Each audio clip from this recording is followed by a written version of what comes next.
Chapter 1. The setting sun lying atop his family's roof. The setting sun gazed at the sky, letting out a deep sigh. Having arrived in this world 5 years ago, he was devoid of a transcendent deity or a traversing system. He simply awoke from slumber to find himself bewilderingly situated in the realm of Naruto. Unsure of his path, the consciousness of an ordinary individual urged him to survive. The name he bore, Setting Sun, had never graced the annals of the Naruto universe. To frame it artistically, his existence was imbued with uncertainty, allowing him to craft his own destiny. Conversely, one could argue he was merely a background character, perpetually at risk of demise. Fortunately, he was not an ordinary extra. He was the son of one of the 8 colors of Konoha, a lineage of prestige, albeit his father had perished. Despite this loss, he could still be deemed a scion of a noble family, suggesting his innate talents would not be lacking. Furthermore, he had an elder sister, Yuhi Kurenai, who would one day become a formidable teacher, thus alleviating his concerns of solitude. Ideally, he should have been carefreely inhabiting the role of a supporting character, and indeed, he had initially intended to do so. However, the year of his birth, the year 48 of Konoha, was marked by the cataclysm of the Nine-Tails attack. His father, the Red Setting Sun, lost his life, while his mother, a non-ninja, could have escaped unscathed but chose to sacrifice herself for his sake, dying before his very eyes. In his previous life, Setting Sun had known no kin thus. His bewildering transmigration bore little emotional turmoil. Yet this life was different. He had gained a father, a mother, and a sister. For the first time, he experienced the warmth of familial bonds, only to lose his parents mere days later, one of whom perished due to his existence. In that moment, he was engulfed by a profound sense of helplessness and loathed his own fragility. However, Setting Sun did not allow the so-called hatred to obscure his vision. His desire to grow stronger was not fueled by a thirst for vengeance against the Nine-Tails or the Masked Man, but rather by a noble aspiration to protect his loved ones. Following the death of their parents, his sister, Yuhi Kurenai, took it upon herself to care for him. Perhaps due to their shared loss, Kurenai poured all her love into him, ensuring he would not feel the sting of loneliness in the absence of parents. Of course, with a soul approaching maturity, Setting Sun did not cry for his parents like an ordinary child might yet. This very soul heightened his awareness of Kurenai's love and reliance on him. That it would not be an exaggeration to say that he was the greatest source of motivation for Kurenai's efforts in recent years. While in the original narrative, Kurenai displayed remarkable strength despite the absence of her parents, the current Kurenai drew her singular inspiration from him. Setting Sun yearned to grow strong, aspiring to assist his sister in the future, seeking to be her pillar of support, and wishing to help her in times of difficulty. At the very least, he desired to avoid becoming a burden and to ensure his own survival, so as not to bring sorrow to his sister. Yet, presently, Setting Sun found himself far from strength. His sister, overly indulgent, forbade him from beginning his training too early, fearing for his health. She insisted he must wait until he turned 5 to embark on genuine cultivation, resulting in his current state being little different from that of a typical 5-year-old child, albeit in the context of the Naruto world. After lounging on the rooftop for a while, gazing at the sunset, Yuyin thought it was about time her sister returned, so she climbed down. Perhaps due to the presence of others, Yuyin's home was not like the solitary room of Yu Hong depicted in anime. Rather, it was a single-story house with a yard. Though it consisted of merely 3 rooms, it was more than sufficient for Yuyun and Yu Hong. Not long after descending, Yuyun heard the sounds of the door opening and closing. Recognizing it as her sister's return, she rushed out to greet her. Indeed, it was Yu Hong, and Yuyun called out to her sister before leaping into her embrace. Yu Hong, returning the hug, smiled and asked, "Yun, have you been behaving?" Yun, slightly embarrassed, responded, "Sister, I am quite grown up now. You always say to be good. If you say it again, I might get upset." Yu Hong's smile deepened at this, as she gently ruffled Yun's hair, saying, "I see. Our Yun is grown up and is no longer a little child." Satisfied, Yun nodded, but suddenly remembered she had something important to discuss with her sister. She tugged at Yu Hong's hand, prompting her to bend down and inquire, "What is it, Yun? Is there something you wish to tell me?" "Of course," Yun replied without hesitation, adding, "Sister, you promised to help me train once I turn 5. Today is my 5th birthday. It's time to teach me how to cultivate, right?" Upon hearing this, Yu Hong's smile faded, and she spoke earnestly. "That is indeed the plan. Even if you had not mentioned it, I would have initiated your training soon. The reason I had withheld it before was that early cultivation can have certain repercussions. Now that we are in a time of peace, there is no harm in beginning your training, so I had declined your request before.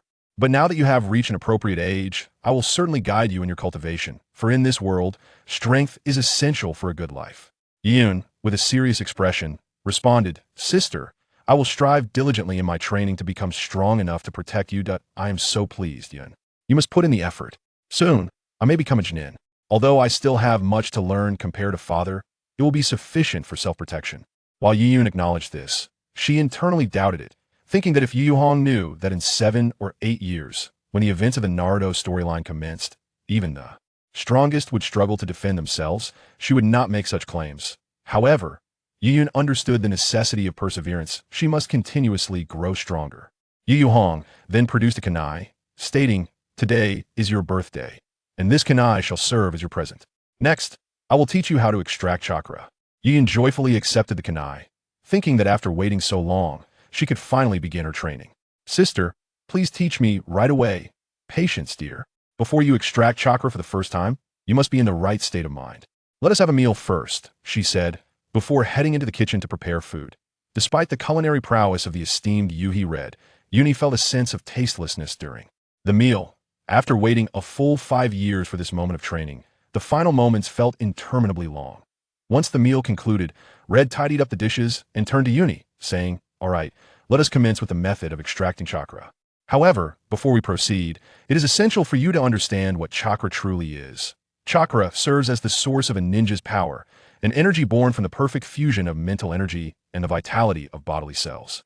Chakra is categorized into 7 attributes: fire, water, wind, lightning, earth, yin, and yang. Each type of chakra possesses distinct characteristics. While this may seem distant to you at present, it is crucial to grasp the fundamentals to avoid future embarrassment.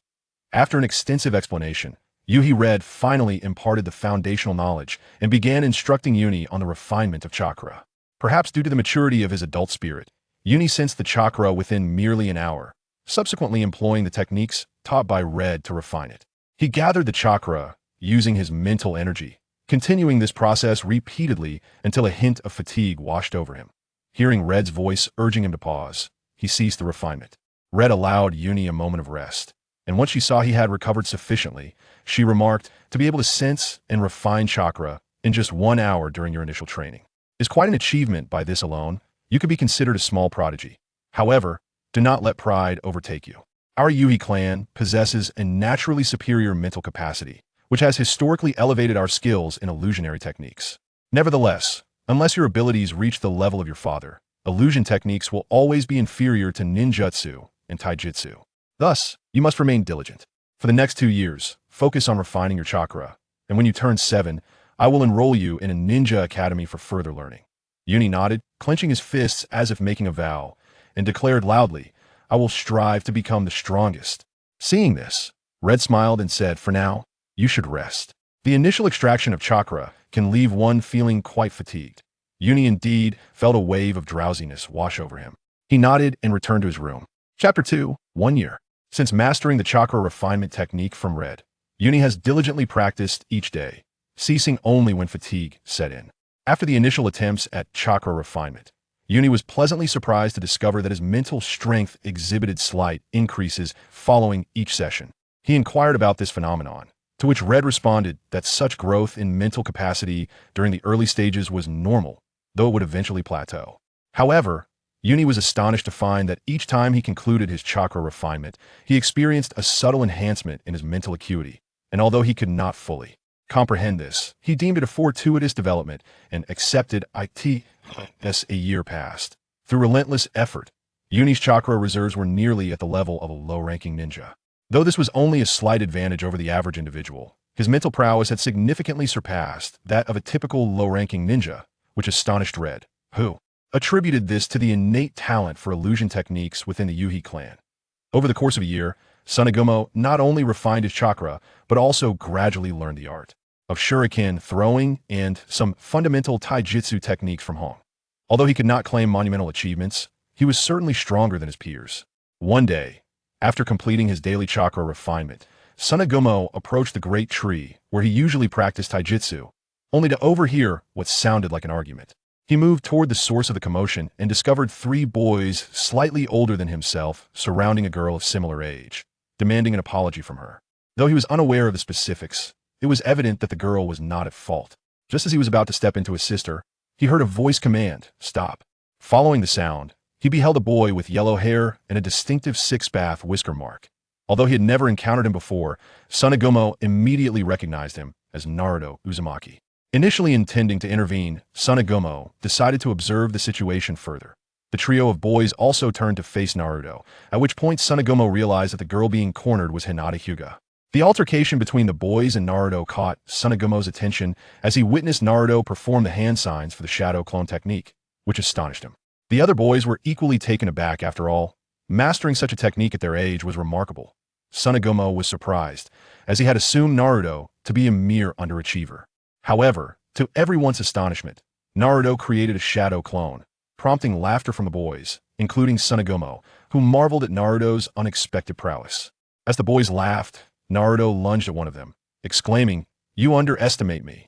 I will become Hokage, and you will all see me in a new light." Caught off guard, the boy was tackled to the ground, while the other two pulled Naruto away, and all three pounced on him. It was then that Tsunagomo realized he had come to help, shouting "Stop!" as he rushed over. His frequent training allowed him to easily separate the boys with just a few swift movements. One of the boys recognized Tsunagomo and shouted, "Tsunagomo, don't meddle. We're just teaching this brat a lesson." "I will meddle, and what can you do about it? Leave now. You cannot defeat me." The three boys hesitated, but just then, a voice called out, "Hinata-san." They turned to see a member of the Hyuga clan approaching, prompting the boys to exclaim, "Uho," before fleeing. The Hyuga clan member reached Hinata, offering her comfort before leading her away. Despite Hinata's reluctance, she was pulled along, likely due to Naruto's influence. Once the group had departed, Tsunagomo approached Naruto and asked, "Hey, can you still stand?" "Of course. I am destined to become Hokage. How could I be defeated by them? Even without your help, I would have triumphed." "Got it. You're impressive. I am Tsunagomo. It's a pleasure to meet you." Upon hearing Yuni's friendly words, Naruto momentarily found himself at a loss for words. Throughout his life, no one had ever shown a willingness to befriend him. It was only when he provoked others that they would acknowledge his existence. Thus, despite feeling a sense of gratitude towards Yuni and wishing to engage in further conversation, he opted to maintain a resolute demeanor. However, Yuni's amicable response kindled a flicker of hope within Naruto, prompting him to timidly ask, "My name is Uzumaki Naruto. May I be your friend?" "Of course," came the reply. Surprised by the unexpected acceptance, Naruto momentarily faltered before bursting into joyous exclamations. "That's wonderful. I finally have a friend." In the midst of his excitement, tears welled in his eyes. That day marked the inception of a lifelong friendship between the two, who would later become legends in the ninja world. As they played together, the sky gradually darkened. Yuni glanced at the time and realized that his sister, Red, would soon be returning. He bid farewell to Naruto, inviting him to play again when the opportunity arose. With a lingering gaze, Naruto watched as Yuni made his way home. Upon arriving home, Yuni found Red had prepared dinner. She greeted him with, "Brother, was today's training arduous? I made your favorite hot pot." Overjoyed, Yuni exclaimed, "Thank you, sister. I was starving." Just as Yuni was about to enter the house to eat, a voice called from outside, "Hey Red, what's going on? You made hot pot without buying meatballs, so I had to make a trip myself." Upon hearing that voice, Yuni immediately halted his progress and dashed to the door to greet her, exclaiming, "Sister Akamichi, you've worked hard. Why did you go to buy ingredients yourself? Had I known, I would have rushed to help you. Please, let me take those meatballs. I can't let you tire yourself out." After handing over the meatballs, Akamichi remarked, "Little Yuni has been quite obedient lately. I remember when we first met, you weren't like this." "How could that be? My loyalty to Sister Akamichi is as constant as the sun and moon. I always heed your commands. I would never disregard your wishes." "All right, you two, enough with the banter. Hurry up and bring the food in so we can eat." Red interjected, in unison. Yuni and Akamichi replied, "Yes." Akamichi was a close confidant of Red. Whether in the Naruto anime or in this current Naruto world, Yuni had known Akamichi from an early age. Akamichi also held a fondness for Yuni, however. Unlike Red, her affection stemmed from her childhood experiences alongside Orochimaru, leading her to express her fondness in a more encompassing manner. As a result, Yuni had been deeply influenced by Akamichi from a young age, rendering him remarkably obedient to her. As the three sat down to eat, Yuni recounted his encounters from the day. After listening thoughtfully, Red remarked, "That boy seems to be a pitiful soul. While it is fine for you to play with him, do not get too close." Yuni nodded in agreement. Although Red had not explicitly stated it, he understood all too well that as the host of the Nine Tails, Naruto was perpetually under the watchful eyes of the Umbu and Root. Growing too close to him would not bode well, as it might invite scrutiny upon himself as well.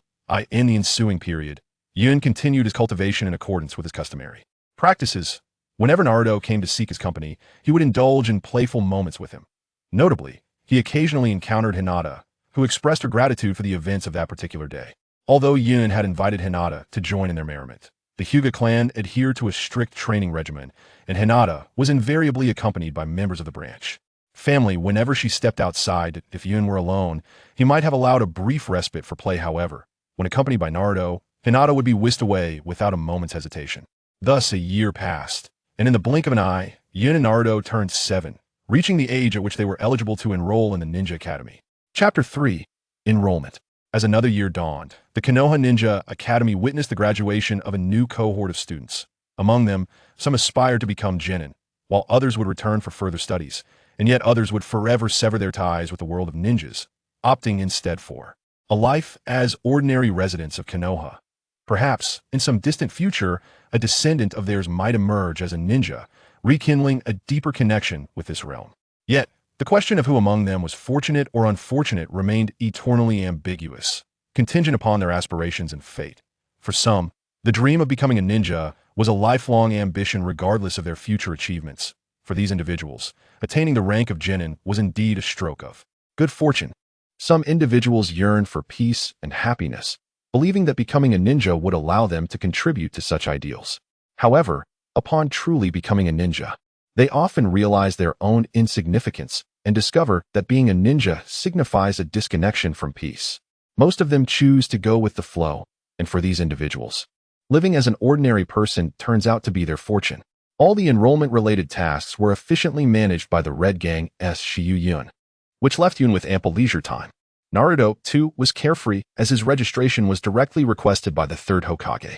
Naturally carefree, Naruto believed that merely attending ninja school sufficed, so he continued to engage in his usual playful antics. Finally, the long-awaited first day of school arrived. Early in the morning, Yun rose, donned the new attire that Red had specially purchased for this occasion, and headed to school accompanied by Red. Although Yun expressed that he didn't require an escort, Red insisted that he must accompany him on his inaugural day. Upon reaching the school gate, Yun observed many others like himself, accompanied by family or guardians. He glanced around and recognized several familiar faces among the Hokage, including Yamashiro Kaichi and Yamashiro Ino, Nara Shikaku and Shikamaru, Akimichi Choza and Choji, as well as the infamous brothers Uchiha Itachi and Uchiha Sasuke. Among this throng, Naruto stood out, isolated and conspicuous. Noticing this, Yun bid farewell to Red and dashed over to Naruto, whose downcast expression brightened upon seeing Yun. The two proceeded to examine the class assignments, and as expected, they were both placed in the unspoken elite class. Upon entering the classroom, they found that most of their classmates were already seated. Yun and Naruto turned to the back row and spotted Hinata sitting there. They approached her, greeted her, and took seats beside her. Hinata timidly responded, and soon the class commenced. Thanks to Yun's influence, Naruto refrained from playing pranks before class began. Iruka entered the classroom, introduced himself, and proceeded with the lesson. As in the original narrative, Naruto soon fell asleep during class. After waking him up, Iruka chose to ignore him and continued teaching. In the second lesson, Iruka led the students outside to assess their clone jutsu. The first to be called upon was Uchiha Sasuke, who, perhaps due to the inherent pride of the Uchiha clan, radiated arrogance as he demonstrated his clone technique, dismissing it as mere childish play. Meanwhile, a throng of infatuated admirers erupted in cheers. Naruto, dissatisfied, criticized Sasuke but was reprimanded by the group of admirers. What intrigued Yun was Naruto's particular concern for Sakura, despite the scolding from others. After spending a year with Naruto, Yun found himself perplexed by his friend's affection for Sakura. This led him to steal a glance at Hinata beside him. Feeling a pang of sympathy for her, what a wonderful girl she was, yet overshadowed by Sakura. Lost in thought, Yun momentarily forgot to turn back around. As I regained my senses, I noticed that Hinata's head seemed as if it might emit smoke. I was suddenly enlightened. The Byakugan can be perceived without direct line of sight. While marveling at the Byakugan, I couldn't help but admire Hinata's shyness, prompting me to quickly turn my gaze towards the training field. At that moment, Uchiha Sasuke was prepared, rapidly forming the hand seals for the shadow clone technique, resulting in the creation of 2 clones. Witnessing this scene, I couldn't help but chuckle, Indeed, the tendency to show off is inherent. With 2 clones summoned, he cleverly concealed his true self. I was certain that I was not the only one present who noticed, whether it be the insect-controlling Shino Aburame, the keen-nosed Kiba Inuzuka, or even the exceptionally intelligent Shikamaru Nara. They all must have discerned Sasuke's true form, though no one chose to voice it. Yin had intended to caution Naruto against acting impulsively, but upon turning around, he discovered that Naruto had already dashed outside. As expected, he was subjected to humiliation at the hands of Sasuke Uchiha, with a few others joining in the derision. Iruka intervened, urging everyone to cease their mockery of Naruto. Just as Naruto's expression brightened, he overheard Iruka quietly utter, "Forget it." The change in Naruto's demeanor was instantaneous, plunging him into despondency. Iruka then announced the resumption of class. Yin approached Naruto, offering words of comfort. "It's all right. I believe that one day, someone will recognize your worth." "Is that truly possible?" "Almost everyone, except you, despises me," Naruto lamented. "Then you must strive even harder to gain their recognition. After all, you are the indomitable Uzumaki Naruto," he declared passionately. "Yes, I will become Hokage, and everyone will acknowledge me," Naruto shouted, before returning to the classroom alongside Yin. Meanwhile, unnoticed by anyone, the 3rd Hokage observed this scene from a distance, a satisfied smile gracing his lips as he murmured, "Yuhi Kurenai is also a person worth anticipating," before turning and departing. Back in the classroom, as it was the first day, Iruka did not keep the students for too long. He subsequently instructed them to engage in simple self-introductions. Yun had little expectation for these introductions, as he felt he already knew everyone who mattered, considering most were merely supporting characters. However, when a seemingly timid girl with long hair, tied in a small braid at the ends, stood to introduce herself, Yun realized the folly of relying solely on his preconceived notions from the narrative. "My name is Kuruma Yagumo. I enjoy painting, and my dream is to become an exceptional ninja." This brief statement, comprised of merely a few words, made Yun acutely aware that the established storyline had become unreliable due to his arrival, further solidifying his resolve to grow stronger. After everyone had introduced themselves, Iruka announced the end of class. Following dismissal, Yun bid farewell to Naruto, embarking on his customary training. Naruto, aware that Yun trained daily, said nothing in protest. After his training session, Yun returned home. As for Hong, having completed her task of escorting Yun to school, she departed the village. Yun prepared a modest meal for himself and, when evening fell, retired for the night. Thus concluded Yun's first day at the Ninja Academy. In the following chapters, the years spent at the Ninja Academy would prove to be the most stable and foundational period of his life. Consequently, Yun cherished this time, dedicating his school hours to the refinement of his chakra, while physical and ninjutsu training took place after classes. Unbeknownst to him, 2 years slipped by. Although Yun did not consciously seek to forge connections with others during these years, his striking appearance and consistently excellent performance garnered him considerable popularity. His relationships with classmates remained amicable, with Hinata and Yagumo being among his closest friends, aside from Naruto. The bond with Hinata was forged due to the assistance he provided her during a critical moment. Yun frequently encouraged Hinata, which deeply touched her, as she had always felt overlooked at home. Consequently, she maintained a harmonious relationship with Yun, although her shyness prevented her from spending extended periods in his company. As for Yagumo, there were reasons as well. Unlike in the original narrative, the current Yagumo, despite possessing a somewhat weaker physique, has cultivated her strength to that of an ordinary individual through diligent training. Coupled with her bloodline limit, she too can emerge as a formidable ninja in her own right. To nurture Yagumo's future development, the Kurama clan enlisted Hong as her tutor. Each day after school, Yagumo would visit Yun's home to practice with Hong, and occasionally, Yun would join in the learning, which gradually fostered familiarity between them. In stark contrast, Naruto struggled to gain the recognition of his classmates.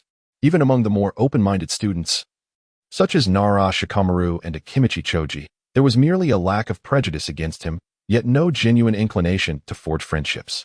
As for Hinata, who had initially sparked great expectations in Yun, she inexplicably became so shy that she could hardly look him in the eye, prompting Yun to ultimately relinquish hope. Yun originally intended to find a suitable time to have a heartfelt conversation with Naruto and offer him some comfort. However, an unforeseen event caused his gradually relaxing demeanor to resurface with renewed tension. It was another afternoon, and just as school was supposed to conclude, Iruka unexpectedly announced an additional shuriken testing class. By the time school finally ended, the sky had already darkened. After bidding farewell to Yun, Naruto embarked on his solitary journey home. Strangely, the streets were unusually desolate that day. The following morning, as Yun walked along the path to school, he overheard whispers of hushed conversations. Have you heard? The entire clan has vanished, leaving only a single child who remains in a comatose state in the hospital. Indeed, it is said that the child's brother is responsible for this tragedy. What will become of that child in the future? Yun suddenly comprehended that the Uchiha clan had been annihilated. Upon entering the classroom, he noticed the absence of Sasuke Uchiha even as the lesson commenced. Shortly thereafter, Iruka entered the classroom, announcing that Sasuke would not be attending classes for the next few days due to familial circumstances, and that the teachers had tasks to attend to, thus allowing for self-study. Once Iruka departed, the students began to murmur among themselves, "Have you heard? Poor Sasuke." This incident served as a profound wake-up call for Yun. While he was already aware of the Uchiha clan's demise, it signified that the plot had commenced. Although this world bore similarities to the original Naruto, it possessed distinct differences. He could not expect events to unfold strictly according to the storyline. The absence of immediate danger in the original narrative did not imply safety in the present. He recognized the urgency to enhance his own strength. With this thought, Yun immersed himself further into his training, neglecting his earlier intention to comfort Naruto. Days later, Sasuke returned to school. As Yun observed him, he noted that the arrogance in Sasuke's eyes had been replaced by sorrow and resentment. Time trickled by, and Yun's prowess gradually escalated. His chakra, ninjutsu, and taijutsu had surpassed that of an ordinary genin, perhaps due to the bloodline of the Sunset Clan or his status as a traveler from another realm. Yun's genjutsu abilities were particularly formidable. Even when compared to Yagura, who had awakened the Kagaya clan's Kekkei Genkai, Yun held his own, provided Yagura was not utilizing his bloodline abilities. Overall, Yun could now be deemed the top of his class. However, the unfortunate reality remained that the Ninja Academy's examinations focused on fundamental techniques. While he excelled in the shadow clone technique, transformation technique, and substitution technique, he fell short in shuriken throwing compared to Sasuke. Nonetheless, Yun was indifferent to these matters and allowed them to be. During these years, another development of significance to Yun was the improvement in Naruto's relationship with Iruka. The specifics eluded him, as he had not inquired. It seemed a few students had deceived Naruto into searching for something in the back mountains, only to befriend him. At that time, other ninja factions were hiding in those mountains. Iruka took it upon himself to allow self-study while he ventured to find Naruto, and upon his return, their bond had strengthened. What Yun found intolerable was that Naruto, who had always loudly proclaimed his desire to become Hokage, began to declare it multiple times a day after that incident, espousing his intention to inherit the will of fire and so forth. In the midst of this leisurely yet tense period, 5 years passed swiftly, and soon Yun and Naruto were on the brink of graduating from the Ninja Academy. Chapter 5, Graduation in the year 60 of the Konoha calendar. One day, Naruto leaped onto Hokage Rock with a can of paint, intending to smear peculiar patterns. Trouble brewed as the third Hokage, engaged in practicing calligraphy in his office, received a hasty report from 2 ninjas. The third Hokage sighed, "What is it? Has Naruto committed another misdeed?" Indeed, Naruto had defaced the stone carvings of the Hokage with paint. 2 ninjas, exasperated, conveyed their frustrations. The third Hokage, equally troubled, let out a heavy sigh. Beneath the Hokage rock, a throng of onlookers gazed upward in disbelief, murmuring, "How could this happen? This will surely incur divine retribution." One voice pierced through the crowd. "You fool, you always play pranks like this. Show a modicum of restraint." Naruto erupted into laughter, retorting, "You guys are such whiners. None of you could pull off something like this, but I did. Isn't that impressive?" The third Hokage, witnessing the chaos at the Hokage rock, felt his anger rise. "Hey, that idiot actually did it? Even my likeness has been defaced?" Iruka hurriedly approached to apologize, prompting the third Hokage to instruct him to rectify the situation immediately. Iruka rushed over, exclaiming, "Naruto, what on earth are you doing?" Startled, Naruto responded, "Iruka-sensei, you scared me with your sudden appearance. You fool. It's class time. Get back to your studies." In the classroom, Iruka was infuriated to see Naruto sulking on the floor. "Listen well, Naruto, you failed both the last and the previous exams. This is not the time for your antics." Defiantly, Naruto turned away, further incensing Iruka, who shouted, "Now we will conduct a review test on transformation techniques. Everyone, line up and transform into the likeness of your teacher." Cloud, witnessing the scene, felt a sense of helplessness as did the others who, despite their reluctance, complied. The transformation technique appeared simple, yet achieving an exact replica of the teacher proved somewhat challenging. Sakura was the first to successfully transform, proudly flaunting her accomplishment to Sasuke. Sasuke soon followed suit. Good, you both passed. Next up, Naruto Uzumaki. The classmates complained about Naruto dragging them down, but he remained unfazed, boldly declaring, "I don't care." As he stepped forward, with a loud pop, he transformed into a stunning, scantily clad beauty, winking flirtatiously, causing Irika to faint on the spot. Although it was expected, Cloud still felt exasperated. Naruto laughed heartily, proclaiming, "This is my latest jutsu, seduction technique." Irika, truly infuriated, exclaimed, "You big idiot. Don't create such ridiculous jutsu." After school, Cloud reluctantly accompanied Naruto to the Hokage rock to clean up the paint. Despite Yagura and Hinata wanting to assist, one had strict family rules, and the other was unwell. So Cloud sent them home. The two worked up a sweat.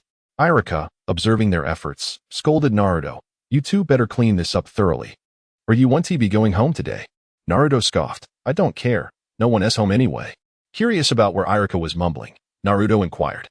Irika rubbed his nose and replied, "Once you've finished cleaning, tonight, the teacher will treat you to ramen." Overjoyed, Naruto exclaimed, "Awesome. Cloud, let us hurry up. I can't wait."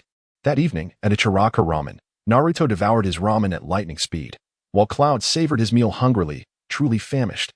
Irika questioned Naruto about his reckless painting, reminding him, "You do know the origin of the Hokage's name, don't you?"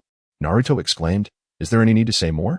In simple terms, the one who inherits the title of Hokage is the finest ninja in the village, particularly the fourth Hokage, who was the hero that protected the village from the attacks of the Nine Tails. Naruto struck a pose, declaring, "I will undoubtedly inherit the name of Hokage. Moreover, I shall surpass every Hokage before me. I will earn the recognition of my strength from the villagers." After finishing his ramen, Naruto suddenly mentioned that he had a request for his teacher. Irika chuckled, "Another bowl of ramen?" Naruto shook his head, hoping that his teacher would lend him the Leaf Village headband for a while. Irika, smiling, adjusted the headband and replied, "Not this time. You must wait until you graduate and can stand on your own before I can give it to you." Naruto felt slightly disappointed, exclaiming, "What a miser." He then shouted, "Another bowl of ramen." Irika sighed with a smile. "I knew it would come to this." After finishing their meal, Yum bid farewell to Naruto and Irika and headed home. Upon returning, he found that Kurenai had not yet arrived. Yum trained for a while and then decided to rest, as it was getting late. The next day, the graduation exam commenced. As in the original story, the exam was held in the adjacent classroom, focusing on the clone technique from the 3 basic jutsu. Upon hearing this, Yum turned to Naruto, who, as expected, was troubled by the prospect of the clone technique examination. The first to enter was Sasuke Uchiha, who emerged with the headband in less than 2 minutes. Following him were Sakura Haruno, Ino, Shikamaru, Hinata, and Yum, all of whom passed effortlessly. Soon, it was Yum's turn. He greeted Naruto before stepping inside. Upon entering the classroom, Yum swiftly performed the hand seals, creating 4 clones. Notably, Yum's hand seal speed had reached an impressive 4 seals per second. Irika and Mizuki, witnessing this, remarked, as expected of Yum, both his hand seal speed and the quality of his clones are exceptional. Only Sasuke Uchiha in the entire grade can compare. Having passed, Yum exited with the headband. And it was now Naruto's turn. As Yum anticipated, before long, Naruto emerged, dejected. Knowing that Mizuki would soon approach Naruto and that he would eventually become a genin, Yum chose not to comfort him and headed straight home instead. Upon returning, Kurenai had completed her mission and was back. Seeing Yum, she asked, "You passed the graduation exam, didn't you?" It is only natural for Yin to feel a sense of dissatisfaction, for I am indeed your younger brother. It is the elder sister's fault. How could someone from our family possibly fail an examination? Allow me to share some splendid news. From this day forth, I shall be a jonin. And it seems I will also be responsible for leading a class. Is that truly the case, dear sister? Will you be in charge of my class? Hong shook her head, saying it was unlikely. A ninja must not allow emotions to cloud their judgment, so you will probably be assigned to a different class. A sense of regret lingered in the air, yet there was little that could be done. After dining, they retired to bed early. Chapter 6, Class Division. In the tranquil morning of Konoha, Naruto awoke early and sought out Yun to partake in a photo session. Upon seeing Naruto, Yun was taken aback. "What on earth are you doing? It's far too early for such ghostly antics. Look at this." It took me 3 hours to perfect it. Isn't it cool? Yin understood that once Naruto set his mind on something, he would not waver, so she refrained from further comment. The pair made their way to the designated photography spot, where Yin posed for a conventional photograph first. When it was Naruto's turn, the photographer stepped away from the camera and asked, "Are you truly going to pose with that expression?" "Of course. Just take the picture." Reluctantly, the photographer complied. After the photo session concluded, they headed to the Ninja Academy to submit their ninja registration forms. Knowing Naruto would likely face challenges, Yin entered first to deliver her form. Inside, the third Hokage and the head of the Ninja Academy sat solemnly. The third Hokage glanced at Yun's registration form and said, "Yun, from this day forth, you shall be a true ninja of Konoha. I hope you can inherit the will of fire like your father, mother, and sister, becoming a capable ninja in your own right."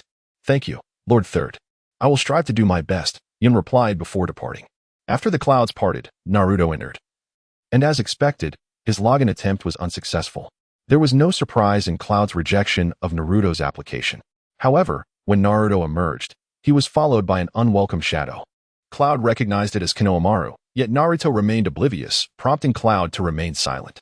As they strolled through the streets, Naruto noticed Konohamaru employing rather clumsy tactics to trail them. Initially, Naruto refrained from commenting, but when Konohamaru persistently failed to conceal himself, Naruto exclaimed, "Stop following us. What are you doing over there?" He mocked Konohamaru's tracking skills, deeming them woefully inadequate. Konohamaru emerged from a corner with a piece of cloth, admitting his failure to remain undetected. "Impressive. Truly, you are the renowned Naruto Uzumaki." Subsequently, as if scripted, Konohamaru requested to become Naruto's subordinate, expressing his desire to learn the S-rank seduction technique to defeat the Hokage. Meanwhile, Ebisu noticed Konohamaru's absence and hurriedly searched for him, only to be informed by the third Hokage that Konohamaru had likely sought out Naruto. Ebisu rushed off. While the third Hokage harbored concerns about Naruto potentially imparting his simplistic mindset to Konohamaru. At Konohamaru's behest, Naruto assumed the role of an elder brother and began teaching him the S-rank seduction technique, imparting the secret of a ninja's success through diligence and perseverance. Observing their camaraderie, Cloud took his leave to visit the Akamichi family. On Hokage Rock, the third Hokage summoned Iruka.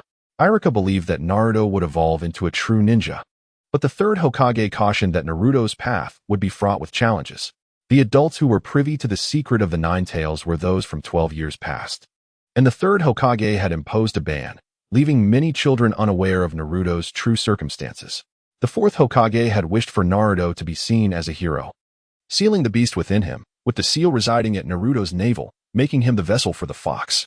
Unfortunately, the adults' attitudes towards Naruto had influenced the children, who regarded him with indifference. Prior to Naruto's ninja initiation, the third Hokage had chosen not to rectify this misunderstanding for safety's sake. But now that Naruto had matured and could effectively control his chakra, such treatment seemed increasingly unjust. In the forest, Ebisu confronted Naruto and Konohamaru with a cold glare that irked Naruto. Ebisu insisted that Konohamaru return with him, but Konohamaru refused, proclaiming his ambition to defeat his grandfather and become the new Hokage. Ebisu had no choice but to explain that to achieve this goal, one must master at least 1,000 jutsu. Konohamaru countered that one was sufficient, quickly forming hand signs for the S-rank seduction technique. A stunningly beautiful figure appeared, yet Ebisu, recovering quickly, remarked that he was no fool like Mizuki. As the narrative unfolded, Ebisu prepared to take Konohamaru back, but Konohamaru stubbornly resisted. Naruto immediately unleashed the Shadow Clone Jutsu, prompting Konohamaru to exclaim in excitement, "This is incredible." Ebisu scoffed, declaring, "I am no mere incompetent like Mizuki." With that, he readied himself for battle, and Naruto shouted, "Transformation Jutsu."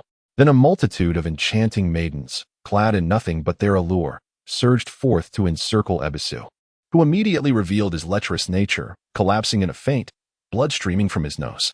The third Hokage, positioned before the crystal orb, hastily covered his nose.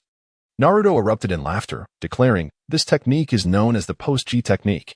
The third could only manage a wry smile, recognizing that Naruto had ingeniously fused the shadow clone technique with the seduction technique to create yet another frivolous ninjutsu. Not far away, perched upon a great tree, Kumo felt a tinge of embarrassment, standing alongside the blushing Ayame and Hinata. Upon visiting Ayame, Kumo discovered Hinata in her company and invited them both to train. They arrived just in time to witness the unfolding spectacle. Even he nearly tumbled from the tree, but thanks to his prolonged association with Naruto, he had developed a degree of resistance to the seduction technique. Konoha was utterly in awe, reflecting on his own inadequacies, realizing he couldn't even contend with Ebisu. He yearned for the recognition of the villagers, hoping that Naruto would devise a plan to assist him. However, Naruto delivered a powerful punch, exclaiming, "Fool, it's not that simple. But if you aspire to become the finest ninja in the village, you might just seize the title of Hokage." Naruto's expression grew solemn, acknowledging the many arduous challenges that lay ahead. "I have only recently gained the recognition of 2 individuals, and that alone has proven exceedingly arduous. You must prepare yourself mentally." Konoha, though somewhat perplexed, nodded in agreement. Naruto further sought to dishearten him by stating there were no shortcuts. To become Hokage, one must first defeat him. Konoha retorted fiercely, "Do you truly believe yourself so exceptional? I shall no longer be your underling. From this day forth, we are rivals." Naruto laughed heartily, declaring, "I shall be one step ahead of you. Tomorrow, I officially become a ninja. One day, we shall settle the matter of the Hokage title." The Hokage, watching the scene unfold through the crystal orb, observed the 2 youths declare their aspirations. Kumo escorted Hinata and Ayam back to his home, where he found Kurenai already there.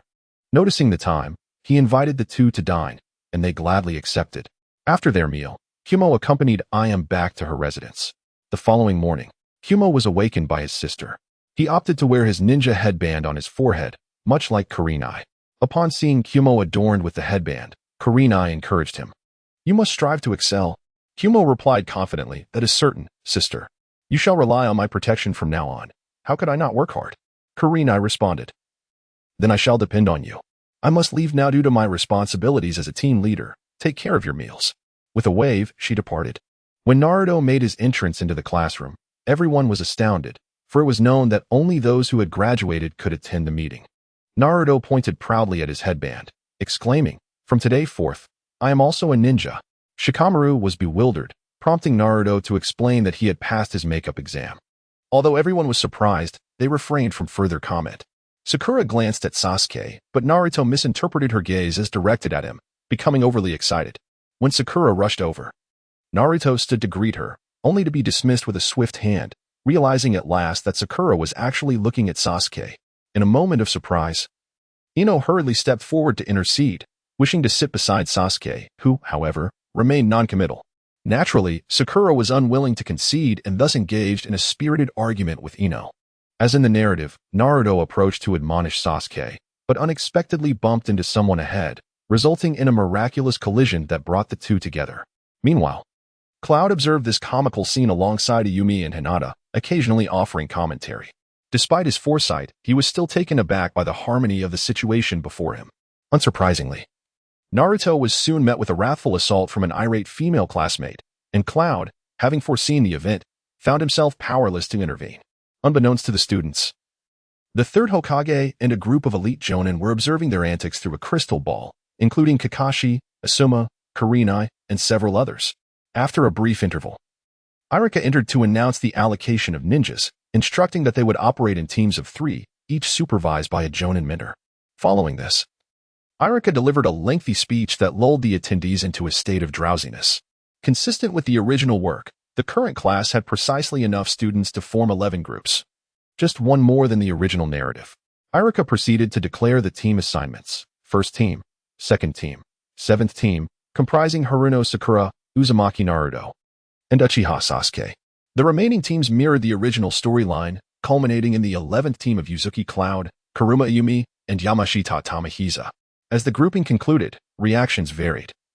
Some rejoiced while others were disheartened. Cloud, glancing between the 2 sides, was taken aback by the stark contrast. Ayumi appeared elated while Hinata seemed profoundly dispirited. Cloud surmised that Hinata's sorrow stemmed from not being placed in the same team as Naruto and sought to console her, assuring her that it was inconsequential. They would still have opportunities to meet in the future. Who says it's because of Naruto-kun? It's because, she trailed off, lowering her gaze. Cloud, you really should refrain from making such careless remarks, Ayumi reproached him, noting the situation. Yun felt a wave of frustration wash over him, pondering the undeniable fact that the narrative was indeed subject to change. In the chapters that followed, several instructors gradually arrived to escort their students away. Among them were a few familiar faces to Yun, merely Nin, which led him to contemplate the inherent disparities among ninjas that seemed to be predetermined from a young age. Not every team was fortunate enough to have Nin leading them.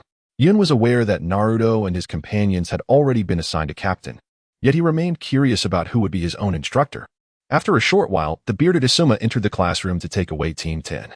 Perhaps influenced by the original storyline, Yun felt a twinge of displeasure upon seeing Asuma's face, even though there was no longer any connection between him and Hong. Their previous encounters had been marked by cold indifference, and although Hong was curious, she refrained from commenting. Subsequently, Hong entered the classroom to lead Team 8, followed by several other groups that departed. This left only Naruto's Team 7 and Yun's Team 11, as impatience began to mount among them. The sound of footsteps once more captured their attention. They collectively turned towards the door to see a ninja, wrapped in a headband and clutching a handful of shuriken, entering. Yun recognized him as Nara Shikamaru. Team 11, follow me, he commanded, and without waiting for a response, he turned and left. Seeing this, Yun quickly called upon Hakuma and Yamashita Tamahisa to follow him. Shikamaru led the trio to the top floor of the classroom and turned to address them. From this day forth, I shall be your instructor. Let us begin with introductions. Teacher, shouldn't you introduce yourself before asking others to do so? Yun interjected. Fair point. Shikamaru nodded. I am Nara Shikamaru, a special Nin from Konoha. My hobbies include traveling, and I bear no particular dislikes. My favorite food is boiled pumpkin. While I detest spinach, my dream is to protect Konoha. That is all. He then turned his gaze towards the three students, pointing to Yamashita. You may begin. Yes, teacher. I am Yamashita Tamahisa. I enjoy training and despise laziness. I have a fondness for all delicious foods, and my future aspiration is to become a Nin. Shikamaru nodded approvingly before shifting his attention to Hakuma. I am Arima Hakuma. I take pleasure in being energetic and in helping those around me, he said, casting a glance at Yun. I detest feeling physically drained, and my dream is to elevate the Arima family to greatness. Yuri Yun. I cherish my sister and the friends by my side. If I must mention something I dislike, it would be Asuma, for reasons unknown to me. My dream is to protect my sister. After hearing their introductions, Shikamaru felt a sense of relief.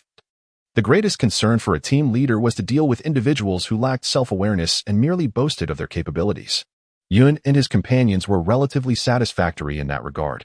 Originally, it was not Shikamaru who was meant to lead this team. Both Yun and Hakuma excelled in illusion techniques, making Hong the ideal choice as their instructor. However, due to Yun's circumstances, Hong could not take the lead, which is why the capable Shikamaru had been assigned to them instead. Alright, that concludes your introductions. Starting tomorrow, we will commence our missions, Shikamaru stated, his demeanor calm and unhurried. What kind of missions will they be? Yun, having long been aware of the situation, remained silent. Meanwhile, the inherently frail Yakumo had developed a habit of speaking sparingly to conserve her energy. It was only natural that Yamashita Tamahisa posed the question. Through their recent interactions, coupled with the time spent with former companions, Yakumo discerned a resemblance between Yamashita and Naruto, albeit without the latter's impulsiveness, suggesting that their rapport would not be difficult to nurture. Survival exercise, murmured Nara Genkan, uttering those four words. Survival exercise? Both Yakumo and Yamashita appeared perplexed, unable to grasp the connection between this exercise and the task Genkan had just mentioned. Was it not merely a task? Why had it transformed into a survival exercise? Had they not engaged in similar activities at school numerous times? Yakumo, baffled, did not hesitate to inquire further. This is not an ordinary exercise, Genkan replied, his expression turning somewhat grave. What kind of exercise is it? Yakumo questioned, noting the seriousness of the teacher's demeanor. It surely differed from their school experiences. Indeed. If it were akin to what you encountered at the Ninja Academy, it would lack significance. Out of 33 graduates, only 12 will be recognized as Genin. The remaining 21 must return to the Ninja Academy for further training. This implies that the elimination rate for this survival exercise exceeds 61%, rendering it an exceptionally challenging test. How can this be? After all my hard work, why must there be a graduation exam? Yamashita exclaimed in disbelief. Ah. That was merely to select students who might become Genin. Clearly, becoming a Genin is not a simple feat in any case. Tomorrow I will be at the training ground to determine your qualifications. Remember to bring your ninja tools. Assemble at 8 o'clock in the morning. Understood? Understood. The three responded in unison. Then, you are dismissed, Jinkan concluded, vanishing in an instant. As Yakumo observed Gunkan's departing figure, she couldn't help but reflect on the undeniable prowess of higher-ranked ninjas. Even though Jinkan was merely a special jounin at present, she doubted her ability to contend with him and resolved to strive harder. I propose we celebrate our formation into a small team with a meal, she suggested. That sounds good, Yin agreed, recognizing the importance of fostering a positive relationship within their team. With Yun's consent, Yakumo said no more, and the trio proceeded to a barbecue restaurant. After their gathering, Yun and Yakumo bid farewell to Yamashita, and then Yun escorted Yakumo home before returning to his own residence. The Crimson Hue has yet to return, likely engaged in a report to the Hokage. Yun stowed a few of his frequently used ninja tools into a small pouch and reclined on the bed, succumbing to slumber. Chapter 8. The Genin and Survival Training, Part 2. Around 5 in the morning, Yun awoke, had a hearty breakfast, bid farewell to his sister, and made his way to the residence of Hakuyun. Upon his arrival, he discovered that Hakuyun had been waiting for quite some time. After greeting Hakuyun's parents, the two proceeded to the training ground as instructed by Jinkan. By the time they arrived, it was nearly 7 o'clock, and Yamashita Tamahisa had already been there, eagerly awaiting their arrival. Yun, Hakuyun, you both are rather slow. I've been waiting for nearly an hour, the teacher said to gather at 8. And you're a tad overly enthusiastic, he exclaimed. Well, I couldn't help it. This is my first mission in my ninja career, and the thought of it potentially being my last makes it impossible to relax. Arriving early brings peace of mind, doesn't it? That is true. Let us prepare while Ginkan-sensei hasn't arrived yet. Both Tamahisa and Hakuyun chimed in unison. How should we prepare? Though he articulated his thoughts well, Tamahisa found himself at a loss when it came to actual execution and sheepishly turned to Yun for guidance. All right, I'll assign the tasks. Is that agreeable? Of course. Yun is naturally more skilled than I am, Tamahisa replied without hesitation. Then first, Tamahisa, you will scout the terrain in this area. Look for suitable spots for concealment and check for any traps left by previous trainees. Remember, our opponents are Jonin, and in terms of strength, we cannot measure up. So we must be vigilant in utilizing the terrain. Any minor oversight could alter the course of the battle. Understood. With that, Tamahisa dashed off to conduct his reconnaissance. Next, I will set traps in the areas Tamahisa has scouted. Once I am finished, Hakuyun, you will then deploy a few trigger-based illusions atop the traps. This should be manageable for you, yes? Absolutely. Hakuyun, who had initially felt disheartened thinking that Yun would not assign her a task due to her physical condition, was elated to hear Yun's directive. Before long, the trio reconvened to await Jinkan's arrival. Unbeknownst to them, in the nearby woods, Jinkan observed their every move with a satisfied smile. Their first team formation and collaboration were commendable. All that remained was to assess their abilities. However, if I spot the traps they've set, they will become ineffective. It's time for me to make my entrance, he thought, executing a body flicker technique and vanishing into thin air. In the next instant, he materialized before the three. Good morning, everyone. First and foremost, I commend you for your punctuality. This reflects your awareness as ninjas. However, do not expect leniency on my part.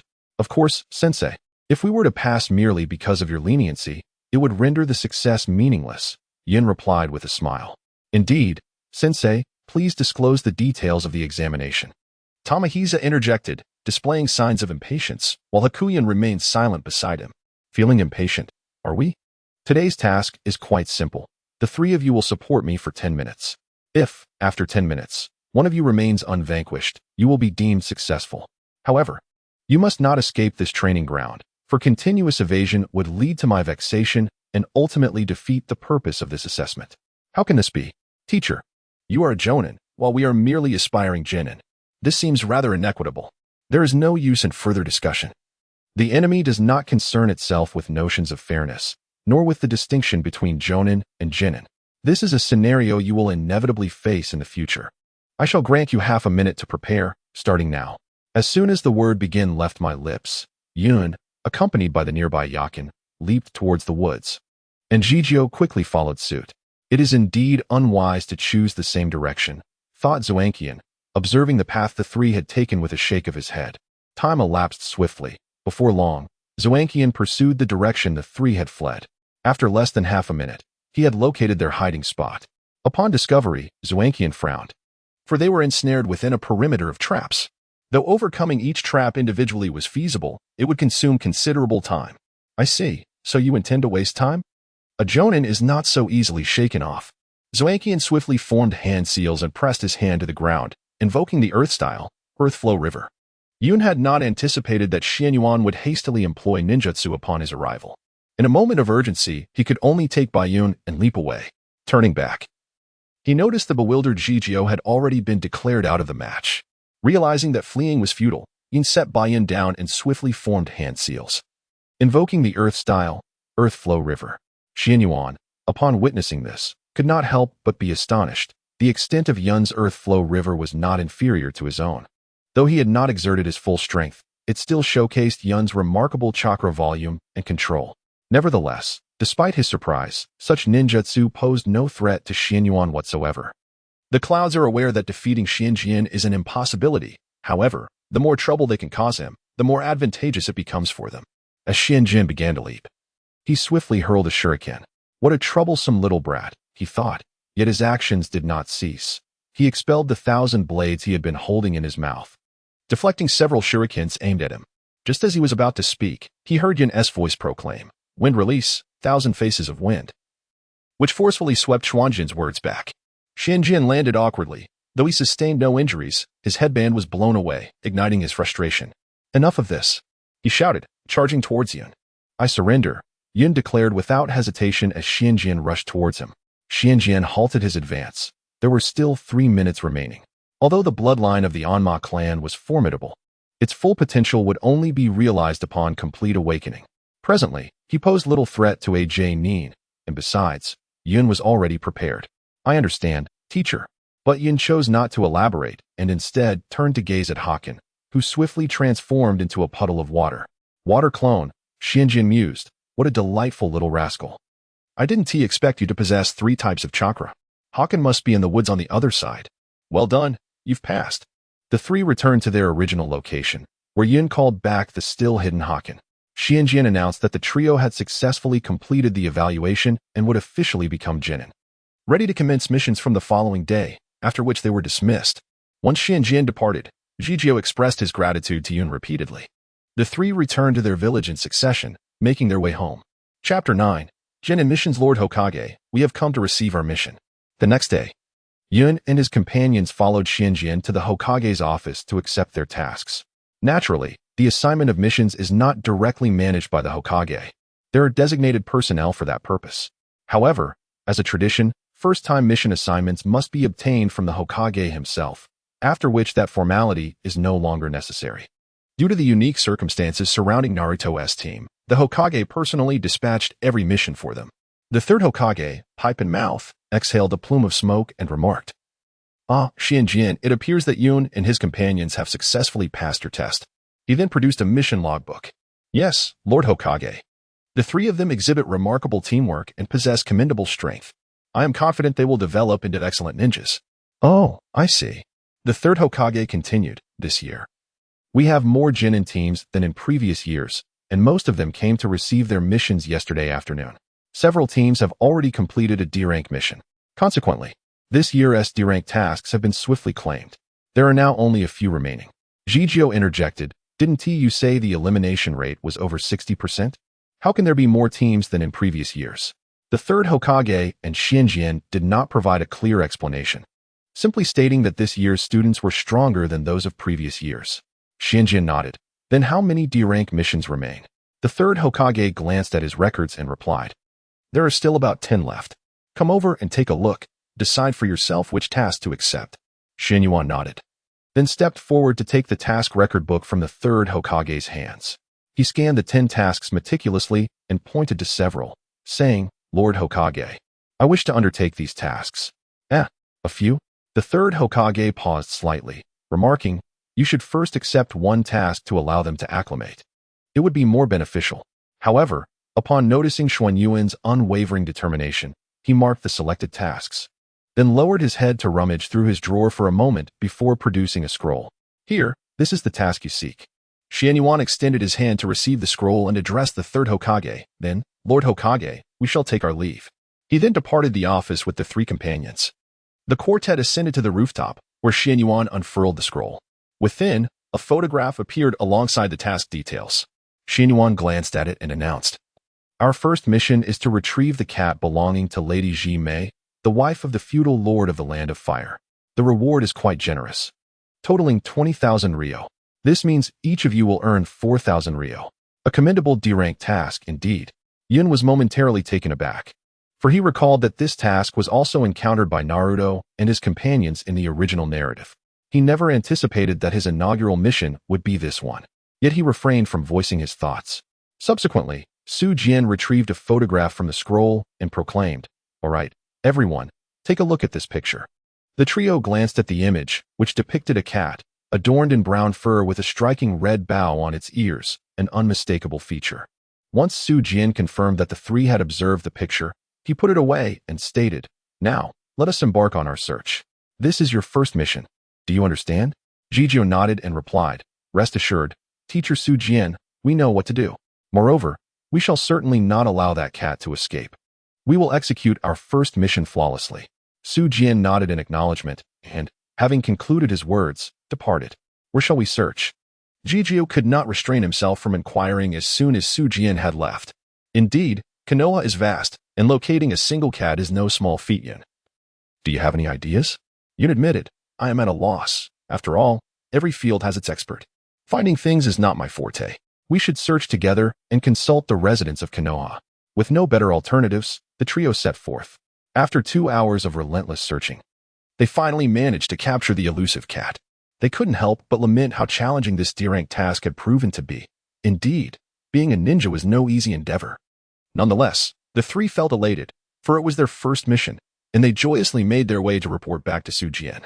Upon seeing the cat in Yun's hands, Su Jian nodded in approval and remarked, "I did not expect you to complete the task so swiftly.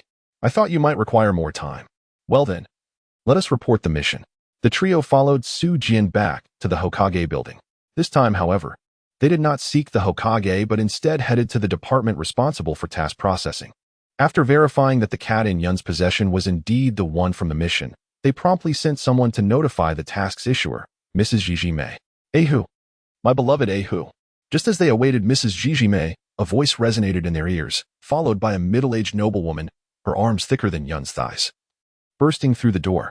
At that moment, the cat in Yun's grasp began to struggle violently, but alas, it was swiftly embraced and began to nuzzle affectionately. Upon catching sight of the situation, Yun promptly shifted her gaze and gently remarked to Yakumo and Chiku, "I surmise that cat must not be a stranger to escaping. With a master like that, I believe any creature would be inclined to flee."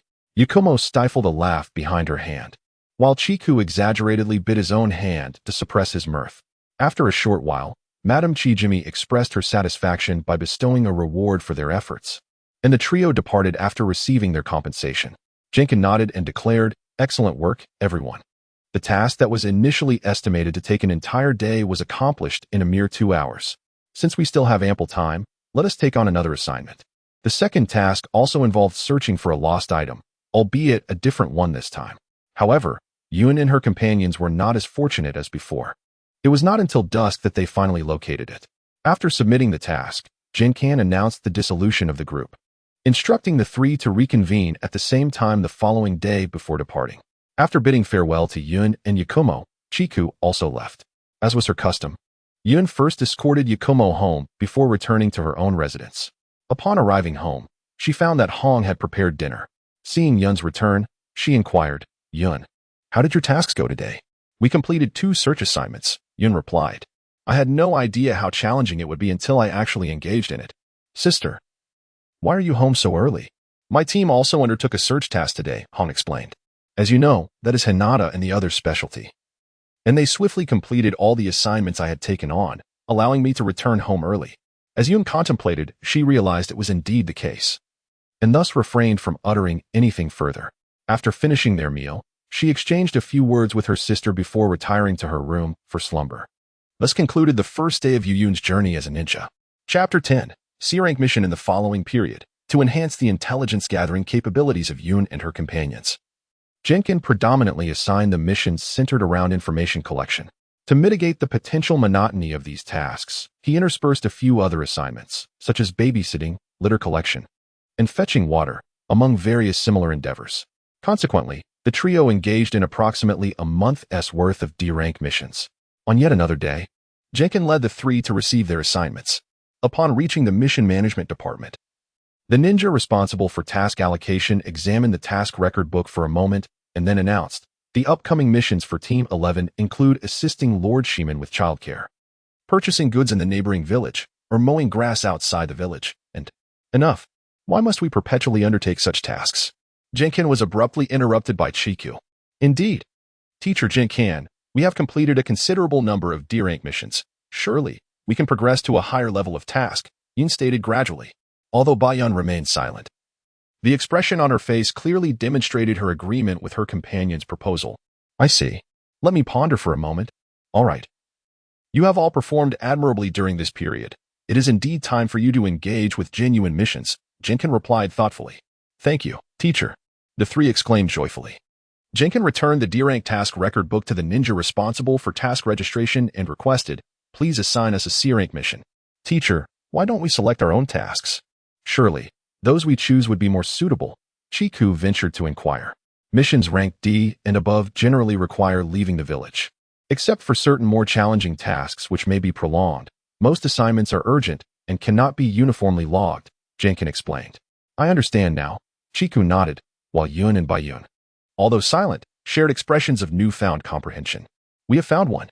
It is an escort mission for a merchant convoy transporting goods to the land of tea. The task requires at least 2 chunin or 1 jonin to undertake, which perfectly matches your qualifications. The departure is scheduled for 1 hour from now. Jenkin reported after glancing at the task. Turning to the trio, he inquired, what do you think? If there are no objections, we shall proceed with this mission. No objections from me, came the unanimous response from the three. Jenkin then addressed the ninja, we accept this mission. Please proceed with the registration.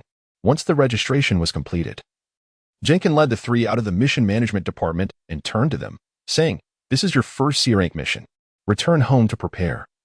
We will gather at the entrance of Konoha in half an hour, and I will accompany the merchant convoy. With that, he took his leave. The three, seeing Jenkin depart, each returned home to prepare their belongings. Upon returning home, Yin gathered several essential items for a ninja, and before departing, he glanced at the time. Realizing it was nearly time to leave, and promptly headed towards the front door.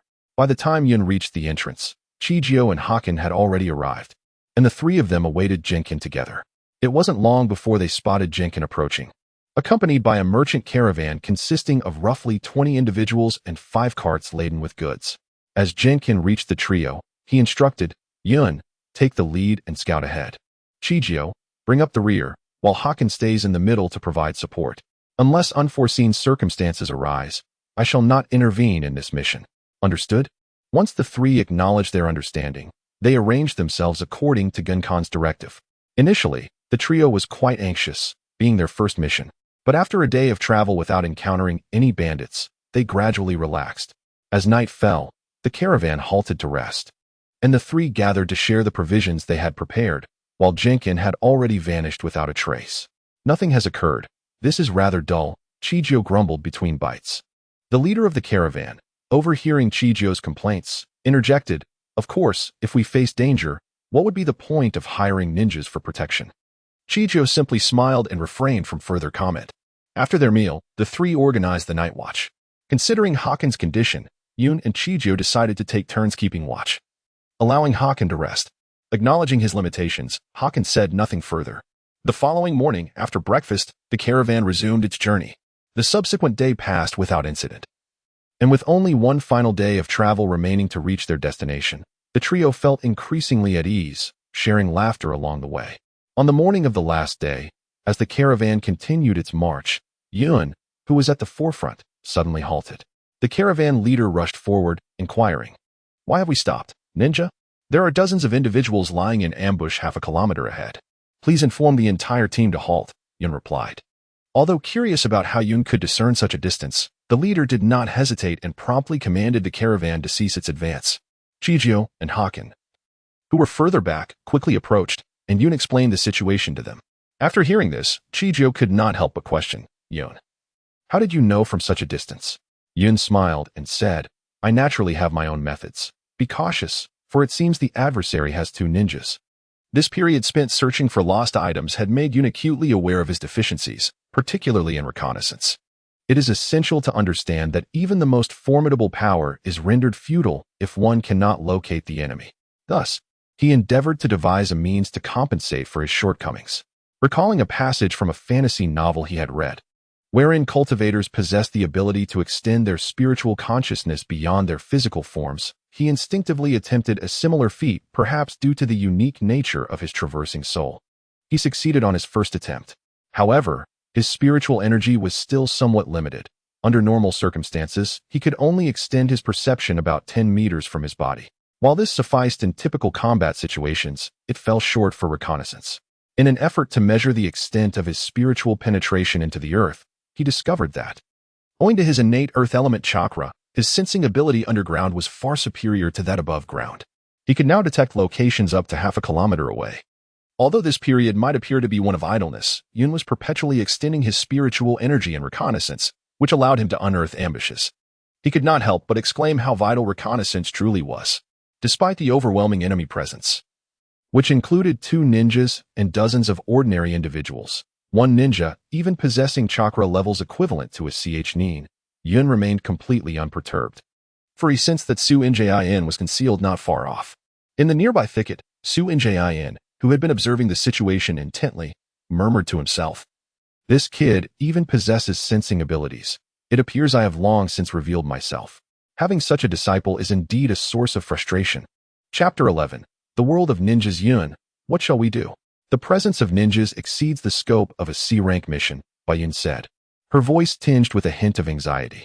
The clouds had yet to respond when the team leader, overhearing Yun's words, promptly interjected, "We were unaware that ninjas would be involved. In the past, when we employed ninjas from Konoha, we encountered no difficulties. Hence, it was only natural for us to issue a C-rank mission this time. If you assist us in repelling the adversaries, I shall compensate you as if it were a B-rank mission." After listening to his words, Yun smiled and said, "Uncle, we do not harbor any distrust towards you. Since we have undertaken this mission, we shall see it through to completion. Rest assured." Yun's sentiment was echoed by Jijio, who interjected, "Indeed, uncle. You can confidently entrust it to us." Yun did not oppose this. "Yun, what should we do now? Should we charge in to confront them?" "No. Let us remain here and wait for them to approach. After all, they are numerous and hold the advantage of terrain," Yun replied thoughtfully. Turning to the team leader, she continued, "Uncle, please give the order for the caravan to remain on standby. If we do not see any signs of an attack within the hour, we will take the initiative." The leader acknowledged with a nod and proceeded to make the necessary arrangements. Yun then turned to Yun and Jijio, instructing them to create a vast illusion using the terrain here. It need not be overly powerful. It should merely ensnare those ordinary individuals, for despite their lack of strength, they could prove to be quite troublesome. Upon hearing Yun's command, Yun promptly turned to prepare the setup. "Jijio, when the enemy arrives, you are responsible for dealing with that Chunin. If possible, try to resolve it. At the very least, delay them. Is that understood?" "Rest assured, Yun, I am quite formidable," Jijio assured with unwavering confidence. The stage was now set for the impending assault. Meanwhile, half a kilometer away in the underbrush, a scar-faced man addressed a bearded fellow, "Brother, why hasn't that merchant convoy arrived yet? Has our ambush been discovered?" The bearded man replied solemnly, "I fear that may be the case. According to our reconnaissance, that convoy should have arrived by now. It appears those little Chunin are not as incompetent as they seem. Even so, they are merely newly minted Chunin. Besides, those from Konoha likely have yet to witness bloodshed. We, on the other hand, hail from the renowned village of the Bloody Mist. Moreover, brother, you are a Chunin." He added, "Indeed, since they are not coming, we shall advance and let those Konoha brats witness what true ninjas are like," the bearded man declared, rising from his seat. "Men, let's wash them in blood." About half an hour had passed since Yun's arrangements, and at that moment he opened his eyes, which had appeared to be closed in meditation. "They have arrived. Proceed according to plan." Yun and the others nodded. Roughly 5 minutes later, the bearded man and the scar-faced man, accompanied by dozens of others, confronted the merchant convoy. Without a word exchanged, battle commenced. The bearded man and the scar-faced man refrained from attacking initially, allowing the common bandits to charge first. Observing this, Yun silently cursed their cunning strategy aimed at exhausting a few of their stamina. "Yun!" Yun shouted, and Yun understood. responding with swift hand gestures to cast an illusion upon the assailants, sending them into a frenzied disarray. Currently, Bayun lacked the influence of Edu from the original story. The extent of bloodline activation was significantly diminished, a trade-off of sorts. You are capable of casting illusions on so many simultaneously. You are not ordinary Konoha Chunin. The bearded man remarked slowly. Second, go deal with the illusionist. You shall not succeed. I have been prepared for you. Jijio charged toward the scar-faced man, while Yun hurled 2 shuriken at the bearded man. Child, a Chunin is not someone of your caliber to contend with. Allow me to impart a lesson today. Consider your life the tuition I shall unreservedly accept, the bearded man declared, deftly evading the shuriken. Anyone can boast. Let us see you say that after you defeat me. Yun retorted, a hint of derision in his voice. Do not overestimate yourself. You are merely clinging to life. The bearded man shot back without hesitation. Is that so? The 2 kunai that had missed the bearded man suddenly exploded. Apologies, but these are no ordinary kunai. They're tagged with explosive seals. Amidst the billowing smoke, the bearded figure emerged.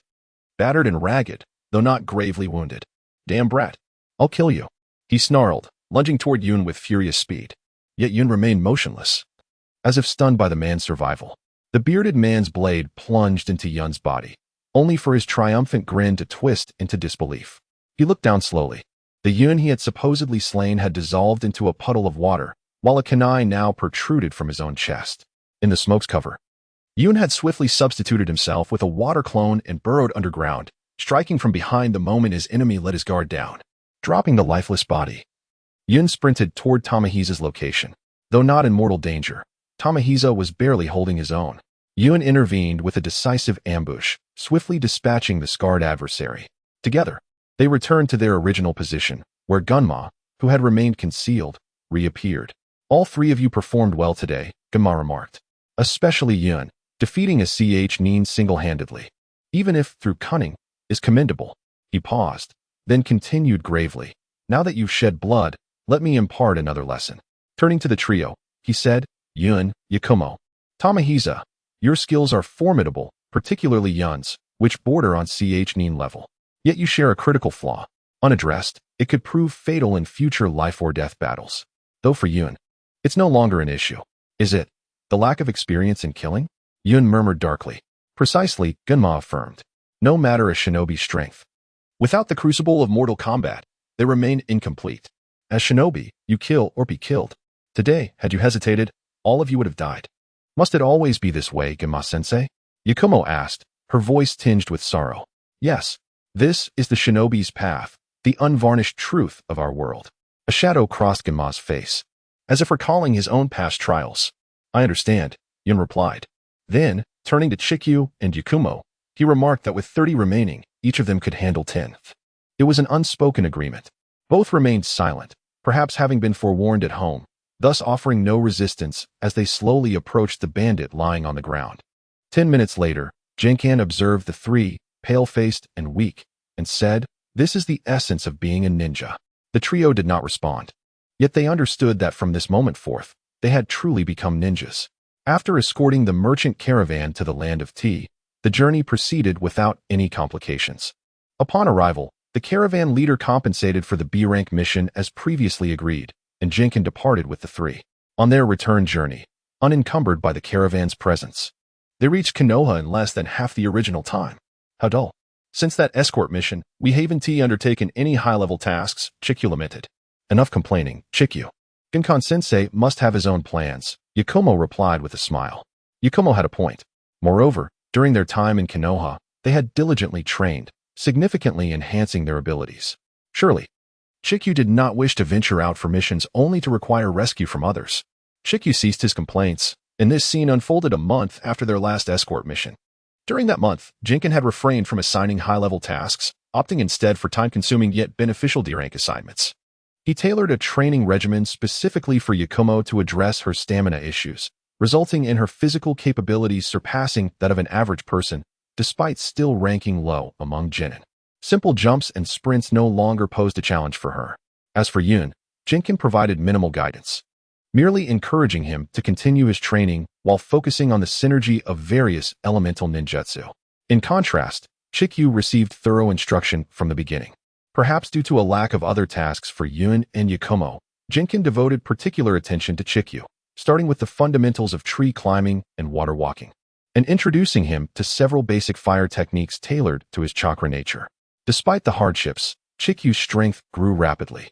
Whereas Chikyu had previously been outmatched by any of the 12 ninja group, he now found himself surpassing even the relatively weaker Sakura Haruno and Ino Yamanaka. Yakumo and Yun believed that Gunkan's goal in enhancing their strength was to ensure their self-preservation in future missions. However, Yun, aware of the unfolding narrative, understood that Jinkan was preparing them for the upcoming Chunin exams, thus encouraging their rapid advancement in skills. The thought of the Chunin exams sparked excitement within Yun, for many pivotal characters in the story emerged through these exams. In essence, they signified the true commencement of the narrative, with prior events merely serving as a prelude. After a brief wait, Jinkan arrived. Chikyu promptly exclaimed, "Gunkan-sensei, is there yet again no high-level mission today? Engaging in these mundane tasks does not reflect our true abilities." Xianjian smiled and said, "Jijio, there is no need for you to be anxious. Your moment to showcase your abilities will come. As for advanced missions, they will be available in due time." Unwillingly, Jijio nodded in agreement. "Now, let us commence today's task. Our assignment is to collect the litter from the surface of the river, which will also serve to enhance your water treading skills. Let us set off." The trio responded in unison, acknowledging the task, and followed Xianjian to the riverbank. Though the refuse on the water was scant, the extensive surface of the river made the endeavor quite laborious. After considerable effort, they managed to completely clear the debris and deposit it at the designated location, taking up a significant portion of the afternoon. Together with Xianjian, the three returned to Konoha. At that moment, eagles circled in the sky, their cries piercing the air, prompting Yin to realize that the Chunin exams were soon to commence. Xianjian stated, "I must return to submit the mission report," and with that, he departed. Once Xianjian had left, Jiji remarked, "I intend to head home early today, so I will take my leave." Yun and Bayan acknowledged him, and Jijio then left. "Yun, I plan to visit Hinata's home. Would you care to join me?" Yin replied with a wry smile, "I think I shall pass.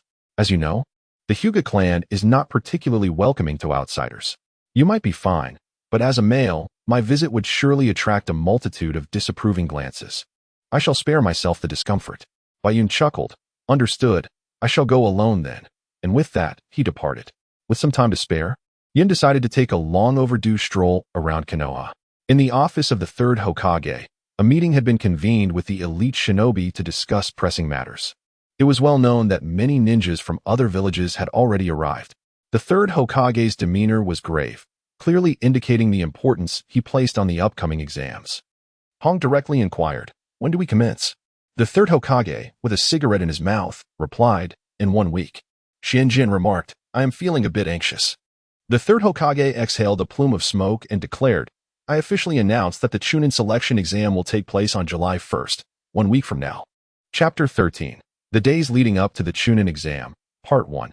As the clouds leisurely wandered through the streets, they inadvertently caught sight of the frenzied dash of Konohamaru, pursued by Sakura. Murmuring softly, they adopted an attitude of indifference, deciding that since they had witnessed the scene, there was no need to depart. Thus, they trailed behind at a measured pace. At that moment, Konohamaru glanced back and saw Sakura closing in on him, prompting him to quicken his pace. However, as he rounded a corner, he suddenly collided with a man and a woman who had emerged unexpectedly. Startled, he realized that his momentum was unstoppable. With a resounding thud, he crashed into the figure ahead. "Ouch!" Konohamaru groaned, rubbing his head, and then looked at the individual he had collided with. Before him stood a boy clad in black attire, adorned with peculiar markings on his face, and bearing a forehead protector from Sunagakure. Alongside a girl with pale yellow hair tied atop her head, wielding a massive fan. She too bore the insignia of Sunagakure, revealing them to be Temari and Kankuro. "That hurt, you little brat," Kankuro exclaimed, touching the spot where he had been struck, and then grasping Konohamaru's scarf, lifting him off the ground. "Hey kid, can't you watch where you're going?"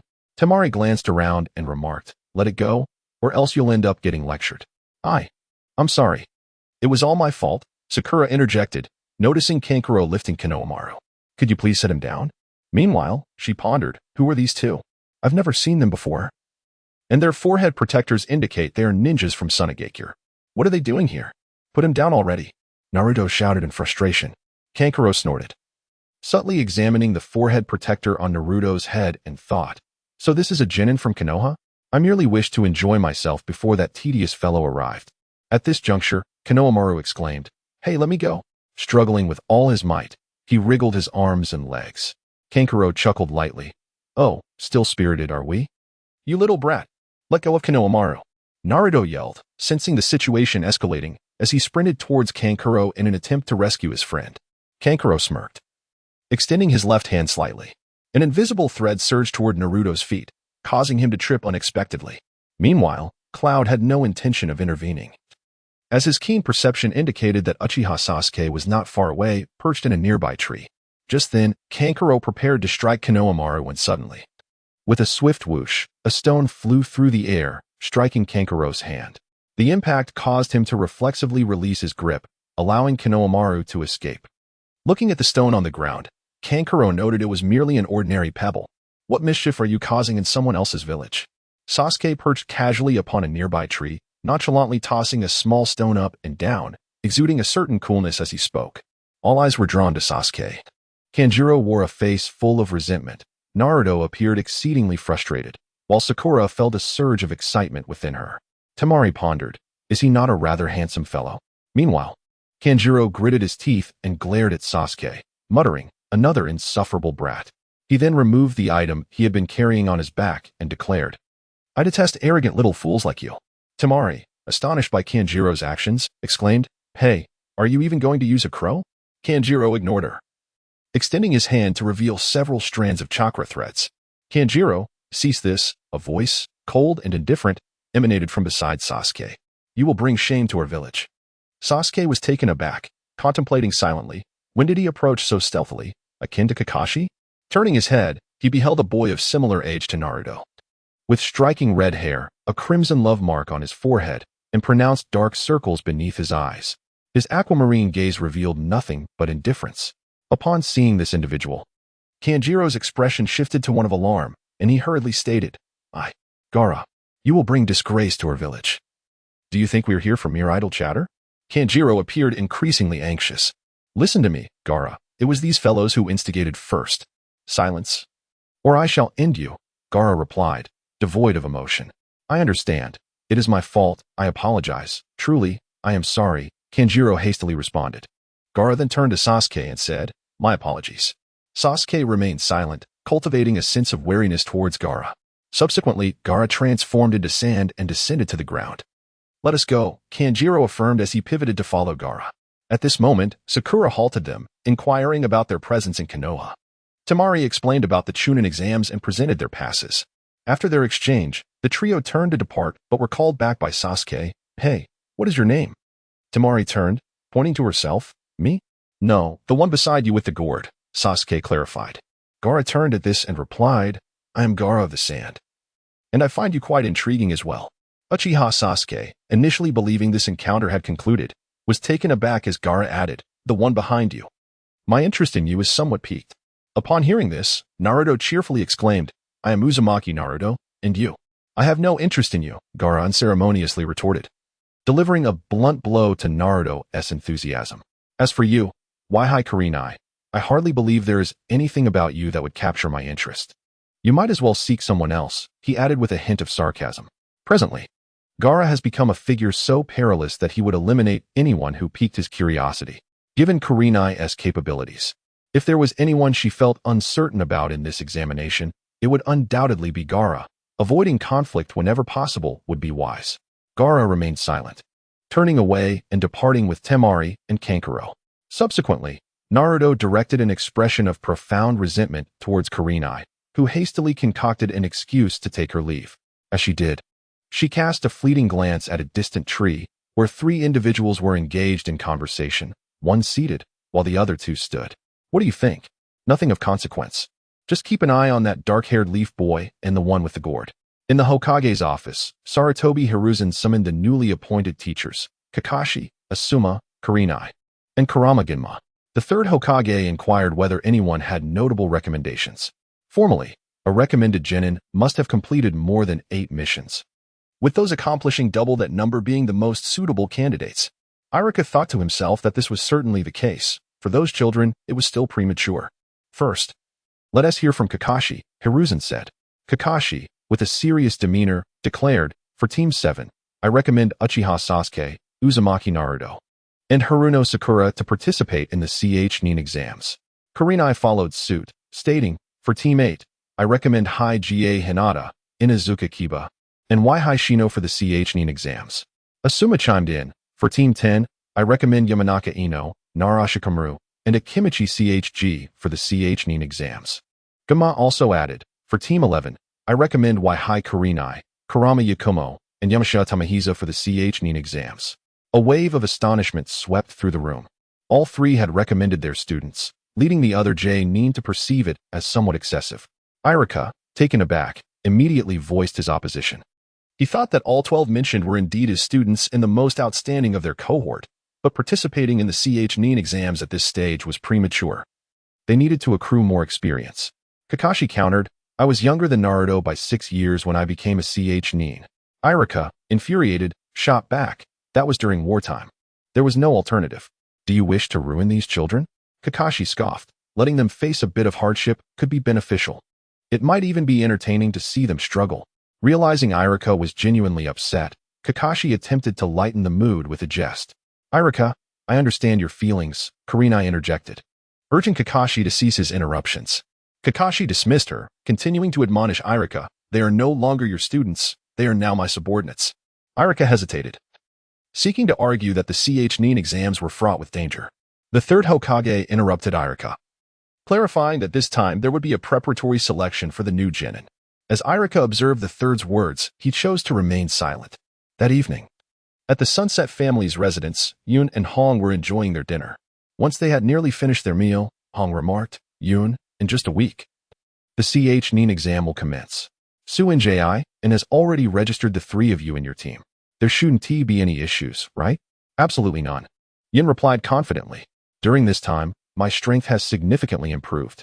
Just wait and see, sister. You will be utterly astonished. Hong chuckled. Then I shall eagerly await your good news. The following day, as was customary, Yoon and her companions gathered at their usual spot to await Suin Jin. Before long, he arrived. ZHG inquired, Suin Jin sensei, what task do we have today? There is no task today, Suin Jin replied.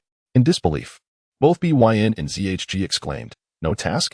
Suin Jin remained silent for a moment, casting a glance at Yoon and remarked, it seems Yoon is already aware. Upon hearing Suin Jin's words, BYN and ZHG simultaneously turned their attention to Yoon. Yoon nodded and said, indeed. Master Shinjian, yesterday, I encountered a ninja from the Sand Village in Konoha, who informed me of this matter. Later that evening, my sister also shared the news with me.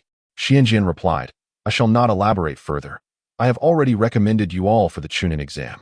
He then handed 3 application forms to the trio. Shinjian added, participation is not mandatory. You may decide for yourselves whether to take part. Those who wish to consign the forms. Gigi was elated and promptly expressed his gratitude to Shinjian. Shinjian reminded everyone that the applications must be submitted to room 301 of the ninja school by 3 p.m. 6 days hence. Once Shinjian departed, the 3 conferred and unanimously resolved to participate, agreeing to gather here tomorrow to submit their applications. Following this, Gigi returned home, and Yoon turned to Yakin, inquiring, where do you intend to go next? I have arranged to meet Hinata at our usual training ground today, he continued. You should join us. As Yoon pondered the absence of pressing matters today, she remarked to herself that it had indeed been quite a while since she last laid eyes on Hinata. With that thought, she and Yagumo made their way to the training grounds. Upon their arrival, they discovered that Hinata had yet to appear, prompting them to engage in casual conversation. After approximately 10 minutes, Hinata rushed in, breathless. I apologize for my tardiness. Have you been waiting long? She inquired. We just arrived. Yin replied. Oh, you are here too, Hinata remarked, finally noticing Yun's presence. A wave of dismay washed over Yun. Was her existence so inconspicuous that it could only be acknowledged in the shadow of Hinata? Such a realization was indeed sorrowful. I'm sorry, I didn't look up, Hinata admitted. Upon hearing these words, Yin could not help but internally roll her eyes, though she did not dwell on it. She turned to Hinata and said, Hinata, my sister must have informed your team about the Chunin exams. How is your preparation coming along? Hinata, with her head bowed, replied, Sister Kurenai has already registered us. and I have decided to participate, but I still lack confidence. Yun recalled that in the previous Naruto series, Hinata referred to Kurenai as teacher, but she chose not to dwell on this detail.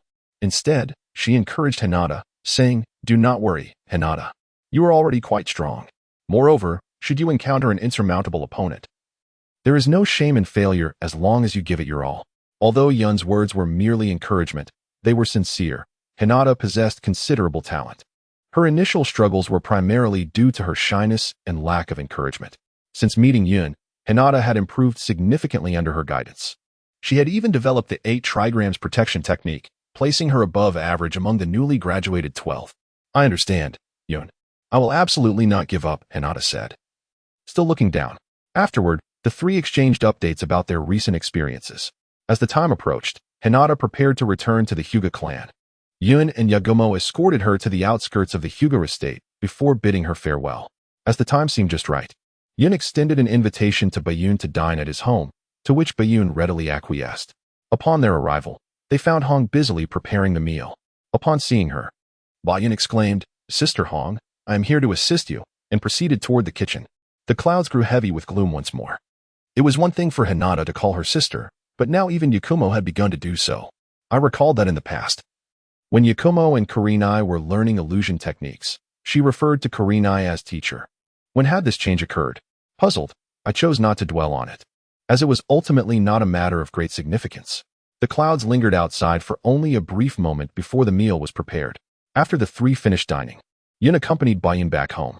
On the way, Yun suddenly halted, turning to inquire, "Irika-sensei, what is your purpose in following me?" Startled, Irika, who was covertly disguised as a rain ninja, exclaimed, "What? I am a ninja from the rain village." Yun smiled and said, "All right, Irika-sensei, you cannot deceive me." Irika felt a wave of frustration. The test had not even commenced, and he had already been recognized. However, this also indicated Yun's prowess. Even after passing, he chose not to respond and turned away. Meanwhile, in various locations within Konoha, Naruto sought out Konohamaru and his companions to engage in a game of ninjas. Suddenly, a rain ninja abducted Moyu, prompting Naruto to chase after the assailant alongside Konohamaru and Udon. The enemy's speed was astonishing, quickly leaving Konohamaru and Udon behind. Naruto managed to catch up to the foe, who had tied Moyu to a tree. As Naruto attempted to stealthily acquire the sealing scroll, he remained unfazed by the threats. When the enemy ninja turned around, he was startled to find that Moyu had transformed into a scarecrow. The real Moyu had already been rescued by Naruto and brought to safety in the trees. Subsequently, Naruto utilized the shadow clone technique in a net to subdue the enemy, only to discover that the adversary had employed a substitution technique, as the foe within the net had transformed into stone. Sasuke extended an invitation to Sakura for a stroll. Much to her delight, he advised her to reconsider participating in the exam, cautioning that carelessness could lead to peril. Sakura was overjoyed that Sasuke was concerned for her well-being. At that moment, a rain ninja appeared, launching shuriken attacks, which Sasuke deftly deflected. However, the ninja unleashed a barrage of shuriken, overwhelming Sasuke. Sakura soon recognized that the enemy was employing Jinjutsu, realizing that the true Sasuke would never be so forward as to invite a girl for a walk. Angrily, she declared that such a rudimentary illusion would not affect her. Upon realizing that Sakura had seen through the ruse, the enemy retreated. Meanwhile, Sasuke easily dispatched the ninja who had come to test him. Hinata and Ayam also encountered a testing ninja, successfully overcoming the challenge. Hinata's gentle fist technique and Ayam's illusion arts left the ninja in a state of utter disarray. Similarly, Shino, Kiba, Shikamaru, Choji, Ino, and Chiju faced comparable situations, with the ninja gaining no advantage and ultimately fleeing. Later that night, atop a rooftop, the testing ninja reported to Kakashi that all newcomers had passed the preliminary examination. With a sudden bang, he transformed back into Irika. Irika had to concede that everyone had exhibited significant growth in their abilities. Yet Kakashi remarked that such skills alone would not suffice for the true Chunin exam. Upon returning home, Yun found that Hong had already tidied the house and was seated at the table, sipping on some distilled liquor. At that moment, Hong was not clad in her usual attire. She wore only a tank top, and the effects of the alcohol had given her cheeks a slight flush. Despite having lived together for over a decade, Yun had developed a substantial immunity to the allure of her sister. Yet, he could not help but marvel at the captivating charm of the sunset that was Hong, lamenting the unfortunate reality that she was, indeed, his sister, and thus, he could only admire her from afar. Yun gazed at the incoming clouds and inquired, Yun, tell me, whom do you prefer more, Yun or Hinata? Yun was taken aback by Hong's sudden inquiry, momentarily at a loss for words. Sister, what are you talking about? Seeing Yun's bewilderment, Hong chuckled, do you not like them? As far as I know, those two children are quite fond of you. Could it be that you are entirely unaware? How could that be? Sister, you are not jesting. Are you? For Yun, having lived two lives, his perspective on love diverged from that of others. He believed that young adolescents, at 11 or 12 years old, were not yet at the stage to engage in romantic relationships, hence he had never paid it much mind. Now, with Hong's words echoing in his mind, he found himself lost in contemplation, unsure how to respond. Observing Yun's state, Hong chose to remain silent. That night marked Yun's first experience of insomnia. Thoughts of Hinata and Bayun flitted through his mind, leaving him in a drowsy haze where he could not discern if he had slept or not. Ultimately, he resolved to set these thoughts aside, reasoning that he was still young, and the years ahead were bound to be tumultuous. Everything could be addressed once those years had passed. Before he knew it, dawn had arrived. Fortunately, as a ninja, his physical resilience was exceptional, and a sleepless night bore no burden on his body. After having breakfast and tidying up, he took the application form to the designated meeting place to await Chiju and Bayun. Before long, Bayun arrived, and today, Yun noted a distinct difference in Bayun. The usual natural rapport was absent. It was only when Chiju finally appeared that the tension was alleviated, and for the first time in his life, Yun found a man to be rather endearing. The three then proceeded together to submit the application form. At the entrance of room 301, many lower-ranking ninjas gathered. Xiaoli was kicked out, and Tian hurriedly helped him up. Two middle-ranking ninjas issued provocations, mocking their lack of skill for daring to register. Please, allow us to enter, I beg you, Tian pleaded. In response, a loud thud echoed as she suddenly bore panda-like eyes. The middle-ranking ninja, armed with two oversized shurikens, declared this to be the first challenge. The other dashing middle-ranking ninja added, we have seen many who give up right from the start. The first emphasized, as a middle-ranking ninja, the captain's rank entails responsibility for mission failures and the deaths of subordinates. The second one continued to drone on, you little brats. You'll never pass anyway, it wouldn't be a loss to chase you away. Sasuke coldly interjected, we still intend to enter, quickly dispel the illusion barrier. I need to get to room 3. The two middle-ranking ninjas paused, taken aback. Had they been discovered? Sasuke turned to Sakura, believing she must have recognized it earlier, as illusions were her forte. Having regained her confidence since yesterday, Sakura exclaimed, indeed, stop your antics. This is clearly room 2. As she spoke, the room number shifted to 201. The first middle-ranking ninja deemed that insufficient and launched an attack against Sasuke. In a flash, Xiaoli interposed himself between them, successfully blocking both assaults. Sakura gasped, the speed of that green-clad figure is astonishing. Sasuke was equally astounded, noting the formidable chakra emanating from Xiaoli. Niji, displeased, reprimanded Xiaoli, how many times must I say, do not draw attention? Xiaoli's face flushed slightly, yet his gaze remained fixed on Sakura. Sasuke observed that Xiaoli's injuries had vanished. Xiaoli approached Naruto and the others, introducing himself with a dazzling smile, proclaiming to Sakura, I will protect you until my last breath. Sakura nearly fainted, bluntly rejecting him. Your eyebrows are too bushy. Lee instantly deflated while Naruto burst into laughter, finally seeing someone even more foolish than himself. Neji inquired about Sasuke's name, igniting Naruto's fury at being ignored yet again, prompting him and Lee to slump against the windowsill to recover. Sasuke, exuding arrogance, locked eyes with Neji as tension mounted between them. Tenten gazed at Sasuke, exclaiming, wow, so adorable. Soon after, the group departed together, with the Cloud Trio observing from a distance before following suit. Chapter 16. The Chunin exams begin after the group left. Two Chunin exchanged nods, thinking, as expected of Kakashi's secretly trained subordinates, they cleared the first hurdle effortlessly. With a poof, they transformed into Konoha's gatekeepers, Izumo Kamizuki and Kotetsu Higane. This year's examinees are quite promising, they mused. Meanwhile, Sasuke brimmed with fighting spirit, acknowledging the monstrous talents among this year's participants. Gaara, Rock Lee, Hyuga Neji, and the enigmatic Cloud, whose strength remained unknown. Cloud himself felt both anticipation and tension, viewing this exam as a test of his influence on the original narrative, a pivotal factor for his future. Noticing Neiji's solemn expression, Tintin asked, "Are you that concerned about Sasuke?" Neji responded with a cold smirk before striding ahead. Smiling, Tintin hurried after him, calling Lee. "Quit dawdling. Let's go." Lee lingered, needing to confirm something first. Elsewhere, Lee caught up with Team 7 and challenged Sasuke directly. He sought to measure the gap between his skills and those of a prodigy's descendant. Glancing at Sakura, he blurted, "I love you, Sakura." Sakura felt her sanity slipping, shuddering in disgust. "I hate those droopy eyebrows." Cloud observed wryly, the passionate Lee. I'd never have the courage for such a bold confession, especially after already being rejected." Undeterred, Lee launched a heart-shaped assault, which Sakura narrowly dodged with frantic evasion. Sakura scolded him harshly, leaving Lee abashed. "Must you reject me so bluntly?" Naruto interjected, fuming. "Damn it, another one after Sasuke." Sasuke, equally fired up, declared, "Let me show you what the name Uchiha truly means." Thrilled, Lee assumed a combat stance. At last, "I'll face the strongest rookie. I'll prove myself to you, Might Guy Sensei."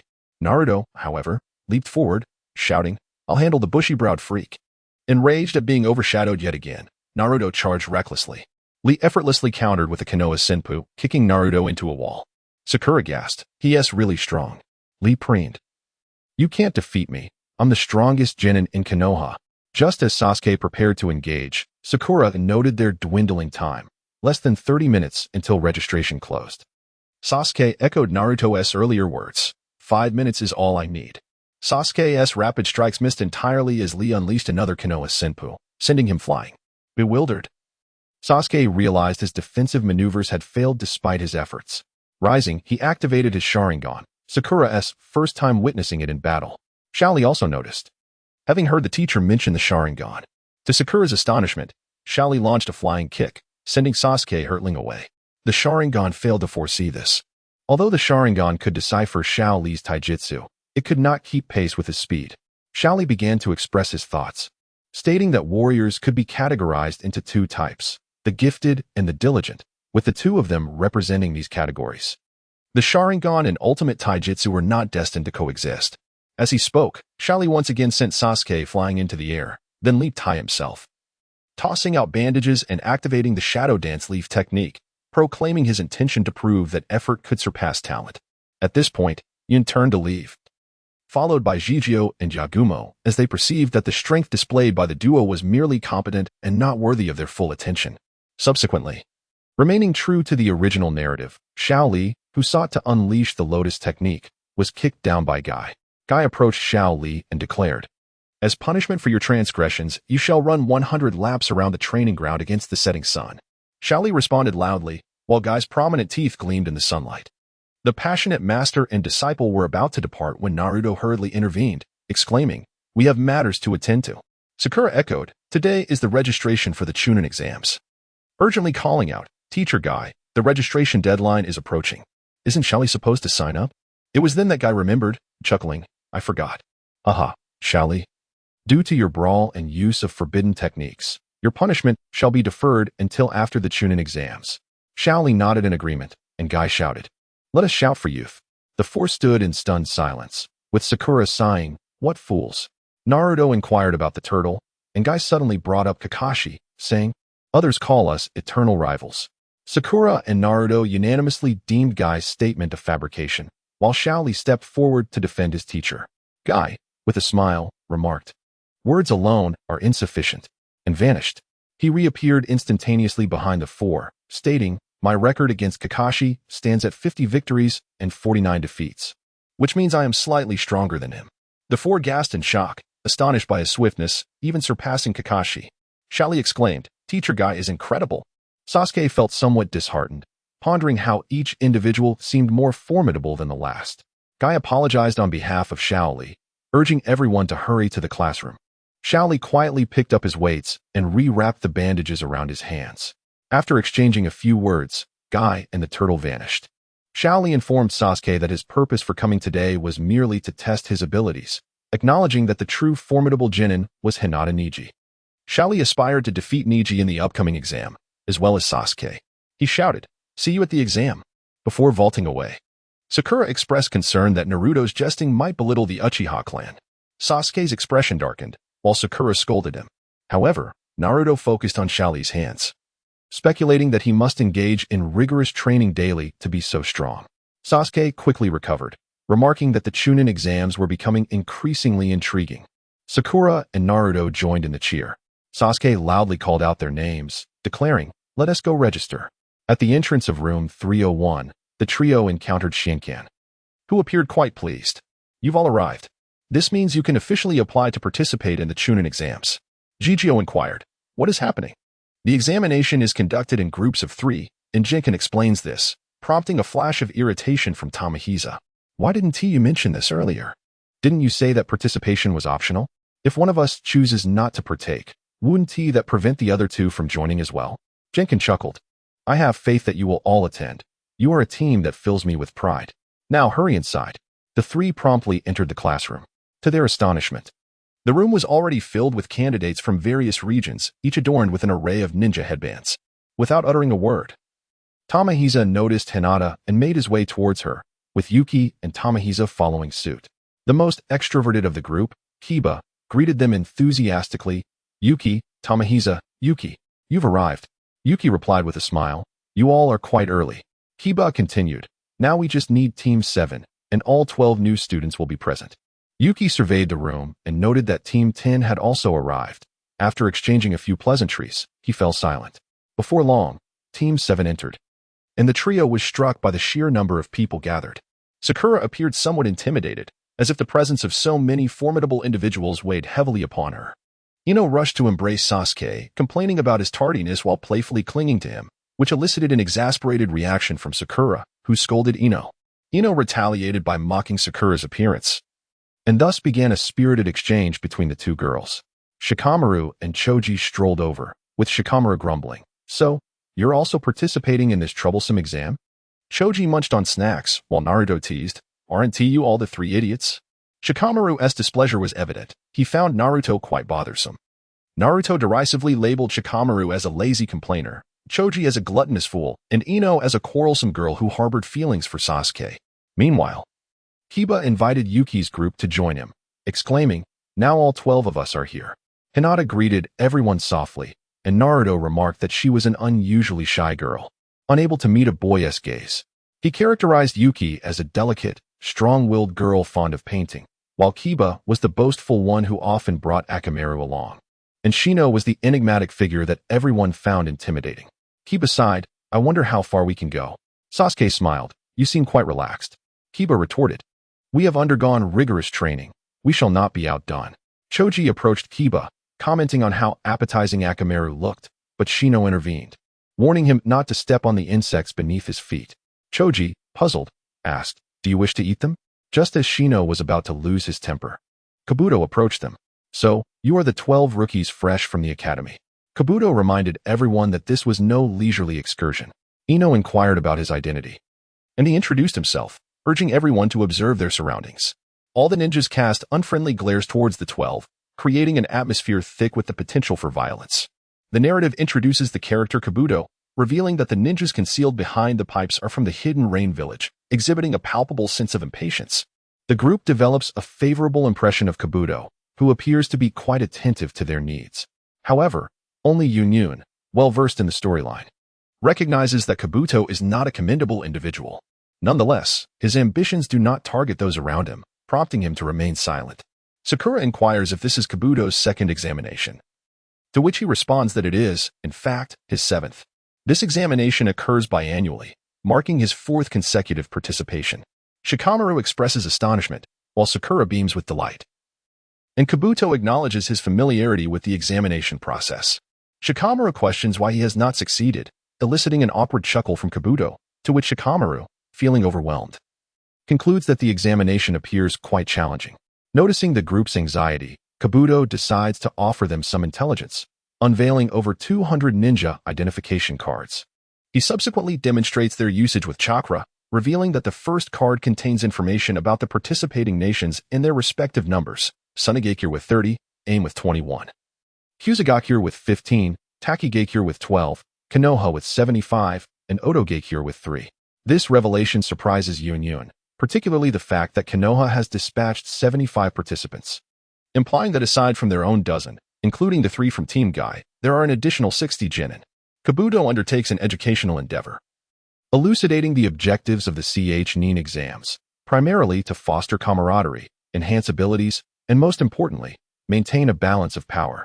He elaborates on the significance and advantages of mutual restraint, leaving only Naruto in a state of confusion. Following this, Sasuke inquires about information regarding Lee and Gaara.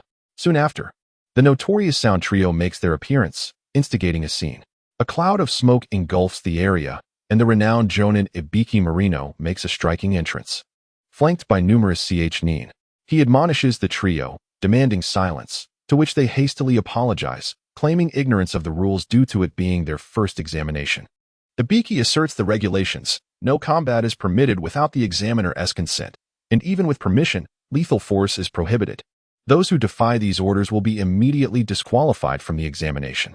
He then announces the commencement of the first exam, which is a written test.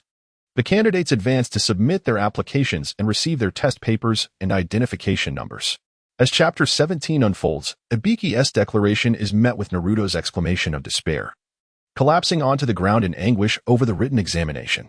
On the other side, Yunyun displays a troubled expression, although his performance may not rival Naruto's abysmal results.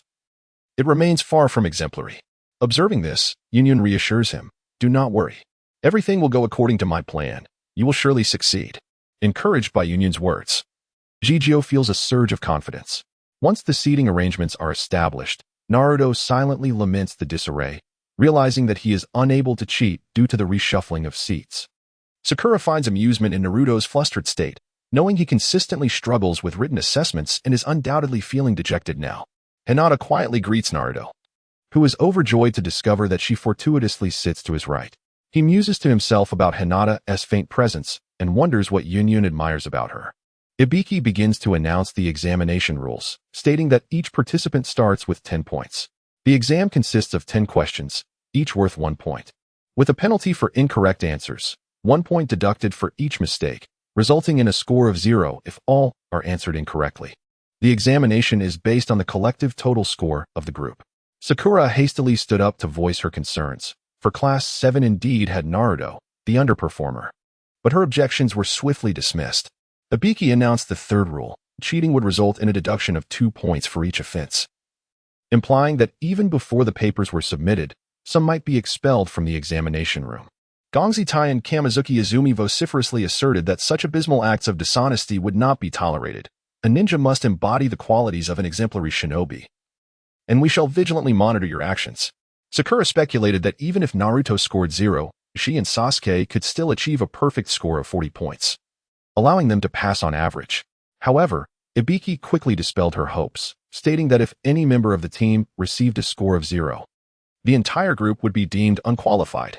Naruto soon sensed 2 overwhelming pressures of killing intent. The examination duration was 1 hour, with the final question to be revealed after 45 minutes. Ibiki officially declared the examination to commence, and Sakura prayed fervently that Naruto would not score 0. Sasuke, however, noticed that Naruto had begun to tremble. Sasuke was equally astonished, and Sakura was left dumbfounded. This was indeed a question that synthesized extensive knowledge. Sakura immediately concluded that there were likely very few individuals, aside from herself, who could solve it. Before long, Naruto found himself utterly bewildered, facing 9 questions, none of which he could answer. They were all exceedingly difficult. Sasuke could only smile wryly, as he too found himself unable to solve even a single question. On this side of the cloud, Bayun was capable of achieving results through his own strength. Sensing the unfolding narrative, Yun discerned that, aside from the few individuals he was aware of, several others possessed chakra levels commensurate with that of a ch-nin. Focusing on one individual who was fervently writing, Yun employed the water mirror technique to replicate his answers onto his own examination paper. He utilized the same method to furnish Jijio with the answers. Not far away, Jijio, who was poised to receive Yun's solutions, promptly began transcribing upon noticing the answers beside his own paper. Before long, he had completed the task, prompting Yun to withdraw the water mirror technique. Yun cast a glance at the anxious Naruto, contemplating whether to provide him with an answer. However, considering Naruto's exuberant nature, she feared he would exuberantly exclaim in delight, leading her to abandon the thought. Ultimately, he would pass the examination, she reasoned. Naruto began to ponder methods of cheating. Yet he was apprehensive about being caught by Ibiki. Sasuke, too, found himself in a dilemma, as there were too many supervising instructors. Soon enough, a candidate was caught cheating and had their actions recorded. Sasuke gradually comprehended the examination's true purpose. It was an assessment of one's ability to employ ninjutsu for deceit. Essentially a test of intelligence gathering. Cheating in a rudimentary manner would undoubtedly result in point deductions, thus it was imperative to avoid foolishly blatant cheating. Sasuke hoped that Naruto would quickly grasp this intention, yet it was evident that Naruto could not. Gaara unleashed his sand, dispatching a sand eye to survey the surroundings. Kiba found a simpler method, utilizing Akamaru to perch atop his head and scout for answers. The Sound Ninja Trio, however, relied on the rhythm of others' writing sounds to reconstruct the answers through foul play. Shino summoned insects to flit about, relaying the information they observed back to him. Tintin suspended tools from the ceiling, utilizing reflective panels to cheat, and even passed information to Lee. While everyone else scribbled away, Naruto remained ensnared in despair and frustration. Neji and Hinata employed the Byakugan to scan their surroundings effortlessly. When Hinata noticed that Naruto was struggling, she discreetly signaled that he could copy her answers. Naruto, initially suspicious of Kiba's potential machinations to lead Hinata into a trap, questioned her intentions. Hinata, why would you allow me to copy your work? Hinata shyly replied, because you have a good relationship with Yunkuen, and you have helped me before. Naruto felt a sense of relief, realizing Hinata's kind-hearted nature. Just as Naruto leaned in to observe Hinata's test paper, a kunai whizzed past his face, striking the paper of a candidate seated behind him, nearly giving Naruto a heart attack. A stern voice announced that the Konoha candidate had cheated 5 times and lost their qualification, along with 2 accomplices who were promptly expelled. Subsequently, 3 more candidates were ejected for failing their attempts at deceit. One disgruntled candidate stood up to challenge the proctor, demanding evidence. The bandaged proctor, a chunin named Fui, retorted, "My strength is proof enough," before swiftly incapacitating the defiant candidate and dragging him away. Hinata urged Naruto to copy quickly, and just as he was about to act, he heard the sound of Kamizuki Izumi diligently recording on her paper nearby. Alarmed, Naruto boasted that a ninja of his caliber would never resort to cheating. However, Hinata noticed that Naruto had yet to write a single answer, which caused her concern. Fearing that his cheating might implicate the well-meaning Hinata, he resolved to refrain from any dishonest actions. Relieved, Hinata believed he had found a legitimate solution. Turning away, Naruto was overcome with tears, lamenting, "I am such a fool. Why must I be so stubborn?" Sakura began to answer questions earnestly, while Sasuke activated his Sharingan to mimic the actions of others. Ino soon noticed that Sakura had completed her answers and employed the mind-body switch technique to inhabit Sakura's body, diligently recording the answers. After returning to her own body, she utilized the same method to assist Choji and Shikamaru in completing their tests. As the examination progressed, candidates continued to emerge, some resisting, others pleading. But all to no avail, as they were unceremoniously expelled. 13 groups had already lost their qualifications. Gaara's actions left Ibiki in a state of astonishment. This ninja was indeed formidable, managing to conjure a third eye. Among all present, the most shameless was Kankuro, who audaciously requested to use the restroom. While ostensibly attending to his needs, Kankuro unleashed his puppet crow, transforming it into an examiner, thus inevitably gleaning the answers. Naruto resolved to stake his fate on the final 10th question. The 45 minutes swiftly elapsed, and Ibiki observed that the weaker groups had been eliminated. Preparing to announce the 10th question, speculation arose regarding its difficulty. Temari grew anxious as Kankuro had yet to return. Fortunately, Kankuro returned just in time, prompting a sardonic smile from Ibiki, who mused about Kankuro's fortuitous luck and the efficacy of his puppet show. It dawned on Kankuro that he had been thoroughly seen through. As he approached his seat, he discreetly dropped a small object near Temari. Once Kankuro settled in, Ibiki proclaimed the most disheartening rule of the exam. In a corner, Kakashi, Asuma, Kurenai, and Gunma engaged in conversation, remarking on the ease of their situation without subordinates. Asuma noted that their tranquility would soon be disrupted, prompting Kakashi to inquire why. Asuma then spoke of the first examiner, Marino Ibiki. The initial round was perilous, and they wondered about the nature of this sadistic figure. Kurenai, newly promoted to Jonin, asked for insight into Ibiki's character. Kakashi described him as a professional, with Asuma adding that he specialized in interrogation and torture. Ibiki was a master of psychology and the leader of Konoha's Umbu interrogation unit. adept at understanding the human psyche and exploiting psychological pressure to coerce others, even to the brink of madness. Ibiki announced the commencement of the final examination, requiring everyone to decide whether to accept the 10th question. Temari, incensed, demanded to know the consequences of refusal. Ibiki coldly replied that refusal would result in a score of 0, disqualifying the entire team. An uproar ensued, with everyone agreeing to accept the challenge. However, Ibiki added an additional rule. Those who accepted the exam but failed to answer correctly would forfeit their eligibility for the Chunin exams indefinitely. In disbelief, Inuzuka Kiba shouted about the absurdity of such a rule, noting that several participants were seasoned genin. Shikamaru chimed in, wary that Chuji might abandon the exam without understanding the stakes, leading Chuji to fall silent. Ibiki laughed heartily, declaring that their misfortune was a consequence of his rulemaking. He offered a choice. Those unwilling could abandon the exam and return next year. The participants quickly grasped the dilemma. Both options were unacceptable. Ibiki announced that those opting out of the 10th question could raise their hands to leave, with the proctor noting their examination numbers. Naruto soon found himself engulfed in torment, while Sakura brimmed with confidence, her only concern being Naruto's fate. An older Leaf Genin, unable to withstand the immense pressure, raised his hand and relinquished his chance. 3 individuals were swiftly escorted out.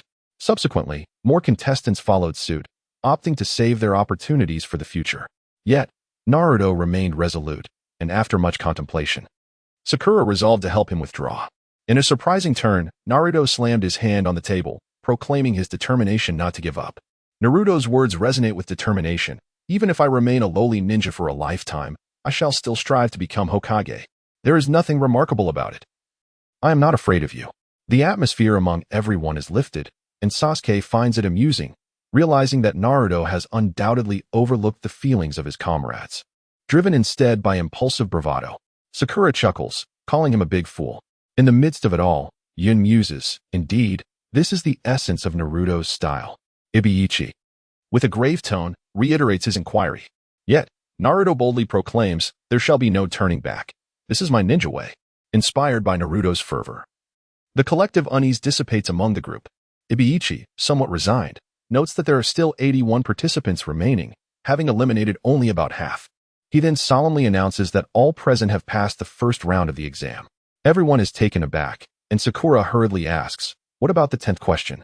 Ibiichi laughs heartily, stating that the earlier choice between 2 options was, in fact, the 10th question. Temari is furious, questioning the purpose of the preceding 9 questions. Was it not all utterly meaningless? Ibiichi clarifies that those 9 questions served their purpose. They tested each individual's ability to gather intelligence. Indeed, those queries were beyond the capacity of a mere genin to answer. Most could only resort to cheating to score points. To facilitate this, 2 chunin were positioned among the participants to assist with answers, relying on the candidate's ability to copy them. It dawns on Naruto that he is the only fool, waiting foolishly. In a bid to prove his cleverness, he asserts, I noticed it long ago, right, Hinata? Hinata reluctantly agrees. Ibiichi removes his forehead protector, revealing a bald head marred with scars from past interrogations, leaving everyone in shock. Even those who had seen such images in animation were momentarily taken aback. Ibiichi explains that those with inadequate cheating skills were eliminated. For a ninja, information is paramount. Often, lives are sacrificed for the sake of intelligence, and acquiring erroneous information can lead to dire consequences. Those who failed at cheating exemplified their inability to gather intelligence, thus being excluded. When Temari inquires about the significance of the final question, Ibiichi states that the 10th question is indeed the crux of the examination, primarily assessing the candidate's willingness to accept perilous tasks. Those who place their hopes on uncertain futures and lack the courage to stake their lives cannot seize opportunities. Such individuals cannot ascend to the rank of chunin, as they are expected to lead their teams, a position of utmost importance. Ibiichi dons his forehead protector once more, offering a few encouraging words before declaring the entrance exam successfully concluded.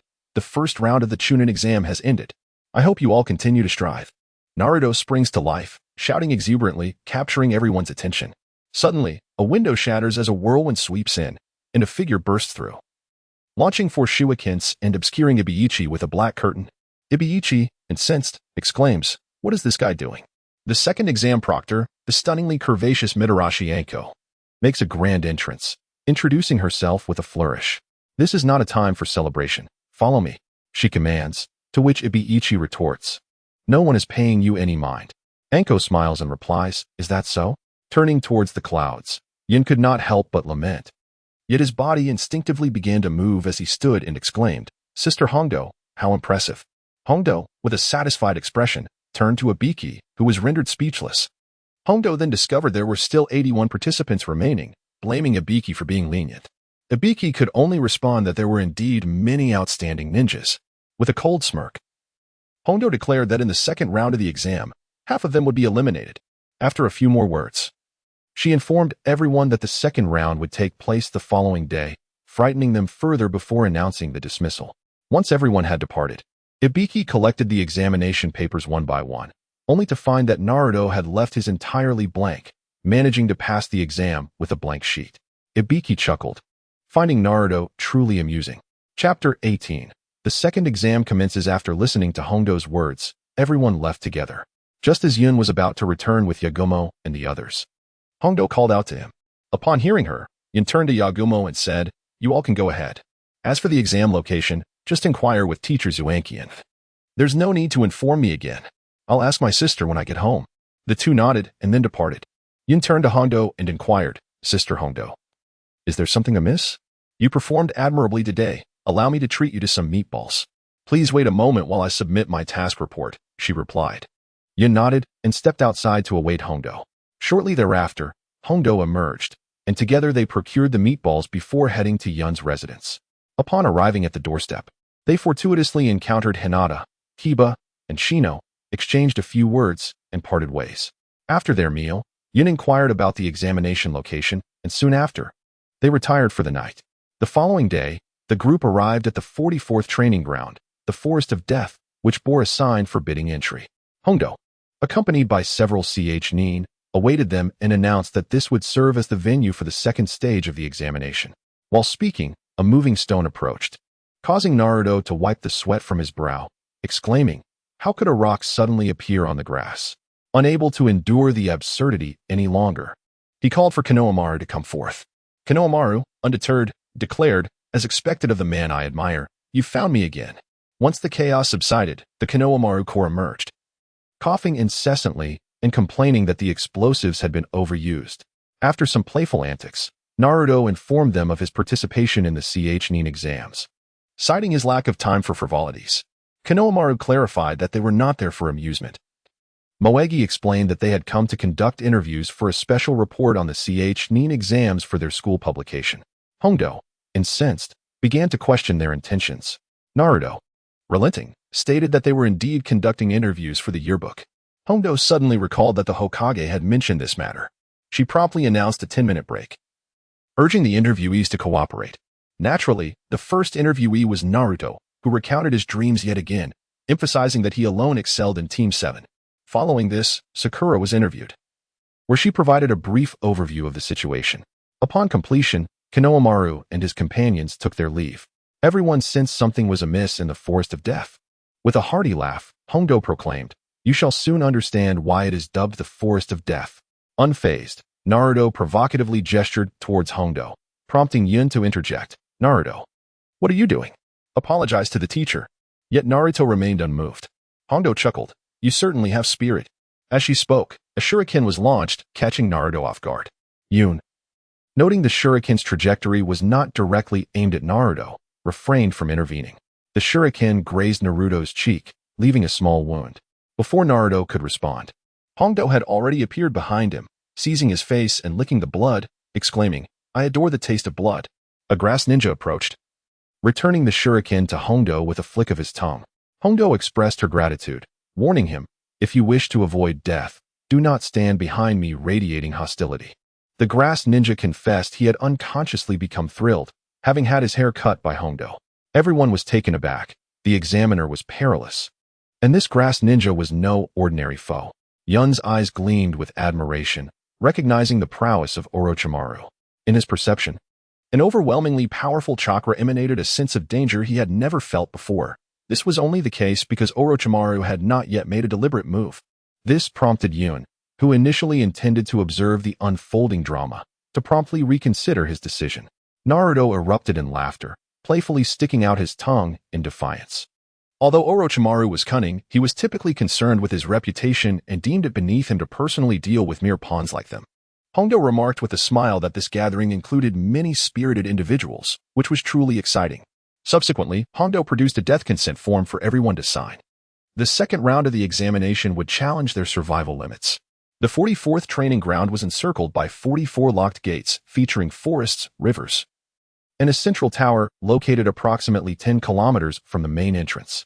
The essence of the challenge lay in a ruthless contest for scrolls, specifically the Book of Heaven and the Book of Earth. Among the remaining 27 teams, 26 were divided evenly, each possessing either the Book of Heaven or the Book of Earth, while one additional team would randomly draw either scroll. The criterion for qualification was that the groups must simultaneously possess both scrolls and reach the central tower within 5 days. Dingxi immediately inquired about their provisions, to which Hongdo replied that the forest was abundant with wild animals to solve their hunger. Do reminded everyone that the forest was home to man-eating beasts and poisonous plants. Without prior preparation, Jijio glanced at Yun, who exhibited a reassuring expression, causing Jijio to feel more at ease. To Jijio, it seemed that Yun and Hongdo shared a close relationship and had likely made prior arrangements. However, this assumption was a misconception.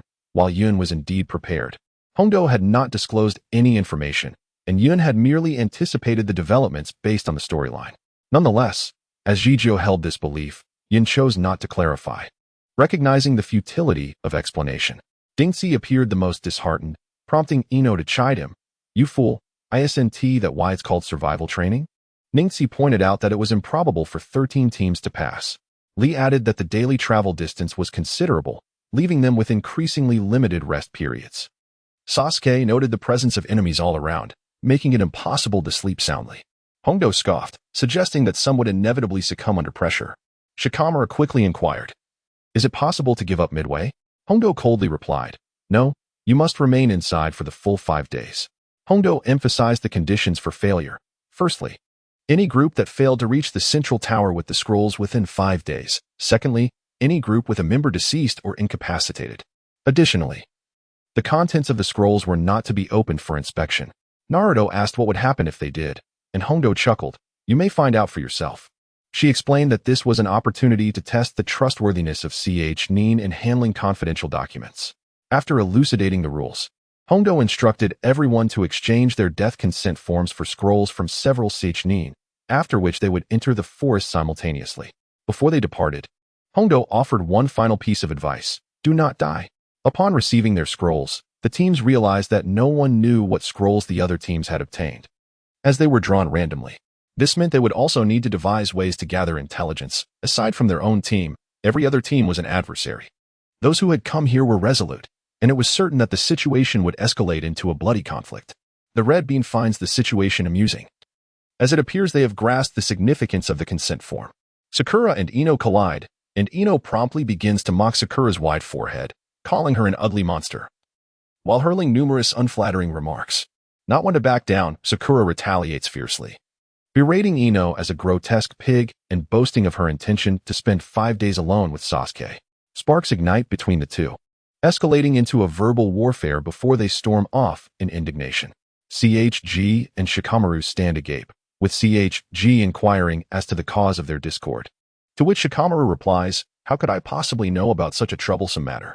At last, the moment to receive the scrolls arrives, and excitement permeates the atmosphere.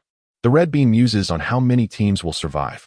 The trio from the cloud receives the Book of Heaven, and once everyone has collected their scrolls, the Red Bean instructs the groups to assemble at various gates, as the examination will officially commence in 30 minutes. Team 8 arrives at Gate 16, with Kiba proclaiming loudly, "Survival training is our forte. Hinata, don't hold us back." Hinata agrees, while Shino remains silent. Team 10 reaches Gate 27, and Shikamaru suggests, "Once we enter, let us keep an eye on Naruto. It should be easy to snatch the scroll from that scatterbrain." CHG counts the remaining food supplies, while Ino, visibly frustrated, exclaims, "You two are driving me insane. With Naruto and Sasuke on the opposing team, do we really stand a chance?" CHG, stop worrying about food. Upon arriving at the 11th entrance, Yun addressed both Yukumo and Jijio, instructing them to disregard everything else and make a beeline for the central tower, where they would receive the Book of Earth. The two listened attentively, indicating their understanding. Meanwhile, Class 7 reached the 12th entrance, with Naruto brimming with determination and Sakura equally resolute, vowing not to be outdone by Ino. Sasuke, in contrast, wore a faint, sardonic smile. The Sound Ninja trio arrived at the 20th entrance, eagerly anticipating the opportunity to showcase their skills. Toby led two masked companions to the 38th entrance. Gaara and his team reached the 6th entrance. As Kankuro contemplated spending 5 days in Gaara's company, he felt a shiver run down his spine. While Temari wore a pained expression, finding her younger brother anything but endearing. Gaara, however, was exhilarated, relishing the prospect of mercilessly eliminating the lowly adversaries. The enigmatic Grass Ninja trio arrived at the 15th entrance, equally enthusiastic and prepared for a massacre, with one known as evil, another as sin, and a third resembling a zombie. Lee and his companions reached the 41st entrance, with flames igniting in Lee's eyes, while Niji and Tintin smiled in support. As the time arrived, Akamichi announced the commencement of the second examination, officially beginning the challenge as the gates at each entrance swung open. Many rushed in heedlessly. Chapter 19. The Second Examination, Part 1. Upon entering the Forest of Death, Yun and his companions made their way directly to the central tower. Meanwhile, Kiba instructed Hinata to scout for enemies. She nodded and promptly activated her Byakugan. In another group, Lee sprinted forward, with Niji urging him to remain calm. But Lee was too exhilarated to heed the advice. The Sound Ninja's objective was clear. They aimed to confront Sasuke's group. After hiding for a moment, Shikamaru signaled that it was time to move. Ino noticed that CHG had sat down and refused to budge. "I'm hungry. I need a break," he declared. Ino was on the verge of losing her sanity, and Shikamaru felt a headache coming on. They had only been in the forest for 5 minutes. CHG insisted on filling his stomach first, prompting Ino's frustration as she exclaimed, "Instead of bringing so much food, you should have packed some shuriken." Sensing something amiss, Shikamaru urged everyone to conceal themselves, pulling CHG into the underbrush. Soon after, 3 ninjas appeared at the spot they had just vacated. Shikamaru silently lamented the fallen leaves left in their wake. Fortunately, the 3 ninjas did not notice and departed after a brief survey. Shikamaru and Ino exhaled in relief, while CHG remained oblivious. Before long, 3 Rain ninjas set their sights on Hinata's group, but the reconnaissance team quickly detected them. Kiba grinned. "Looks like we have visitors." The Rain ninjas, confident in their ability to handle a few newcomers, were suddenly besieged by a deluge of large insects cascading from the trees, sending them into a panic. These were the leech-like, blood-sucking worms of Konoha, which could lead to death within 5 minutes of contact. This trap had been deliberately set by the reconnaissance team, and the 3 Rain ninjas fell victim to it. Kiba used a net to hoist the incapacitated trio into the trees. Outside, Akamichi heard their screams and smiled. Has it begun so soon? The clouds had not drifted too far, and faintly, the chilling cries from a distance echoed in the air. However, the trio was no longer the novice killers who would retch and falter at the mere thought of taking a life. They pressed onward towards the ominous death tower. Sasuke and his companions also discerned the cries mingled with the startled flapping of wings. Sakura felt a tinge of anxiety while Naruto boasted nonchalantly that it was nothing to worry about. Yet, moments later, Naruto scurried off to relieve himself beneath a tree. Enraged, Sakura delivered a powerful punch, sending him to the nearby bushes. Upon his return, Sakura continued to berate him for his indecorous behavior in front of the girls. Suddenly, Sasuke lashed out, kicking Naruto away. Confused, Sakura watched as Sasuke launched an attack. Naruto dodged left and right, only to be knocked down by Sasuke once more. Rising to his feet, Naruto inquired about Sasuke's motives, who merely sneered and drew his kunai, charging forward. Naruto, undeterred, brandished his own kunai in response. Sakura attempted to intervene, but Sasuke urged her to observe closely, demanding, quickly, "Tell me, where did you take Naruto?" Naruto denied the accusation, but Sasuke's mocking tone returned. "What about the wound on your face?" This revelation startled Naruto, and only then did Sakura realize something was amiss. Sasuke pointed out the discrepancies. First, the scar left by Akane on Naruto's face had vanished. Second, Naruto was not left-handed, yet this imposter was clearly using his left hand to defend himself. Sasuke derided the intruder's transformation technique, declaring it inferior to Naruto's. The masked Rain Ninja, H, realizing he had been unmasked, shed his guise, revealing a wild hairstyle, an eye patch, an oxygen mask in his mouth, and clad in a rubber swimsuit. Sasuke, of course, refused to surrender the scroll. Enraged, The Rain Ninja decided to resort to force, prompting Sakura to draw her kunai in preparation for battle. Meanwhile, Yin sensed the conflict involving Naruto and his group. Aware that Orochimaru was imminent, prompting him to urge his companions to quicken their pace. It was neither mere fortune nor misfortune that for an hour they had encountered no interceptors, just as the trio grew impatient and contemplated taking the initiative. Yun's heightened perception detected a ninja approaching them. Yun turned to Bayan, exchanging a knowing glance, and Bayan promptly understood, swiftly halting to retrieve his sketchpad. Within mere seconds, he adeptly captured the scenery before them. Yun and Jiju remained motionless, patiently awaiting the arrival of the opposing team. Approximately 2 minutes later, the rival squad approached. A group of Rain Ninjas, who boldly proclaimed, "You must be the new team from Konoha. Fortune smiles upon you. Hand over the scroll, and we may graciously spare your lives." However, had anyone observed the direction of their gaze, they would have found not an imposing presence, but rather a comical sight. In the eyes of Yun and his companions, the three adversaries were engaged in conversation with a large tree. Yun and Jijio swiftly approached, rendering the trio unconscious. Upon searching their persons, they discovered several scrolls, one of which was the coveted Earth Scroll, prompting a surge of joy. Yun glanced at the fallen ninjas and remarked, "Considering your earlier offer of mercy and the gift of the Earth Scroll, I shall spare your lives. Let fate decide your destiny." With that, he departed alongside Yun. Though they chose not to end their lives, the three understood that lying unconscious in the forest of death awaited only death. Yet, having embarked on the path of a ninja, they had long since reconciled with their fate, harboring no feelings of guilt. The trio pressed onward without pause, heading straight for the central tower. Along the way, Yin sensed the chakra of Hinata and her team and informed Bayan, directing their course towards Hinata. Meanwhile, in Hinata's direction, Shizun gestured for Hinata and Kiba to halt. The two exchanged puzzled glances with Shizun, who adjusted her glasses and stated, "My insects inform me that a team is approaching us, Hinata, at 3 o'clock. Understanding the implication, Hinata perched atop a tree, using her Byakugan to survey the area. Upon confirming the identities of the approaching ninjas, her face lit up with delight. "It's Yun and Bayan's team." Kiba exclaimed, "It's them.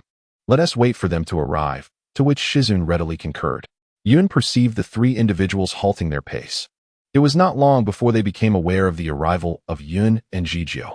With a brief exchange, they quickened their steps, and in less than a minute, Yun and his companions arrived. Upon their arrival, Yu exclaimed, "Yun, how have you fared? We have already gathered the Book of Heaven and Earth.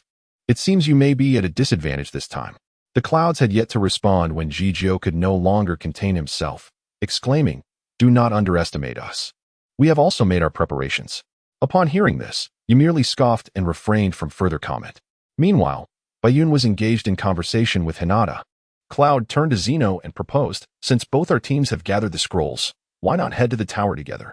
It would be prudent to have each other's backs, as no one can predict what unforeseen circumstances may arise." Zeno nodded in agreement, and they proceeded together. As the six of them advanced, you noticed that Akamaru was acting strangely and ordered a halt. They all paused on the tree trunk, and you instructed Hinata to use her Byakugan to survey the area ahead for a kilometer. Hinata spotted Gaara and his companions, who were in the midst of a battle. Zeno crouched on the trunk, listening intently, noting the presence of 6 individuals ahead. Cloud also sensed the situation, confirming that it was indeed Gaara and his comrades, accompanied by 3 others whose identities were unknown. You suggested, "Why don't we wait for them to weaken each other and seize their scrolls?" Jijio echoed the sentiment. Hinata and Bayun were taken aback, while Zeno promptly objected, stating that they already possessed a pair of Heaven and Earth scrolls. Yet, you insisted on acquiring more, reasoning that it would prevent other teams from qualifying. Cloud also opposed the idea, deeming it too risky, considering that their adversaries were Gaara's group. Ya, undeterred, said they could retreat if the situation turned unfavorable and proceeded ahead. Chapter 20. The Second Examination, Part 2. Zeno was incensed, thinking what an obnoxious fellow. The others shared his discontent, but had no choice but to follow. However, after a short while, Akamaru began to tremble, unwilling to advance. Everyone halted, and you looked on in confusion. This was the first time Akamaru had exhibited such behavior. He burrowed into Ya's embrace, revealing his fear. Akamaru possessed the ability to discern the strength of enemies through their chakra, and it was the first time you witnessed Akamaru so frightened, indicating formidable foes ahead. The reconnaissance team pressed on and observed the Sand siblings encountering the Rain Ninjas. Based on Akamaru's reaction, you deduced that both sides were indeed powerful. Hinata felt a palpable dread emanating from the enemies, prompting Bayun to grasp her hand, providing her with a modicum of reassurance. Cloud, however, speculated that Akamaru's fear stemmed from Shikaka residing within Gaara, unable to distinguish between the two sources of fear. In Gaara's direction, the rain ninjas mocked the sand children for their presumption. Gaara, with a cold smile, urged them to begin without further ado. Kankuro, feeling that Gaara was being reckless, pointed out that they had yet to discern what scrolls their opponents possessed. If the scrolls were identical, engaging in combat would be unnecessary, and they should typically gather intelligence first. Gaara, however, dismissed such caution, declaring, "It makes no difference. I intend to eliminate everyone I see." The three rain ninjas were named Shiyu, Juyu, and Meiyu. The leader, Shiyu, donned a conical hat and was equipped with several umbrellas strapped to his back, revealing only one eye. Infuriated by Gaara's words, he retorted, "You foolish child, today you shall witness the might of the rain ninjas." With that, he drew an umbrella from his back and tossed it into the air, invoking water release. 1,000 flying needles of rain. The umbrellas began to rain silver needles, launching a relentless assault on Gaara. Without even a glance, Gaara enveloped himself in sand, stirring up a cloud of dust. Shiyu believed that Gaara had been vanquished, for those silver needles could pierce even steel, and he mocked Gaara as feeble. As the smoke cleared, everyone realized that Gaara's body was encased within a barrier, untouched by a single needle. Observing that his adversary had exhausted all means, Gaara proclaimed, "Allow me to unleash a torrential downpour of blood." Kiba discerned that the true might lay within Gaara, for a potent scent of blood emanated from him. Kankuro remarked that this was Gaara's complete defense, crafted from the sand within his gourd, a unique technique that activated automatically. Thus, before Gaara, all attacks were rendered futile. Temari found it amusing. While the Rain Village utilized water techniques, Gaara's sand was derived from earth and wind, effectively countering water-based jutsu. Unyielding, Shiyu charged forth with fervor. But Gaara formed a seal and unleashed his sand technique, Sand Binding Coffin. Countless grains of sand erupted from the ground, ensnaring Rain Ninja Jiao. Gaara seized the fallen umbrella, unfurled it, and with a flourish of his right hand, Shiyu was lifted into the air, engulfed in a sandstorm of demise. The unfortunate Shiyu was obliterated in an instant, blood raining down like a macabre deluge. Meanwhile, Gaara stood beneath the umbrella, reveling in the spectacle of the rain. With great enthusiasm, he delivered a lengthy, cryptic monologue. Yet his words were laced with terror. Jiao and Mei were struck with fear, hastily declaring their surrender. Mei, a rotund figure burdened with 2 umbrellas, and Jiao, a gaunt man with eyes obscured, placed a scroll on the ground, pleading for their lives. Gaara discarded the umbrella and launched an assault, ensnaring Jiao and Mei in the sand as their anguished cries echoed, swiftly silenced. Kiba gasped in horror, exclaiming, "This is too perilous. We must flee." Yunyun mused that such a retreat now was rather impulsive, yet he refrained from instigating conflict with Gaara, recognizing the futility of such an endeavor, and prepared to depart with the others. The 6 plotted to retreat expeditiously. Kankuro approached, elated, noting that they had stumbled upon the Book of Heaven, inviting Gaara to the central tower. However, Gaara retorted that it was not satisfying enough. He yearned for more bloodshed. Kiba silently lamented being discovered. Kankuro deemed it unnecessary, to which Gaara responded with disdain. Kankuro implored him, asserting that possessing 1 Book of Heaven was sufficient. Gaara scoffed, "You insolent wretch, do not presume to command me." Unable to contain his frustration, Kankuro pleaded, "Can you not heed your brother's advice for once?" Gaara sneered, "I do not regard you as siblings. Should you obstruct me, I shall dispatch both of you." Temari, with a pained expression, interceded, "Sister, I implore you." Gaara glared at Kankuro, pointing a finger at him. Kankuro, drenched in sweat, closed his eyes. Temari shouted, and Gaara redirected his focus towards the 6 from Yunyun's group, who had no choice but to reveal themselves. Upon seeing Yunyun, Gaara's eyes lit up with joy, exclaiming, "I remember you. You are Yunyun. My sand has informed me of your strength, and slaying you would surely affirm my existence." Yun furrowed his brow, for this was not in accordance with his original intentions. Engaging in combat with Gaara at this moment would inevitably reveal many of his hidden cards. Yet, given the current circumstances, he found himself compelled to confront him, merely inquiring, "Are you certain you wish to engage in battle with me now?" Initially, Yun approached the situation with a sense of experimentation, yet Gaara's response caught him completely off guard. Indeed, having already taken a life, To extinguish another would diminish the value of that act. Thus, he resolved to spare this life for a later time. Handing over to Ri and Kankuro, who were filled with joy, they believed Gaara had satisfied his desire for bloodshed today. However, Yun speculated that Gaara had likely refrained from further violence due to the presence of the two. Should a confrontation arise between Gaara and Yun, Kankuro and Ri would undoubtedly be unable to withstand the might of the five from Aki. This indicated that Gaara's repeated declarations of wanting to kill Kankuro were, in truth, underpinned by a lingering affection for them. After voicing his thoughts, Gaara took his leave, leading Kankuro and Ri towards the tower. As Yun glanced back at Hinata and her companions, they too felt a wave of relief. Kiba exclaimed, "That was close. I truly thought we were doomed." Shino nodded in agreement, though he did not appear as anxious as Kiba. In his perspective, Yun was not significantly inferior to Gaara, at the very least. He could hold Gaara off while the rest of their group dealt with the two sand shinobi. Hinata remarked, "We should genuinely thank Yun for this." "Not at all." Yun replied. "Now, shall we head to the central tower?" As soon as Yun finished speaking, a deep voice resonated beside him, startling him. He quickly turned to see Shino and said, "Shino, when did you come to stand behind me?" Shino adjusted his glasses and replied, "I have been right behind you all along. Did you truly not notice my presence?" Yun, feeling somewhat embarrassed, scratched his head and said, "How could that be? Your presence is not so negligible after all. Let us proceed to the central tower." The five of them responded in unison and hurried towards the central tower together. Chapter 21. The Second Examination, Part 2. Upon entering the central tower, Gaara and his companions walked slowly inside, while the observing Jainin outside the monitors were astonished. Gaara and his companions had completed the examination in merely 4 hours, indicating they had not squandered any time on the scrolls. Beside them, Hong remarked, looking at Gaara, "That sand ninja carrying the gourd bears not a single scar." Just as the onlookers intended to keep observing, Gaara destroyed the monitoring device, leaving everyone to marvel at his agility, especially considering the monitor's somewhat discreet position. As the crowd praised Gaara, the supervising Nin interjected, "2 more groups have passed the examination." Everyone turned to see the 11th team, which included Yun and Hinata's 8th team. Some, who recognized a few of them, expressed their surprise. "It's these newcomers. It seems this year's recruits are quite promising." Hong noticed Yun and his companions, though she said nothing. Her expression clearly revealed her delight. After all, one group was her own, another included one of her disciples, and the last was her own younger brother. How could she not feel proud? Upon entering the central tower, the 6 individuals dispersed into 2 separate chambers.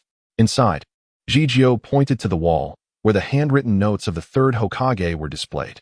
Ayun began to recite a complex passage of classical Chinese literature concerning the Book of Heaven and Earth and the Tao.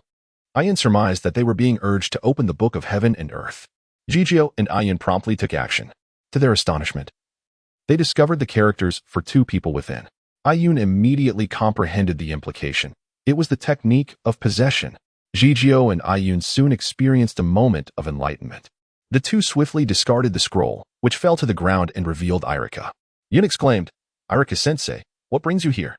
According to Yun's recollections, Irika was meant to appear in the scroll of Team 7, so his presence in their own scroll seemed rather illogical. "This year, if there are no scheduling conflicts, I will be responsible for the newly graduated students. I didn't expect you to advance so quickly. It seems your skills have indeed improved significantly during this time, which puts my mind at ease." Ayun pointed to the handwritten scroll of the 3rd Hokage and inquired, "Irika-sensei, why is the 3rd's handwriting placed here? Surely, it must carry some significance." "Ah, Ayun, do not concern yourself with such matters. It is of no great importance," interrupted Jijio. Yet Irika responded, "Explaining this content is indeed part of my duties." It turned out that it was the personal notes of the 3rd Hokage regarding the Chunin exams. The sky represents intellect. For instance, Jijio tends to be impulsive and must learn to exercise restraint. The earth symbolizes physical prowess. Ayun, for instance, is lacking in taijutsu and needs to strengthen his training. Those who embody both sky and earth, regardless of the peril, can accomplish their missions safely. This refers to Yun, who is versatile. The blank space is to be filled with the characters for Chunin. This 5-day survival training is designed to assess whether the candidates possess the fundamental abilities of a Chunin. Irika smiled, saying, "Since you completed the exam in such a short time, I cannot ascertain this aspect. A Chunin must possess a certain level of leadership skills, and in this regard, Yun excels remarkably. Irika concluded that a Chunin must simultaneously maintain a calm mind and possess formidable combat abilities. The three of them saluted respectfully, indicating their understanding. In the following days, Yun and his companions trained diligently in the central tower, with meals provided for them. They were aware that the third exam was approaching, so they felt no weariness, focusing solely on their training to ensure they remained in peak condition. Thus, for days swiftly passed, and before they knew it, the final day of the second exam had arrived. Meanwhile, in the woods outside the Death Tower, Naruto charged forward, unleashing a fierce taijutsu assault that felled 3 enemies to the ground. Menghua and Keiru were no match, rendered motionless and disoriented. Do rose, relieved. Naruto, you've saved us. Sakura shouted in support. Well done, Naruto. Exhausted, Naruto collapsed to the ground to rest. From the fallen rain shinobi, Naruto discovered the Book of Heaven. The group erupted in cheers, and Do shared in their joy. Sasuke, however, sensed something amiss with Do. The 4 of them made their way to the central tower, where Do's 2 companions arrived, complaining about Do's slow pace. Naruto approached Do, expressing gratitude. If it weren't for your help, we might have been eliminated. Do praised Naruto's strength as the reason for their success. After exchanging encouraging words, they parted ways, entering different doors. Meanwhile, Do began to report the entire process to Orochimaru, handing over the ninja cards that recorded Sasuke's battles.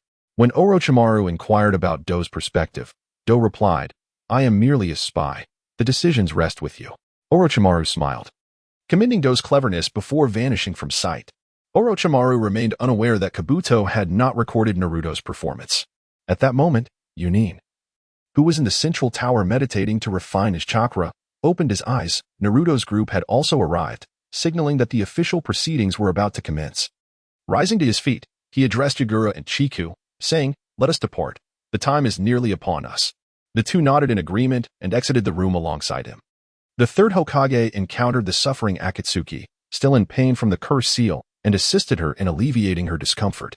Here, the likes of Kamizuki Izumi and KZ were also present, discussing the enigmatic plans of Orochimaru, perplexed by his intentions. Akatsuki recalled Orochimaru's words, and the third Hokage speculated. It must pertain to Sasuke. Nin SH-10 reported through the screen that those who had successfully passed the second exam had been confirmed, thereby announcing the conclusion of the second round and suggesting the commencement of the third. The third Hokage resolved to proceed with the exams while remaining vigilant regarding Orochimaru's movements. Consequently, he, along with the elite Jonin, gathered in the grand hall of the tower. Among the Jonin present were Kakashi, Guy, Yuhi Kurenai, Asuma, and the likes of Maki from Sunagakure, as well as a potential impersonator of Orochimaru among the Sound Shinobi, and 2 unfamiliar Konoha Jonin, one of whom was Yamashiro Aoba. Among the Nin were Irika and another Nin marked by an insignia, alongside one more common Nin of unknown identity.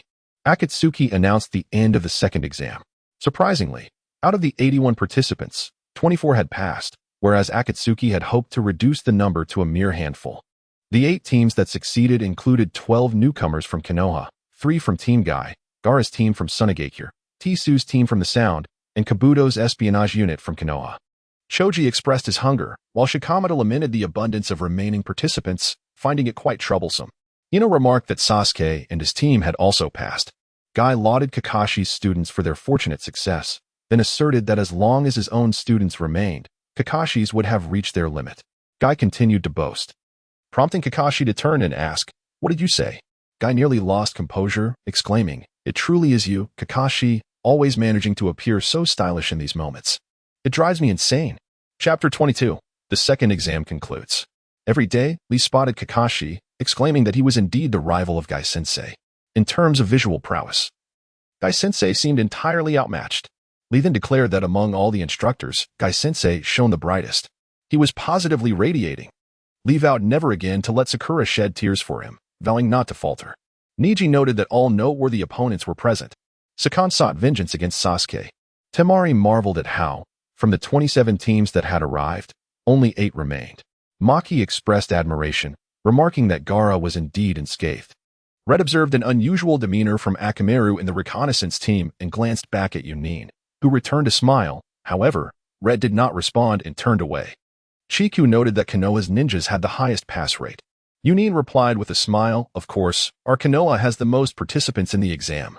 The third Hokage had not anticipated such a high number of successful candidates, with nearly half being newcomers. No wonder Kakashi and his team displayed such confidence. Hondo explained to the third Hokage the details of the third exam. The third Hokage began by elucidating the rationale behind hosting this exam in conjunction with allied nations. In essence, it serves as a microcosm of the conflicts between countries. It aims to conserve national resources and prevent mutual destruction. Additionally, it serves the purpose of selecting nin and upholding the prestige of the nation. Consequently, dignitaries and notable figures from various countries will attend the third exam to witness the competition. The nation that emerges victorious will receive a greater number of entrusted missions, thereby strengthening powerful nations while diminishing the weaker ones. This also serves to intimidate neighboring countries, achieving diplomatic effects. The strength of a nation is synonymous with the strength of its ninja village, and the prowess of the ninja village reflects the capabilities of its ninjas. Thus, the nin exam is also an opportunity to showcase the strength of the nation as ninjas. In the ninja world, the notion of camaraderie is maintained through the consumption of each other's combat power via conflict. Thus, the forthcoming exam is a fierce battle where a ninja's true abilities will be unveiled. The audience urged for a swift explanation of the contents of the third exam, and Moonlight Gale stepped forward to assume the role of referee. As Gale coughed, he proceeded to outline the proceedings, leaving everyone astonished by his seemingly frail appearance. Chikyu expressed incredulity, questioning how someone like him could become a ninja. Gale broached the topic of preliminary exams, causing Shikamaru to gasp in astonishment and urgently inquire. Sakura, too, was puzzled by the necessity of preliminaries. Gale sighed, explaining that the first 2 rounds of the exam had been excessively simple, resulting in an overwhelming number of remaining participants. According to the rules of the nin exam, it was imperative to significantly reduce the number of competitors for the third round. With a multitude of spectators anticipated and time constraints in place, the number of participants must be limited to a mere handful. Gale remarked, while coughing, about those unwell, prompting Ino to interject, "Teacher, aren't you the most unwell of all?" Gale stated that those feeling unwell could voluntarily forfeit, and the preliminary exam was about to commence. An uproar ensued, as many deemed this excessive. Ino felt distressed, Shikamaru was apathetic, and Choji bluntly asked if there would be food. Naruto, clutching his stomach in hunger, resolved to give it his all regardless. Gale added that the next phase of the exam would consist of individual duels, with participants free to withdraw at their discretion. Sasuke snickered, dismissing the idea of anyone withdrawing at this stage. However, he was increasingly plagued by pain, and Sakura noticed his condition was deteriorating. Concerned for Sasuke, she urged him to forfeit the preliminaries, fearing the curse mark had an ominous effect. It was only then that Naruto recognized something was amiss with Sasuke. The third Hokage also observed Sasuke's plight, and Ibiki inquired about the course of action. Hongo insisted that the exam for Sasuke must be halted immediately, suggesting that Umbu be dispatched for his protection. Kakashi interjected, asserting that Sasuke would not withdraw, for he is the heir of the Uchiha clan. Hondo, infuriated, rebuked such sentiments, insisting that he must be forced to withdraw. Hondo was most cognizant of the curse mark's implications, recognizing it as a forbidden technique that erodes the body. It was a miracle that Sasuke had endured thus far, as most would have perished long ago. Sakura concurred that Sasuke was in no condition to fight, but Sasuke urged her to remain silent. Determined to report to the teacher and advocate for Sasuke's withdrawal, Sakura's resolve only enraged Sasuke further. However, before any action could be taken, someone had already forfeited, leaving everyone astonished to discover it was Kabuto. The swift wind recognized it was Kabuto, who replied, "You may leave now." Naruto, in a state of urgency, loudly questioned Kabuto on his reasons for withdrawing. With a bitter smile, Kabuto apologized, "I'm sorry, Naruto. I am severely injured and unable to continue fighting." Naruto felt a tinge of melancholy, knowing that Kabuto had sustained injuries multiple times along the way to protect him. The third Hokage also recognized Kabuto and wondered why he consistently opted out of every examination. What was he contemplating? Yubashi grew suspicious, and Hondo hastily checked the records, discovering that Kabuto had failed 6 consecutive exams and barely graduated from the Ninja Academy after 3 attempts. As a ninja, his accomplishments were hardly noteworthy. Hondo mentioned that Kabuto was the boy brought back from the Battle of Kaiki Mountain and adopted by a medical ninja. The third Hokage recalled this incident as well. Kabuto was also discussing matters with Chiku, indicating that he would leave the subsequent issues to him. Chiku smirked, remarking that it was merely that Lord Orochimaru favored him. After finishing his words, Kabuto waved goodbye to Naruto. Jingzong expressed admiration for Kabuto, acknowledging him as a masterful spy who understood the art of retreat. If the fight continued, his strength would likely be exposed, especially with Orochimaru present, eliminating the need for him to gather intelligence. The swift wind cleared his throat and inquired if anyone else intended to forfeit. Sakura was about to raise her hand to speak when Sasuke pulled her back, forbidding her from mentioning his injuries. Sakura questioned why he insisted on being stubborn, and Sasuke reprimanded her for meddling. He was determined to prove his strength in battle and spoke of vengeance, asserting that he had promised to engage in a fair fight with Gaara, Neji, Tenen, Lee, and others. Naruto, infuriated, exclaimed, "What are you pretending to be? Fool!" Yet, Sasuke replied, "Naruto, I also wish to spar with you." The swift wind announced the commencement of the preliminary examination, which would consist of one-on-one combat.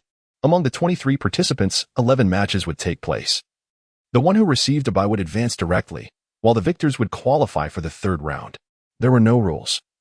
The fight would continue until one side was defeated, incapacitated, or willingly conceded. As soon as the swift wind finished speaking, murmurs erupted in the crowd, some desired a bye, while others did not.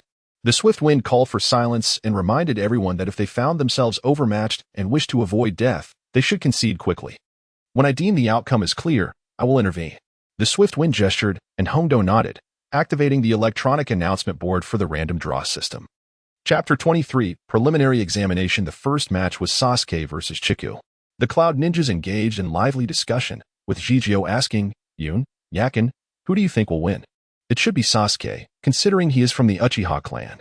Even if injured, victory should still be within reach. Yun responded. Beside him, you countered, "I beg to differ. That individual known as Chidakukai appears quite formidable." Both Yun and Hinata believed that Sasuke would emerge victorious, not due to their faith in Sasuke's prowess, but rather their confidence in Yun's judgment. The swift winds prompted others to observe the battle from the upper railing. Kakashi approached Sasuke, inquiring about his condition and cautioning him against utilizing the Sharingan, warning that should the curse seal manifest again, it could cost him his life. Kakashi also alerted Sasuke that he would be prepared to terminate his examination at any moment. Sasuke, filled with indignation, felt that Kakashi underestimated him. Yet he found himself powerless to retort. Orochimaru held a favorable view of Chitakukai's strength, predicting a fierce struggle for Sasuke. The spectators gathered above, their eyes fixed on the combat below. Teams 8 and 11 congregated together, accompanied by Kurenai. Subsequently, the swift winds declared the commencement of battle. Chidakukai launched several shuriken with precision, prompting Sasuke to draw his kunai. However, pain coursed through his body, causing him to collapse. Chidakukai advanced with a powerful strike, but Sasuke narrowly evaded, leaving Chidakukai's blow to create a gaping hole in the ground. Sasuke drove his kunai into the earth, propelling it toward Chidakukai, subsequently ensnaring his neck. Yet, Chidakukai's hands underwent a transformation, siphoning Sasuke's chakra. Sasuke was struck with horror as he was hit in the chest and fell to the ground, momentarily immobilized. Chidakukai leaped down, seizing Sasuke's head with intent to fervently absorb his chakra, leaving Sasuke unable to resist. Yun scrutinized the situation carefully. Yet he could not discern the reason behind the red copper armor's ability to absorb chakra. However, he deemed it not a particularly advanced skill and chose not to delve deeper into it, for the ability seemed rather trivial, constrained by numerous limitations. If the opponent excelled in either taijutsu or ninjutsu, it would prove largely ineffective. Of course, if one possessed formidable prowess in both disciplines, the matter would be quite different. The group, including Yakumo, appeared visibly astonished by the capabilities of the red copper armor. Jijio inquired if there were any means to counter it. After a moment of contemplation, Yun replied that there were indeed several strategies. Firstly, one could prevent it from closing in for contact, utilizing taijutsu and kunai to keep it at bay. Additionally, long-range ninjutsu could be employed to strike it down decisively. For instance, Yu and Sasuke could use fire techniques to diminish its strength. There was also a rather unscrupulous method, typically not employed by the average individual, which involved overwhelming it with one's own chakra. It is worth noting that each person's chakra capacity is finite.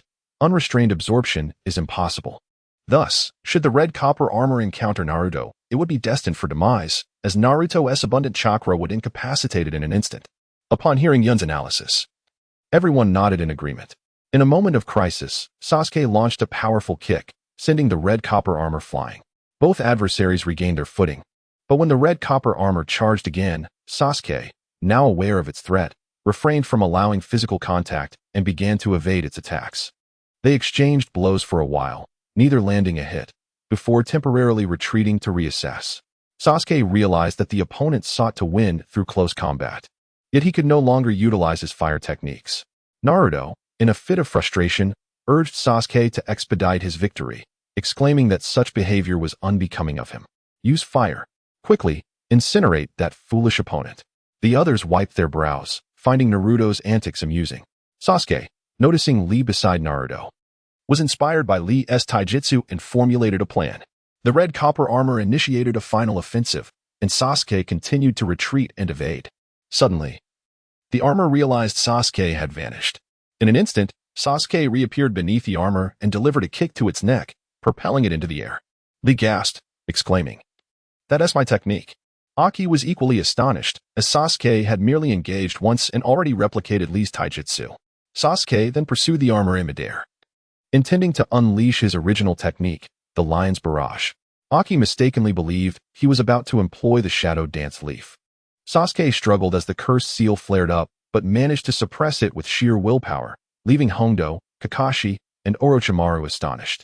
Sasuke finally unleashed the Lion's Barrage, delivering 7 or 8 consecutive kicks that drove the red copper armor into the ground. Rising from the earth, Sasuke stood victorious as the armor lay unconscious, the outcome unmistakable. Orochimaru was filled with mixed emotions, involuntarily extending his tongue, as he realized Sasuke exceeded his expectations. The swift winds announced, Uchiha Sasuke wins, advancing through the preliminaries. Kakashi descended to offer Sasuke commendation for his commendable performance. Naruto, from above, mockingly criticized Sasuke for his lackluster victory, to which Sasuke retorted angrily, calling him an idiot. Lee recognized that Sasuke had incorporated elements of his technique, enhanced with his own modifications, proving to be remarkably strong. Aki noted Sasuke's striking resemblance to Kakashi from his childhood. Every day brings forth a debate. Who was mightier, the first newcomer Ninsi of last year, or the first newcomer Sasuke of today? Kakashi also marvels at the terrifying lineage of the Uchiha clan. However, Kanjiro notices Gaara trembling with excitement, eager to engage Sasuke in battle. Sakura remains relieved, while Ino gazes at Sasuke with admiration. Shikamaru sighs, acknowledging that against Sasuke, they are bound to lose. Choji laments over his lost coins, while Hinata expresses her awe. And Ayame admires Sasuke's growth, realizing why Jinchuriki often claims he cannot defeat Sasuke. Kiba scoffs, dismissing Sasuke's prowess as unremarkable. The medical team enters, first carrying out the red copper armor. Kakashi plans to take Sasuke away to seal the cursed mark. Sasuke urgently interjects, wishing to witness the battles, hoping to wait until the exams conclude. Kakashi firmly insists that immediate sealing is imperative. Reluctantly, Sasuke accompanies Kakashi, calling out to Naruto about the cursed mark. Sakura, recalling Sasuke's warning, feigns ignorance, leaving Naruto puzzled yet silent. After Kakashi and his student depart, Shippuden announces the commencement of the second match. Displaying on the electronic screen, Sakudai versus YN Shino. Dressed in somber attire, Sakudai enters alongside Shino, who dons sunglasses. Sakura recalls that Sakudai is the sound ninja who injured Sasuke's hand. Hinata expresses concern for Shino, but Kiba reassures her, declaring Shino's strength. YN also jokes that Shino is bound to win, asserting that in terms of strength, Jichu ranks among the top among their newly graduated genin, suggesting that even Sasuke may struggle against him, leaving the sound ninja in a precarious position. Chapter 24. Intensifying battles. Shippuden declares the match has begun. Tosu expresses dissatisfaction with Sakudai's actions. Suddenly, Orochimaru makes an unexpected exit. Shino attempts to persuade Sakudai to forfeit, but Sakudai insists that one hand is sufficient to handle Shino. He charges forward, launching a punch that Shino successfully blocks. With a cold smirk, Sakudai unleashes a wave of air from his palm, sending Shino crashing to the ground. Enveloped in smoke, Kakashi establishes a barrier to commence the sealing process for Sasuke, invoking the sealing technique. Sasuke cries out in agony as the 3 cursed marks on his neck become ensnared within the sealing circle. Gasping for breath, Kakashi informs Sasuke that this seal will help suppress any future outbursts. He warns Sasuke that if his resolve falters, the curse may still manifest. Upon hearing this, Sasuke collapses, unconscious on the ground.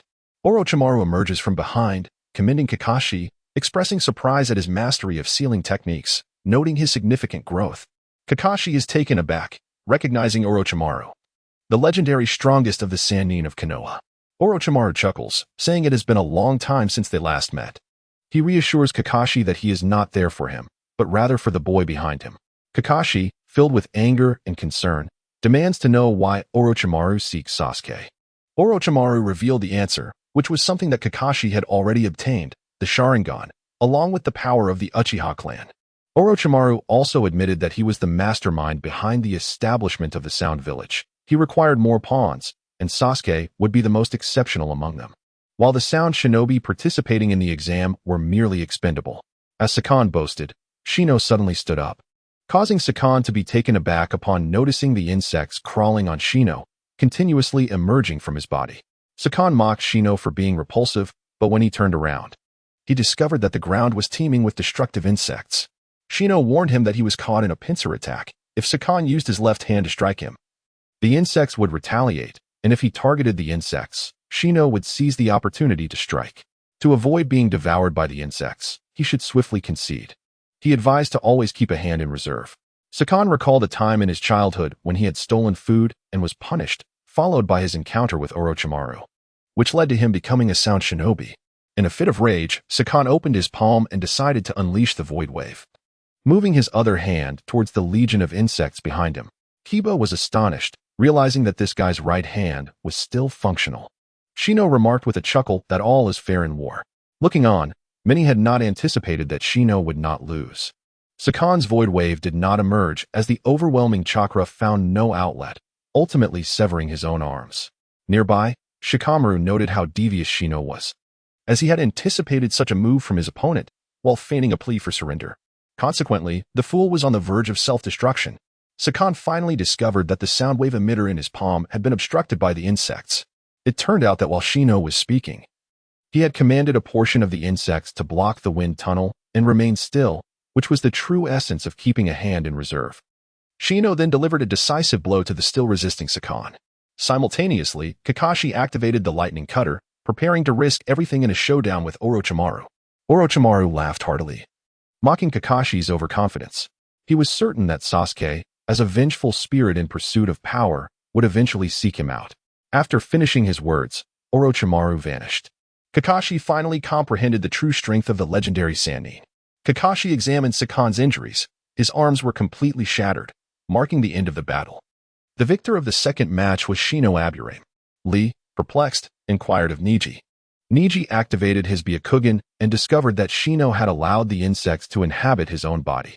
Guy informed them that the Aburame clan consisted of insect warriors, who had treated their bodies as the insects' nest since childhood, fighting alongside them. Neji had heard this legend as well. The Aburame clan formed a contract with the insects, providing chakra for their sustenance, while the insects were free to follow the clan's commands. Shino was indeed the direct descendant of this clan. The medical team carried Sakan away, and Ino sighed in relief, expressing how nerve-wracking it had been. Naruto, feeling indignant, shouted, "What? Is Shino really that strong? Unbelievable!" Sakura acknowledged that Shino was indeed quite formidable. As Shino returned, Hinata quietly expressed her gratitude, saying, "Shino, thank you for your hard work." Yayun smiled and said, "Zeno, you truly are remarkable. You actually thought to use insects to block your opponent's chakra emitter." You also congratulated her loudly, but Zeno remained calm and composed, stating, "Now, I look forward to your performances." Yu was infuriated, exclaiming, "This guy comes back acting like a captain. It's driving me insane." Kakashi had also returned to the scene, informing everyone that Sasuke was temporarily fine and had gone to the hospital to rest. What Kakashi did not mention was that he was under the protection of the Umbu. The Gale began to announce the third match, Kin Mizumi versus Kankuro. Kankuro was in high spirits, while Maki expressed concern that he might be overly complacent.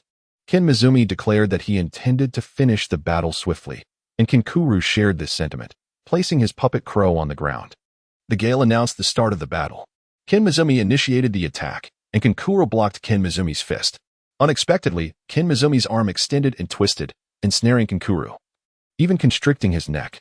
Naruto shouted in astonishment, wondering how this person's body could be like that.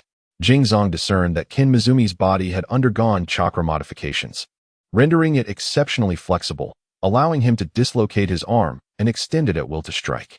Kin Mizumi resolved to strangle Kinkuru to death, proclaiming his intent to snap Kinkuru's neck. However, Kinkuru chuckled, saying, "Fool, it is you who will perish." Yun realized that Kin Mizumi was doomed. What had initially appeared was merely Kinkuru's puppet. Kin Mizumi was indeed foolish. Did he not understand that a puppet master could interchange between the puppet and their true form at will? The optimal strategy should have been to sever the connection between the puppet master and the puppet. Kin Mizumi, oblivious to this, proceeded to snap Kinkuru's neck. Kinkuru turned around, having transformed into a puppet, declaring, "Now it's my turn." The crow launched an attack, extending countless thin tubes to firmly bind Kin Mizumi. Kinkuru emerged from the puppet's cords on the ground. Sakura also witnessed this, recognizing that Kinkuru was manipulating the puppet with chakra threads. Kin Mizumi cried out in surrender, but Kinkuru sneered, "If all your bones are broken, wouldn't you be even more pliable?" The Gale felt a twinge of embarrassment, having nearly believed that Kin Mizumi had won, and promptly declared Kinkuru the victor. Shikamaru was sweating profusely, having lost his bet. Naruto protested, questioning the fairness of a 2-on-1 scenario, deeming it despicable. Kakashi had to clarify that it was merely a puppet. Sakura elaborated on the intricacies of the puppet technique to Naruto. The medical team arrived to carry Kin Mizumi away. Chapter 25. The friendship of female ninjas. Sakura was deeply concerned. Each of these individuals was formidable. As she went to wash her face, she encountered Ino. Ino noticed Sakura's fear and began to taunt her, mentioning how even Sasuke struggled significantly, urging Sakura to surrender voluntarily. Unintentionally, Sakura brushed her hair and suddenly realized that she had cut it herself, recalling a moment in the forest of death, which fortified her determination. With a smile, she declared, "I will definitely win." Her inner self shouted, "Anyone who wants to fight, come at me." Ino recognized that Sakura had truly grown. Naruto complained about the peculiar nature of his companions, lamenting the absence of a single normal ninja among them. Kakashi, with a smirk, retorted that Naruto had no right to criticize others. The announcer declared the fourth match, Sakura Haruno versus Ino Yamanaka. Naruto cheered fervently for Sakura. As the match commenced, both Sakura and Ino charged forward, engaging in close combat. After exchanging a few blows, Sakura launched 3 shuriken, only for Ino to counter with her own, successfully deflecting Sakura's projectiles. Sakura pressed on, and the two continued to battle fiercely. Naruto believed Sakura to be superior to Ino, which ignited a quarrel between him and Shikamaru. Meanwhile, Niji, observing from the sidelines, commented that the skill level of female ninjas in close combat seemed rather limited. Tenten, feeling indignant, argued that the abilities of only these two should not define the standards of female fighters, asserting that combat knows no gender. In the distance, Chizuru and his companions found the match tedious. Chizuru remarked on the apparent lack of skill displayed by the two fighters, reminiscing that their abilities were reminiscent of his own from the past, suggesting that their taijutsu is only marginally superior to that of 8 Clouds. Yun responded, acknowledging that they indeed appeared somewhat feeble at present, attributing this to their lack of genuine effort. Both Sakura and Ino possess remarkable potential and are destined for great development in the future. After this, they resumed watching the competition. Soon, both Sakura and Ino grew weary and simultaneously unleashed Jinjutsu attacks, leaving Tenten and the others astounded. Naruto was perplexed as to why they stood there motionless. However, their Jinjutsu were evenly matched, and they quickly dispelled each other's illusions. Consequently, they reverted to Taijutsu, where Ino gained the upper hand. Both recalled their childhood, particularly the lessons from their bespectacled teacher at the Ninja Academy, where Sakura often trailed Ino, who would tease her for being clumsy, lacking skill in flower arrangement. Sakura was taught by Ino, who used dahlias and orchids as examples. The dahlia, often referred to as the autumn cherry blossom, was claimed by Ino to suit both of them perfectly, which deeply moved Sakura. 3 female students approached to bully Sakura, only for Ino to boldly toss an orchid into the mouth of their leader, Ami, mocking her for her figure. Ino threatened the trio, stating that while the power of the flower ninjutsu was weak, the orchid was poisonous. Terrified, the 3 girls fled to find their teacher, leaving Ino to reveal to Sakura that only the roots were toxic. From that moment on, Sakura held Ino in great admiration. Sakura felt somewhat inferior, believing Ino was the dahlia and she the orchid. Ino, smiling, reassured Sakura that she was not just a flower, but merely a budding blossom. When Sakura inquired about the ribbon Ino gifted her, Ino replied, "I do not wish for you to wither away while still a bud. A flower that does not bloom loses its significance." Perhaps you will blossom into a flower even more beautiful than a dahlia. Touched, Sakura wept. And Ino took her to pick flowers. From that day forth, Sakura's courage began to blossom, and she became more vivacious.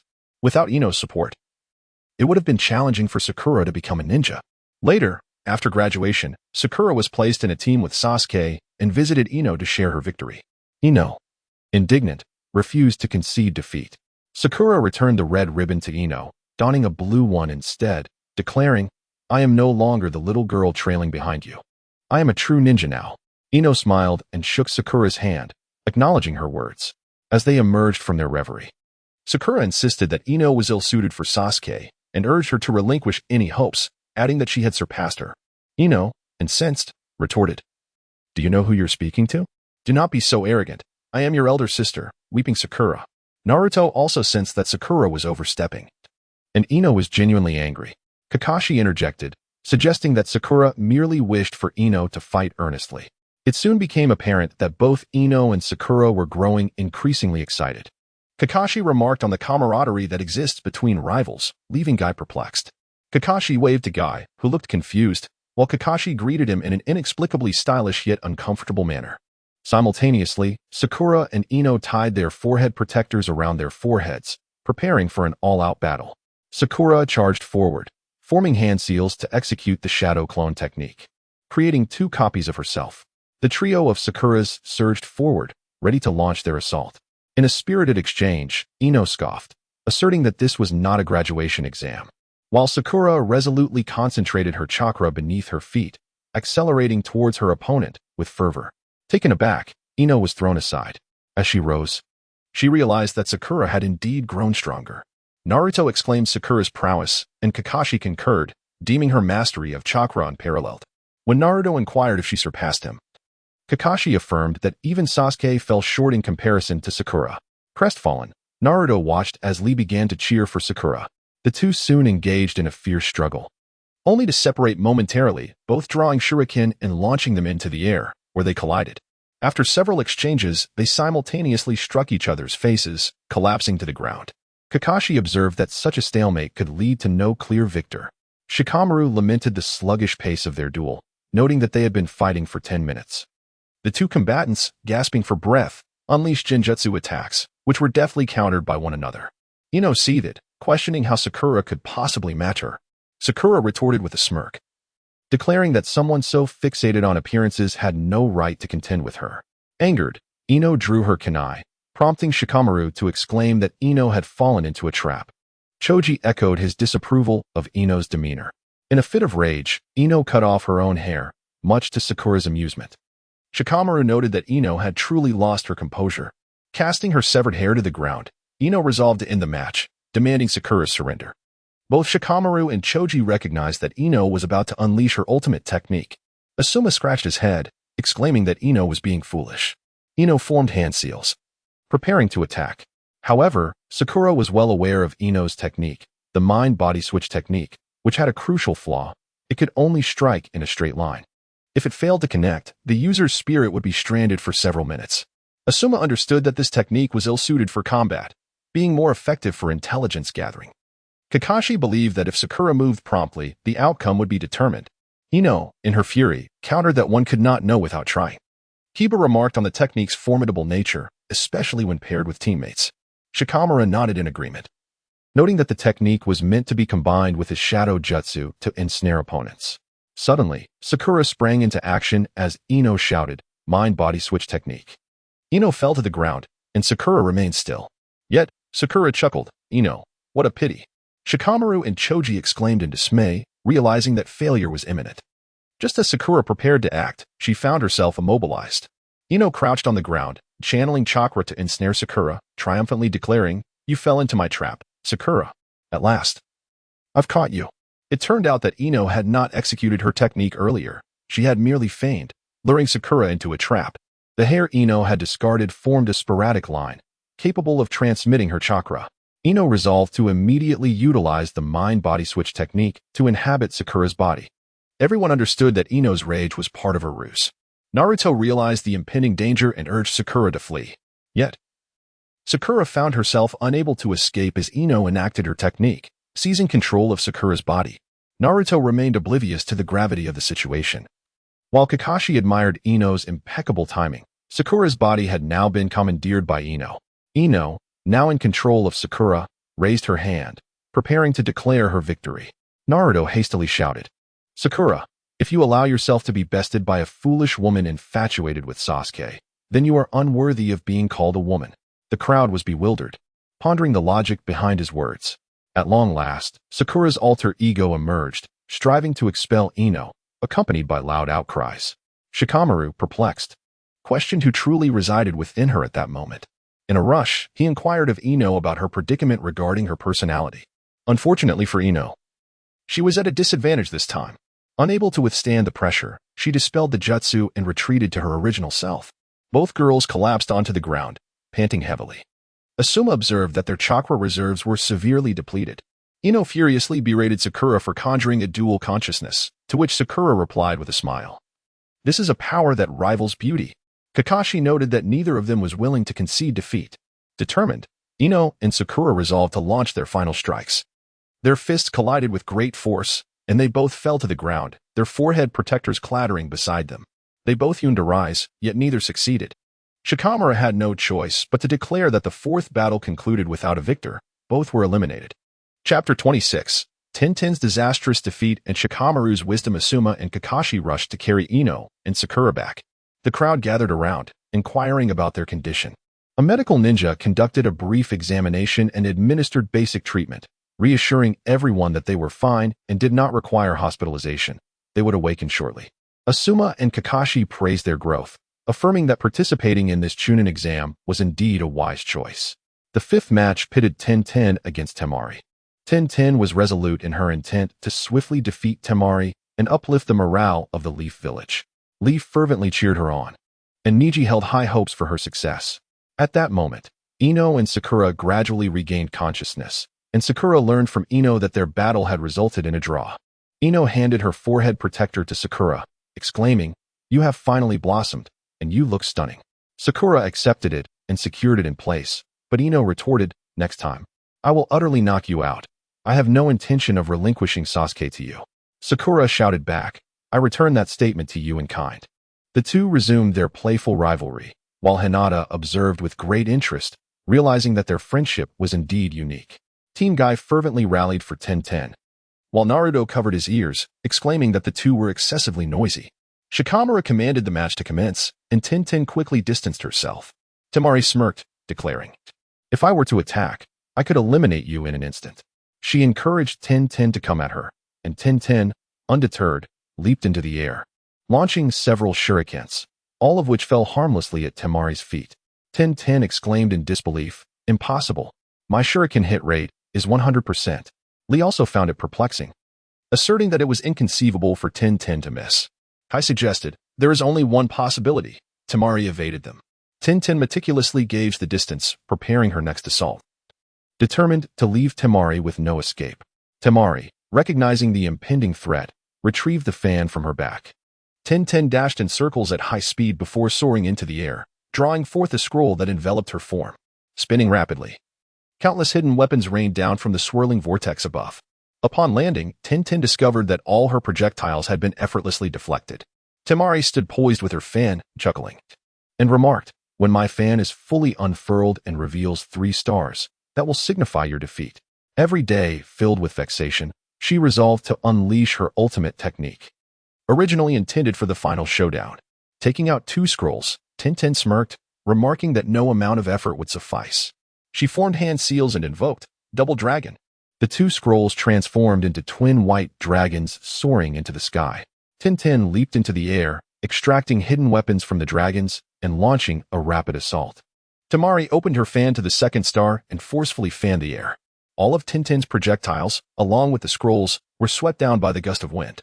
However, Tenten did not concede. She leapt once more into the air, using her chakra threads to retrieve the fallen weapons and initiated another powerful strike. Temari shook her head, revealing the 3rd star, unleashing a gust of wind that sent Tenten and all her weapons flying away. Tenten crashed to the ground. Yet, Temari was on the move, her fan spinning rapidly as she vanished from sight. Unable to locate Temari, Tenten heard her voice from above, standing on her fan, proclaiming, "I am here." Realizing the gravity of her situation, Tintin cried out in alarm as Temari formed seals and unleashed, wind release, Kamaitachi. A colossal whirlwind engulfed Tintin, who screamed in agony as wounds manifested across her body. Niji sighed, acknowledging that Tintin had exerted her utmost, yet there was no escaping the vortex. As Tintin descended, Temari deftly caught her with her closed fan, and Tintin succumbed to unconsciousness. Temari remarked nonchalantly, "This is truly dull." The spectators were astounded by Tintin's crushing defeat. The third Hokage was equally taken aback, recognizing Tsunagekyu's prowess. Shikamaru stepped forward to announce, in the fifth match, Temari emerges victorious. Temari tossed Tintin aside, and Lee rushed forward to catch her, confronting Temari. "How can you treat a sincere opponent in such a manner?" Temari bellowed, "Enough. Take that useless one away." Lee handed Tintin over to the medical team for treatment, and in a fit of rage, unleashed the leaf hurricane towards Temari, who effortlessly blocked the attack with her fan. Taunting, "You are as slow as your Kappa appearance." Subsequently, Guy intervened to call Lee, while Temari was summoned by Gaara.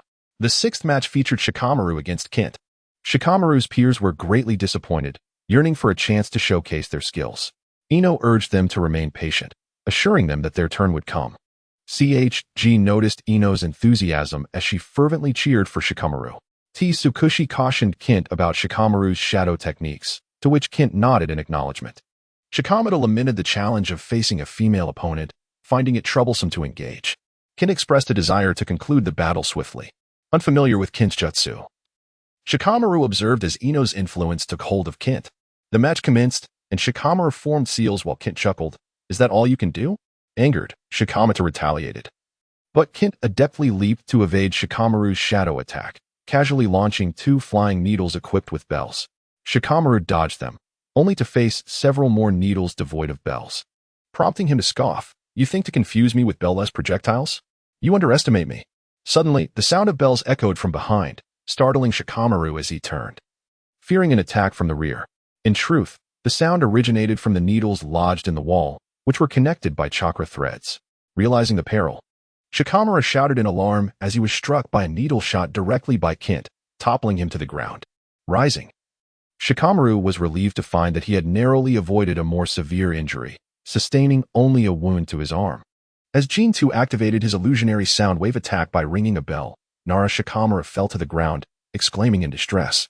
He quickly covered his ears, hoping to evade the illusion, yet he was still confronted by countless manifestations of Jin Tuesday unable to locate the original. Jin 2 launched flying needles once more, which Shikamaru blocked with his left arm. Jin 2 chuckled, declaring his intent to transform Shikamaru into a hedgehog. In response, Shikamaru mocked Jin 2 as a deceitful woman, reminding her of her earlier claim to finish the fight swiftly. With a cold smirk, Jin 2 retorted that she would end him right away. Suddenly, Jin 2 realized she could no longer move her hand. Shikamaru, grinning as he stood up, reveled in his success. Jin 2, perplexed, noted the absence of shadows nearby. Shikamaru derided her ignorance, and Jin 2 finally understood the source of her predicament. The shadow was transmitted through the chakra lines she held. Shikamaru proceeded to execute his jutsu, causing his shadow to grow larger and thicker. He meticulously transformed his shadow into a line, gradually adhering it to Jin 2. As the mere chakra line was too slender to restrain her movements effectively, both began to mimic each other's actions, with Jin 2 sneering that this would not lead to her defeat. Shikamaru reached for a shuriken, startling Jin 2, who questioned if he intended to perish alongside her. Shikamaru laughed, suggesting they stab each other with shurikens, and wondered how long she could endure. As he launched a shuriken, Jin 2 did the same. Shikamaru executed a bridge maneuver to evade, while Jin 2, in turn, collided with the wall behind her. Standing back, Shikamaru burst into laughter, having succeeded. A ninja must keenly observe the terrain. Even if both performed identical movements, one must not underestimate their opponent, he chided. The earlier shuriken exchange had merely been a ruse to distract Jin 2 from the wall behind her. Jin 2 had succumbed to unconsciousness, prompting Shikaka to declare Nara Shikamaru the victor. In the crowd, Ino and Choji cheered, while Asuma smiled approvingly. Kiba counted the number of participants, hoping to avoid crossing paths with Gaara. Niji noted that this year's newcomers were formidable, eager to engage with them. He glanced at Hinata, who, feeling frightened, quickly averted her gaze. Meanwhile, Ayam pondered why Hinata appeared so fearful of her cousin. In Chapter 27, The strength of Naruto was showcased as the seventh match unfolded between Inuzuka Kiba and Uzumaki Naruto. Excitedly, Naruto exclaimed that it was finally his turn. And his opponent was his arch-rival, Kiba. On the other side, Kiba too expressed his elation, recognizing Naruto as the underdog, confident of easily defeating him. With even Akamaru brimming with enthusiasm. Upon witnessing this scene, Yun cautioned Ya, "Be wary, for Naruto is quite formidable. A moment's lapse could lead to your defeat." Yet, you dismissed the warning, believing Yun underestimated his prowess. Observing this exchange, Yun refrained from further comment, reflecting that if he were to comprehend the manner of his potential loss, he would likely be engulfed in shame. After the match, Hong, who stood behind Ya, inquired, "Yun, what leads you to believe that you might falter?" Yun listened and replied, "Sister, I cannot say for certain, as Naruto is always unpredictable." Hong, remaining silent, observed. Little Lee felt disheartened, wondering when it would be his turn. Kakashi noticed that Little Lee bore an uncanny resemblance to Akai from the past. Akai gave a thumbs up, revealing his gleaming smile, causing Kakashi to break into a sweat. The announcement came that the seventh match was about to commence. Naruto began to shout loudly, urging you to surrender quickly. Ya, filled with fury, retorted, "That should be my line." Both believed firmly in their impending victory. Ya placed Chi-Yuan on the ground, prompting Naruto to exclaim, "Hey, what is the meaning of bringing a dog? It will affect the match." Ya chuckled. Chi-Yuan is also here to participate. Naruto questioned Shifeng if this was permissible.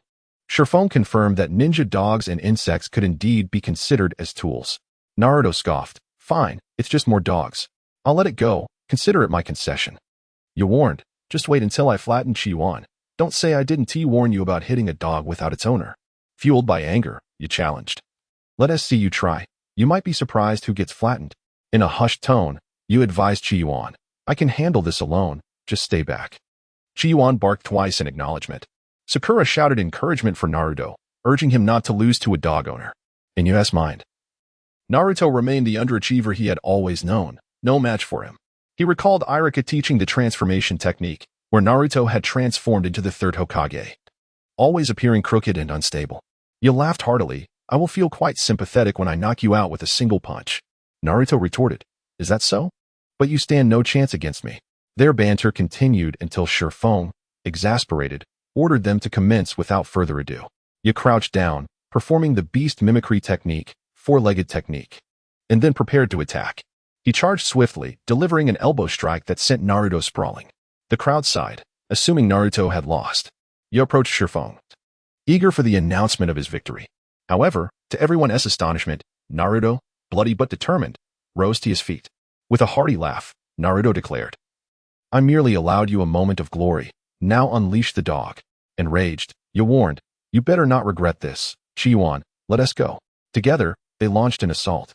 Tossing Shikamaru and Ino were left astonished, while Temari and Kankuro's perspective shifted, recognizing that Naruto possessed considerable skill. Sakura cheered him on. And Neji was equally astonished by Naruto's ability to turn the tide. Kiba conceded that Naruto had indeed grown stronger, but he believed this was the limit. Naruto laughed heartily, having already seen through Kiba's tactics. Everyone was intrigued by how Kakashi had managed to train the previously lackluster Naruto to such an impressive level. Suddenly, Kiba closed his eyes, prompting Naruto's confusion. Akamaru had also made progress, as Kiba produced a pill from his pocket and flicked it into Akamaru's mouth.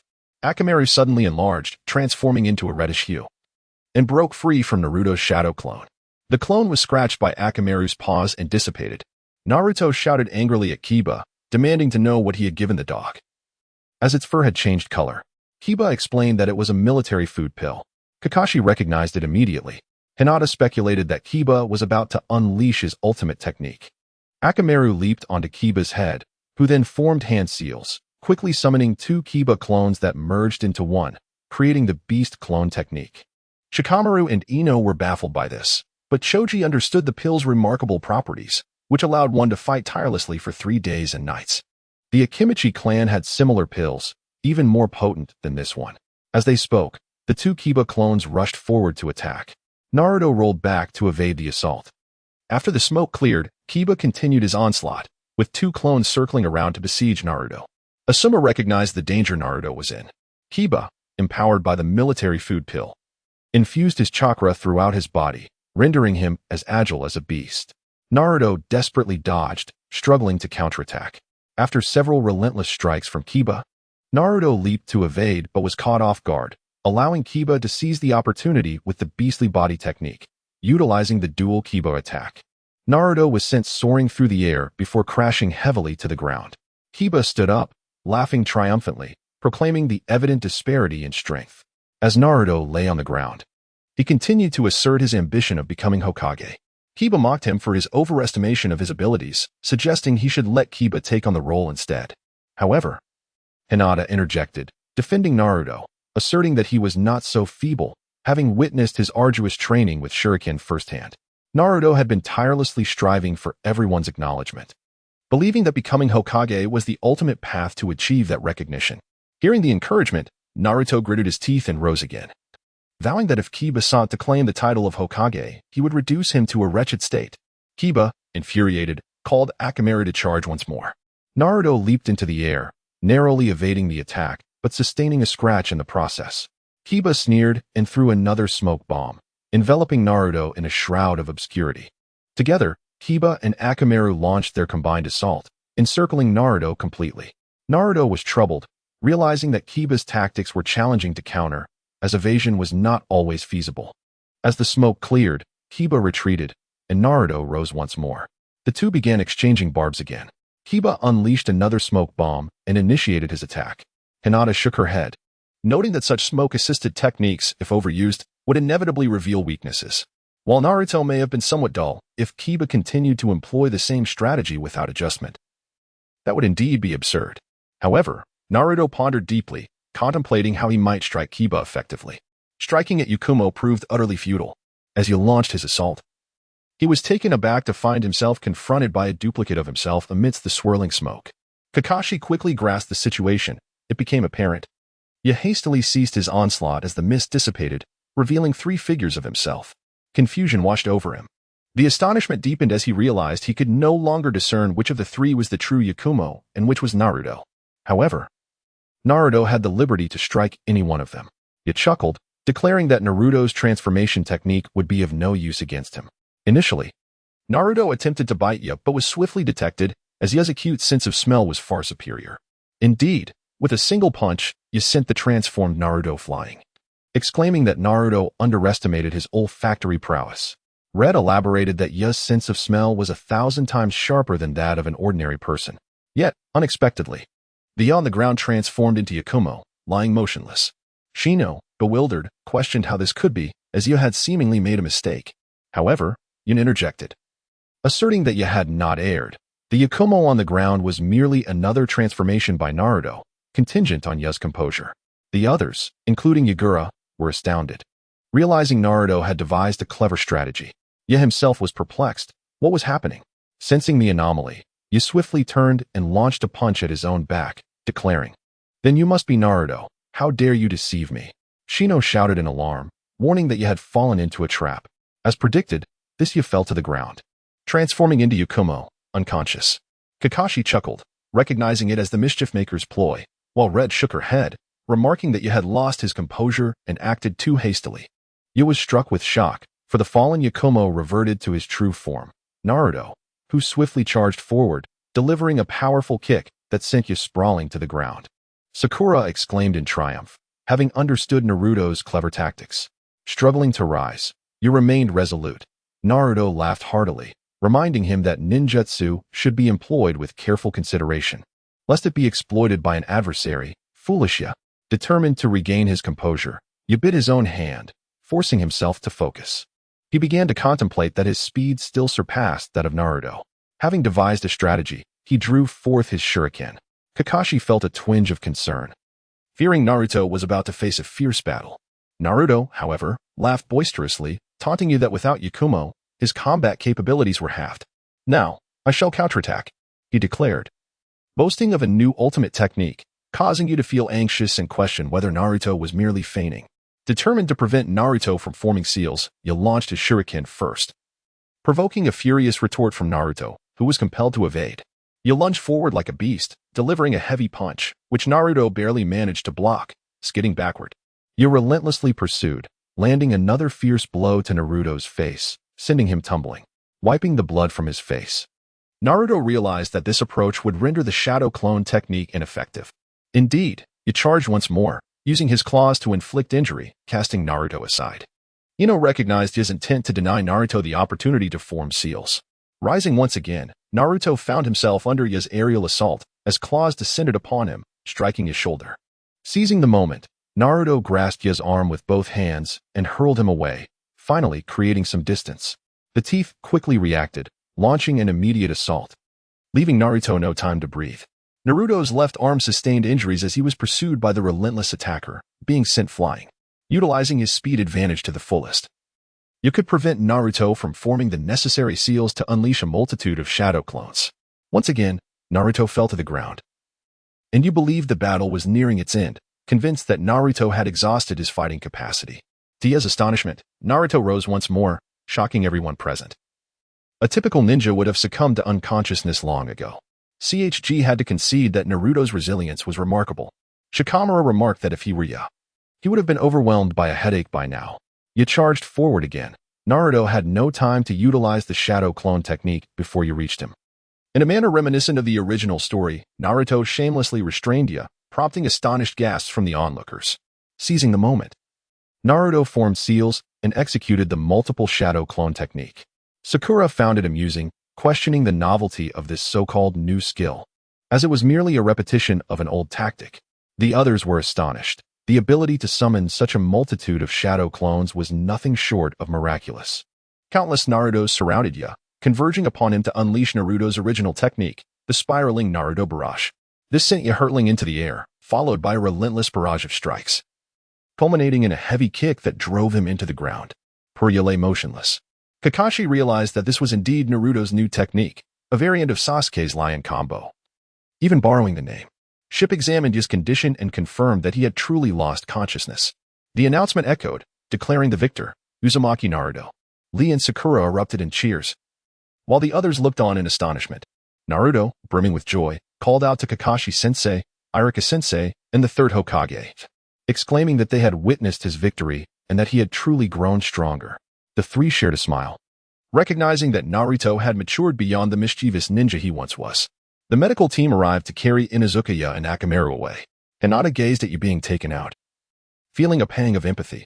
Yeah, your defeat was not in vain. This child is indeed strong. Chapter 28. The Battle of High-GA YGA Shikaku commenced the announcement for the 8th match. Hinata High-GA versus Niji Haiga. Cloud felt increasingly anxious. Although Hinata had made significant progress, she was undoubtedly no match for Niji. He turned to Hinata, advising, Hinata, be mindful of your capabilities. You are not yet Niji's opponent. If it becomes too challenging, do not hesitate to forfeit. I am echoed his sentiments, urging Hinata not to compete. With determination, Hinata clenched her teeth, replying, Cloud, I am. Please trust me. I will fight with all my might to prove myself. I must ask you to refrain from dissuading me further.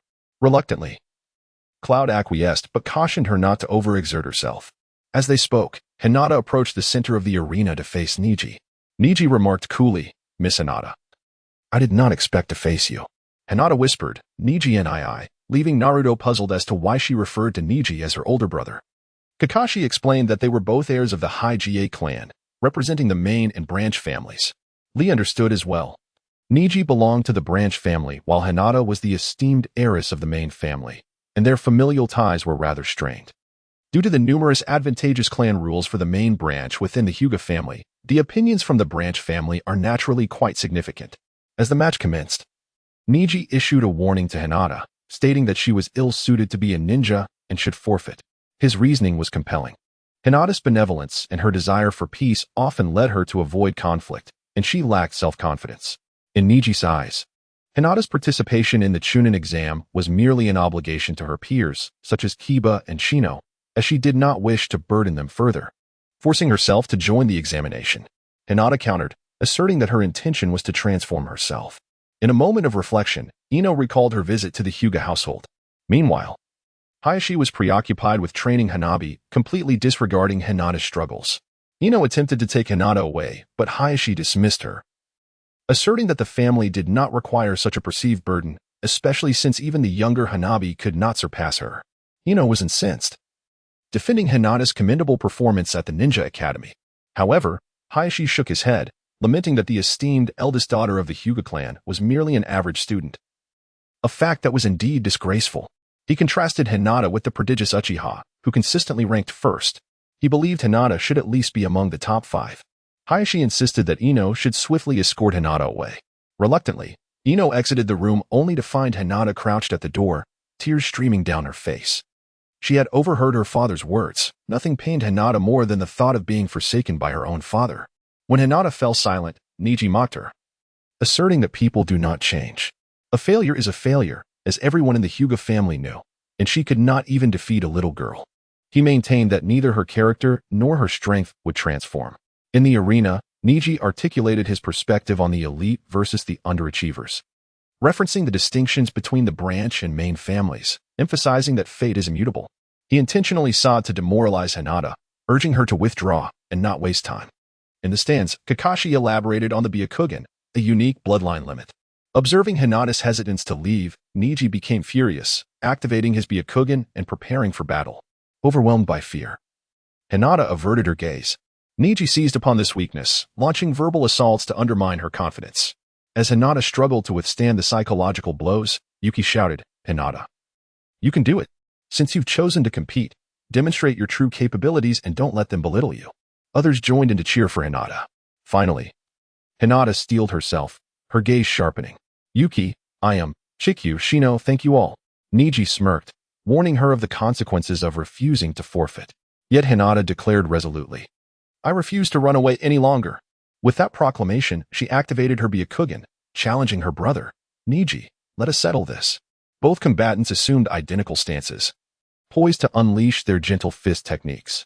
Lee explained that this was Konoha's most formidable taijutsu style, the Hyuga style, with Niji being the strongest genin within it. As both Hinata and Niji launched into action simultaneously, their gentle fist techniques ignited a fierce clash, chakra surging around them in a dazzling display. Onlookers were left in awe. Recognizing the sheer power of their taijutsu, a hit from either would result in severe injury, if not worse. The two engaged in a fierce battle, and suddenly, Niji revealed a flaw in his defense. Hinata rushed forward, but Yun discerned it as a trap. However, he could only watch anxiously from the sidelines. Hinata's attack missed its mark, allowing Niji to counterattack, inflicting a scratch on her. Yet, for the gentle fist, that was already sufficient.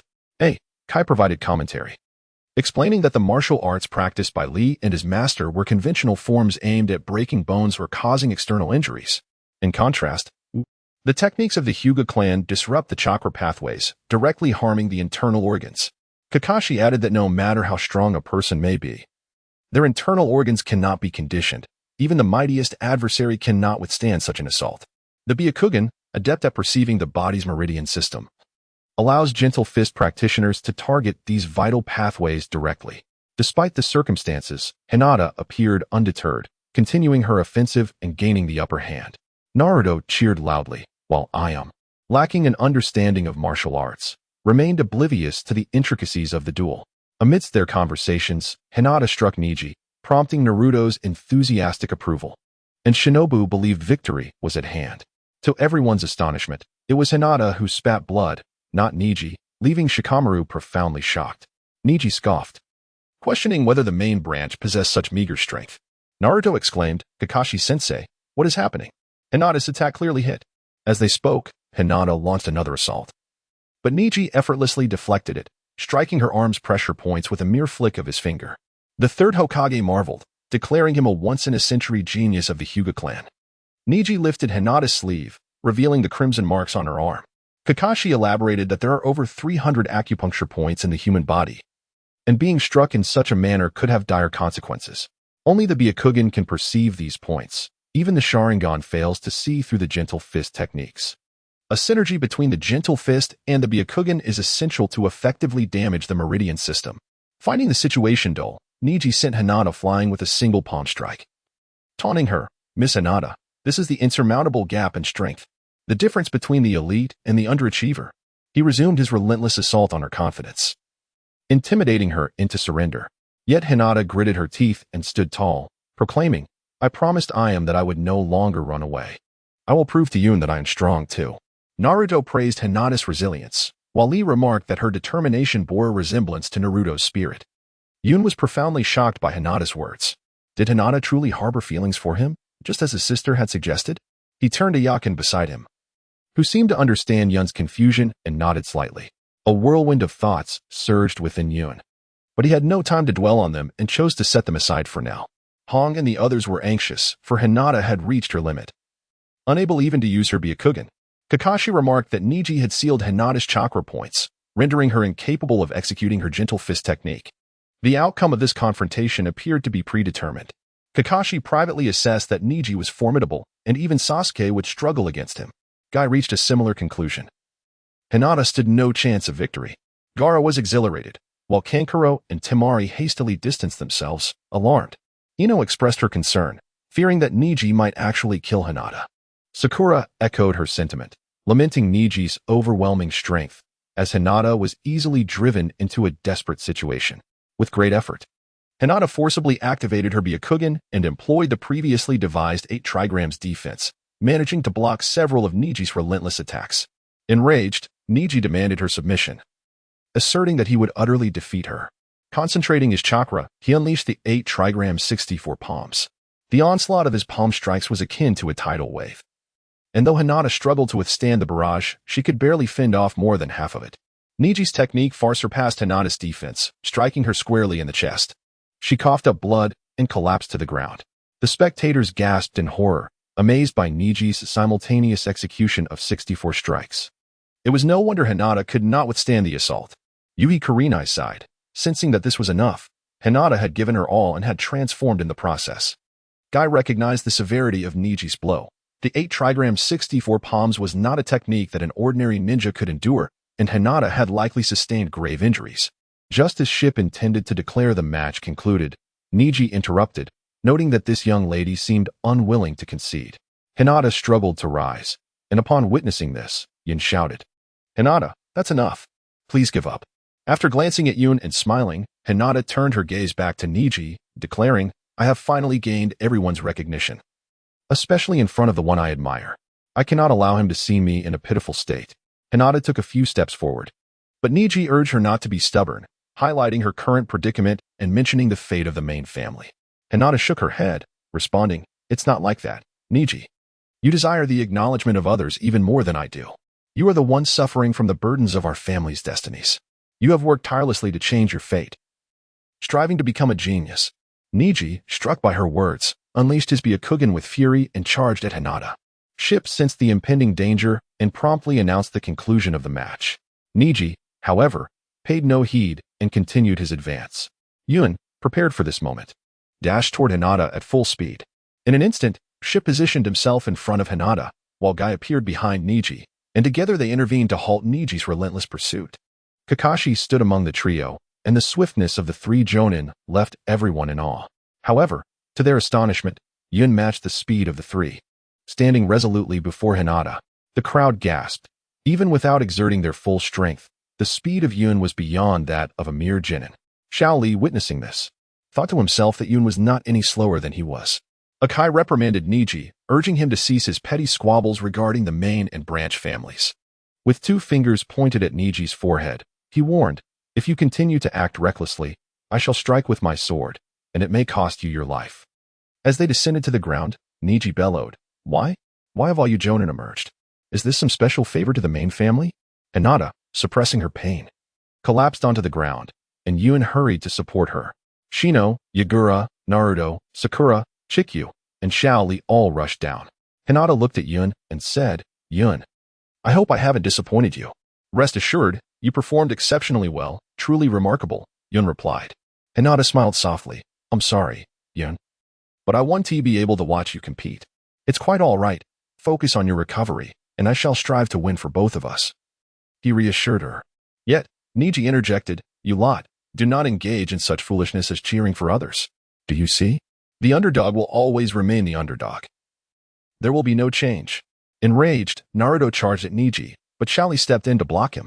Xiao Li reminded Naruto that victories should be determined in official matches, not through clandestine brawls, as that is not the conduct of a ninja.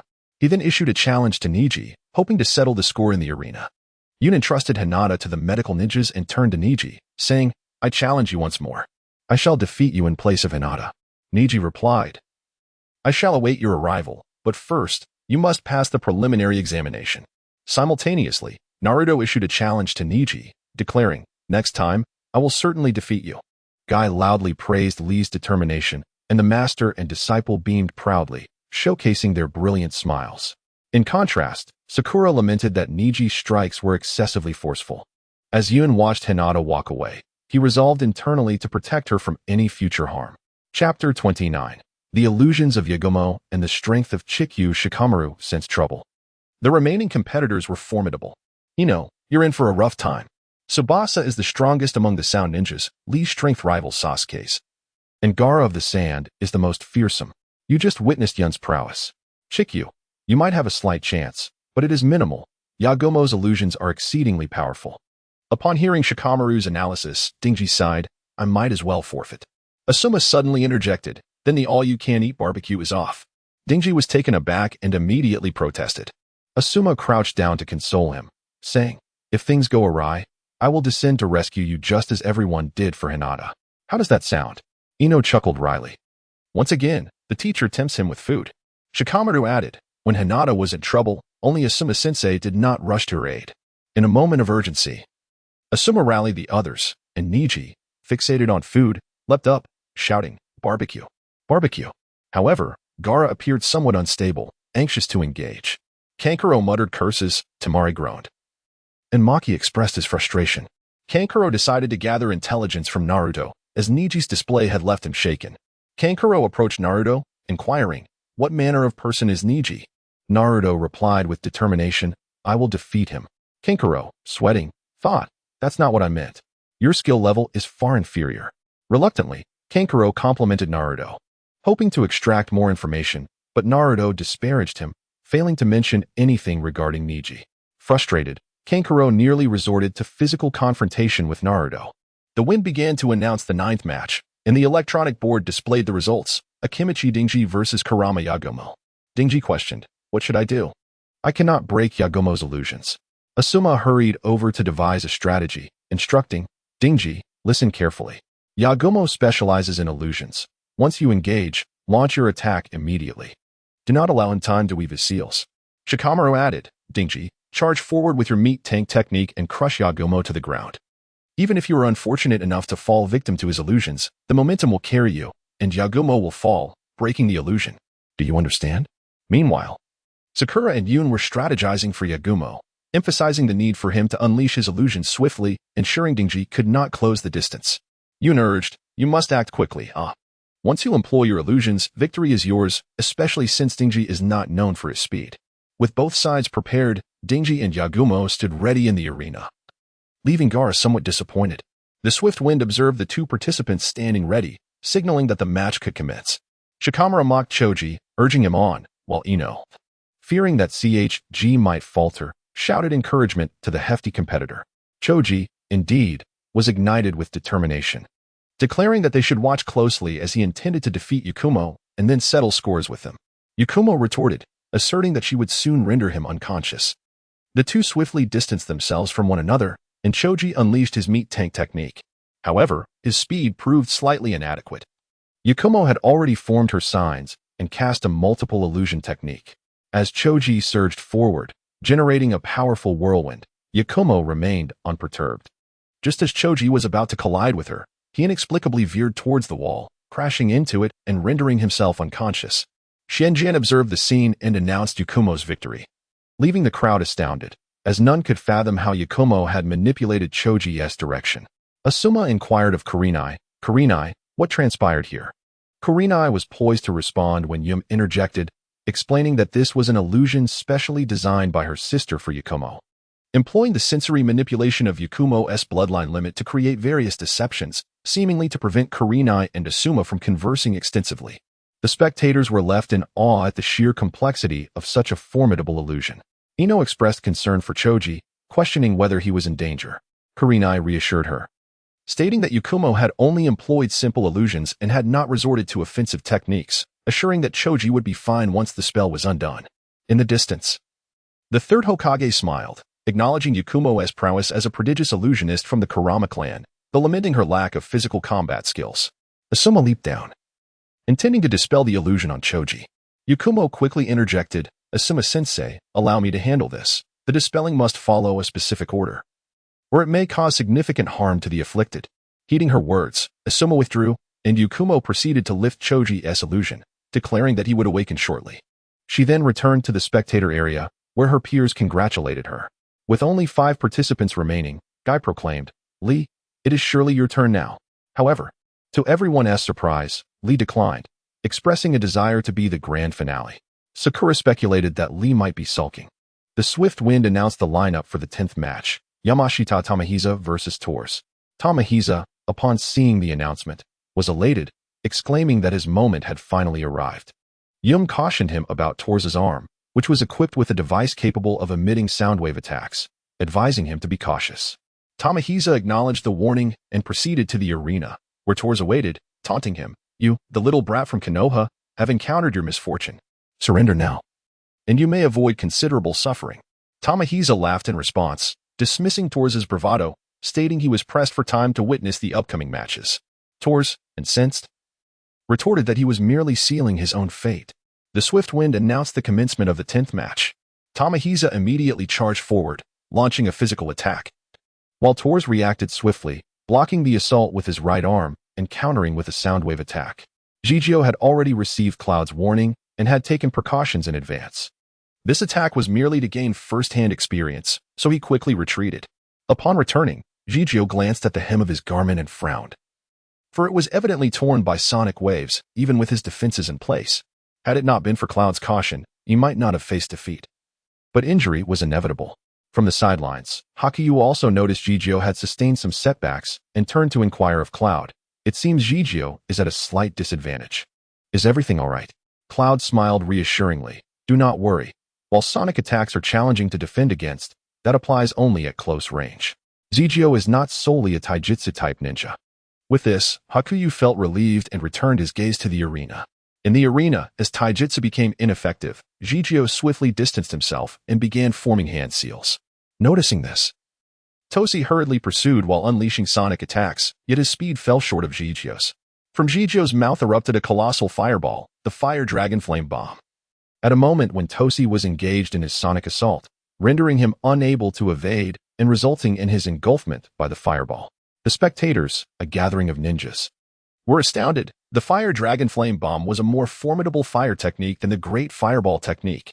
If it had been unleashed by Uchiha Sasuke, it would have seemed commonplace. However, witnessing such prowess from a mere lower-ranking ninja like Jijio showcased his remarkable talent. Having expended the Fire Dragon Flame Bomb, Jijio gasped for breath. His chakra could only be deemed average, and such a technique had nearly depleted his reserves. Nevertheless, he remained focused on Toshi's location. Moments later, as the smoke from the fire technique dissipated, he caught sight of Toshi lying on the ground, and he instantly relaxed. At this point, he no longer possessed the strength for further combat, and if his opponent posed no threat, he could only concede.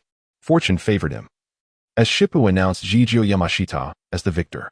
Amidst the proceedings, Kakashi remarked to Jinkan, who had arrived unnoticed, "Jinkan, your 3 students are quite impressive." Jinkan smiled and replied, "Indeed, they are." He then made his way towards Cloud and the others. The Clouds and others extended their congratulations to the victorious Chiju. Jinkan approached the group and remarked, "Chiju, you performed admirably."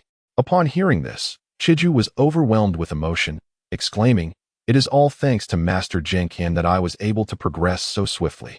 Jinkan smiled subtly, offering no rebuttal. It was indeed the case that, perhaps due to a lack of substantial material to impart to Yun and Haken, Jinkan devoted particular attention to Chiju, enabling his rapid advancement. Chapter 30, Yuyue Yun vs. Rock Lee Yun. The next phase rests upon your shoulders. Chiju turned to Yun and said, although it was a commendable statement, as soon as Chiju's words fell, the atmosphere that had been buoyed by his victory suddenly grew heavy. It was as if Chiju had abruptly come to a realization, for in that moment, Haken, Chiju, and Shino all regarded Yun with grave expressions. The intensity of their gazes caused Yun to feel somewhat out of sorts. Observing this, both Hong and Jinkan exchanged puzzled glances. Hong inquired, "What is the matter with you all? It seems as though you lack confidence in Yun." Surprisingly, it was not the most animated Chiju who answered, but rather the often overlooked Shino, who replied in a hushed tone, "Teacher Hong, it is not that we lack faith in Yun. Rather, if that sand ninja is his opponent, it poses a grave danger. Hong turned to gaze at Gaara, recalling that she had seen him during the second exam through the monitoring screens. While she was aware that he had been the first to arrive and had shattered previous records, she had not witnessed his prowess firsthand, and thus remained oblivious to the extent of his terrifying capabilities. Now, after 10 preceding matches, only Yun, Gaara, and Rock Lee remained without a duel, indicating that there was a 1 in 3 chance Yun would face Gaara. It was no wonder that Hakan and the others were concerned. They had personally witnessed the encounter between Gaara and the 3 Rain Ninjas, who had been utterly powerless to retaliate. Though they held great confidence in Yun, a sense of apprehension lingered. Yun understood the concerns of his companions and approached them with a smile, reassuring, "Fear not. Even if I encounter that Gaara, I shall not falter, for I am Yuin." Although his words elicited no further comments, the expressions on their faces betrayed their lingering apprehension. Among the remaining 2 yet to compete, Gaara was visibly restless, prompting cries of alarm from both Kankuro and Temari. After witnessing the earlier matches, the Shikaku within Gaara stirred with anticipation. In the direction of Lee, Guy remarked, "It appears it is your turn now. Lee, go forth." Lee felt a surge of anxiety. After all, this was the final match. Should he not participate, he would be granted an automatic advancement, a scenario most antithetical to his desires. At that moment, the voice of the Moonlight Gale resonated, "Let the competition continue." With his declaration, the numbers on the large screen flickered rapidly, heightening the tension among the crowd, who would emerge in the final group. As the digital countdown concluded, the hearts of Yuin and his companions eased. Flames seemed to ignite in Lee's eyes, while Gaara in the distance exuded an aura of impending violence. Teetering on the brink of losing control, Kankuro hurried to intervene, aware that Gaara's descent into chaos could severely disrupt the plans of the Sand Shinobi. The screen then boldly displayed the matchup, Yuin versus Rock Lee. Upon realizing that their adversary was not Gaara, Yuin and his companions relaxed, offering their cheers of encouragement. Rising to his feet, Yuin prepared to face Lee, who, brimming with excitement, exclaimed to Guy, "Teacher Guy, I'm going in. I will secure victory." With that, he leapt to stand opposite Yuin. "Who would have thought my opponent would be you?" Lee said to Yuin, "While I yearn to battle that Sand Shinobi with the gourd, it seems that is no longer an option." The moment Lee uttered those words, Yuin's companions erupted in indignation. Was he not openly suggesting that Yuin was inferior to Gaara? Although they, too, acknowledged Gaara's formidable strength and believed that Yuin might struggle against him, Lee's comments still provoked their ire. Even Naruto, observing from a distance, felt a surge of anger, for he shared a deep bond with Yuin. Yuin chuckled lightly, expressing his apologies for any disappointment caused. "It's quite all right. I've heard that you are a prodigy, second only to Uchiha Sasuke among this batch of newcomers. Defeating you would also serve to prove my abilities." Gazing directly at Shaoli, Yun continued, "However, I must regretfully inform you that you stand no chance of defeating me." At that moment, a gust of wind swept through the arena as it became evident that the two were on the verge of a playful dispute. With a cough, the referee declared, "Now, let the 11th match officially commence." As soon as Xuanjian's words faded, both Yun and Shaoli swiftly charged towards one another, executing the leaf whirlwind almost simultaneously. They struck with their right feet before rapidly retreating.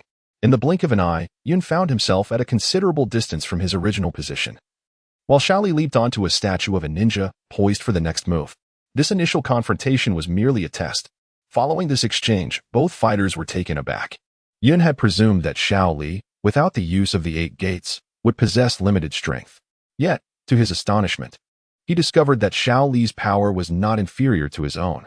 Shaoli, equally astonished, had witnessed Yun's swift dash to rescue Hinata and had intended this strike solely to gauge Yun's strength.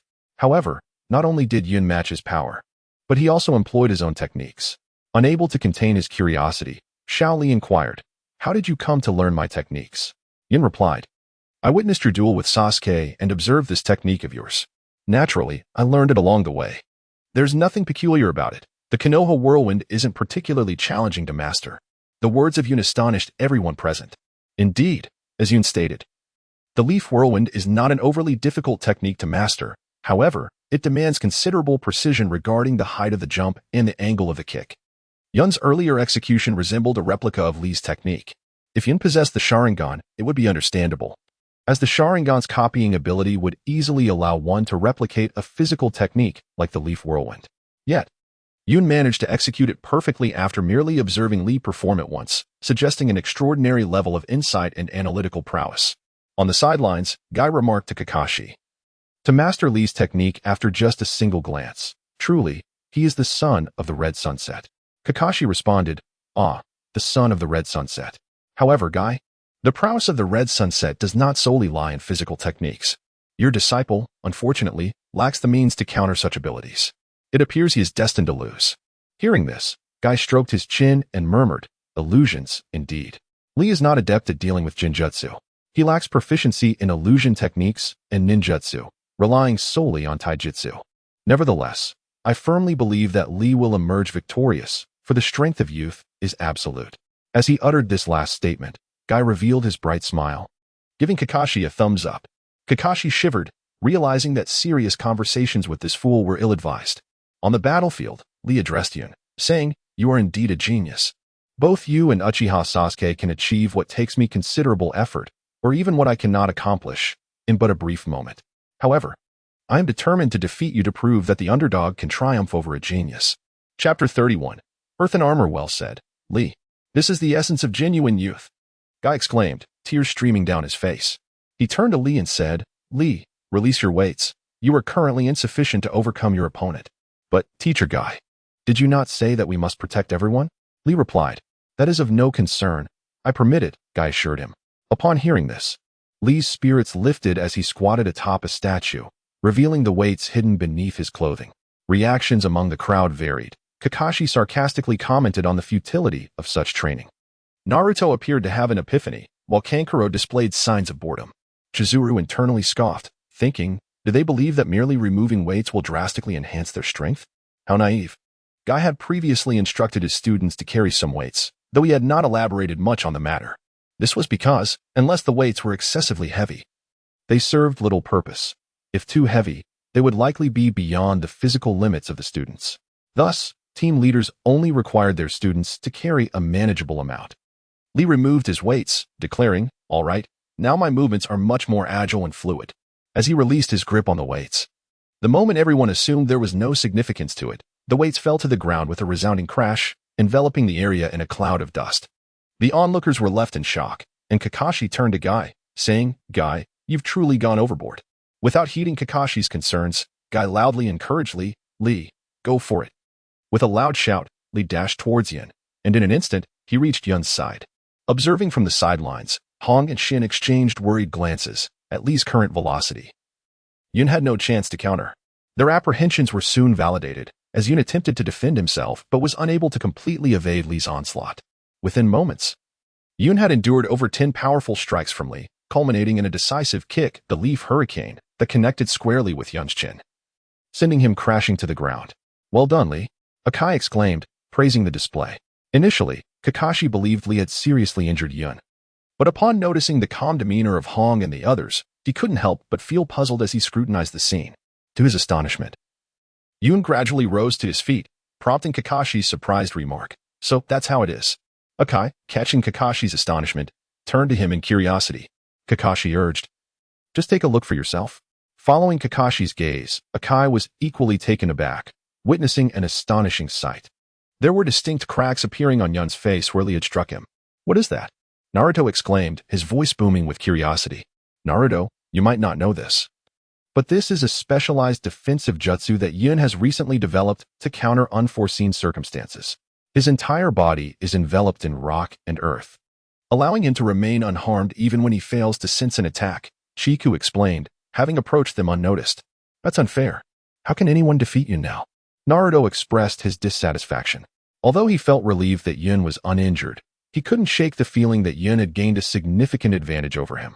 Chiku, noticing Naruto's discontent, clarified, it's not entirely foolproof. If the intensity of the attack exceeds a certain threshold, it can still injure Yun. Furthermore, maintaining such a high level of defense demands considerable chakra, making it unsustainable in the long run. However, it is sufficient for the duration of a match. Despite Chiku's soft-spoken words, the crowd nearby possessed keen hearing, and they absorbed his explanation in full. Shino and Kankuro exchanged glances at Gaara, thinking to themselves, isn't this akin to Gaara's sand armor? At this moment, Gaara was overwhelmed with excitement upon witnessing the earth and rock armor of Yun, teetering on the brink of losing control. Sensing the impending chaos, Maki took Shinki and Kankuro to watch the match, leading Gaara away. Indeed, as Shinki and Kankuro speculated, Yun's earth and rock armor was an adaptation of Gaara's sand armor. In preparation for the Chunin exams, Yun had been diligently addressing his inadequacies, ultimately identifying his most significant shortcoming, defense. Despite possessing sensory abilities, there were still individuals who could evade his detection. Pondering how to remedy this flaw, he stumbled upon the idea of Gaara's sand armor, contemplating whether a similar approach could be applied to earth and rock. After several initial failures, he gradually succeeded, culminating in a successful experiment within about a week. When Yun showcased this newfound ability to Genma and others, Chikage and Hakken were merely astonished, yet Genma was tumultuous within. For he understood that this ability was not a secret technique, but rather a demonstration of exceptional chakra control and mental acuity. While it was attainable by anyone who met the requirements, achieving such proficiency was exceedingly rare. However, Yun effortlessly fulfilled these criteria, prompting Genma to elevate Yun's classification from merely a genius to an extraordinary being.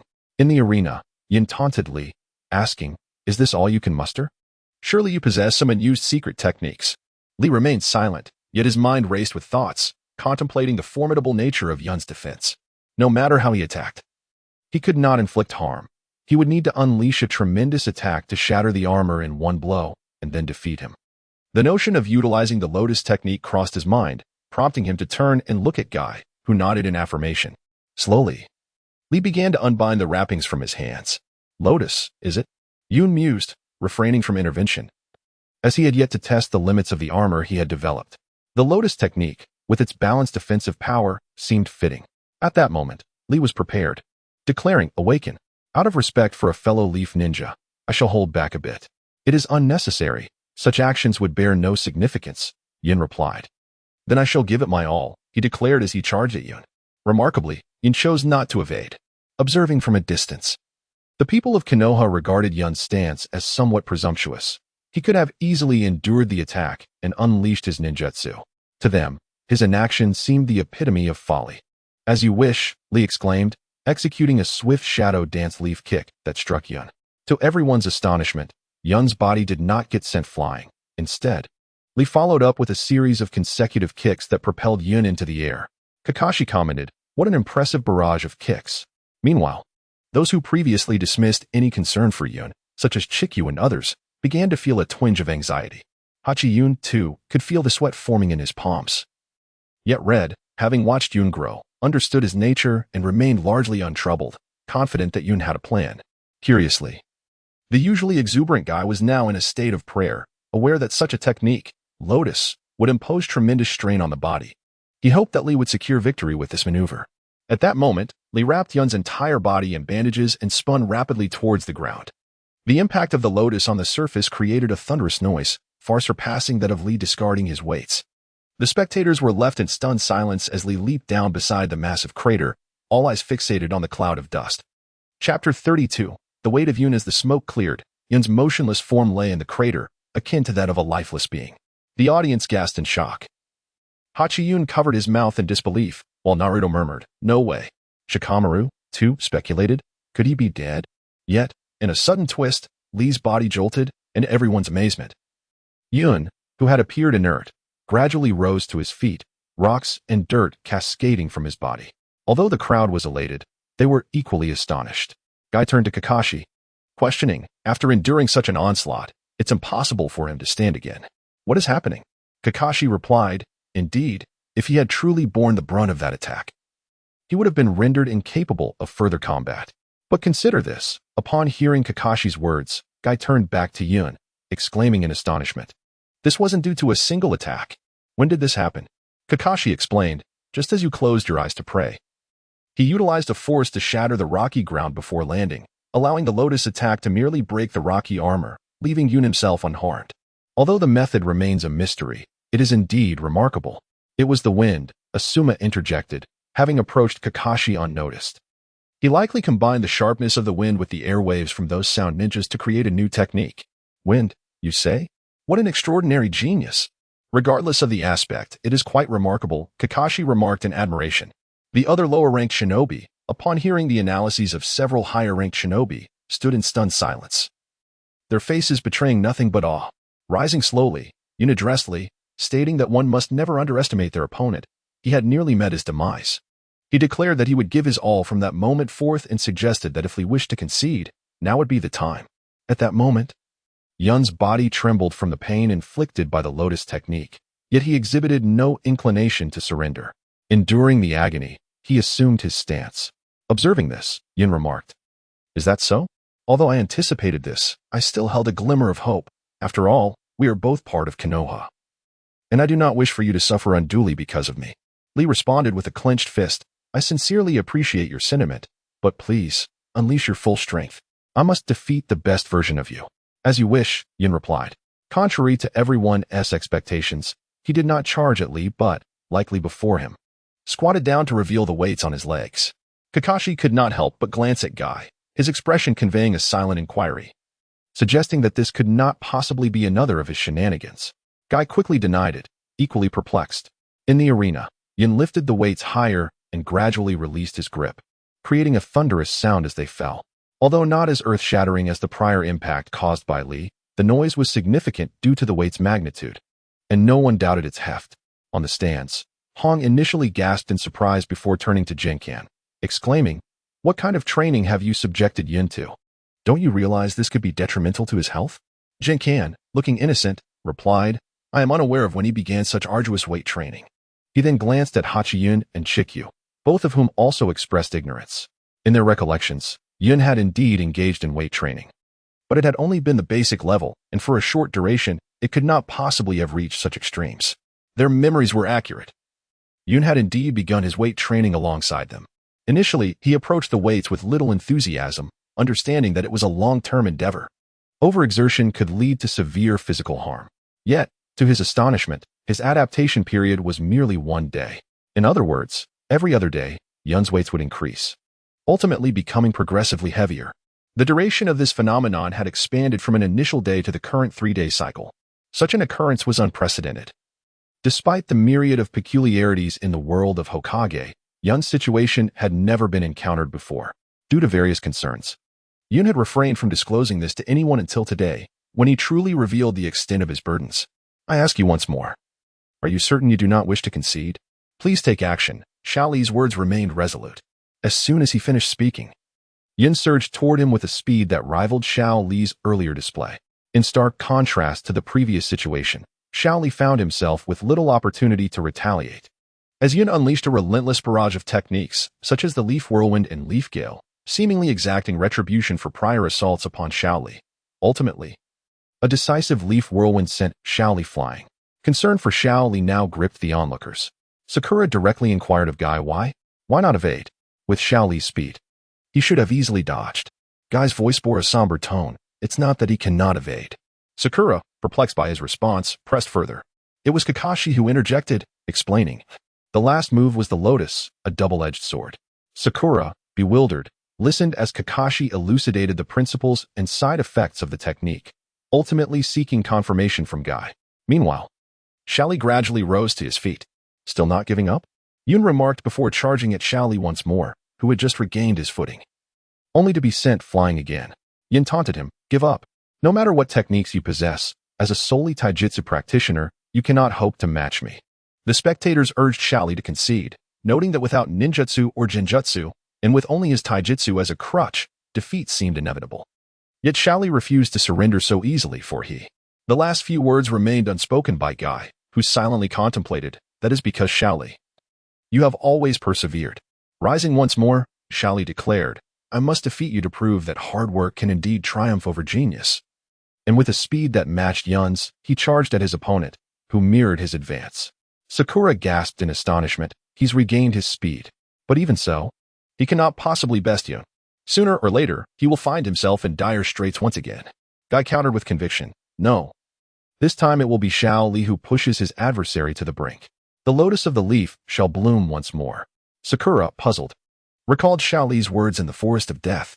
Kakashi suddenly comprehended and turned to Guy. Guy, could it be? Guy confirmed Kakashi's suspicions. Kakashi then spoke of the 8 gates and the lotus, inquiring about the number of gates Xiao Li had opened. Guy replied that it was the 5th gate. Sakura, still confused by the 8 gates and the lotus, listened as Kakashi and Guy elaborated on the matter. Kakashi explained that opening the 8th gate could grant power surpassing that of the Hokage, but the cost would be death. He then addressed Guy. I do not wish to delve into what that child signifies for you, nor will I admonish you against being emotionally invested. However, there must be limits. I misjudged you. Guy, undeterred, retorted, how well do you truly know that boy? He has something worth fighting for, something he must protect at all costs. That is all I desire, for him to become someone capable of safeguarding those cherished things. The two individuals on the field once again matched each other's speed, engaging in a fierce exchange where neither could gain the upper hand over the other. They subsequently retreated momentarily. Chapter 33. The conclusion of the preliminary examination. Yin Dao. Even if you have enhanced your strength through some secret technique and restored your previous speed, it cannot last. You still cannot defeat me. Indeed, the duration will not be long, but I shall vanquish you with a force stronger than before. This is my ultimate move. After speaking, he crossed his arms, and a wave of chakra, almost visible to the naked eye, emanated from Xiao Li's body. Those present, apart from the already aware and mentally prepared Akai and Kakashi, including the lower ninjas and the jonin such as Hong, Zuanqian, Asuma, and even the third Hokage on the platform, all exhibited expressions of astonishment. Upon witnessing this, Yin realized that Xiao Li was about to employ the Li Lotus technique. He remarked to Xiao Li, in terms of taijutsu, I indeed cannot match you. But this is where it ends, for I am not merely proficient in taijutsu. With that, he swiftly formed hand seals. Indeed, regardless, it will soon culminate. I cannot be the only one to lose here. Now is the time to embody my own ninja way. Open the 3rd gate. Simultaneously, Yun completed his hand seals, invoking the mist concealment technique, which rapidly enveloped the entire arena in a thick fog. From a distance, Sakura turned to Kakashi and inquired, Kakashi-sensei, isn't this a technique used by Zabuza? It is indeed so, but he is not the sole practitioner. He merely excels in it. Kakashi was taken aback. Despite Yin having already astonished him numerous times, he was struck with awe once more. The mist concealment technique, while not overly powerful, was impressive in that Yun could conjure such a vast expanse in an arena devoid of water, which testified to the robustness of Yun's chakra. At that moment, Yun transcended the realm of mere talent, ascending to a level deemed extraordinary. Whether in taijutsu, ninjutsu, or chakra volume and control, he was impeccable. As for genjutsu, it was not even a consideration for Kakashi. It would be absurd if the son of the Red Sunset were incapable of such a skill. In the fog-laden arena, only a few individuals could fully perceive the unfolding events. The rest could not discern the situation and could only hear the continuous sounds of impact resonating from within. Akai, addressing the now visible Sharingan of Kakashi, asked, Kakashi, what is happening? Xiao Li is formidable, but he is destined to lose. Even with the 5th gate opened, he can only flail wildly. Defeat is inevitable. Despite having anticipated this outcome, Akai felt a wave of melancholy wash over him upon hearing Kakashi's response. Minutes passed, and the fog gradually began to dissipate, with the crowd intently observing the scene. When the mist completely cleared, it revealed Yun standing firmly while Xiao Li lay motionless on the ground. Akai rushed forward, and Yun reassured him, do not worry. He merely fell victim to an illusion. However, the after-effects of the forbidden technique may confine him to bed for several months. Akai, aware that Yun had shown mercy, expressed his gratitude before entrusting Xiao Li to the medical ninja. Standing amidst the ruins of the arena, Shifeng announced that the 11th match had concluded, with the victor being Shiyu Yun, who coughed several times before finally finishing. The 3rd Hokage nodded in agreement, indicating that the formal examination was next. Shifeng then declared the preliminary exams officially over and congratulated all the candidates who had passed, although Sasuke and Gaara were absent. Sakura inquired about Kakashi regarding the curse mark on Sasuke's neck, to which Kakashi could only respond that he was uncertain and advised Sakura not to worry. After urging Sakura to focus on the upcoming exams, Kakashi took his leave. The 3rd Hokage expressed great delight. There were 11 candidates who would participate in the finals, with Konoha represented by 8, while the remaining 3 hailed from Suna. He began to outline the content of the formal matches, encouraging everyone to showcase their full potential. The official tournament was scheduled to take place 1 month later, as it required time to notify the feudal lords and the heads of the ninja villages, and the finalists needed preparation time to restore themselves to peak condition. Kanjiro remarked that the old man enjoyed being pedantic. The 3rd Hokage reminded everyone to utilize the intelligence gathered from the preliminaries to prepare for battle. In the interest of fairness, the opponents for the finals would be predetermined. Everyone understood the significance of the coming month. After the third Hokage's lengthy discourse, Naruto was nearly overwhelmed. Reluctantly, the third Hokage had Hondo bring forth a box, inviting everyone to draw lots to determine their opponents for the finals. Yun opened the slip of paper in his hand, revealing a number.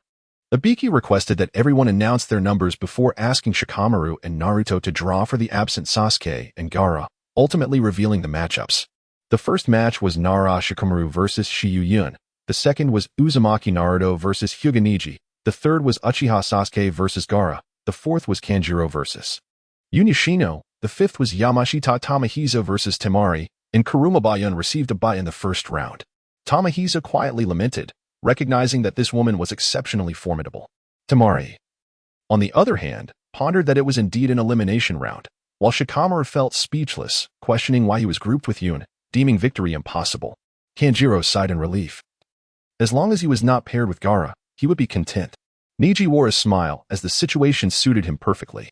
Naruto, brimming with determination, resolved to avenge Hinata in the first match against Neji. Sakura, however, was concerned for Sasuke, while Yun felt somewhat resigned, as he had intended to face Neji, only to find himself matched with Shikamaru instead. Shikamaru raised a question. Would only one person emerge victorious from this series of eliminations? The third Hokage shook his head, clarifying that it was not so. The Hokage, Kazekage, and the heads of various nations would serve as judges, assessing each candidate's performance in battle to determine their eligibility for the Chunin rank. Even if one were to be defeated in the first round, there remained a possibility of becoming a Chunin. Temari inquired if it meant that it was indeed possible for everyone to attain the rank of Chunin. Naruto nodded, acknowledging the truth of the matter. Conversely, it was entirely possible that none of them would ascend to the rank of Chunin. Victory alone would afford them greater opportunities to showcase their abilities. Shikamaru muttered in exasperation, finding the situation exceedingly troublesome. After the third Hokage's lengthy admonition, he ordered the assembly to disperse. Suddenly, Naruto realized that if Sasuke were to triumph over Gaara, it was highly likely that he would find himself pitted against Sasuke. Concurrently, Kabuto was reporting the final results to Orochimaru, who remarked that Konoha had become excessively peaceful and tranquil, while other nations were clandestinely ramping up their military capabilities. Kabuto surmised that the time was ripe, to which Orochimaru agreed, noting that seizing the head of the old man was not a pleasant endeavor. Sensing Orochimaru's hesitation, Kabuto stoked the flames of ambition by mentioning the Sound Village, a situation that had already served as a catalyst for war. He also brought up Sasuke, which displeased Orochimaru, who believed that having overly perceptive subordinates was not advantageous. Kabuto, however, feigned ignorance regarding the matter of TS and his companions. Orochimaru offered a few comforting words, professing his trust in Kabuto. He then broached the subject of Kakashi sealing Sasuke's cursed mark, urging Kabuto to expedite Sasuke's removal. Kabuto argued that Orochimaru was being overly hasty. Orochimaru mentioned another individual of interest, prompting Kabuto to immediately deduce that he referred to Naruto Uzumaki. Orochimaru expressed concern that Sasuke might be unduly influenced by Naruto, potentially leading to a loss of control, thus necessitating their swift separation. Reluctant, Kabuto was nevertheless compelled to comply, as Orochimaru asserted that Kabuto was, at best, on par with Kakashi. After Kabuto's departure, Orochimaru pondered what Kabuto was truly scheming, suspecting that he was concealing something from him. Kabuto infiltrated the hospital, overcoming the guards with considerable effort. He brandished a knife, intending to slit Sasuke's throat, but was thwarted by the timely arrival of Kakashi. Kabuto scoffed, deriding the inadequacy of the dispatched Umbu. Kakashi was equally astonished, as these Umbu had been personally assigned by him. Recognizing that Kabuto was no mere genin, Kakashi recalled that Kabuto was the son of the medical team leader and surmised that he was affiliated with Orochimaru. Kabuto, ever evasive, attempted to sidestep Kakashi's inquiries. As Kakashi prepared to confront him, Kabuto threatened him with Sasuke's safety. The two engaged in combat, and in a matter of moments, Kakashi rescued Sasuke and subdued Kabuto. Suddenly, an Umbu operative on the ground sprang to his feet and attempted to flee. Reacting swiftly, Kakashi utilized a shadow clone to block the exit. Another Umbu broke through a window and escaped, revealing this to be Kabuto's true form. It turned out that Kabuto had employed a technique to manipulate corpses, reshaping one of the deceased to assume his own visage, and had long been prepared for an escape. Kakashi silently admired Kabuto's cunning. Acknowledging him as the son of Yakushi Tenshin, though regretting his allegiance to Orochimaru. The third Hokage gathered the elite Genin to devise a strategy for addressing the threat posed by Orochimaru. Chapter 34. Together Yun and his companions exited the central tower and returned to Konoha, deliberating on their visit to the hospital to see their injured classmates. The remaining uninjured members of Team 4 proceeded together. Upon their arrival at the hospital, they fortuitously encountered Niji, who regarded Yun with a complex expression but refrained from further comment. Naruto approached the front desk to inquire about Sasuke's room number, only to be informed by the nurse that visits to Sasuke were prohibited. Infuriated, Naruto erupted in anger. Kakashi emerged from within, intervening to quell Naruto's outburst. Naruto expressed his desire for Kakashi to guide him in his training, but Kakashi replied that he had already found someone to assist him. Displeased, Naruto shouted loudly. Kakashi mentioned he had other matters to attend to and could not concern himself with Naruto. Despite his simplicity, Naruto deduced that Kakashi intended to aid Sasuke in his training. To his astonishment, the mentor Kakashi recommended was none other than Ebisu, prompting Naruto to exclaim, "That lecture! I refuse to accept this." Yun and Bayan first went to visit Hinata, while Shino and Chikyu paid a visit to Kiba, conveniently sharing the results of the match with him. Shikamaru and Choji awaited Ino outside, preparing to accompany her to see Kiba. Meanwhile, Niji headed to visit Lee and Tenten. When Yun and others arrived at the hospital room, Hinata was quietly lying on the bed, attended by a member of the Hyuga clan. Yun sensed that this individual was a Jonin, yet he felt no surprise, for Hinata was the esteemed heiress of the Hyuga clan, the acknowledged successor. It was only fitting that a Jonin would be present not only as a caretaker but also as a guardian. Upon noticing the arrival of the group, the Hyuga member rose to acknowledge them. At that moment, Hinata awakened and, upon seeing Yun and the others, struggled to sit up. Yun hurriedly moved forward to support her, while the Hyuga attendant, understanding that the group had much to discuss, discreetly excused himself and left the room. Yagyu meticulously recounted the entire process of the competition.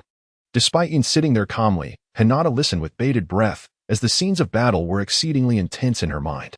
Simultaneously, she marveled at Yun's prowess. Yet as the conversation unfolded, she grew melancholy and said to Yun, "I am truly sorry. It is my weakness that has rendered me unable to assist, leaving you to bear my burdens instead." Yun reproached, "What are you saying? Regardless of your strength or weakness, to me, you are irreplaceable. Your well-being is the greatest assistance you can offer me. Promise me, do not exert yourself as you did today." Hinata nodded, intending to speak further, when Yakumo interjected. "You two should cease with the affectionate exchanges. Your reluctance to part is painful for me to witness." Hinata's cheeks flushed as she replied, "That's not it, Yakumo. You are also very important to Yun." This statement caused Yakumo to blush slightly as well. A brief moment of awkwardness enveloped them, leaving the trio in silence. Eventually, Hinata and Yakumo exchanged a glance, seemingly reaching a mutual resolve, before turning to Yun. "Yun, Hinata stammered, struggling to articulate her thoughts as her face grew increasingly crimson, on the verge of fainting from shyness.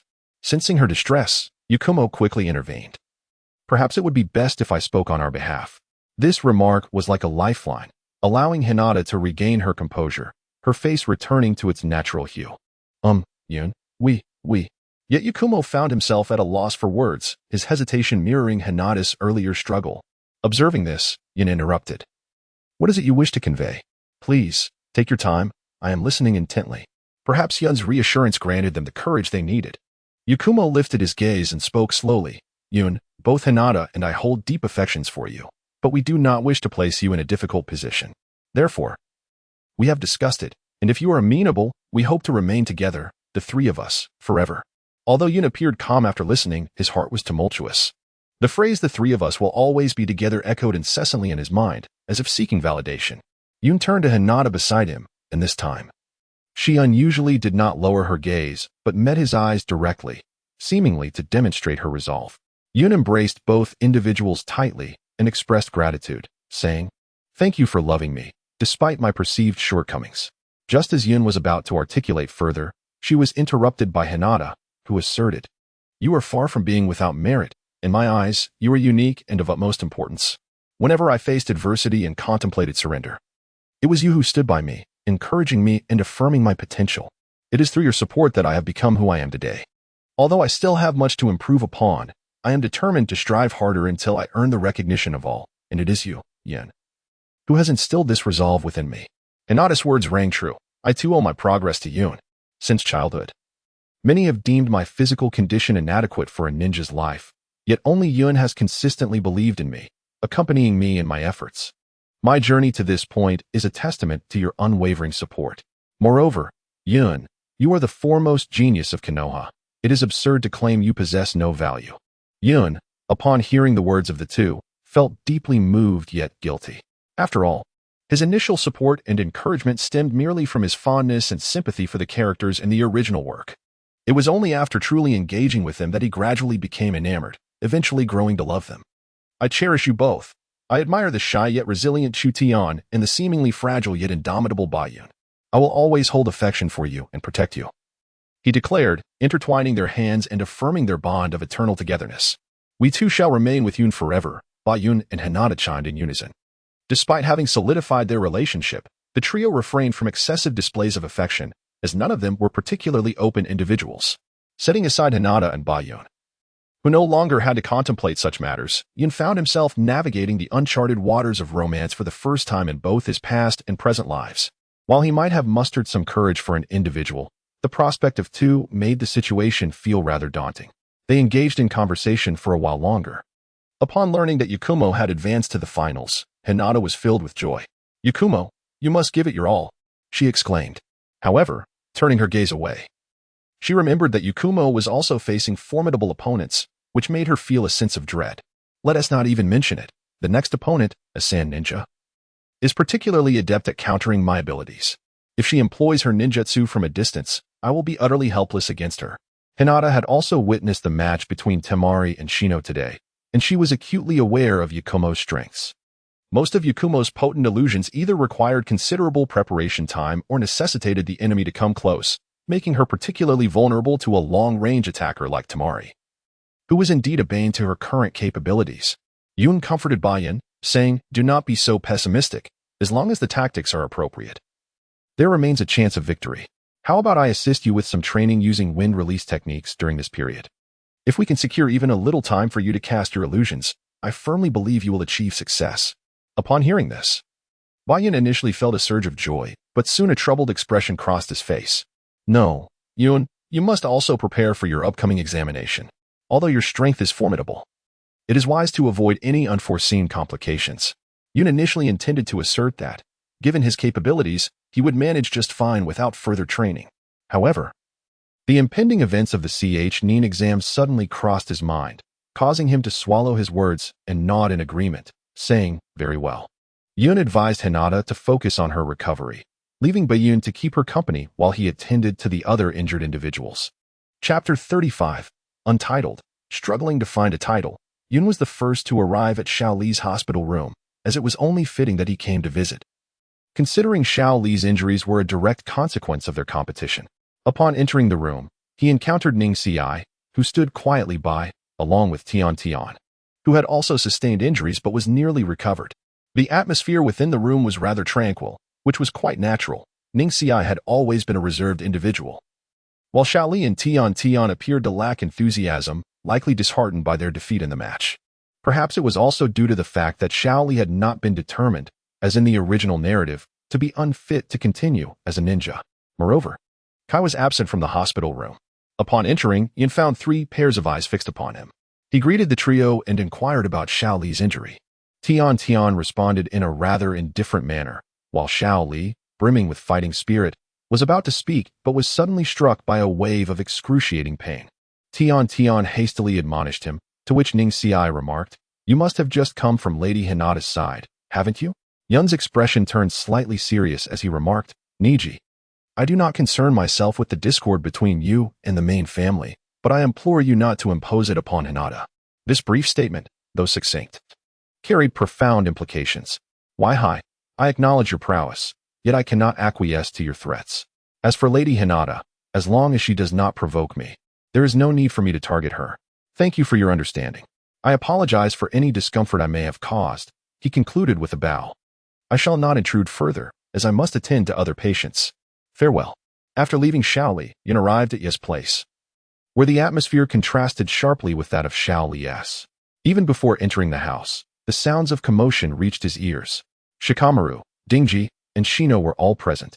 While Ye lay on the bed, responding intermittently. Ya's sister, Inuzuka Hana, chastised him for his reckless behavior, noting that he had excessively consumed military rations and employed a forbidden technique, fearing he would be bedridden for 10 days. Akamaru's condition was not as severe. A period of rest would suffice for his recovery. Upon seeing Yun enter, Yu remarked, "Yun, I have heard all about your prowess. I did not expect you to be so formidable. However, you have certainly brought honor to us newcomers." Yun greeted Hana, who was a friend of Yugao and had dined at Yun's home before, thus establishing a certain familiarity. Hana responded, "You are certainly stronger than Arya. If only he could measure up to you, I would be delighted." Hearing this, you could not help but grumble, "Sister, what are you saying? One day, I will surpass you. Do not boast. First, you should defeat Naruto," Hana retorted with a teasing tone. Frustrated, Yu fell silent, as it was evident that Hana had teased him about this matter on numerous occasions. After all, being defeated by Naruto was hardly a point of pride. After leaving Yun chose not to visit Sasuke, as their relationship had always been rather indifferent, and given the current tense circumstances, he did not wish to provoke further animosity. Instead, he returned to Hinata's hospital room, only to find her asleep. He beckoned to Hate, who was seated nearby, and together they departed. As they exited the ward, a member of the Hyuga clan re-entered the room, having been attentive to the situation. The two greeted her before leaving. Approaching the hospital entrance, they encountered Shino, Ino, Sakura, Shikamaru, and Dingji, who were all emerging as well. Everyone parted ways to return home, exhausted from the day's battles. Yun first escorted Hate home before making his own way back. Meanwhile, Naruto continued to refuse Ebisu's offer to become his teacher, prompting Ebisu to deem Naruto excessively rude. Kakashi was puzzled by Naruto's description of Ebisu as a creepy lecher. Naruto believed Ebisu to be inferior to himself, citing that Ebisu had once been defeated by a technique called H-Kakur. Ebisu hurriedly covered Naruto's mouth to prevent him from speaking further.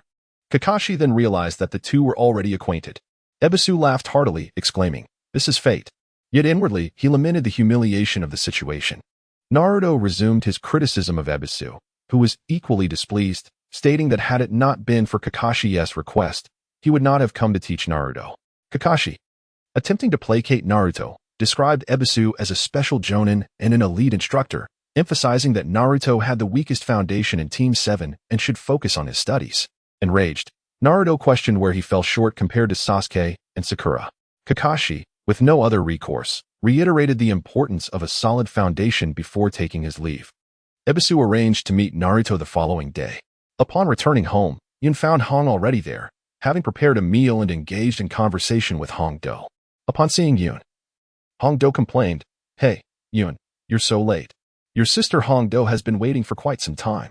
Apologies. I had no idea that Sister Hong Do would be visiting today. Had I known, I would have returned from the hospital much sooner," Yun replied. Hong Do chuckled in response, "I don't believe that for a moment. Even if you had known I was coming, you wouldn't have returned so early. Could you really bear to abandon your injured little sweetheart?" This remark caused Yun's cheeks to flush, leaving him momentarily speechless. Meanwhile, Hong admonished Hong Do, "All right, Hong Do. You always tease Yun whenever we meet. If you keep this up, I might just get upset." Indeed, it was a case of like attracts like, typically fearless. Hong Do found herself wary of Hong's displeasure. Observing the situation, she chose to remain silent. The three of them shared a meal together, and afterward, Hong tidied up the table before they began discussing the upcoming CH9 exams. Hong Do, somewhat irritated, turned to Yun and said, "It's quite disappointing that, despite how much I care for you, your abilities have only progressed to this level without my knowledge." Yun lamented to Sister Hong, asserting that her prowess had only recently been enhanced. "You have been so busy, we have scarcely met during this time. I cannot simply flaunt my newfound strength upon seeing you." Sister Hong appeared quite satisfied with this explanation and did not inquire further. After exchanging a few more pleasantries, Sister Hong took her leave. After bidding farewell to Sister Hong, Hong returned and settled back down beside Yun. "Yun," she began, "the strength you exhibited during this CH9 exam far exceeded my expectations. I am truly delighted, for you are steadily growing stronger. I believe it will not be long before you surpass me and emerge as a formidable ninja in your own right. Surpassing you is inevitable. If my strength were to remain inferior to yours, how could I ever hope to protect you?" Yun replied. Hong smiled gently at this and said, "There are certain things I had intended to bestow upon you when you were a bit older, but your current abilities have met the criteria. Therefore, I have decided to entrust those items to you tomorrow. Yun, in a state of perplexity, inquired, what is it? You shall find out tomorrow. Now, rest, was the response. Without further questioning, Yin retreated to her chamber and succumbed to slumber. Chapter 36. The arrival of the licentious immortal the following day, Yin awoke at the break of dawn. However, upon visiting Hong's quarters, she discovered that Hong was absent. A sense of curiosity washed over her, for Hong had mentioned yesterday that she would bestow something upon her. Yet today, she had vanished without a trace. Nonetheless, Yin felt no trepidation. After all, this was during the heightened vigilance of Konoha. If such a seasoned jonin were to encounter trouble unnoticed, it would spell doom for Konoha itself. After breakfast, Yin began his daily training routine. It was not that he wished to hasten his progress, but rather there was little left to pursue. The ninjutsu and cultivation methods now within his grasp were either conditional or previously mastered. Meanwhile, Naruto, upon meeting Hebe, issued a challenge. Hebe, compelled to accept, agreed to demonstrate the strength of a jonin. The rules were simple. Naruto would run, and Hebe would pursue him. If Hebe caught Naruto, he would win. If not, he would lose. Naruto sprinted away, believing he had outpaced Hebe, only to be surprised when Hebe appeared before him. In a moment of desperation, Naruto threw a smoke bomb and continued his escape. Breathless, he arrived at the cinema entrance, reluctantly acknowledging the prowess of the elite instructor. Noticing a film titled Love Paradise War, he smiled. However, Hebe soon caught up, revealing a rather lecherous grin. Suddenly, Hebe inquired, Naruto, what are you doing here?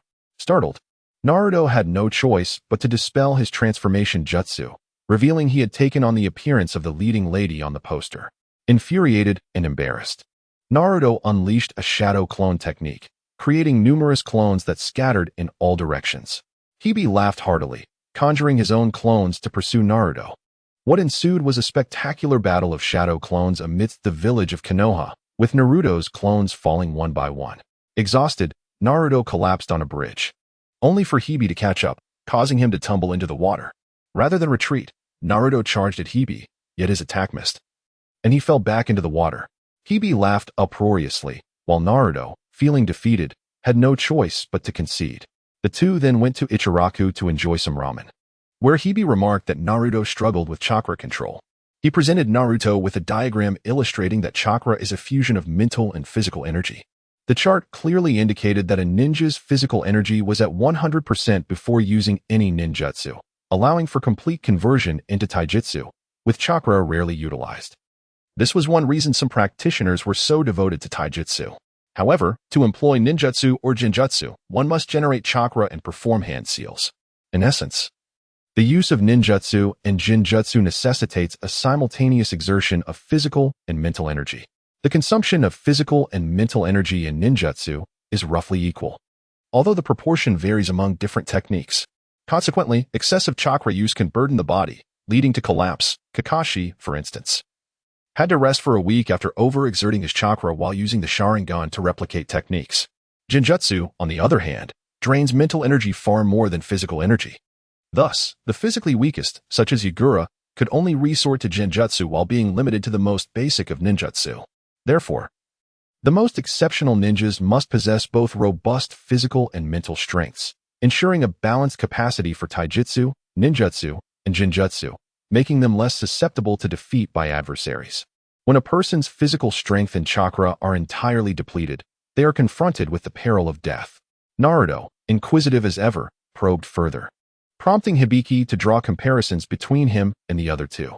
Taking the shadow clone technique as a reference, Hibiki first mentioned Sakura, whose ability to generate and control chakra was remarkably refined, wasting not an ounce of energy. Next was Sasuke, who, while slightly less adept at chakra generation, exhibited exceptional control and speed, albeit utilizing more chakra than Sakura.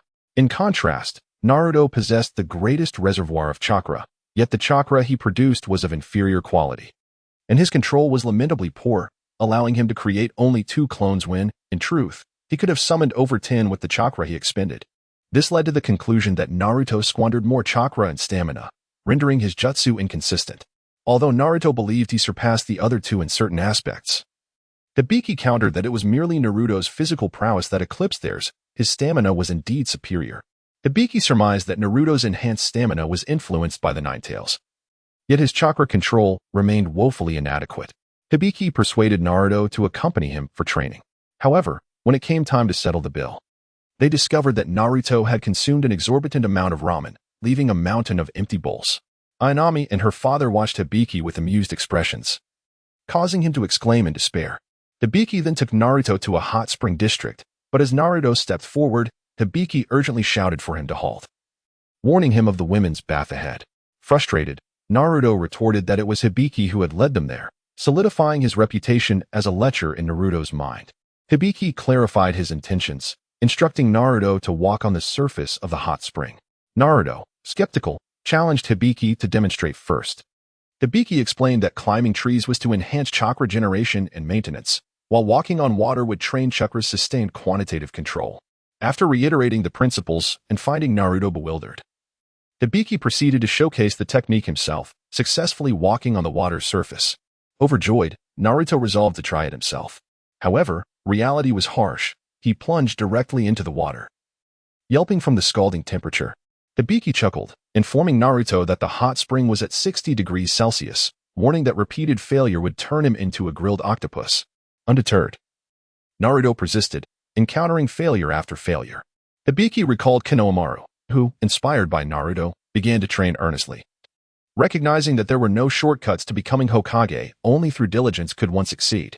Gradually, Naruto discovered the right technique and began to walk on water.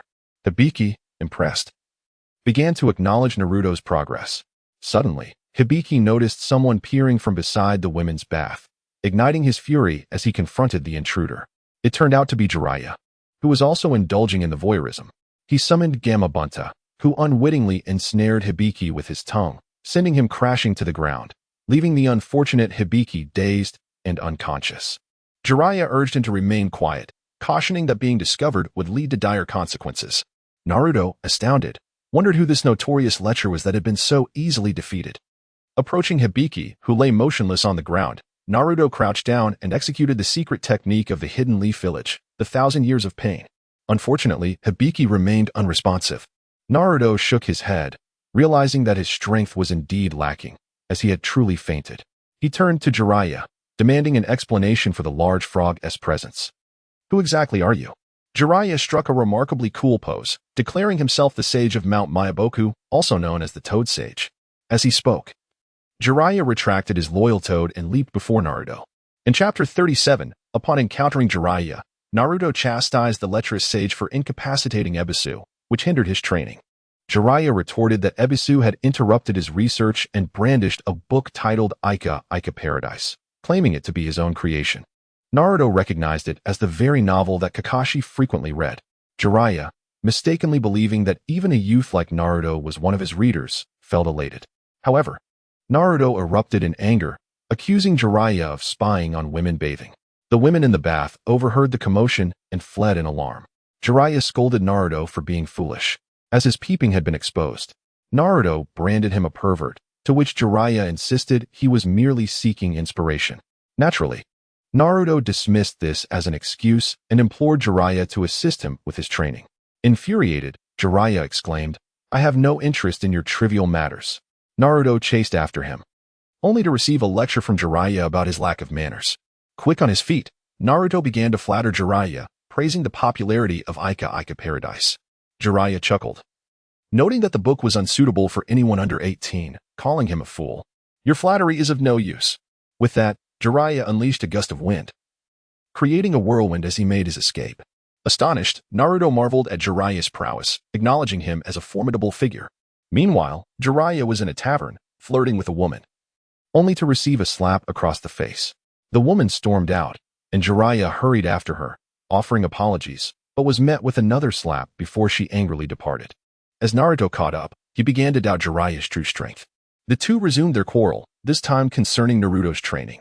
Unable to tolerate it any longer, Jiraiya tossed Naruto into a large vat, sealed it with a lid, and placed a stone on top before strutting away in triumph. Jiraiya squatted in the woods, smoking a cigarette, hoping to encounter a stunning beauty. Coincidentally, this area was where Cloud had been training. While practicing, Jiraiya was taken aback, realizing that it was Naruto's shadow clone who had just departed. He proposed a fair exchange, requesting Naruto to procure a voluptuous woman, gesturing animatedly, promising to assist him in his training. Naruto hurried off to fulfill this request, but Jiraiya soon spotted two beautiful women passing by, his gaze fixated, and he eagerly pursued them to strike up a conversation. In a nearby establishment, Jiraiya was engaged in delightful banter with the two maidens. Naruto caught up, shouting lecherous sage, while clutching a watermelon.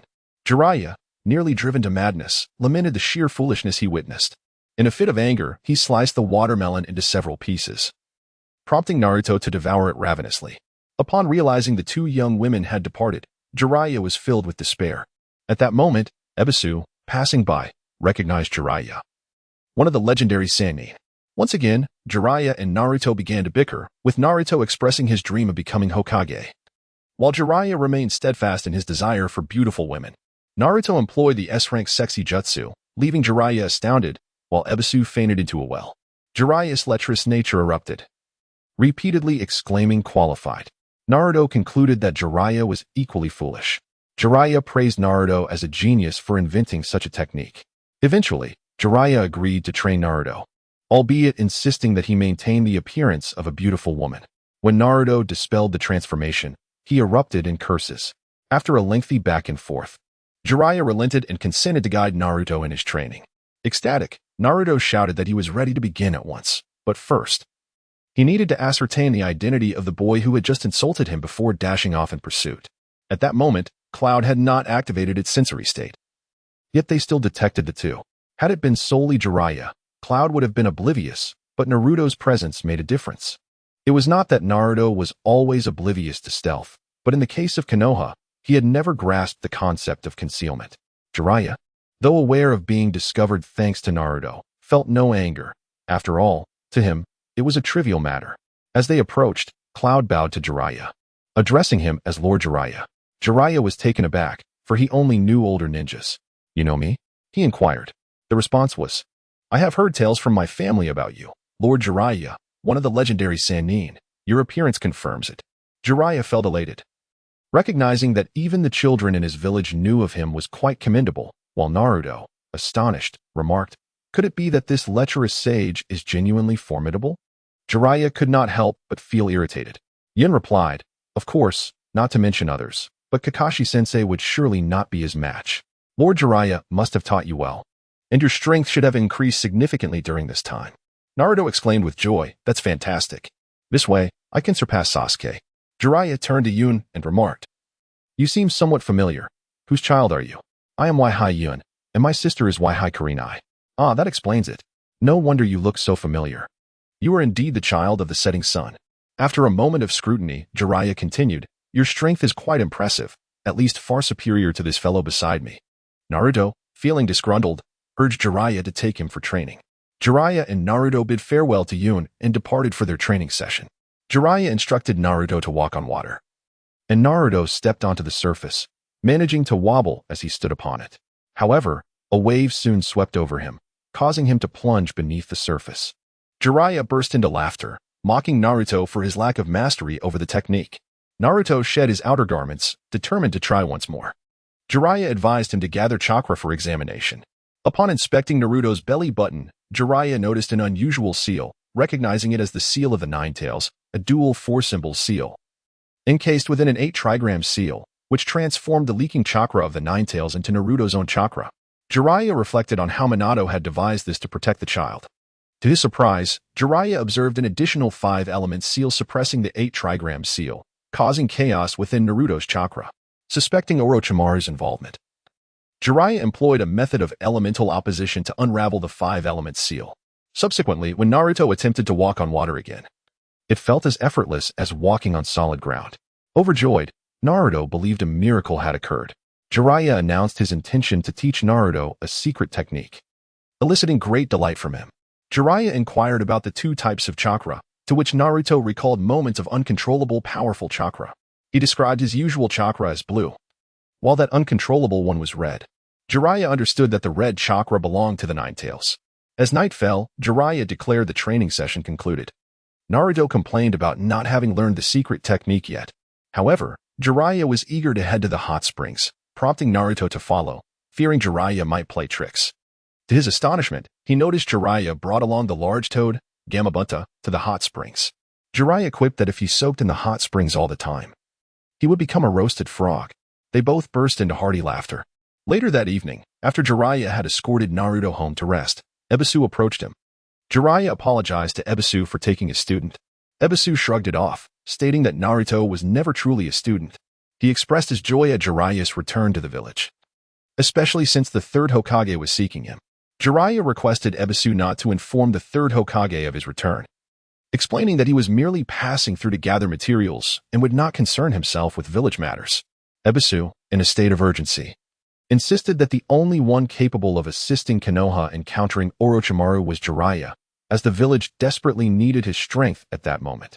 However, Hibi was unable to persuade Jiraiya and had no choice but to leave in disappointment. Chapter 38. The Setting Sun and the Summoning Beast.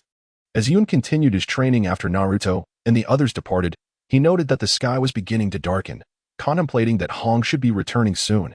Thus, he concluded his day of training and made his way home.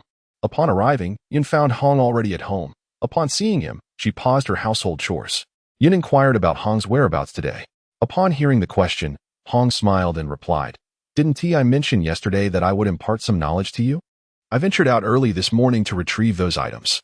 The journey is rather lengthy, and I didn't wish to disturb you, hence I refrained from informing you." What could be so significant that it requires such secrecy? "We have already departed from Konoha," Yun questioned, puzzled. "The items are indeed important. Yet there is no need for excessive concealment, as they would be of no use to anyone else. It is merely a precaution for safety that I have kept them hidden," Hong explained. "Allow me to show you, and you shall understand." With that, Hong turned and entered the house. Before long, she emerged, holding a storage scroll. Placing the scroll on the ground, she swiftly formed a hand seal, and from it emerged two items. Yun initially felt a surge of anticipation, but upon seeing the contents, her expression shifted to disappointment, for the scroll contained yet another scroll. "Sister, please tell me that this scroll does not simply contain another scroll," she asked. Hong chuckled and replied, "What an abundance of scrolls would that be? These two scrolls are precisely what I intend to give you." Yun picked up the two scrolls from the ground and inquired, "Sister, what is contained within these scrolls?" "One holds our father's renowned technique, the Genjutsu Setting Sun, which is the very reason he earned the moniker Red Setting Sunday. The other is a Summoning Beast scroll," Hong elucidated. Upon hearing that one of the techniques was the Red Sunset, Yun was filled with exhilaration, for what he lacked most at present was a decisive finishing move. With his current prowess, he could only claim the title of the foremost among the genin, and while he could hold his own among the chunin, facing those with exceptional skills or elite shinobi like Kakashi left him with little hope of victory. Thus, a fatal technique was of paramount importance to him. The illusion of the Red Sunset was reputed in the realm of shinobi as one that even the Mangeki Sharingan could not dispel.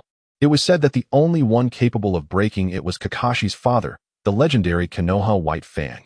However, this fact did not diminish the formidable nature of the illusion. After all, Konoha White Fang was a figure who even the Sannin struggled to contend with. His ability to dispel it only underscored the technique's might, as there were no other illusions associated with his legacy.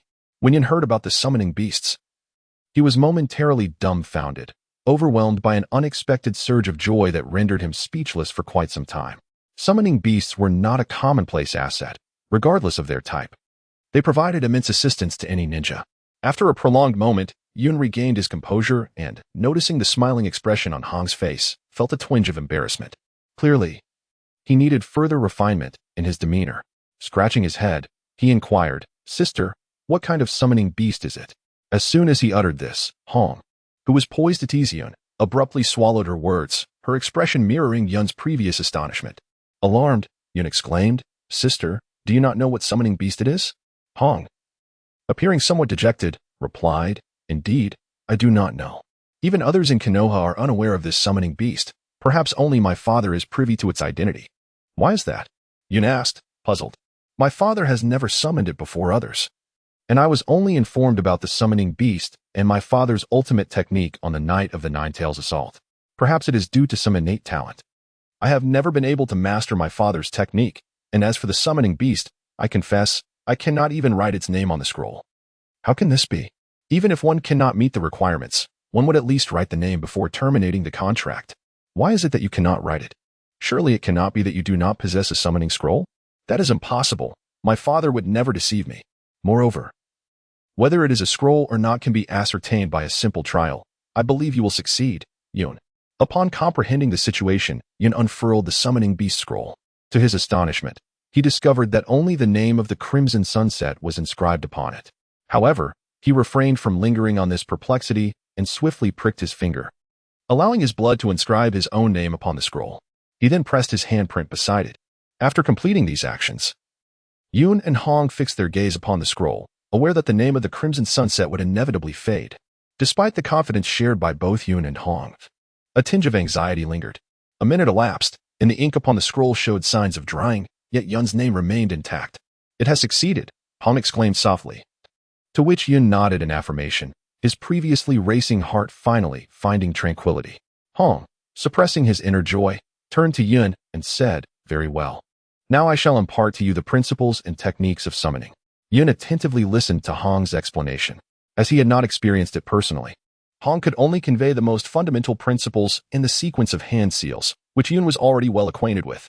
After finishing, Hong advised Yun, "For now, refrain from conducting any experiments. I am not well versed in summoning spirit beasts. It would be prudent for you to practice alongside someone experienced." Yun nodded slightly. After all, this summoning beast was rather peculiar, and exercising caution was undoubtedly prudent. In an instant, he recalled Jiraiya, a figure of considerable experience when it came to summoning beasts. Indeed, there was likely no one in Konoha more knowledgeable than he. Hong, noticing Yun's momentary distraction, inquired, "What is on your mind? Are you considering whom to seek out?" "Indeed. I believe there is no one more experienced in summoning beasts than that individual," Yun replied.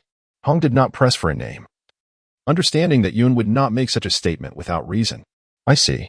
I had intended to ask Kakashi for assistance, but since you have someone in mind, I shall let it be. Now let us dine." Yun and Hong sat down to dinner before retiring to their room for the night. However, Yun found himself restless, unable to sleep, as the mystery of the spirit beast weighed heavily on his mind, stirring an insatiable curiosity within him, tossing and turning. He ultimately decided to abandon the struggle for slumber and stepped outside to enjoy the cool night air. To his surprise, he found Hong seated in the courtyard. Upon noticing him, she remarked, "Yun, you two are unable to sleep? Is it the same for you, dear sister?" "Indeed," she continued, her voice tinged with mixed emotions. "Witnessing you grow stronger day by day, achieving feats that even I could not, fills me with both joy and trepidation. What is there for you to fear? Only by becoming stronger can I protect you," Yun replied with earnest determination. Hong acknowledged his sentiment, yet added with a hint of melancholy, "But I know that one day you will stand on your own, no longer in need of my support. That will never be the case. No matter how powerful I become, I could never leave you," Yun declared, enveloping Hong in a warm embrace. With a gentle smile, Hong reciprocated his embrace and said, "Understood. Since you cannot sleep, let us rest together. Remember how you would fall asleep in my arms when you were little?" Yun responded softly, settling into Hong's embrace. In that fleeting moment, the restlessness that had once plagued her heart dissipated, and her thoughts drifted back to her childhood, when she would fall asleep in her sister's arms. Gradually, she closed her eyes and succumbed to slumber. Hong gazed at the peacefully sleeping Yun and softly murmured, "Sister will never leave you." Instantly, a faint smile graced Yun's face, as if in reply to those words. Chapter 39. An unexpected spiritual art. The following morning, Yun awoke rather late. When she opened her eyes, she found herself in her own bed, with Hong no longer by her side. After getting up and freshening herself, Yun made her way to the main hall, where Hong had already prepared breakfast. They shared a meal together, after which Hong mentioned her intention to provide special training for the advancing shinobu. Eager to commence her own studies in spiritual arts, Yun joined Hong as they both departed, each heading towards their respective destinations. Yun hastened to the training ground where he had seen Jiraiya and the others the previous day. After a brief moment of perception, he dashed towards a particular direction. At that moment, by a waterfall, 3 young maidens were frolicking in the water, while Jiraiya concealed himself behind some bushes, peering at them. Suddenly, he furrowed his brow but soon turned his gaze back to the girls bathing. Naruto, calling from behind, received no response from Jiraiya. In a moment of mischief, Naruto transformed into a beautiful woman to distract Jiraiya. Just as Jiraiya reveled in his delight, Naruto reverted to his true form, and the two began to exchange accusations.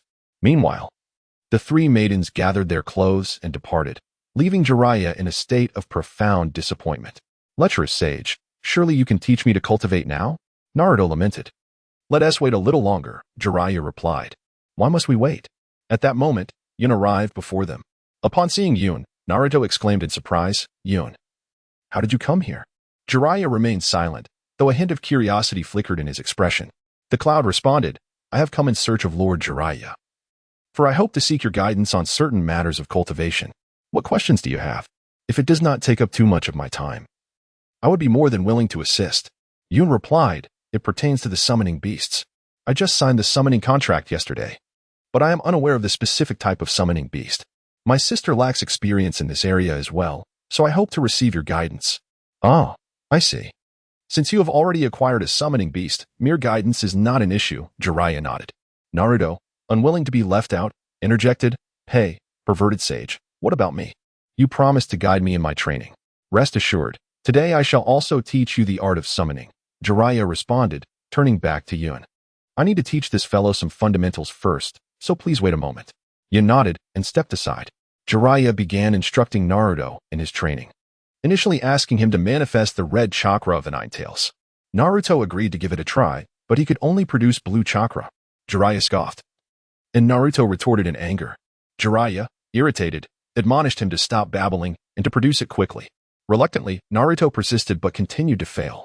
Jiraiya, however, understood that the essence of the Nine Tails chakra stemmed from the inherent danger and profound anger within Naruto. When Naruto questioned why this particular red chakra was necessary, Jiraiya explained that Naruto's own blue chakra was insufficient to execute this ultimate technique, and thus, he must unleash that power. Curious about Jiraiya's knowledge of such peculiar concepts, Naruto asked him how he knew these things. Jiraiya chuckled, because I am a sage. Naruto promptly fell over in disbelief. Jiraiya pinched Naruto's cheek and told him that every individual possesses a unique method of training, and Naruto's greatest asset lay within that red chakra. By mastering the utilization of this potent chakra, he would unlock numerous techniques and jutsu, enabling him to defeat all other ninjas. After elucidating this, Jiraiya proceeded to explain the art of summoning. Although Yun had already heard about it from Hong yesterday, he listened intently. Nonetheless, Jiraiya, being Jiraiya, articulated the same concepts far more profoundly than Hong had, allowing Yun to gain a deeper understanding of the summoning technique. Upon hearing this, Naruto urged Jiraiya to expedite his teachings. Jiraiya instructed Naruto to deplete his ordinary chakra, prompting Naruto to unleash the multi-shadow clone technique. Turning to Yun beside him, Naruto beckoned, Yun, lend me a hand. Jiraiya observed with keen curiosity, as he was not entirely familiar with Yun's capabilities. Yun, acknowledging this, nodded and rose, stating, Then I shall not hold back. After Naruto's declaration, he swiftly began forming hand seals. A multitude of Narutos surged towards Yun, and as they approached, Yun had already completed his seals. Utilizing Earth Release, Earth-Shattering Palm, the once tranquil ground erupted, causing vast sections of Earth to collapse. Only a handful of Narutos managed to escape, while the majority of the shadow clones vanished in an instant. Jiraiya, taken aback by the magnitude of the commotion, swiftly leaped away from the area, unperturbed by the chaos surrounding him. Yun, observing the remaining shadow clones, furrowed his brow at the sheer number, yet without hesitation. He dashed towards Naruto. Within approximately a minute, Yun obliterated all remaining shadow clones, leaving only an exhausted Naruto gasping for breath. Damn it, Yun has grown even stronger, Naruto exclaimed. But I will not concede. Yun, somewhat speechless, noted that Naruto seemed to have forgotten his original intent, as he once again summoned dozens of shadow clones to charge at Yun. Reluctantly, Yun prepared to meet the onslaught. By midday, the battle finally reached its conclusion. The cloud underestimated Naruto's chakra capacity. Although he was uninjured, he was utterly exhausted, panting heavily and appearing much more disheveled. He boasted that he was now on par with the cloud, only to collapse onto the ground, unable to rise.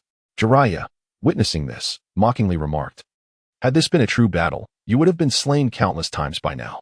He then turned to the cloud, exclaiming, Your strength surpasses my expectations. It seems the next generation is indeed promising. Now, I would like you to demonstrate the summoning technique, so pay close attention. Jiraiya bit his finger, activating the summoning jutsu, calling forth a gigantic toad. The toad tossed a scroll to Naruto. Jiraiya bragged that this was a family heirloom, a contract with the Toad clan passed down through generations. The cloud internally scoffed, thinking, Is your lineage comprised solely of yourself? Clearly, you discovered this summoning beast on your own. Upon opening the scroll, Naruto discovered that there were 3 names preceding Jiraiya's and 1 following, each accompanied by hand seals. Jiraiya meticulously explained how to sign the contract and the necessary hand seals for summoning. Eagerly, Naruto followed the instructions and signed the contract, then forcefully invoked the summoning technique, resulting in the appearance of a mere tadpole. Jiraiya was dumbfounded, exclaiming in disbelief at Naruto's foolishness. Turning to the cloud, he suggested, "You should give it a try." The cloud nodded and, following the sequence of the zodiac signs, performed the hand seals and pressed his hands to the ground. To Jiraiya and Naruto's astonishment, nothing occurred. Just as Jiraiya was beginning to ponder this anomaly, a flash of light enveloped the cloud, and he vanished. Naruto gasped in shock. While Jiraiya reassured him that everything was fine, though inwardly he was astonished, was this a reverse summoning? His reaction was somewhat exaggerated. Yet he chose not to dwell on it further, continuing instead to guide Naruto in his training. Chapter 40. The Ancestor Island and the Ancestor Bird. After a flash of blinding white light, Yun was abruptly drawn into a temporal passage. The sole thought racing through his mind was the bewildering nature of this occurrence. He had no time to ponder further, as another burst of radiance enveloped him and he vanished into the time vortex. The previously dazzling light compelled Yun to close his eyes momentarily.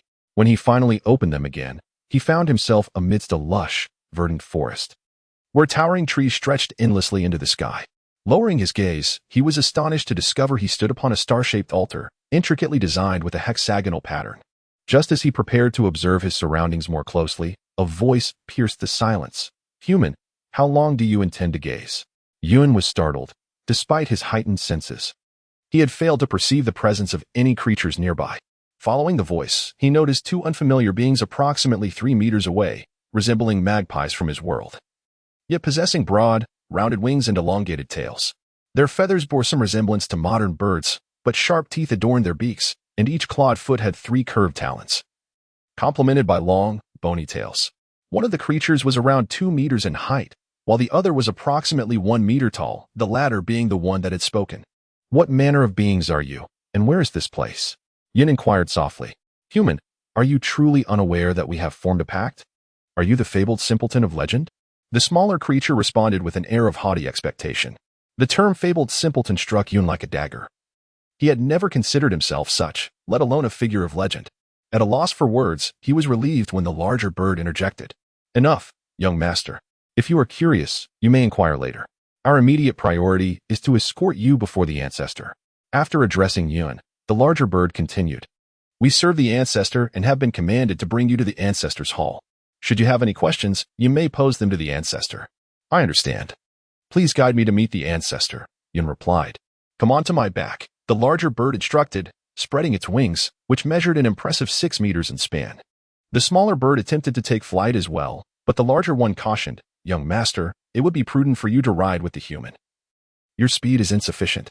We must hasten to meet the ancestor."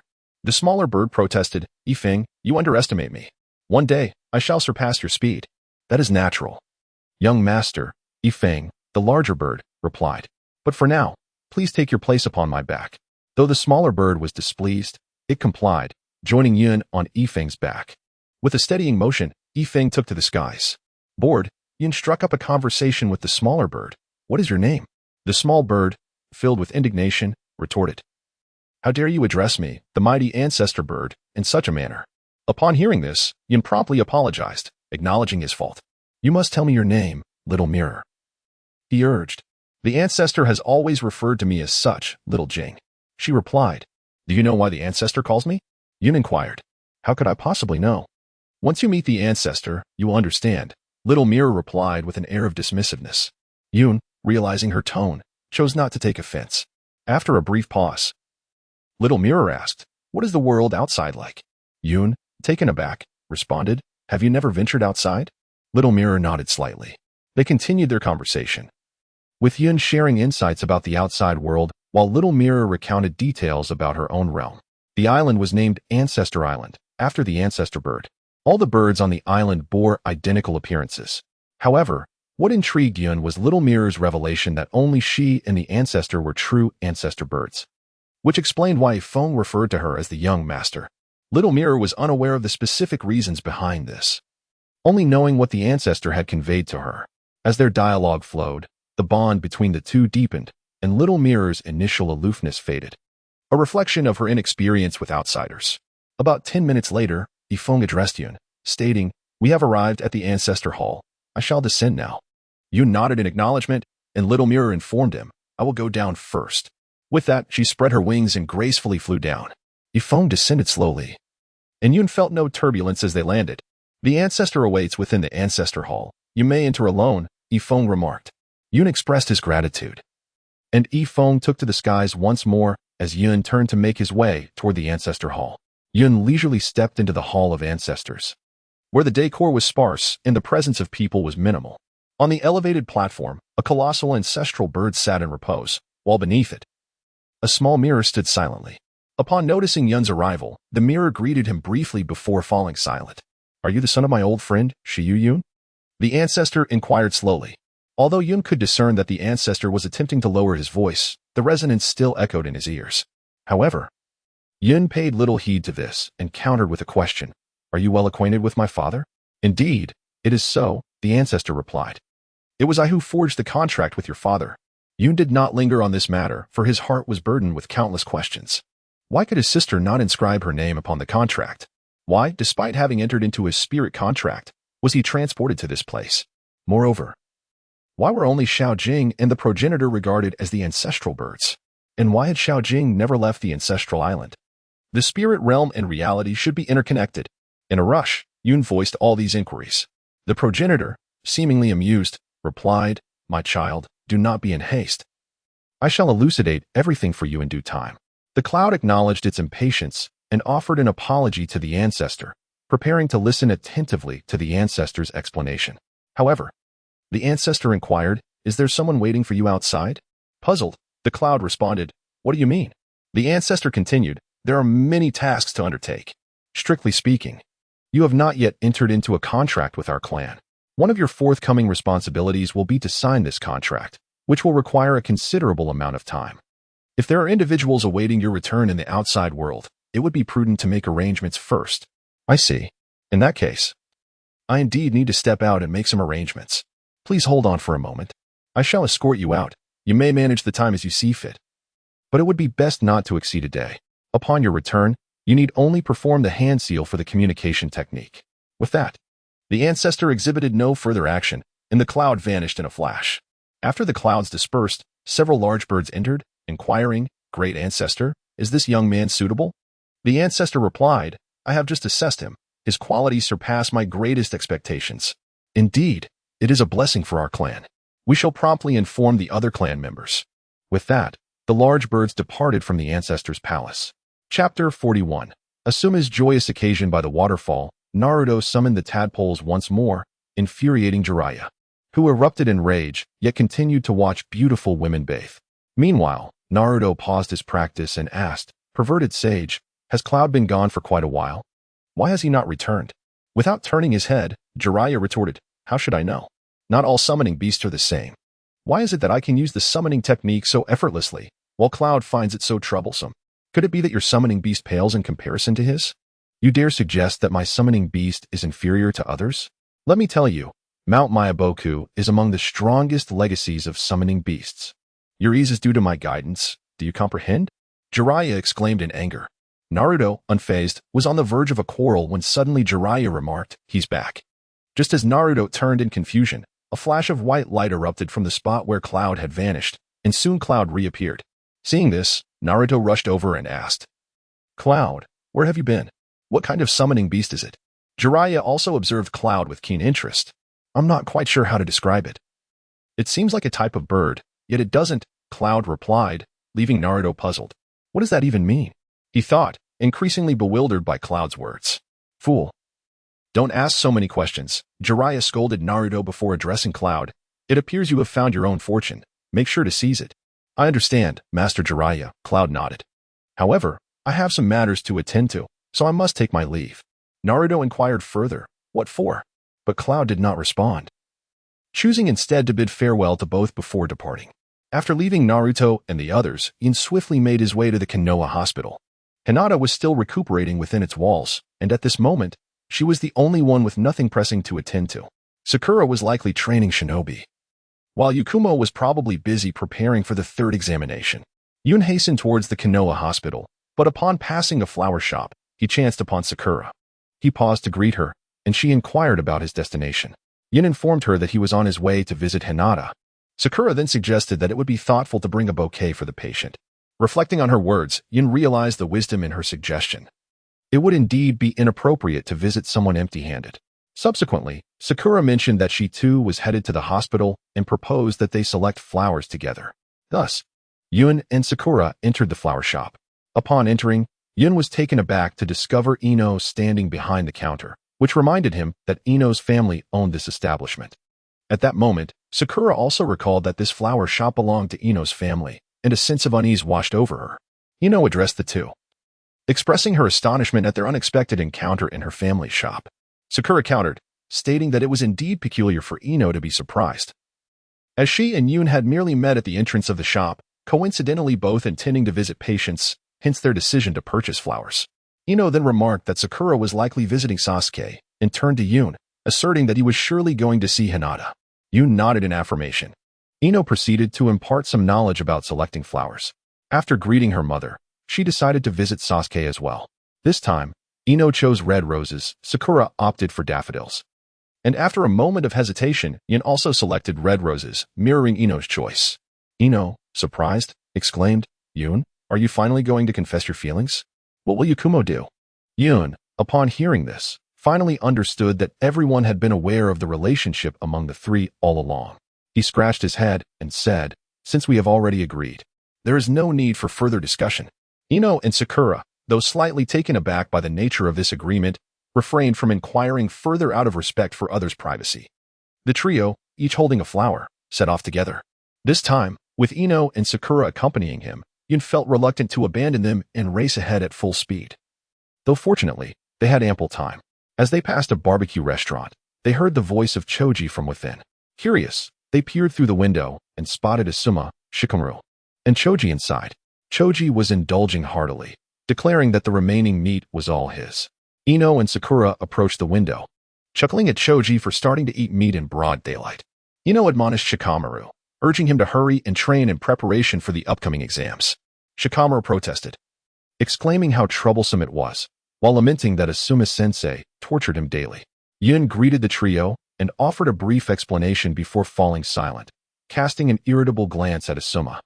Initially, Asuma had been laughing heartily at Shikamaru's words, but Yun's gaze made him uneasy. Asuma had always sensed that Yun harbored some dislike for him, yet he was unaware of the reasons behind it. He had inquired with Kurenai about this matter, but she too was at a loss. In truth, Kurenai had asked Yun, but he did not respond. How could he possibly explain that? In the Naruto manga he read, Asuma was her partner, and he felt a tinge of jealousy. Thus, Yun chose to remain silent about his feelings. Shikamaru interjected, "This is so troublesome, Yun. When the time comes for our match, you must show some mercy." He then turned to Asuma, suggesting, "Asuma-sensei, perhaps I should just concede. You can see that Yun is not someone I can defeat. I should have known better than to enter this formal exam. Do you want to drive me to despair? Many aspire to participate but cannot. And I must at least engage in battle before losing. Otherwise, it would be quite humiliating for me. After all, I have just gotten married and still train you daily. And this is the gift you present me for my new marriage." Shikamaru rolled his eyes, thinking to himself that married men were becoming increasingly tedious. Meanwhile, Yun, who had been indifferent, suddenly interjected excitedly, "Wait a moment, Asuma-sensei, what did you just say about getting married? What is the matter?" Asuma, bewildered, could not comprehend Yun's animated reaction. Ino, Sakura, Choji, and Shikamaru exchanged puzzled glances, all aware of the marriage but unsure why Yun was reacting so strongly. "Getting married is wonderful, indeed." Yun chuckled awkwardly. Sakura, observing this, wondered if Yun had picked up such enthusiasm from spending too much time with Naruto. Realizing she might need to be cautious in the future, "Asuma-sensei, you truly kept this from me? Such a splendid event as your marriage, and you didn't inform me?" Despite the surprise, Yun's expression indicated that, in the brief moment Sakura had been lost in thought, he had already stepped inside the restaurant. "Is it truly me who is being distant? Clearly, it is you who does not favor me," Asuma thought to himself but replied, "I did inform your sister. It must be that Kurenai did not relay the news to you." Upon reflection, Yun comprehended that the reason Hong had withheld the news from him was undoubtedly due to his disdain for Asuma. Subsequently, Yun engaged in a lengthy and fervent conversation with Asma and the others. Meanwhile, outside, Sakura and Ino grew impatient and urged Yun to hasten his departure. It was only then that Yun remembered he had matters to attend to. After bidding farewell to the trio, he proceeded to the hospital alongside Sakura and Ino. Chapter 42. The explanation. Upon their arrival at the hospital, Yun obtained visiting permission from the nurse. While Yun's visit to Hinata was uneventful, Sakura and Ino were only granted a mere 5 minutes to see Sasuke. The trio then parted ways. Yun, holding a bouquet of flowers, approached Hinata's hospital room and gently knocked on the door. After receiving permission, he pushed the door open. However, just as he stepped inside, he hesitated and quickly retreated, exclaiming, "Hana, what are you doing?" Standing before him, Hana struck a pose and replied, "I was merely testing whether your skills have diminished, since you were able to evade me. It seems you have not regressed." Yun smiled and said, "Even if I were to regress, evading your attacks would still pose no challenge. How infuriating to be underestimated." As she prepared to charge at Yun once more, Hinata, who lay nearby, interjected, "Enough, Hanabi, cease this commotion and allow Yun to enter." Upon hearing this, Hanabi pouted but ultimately relented.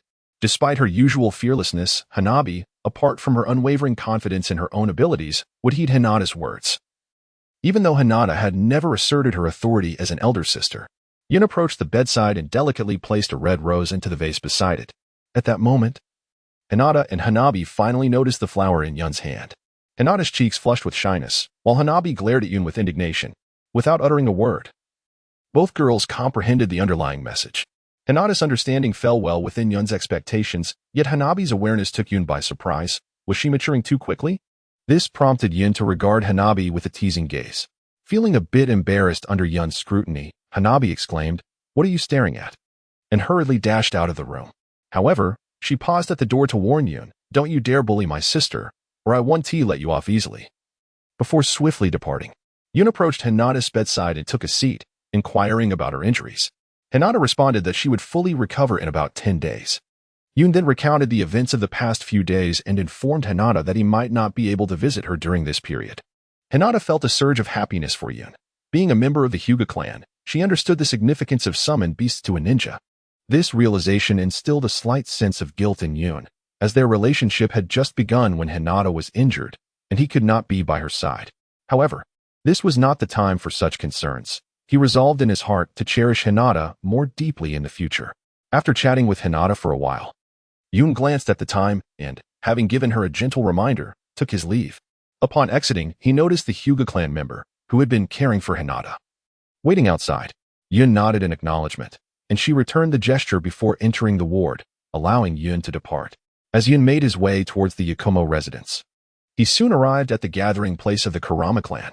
Despite the Kurama family's decline, now reduced to only a handful of households and a mere few dozen individuals, Konoha had not reclaimed their ancestral lands. Thus, the Kurama clan continued to possess a significant expanse of territory.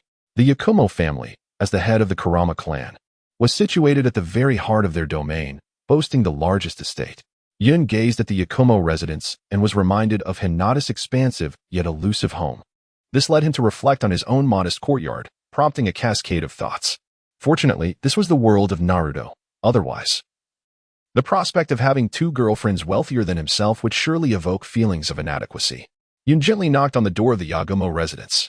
Shortly after, it was opened by their servant Onma Minako. Though the Yagumo family had declined somewhat, employing a few commoners as attendants was still well within their means. They merely required them to adopt the Onma surname. Upon recognizing Yun, Minako promptly bowed and inquired, "Young Master Yun, have you come to see the young lady?" "Yes, is Yagumo at home?" Yun asked. "The young lady and the master have gone out," Minako replied. "Before leaving, she instructed me to inform you that she would be away for several days. If you have any message for her, I can relay it upon her return. Or have her visit you instead." "I see," Yun murmured. "There is something I need to tell her. Please convey my message when she returns." He then informed Minako that he might be absent from Konoha for some time and requested her to pass this along to Yagumo, assuring him she understood. Minako bowed once more. With that, Yun took his leave and returned home. When Yun returned home, the sky was nearly cloaked in darkness. However, Hong had yet to arrive. Presumably, she was occupied with training Shino. After waiting for a while longer and seeing no sign of Hong, Yun resolved to cease waiting. He retrieved paper and pen from his room and began to outline the events that transpired on the ancestral island that day. In conclusion, he noted that he would be unable to return for some time and urged Hong not to worry. Once he finished, Yoon placed the message on the table in the main room, securing it with an object to ensure its stability. Satisfied that everything was in order, he returned to his own quarters and once more invoked the spirit summoning technique. In a flash of white light, Yoon vanished from the room. After the clouds dissipated, the door of the evening family's residence slowly creaked open. Hong returned home and, upon seeing the ajar door, assumed Yoon was inside. "Yoon, when did you come back?" she inquired, but received no response. Preparing to check Yoon's room, she noticed a note left on the table in the main hall. Picking it up, she read it carefully. Once finished, Hong made her way to Yoon's room and gazed upon the empty space, exclaiming, "Father, Mother, do you see this? Yoon has grown, surpassing me already. I believe there will come a day when he will also surpass Father.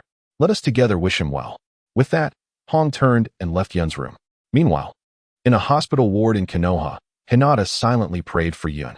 Since the dawn of ninjas and the establishment of contracts with summoning beasts, many a ninja had suffered at the hands of their own summoned creatures. Despite Yoon's assurances that everything was fine, Hinata remained concerned for him.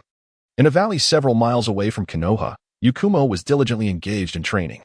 Beside him, his father, the leader of the Akamaru clan, Akamaru Nanaya, a fictional name. As no suitable one could be found, remarked, "All right, Yukumo, that will be enough for today. You performed admirably." Clearly pleased, Akamaru Nanaya observed his son. Yet, Yukumo did not cease his training upon hearing his father's words. "It's all right, Father. I can continue," he replied. "Yukumo, do not push yourself too hard. Training is a gradual process. Rushing it will only yield adverse results. You have done exceptionally well. Do not overexert yourself," his father cautioned. Upon hearing this, Yukumo finally paused and responded, "Understood, Father." Afterward, he raised his gaze to the luminous moon above, contemplating, "Wait for me, Yoon. Though I am unaware of your worries. Once I master the family's secret techniques, I will no longer let you be troubled. I shall assist you." The heart of a girl is inherently delicate. Despite Yoon's silence over the years, both Yukumo and Hinata sensed the turmoil within him and exerted their utmost efforts to support him. Chapter 43. The shock of Yoon. The cloud once again traversed the spatial tunnel. As the saying goes, first time a novice, second time familiar. This time, the cloud felt no panic. In the blink of an eye, it arrived once more at the Hall of Ancestors. "You have returned." The voice of the ancestor echoed as the cloud processed the situation. The cloud promptly responded, "Esteemed ancestor, I have returned. What tasks would you have me undertake?" "Do not rush, follow me. I shall first introduce you to some aspects of Ancestor Island," the ancestor replied, then turned to the small mirror beside him, saying, "You should join us as well." Both the individual and the bird consented in unison, and the trio exited the Hall of Ancestors. As they stepped outside, the cloud spotted Yifeng, who had been waiting there. "Esteemed ancestor, young master Yifeng greets you," in the small mirror, Yifeng said, bowing to the ancestor and the small mirror. The ancestor nodded in acknowledgement, and Yifeng spread his wings, crouching down. "Let us depart," the ancestor instructed the cloud and the small mirror. Upon hearing this, the cloud sensed something amiss and turned to look, momentarily taken aback. Unbeknownst to the cloud, the once towering ancestor had transformed into a form similar in height to itself. Observing the cloud's astonishment, the ancestor clarified, "There is no need for surprise. Altering one's form is a simple matter, akin to the transformation techniques practiced by your ninjas. However, my methods not only change appearance, but also mass. Esteemed ancestor, my surprise is not at the transformation itself, but rather at your decision to change your form." The cloud replied, unable to restrain its thoughts. Coughing slightly, the ancestor appeared somewhat embarrassed, responding, Ha, I know your inquiry is not about this matter. I intentionally framed it this way to provoke your curiosity. Ha. This exchange swiftly diminished the cloud's previous awe of the ancestor, leading it to ponder whether this ancestor might be akin to the unreliable characters found in the tales of the frog sage from Yo Mountain. Yet, the cloud kept such musings to itself. At that moment, the ancestor addressed the cloud's earlier question, stating, "In truth, altering my form is not my primary intention. We must ascend into the skies to observe Ancestor Island, and I shall provide you with further explanations. After all, no amount of discourse can rival the truth. It may surprise you, but my age has rendered me incapable of flight. Therefore, I shall accompany you atop Yifeng's back. However, given Yifeng's current strength, he is unable to bear my weight, necessitating my transformation. After the ancestor swiftly mounted the back of Winged Wind, Yun followed suit, and soon after, Xiaojing also ascended. Although Winged Wind was quite large, accommodating 3 individuals proved somewhat challenging. Just as Yun was about to voice his concerns, the ancestor addressed Winged Wind, saying, "Winged Wind, let us begin." With the ancestor's words, Yun felt a tremor beneath his feet. Upon glancing down, his mouth fell agape. Despite the multitude of surprises he'd encountered over the past 2 days, he found himself unable to grow immune to such phenomena. Once again astonished, he noted that Winged Wind had expanded to more than 3 times its previous size. From Yun's perspective, it was evident that Winged Wind had transcended its ancestral bird form. He finally understood why only the ancestor and Xiaojing retained the form of the ancestral bird. It seemed that other ancestral avian creatures on the island possessed a second form. In the midst of Yun's astonishment and contemplation, Winged Wind had already soared high into the sky with the trio aboard. This ascent was significantly higher than Winged Wind's previous flight to the ancestral hall, providing a panoramic view of the entire ancestral island. To his embarrassment, Yun was once again overwhelmed with wonder. Had anyone told him of this spectacle beforehand, he would have been incredulous. Though he had always prided himself on his composure, he now recognized that his calmness had merely been a fade, untested until now. Before his eyes, the ancestral island teemed with vitality, enveloped in lush vegetation. Near the ancestral hall, a series of large structures were scattered in an orderly fashion, presumably the abodes of other ancestral avian beings. However, what truly captivated Yun's attention was the perimeter of the island. Encircled by what appeared to be a vast expanse of red liquid, it seemed endless, rendering the colossal ancestral island akin to an inconspicuous ant on the back of an elephant. Winged Wind did not linger over the ancestral island, but flew directly towards its outskirts. As they approached, Yun gradually discerned the true nature of the red liquid he had initially doubted. Yet, his expression grew increasingly serious with proximity to the substance. A closer examination revealed a mixture of incredulity within his seriousness. At last, Winged Wind came to a halt at the very edge of the ancestral island, and Yun's serious demeanor transformed into sheer disbelief upon realizing that what he had perceived as red liquid was, in fact, magma. Before him lay a jarring scene, an endless sea of lava on one side, and a vibrant, flourishing island on the other. Had he not witnessed it with his own eyes, he would have deemed such a juxtaposition impossible. The stark contrast of the bubbling magma and the lush green grass, coupled with the image of the island enveloped in lava, assaulted Yun's understanding. Even in the realm of the fire shadow, this scenario was utterly beyond comprehension. At this moment, the ancestor beside Yun remarked, "Very well, Yun, it is time to return. I will explain the specifics to you." Yun mechanic nodded slightly, his astonishment still lingering, accompanied by an unquenchable curiosity. He restrained himself from requesting the ancestor to elucidate matters at that moment. Following the ancestor's command, Yifeng turned to soar back towards the ancestor's hall. Throughout the journey, Yun remained silent, taking nearly as long to return as he had to arrive.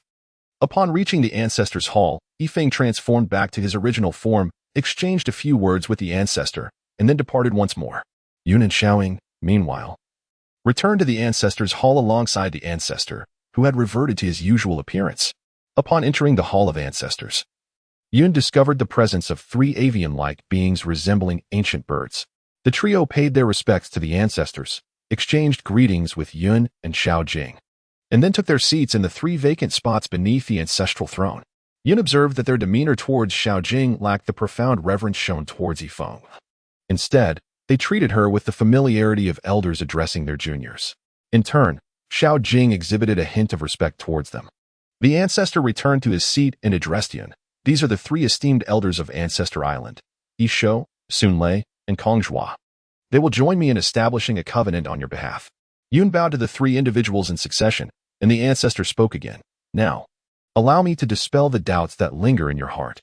Chapter 44. The current state of Ancestor Island. As you can observe, Ancestor Island is entirely enveloped by molten lava. This lava is indeed genuine, not some mere imitation. It was once solid land, now completely shrouded by lava due to volcanic eruptions. It has since evolved into a state resembling a cloud of magma. Upon hearing this, Yun could not help but inquire, why has Ancestor Island not been assimilated by the lava? Do not be anxious, for this is precisely what I am about to elucidate. The ancestor replied, calming Yun's heart. In truth, Ancestor Island is not merely an island. It is a living organism. A living organism? Yun exclaimed in astonishment. How can it survive amidst the lava? This leads us back to my forebears. This time, Yin refrained from interrupting the ancestor, allowing him to convey the entirety of his tale. The ancestor's forebear, the original ancestor bird, possessed a pet. Do not ask me why a bird would have a pet. I, too, am unaware. That is now known as Ancestor Island. In reality, the true form of Ancestor Island is that of a turtle of unknown species, which has resided in lava since its inception. The original ancestor bird, driven by curiosity, chose to keep it and even forged a master-servant contract. Little did the ancestor foresee that this seemingly innocuous act would ultimately save the entire clan. As time passed, the once small turtle grew significantly in size, although not to the extent observed by Yun today. This phenomenon caused considerable alarm at the time, as the giant turtle dwarfed the largest creatures known. Fortunately, this colossal turtle required no sustenance, content to remain in the lava, and its gentle nature led the ancestor bird clan to gradually overlook its presence. However, the giant turtle had a penchant for bathing in the lava, which, due to its size, would cause minor lava floods each time it did so. Consequently, the original ancestor issued a decree forbidding it from bathing. Thankfully, the giant turtle was obedient to this command, and thereafter, no further incidents occurred. Yet, the lifespan of the ancestor bird was merely around 1,000 years. Following the demise of the original ancestor, the giant turtle no longer adhered to the decree and frequently indulged in bathing, resulting in its considerable growth and exacerbating the lava disasters. The second generation then utilized the contract left by the original ancestor to forge a new agreement with the giant turtle. For the subsequent millennia, this practice persisted, with each generation of ancestor bird leaders entering into a contract with the giant turtle, establishing a customary tradition. After a millennium of development and evolution, the current Archaeopteryx has diverged significantly from its original form, gradually giving rise to several distinct races. The three great elder races, Pterosaur, Velociraptor, and Therizinosaurus, have emerged as the ultimate forms after tens of thousands of years of evolution. Only a few Archaeopteryx retain their ancestral forms, inheriting the bloodline of the first generation. In contrast, the giant tortoise remains unchanged, lacking any semblance of evolution, with the sole alteration being its size. The Archaeopteryx were astonished to discover that only those primitive adult Archaeopteryx, who had inherited the first-generation bloodline, could forge a pact with the giant tortoise. These first-generation descendants were indeed the most formidable. However, they bore a significant flaw concerning adulthood. Without sufficient potential, they would remain juvenile throughout their lives. And those inheriting the first-generation bloodline were already scarce, dwindling further with the passage of time, let alone those with adequate potential. Fortunately, each year, a few primitive Archaeopteryx were still born within the tribe, and over the course of centuries, dozens of adult primitive Archaeopteryx matured. This was not a major concern until one fateful day when all the volcanoes across the continent erupted. In just a few days, much of the land was engulfed in lava, severely depleting their living spaces. Ultimately, an unknown number of generations of Archaeopteryx commanded a portion of their kin to migrate and survive on the back of the giant tortoise. The volcanic eruptions persisted for 3 months, followed by periodic eruptions every few months thereafter. In the end, only those Archaeopteryx residing upon the giant tortoise's back managed to survive, ultimately leading to the formation of the present-day Archaeopteryx Island. However, challenges began to arise. The evolution of the Archaeopteryx was far from complete. Their lifespans had significantly increased, now averaging around 2,000 years, and they started to adapt to the temperatures of the lava. Yet, survival within it remained impossible. Meanwhile, the numbers of primitive Archaeopteryx continued to dwindle, with even the purebred primitive Archaeopteryx failing to produce offspring of their kind. To this day, only 2 primitive Archaeopteryx, named Ancestor and Little Mirror, remain on the island. Those lacking sufficient potential have long been excluded from the ranks of primitive Archaeopteryx, and Ancestor has approximately 200 years left to live. Fortunately, Xiaojing possesses considerable potential. However, the maturation period of the ancestral bird spans 4 centuries. Presently, Xiaojing is merely in her teenage years, leaving her significantly distant from that milestone. To mitigate such a predicament, generations of ancestors have conducted extensive research and devised various solutions, yet most of these methods are perilously risky. If misapplied, they could inadvertently result in the demise of the ancestral bird. Thus, it can be asserted that the current state of Ancestral Island is precarious, with only 2 centuries remaining. Nevertheless, past ancestors have established a simpler method, allowing juvenile ancestral birds to forge contracts with humans for mutual growth. This approach could substantially expedite the maturation process. However, it has remained unrealized due to enigmatic circumstances.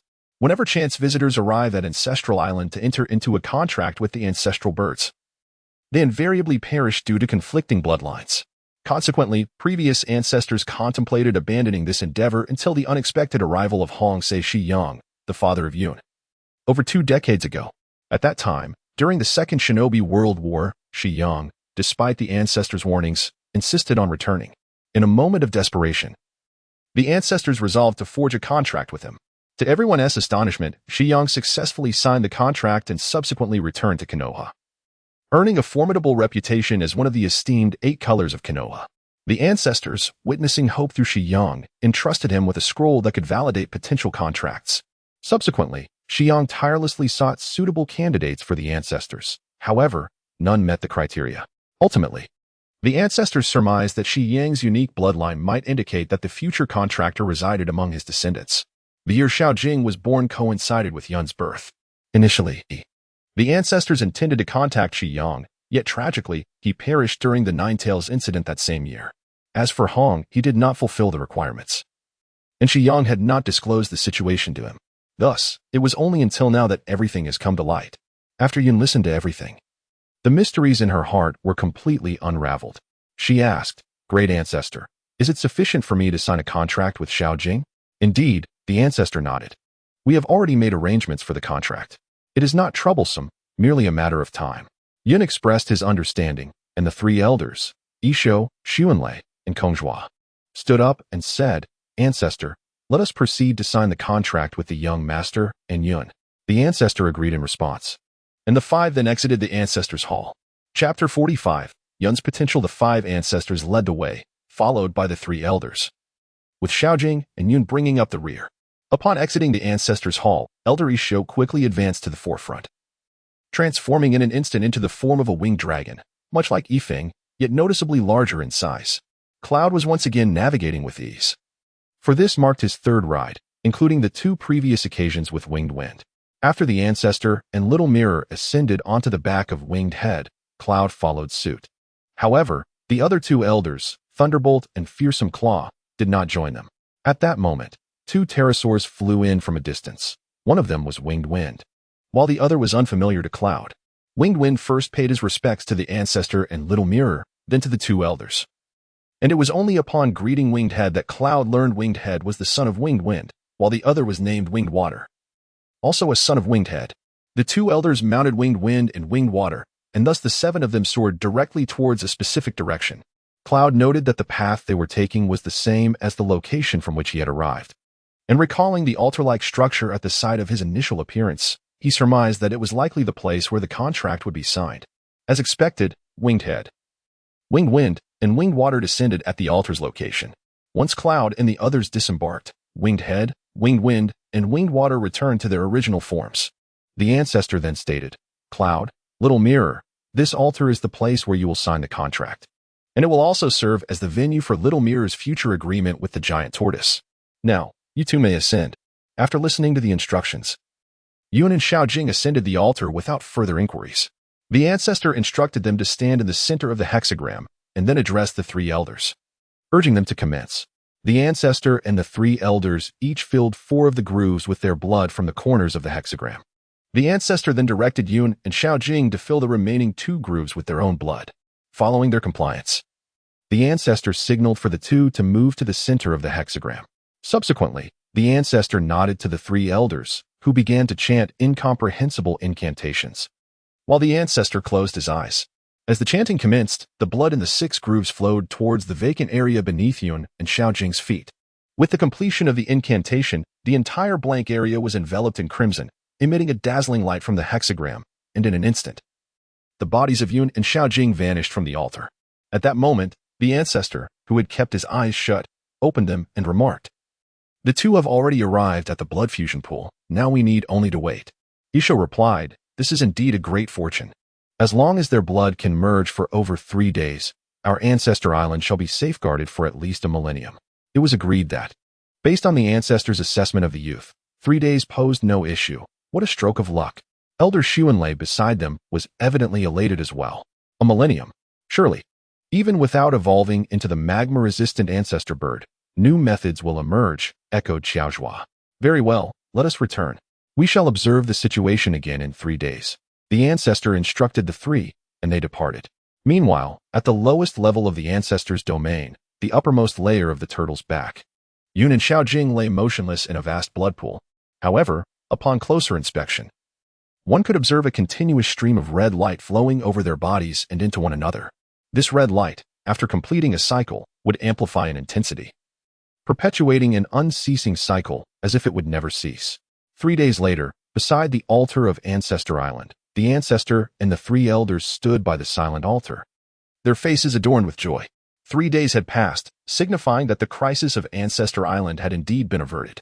Although the ancestor had affirmed Yun's potential, nothing is absolute.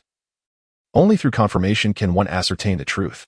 The ancestor declared, "Very well, let us depart. I sense no signs of their emergence.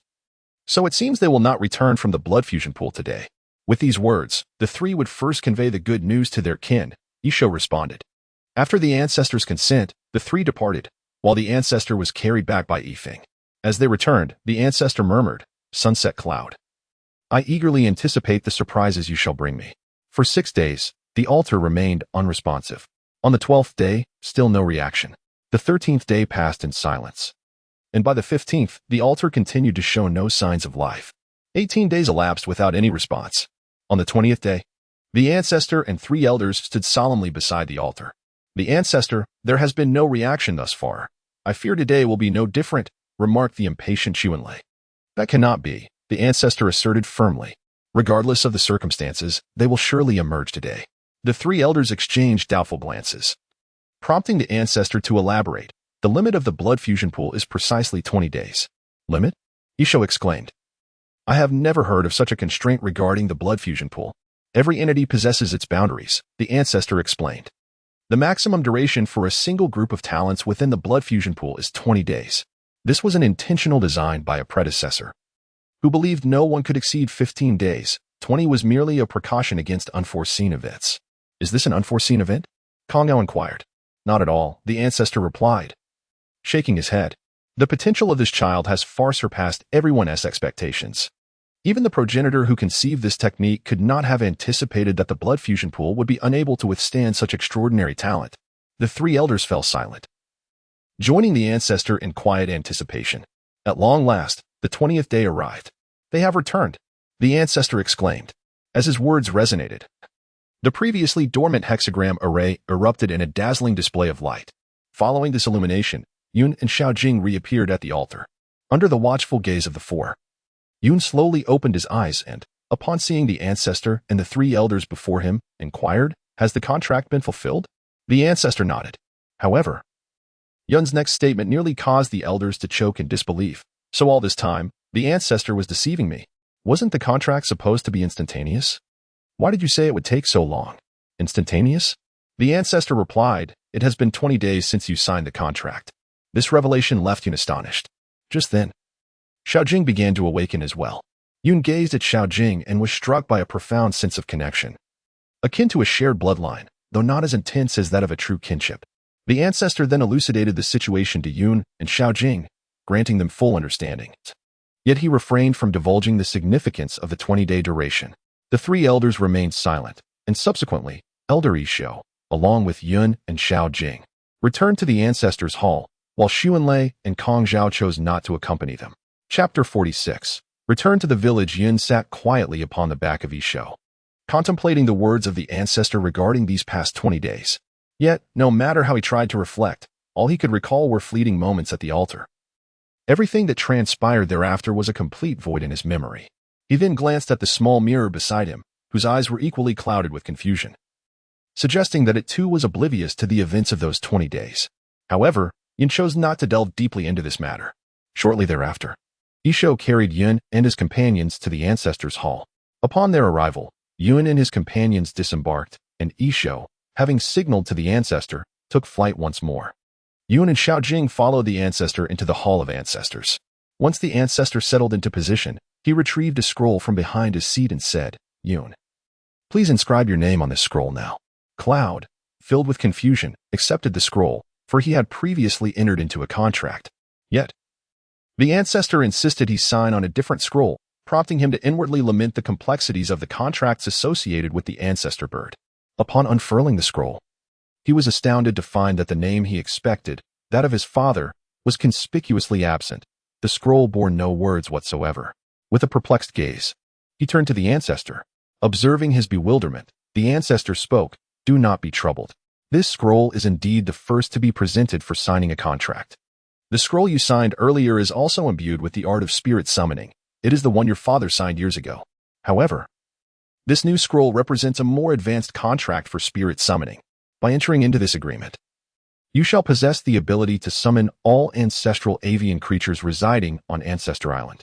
Furthermore, you will have the authority to bind your relatives to a contract with one of the 3 clans on Ancestor Island, but this privilege is exclusively for your kin. Should you misuse this power, I shall revoke it. However, it may extend to your future family as well." Upon hearing this, Yun was overjoyed, realizing that figures like Hong, Yagumo, and Hinata could now also form contracts. Eagerly, he inscribed his name upon the covenant scroll and pressed his handprint upon it, then reverently presented the scroll to the ancestor. The ancestor, accepting it, imparted wisdom, "Should you wish to bind kin to this contract henceforth, 3 distinct hand seals shall summon 3 different scrolls." With that, the ancestor revealed the sequence of these seals to Yun, who committed them meticulously to memory. Further, the ancestor instructed Yun in the art of summoning varied Archaeopteryx through differing hand seals, chakra quantities, and output velocities. To Yun's astonishment, summoning Xiaojing required no seals at all, a revelation that filled him with both delight and a tinge of regret. In Yun's estimation, Xiaojing's current strength seemed lacking, and thus unlikely to prove decisive in critical moments. Perhaps discerning Yun's thoughts, the ancestor chuckled knowingly. "Do not underestimate Xiaojing," he cautioned, "for its abilities may yet startle you." Yun inquired persistently, yet the ancestor offered no response, merely encouraging Yun to discover the answers for himself. The ancestor briefly outlined the strengths and characteristics of the 3 clans. The pterodactyl clan is associated with wind and water, and is uniquely capable of flight after transformation, which explains why both Elder Thunder and Elder Claw could not fly on their own. The Velociraptor clan is linked to lightning, although they lack the ability to fly. Their speed rivals that of the pterodactyls, and they possess the strongest offensive capabilities among the 3 clans. In contrast, the Claw Dragon clan is connected to Earth, boasting the most formidable defenses, yet their speed, while slightly inferior to the other 2 clans, remains commendable. What brought Yun further joy was the ancestor's revelation that, due to his unique contract method, he now possessed the chakra of all 3 clans. This indicated that, in addition to his existing water, earth, and wind chakra, he had also acquired lightning chakra. While this may not significantly impact him, it was certainly a cause for celebration, as it meant he could now learn techniques such as the Chidori. The ancestor then elaborated on the techniques available for the contracted individuals to learn, but to Yun's disappointment, he was informed that his current strength was insufficient for such learning. However, this disappointment was fleeting, for higher requirements often correlate with greater abilities, filling Yun's heart with anticipation. Ultimately, the ancestor advised Yun to first master the ultimate techniques left behind by the setting sun. Upon hearing this, Yun learned that these techniques were crafted by the ancestor bird clan for contracted individuals who could not master their original arts, thus creating a unique legacy. Having received all the necessary instructions, Yun bid farewell to the ancestor and Xiaojing and departed from Ancestor Island. In the hidden leaf village of the Fire Country, within Yun's room, Hong lay asleep on Yun's bed.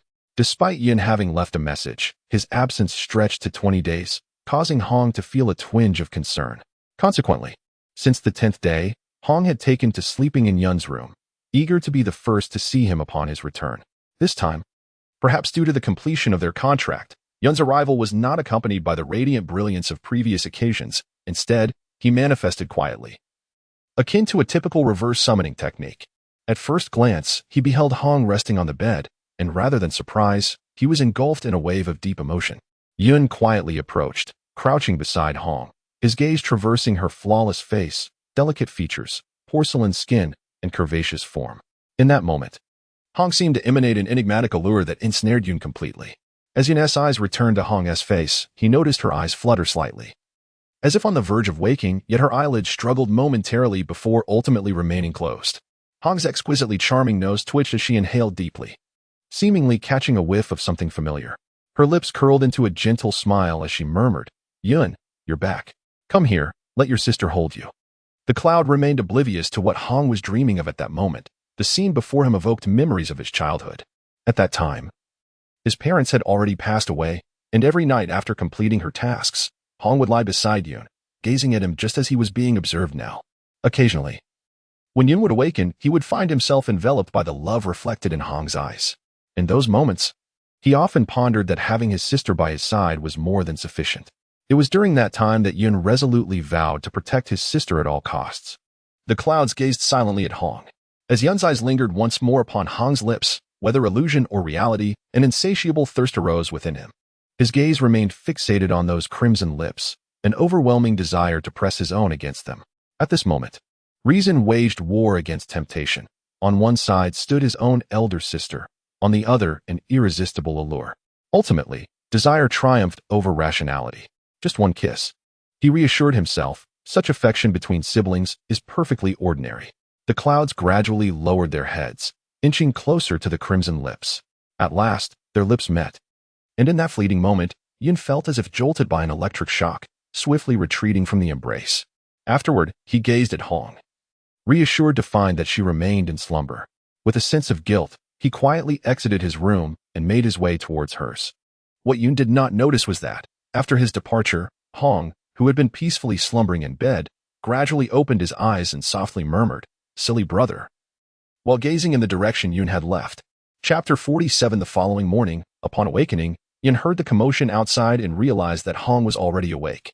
He rose and stepped outside, where he found Hong busily engaged in the kitchen. Upon seeing Yun up, Hong smiled and said, "Just wait a moment longer. The meal will be ready shortly." Yun gazed at Hong's smiling face, sensing profound implications within it.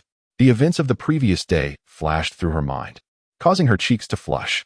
Shortly thereafter, Hong prepared a meal, serving it for them to enjoy together. Once they finished, Hong tidied up and prepared to continue training Yoshino. Yun called out to her sister, "Wait a moment." Hong turned back, inquiring, "What is it, Yun?" "Sister, aren't you curious about what I've been up to these past few days?" Yun asked.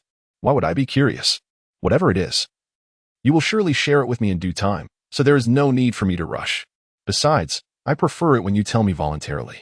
"Oh, sister, I intended to share it with you now to bring you some joy, but now that you've made me upset, I shall wait until tonight." Yun feigned annoyance. "Understood. It is my fault. Even if you apologize, I will still tell you tonight." "All right, you were rather petty," Hong replied with a laugh as she departed. Yun nodded, choosing to remain silent. After Hong left, Yun found herself alone at home, feeling somewhat aimless. Perhaps it was due to having just completed a significant task. But she was not inclined to practice today. She began to wonder whether Hinata's injury had healed and if Yukomo's training had concluded. Resolving to take a stroll, she decided to visit both of them. Yun chose to first visit the hospital, as it was likely that Bayun had not yet returned to Konoha. Upon passing by Ino's family's flower shop once more, Yun pondered for a moment and decided to purchase a bouquet to bring along. This time, Ino was not present in the shop. Only Ino's mother and a few other customers selecting flowers remained, initially intending to buy a single red rose as before. Yun felt a tad bashful in the company of others and thus opted for daffodils instead. Ino's mother engaged in conversation with Yun for a while, inquiring about the family's circumstances, to which Yun responded in kind before departing from the flower shop. Upon arriving at the hospital, Yun first inquired with the nurse at the front desk and learned that Hinata had not yet been discharged. He then proceeded directly to Hinata's hospital room. Before knocking on the door, Yun briefly sensed the atmosphere, shaking his head slightly. Nevertheless, he knocked gently. However, in the very next second, he swiftly stepped back. As he did so, the door swung open, and a petite figure darted out from the gap, rushing towards Yun. He deftly sidestepped and maneuvered around the figure, quickly entering the room. Turning around with a smile, he said, "Hanabi, you needn't greet me like this every time." With a pout, Hanabi retorted, "Well, it's your fault for not visiting my sister for so many days. She has been waiting for you every day." Hinata, lying on the bed and watching the familiar antics between Yun and Hanabi, felt her cheeks flush with embarrassment as she exclaimed, "Yayan, what are you saying?" Yun, upon hearing Bayun's words, turned to Hinata and said, "I apologize, Hinata. I did not anticipate that it would take such an extensive amount of time." Hinata, with a gentle demeanor, replied, "It's all right, as long as you are safe, Yun." Yun then placed the daffodils into the vase beside Hinata and took a seat on the edge of the bed to converse with her. Meanwhile, Hanabi, observing the tender exchange between Yun and Hinata, felt her previously exuberant spirits dim slightly. She addressed Hinata, saying, "Sister, I shall take my leave," and cast a brief, dismissive glance at Yun before departing. Yun recounted to Hinata the events that had transpired in recent days. Ultimately, Yun inquired whether Hinata had signed a contract with any summoning beast or if her clan possessed one. After all, the Hyuga clan stands as a formidable lineage not only within Konoha but throughout the entire ninja world. Thus, the existence of a summoning beast would not be surprising. If that were the case, the inability to utilize the same type of summoning beast could inevitably hinder the transmission of certain information, which was not Yun's desire. Fortunately, Hinata responded in the negative, further illuminating for Yun the significance of summoning beasts. The fact that even the illustrious Hyuga clan lacked a suitable summoning beast was not indicative of their inadequacy. Rather, it underscored the stringent selection process that powerful summoning beasts impose on their contractors. Given that the Hyuga clan primarily employs taijutsu, they evidently do not represent an ideal choice. While a feeble summoning beast would be beneath the pride of the Hyuga lineage, Yun conveyed the message of the ancestral bird clan's spirit beasts to Hinata, and introduced her to the general characteristics of the three races. Ultimately, he left the decision to her. After much contemplation, Hinata found herself unable to make a choice and turned to Yun, saying, "Yun, would you assist me in selecting?" After pondering for a moment, Yun suggested, "Why not choose the pterosaur clan? This way, if nothing else, your safety will be assured." Hinata nodded in agreement, although safeguarding her life was not her primary desire. This choice would alleviate some of Yun's concerns for her well-being, which she appreciated. Observing her response, Yun swiftly performed a series of hand seals and summoned an ancestral bird from the pterosaur clan. Upon its arrival, the ancient creature addressed Yun with utmost respect. "My lord Yun." This caught Yun off guard, for despite the established contract, there seemed no necessity for such deference. He voiced his puzzlement, to which the ancestral bird replied, "My lord Yun, your contract is with the young master, thus your standing is equivalent to that of the young master. It is only fitting that I show you the respect due." Yun remained silent, recognizing that the more ancient the race, the more they cherished notions of hierarchy. It appeared that Beast shared this sentiment as well. After expressing his intentions to the primordial bird, the creature scrutinized Hinata before speaking. "My lord Yun, I beg your pardon. But the command bestowed upon me by the esteemed ancestor dictates that only your direct kin may enter into a contract. And this young girl is clearly not your immediate relative." "I am well aware of that," Yun replied. "However, Hinata will undoubtedly become one of my closest companions in due time, so you may rest assured in allowing her to sign the contract." "Is that so?" inquired the young girl. The ancestral bird of the winged dragon clan then quickly turned to Yun, saying, "Of course, I do not doubt the veracity of your words. My lord Yun, this is merely a necessary procedure." Yun nodded in understanding, a hint of a smile gracing his features as he gazed at Hinata. He too yearned to hear her speak. Initially, Hinata, who had buried her head in shyness after hearing Yun and the primordial bird's words, felt even more bashful under the scrutiny of both. It was indeed a formidable challenge to coax such words from her lips. Just as Yun contemplated stepping in to alleviate her discomfort, Hinata, seemingly resolute, lifted her head. Her face flushed with embarrassment yet imbued with determination, she declared. "It is like this." Chapter 48, Hinata's Contract, with a kiss from Hinata, no less. Upon hearing Hinata's response, the primordial bird released a summoning scroll from its beak. Once unfurled, it beckoned Hinata to inscribe her name upon it. Hinata cast a fleeting glance, her cheeks still aglow, and remarked, "There is only Yun's name upon it." Yun was perplexed as to what Hinata was truly shy about, but he was astonished to discover that his name was mentioned. He turned to the ancient phoenix of the winged serpent clan and inquired. The phoenix responded, "Lord Yun has entered into the highest contract of our lineage, and the contract scrolls of our three branches have all been derived from the primary scroll. Thus, when you signed the primary contract, your name naturally appeared on the other scrolls as well." Yun further inquired, "What about my father? His name does not appear on the contract either." "The contract signed by your father differs from yours. It shares the same rank as the contracts of our three clans, hence it will not be automatically displayed." After Yun finished speaking, he did not inquire further. Hinata signed her name in blood after Yun's name and pressed her handprint onto the scroll. The ancestral bird of the winged dragon clan glanced at it and declared that it was sufficient before taking the scroll back. It addressed Yun, saying, "Lord Yun, You shall be the one to impart knowledge about the summoning technique and relevant information about our clan to her. Yun nodded in acknowledgement. The ancestral bird continued, Now, I shall take my leave. You are not a bother in serving Lord Yun, it replied before departing. Once the winged dragon ancestral bird had left, Hinata asked, Yun, what is his name? Yun. Hinata remarked, I have always wished to converse with him, yet I am uncertain of his name, which makes it difficult for me to speak up. Do you, Yun, remain unaware as well? Yun turned away, clasping her hands behind her back, and remarked, How could that be? I merely forgot to inform you. As for his name, it would be more courteous for you to inquire yourself next time. I shall not disclose it to you. At that moment, an overwhelming sense of awkwardness enveloped Yun, words failing to express her discomfort. Fortunately, Hinata did not dwell excessively on the matter. Subsequently, Yun proceeded to elucidate the principles and application of summoning jutsu, albeit borrowing directly from Jiraiya's teachings. She then elaborated on how to summon various types of summoning beasts. Given Yun's lack of practical experience, she merely reiterated what the progenitor had conveyed to her. Thankfully, Hinata, unlike Naruto, grasped the concepts swiftly. Both she and Yun were merely lacking in hands-on practice. After some time, Yun engaged in further conversation with Hinata, who revealed that she would be discharged from the hospital the following day. Upon hearing this, Yun could not help but wear a distressed expression. It was not that he wished for Hinata to remain hospitalized. Rather, visiting the Hyuga household to see her was an agonizing endeavor. The reason was simple. It is uncomfortable to be scrutinized by a group of individuals with an air of superiority, even if they were not watching. One would still be acutely aware of their gaze. What a torment that is. In contrast, Yun preferred to visit Hinata at the hospital daily, provided her condition improved. Hinata was also aware that Yun did not particularly enjoy going to her home. In fact, aside from the prominent clans or renowned shinobi, few in Konoha were inclined to venture into the Hyuga clan's domain. If given a choice, Hinata too would prefer that Yun did not come to her house. However, as long as she was recovering, her father would not permit her to go out freely. Yet, Hinata longed to see Yun. Her eyes filled with yearning as they turned towards him. Despite his discomfort, Yun could not deny Hinata's request. He reassured her, saying, Do not worry. Even if you return home, I will visit you every day. Upon hearing this, Hinata's previously troubled expression brightened with joy. They conversed for a while longer until Yun realized it was nearly lunchtime, and the Hyuga family members would soon bring food for Hinata.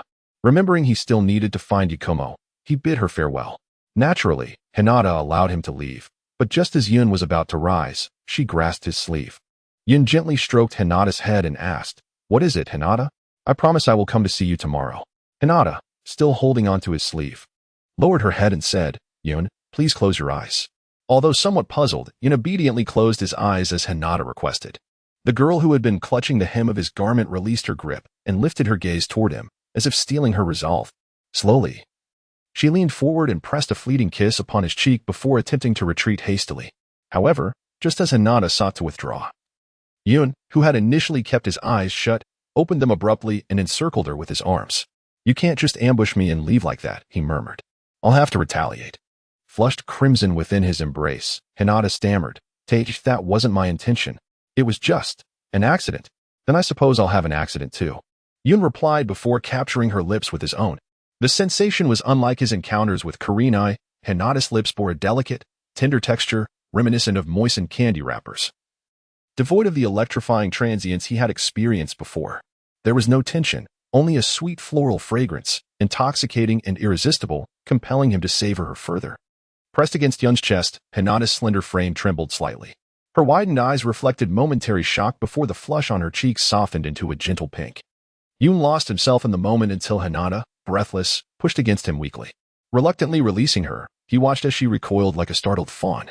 Her voice laced with shy reproach. Yun, you're too cunning. My apologies, Hinata, he murmured. But you were simply too sweet to resist. You're saying such things again. She mumbled, lowering her head in feigned displeasure. It took Yun considerable coaxing before she forgave him. Glancing at the time, he realized he could linger no longer and prepared to depart. Just as he turned to leave, Hinata's faint whisper reached him. If Yun visits me every day, then what happened today might not be impossible to repeat.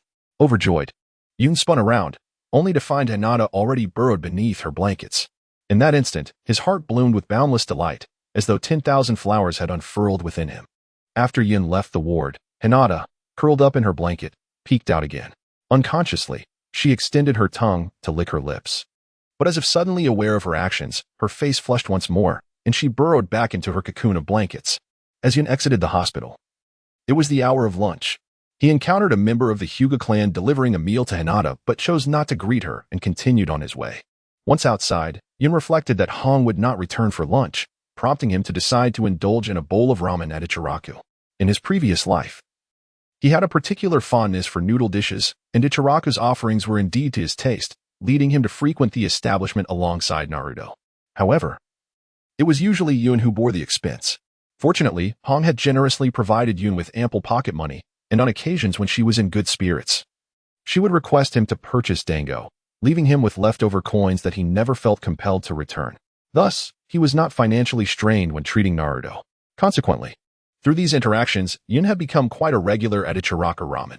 Chapter 49. Hanabi. Upon arriving at Ichiraku Ramen, Yun ordered a generous bowl of noodles. Uncle Ichiraku, upon seeing Yun, exclaimed, "Ah, it's you, Yun. It has been quite some time since your last visit. Not just you, but even Naruto has been absent for a while." He continued, "I have been preparing for the Chunin exams, so I have not been in the Hidden Leaf Village during this period. Naruto must be diligently training as well." With that, he presented Yun with a bowl of ramen, adorned with an abundance of seafood and miso, scarcely revealing the noodles beneath. Uncle Ichiraku chuckled, "Consider this your good luck charm for the exam." After expressing her gratitude, Yun uttered a customary phrase before meals and began to dine gracefully. After finishing their meal, Yun bid farewell to Uncle Yao and Changpu and made his way towards the Yakumo residence. Just before arriving, he fortuitously encountered Kuruma Minako. Upon learning that Yakumo had returned just the previous night, he decided to accompany Minako to the Yakumo household. As they reached the doorstep, Yun paused and said to Minako, "Miss Minako, could you please call Yakumo out for me? I shall refrain from entering." Although somewhat perplexed, Minako complied with Yun's request. Yun's reluctance to enter the Yakumo home was distinctly different from his aversion to visiting Hinata's family. Rather, it was quite the opposite. Yakumo's father was relatively amiable, merely greeting Yun as a typical elder would a friend of his child. However, Yakumo's mother was an entirely different matter. Her warmth towards Yun was almost overwhelming, akin to that of a mother-in-law welcoming her son-in-law. Should Yun step inside, it seemed unlikely that any serious discourse could ensue, rendering the remainder of the day rather uneventful. Before long, Yakumo emerged from the Kuruma residence, a shy smile gracing her lips as she greeted Yun with, "You're back," reminiscent of a wife awaiting the return of her husband. Yun, playing along, replied, "I'm back," which instantly turned his face as red as Hinata's. The pair then ventured out of the central district of Konoha to their usual training grounds. Yun recounted the events of the past few days, after which Yakumo shared details of her own training journey, though she withheld specifics, promising to astonish Yun later. Subsequently, Yun broached the topic of summoning beasts. Upon hearing this, Yakumo expressed her regrets, saying, "I'm sorry, Yun. I truly wish to share the same summoning beast with you, but I already have one." Surprised, Yun inquired further, "What kind of summoning beast is it?" "I cannot disclose that, for it would ruin the surprise," Yakumo replied. Then, as if to allay Yun's worries, added, "Though it may not possess any remarkable power, one could even say it lacks strength, it is undoubtedly the most suitable for me. Rest assured." After listening to Bayun, Yun felt a surge of curiosity, yet he understood that Bayun would not divulge any further information. Thus, he refrained from pressing her for more details. Their conversation soon dwindled, and Bayun informed Yun that she had just returned from training the previous day and had spent the morning sleeping. She suggested that they visit Hinata together, as she had yet to see her. With thoughts of the impending visit to the Hyuga residence in mind, Yun found himself charmed by the idea of the hospital and agreed to accompany Bayun. They first made their way to Ino's flower shop to select flowers for Hinata. This time, Yun abstained from making a purchase, having already given a flower a few hours prior. Fortuitously, Ino was present at the shop, and after a brief conversation, she imparted some floral knowledge to Bayun. Ultimately, Bayun chose a daffodil, and after settling the bill, the two bid farewell to Ino and proceeded directly to the hospital. Upon knocking and entering Hinata's hospital room, they found Hanabi there as well. Perhaps due to Bayun's presence, Hanabi did not extend her customary greetings to Yun. Hinata was overjoyed to see Bayun, as their time apart had been longer than that between her and Yun. The two engaged in a warm conversation, leaving Yun feeling somewhat overlooked. Standing beside him, Hanabi called out, "Hey, Yun," prompting him to turn and inquire, "What is it?" "My sister mentioned that your taijutsu is quite impressive. You must know how to use the steel fist, right? Hanabi asked. Indeed, I do. What is the matter? Yun replied. It's not a request. It's merely a statement, Hanabi retorted with a hint of arrogance. My father is going to coach me in a practical exercise today against the steel fist. The Hyuga clan members are not particularly suitable for this. If you absolutely wish to join, I might consider allowing it. In a mere moment, the conversation transformed into Yun seemingly begging Hanabi for permission, with a playful smile. He regarded her, causing Hanabi to feel a bit uncomfortable. What are you looking at? If you don't want to go, I'm not going to force you. She replied defensively. Of course not. If it's Hanabi, I must comply, Yun asserted, unable to refuse her request in front of Hinata. Very well. You're wise to comply. Otherwise, I'll have my sister ignore you, Hanabi teased, a smile gracing her lips, yet her words were sharp.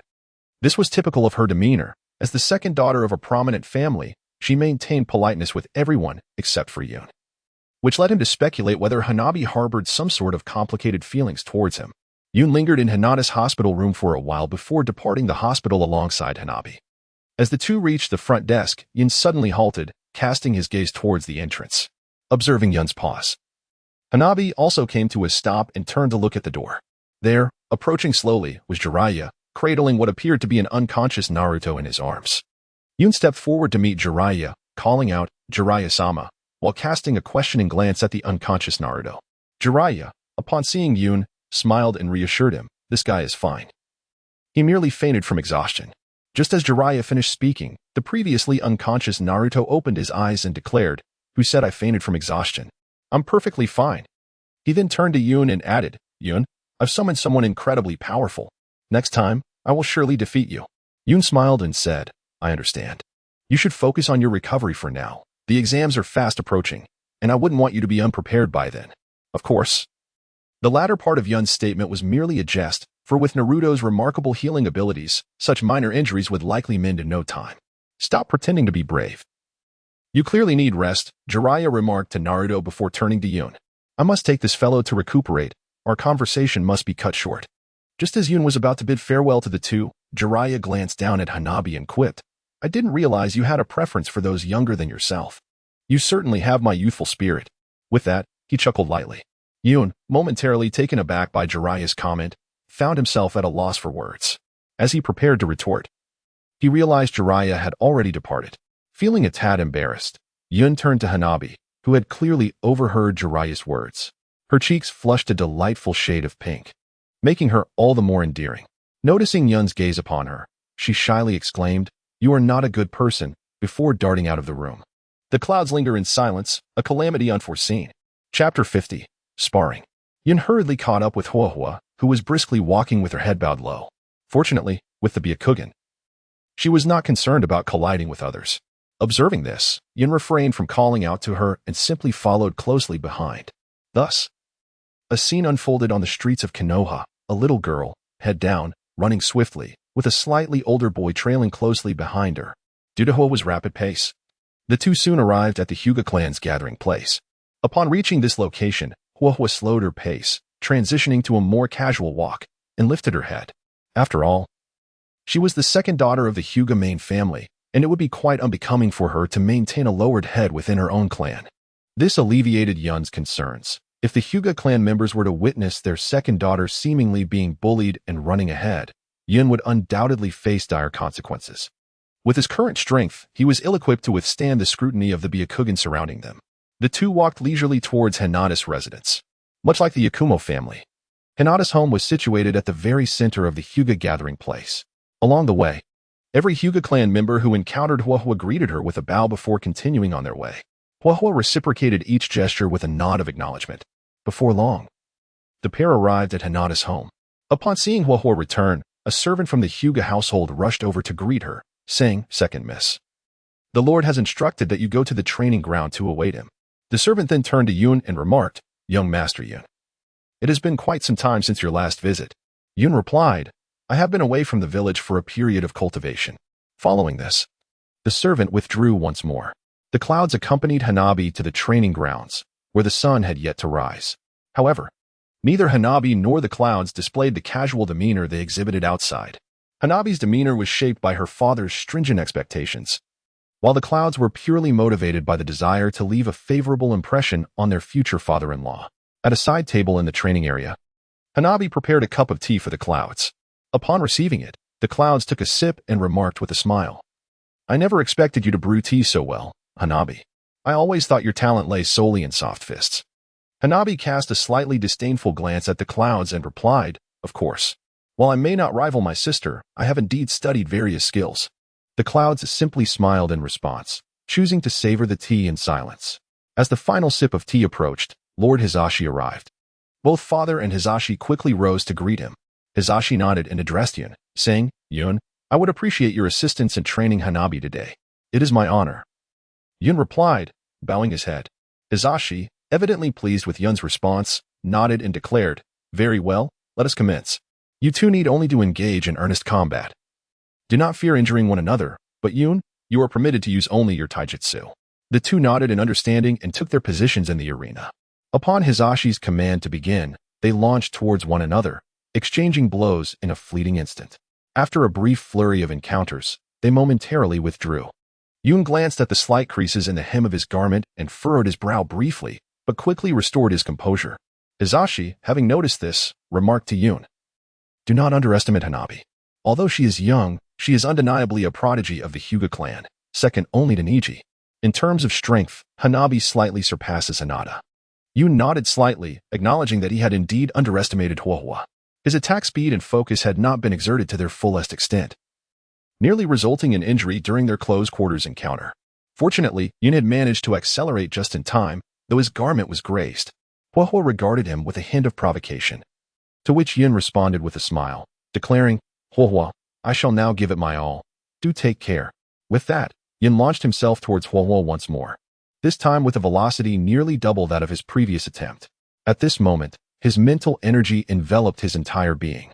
Having frequently sparred with Hinata, Yun possessed a considerable understanding of the gentle fist technique, which emphasizes the rapidity of strikes to channel chakra into an opponent's body, so swift that they are nearly imperceptible to the naked eye. However, when utilizing mental energy, the situation changes significantly. It is akin to the dynamic vision afforded by the Sharingan, allowing him to perceive his opponent's movements in slow motion. Given that Yun's speed surpassed Huohua's, he found himself in a nearly invincible position, a conclusion drawn from his previous experiences with Hinata. Ultimately, the outcome unfolded as Yun had anticipated. Although Huohua's prowess was marginally superior to Hinata's, it was still quite limited. By the end of their bout, not a single strike from Huohua had landed on Yun. Only during Huohua's attempt at the 8 trigrams 32 palms did Yun feel somewhat challenged, as it was his first time directly facing the Hyuga clan's continuous strikes. He realized it was indeed formidable, which extinguished his earlier inclination to test his mettle against Niji's 8 trigrams 128 palms. The match concluded with Huohua's stamina depleted, and Hizashi expressed no dissatisfaction, as he had anticipated this result. In fact, had Huohua emerged victorious, it would have drawn Hizashi's ire for one reason alone, that Yun had intentionally held back. After their competition, Yun took his leave from Hizashi, who intended to guide Huohua in addressing her shortcomings, while a servant was dispatched to escort Yun out. Upon exiting the Hyuga household, Yun felt an immediate sense of clarity in the sky. It must be said that Hizashi was a figure of considerable authority, and as Yun's designated future father-in-law, his presence exerted significant pressure on him. After Yun departed from the Hinata residence, he made his way straight back home, having been out for nearly an entire day. Upon his return, he found that Hong had not yet come back, so he decided to retreat to his room for a brief respite. He had indeed spent the day in motion, although he did not feel fatigued. A short nap would certainly do no harm. Yun was awakened by the sound of Hong calling him for dinner, yet this was not due to a lack of vigilance. Rather, years of habit had rendered Yun somewhat immune to Hong's behavior. After all, the sounds of Hong returning home and preparing meals had accompanied Yun since birth. It would seem abnormal for Yun to harbor any wariness towards such familiar routines. At the dining table, neither of the two rushed to speak. They simply savored their meal in silence, as was their custom. Yun cherished this moment immensely, for opportunities to dine together in such tranquility would become increasingly rare in the future. Hong seemed to sense this as well, choosing to quietly accompany Yun in these moments. After dinner, while Hong busied himself tidying the house, Yun sat by the tea table outside, sipping tea and listening to the sounds of Hong's activity.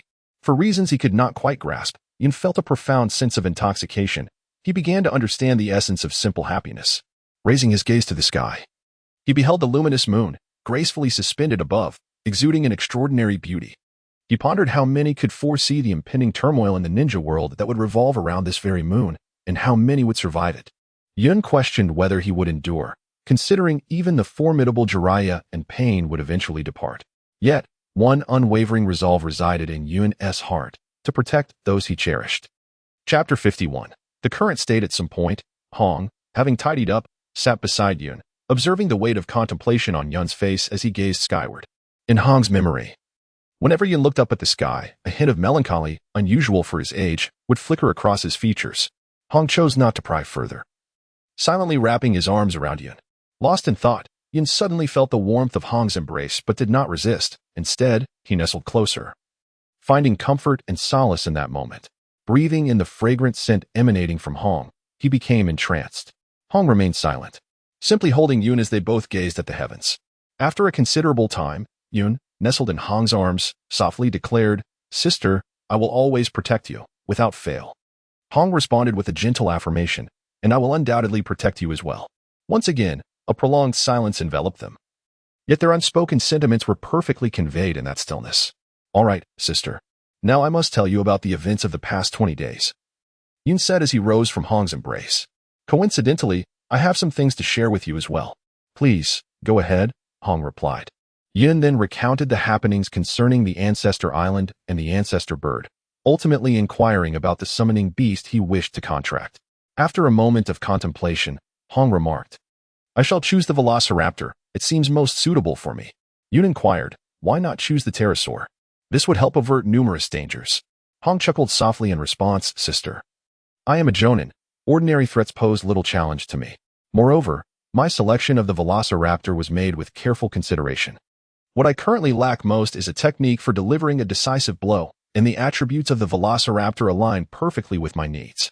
Furthermore, we cannot simply flee at the first sign of danger." After Yun listened to Hong's words, he found it difficult to voice any further opinions. Deep down, Yun sincerely hoped that Hong would choose the pterosaurs, for the elite forces within the world of shinobi were largely inept at aerial combat. However, Yun had made up his mind, and it would be inappropriate for him to impose his will. "Then let us sign the contract now," Yun declared, summoning the ancestral bird responsible for overseeing the summoning contracts from the Rapid Dragon clan. Upon its arrival, the ancestral bird, much like the one from the pterosaur clan, respectfully addressed Yun as Master Yun. This time, Yun, having learned from previous experiences, first inquired about its name. Upon discovering that it was called Xuanling, Yun gestured towards Hong and stated, "This is my sister. She wishes to sign a contract with your Rapid Dragon clan. Is that acceptable?" Xuanling appraised Hong with the same scrutinizing gaze it had given Hinata, then nodded affirmatively. "Indeed, she is a direct relative of Master Yun, so it is naturally acceptable." With that, Xuanling expelled the contract from its beak and presented it to Hong. Upon opening it, Hong found that, like the contract she had signed with the pterosaur clan, it bore Yun's name. She inscribed her own name in blood after Yun's and placed her handprint upon it before returning the contract to Xuanling. After glancing at the document, Xuanling remarked, "The contract is now established," and proceeded to return the document to its rightful place. Turning to Yun, it added, "Master Yun, since the contract has been fulfilled, I shall return to the Ancestral Island unless you have any further requests." Yun nodded in response, and Xuanling vanished from their sight. Although Hong maintained a composed demeanor throughout the process, Yun, well acquainted with her, sensed that her heart was brimming with joy. This was, after all, a summoning beast she had long admired but was unable to contract for over a decade. Not long after, Hong regained her composure and said to Yun, "Regarding the summoning beast, I shall refrain from expressing my gratitude. However, you must remember that while summoning beasts hold great significance, one's own strength is paramount. One must not excessively rely on summoning beasts. Otherwise, one will never become a true powerhouse." Yun nodded in understanding and said to Hong, "Sister, do you not have something to discuss with me as well?" Upon hearing this, Hong's expression instantly grew serious as she replied, "Although the third Hokage has forbidden discussions with unrelated individuals to prevent leaks, you are someone I trust implicitly, which makes it a different matter altogether. However, you must remember not to speak of this to anyone else. Do you understand?" "I understand," Yun responded, her face also bearing a serious demeanor. "In this upcoming Nin exam, you should conserve your stamina and chakra. If all goes well, there will be a great battle following the exam. Hong's simple statement left Yun somewhat taken aback, as it starkly indicated that events had begun to deviate from the expected narrative. The chaos of the Nin exam signified the true onset of turmoil within the world of Hokage, and any alterations to the exam would inevitably lead to shifts in the subsequent storyline. Hong, unperturbed by Yun's brief shock, considered it a natural response. She then proceeded to elucidate the forthcoming events to Yun, explaining that Konoha had confirmed an alliance between the Sand and Sound ninjas to launch an attack post-Nin exam. Most of this intelligence had been gathered by Moonlight Gale, on the night Yun was en route to the Ancestor Island. Moonlight Gale had overheard a conversation between Yakushi Kabuto and the Sand ninja, Maki, which led to his pursuit, in a manner akin to the original tale. Gale was unable to evade Maki's wind blade and sustained injuries. However, diverging from the original narrative, Shifeng employed a certain secret technique from the Moonlight clan to feign a state of death, while his body exhibited signs of lifelessness, thus deceiving Maki and Do. Subsequently, when his girlfriend, Yuzuki Yuin, came to examine Shifeng's corpse, she noticed the manifestation of the clan's secret technique. Shifeng had previously revealed the method to dispel this technique to her, and upon realizing this, Yuzuki Yuin successfully unraveled the secret. Shifeng then conveyed his feelings to Yuzuki Yuin and the shadowy figures that followed him, before succumbing to his injuries. It is worth noting that even in the absence of injuries, Shifeng would inevitably perish after employing this technique, such as the price of that secret art. Thereafter, Konoha initiated an investigation along the borders of the Fire Country, the Rice Country, and the Wind Country based on the intelligence provided by Shifeng, uncovering numerous anomalies.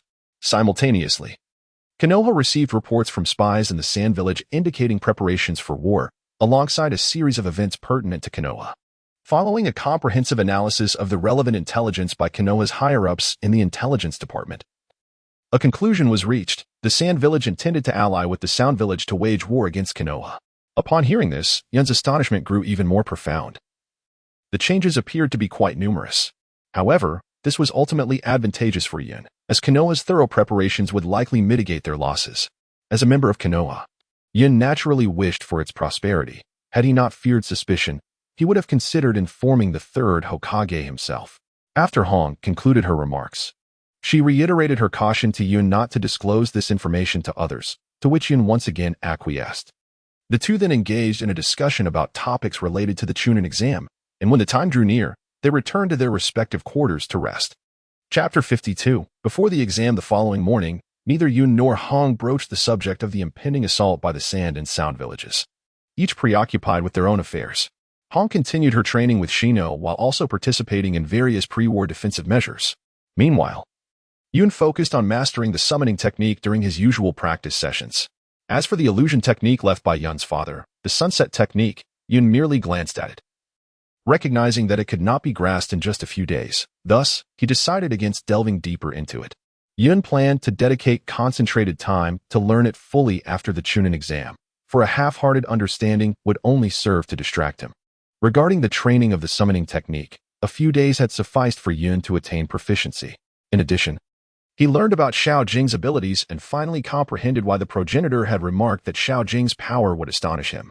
In truth, when Xiao Jing first revealed her prowess, Yun was left astounded, and he firmly established her significant role in his future path to strength. During these days, Yun almost daily sought out Hinata and Yakumo, occasionally engaging in friendly sparring with Hanabi, which invariably concluded with Yun's resounding victory.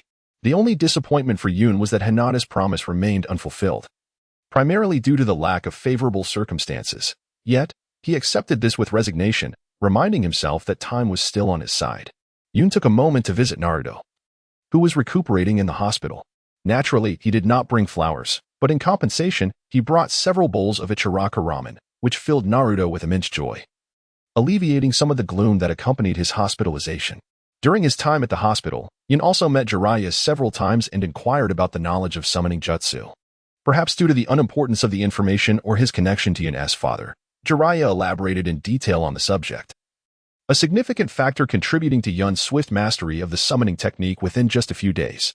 Before they knew it, the day before the Chunin exams arrived. Recently discharged, Naruto stood in a daze before the sign of the Chunin exam venue, while Yun stood behind him. Both lost in thought, but with differing concerns. Naruto focused on defeating his opponents, whereas Yun contemplated the extent to which the so-called Konoha collapse plan could be executed. Later, Naruto expressed his desire to eat at Ichiraku Ramen. Yun informed him that he had already arranged to dine with Hinata, Ayakumo, and Chikyu. Yet Naruto insisted on having a bowl of ramen, asserting that it would not pose an issue to eat ramen before their meal. Seeing no alternative, Yun acquiesced. Upon their arrival at Ichiraku, the owner inquired about Naruto's injuries, to which he responded that he was fine. SHBU, smiling, served 2 bowls of special ramen, leaving Naruto astounded by the lavishness, which even included lobster. Yun, however, was not surprised, having previously enjoyed such a feast. After finishing their meal, they proceeded to the restaurant, where Narashikaku, Yamanaka Inoichi, and Akimichi Choza had gathered, all slightly inebriated. Choza loudly mocked Inoichi, "Why are you troubled when you have such a wonderful daughter? Mine only knows how to eat." Shikaku scolded softly, "Fool, his concerns lie elsewhere. Girls can indeed be quite troublesome."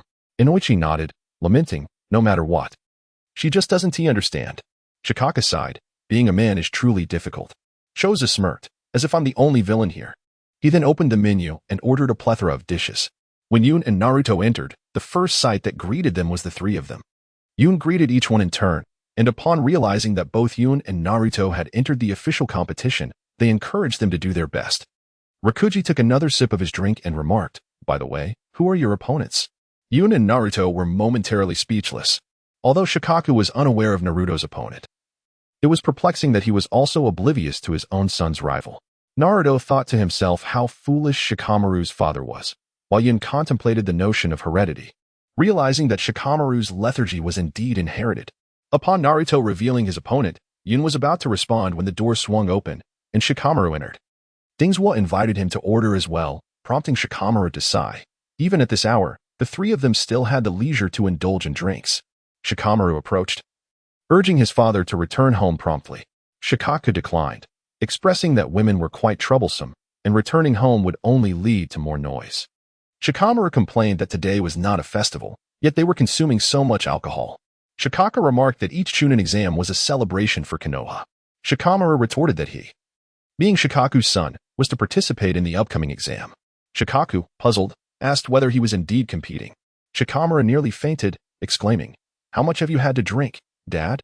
At that moment, Yun and Naruto finally understood why Shikaku was unaware of Yun's opponent. Shikamaru then noticed Yun and Naruto seated nearby, initially greeting them before turning to Yun and saying, "Yun, you must show some mercy."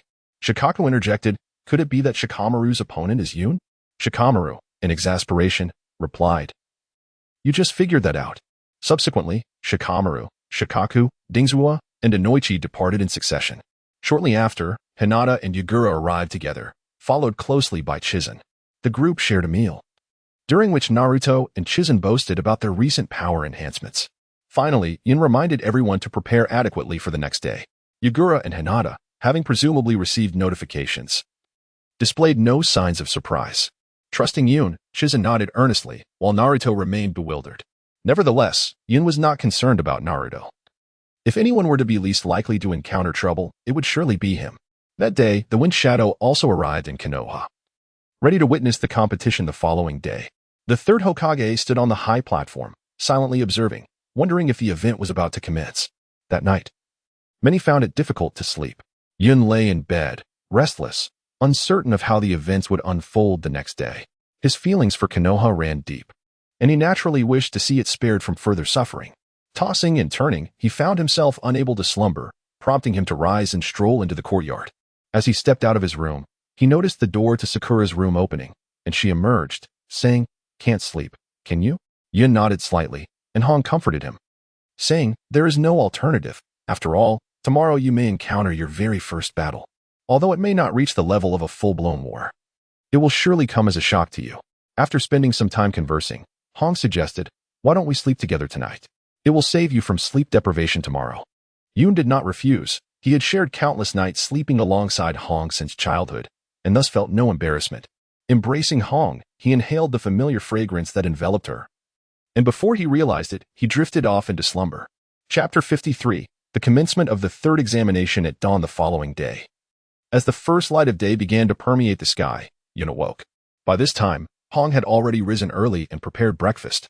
They enjoyed a warm meal together. Hong reminded Yun, "If the battle begins, prioritize your own safety. We cannot ascertain the strength of the enemy." Yun nodded in agreement, saying, "You too, sister. Do not assume that being a jonin makes you invulnerable." After finishing their meal, they set off together towards the arena. Upon arriving at the venue, Yun and Hong parted ways. Hong proceeded to the gathering of jonin, while Yun made his way directly to the competition arena. Upon entering, he discovered that the stands were already filled to capacity. He had arrived rather late. Among the 11 participants, 8 had already gathered, including even the notoriously laid-back Shikamaru. Aside from Yun, only Naruto and Sasuke were yet to arrive. Yun greeted his fellow villagers, while Chikyu complained about Yun's tardiness, mentioning that he had already been waiting for half an hour. Yun said little in response and settled beside Chikyu and Yagumo, quietly awaiting the commencement of the main event. As the start time approached, and with Naruto still absent, Yun surmised that he must have encountered yet another mishap. When the designated time arrived, fireworks erupted around the arena, and the 9 candidates awaited their turn to compete. Jinkan, chewing on a toothpick, observed the gathering crowd. Yun found himself speechless, pondering whether there were truly no other contenders from Konoha, as Ginkan's team had 3 participants and yet he openly took on the role of judge. In the stands, Ino expressed her confusion, while Sakura wondered why Sasuke had yet to arrive and where Naruto could possibly be. Yun, who had been meditating with his eyes closed, opened them and chuckled. Leave it to Naruto to create such an unexpected spectacle. Chikyu and Yagumo exchanged puzzled glances, preparing to inquire further when their attention was drawn to the entrance of the arena.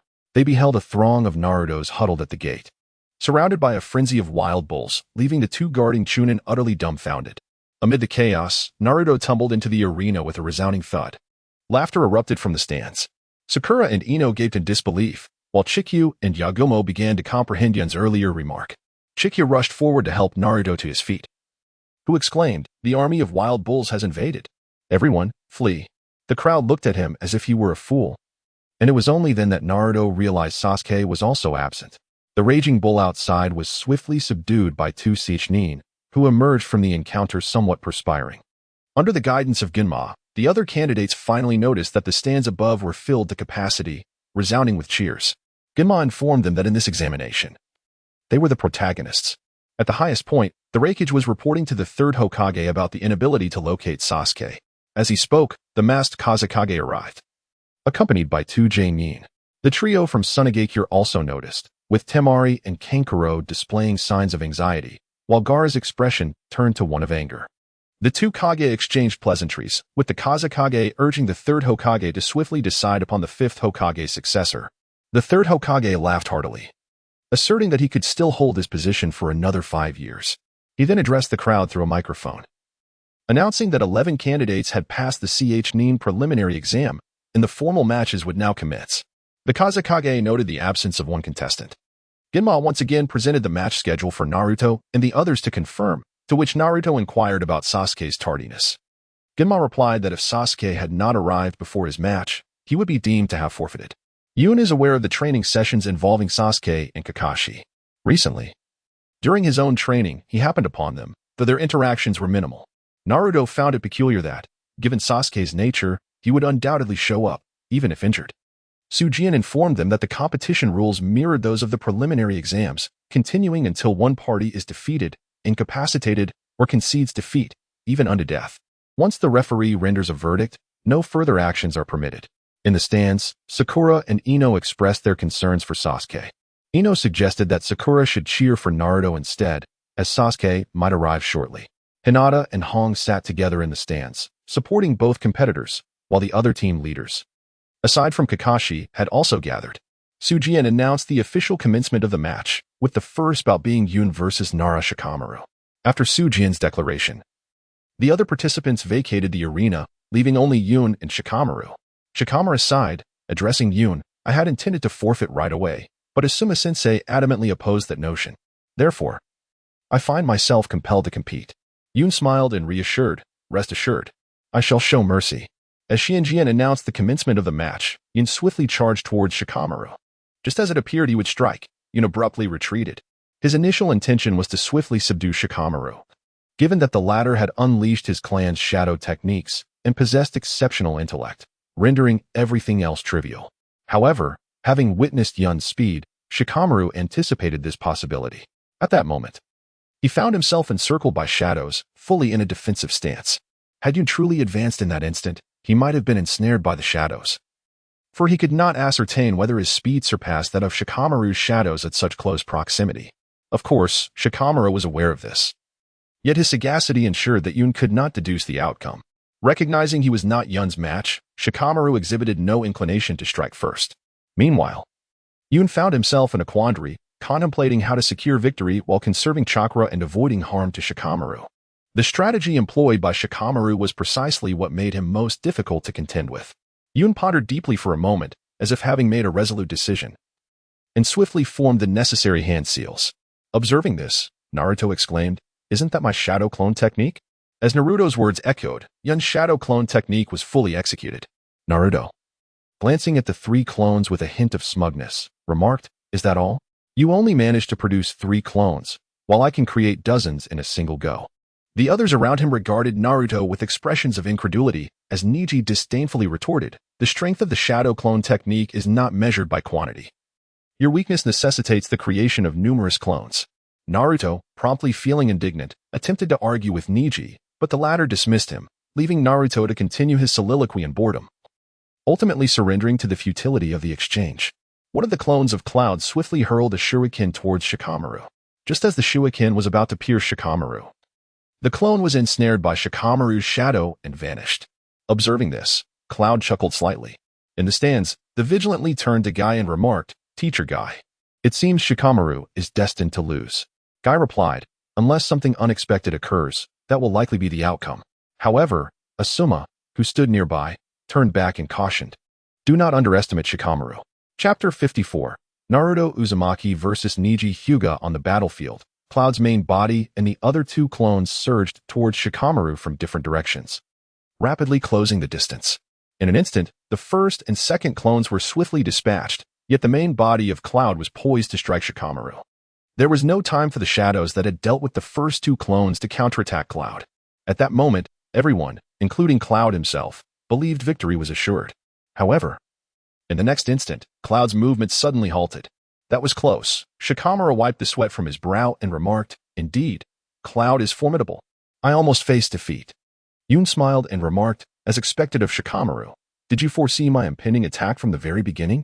The onlookers gazed at the 2 in astonishment as their shadows intertwined. Anchored by Shikamaru, Shinjin murmured, "Has he concealed his true strength?" He then turned his gaze toward Yun, contemplating, "What strategy do you possess now?" Yun addressed Shikamaru, "Surely, you do not intend to concede, do you?" Shikamaru, taken aback, replied, "How could you possibly know that?" Yun continued, "Your temperament is well known to many. The Chunin exam must be quite a nuisance for you." Unfazed by the revelation of his thoughts, a slightly embarrassed Shikamaru responded, "However, you no longer have that opportunity." As soon as Yun's voice fell, Shikamaru silently lamented his misfortune. Before he could react, a kunai was pressed against his neck. The onlookers were taken aback, bewildered as to when Yun had summoned this shadow clone. Neither Hong, Asuma, Kai, nor the 3rd Hokage and Orochimaru observing from the platform seemed to have noticed. Their attention diverted elsewhere, hence their lack of astonishment. They merely assumed Yun had created a shadow clone while they were preoccupied. Shikamaru glanced at the kunai resting against his neck, withdrew his shadow, and sighed, "Yun, you really are something else. I just wanted to show off a little. And you wouldn't let me." Yun smiled and remarked, "You have played enough today. Next, Shikamaru will concede defeat, and Xuanguan will announce Yun as the victor." The 2 then returned to the resting area, where Haken and Jijio, among others, engaged in conversation with them. There were no formal congratulations or attempts at consolation. They were all acquaintances, and the outcome held little significance. Xuanguan then declared the second match, Uzumaki Naruto vs. Hyuga Neji. He gestured for the 2 to take the stage. In the stands, Yu was vociferously cheering for Naruto, joined by Yun, Jijio, and Haken, particularly since Neji had previously injured Hinata. Regardless of their motives, they were inclined to support Naruto. In the audience, Ino encouraged the dispirited Sakura, who was downcast due to Sasuke, to rally her spirits and cheer for Naruto. Sakura smiled and agreed, but Ino cautioned, "However, Neji is a formidable opponent. Naruto stands little chance." Sakura countered, asserting, "But Naruto is incredibly strong." Though Haken and Jijio cheered for Naruto, it was evident they held little faith in his prospects. Even Shino, who had been silently observing, expressed his belief that Naruto could not prevail. Yun retorted, "Do not underestimate Naruto. If I had to choose someone among all present whom I would least like to face, it would undoubtedly be Naruto. Hakken and the others were taken aback, but seeing that Yoon had no intention of elaborating further, they refrained from pressing the matter. Meanwhile, the spectators from Konoha were engaged in lively discussions, with no one expressing confidence in Naruto's abilities, save Freya, who steadfastly believed in his strength. As the match commenced, Naruto exchanged banter with Neji, who responded in kind. In the stands, Hinata's father, Hayashi, watched the contest with Hanabi, instructing her to closely observe Neji's movements. Claiming that no one could manifest the Hyuga clan's bloodline as adeptly as he, Neji's combat prowess far surpassed Hinata's and perhaps even yours. However, Hayashi remained oblivious to Hanabi's intense glare directed at Yoon, who was laughing and conversing with Hakken. Xuanguan signaled the start of the battle, and the two faced off. Unable to tolerate the standoff, Naruto launched several shuriken, which Neji deftly deflected. Naruto charged forward with a loud battle cry. But all his attacks missed their mark as Neji effortlessly neutralized them and counterattacked with his gentle fist technique, unleashing a wave of chakra. Naruto was struck at a vital point and sent sprawling. Neji was somewhat surprised. His previous strike had gone awry, allowing Naruto to evade a critical blow. Realizing he could not engage Neji in close-quarters combat, Naruto took a moment to regroup. Neji mocked him, asserting that victory was beyond Naruto's grasp. Subsequently, Naruto employed the shadow clone technique, creating several clones armed with kunai, preparing for an assault. The Byakugan could not perceive the clones, rendering it impossible for Neji to locate the original. Having learned from his earlier missteps, Naruto organized all his clones, kunai in hand, to form a line, preventing Neji from infiltrating their ranks with transformations. Naruto dispatched 4 clones to surround Neji, and after a tumultuous exchange, they managed to land a kick on him. However, Neji feigned being struck and leaped over to land in front of Naruto's original form. In a desperate attempt, Naruto sent 2 more clones to flank Neji, only to have them effortlessly dispatched by Neji's aerial maneuver. Soon, the shadow clones were successively defeated by Neji. Following that, the two engaged in a tedious verbal duel, debating who was worthy of becoming Hokage. Their argument was quite spirited. After their exchange, Naruto once more employed the shadow clone technique, summoning dozens of clones. Under Naruto's command, the shadow clones initiated a coordinated assault. After an intense skirmish, Neji emerged unscathed while Naruto's clones were left panting. Suddenly, Neji drew a kunai and charged forward. Having discerned that the true Naruto was hiding at the rear of the formation, with a gentle fist strike, Neji struck Naruto, causing him to cough up blood. And all the shadow clones dissipated. The crowd gasped in alarm, believing Naruto had been defeated. However, the Naruto before Neji vanished in an instant. From behind the bushes, 2 more Narutos sprang forth, launching themselves at Neji, who was evidently caught off guard.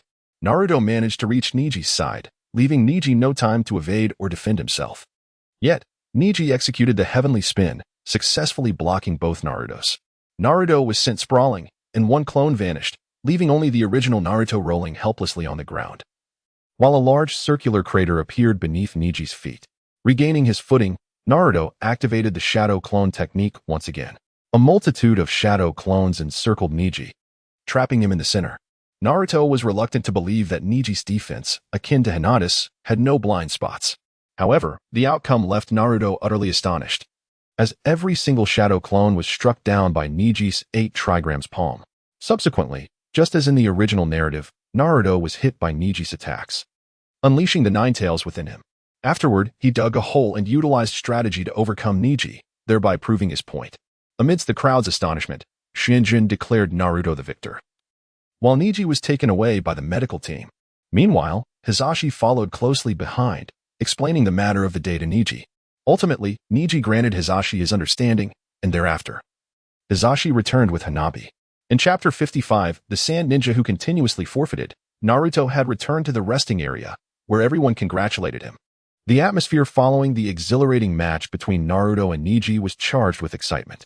Orochimaru, as the 5th Hokage, remarked that nothing could rival the anticipation for the next match, with many ninja leaders and feudal lords eagerly awaiting the climactic showdown. Orochimaru inquired if Sasuke had been located, and a subordinate quietly reported to the 3rd Hokage that Sasuke was still missing, as was Orochimaru. After waiting for a while longer, Sasuke had yet to arrive, prompting the audience to express their frustration. Ino grew anxious, puzzled as to why Sasuke had not shown up. Shikamaru also wondered what Sasuke was up to. Shino, however, wholeheartedly supported Sasuke's decision to remain absent, deeming it quite wise. Chikyu and Yukumo, having witnessed Gaara's prowess, concurred that Sasuke's absence was a prudent choice. Yet Naruto insisted that Sasuke would undoubtedly appear. Choji, Lee, and Kiba were equally perplexed, uncertain of Sasuke's whereabouts. Worried that he might be disqualified if he didn't show up soon, Temari and Kankuro were anxious as well, as Sasuke's absence hindered their plans. Gaara remained expressionless, while Maki harbored doubts that Gaara had already dealt with Sasuke. Previously, Gaara had once again lost control and sought out Sasuke, only to be intercepted by Kakashi. 20 minutes later, the third Hokage, somewhat exasperated, noted that Sasuke still had not appeared and contemplated declaring him disqualified. Orochimaru hurriedly intervened, asserting that Sasuke's tardiness implied a forfeiture of his eligibility for Chunin status, and proceeded to utter a plethora of superfluous words. Orochimaru angrily proclaimed that he, like the other ninja leaders and feudal lords, had come solely to witness the match between Uchiha Sasuke and Gaara. Moreover, their confrontation epitomized the mightiest clash between Konoha and Sunigakure. Only through their encounter could the supreme combat prowess of both villages be showcased before all. Reluctantly, the third Hokage acquiesced and postponed the duel until the end, which finally satisfied the Kazekage. Orochimaru subsequently informed Yuhi Kurenai, who announced that this confrontation would be delayed until the conclusion of the event. Asuma expressed his confusion regarding Kakashi's antics. The rest of the crowd, save for the informed Cloud Shinobi, felt a sense of relief. Kurenai summoned the members of Team 4, Kankuro and Shino, to engage in their bout. However, Kankuro was acutely aware that his match was of little significance, and he feared that making Gaara wait too long would be perilous. On the side of the Cloud, Shino was poised to take action. However, upon noticing the gestures from Maki and Temari, Kankuro comprehended the situation and promptly declared his forfeit. This announcement left everyone astounded. And Shino, who had invested considerable time preparing for this match, was equally perplexed by Kankuro's unexpected decision. The spectators from the Hidden Leaf were equally shocked. The third Hokage cast a puzzled glance at the Kazekage, whose expression, portrayed by Orochimaru, remained inscrutable. With no other option, Kakashi was obliged to announce Shino's victory by default. The stands erupted in a cacophony of murmurs and boos. Temari realized that there was no alternative. She had to step down and engage in combat herself. With a flourish, she drew her fan and unleashed a gust of wind, gracefully descending to the arena to take her position. Kakashi was pleased, as at last a member of the Sand Village was willing to enter the fray. Meanwhile, Chij felt somewhat resigned. Such a splendid opportunity had been seized by Shino. Nevertheless, Chij was equally filled with fighting spirit. Under Kakashi's intensive guidance, his strength had significantly improved during this period, and he was eager to showcase his abilities to the Cloud Ninjas. After Yun and the others wished Jijio good luck, he took to the stage. Upon his entrance, the audience's fury momentarily subsided, eagerly anticipating the duel between the two combatants. Xianjian announced the commencement of the match, and both fighters retreated simultaneously. For Shimaru, battling Jiju was distinctly different from her previous encounter with Tian Tian, and it diverged further from her skirmish with Shikamaru in the original narrative. She could not freely utilize her wind release techniques, as Jijio's fire release was particularly effective against her. Using wind release recklessly would prove futile. Jijio found himself in a predicament akin to Shimaru's. Indeed, his strength had significantly improved during this period, and he had trained specifically against Shimaru's wind release. However, without her wind release, he was at a loss. Both combatants, ensnared in a similar plight, ultimately resorted to the most primal method, of physical confrontation. Shimaru wielded her 3-star fan as a weapon, while Jijio brandished a kunai. In terms of weaponry, Jijio was at a disadvantage, and their martial arts skills were relatively comparable. Thus, Jijio found himself in an unfavorable position. Yet he had somehow mastered the technique of spitting shuriken from Xuanjian's mouth, preventing Shimaru from leveraging the weight of her weapon at close range. At a slight distance, Jijio's prowess rendered him impervious to her attacks, leading to a stalemate. Nevertheless, the spectators found the bout enthralling. This form of close-quarters combat was the most comprehensible to them, keeping the atmosphere vibrant. After a prolonged standoff, both Jijio and Shimaru retreated, as neither possessed an abundance of patience. Setting aside Jijio, Shimaru was known for her decisive nature. Gradually, she unfurled her 3-star fan, while Jijio remained poised to form hand seals. Shimara revealed one star of the fan and forcefully swung it toward Jijio. Simultaneously, Jijio unleashed his ninjutsu. The fire release, great fireball technique. Although fire was inherently superior to wind, neither Jijio's fire release nor Shimara's wind release had reached a formidable level. However, Jijio's technique was marginally inferior, yet the elemental clash rendered them evenly matched. Neither combatant exerted their full strength, demonstrating a remarkable synergy in their approach. Shimara gradually revealed the second star of her fan and forcefully directed it at Jijio, who responded with another great fireball. This time, the fireball was considerably larger. Both were determined to settle the contest, each with their own motivations, yet the outcome was disappointingly equal once again. Frustrated, both Shimara and Jijio muttered curses under their breath. Seemingly resolute, Shimara slowly revealed the third star of her fan and addressed Jijio, saying, "This time, if you remain unscathed, I shall concede." After speaking, she swung the fan toward Jijio.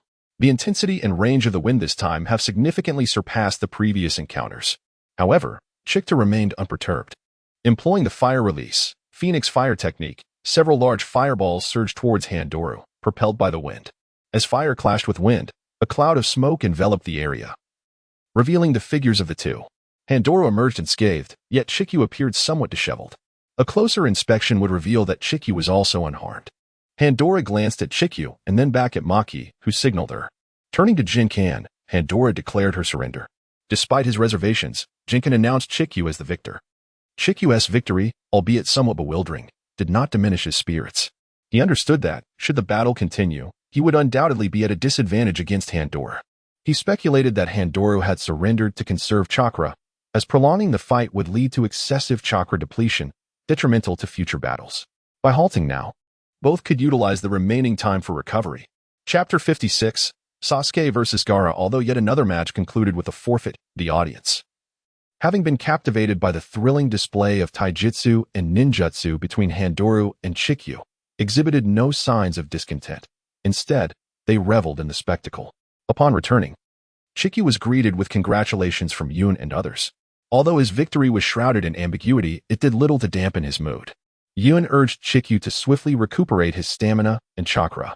Though not particularly astute, Chikyu grasped that the Sand Ninja's unexpected forfeitures hinted at ulterior motives, thus heeding Yun's counsel to restore his strength.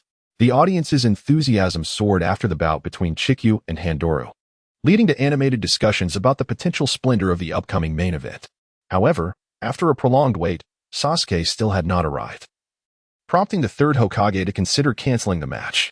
Orochimaru, transformed into the Kazekage, suggested waiting an additional 20 minutes, as anticipation for the contest ran high. The third Hokage acquiesced, and everyone joined in the collective wait. After what felt like an eternity, two Chunin outside remained hopeful for Sasuke and Kakashi's timely arrival. Naruto berated Sasuke for his foolishness, while Sakura prayed for his swift appearance, and Gaara asserted that he would come. Approximately 18 minutes later, Yun, who had inexplicably seated himself beside Hinata and Kurenai, smiled, sensing that Kakashi and Sasuke had reached the outskirts of the arena. For reasons unknown, the duo opted to remain outside rather than enter the arena. As the final minute approached, the audience became increasingly agitated, with many resorting to vociferous outbursts. Just as Noara Jenkin prepared to announce Sasuke's forfeit, leaves began to swirl, and both Sasuke and Kakashi made their entrance, appearing at the center of the arena in an instant. Kakashi chuckled, apologizing for their tardiness, while Sasuke boldly proclaimed the Uchiha name. The crowd erupted in cheers, collectively chanting in exhilaration. Lee and Sakura sighed in relief, while Shikamaru found amusement in the chaos Sasuke had caused, remarking on his audacity. Naruto provocatively taunted Sasuke, labeling him a coward. Sasuke inquired whether he had won that match, to which Naruto proudly affirmed, "Of course." Sasuke scoffed, "Don't get too full of yourself, you underdog." Kakashi apologized to Genma, who jested that Kakashi had passed on his habit of tardiness to Sasuke. The two exchanged a few trivial remarks, and Naruto informed Sasuke that if he defeated that opponent, he could then face him. Sasuke coolly replied, "Just wait to be defeated by me." In the stands, Ino was infatuated, screaming loudly. Gaara radiated an intimidating aura, his expression fearsome. Temari felt apprehensive, while Kankuro hastily reminded Gaara not to forget the battle plan. Temari quickly covered his mouth, exclaiming, "Are you out of your mind?" Two unsuspecting grass shinobi blocked Gaara's path. It turned out that several feudal lords were gambling. and one lord, fearing a loss, had dispatched them to persuade Gaara to deliberately lose. Without hesitation, Gaara unleashed his sand, mercilessly consuming the two, followed by their chilling screams. Shikamaru and Naruto watched in stunned silence, completely dumbfounded at Gaara's power. Gaara ambled past the two, seemingly unfazed. Once he walked away, Naruto and Shikamaru collapsed to the ground. Gasping for breath, Shikamaru speculated that had those two grass shinobi not acted as scapegoats, Gaara would likely have annihilated them effortlessly. Naruto began to worry for Sasuke. Realizing how perilous Gaara truly was, Gaara approached Sasuke, and the crowd erupted in cheers. After Genma reiterated the rules, he instructed the two to prepare for battle. Kakashi made his way to the stands, greeting Guy and Lee. Sakura began to complain, and Kakashi offered a casual apology. Ino anticipated Sakura's outburst, but to her surprise, Sakura merely replied, "Forget it, I won't pursue it." Genma declared the match to commence. Gaara's sand surged forth from his gourd. Due to changes in the plot, Gaara had not revealed his abilities during the preliminary exams, leaving Sasuke unaware of Gaara's true strength and techniques. Rather than evade the sand, Sasuke confronted it with a leaf whirlwind he had copied from Lee, resulting in a clear outcome. Sasuke not only failed but nearly became ensnared by the sand. Fortunately, Sasuke had trained to activate his lightning release, allowing him to retreat without sustaining any harm. He swiftly distanced himself from Gaara. Suddenly, Gaara began to tremble. Shikaku was stirring, and Gaara started uttering incoherent nonsense. Kankuro lamented that this behavior could spiral out of control, while Temari's expression turned grave, having never witnessed Gaara like this before. Eventually, Gaara halted, and Maki breathed a sigh of relief. On the battlefield, Sasuke launched two shuriken, which were intercepted by Gaara's sand, transforming his sand shield into sand clones. As Sasuke charged forward, the sand clones lunged at him, but he leapt to evade. Sasuke quickly closed in, delivering a series of strikes that shattered Gaara's sand clones. A sand wall rapidly rose before Gaara, blocking Sasuke's advance. Sasuke smirked and vanished in an instant. Gaara, taken aback, was astonished as Sasuke accelerated, appearing behind him and delivering a powerful punch. Gaara rolled out, sitting up as fragments of his armor fell away. Both Sasuke and the spectators were momentarily taken aback, though this did not include the members of the Cloud and Sand Ninja teams. Naruto exclaimed, "Isn't that quite similar to the techniques of the Cloud?" The others nodded in agreement, casting inquisitive glances at the Cloud ninjas, who refrained from giving a direct response, merely stating that everyone has their own methods. Sasuke surged forward once more, launching an attack. Gaara quickly shielded himself with sand, but Sasuke's speed was overwhelming. Swiftly penetrating the sandy barrier and delivering a kick that sent Gaara flying, causing more pieces of his armor to shatter. Sakura and Ino rejoiced, astonished by Sasuke's prowess, noting that his speed rivaled that of Lee and the Cloud ninjas. Lee, however, felt a pang of despondency, realizing that both the Cloud and Sasuke had achieved in a brief time what had taken him years of training. He turned to Guy, asking Sensei, "Does effort truly pale in comparison to genius?" Guy, moved by the sentiment, offered words of comfort, yet Lee, endowed with innate vigor, soon regained his enthusiasm. Embracing Guy in shared agony, their display made the onlookers uncomfortable, prompting Guy to suggest running 100 laps around Konoha together, all while Kakashi, who had been enduring their antics, subtly reminded Guy of the more pressing matters at hand, leading to his refusal to join Lee. Chapter 57. The collapse plan of Konoha commences in the arena. Sasuke circled Gaara with astonishing speed, rendering Gaara unable to discern Sasuke's form. In the ensuing moments, Sasuke unleashed a flurry of punches and kicks, leaving Gaara crouched on the ground in a state of disarray, his armor significantly damaged, though he sustained no real injuries. Kankuro was taken aback, realizing that Gaara's armor consumed an excessive amount of chakra, making it unsustainable for prolonged use. Temari sensed something was amiss with the Sand-S Kazekage today. Guy inquired of Kakashi about the nature of Sasuke's training, astonished that he could reach such heights in merely a month. Kakashi provided an explanation. After discussing the matter, Naruto and Shikamaru concluded that Gaara posed a significant threat and sought out Kakashi in hopes of halting the battle. In the arena, Gaara formed a seal, transforming into a massive sand sphere. Kankuro gasped, realizing Gaara was about to execute that technique again. Sasuke charged in swiftly, but the sand sphere sprouted numerous spikes, thwarting Sasuke's assault. Blood welled from Sasuke's hand as he retreated rapidly. The spikes retracted back into the sphere, which proved to be exceedingly tough, rendering conventional attacks futile. In the stands, Kakashi, Guy, Lee, and others deliberated on how to breach Gaara's sand sphere. Sasuke hurled several shuriken, but they were ineffective, confirming the sphere's formidable resilience. Subsequently, Sasuke attempted close-quarter combat, only for the sand sphere to morph into a spiked form that countered his approach, the spikes extending to assail him, forcing Sasuke to evade at high speed.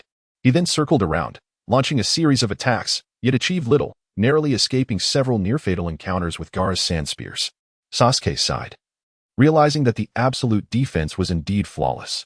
Maki was furious. Before she could signal, Gaara had already acted on his own. Kankuro clenched his teeth, feeling utterly helpless. Temari was equally troubled, wondering if Gaara intended to sabotage their plans. Kankuro and Temari deliberated whether to retreat, for after Gaara's outburst, the lines between friend and foe had blurred. Meanwhile, several Sand Village ninjas had obtained the scrolls handed to them by the Sound Ninjas, preparing to summon their spirit beasts in the forest. Sasuke completed his preparations against the wall, lightning crackling in his hands, embodying Kakashi's signature technique, Chidori. Everyone was astonished by Sasuke's prowess. This was the might of the Uchiha clan. Guy explained to the others that this was Kakashi's sole original technique, Chidori Raikiri, detailing its necessity for a remarkable fusion with speed. Sasuke dashed forward with remarkable swiftness, lunging towards the sand sphere and delivering a fierce blow with Chidori, shattering Gaara's ultimate defense. Guy remarked that Kakashi had once severed lightning with this technique, criticizing Kakashi for imparting such a perilous move to Sasuke. Kakashi retorted, pointing out that Guy had similarly taught the 8 gates to Lee. Lee admired Sasuke, acknowledging him as a genius. Indeed, Sasuke had surpassed him, whereas in their first encounter, Lee had easily knocked Sasuke down. Naruto's eyes burned with anger and resentment, while Shikamaru mocked Naruto for having worried about Sasuke only moments ago, now turning to envy. Gaara screamed, "Blood! It's my blood! I am bleeding!" Sasuke, alarmed by the unusual turn of events, quickly unleashed lightning to force his arm out from the sand sphere, only to be pursued by a massive claw. He retreated swiftly, shocking Kakashi and the others. Kankuro recognized it as the claw of Shikaku. Maki scolded Gaara for acting independently, and Temari's expression darkened. Gaara had been injured again, risking his transformation into Shikaku. The peculiar arm retreated into the sand sphere, leaving Sasuke's arm scratched and wounded. Yun reminded those beside him to remain vigilant, aware that although the specific timing was uncertain, the plan to bring Konoha to ruin was about to commence. As the sandballs gradually dispersed, Gaara emerged, gasping for breath, his left shoulder wounded and blood flowing profusely. D manipulated the mind of a nearby spectator, initiating the feather illusion technique and the rebirth temple technique, causing most to fall into a deep slumber. However, Yun and Yakin were unaffected, and Hinata's Byakugan provided her with a degree of resistance against genjutsu. Naturally, Sakura and Ino, having anticipated such an event, swiftly dispelled the illusions. Kakashi and Guy were evidently well prepared, collaborating to break the genjutsu. Another Jonin, Aoyama, along with a Hyuga ninja, also succeeded in shattering the illusion, while Sakura and Ino, sensing the danger, hastily nullified the genjutsu and, under Kakashi's instruction, aided the entranced lower-ranked ninjas in awakening from their stupor. As for the ordinary citizens, they instinctively chose to disregard the unfolding chaos. The third Hokage and Orochimaru, disguised as the Kazekage, locked eyes. Orochimaru's 2 subordinates unleashed massive smoke bombs, and the Sound Ninjas outside began their assault. The Sand Village ninjas formed a formation in the woods to summon their spirit beasts. Maki issued the order for the Konoha collapse operation to commence, while Temari and Kankuro moved in unison. In the arena, alarm bells rang as several Umbu rushed to the high platform to support the Hokage. Orochimaru, wielding a kunai, had taken the 3rd Hokage hostage. Suddenly, 4 incapacitated Sand Ninjas discarded their cloaks to reveal themselves as the Sound 4, Dosu, Zaku, Kin, and Jisoo. The 4 Umbu hastily rushed to aid the Hokage as the Sound 4 initiated the 4 Purple Flames formation. Just as the 4 Umbu were about to collide with the barrier, Jiraiya appeared, halting them. "Are you trying to throw your lives away? That is a formidable barrier. Anyone who crashes into it will be utterly obliterated." The 4 Umbu expressed their joy. "Lord Jiraiya, you've returned. That is splendid. The Hokage is trapped inside. What shall we do?" Jiraiya, troubled, contemplated a solution. The 3rd Hokage remained calm, clearly having made preparations but still striving for a resolution, hoping that the Kazekage would reconsider and halt the conflict. Jiraiya sensed something amiss. Master Sarutobi, that person is not the Kazekage. Upon seeing Jiraiya, Orochimaru was momentarily taken aback, cursing D for his incompetence in failing to provide such crucial intelligence. Orochimaru laughed heartily, mocking Sarutobi for appearing somewhat senile. It was then that Sarutobi realized the Kazekage was indeed a guise donned by Orochimaru. As Orochimaru rambled on, Sarutobi retorted, until the very end. We cannot ascertain who will emerge victorious. In the stands, D and the four sound ninjas appeared, obstructing Kakashi and Guy. It dawned on them that an infiltrator had breached the Umbu. Meanwhile, 2ch atop the lookout tower were idly chatting, lamenting their missed opportunity to witness Uchiha Sasuke's match. Suddenly, a colossal three-headed serpent was summoned from the distance, wreaking havoc as it obliterated the high walls of Konoha and the lookout tower. 3ch from Konoha approached to launch an ambush, hurling shuriken. However, their efforts proved futile as one was devoured by Orochimaru. A squad of sand shinobi emerged, eliminating a Konoha ninja who attempted to call for reinforcements. In the arena, Gaara experienced a surge of pain, crouching on the ground. Temari and Kankuro were taken aback, while Maki hurried over to assess the situation. Positioning herself protectively in front of Sasuke, Maki scolded Gaara for his foolishness, criticizing him for acting without waiting for a signal, which led to their current predicament. Outside, the invading sand shinobi clashed with Konoha ninjas, igniting a fierce battle. With no other option, Maki instructed Kankuro and Temari to take Gaara and tend to his wounds before rejoining the fray. The trio hastily departed, leaving Maki to confront Shinjin alone. Shinjin urged Sasuke to pursue Gaara, warning him that what lay ahead was no longer a competition, but a matter of survival. Several sound shinobi launched an assault on the Cloud Ninjas, who swiftly defended themselves and counterattacked, while Hong and Asuma engaged in combat with their opposing Jonin. The adversaries faced by Yun and his companions were merely ordinary ch-nin. With the concerted efforts of the group, they were swiftly vanquished. At this moment, the slumbering Naruto was roused from his illusion-induced sleep, still oblivious to the unfolding events.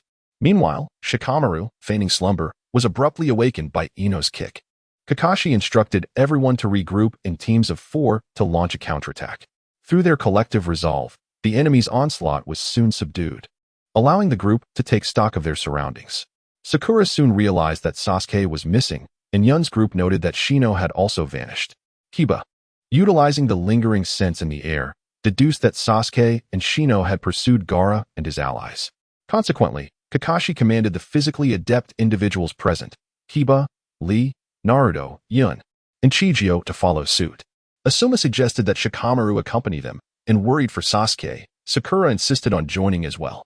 Kakashi consented, while Hinata and Yakumo, hindered by injuries and fatigue, were unable to accompany the group.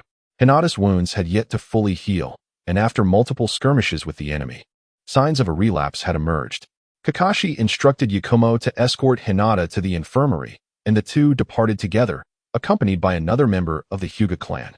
At present, the conflict was confined to the outskirts of Konoha, while the infirmary and other locations remained relatively secure.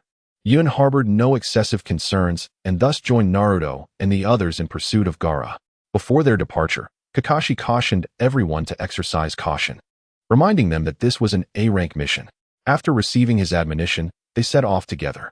Sasuke, following the distinct sand left behind by Gaara, found a clue and pursued it along the trail. Yun, Naruto, and the others followed suit, guided by Kiba's keen sense of smell. At this juncture, Kabuto sensed something amiss and dispatched 9 sound ninja to impede Naruto and his group. Shikamaru, Yun, and others maneuvered through the forest, with Shikamaru grumbling about the journey.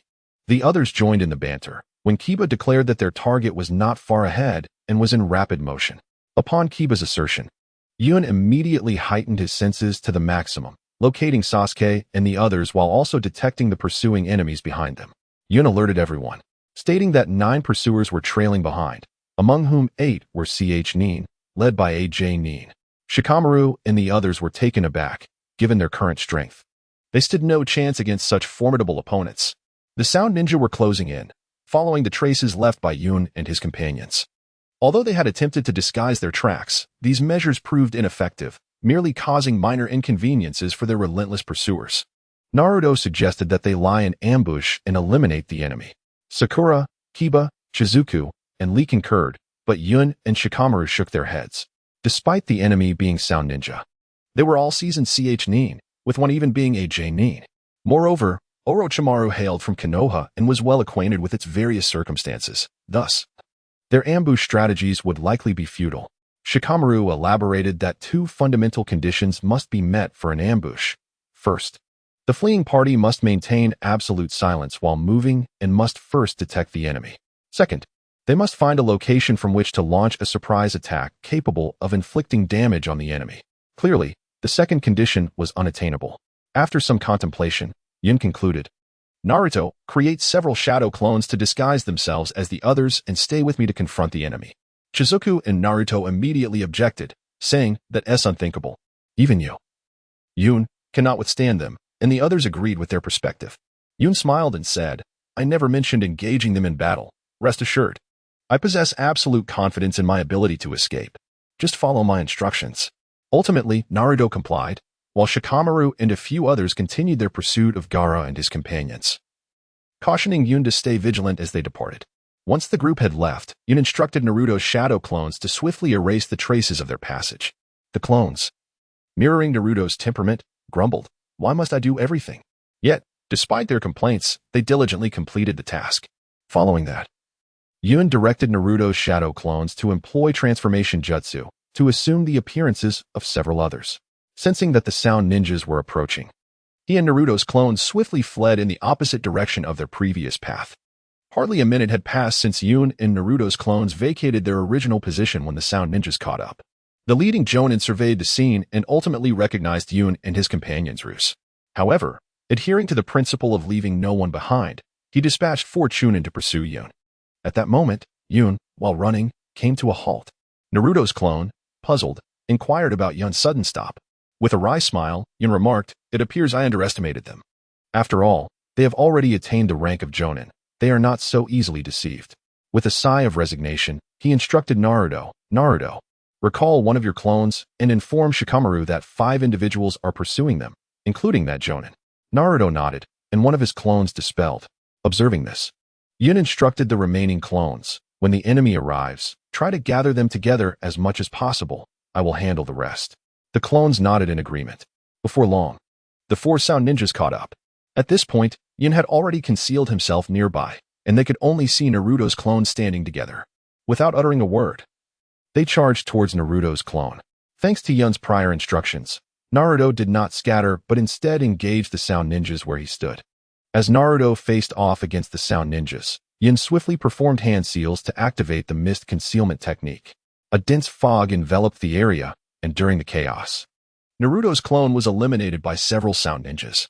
Realizing their predicament within the fog, one of the ninjas shouted, Everyone, stay close together to prevent the enemy from picking us off one by one. The group quickly huddled together, with one of them lamenting, These lower ninjas are proving to be quite troublesome. How infuriating. Chapter 59, The Rescue of Hinata.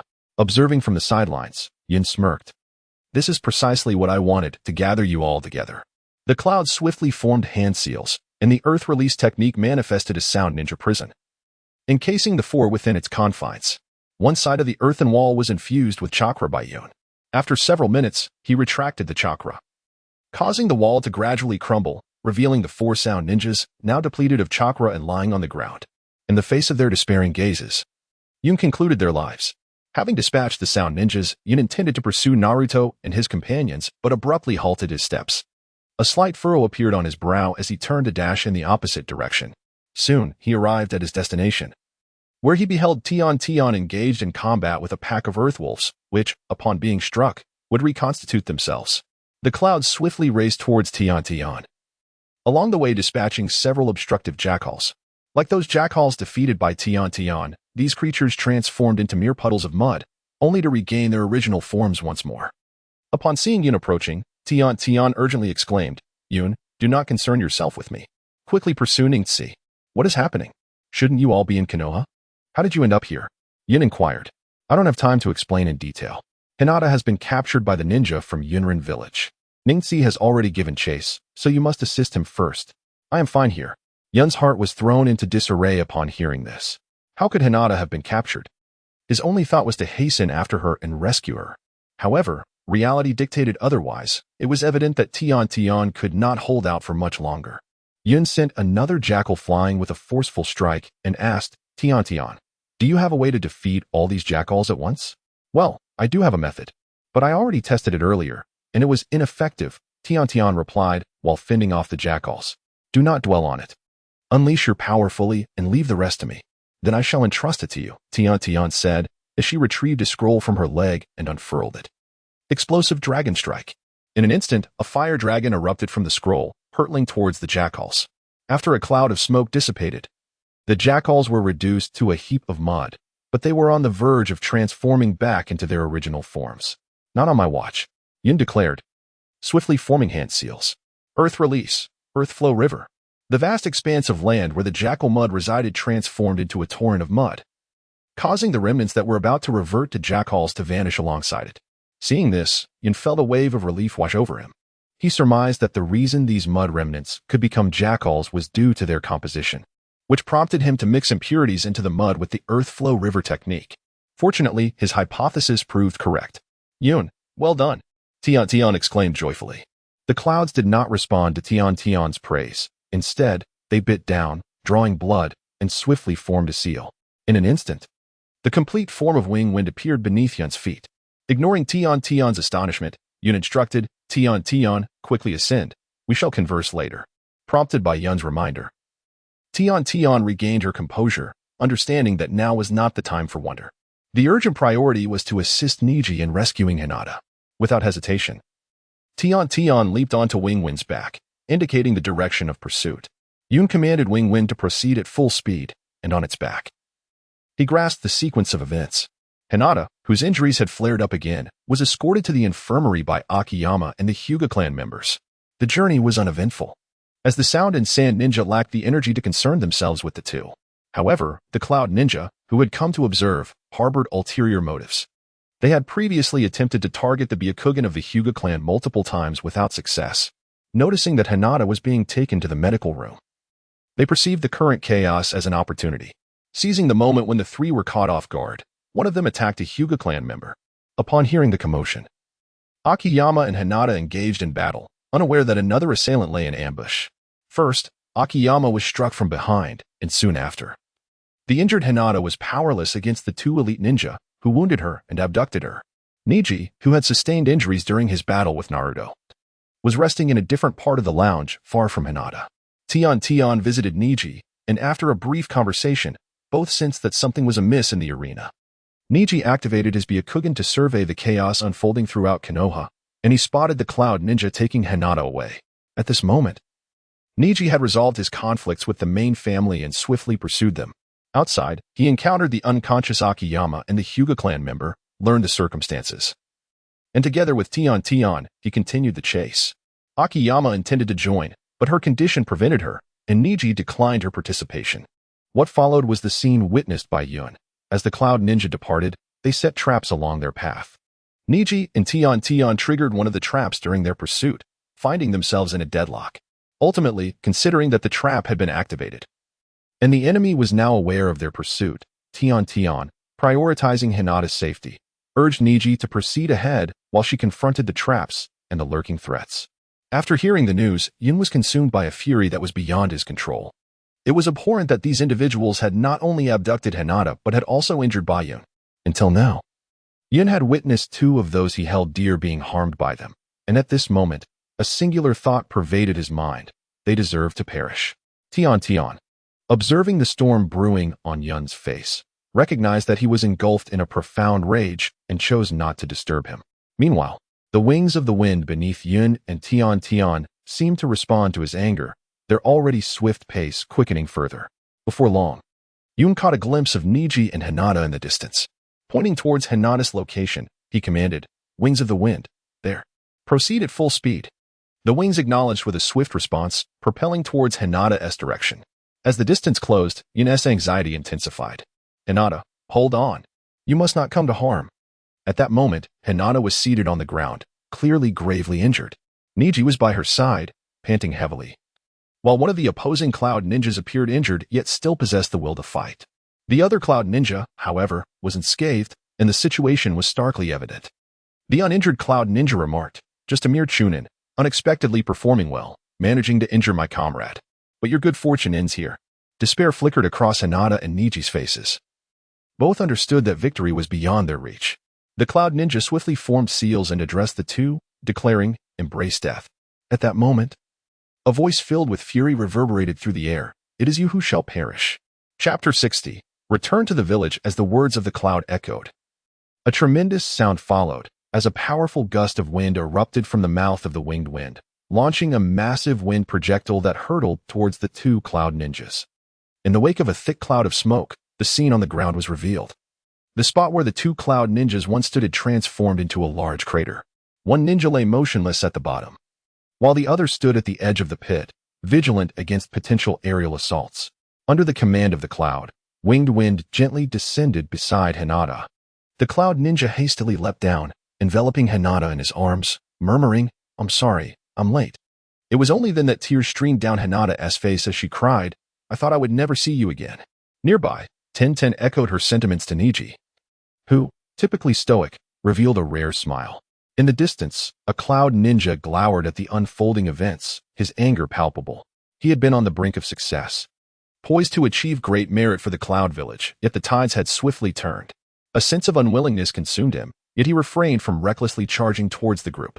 At that moment, Winged Wind was poised, awaiting the command of the cloud. Ultimately, the Cloud Ninja resolved himself. The opportunity had slipped away, and remaining there would yield nothing but futility. He quickly retreated towards the woods, knowing that beyond lay the safety of the Cloud Village, devoid of any peril. Just as he departed, the cloud sensed his movement. Though occupied with comforting Hinata, his vigilance remained unyielding. After all, this was a person who had harmed those dear to him. How could he possibly let him escape? As the Cloud Ninja made his escape, the cloud was about to command Winged Wind to pursue him when a voice rang out nearby. The 8 trigrams air palm rushed forward, and the Cloud Ninja, believing he had evaded capture, plummeted from the sky, clearly bereft of life. The clouds, unmistakably belonging to the hidden cloud, were observed by Hinata's father, Hisashi, who, upon noticing the presence of the Cloud Ninja, retracted his Byakugan and uttered, "Damn these lowly warriors." His disdain for the Cloud Ninjas evident. This animosity was hardly surprising, considering that the Cloud Ninja had previously sought to acquire the Byakugan of the Hyuga clan, which ultimately led to the demise of Niji's father. Upon seeing Hisashi, Niji and Hinata called out, "Father, Lord Hisashi," to which Hisashi nodded in acknowledgement.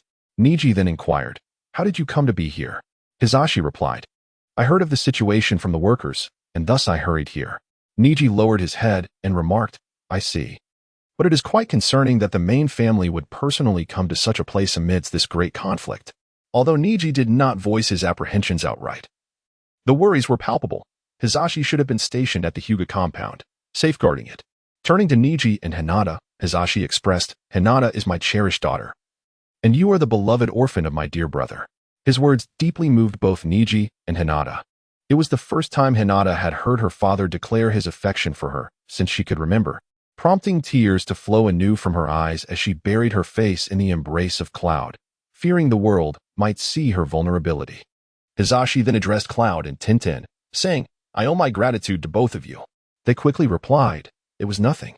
After a brief exchange, Hisashi signaled that it was time to depart.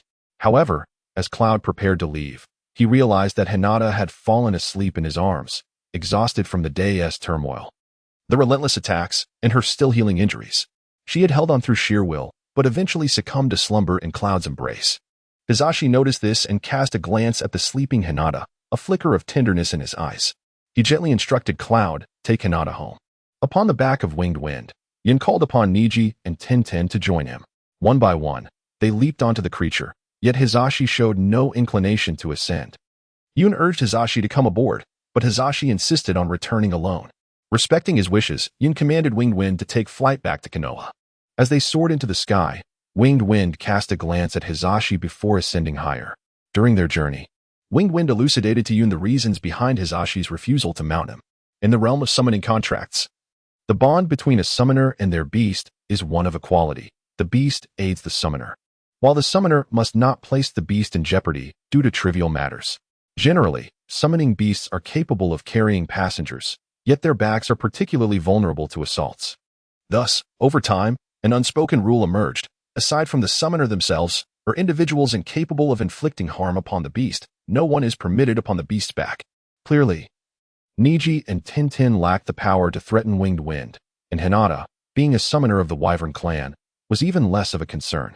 Hisashi, on the other hand, was evidently not qualified. With his strength, even a full-force strike from his position would not only fail to slay Winged Wind but would also inflict considerable damage.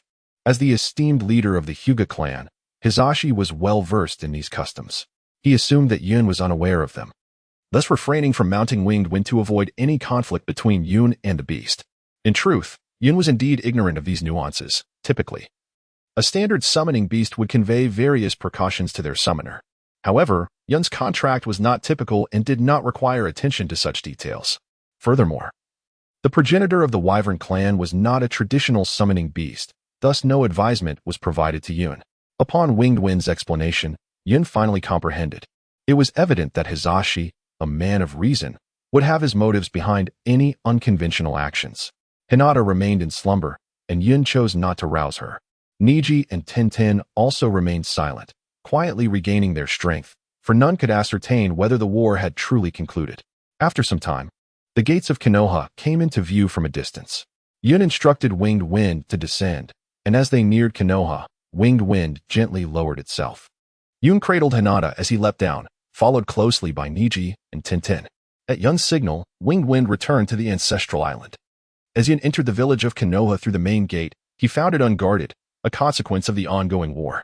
Carrying both Hinata and Niji, he made his way directly to the Konoha hospital. However, upon reaching the entrance, he hesitated, realizing the conflict had taken its toll. The hospital was teeming with injured ninjas and caretakers, nurses and doctors alike attending to the wounded. Recognizing the dire situation, Niji turned to Yun and suggested, "Let us proceed to the Hyuga clan. They too have some medical ninjas, albeit of modest skill, yet it seems we have no other option at this moment." Yun nodded slightly, embracing Hinata and Niji as they headed towards the Hyuga clan's residence. Meanwhile, Tian requested to stay behind and assist, a proposal that Yun and the others graciously accepted. Thus, they departed. Chapter 61.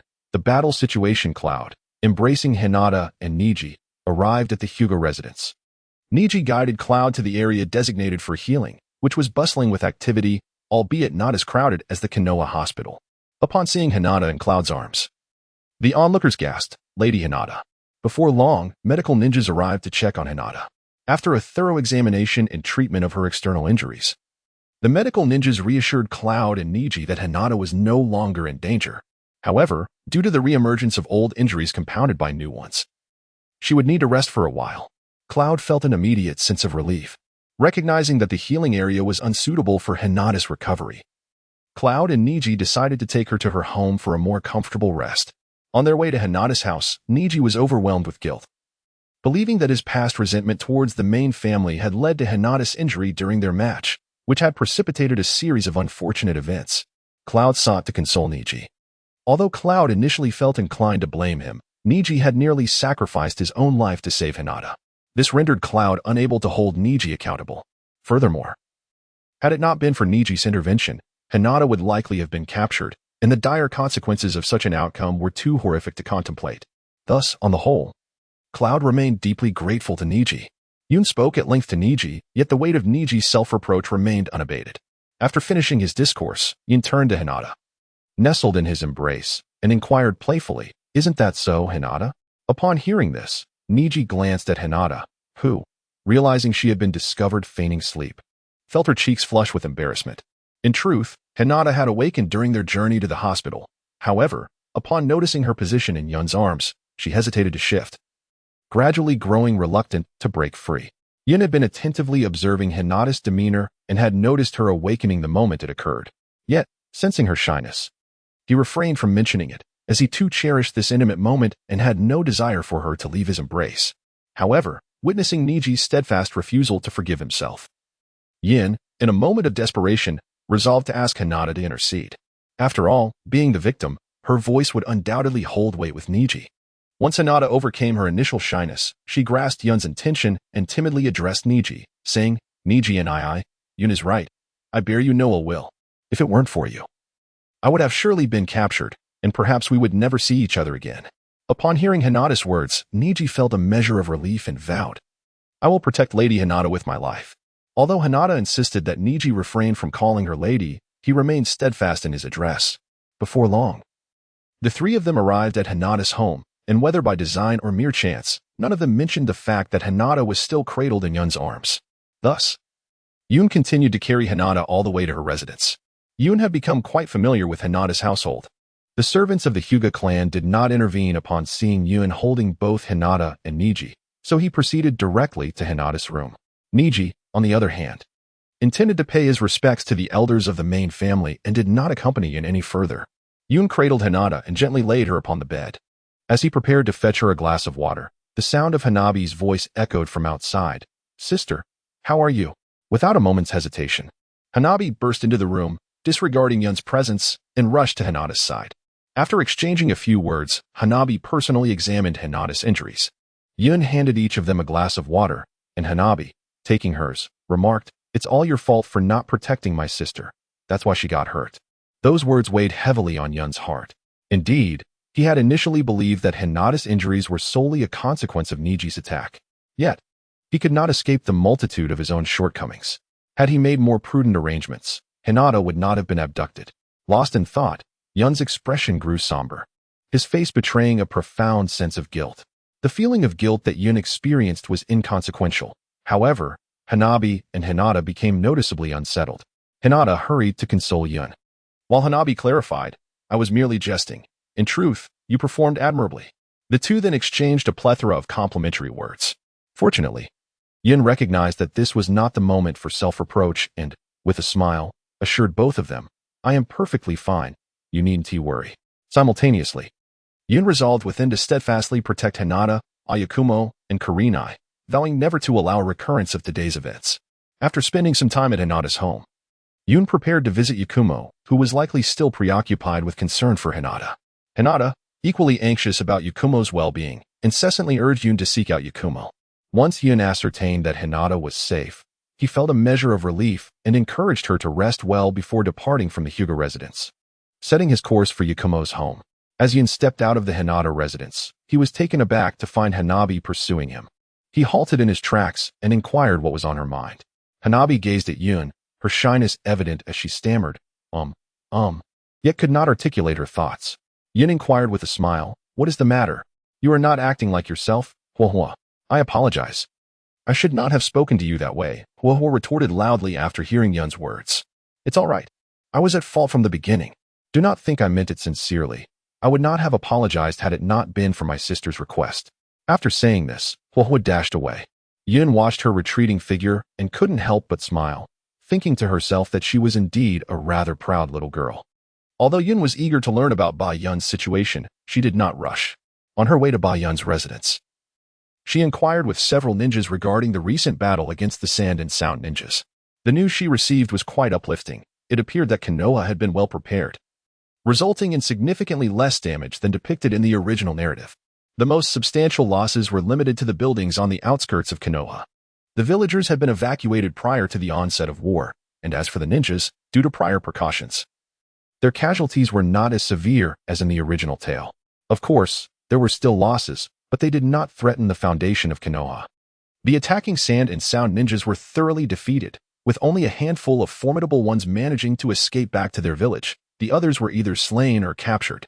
Fortuitously, perhaps due to the third Hokage's foresight in preparing for Orochimaru's approach, he did not resort to the Reaper Death Seal during this battle. Yet he still managed to repel Orochimaru. It seems there were others assisting him, though Yun, not present at the scene, was unaware. However, due to his advanced age and weakened state, the third Hokage was ultimately no match for Orochimaru, suffering severe injuries and currently remaining in a state of unconsciousness, reportedly teetering on the brink of death. Yet, this calamity bore a glimmer of fortune. After spending some time gathering information, Yun continued her journey to Ba Yun's home without pause, and before long, she arrived at her destination. Chapter 62, Comforting Ba Yun. Upon Yun's arrival at the Yakumo residence, Minako Kurama opened the door to greet him. Overjoyed at his presence, Minako exclaimed, "Young Master Yun, you have finally arrived." The young lady has been in a state of sorrow, and despite our efforts to console her, neither Madam nor I have succeeded. With Master away from home and our attempts to locate you previously proving futile, we find ourselves at a loss.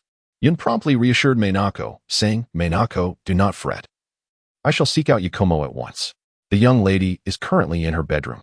Upon hearing Minako's words, Yun made his way towards Yakumo's quarters. As he approached the door, he found Yakumo's mother, Arima Ryumaiko, attempting to persuade her daughter to open up. However, it was evident that her efforts were in vain. Upon noticing Yun, Ryumaiko nodded in acknowledgement. Yun first offered his respects to her, and then, following Ryumaiko's gesture towards Yakumo's room, he indicated his understanding. With that, Ryumaiko departed. Yun gently knocked on the door of Hakuyu's room, and a voice from within responded, "Mother, please allow me some peace." There was a distinct hint of melancholy in Hakuyu's tone. "It's me, Yun," she replied. Upon hearing Yun's voice, Hakuyu swiftly opened the door and rushed towards Yun with an urgency that exceeded her usual demeanor, grasping Yun's hand with palpable anxiety. "Yun, Hinata has been captured. You must hurry and rescue her," Hakuyu exclaimed, her words tumbling out in a torrent, revealing her distress. Upon hearing this, Yun enveloped Hakuyu in a comforting embrace, reassuring her. "Everything is all right now. Hinata has already been rescued. There is nothing to worry about. Hinata has returned?" The voice of Hakuyu, nestled in Yun's arms, lifted as she gazed up at Yun. "Is it true? Hinata is safe?" "Indeed, she is safe. Hinata was rescued by me, Niji, and Tenten," Yun confirmed. Upon hearing this, Hakuyu initially felt a wave of relief wash over her, but then she attempted to extricate herself from Yun's embrace, declaring, "I must go see Hinata." Yun hastily grasped Aoyun's arm and said, "Hinata has already taken a rest. Let us visit her tomorrow. Besides, you need to rest too." Upon hearing Yun's words, Aoyun ceased her struggle to find Hinata. She buried her head in Yun's embrace, sobbing quietly. Yun held the weeping Aoyun as they entered Aoyun's room. Aoyun continued to cry in Yun's arms for a while, but gradually, her tears subsided. Once she had completely stopped crying, she lifted her head to look at Yun and said, "Yun, am I truly useless? Hinata was right before me, yet I still allowed her to be taken away." Yun wiped the tears from her face and replied, "It is not that way at all. You have already done your best. It is my duty to protect you.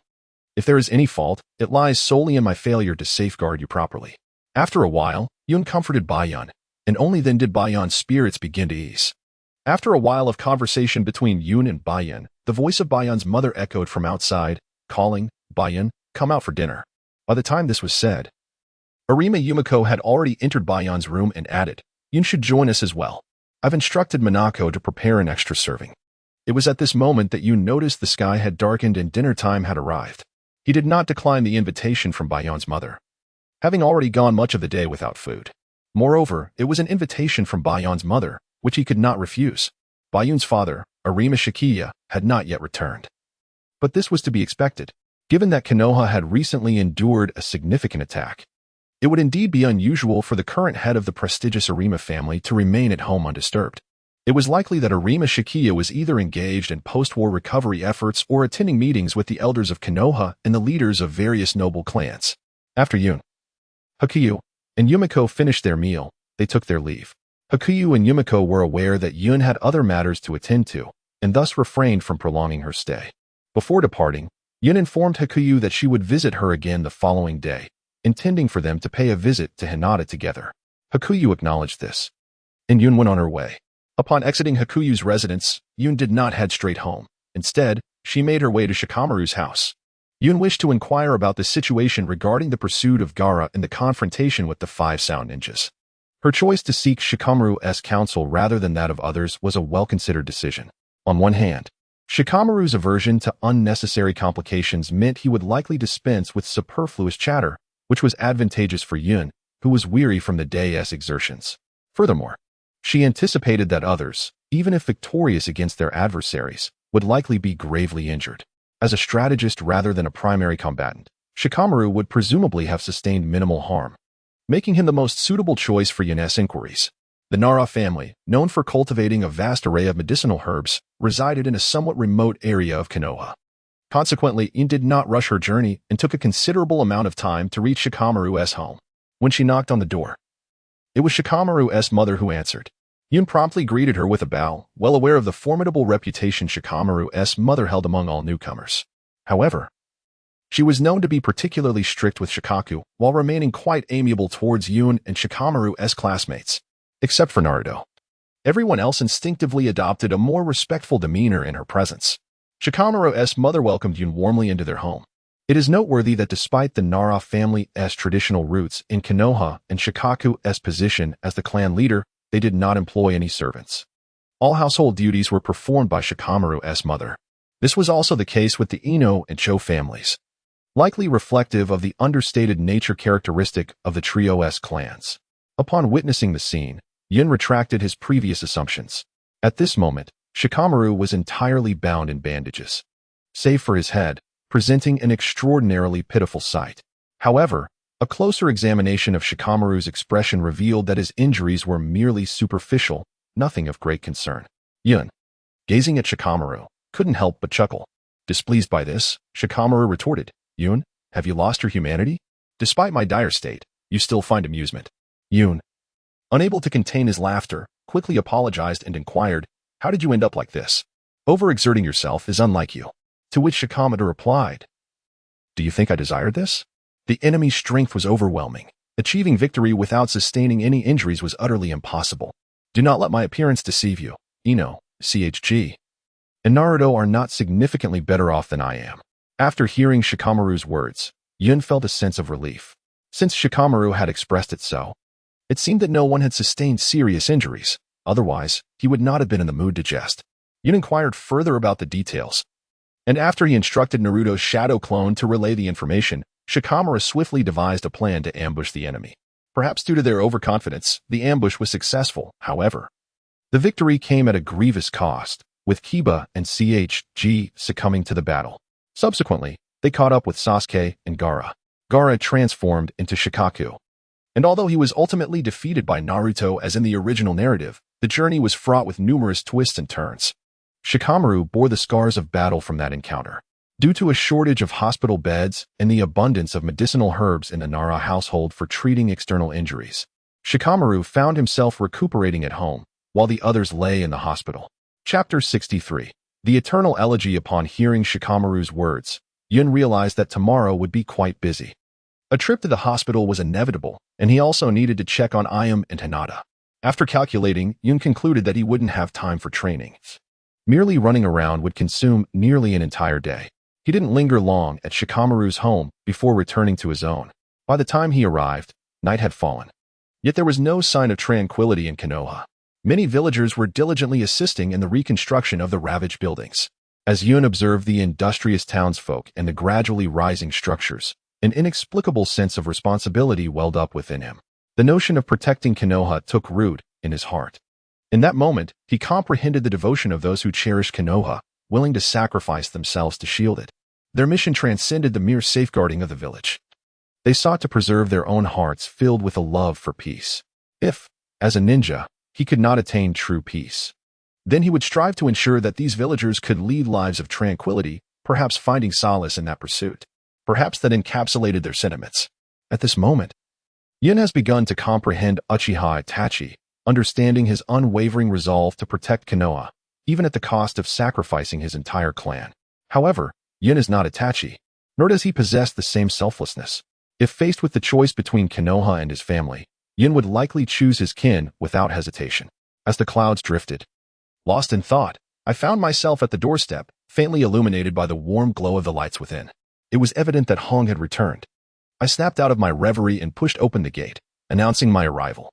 "Welcome back." Hong greeted me with a smile, seated at the outdoor tea table, clearly waiting for my return. "Sister, why are you back so early?" I inquired as I took a seat across from her, lifting the cup of tea she had thoughtfully prepared. "Today, there were no significant missions. The real tasks lie ahead," Hong replied. The two of us shared a comfortable silence, sipping tea and gazing at the sky above. After a while, Hong remarked, "If our parents were still here, seeing how much you have grown would surely bring them immense joy." Yu nodded slightly, feeling that his impression of his parents was not as profound as that of Hong. Despite the consciousness of a traveler, time had elapsed too long for Yun to retain only the commanding voice of his father and the gentle gaze of his mother directed towards him. For Yun, witnessing Hong's joy was what he yearned for the most. Hong informed Yun that the Cloud ninjas involved in Hinata's abduction had been imprisoned by Konoha. But the authorities had merely stated that it was the personal actions of those two ninjas. In order to avoid igniting political tensions between nations, Konoha opted for internal mediation, which the Hyuga clan had also consented to. This did not surprise Yun. Konoha was not in a position to antagonize other nations, especially since the Byakugan of the Hyuga clan remained intact. Thus reconciliation fell within Konoha's acceptable parameters. As they prepared for bed, Hong handed Yun a set of black garments, instructing him to wear them for the funeral the following day. It was then that Yun realized that the war involved not only the third Hokage but also many sacrifices from Konoha, despite the Hokage's survival. Regardless, preparations would inevitably lead to bloodshed. The tranquility in Yun's heart was once again overshadowed by sorrow as he silently accepted the clothes from Hong. This attire was familiar to him. He had worn it once shortly after his birth with Hong's assistance, though it had been infant-sized. He recalled the somber expression on Hong's face during the Nine-Tails assault on Konoha, a moment when Yun felt utterly helpless, marking his first encounter with powerlessness. On the second day, the sky was shrouded in dark clouds, yet the funeral proceeded as planned. Both Yun and Hong donned their black attire and stepped outside. Hands clasped tightly together in silent solidarity, their hearts communicating without words, burdened by the weight of numerous sacrifices. As the ceremony commenced, rain began to fall from the heavens. Members of the Umbu, Hinata, Gai, Hong, Asuma, Kakashi, Iruka, Ino, Kurenai, and many other shinobi, both Nin and Jinin, gathered for the occasion, with all except essential defense personnel attending. Mitogaiden, along with T-Rin-Kei Haru, officiated the funeral in place of the ailing third Hokage. The names of the fallen shinobi were inscribed upon the memorial stone, and one by one, attendees approached to lay white flowers in tribute. It was at this moment that Yun noticed several names etched upon the stone belonged to former classmates or acquaintances, individuals he had never truly valued until now. It dawned upon him that they held significant weight in his heart, evoking feelings of sorrow and tears. Gazing at the vivid crimson names, Yun felt as if they were mocking him. "I'm sorry," he silently declared within himself, and at that moment, his desire to grow stronger intensified. Many Genin wept openly, for they had not experienced the multitude of partings and losses that the higher-ranked shinobi had. In truth, Yun, along with the others, was still a child in the present context, meant to live a carefree life. Amidst the cries of comrades and grieving relatives, Yun approached the memorial stone, gently placing his words down, saying, "May you journey peacefully. I shall protect your loved ones henceforth." Naruto asked Iruka why people would risk their lives for others. Iruka replied, "When a person dies alone, everything vanishes, their past, present, and future, all extinguished together. Many perish in wars or missions, often without grand fanfare, simply fading away. Among the fallen, some still clung to dreams, yet all shared something precious: parents, siblings, friends, or lovers, those irreplaceable bonds of trust and mutual support. From birth, we are intertwined with those we cherish, and over time, these connections are tempered into unbreakable strength. This is no lofty philosophy. Anyone bound by these threads understands, because they are the ones who matter most." As Iruka spoke, Naruto seemed to grasp the truth, while nearby, Yun, too, found renewed resolve. He realized he still had loved ones to protect and unfinished legacies of the departed to fulfill. Kakashi then explained the will of fire to the Genin, assuring them that these fallen shinobi had not died in vain. They left behind invaluable gifts. By the funeral's end, the rain ceased, the clouds parted, and sunlight bathed the village anew, as if heralding Konoha's rebirth. Yun's spirit lifted, and as the crowd dispersed, Iruka watched them go. Moved by the sprouting of fresh hope, the will of fire now carried forward by a new generation. Chapter 64, Illusionary Sunset. After the departure of Yun, Bayun, Hinata, and Tamahisa, it was Tamahisa who hurried away first. His home had been devastated in the recent conflict. However, fortunate circumstances had spared his parents from harm, thanks to prior arrangements made by Konoha. Nevertheless, Tamahisa must return to assist in the reconstruction of his family's home, for he has now become the principal source of labor for his household. Yun and Bayun first escorted the somewhat fatigued Hinata back home. Whether it was Yun's mere illusion or something more tangible, he couldn't shake the feeling that Bayun's stamina had significantly improved during this period. Although still lacking, it was a marked enhancement compared to before. Had it been in the past, Bayun would likely have shown signs of exhaustion by now. Yet today, he exhibited no trace of fatigue. As Yun bid farewell to Hinata, he expressed the urgency of dedicating time to his training, lamenting that he might not have the opportunity to visit her again. Hinata, displaying her understanding, acknowledged the significance of strength in light of the ongoing war. When Yun intended to escort Akira back, she declined his offer, stating that she had already made arrangements with her father for training, and urged Yun not to let his commitment to her hinder his own practice. Thus, Yun parted ways with Akira. Yun arrived alone at the waterfall where he once practiced, the very place where Naruto and Jiraiya mastered the art of summoning. Initially, he performed the summoning technique, calling forth the ancestral bird of the winged dragon clan, the guardians of the summoning scrolls. This time, having learned from past experiences, Yun inquired about its name. The ancestral bird, though taken aback by Yun's question, graciously responded, revealing that its name was Iyu. Yun addressed Iyu, requesting the scroll he had previously entrusted to him. Upon hearing this, Iyu expelled a scroll from his mouth and handed it to Yun. This scroll contained the formidable illusion technique known as Setting Sun, inscribed by Hong, Yun's father, who was renowned as the strongest illusionist of the Leaf Village. Finding it cumbersome to carry, Yun had entrusted it to Yifeng for safekeeping on the ancestral island. Yifeng informed Yun that should he desire it, he need only summon Iyu, the ancestral bird of the winged dragon clan, who oversees the spirit summoning scrolls. Eager to enhance his strength, Yun recognized that Setting Sun was a potent weapon, prompting him to dedicate his free time to training. After handing the scroll to Yun, Iyu returned to the ancestral island at Yun's behest. Yun unrolled the scroll and meticulously scrutinized its contents. Upon completion, he could not help but marvel at the prowess of Hong, the illustrious illusionist, whose technique rightfully bore the name Setting Sunday. The essence of this illusion lay in ensnaring the victim within a crimson realm, where only a solitary setting sun graced the sky, tricking the adversary into believing they were on the verge of defeat, ultimately leading to their mental demise. This technique bore a resemblance to the five senses manipulation of the Arima clan and the event control of the kaleidoscopic Sharingan's Tsukuyomi, albeit with a significant divergence. While Yagumo's five senses manipulation inflicted tangible harm upon foes, Setting Sun and Tsukuyomi primarily affected the spiritual domain. In terms of usability, Setting Sun surpassed Yagumo's bloodline limit, while its potency outstripped that of Tsukuyomi. Yun discerned the reason behind the illusion's reputation, which even the kaleidoscopic Sharingan could not counter. Initially, he presumed this was due to the absence of the kaleidoscopic Sharingan at that time, but he now recognized the error of his assumption. Despite the kaleidoscopic Sharingan being extinct during the era of the Setting Sun, individuals such as the third Hokage, Danzo, and the two esteemed advisors, as well as Uchiha Kagami from the Uchiha clan, had witnessed the kaleidoscopic Sharingan firsthand. If Setting Sun did not possess such formidable power, such legends would not have endured through the ages. This conclusion was drawn from the experiences of Uchiha Madara and his brother, Uchiha Azuna, further underscoring the might of Setting Sunday. The name Red Setting Sun was derived from the only individual capable of dispelling this illusion, the Leaf's White Fang. Leading Yun to a profound appreciation for White Fang's strength, it was likely that Tsukuyomi would prove ineffective against him. When Yun beheld the final moments, he discovered the inscription left by the Setting Sun.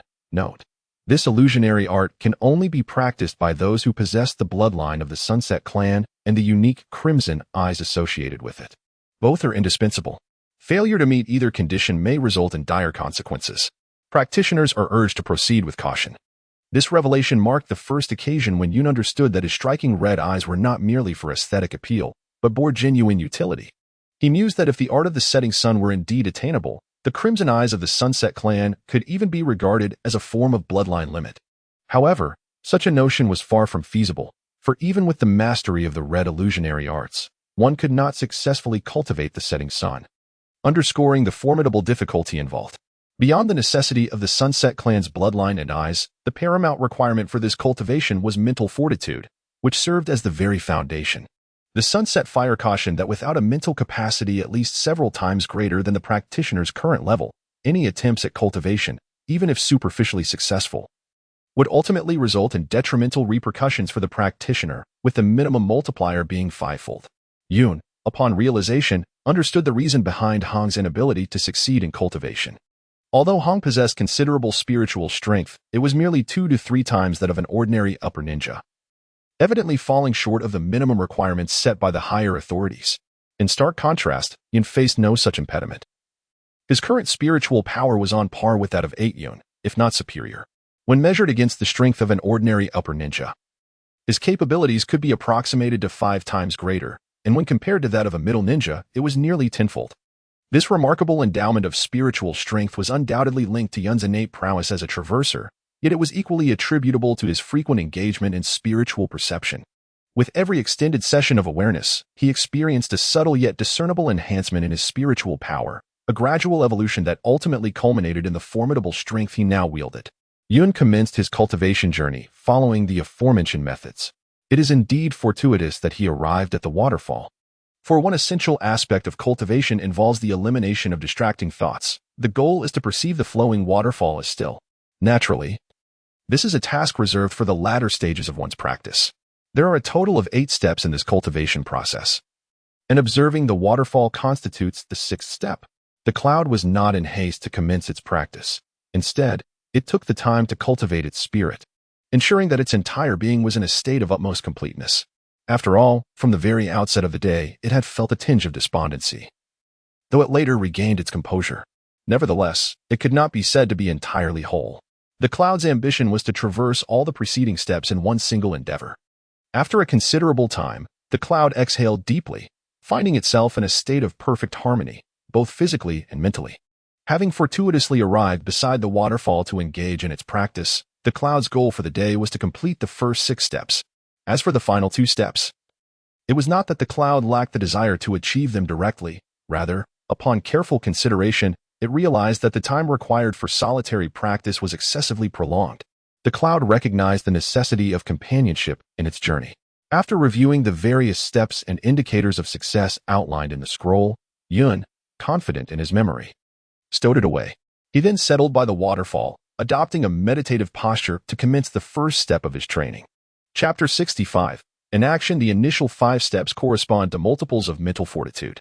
Yun sensed that his prowess placed him within the elite ranks of Nin, likely influenced by his age. The first step required a single multiple of elite Nin mental strength, the second, a double, the third, a triple, and so forth. Continuing in this manner, Yun was acutely aware that failing to meet the required mental strength could result in severe injuries or, in the worst-case scenario, mental demise. As the first 5 steps primarily focused on assessing mental capacity, Yun, possessing a surplus of strength, encountered no significant challenges and successfully completed his training. However, the process consumed a considerable amount of time, and he realized that the hour for midday repast had long passed. Although not particularly hungry, he felt a tinge of fatigue in his mind and resolved to take a meal to aid in the restoration of his mental fortitude. Yun returned to the village, and although the mealtime had passed, the Ichiraka ramen shop was still operating as usual.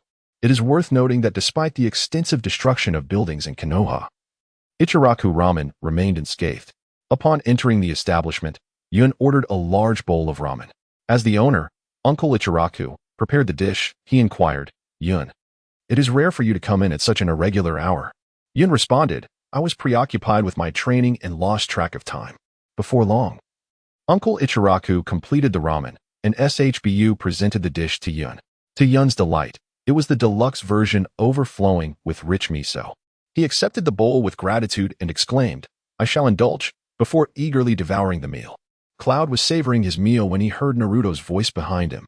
"Cloud, you're having dinner so late too?" Naruto remarked as he took a seat beside Cloud and addressed Uncle Irika. "Uncle, 1 large bowl of ramen, please." Uncle Irika replied promptly. As Naruto and Cloud engaged in casual conversation, Cloud learned that Naruto was also dining late due to his training. SHBU handed the ramen to Naruto, who devoured it at an astonishing pace, quickly requesting another bowl. At this point, Cloud had only finished half of his meal. Yet he was accustomed to Naruto's voracious appetite, which even Choji could not rival. After they finished their meal, Naruto offered to split the bill with Cloud. As they were about to leave, Uncle Irika presented each of them with a complimentary voucher. Unsatisfied, Naruto requested another voucher from Uncle Irika before the two departed from the ramen shop. With their respective training obligations, they parted ways and returned to their individual training locations to continue their pursuits. Once again, Yun arrived beside the waterfall, as was customary, to adjust his physical state. Once fully prepared, he seated himself opposite the waterfall, gazing at it intently, remaining utterly still. The words still echoed incessantly in his mind. Yet the more he fixated on the waterfall, the swifter it seemed to flow. After an extended period, he still experienced no improvement, which inevitably gave rise to a sense of impatience within him. After all, during the first 5 stages of his training, he had encountered no obstacles. Thus, this sudden setback provoked a natural agitation. He continued to observe in silence, yet to no avail. Eventually, he paused to contemplate his next course of action. It was evident that his mental state was far from achieving true stillness. The setting sun, when created by the fiery dusk, was already 30 years old and had endured the trials of the Ninja World War. Possessing a mental fortitude that far surpassed Yun's current capabilities, something he could not easily attain by mere desire. A compromise was essential, the only thought occupying Yun's mind. However, his prolonged reflection yielded no clarity. Finally, he resolved to experiment with an ancient technique, one that harnessed his unique mental energy. He first enveloped his eyes with this energy and then gradually adjusted its intensity. To his astonishment, when his mental energy fully enveloped his eyes, the once dynamic waterfall appeared miraculously still. Realizing his success, Yun conducted several more trials to ensure consistency. Once satisfied, he concentrated on precisely controlling the intensity of his mental energy and training himself to quickly envelop both eyes. After several sessions, he felt a slight fatigue in his mental capacity, indicating that this technique could only be employed a limited number of times. Sitting quietly on the ground, he rejuvenated his mental energy and was pleasantly surprised to discover that, upon full recovery, he had gained a discernible increase in his capacity.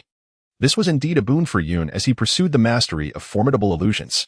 As his mental energy continued to rise, he felt as though he had reached a limit with his method of sensing through the earth, and his range of perception no longer expanded. Remarkably, the effects of this technique surpassed those achieved through previous mental sensing, suggesting that Yun's spirit was on the verge of breaking through a long-standing bottleneck. Simultaneously, this implied that the number of times the setting sun could be utilized would be limited, further dampening Yun's spirits. After several repetitions, Yun realized that it was getting late. So he decided to return to Konoha. Upon arriving in Konoha, instead of going home first, he made his way to the Yakumo residence. It was once again Minako who opened the door for Yun. He entered the living room of the Yakumo household, where Kuruma Nanaya was also present. Yun first greeted him and Kuruma Rumiko, explaining the purpose of his visit.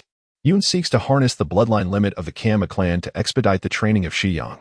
The final two stages of Shiyang's cultivation include the construction of a mental space, and the only one in Konoha capable of creating such a space is indeed Yagumo. Although the method of training was left behind by the setting sun, personally experiencing it would undoubtedly enhance the speed of cultivation significantly. Thus, Yun returned to seek Yagumo's assistance. Upon encountering Kamashiya, it was only natural to explain the situation, for Kamashiya is intrinsically linked to Yagumo. The father of Yun simultaneously serves as the clan leader of the Onma lineage, so any matters concerning the bloodline limits of the Onma clan must receive his consent. After listening, Onma Shia remarked, "Are you practicing the setting sun technique?" "Indeed. Uncle, how did you know?" Yun inquired, astonished. The specifics of the setting sun's principles are not widely known. The Onma clan is not currently among the upper echelons of Konoha, so the likelihood of knowledge about it is minimal, which explains Yun's surprise. Speaking of which, the genesis of the setting sun is somewhat related to our Onma clan. When your father first conceived this illusion, he sought counsel from my father regarding the bloodline limits and secret techniques of the Onma clan. Onma Shia spoke thoughtfully. "I see." Yun responded, comprehending the situation. Thus, it was hardly surprising that Onma Shia was aware of it. Ultimately, Onma Shia granted Yun's request, and Yun departed from the parlor to find Haken. Upon meeting Haken, Yun explained the circumstances, and Haken was naturally very willing. Yun then discussed the location for their training before returning home. Upon returning home, Yun found that Hong had likely gone off to complete her tasks and had not yet returned. Thus, Yun prepared a modest meal for herself and subsequently engaged in a brief session of mental cultivation. Feeling that she had nearly reached her limit, she retired to her room to rest. Chapter 66. Assisting in cultivation the following day, Yun rose early, but Hong was still absent. She ventured out to procure a breakfast before heading to the prearranged meeting place with Bayun. Upon her arrival, she noted that it was still early and Bayun had yet to arrive. While waiting, Yun took the opportunity to adjust her physical state. Just as she was nearing the completion of her preparations, Bayun appeared, carrying an easel and various painting tools. "Have you been waiting long?" Bayun inquired upon spotting Yun. "I just arrived. Let us begin," Yun replied as she stood up. Bayun nodded and commenced the necessary preparations. One of Bayun's shortcomings was the protracted time required to execute her major techniques. If she wished to unleash her bloodline limit without adequate preparation, the resulting power would be diminished. Conversely, to achieve greater potency necessitated considerable time, a challenge that, at this stage, was characteristic of Bayun. However, as her strength progressed, her efficiency would undoubtedly improve significantly. After approximately 2 to 3 minutes, Bayun concluded her preparations. At that moment, her easel displayed a vivid portrayal of Yun along with an array of enchanting scenes, indicating the considerable effort Bayun had invested to ensure that Yun could fully immerse herself in the experience. "I am ready to begin," Bayun announced to Yun. Yun nodded slightly. And then Hakuyu swiftly formed a series of seals. The moment Hakuyu completed the seals, Yun found himself transported into the realm depicted in Hakuyu's artwork. Hakuyu remained opposite him, and Yun perceived nothing amiss. Everything appeared entirely authentic. Tentatively, Yun employed his mental senses, and after numerous scans, he finally detected the vulnerabilities within this space, along with certain dissonances. It seemed to stem from Hakuyu's insufficient abilities. The full potential of the Onma clan's bloodline limit could not possibly expose weaknesses at Yun's current strength. Nevertheless, this slight imperfection deepened Yun's comprehension of the spatial structure. A truly complete mental space was beyond Yun's grasp, while a slightly imperfect mental realm like Hakuyu's was ideally suited for Yun's understanding, coupled with the knowledge imparted by the Crimson Sunset. Yun's insight into the structure of mental space was progressively enhancing. Noticing that Yun was motionless, merely with his eyes closed and a flicker of puzzlement occasionally crossing his face, sometimes furrowing his brow, sometimes displaying joy, Hakuyu understood that Yun was engaged in something related to his training and chose not to disturb him. Thus, Hakuyu quietly observed Yun, who was deeply absorbed in his contemplation, completely captivated by the scene.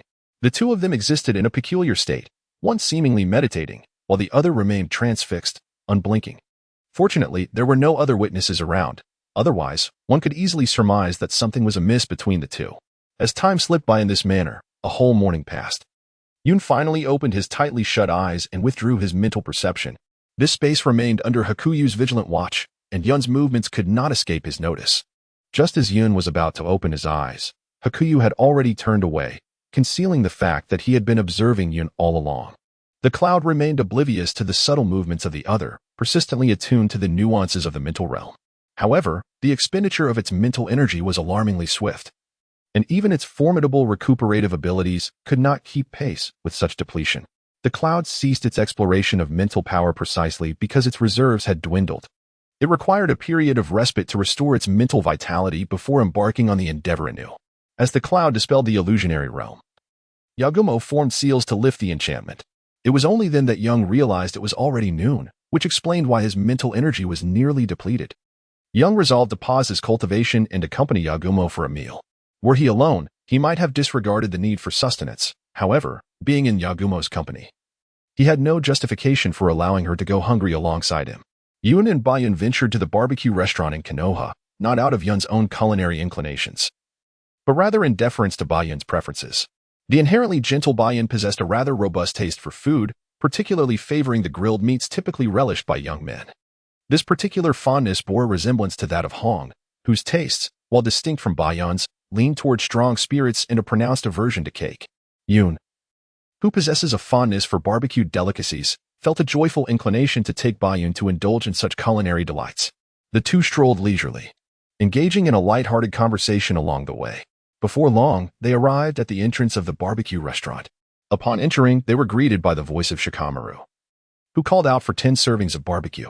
Following the sound, they spotted Asuma and the entirety of Team 10 seated by the window, savoring their meal. Though a closer observation would reveal that it was primarily Choji who was relishing the feast. The cloud smiled and said to Dingxi, with so much to be cautious of becoming even more plump, my dear classmate. Understanding Dingxi's sensitivities, the clouds gracefully replaced fat with plump. As Dingxi enjoyed his meal, he replied, no problem at all. Cloud and Cloud politely declined Asuma's invitation to dine together. It was not that Cloud was unwilling. Upon learning of Asuma's marriage, any feelings of jealousy had long dissipated. However, Cloud was considerate of Asuma's financial situation, especially as a towering stack of dishes had already accumulated beside Choji. The manner of refusal was quite straightforward. Cloud gestured toward Choji's overflowing plate, and Asuma immediately grasped the implication, refraining from extending the invitation further. Cloud ordered a feast intended for 5 and settled at a table adjacent to Asuma and the others. Before long, the grilled meat was served. And as Cloud cooked the meat, he engaged in conversation with Asuma and the group. Cloud inquired about the third Hokage, which caused Asuma's previously cheerful demeanor to dim slightly. Although the third Hokage had moved past the most perilous phase, there were still no signs of awakening. In essence, The medical capabilities of Konoha were insufficient to heal the third Hokage. Ultimately, Asuma remarked that unless Tsunade, one of the legendary Sannin, personally attended, no one would be able to cure the third Hokage. Upon hearing this, Yun felt a sense of relief. He held a deep respect for the third Hokage and sincerely wished for his longevity. However, now that the threat to his life had abated, it seemed that once Tsunade returned, healing him would be a straightforward matter. With a hopeful attitude, Yun inquired with Asuma about the whereabouts of Hong. To his surprise, Asuma actually knew her location, though he did not disclose it directly, merely stating that she was on a mission. He emphasized that the task was quite simple, only requiring time. After hearing this, Yun felt considerably reassured. As the Clouds and Bayun finished their meal, Asuma and his companions concluded theirs as well. After the proprietor informed Asuma of the bill, he cheerfully produced his wallet to settle the payment. However, as he repeatedly counted the funds within, his smile faded. Replaced by a palpable embarrassment, it was evident he had insufficient money. Meanwhile, Shikamaru and the others displayed a remarkable lack of loyalty. The satiated Choji had already exited. While Shikamaru languidly remarked to Asuma, "I wouldn't concern myself with the hassle of carrying money." In a rather heartless tone, Ino added, "Asuma-sensei, you wouldn't expect a lady to cover the bill, would you? I, too, am lacking." Ultimately, it was the compassionate Bayun who urged Yun to assist in settling the bill. Asuma cast a glance at Bayun and then at the indifferent trio of Shikamaru, feeling as though he had unwittingly boarded a sinking ship. Chapter 67, Bayun's Stamina. After leaving the barbecue restaurant, Yun and Yakumo returned to their training grounds to embark on a new round of practice. This time, Yun engaged not merely in probing the mental space Yakumo had constructed with his spiritual energy, rather, in a bid to enhance their overall training efficiency. He compelled Yakumo to unleash various attacks upon him. This was to gain first-hand experience in the control of the five senses. For one must understand that mastering the setting sun is not solely about constructing a mental space. It also involves the methodologies of attack that pertain to sensory control. At first, Yakumo did not exert himself in his attacks against Yun. Indeed, most of them would not inflict any harm even if Yun remained motionless, thanks to his earthen armor. Ultimately, under Yun's coercive command, Yakumo resorted to using his full strength. However, Yun's intention was not to defeat Yakumo or to fend off the bloodied assaults, but rather to experience the sensations himself. Unfortunately for Yun, at his own insistence, Yakumo unleashed various types of attacks at the maximum threshold Yun could endure. This led Yun to find himself engulfed in flames one moment, submerged in water the next, and then besieged by sandstorms. Among other experiences, each minute brought forth a new sensation. Thus, the two spent the afternoon in a dynamic exchange of attack and defense until Yun sensed he had reached his limit for the day. Despite the discomfort, he resolutely pushed himself to endure, and fortunately, his efforts bore fruit. Yun could distinctly perceive his progress. Such training would exponentially increase his proficiency in mastering the setting sun, potentially multiplying his learning speed several times over, perhaps even by a dozen. He believed that within a few days, he would make significant strides. And with a stroke of luck, he might even successfully master the setting sun. This was also Yakumo's first experience of nearly an entire day spent utilizing his bloodline limit, leaving him equally mentally exhausted. However, while assisting Yun, this endeavor also facilitated Yakumo's mastery of his bloodline limit. Furthermore, through Yun's experiences, Yakumo became aware of his own shortcomings, allowing both of them to improve collectively. As Yun is escorted by Yun home, he took the opportunity to voice the questions that had been lingering in his mind. Bayun, why do I get the impression that your physical strength has notably increased recently? What is the reason behind this? The enhancement of Bayun's physical capabilities was indeed an enigma.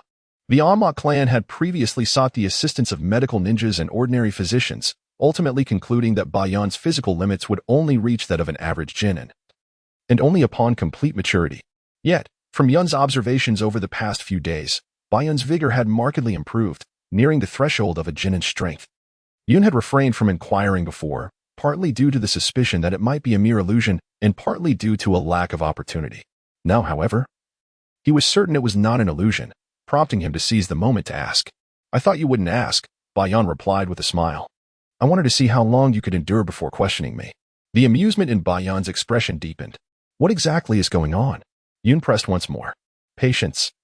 I will explain everything in due time, Bayun said, gradually recounting the events that had transpired. When Yun had previously urged Bayun to sign a contract with the summoning beast of the ancestor bird clan, Bayun had informed him that he already had a summoning beast. Upon learning of the ancestor bird clan's formidable prowess, Bayun chose not to relinquish his existing summoning beast, asserting that it was the one most suited to him. The enhancement of Bayun's physical abilities was indeed linked to this summoning beast. This creature resembled a butterfly, so diminutive that its existence seemed almost unfathomable. However, due to the scarcity of predators that would prey upon it, it had managed to survive. As for the capabilities of this summoning beast, they were virtually non-existent, which is why few would ever opt to establish a contract with such a lineage. Nonetheless, this lineage did possess one ability. It could elevate the summoner's physical condition to a baseline level of normalcy. However, normal represented a limit. For instance, if one were a Nin, it would merely provide them with physical stamina akin to that of a Nin who lacked proficiency in physical combat. This pattern continued down the ranks, essentially equating to the lowest standard of one's level. Furthermore, if one possessed inherent strength, entering into a contract with this summoning beast could paradoxically diminish their prowess. Thus, it could hardly be deemed a true ability. Rather, it might be perceived as a burden. Yet, for Bayun, this was an unparalleled boon, effectively addressing his most significant shortcoming. After listening, Yin sincerely felt delighted for Hakuyu. Due to the bloodline limit of the Onma clan, Hakuyu's potential could undoubtedly reach the level of a Kage. However, owing to physical limitations, her achievements would likely max out at that of an elite Jonin. Now that the shortcoming has been addressed, Hakuyu's future progress and strength will face no hindrance. Hakuyu was also very pleased to see Yun's happiness for her. She had chosen not to disclose this information to Yun in order to provide a delightful surprise.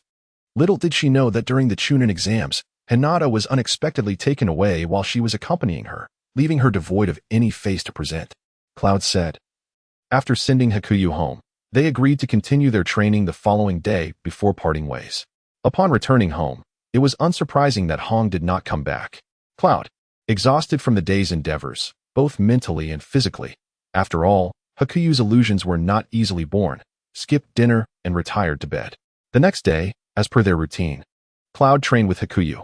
Thus, the days passed, 3 or 4 in total, and despite feeling utterly drained, the rewards were substantial.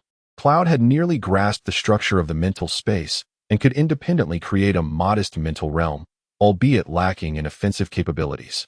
Simultaneously, Cloud had acquired techniques related to the control of the 5 senses, associated with the setting sun. However, mastering the control of the 5 senses was an unattainable feat. For the so-called bloodline limits were innate gifts, not merely acquired through study. Of course, some could be learned, but the Akama clan's bloodline limit was evidently not among them. The setting sun had also remarked that without the Akama clan's bloodline limit, the knowledge regarding the control of the 5 senses possessed by the setting sun was already at its zenith. Initially, Cloud was somewhat skeptical, but after practical experience, certainty took root. Despite the immense gains, Cloud realized that Hakuyu's assistance had reached its limit. The path ahead in training was not devoid of shortcuts. However, these shortcuts lay not within the confines of the Akama clan's bloodline limit, but rather within the realm of the Kodo Amatsukami illusion of the kaleidoscopic Sharingan. The setting sun did not merely control portions of a person's senses. Such an approach bore no offensive effect. The true assault of the setting sun intertwined the control of time with sensory perception, allowing one to endure countless years in the mental space until their psyche was utterly exhausted, or even led to death. What Cloud now lacked was the control of time within the mental space. This could not be approached like the previous constructs of spatial design and sensory control, which could be exploited. Instead, Cloud could only advance step by step according to the methods left by the setting sun. The clouds bear no regrets. From their perspective, is there anything in this world that unfolds without challenges? Chapter 68, The Morning Mist Returns. Another day of training has come to an end, and Yun walks home with a slight air of dejection. Today brought no progress, and although this situation has been mentioned by his mentor, Shiyuhua, Yun cannot help but feel a twinge of disappointment.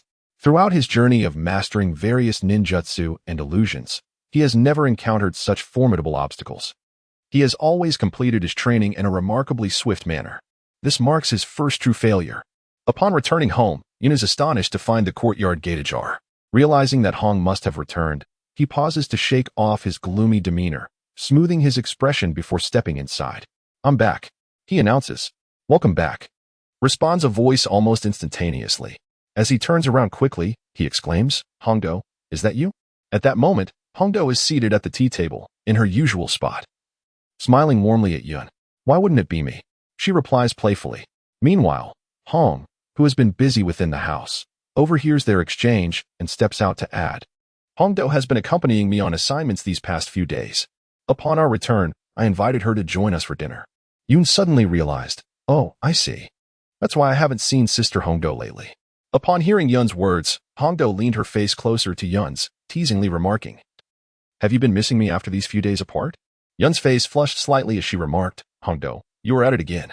Observing this exchange, Hong, aware that further conversation would lead Yun to inevitable distress, interjected, you two, enough of this. Come inside and have your meal. Upon hearing Hong's words, the expressions of the two were quite varied. Yun appeared as if granted a pardon, while Hongdo remained unsatisfied. Nevertheless, neither harbored any intent to oppose Hong. For the true terror lay in inciting her wrath, a reality both Yun and Hongdo had experienced firsthand. As they dined, Hongdo lamented the absence of meatballs, to which Hong cheerfully promised her a treat the following day. Seizing the opportunity, Hongdo resolved to join them for lunch again. After the meal, she took her leave, and neither Yun nor Hong urged her to stay. They were well aware of Hongdo's nature. If she wished to linger, she would not require an invitation. Conversely, if she chose to depart, there was no need to insist otherwise. Once Hongdo had left, Yun and Hong discussed their recent endeavors in cultivating their skills at sunset, ultimately expressing frustration at the slow pace of progress. Upon hearing this, Hong chuckled, what pace do you expect? Remember, it took our father 2 years to fully master this technique, not even accounting for the time spent on its creation. Yun curled his lip in disdain, choosing not to voice his thoughts. To him, creators and learners were fundamentally different. After all, the fourth had spent 3 arduous years mastering the Rasengan, while Naruto had managed to grasp it in merely a week. Thus, Yun harbored a lingering dissatisfaction regarding his own pace. Hong then recounted the events of the past few days to Yun, followed by some lighthearted banter. Once their conversation concluded, they realized that it had grown quite late, prompting them to retire to their respective rooms for the night. The following morning, Yun awoke to find thick fog enveloping the village of Konoha. Hong had already risen early to prepare breakfast. They shared a meal together, and since Hong had the day off and no missions to attend to, while Yun's final stage of training required no specific location, they decided to remain indoors. As noon approached, Hong recalled that she had yet to buy dango for Akane, prompting her to suggest a visit to the dango shop. Having completed much of his morning training, Yun decided to accompany her, and together they left their home. Meanwhile, in Konoha, Naruto was searching for free vouchers at the ramen shop. Jiraiya was caught in the act of peeping at women bathing through a telescope, only to be apprehended by Mito and Keiharu. The two advisors informed Jiraiya that, given the prolonged unconsciousness of the third Hokage, Konoha needed to establish an emergency executive committee to address the unforeseen circumstances. They also considered the necessity of appointing a new Hokage, with Jiraiya being the most suitable candidate. However, Jiraiya suggested that Tsunade should assume the role of the fifth Hokage. Mito and Keiharu concurred, believing that Tsunade was indeed a more fitting choice, especially since her return could facilitate the healing of the third's injuries. Yet, the whereabouts of Tsunade remained a mystery. Jiraiya volunteered to retrieve her, to which both advisors agreed, cautioning that if Jiraiya were to abandon his mission, Konoha would unilaterally declare him the fifth Hokage. Jiraiya proposed bringing Naruto along, and the advisors, aware of the underlying reasons, did not object. Yun and Hong wandered onto a street near the dumpling shop, where they unexpectedly encountered Asma.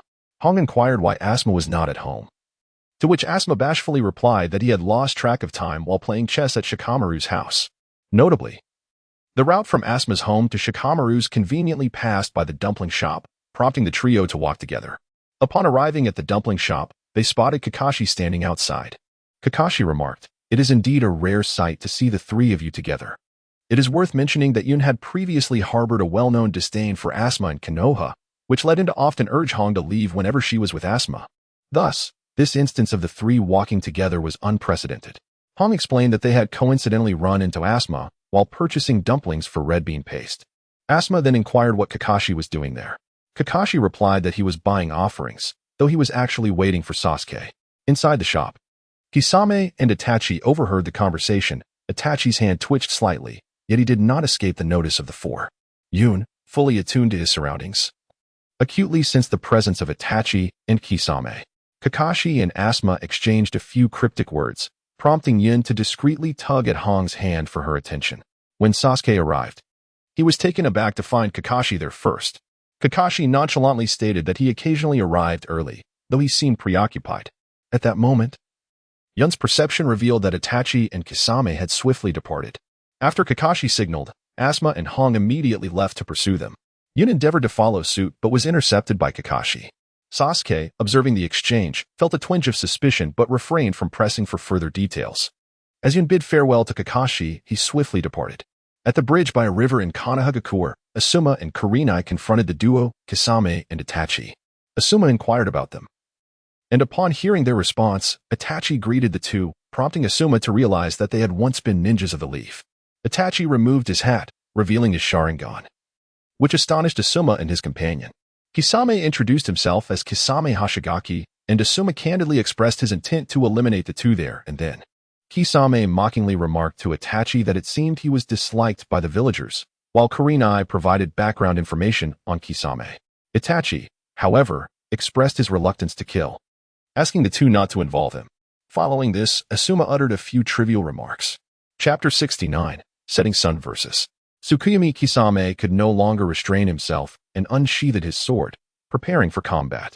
Asuma brandished his chakra blade to parry Kisame's massive sword, while Kurenai formed a hand seal, activating her Jinjutsu, causing her to vanish into thin air. Kisame, unwrapping the bandages of his sword, inflicted a wound on Asuma's arm, proclaiming, "My sword is not meant for mere slashing. It is designed for carving." Kurenai's Jinjutsu took effect, ensnaring the enemy in colossal trees. Just as she aimed to attack Itachi, she suddenly found herself ensnared by the very trees. Itachi shook his head, asserting that such a level of Jinjutsu would not affect him. Realizing the truth, Kurenai understood that Itachi had reflected the Jinjutsu back at her. She struggled fiercely to break free from the illusion, narrowly avoiding Itachi's shuriken attack. Though a portion of her hair was severed in the process, Itachi moved in for a close-range attack, pushing Kurenai towards the water. At that moment, a figure swiftly approached from a distance, catching Kurenai. It was Yun, who had been waiting nearby. The cloud did not heed Kakashi's warning and arrived promptly after leaving the dumpling shop. With his senses fully attuned, he accurately discerned the positions of several individuals and pursued them. However, rather than recklessly charging in, he chose to conceal himself, awaiting the opportune moment. Yet, upon witnessing Hong being kicked out, he could no longer restrain himself and dashed forward. Itachi, in pursuit, observed Yun catching Hong and remained stationary, inquiring, "Is there another?" However, he added dismissively, "Do you truly believe that a mere child could make a difference?" This is where it ends. Just as Itachi's words lingered in the air, another voice resonated: Kakashi. On the bridge, Kisame wielded his great sword against Asuma. During their fierce clash, Asuma unleashed a wind technique, utilizing his chakra blade to inflict a wound upon Kisame's face. Taken aback, Kisame released his sword, swiftly forming hand seals for the water release, water shark bullet technique. The same incantation echoed from different mouths, followed by the tremendous force of rushing water. In stark contrast to Kisame's ninjutsu stood Kakashi. Upon seeing Kakashi's Sharingan, Kisame realized, "So, you possess the Sharingan too. No wonder you replicated my technique." Kakashi, too, deduced that the suspicious duo he had observed at the tea shop were indeed these two. Kisame mentioned Zabuza, preparing to confront Kakashi, declaring, "You are truly a worthy opponent, Kakashi of the Leaf, wielder of the Sharingan." Itachi intervened, cautioning Kisame that their battle would consume too much time. Kakashi dismissed his shadow clone and inquired about their intentions. Itachi replied coolly, "We are merely here to retrieve something." When Kakashi pressed for specifics, the banter ceased, affording Hong a moment to regain her composure. Itachi produced a shuriken. Kakashi, perceiving the urgency, swiftly retreated while forming seals. Executing water release, water barrier. Observing the impending confrontation, Yun hastily formed seals as well, unleashing water release, water dragon bullet technique, directing a swift water dragon toward Itachi. Kakashi's water curtain thwarted Itachi's attack from the water, revealing the shuriken as a mere diversion. Kakashi was taken aback as he had not seen Itachi perform any hand seals, and the water-based assault surged toward Kakashi's feet. Fortunately, Kakashi reacted swiftly, employing the water barrier to fend it off. Simultaneously, Yun's water dragon attack was deftly evaded by Itachi. At that moment, Itachi's shadow clone emerged, launching a surprise attack from behind Kakashi. Amidst the concern of Asuma and Hong, Kakashi transformed into water, an apparent water clone. Observing from a distance, Kasame remarked, "It seems the leaf villagers are quite adept at techniques from our mist village." Kakashi surged from beneath the water toward Itachi, while Hong readied kunai to coordinate their assault. Yun quickly shielded Hong, urging her to retreat, saying, "Sister, this is the shadow clone. The Kakashi in the water is merely a diversion." Kakashi, aware of the situation, swiftly distanced himself from Itachi's shadow clone, who detonated, creating a colossal wave. From afar, Asuma, oblivious to the specifics of the unfolding chaos, rushed forward to offer assistance. As the water cascaded down, the four individuals, 2 in the front and 2 in the back, took their positions. Thanks to their keen awareness, none were harmed. Kakashi addressed the trio, cautioning, "Do not underestimate him." He became a captain in the Umbu at the tender age of 13. Itachi glanced at the young Cloud standing beside Red, remarking, "This little brat possesses impressive skills. His ninjutsu is exceptional, and his taijutsu is commendable, not to mention he seems to have sensory abilities." Kakashi responded, naturally, among the newly graduated genin. Perhaps only Sasuke could rival him. "Sasuke?" Itachi murmured, "I find myself somewhat intrigued." He then praised Kakashi for his adept use of the Sharingan, yet noted that Kakashi's physique was not suited for it, imposing a significant strain on his body. Subsequently, Itachi decided to showcase the might of the strongest Sharingan. Kakashi shouted in alarm, "Everyone, avert your gaze from his eyes. Locking eyes with him will spell disaster." Cloud, Asuma, and Red quickly shut their eyes, knowing that the impending Tsukuyomi was beyond their capacity to withstand. Kakashi also closed one eye, revealing only his Sharingan, hoping to mitigate Itachi's impending attack. Itachi nodded in acknowledgement. Indeed, the Sharingan could counter the ordinary Genjutsu of the Manjiki Sharingan, yet it could not withstand Tsukuyomi. Only another wielder of the Bloodline Limit Sharingan could hope to defeat him. At that moment, Cloud, who had initially closed his eyes, opened them. What once were merely red pupils transformed into a deep crimson hue, fixating intently on Itachi. Itachi, who had been poised to launch Tsukuyomi at Kakashi, sensed something amiss and turned his gaze towards Cloud. In an instant, Cloud found himself enveloped in a peculiar realm, where everything was shrouded in a crimson hue, with only Itachi standing before him. Upon closer inspection, it became evident that the two occupied different spaces, although both were red. Cloud's surroundings bore the color of a blood-red twilight, with a crimson sun hanging in the sky. In contrast, Itachi's backdrop was a brick red, illuminated by a red moon. Itachi regarded Cloud with astonishment, exclaiming, "At your age, you have achieved such a level. You are indeed remarkable." He then observed the space behind Cloud and remarked, "This is an illusion of a crimson sunset, isn't it? It certainly possesses the power to counter the Manjiki Sharingan's Genjutsu. Yet, do you truly believe that an incomplete illusion can stand against the Manjiki Sharingan? One must test the limits to know whether it will succeed or fail," Cloud replied. Despite his words, he was acutely aware of the slim chance of success. His choice to employ the sunset to counter Itachi's Tsukuyomi was driven by a desire to personally experience the manipulation of time inherent in Tsukuyomi. Only through this experience could he accelerate his mastery of the sunset technique. Such an opportunity was rare, although Itachi would not hold back. Cloud felt confident that his mental fortitude would suffice to withstand the onslaught, unlike Kakashi and Sasuke. Chapter 70. The conclusion of the battle. Upon hearing Cloud's response, Itachi chuckled. "You are quite confident, aren't you? Let us see how long you can endure." As Itachi once again gazed towards the clouds, the space behind him gradually shifted in tandem with his gaze. The clouds, refusing to yield, stared back with their blood-red eyes. The area that had been slowly eroded behind the clouds began to restore itself in response to their defiant glance. At that moment, the clouds felt an unusual strain, though not because they were on the verge of collapse. Despite the setting sun not being fully realized, what was lacking was merely skill and offensive capability. In terms of pure defense, the clouds remained confident that they could endure for a considerable duration. However, defense was not their objective. They needed to perceive Itachi's control over time. Hence, their mental energy was constantly projected outward, and coupled with the exertion of manifesting and maintaining the sunset, the clouds naturally felt fatigued.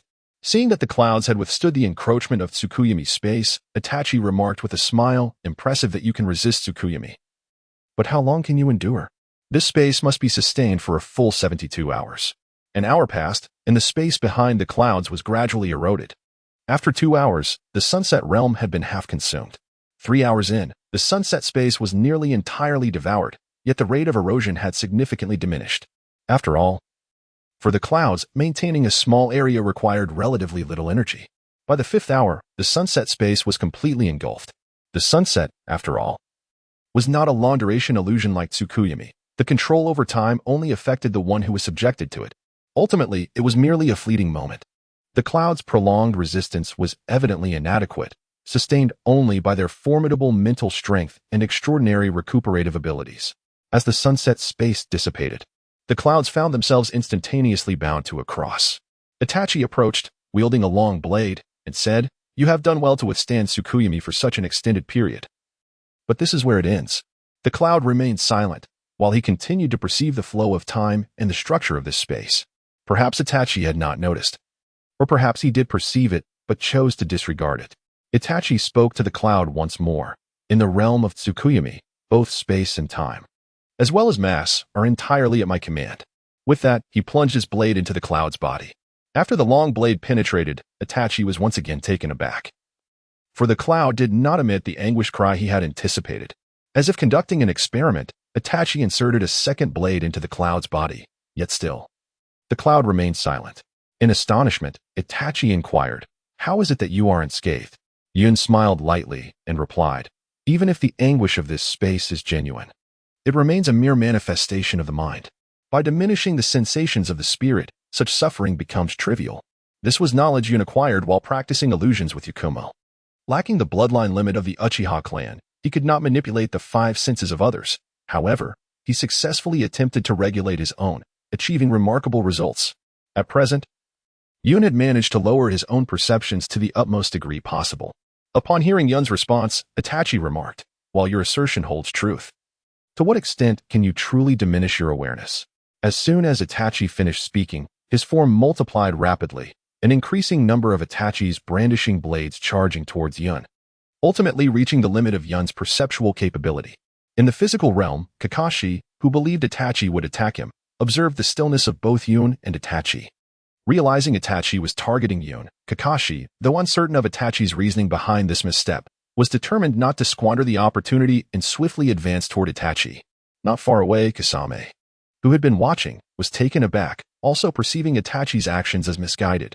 Yet the distance was too great for timely intervention. Just as Kakashi was about to strike Itachi, the previously motionless Itachi suddenly moved. His gaze fell upon Kakashi, causing Kakashi, who had been rushing towards him, to halt abruptly.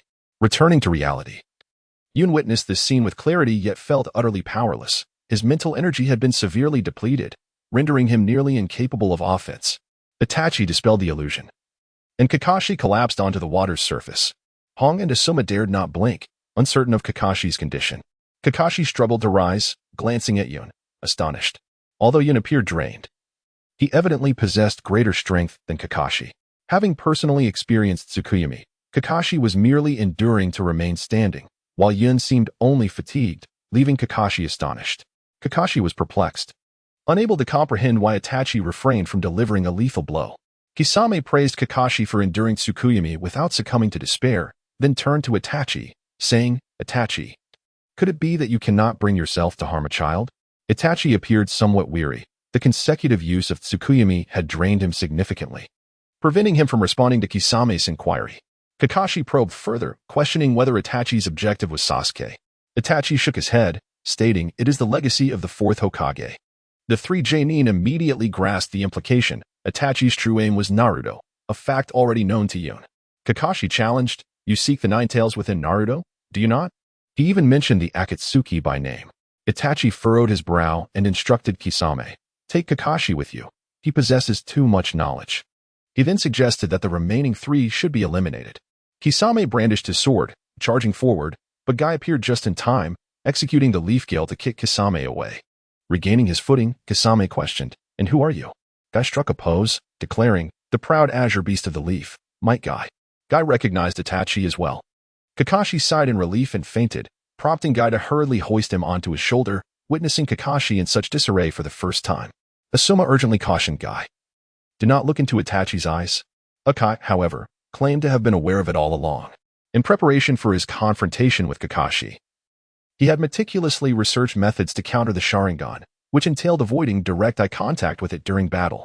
Hokage could anticipate the opponent's attack direction by observing their movements. Asuma and Hong opened their eyes, remarking, "It's easier said than done. Only you possess such capabilities." Akai instructed Hong to escort Kakashi and Yun to the hospital while he and Asuma remained to confront the enemy. Just as Kisame was about to engage, Itachi halted him, stating, "We did not come here to fight. Remaining here serves no purpose. We can retreat." Although Kisame was reluctant, having encountered a worthy adversary, he acquiesced, and the two departed swiftly. Akai and Asuma chose not to pursue them further. Asuma quickly took Kakashi from Hong, who was supporting Yun. Akai glanced at Yun, who was being assisted by Hong, and said, "Young man, while youth is indeed vital, do not force yourself, succumb when the time comes." Just as Yun queried, "Why should I succumb?" he collapsed into Hong's embrace. Witnessing this, Akai remarked, "What a truly youthful spirit." Chapter 71. Recovery in Konoha, at Kakashi's home. Akai and Asuma were deliberating on the matters concerning Itachi and Kisame, while Hong sat nearby, filled with concern and not participating in the discussion. Beside Kakashi's bedside lay two photographs, one depicting the 4 members of Team 7, and the other featuring Obito's team led by Minato. On the bed, Yun and Kakashi lay side by side. Their injuries were beyond the healing capabilities of Konoha Hospital, with the remaining Jonin needing to discuss pertinent issues. And Hong anxious about Yun, she brought him along to Kakashi's home for constant oversight. As the discussion unfolded, Akai urged silence. At that moment, Sasuke burst in, astonished to see Kakashi and Yun resting on the bed. Sensing an odd atmosphere, he inquired why so many Jonin had gathered at Kakashi's residence and why both Kakashi and Yun were in such a state. Akai and the others remained silent. Just then, Aoi from Yamashiro rushed in, pushing the door open and exclaiming, "I heard that Itachi has returned. Is it true?" And he asked, looking for Naruto. "Isn't that dangerous?" Akai shot him a knowing glance, leaving Aoi puzzled by its meaning. Hong scolded him, and only then did Aoi notice Sasuke in the room. In an instant, Sasuke dashed out, prompting Akai to chastise Aoi. After Sasuke left Kakashi's room, Yun, who had been lying on the bed, awoke. At that moment, all eyes were fixated on Sasuke's departure, failing to notice Yun's awakening. He surveyed the unfamiliar room and inquired, "Sister, where am I?" Hearing Yun's voice, the others were taken aback. Hong rushed to his side, asking, "Yun, how are you? What's wrong?" "Aside from excessive mental exhaustion, I'm fine," Yun replied. Upon hearing this, Hong sighed in relief. "That's a relief. I was so worried." Meanwhile, Asuma pressed, "Yun, what exactly transpired? Why did you both collapse right after Itachi spoke? And why have you regained consciousness while Kakashi remains unconscious?" As the clouds remained silent, Hong reproached Asuma, saying, "Asuma, what is the matter with you?" As soon as Yun awakens, you bombard him with questions, hindering his ability to rest. "I apologize. I was momentarily anxious and failed to notice," Asuma replied, repeatedly expressing remorse and offering explanations. Meanwhile, Akai and Shinya exchanged amused glances, and even Akai, typically the most carefree, refrained from provoking Hong's ire, which Asuma failed to notice. "Do not worry, sister. My body can still endure," Yun reassured Hong. Upon hearing this, Hong looked back at Yun and asked, "Is that truly the case? You must not overexert yourself." "Everything is fine, sister," Yun reiterated, assuring her of his well-being. Only after confirming that Yun was not deceiving her did Hong feel at ease. With that, Yun began to respond to Asuma's inquiries, explaining, "It was the Tsukuyami, a genjutsu of the Sharingan, that caused both me and Kakashi-sensei to succumb." He elaborated on some characteristics of the Tsukuyami, causing a wave of shock among Akai and the others. It dawned on them that neither Kakashi nor Yun could be blamed for their defeat. Had they been in the same situation, none would have been able to resist. Simultaneously, the way Akai and the others gazed at Yun transformed. Although Kakashi showed no signs of awakening, Yun had already regained consciousness. This served as a testament to Yun's formidable strength, particularly in the realm of genjutsu. Upon noticing the gazes directed at him, Yun immediately discerned the thoughts of those around him. Rubbing the back of his head, he remarked, "It's not what you think. I've merely been undergoing training in resistance recently. Moreover," pausing momentarily, Yun continued, "that Itachi seems to have shown some leniency. Otherwise, I would not have awakened before Kakashi-sensei." The statement made by Yun is a blend of truth and falsehood. It is indeed true that Itachi showed mercy. This is because, when Yun's mental fortitude reached its zenith, he had previously made a rough estimation of his own outcome and had prepared himself for a slumber lasting several days. However, upon emerging from the realm of Tsukuyami, he realized that his condition was not as dire as he had anticipated. Yun was certain that his calculations were accurate, and the only plausible explanation for this was Itachi's leniency. The 4 members of the Red Team pondered Itachi's intentions, yet none could fathom his motives, ultimately concluding, as Kisame remarked, that Itachi had shown compassion towards a child. After Yun finished speaking, Hong allowed him to continue resting. Yun was indeed quite fatigued and did not refuse. He felt the urge to sleep, yet the sight of Kakashi lying beside him made slumber elusive. Hong and the others engaged in discussion for a while longer before concluding their conversation. As Yun concluded her discussions with a few individuals, she turned to Hong and said, "Sister, let us return home. I cannot find rest here." Hong, having noticed Yun's restless slumber beside Kakashi, decided to carry Yun home. On Hong's back, the weary Yun succumbed once more to the embrace of sleep. Cloud had slept for an entire day and night, awakening only in the afternoon of the following day. To his astonishment, he found himself surrounded by a multitude of concerned faces at his bedside, Hong, Yagumo, and Ada, as well as Akane and Hanabi, all wearing expressions of worry. As soon as they noticed Cloud had awakened, they gathered around him, expressing their care and concern, while some offered gentle criticisms. Cloud felt deeply touched but was at a loss for words, repeatedly apologizing in response.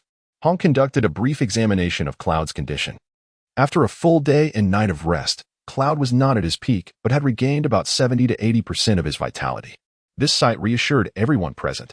Once they exited the room, Cloud changed into fresh attire and followed suit. It was already past lunchtime, but Hong had evidently anticipated this, as she approached him with a meal in hand, exclaiming, "You haven't eaten since yesterday morning. You must be starving. Please eat up." Until Hong spoke, Cloud had not fully realized the extent of his hunger, but her words awakened an overwhelming sensation of appetite within him. Without hesitation, he accepted the food from her and began to devour it eagerly. After lingering at Cloud's home for a while longer, the women eventually took their leave. Their presence had been solely due to their concern for Cloud, and now that he was awake, it was deemed unnecessary for them to stay any longer. They believed he required peace to recuperate, and Hong, too, recognized this, allowing them to depart without insisting they stay. Throughout the afternoon, Cloud remained indoors, refraining from training. Despite his repeated assurances that he was fine, Hong did not grant him permission to engage in any activities. During this time, Hokage and Jinken first came to visit, followed by Shikamaru and his companions, Kiba, Shino, and Sakura, each of whom checked on Cloud. During their visit, Cloud learned that Sasuke had also fallen victim to Itachi and was currently unconscious in the Konoha hospital. When Sakura inquired about the situation, Cloud reassured her, stating that there was nothing to worry about and that Sasuke would soon awaken, albeit he privately added that this would occur after Tsunade's return. Chapter 72. Short Book Street. Yun was forcibly made to rest at home for a day, despite deeming it unnecessary. However, he had no choice but to comply. On the 3rd day, he rose early and headed to the designated gathering spot, ready to resume the routine he had before the Chunin exams, which involved daily training and completing missions. At present, only Team 7 remained idle in Konoha, as Sakura was the sole member left unscathed, while the other teams had already embarked on their busy tasks. Having grown weary from idleness during his 2-day confinement at home, Yun arrived at the meeting place early, only to discover that neither Heian, Chikyu, nor Jinken had yet arrived. He waited for a while before the 3 finally appeared. As anticipated, Chikyu was the first to arrive, demonstrating his diligent nature, albeit with less fervor than Lee. Chikyu was always the first to gather with the group, and he was quite surprised to see Yun had arrived before him. Shortly after, Heian arrived and inquired about Yun's condition. The 3 then engaged in conversation while awaiting Jinken's arrival. Before long, Jinken appeared and addressed Yun, inquiring about his rest. "How was your break?" he asked. "Rest assured, Teacher Jinken, I have fully recovered," Yun replied.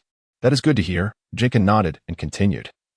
"This gathering marks the first true assembly of Team 11 since the Chunin exams. Through this experience, I have clearly witnessed your growth.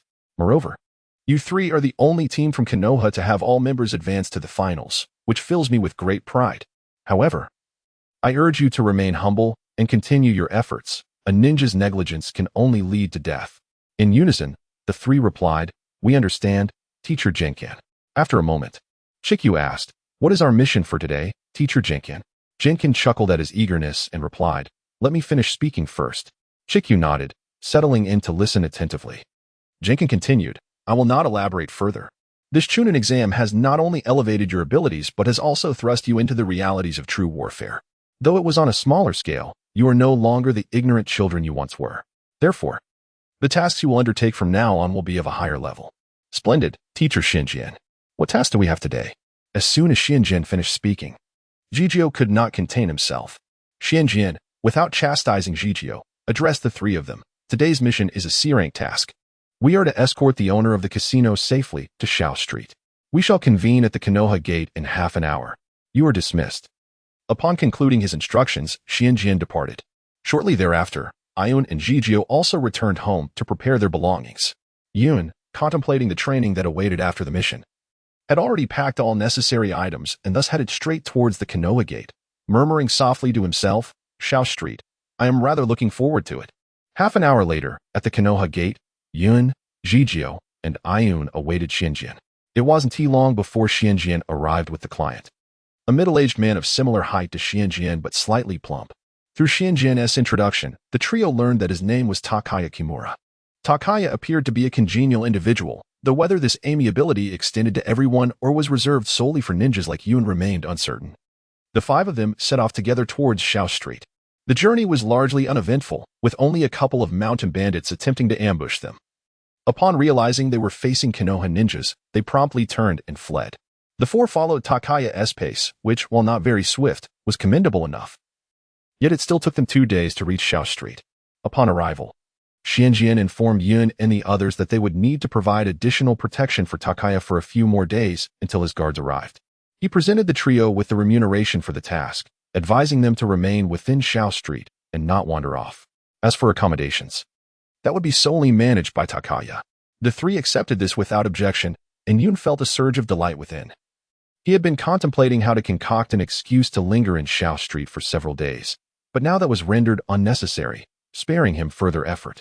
Shinjian first provided them with their lodging details and then granted them free time, though he emphasized the importance of returning by nightfall. The trio nodded in agreement. Following this, Shinjian departed alongside Takaya. Yun then inquired of Ayun and Jijio about their plans.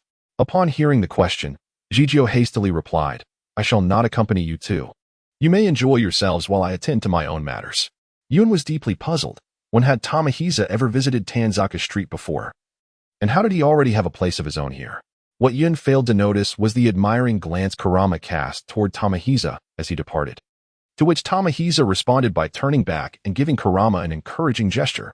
Yun and Ba, after enjoying some delectable treats at the snack street, inquired with passers-by about the attractions in Xuanxi Street. They learned of a nearby ancient city that is quite popular and thus resolved to make their way there. As Yun journeyed towards the ancient city, a sudden, thunderous sound reverberated ahead. The two instinctively refrained from advancing further. After a brief interval, several individuals began to hastily retreat. Yun inquired of a hurried passerby, and one man informed him that a colossal python had caused the castle to collapse from atop the city towers. Before hastily fleeing the scene, both Yun and Bayan had witnessed the collapse of the Leaf Village and the presence of Orochimaru. Bayan immediately associated this with the current situation. While Yun was astonished that Orochimaru had indeed returned, Yun wished to remain in Shortbook Street to see whether Orochimaru would come back, particularly since the third Hokage had not employed the dead demon-consuming seal, which meant that Orochimaru had not lost his arms and thus should have had no reason to seek Tsunade again. However, it appeared that Yun's assumption was incorrect.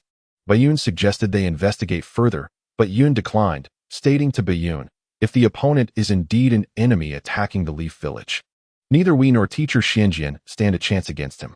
To rush into confrontation would be nothing short of courting death. Bayun then inquired, what shall we do then? Yun pondered for a moment and suggested, I shall dispatch 2 shadow clones. This way, we can mitigate danger while gathering information. Should anything seem amiss, we can withdraw at once. After reflecting on the matter, Yagakoro concurred, recognizing it as the only viable solution. Yun swiftly performed the necessary hand seals to create 2 shadow clones, directing them toward the collapsed structure. He refrained from utilizing his sensory abilities, aware that the formidable strengths of Orochimaru and Tsunade would likely detect any probing. As the shadow clones approached the site of the wreckage, they halted momentarily, enveloping themselves in a shroud of mental energy to remain undetected. After a brief exchange, one clone remained stationed while the other cautiously advanced towards the fallen edifice, albeit at a significantly reduced pace. Upon arriving at the location of the collapse, they found no sign of life. Reluctantly, Yun summoned all his strength to initiate a sensory probe, only to retract it almost instantly. It seemed that Tsunade and Orochimaru were preoccupied with each other, failing to notice his intrusion. After withdrawing his sensory reach, Yun furrowed his brow in contemplation. His perception indicated the presence of 5 individuals. 2 of them were undoubtedly Orochimaru and Kabuto, while the other pair were likely Tsunade and Shizen. As for the final figure accompanying Orochimaru, Yun could not ascertain their identity, which came as a surprise to him. Yun swiftly concealed himself behind a wall, having previously enveloped his body in a shroud of mental energy to evade detection. On the other side of the wall, 5 individuals were engaged in a tense standoff. Subsequently, Orochimaru elucidated his intent to Tsunade, requesting her assistance in healing both himself and the young boy beside him. It was at this moment that Yun discerned the identity of the 5th individual as Kimimaro. Although Orochimaru had severely incapacitated the 3rd Hokage, he himself bore substantial injuries, notably to his arm, which, while appearing less grievous than depicted in the original narrative, still rendered him incapable of complete recovery under the capabilities of Kabuto. The treatment of Kimimaro's wounds was merely a secondary concern. Upon hearing this, Tsunade promptly refused. With Kabuto attempting to intercede, she inquired about the origins of Orochimaru's injuries, to which he candidly replied that they were sustained during the confrontation with the 3rd Hokage. Both Tsunade and Shizen were taken aback, astonished that Orochimaru had indeed committed such an act. Tsunade inquired about the 3rd Hokage's condition, and Orochimaru candidly stated that even if he survived, he would be rendered useless. Unable to contain her indignation, Shizen unleashed a barrage of Senbon from her arm, which Kabuto deftly deflected with his curved blade, noting the lethal poison coating the needles. The two engaged in a brief skirmish, with neither gaining the upper hand. Suddenly, Tsunade's demeanor shifted from mirth to fury as she smashed her fist through the wall behind her. At that moment, Yun, who had been eavesdropping through a shadow clone, retreated. However, it was too late, and he was exposed. Orochimaru, upon noticing, menacingly remarked about the presence of an insignificant pest, instructing Kabuto to eliminate him. Kabuto recognized Yun and remarked, "Yuhi Yun, you are truly unfortunate," before charging at him, only to be intercepted by Shizen, who refused to allow harm to a Konoha ninja in their presence. Observing this, Orochimaru commanded Kabuto to withdraw, declaring, "Let him be. It is merely a shadow clone. Even if killed, it bears no consequence." Disregarding Yun's shadow clone, the group resumed their earlier discourse. Kabuto informed Tsunade that they were there for negotiations, not combat.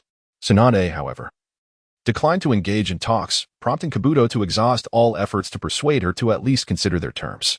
As negotiations faltered, the prospect of conflict loomed imminent. Orochimaru presented his final condition, the resurrection of her 2 most cherished individuals.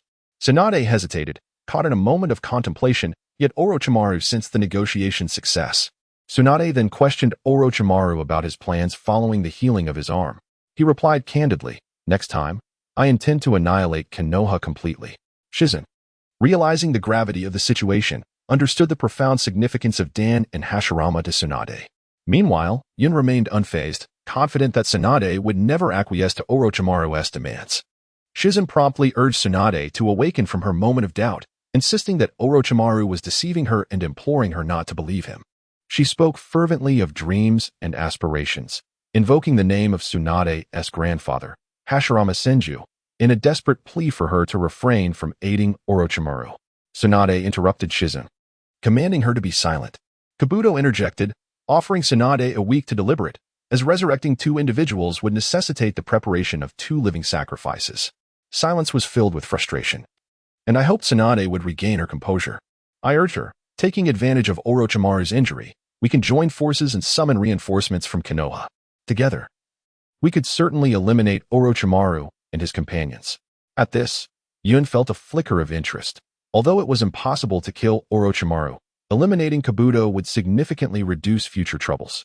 Yet, Tsunade remained unresponsive, enveloped in silence, clearly grappling with inner turmoil. Orochimaru, with a malevolent smile, bit his finger, drawing blood and plunging Tsunade into a state of panic. Upon witnessing the blood flow from Orochimaru's wound, Yun's fleeting joy dissipated. After exchanging some meaningless banter, Orochimaru and his 2 companions turned to leave, but before departing, the silent Kimimaro hurled a bone spear towards Yun. Perhaps aware of the shadow clone's existence, neither Seo nor Tsunade intervened, and surprisingly, Yun did not evade the attack. The shadow clone was pierced by the spear and vanished, while Yun's true form, awaiting the transmitted information, smiled faintly. Hachiyun inquired, but Yun requested her to wait a moment longer. Soon after, Tsunade and Seo also departed, leaving the once bustling area deserted. A moment later, two Yuns returned to the scene, one of whom collected the blood spilled by Orochimaru from the ground and handed it to the other, saying, "I entrust this to you." The second Yun accepted the blood with a casual remark, "This is a piece of cake, I'm off," and promptly vanished, followed by the other. At this juncture, Yun addressed Hachiyun, stating, "The situation has been thoroughly assessed. It has surpassed our capabilities, necessitating a report to the higher-ups. Let us depart." Hachiyun, understanding the gravity of the situation, refrained from further inquiries. As they turned to leave, they spotted Jiraiya and Naruto approaching. "What a coincidence," Yun remarked.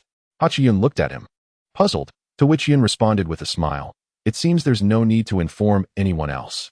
Upon noticing the two, Naruto hurried over, exclaiming, "Yun, Hachiyun, what are you doing here?" "That's not the main point," Yun replied before turning to Jiraiya. "Lord Jiraiya, I have something urgent to discuss with you." Jiraiya glanced at Yun, inquiring, "What is so pressing that you couldn't even spare time for Naruto?"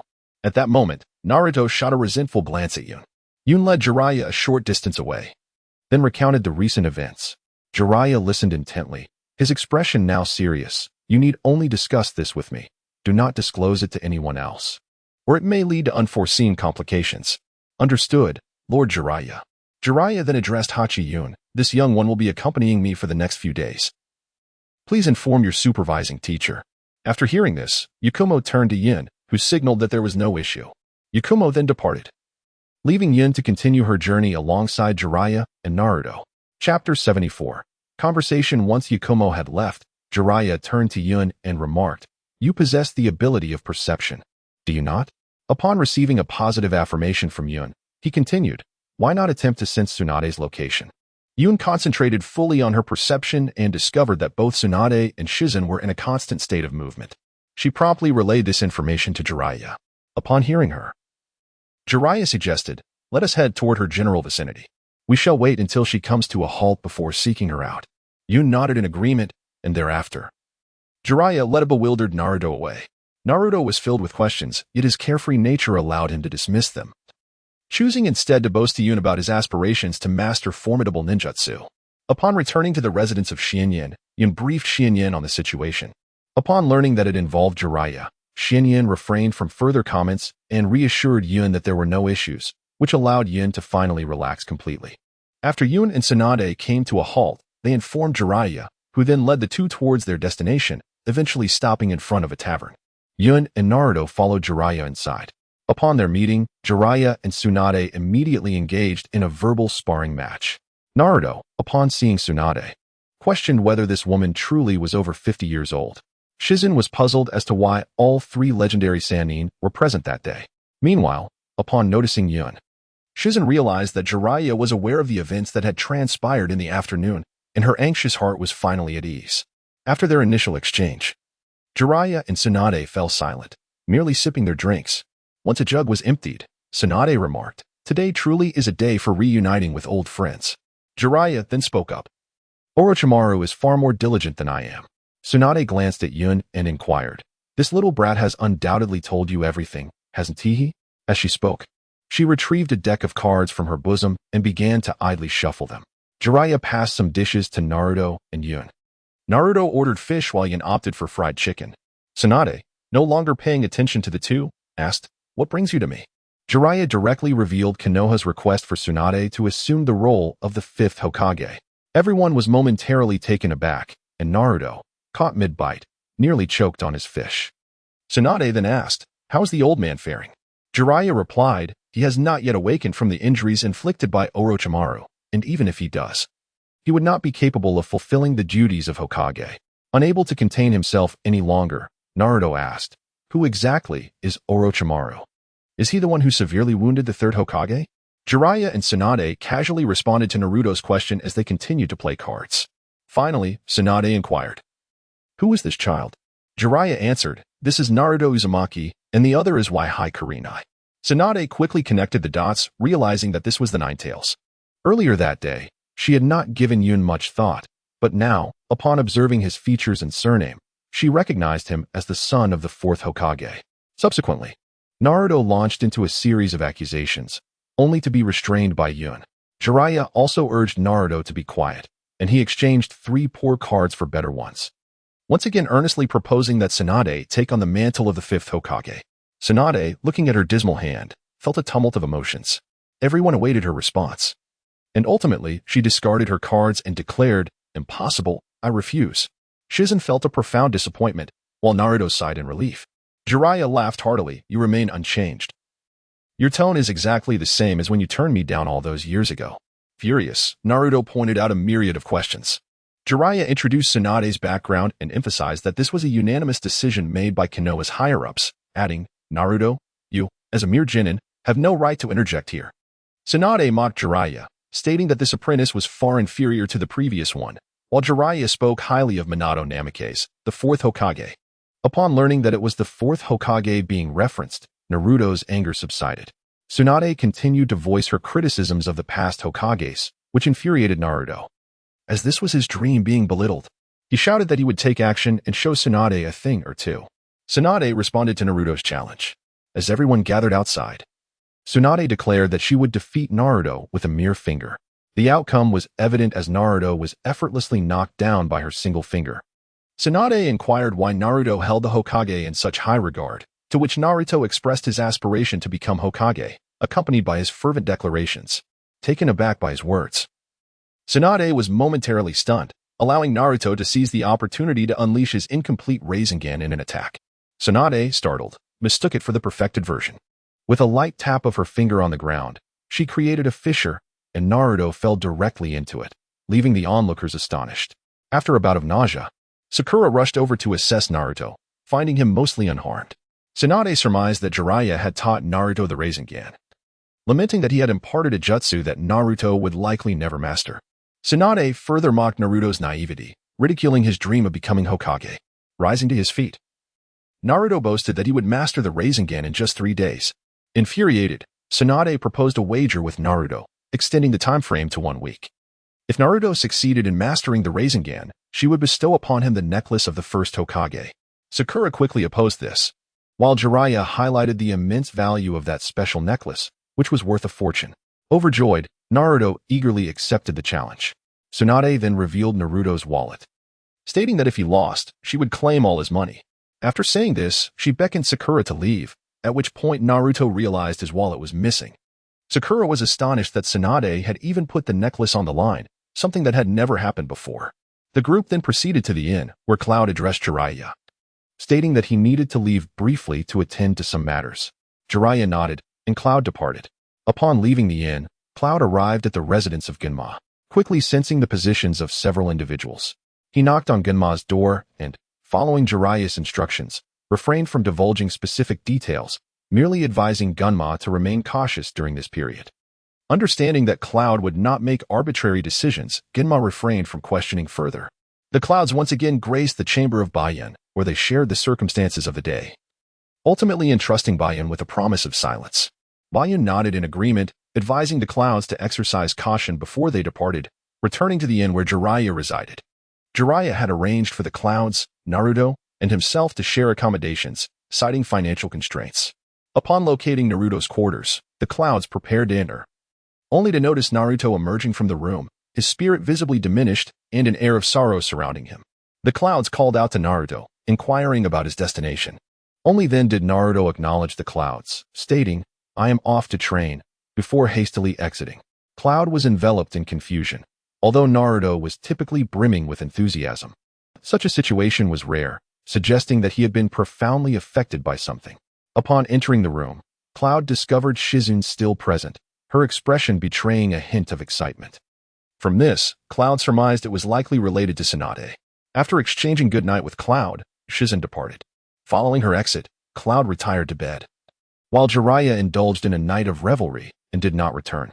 Chapter 75. The setting sun. The next morning, Cloud rose early. After a hearty breakfast, she purchased enough bread and milk to last several days, determined to embark on a week-long training regimen. She searched her surroundings and eventually chose to commence her training beside Naruto's usual training ground, as the only nearby waterfall was located there.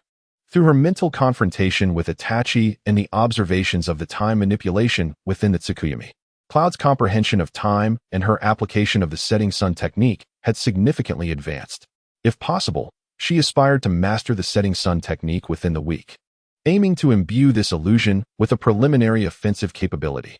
The final step of the setting sun required the integration of all preceding stages to expedite her training, thus making the waterfall an indispensable element. As the clouds gathered around Naruto, he was panting heavily after a day's arduous training.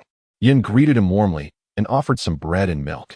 Naruto eagerly accepted the sustenance, devouring it with gusto while mumbling his inquiries about Yun's purpose. Yin explained that he had come to practice a genjutsu. However, upon hearing the term, Naruto's interest waned, as he was notoriously inept in the art of illusions. Yun, not wishing to elaborate any further, accepted Naruto's challenge to see who could complete their training first. Naturally, Yun did not shy away from the competition. As Naruto resumed his training in the Rasengan, Yun began his exercises across the waterfall. Naruto pushed himself to the brink of exhaustion, while Yun maintained a more measured approach, halting his training when his mental energy waned, only to resume once fully restored. After all, this was not the safe haven of Konoha. Naruto could afford to be reckless, but Yun could not. Throughout his training, Yun remained in a heightened state of awareness, prepared for any unforeseen circumstances. That evening, Jiraiya sought out Tsunade, hoping for a private conversation over a drink. Shizen was equally eager for Jiraiya to persuade Tsunade. After some light banter, the discussion turned towards Naruto. Jiraiya jested about Tsunade's playful teasing of Naruto, but soon Tsunade's interest waned. Their conversation shifted to Orochimaru and the troubling deal he had proposed to Tsunade. Jiraiya did not impose his will on her, but gently advised against making hasty decisions, fully aware of the significance of the bonds between Tsunade and her comrades. He spoke of the ideals and greatness of the past Hokage, warning her that betrayal of Konoha would result in dire consequences. Yet, Tsunade refrained from giving a definitive response. Later that night, at the training site, Tsunade quietly observed the two. Naruto had reached his limits, collapsed on the ground, while Yun was recuperating his mental energy, acutely aware of Tsunade's presence. However, as she made no move to intervene, Yun chose to respect her silence. Tsunade did not linger long before departing. On the sixth night, the moon shone brightly overhead. Naruto lay motionless on the ground, utterly spent, while Yun's condition had improved significantly. But the toll of days spent in intense training had left him somewhat drained. Interestingly, Yun soon realized that his concerns were unfounded. At least one of Tsunade and her companions was always nearby during their training, ensuring their safety was never in jeopardy. The extreme exertion proved beneficial for Yun's mastery of the setting sun technique and enhancement of his mental prowess, prompting him to adopt a rigorous training regimen. When Shizen came to check on them, she was taken aback by the numerous Rasengan marks left by Naruto on the ground and trees. Quietly took Naruto back, while Yun declined the suggestion to return with him. After a period of training, Yun had a premonition that perhaps today she would successfully master the setting sun technique. Such feelings were fleeting, and she knew she had to maintain her focus. She conveyed her reasons to Quiet, who understood the significance of her state and did not insist further, departing alone with Naruto.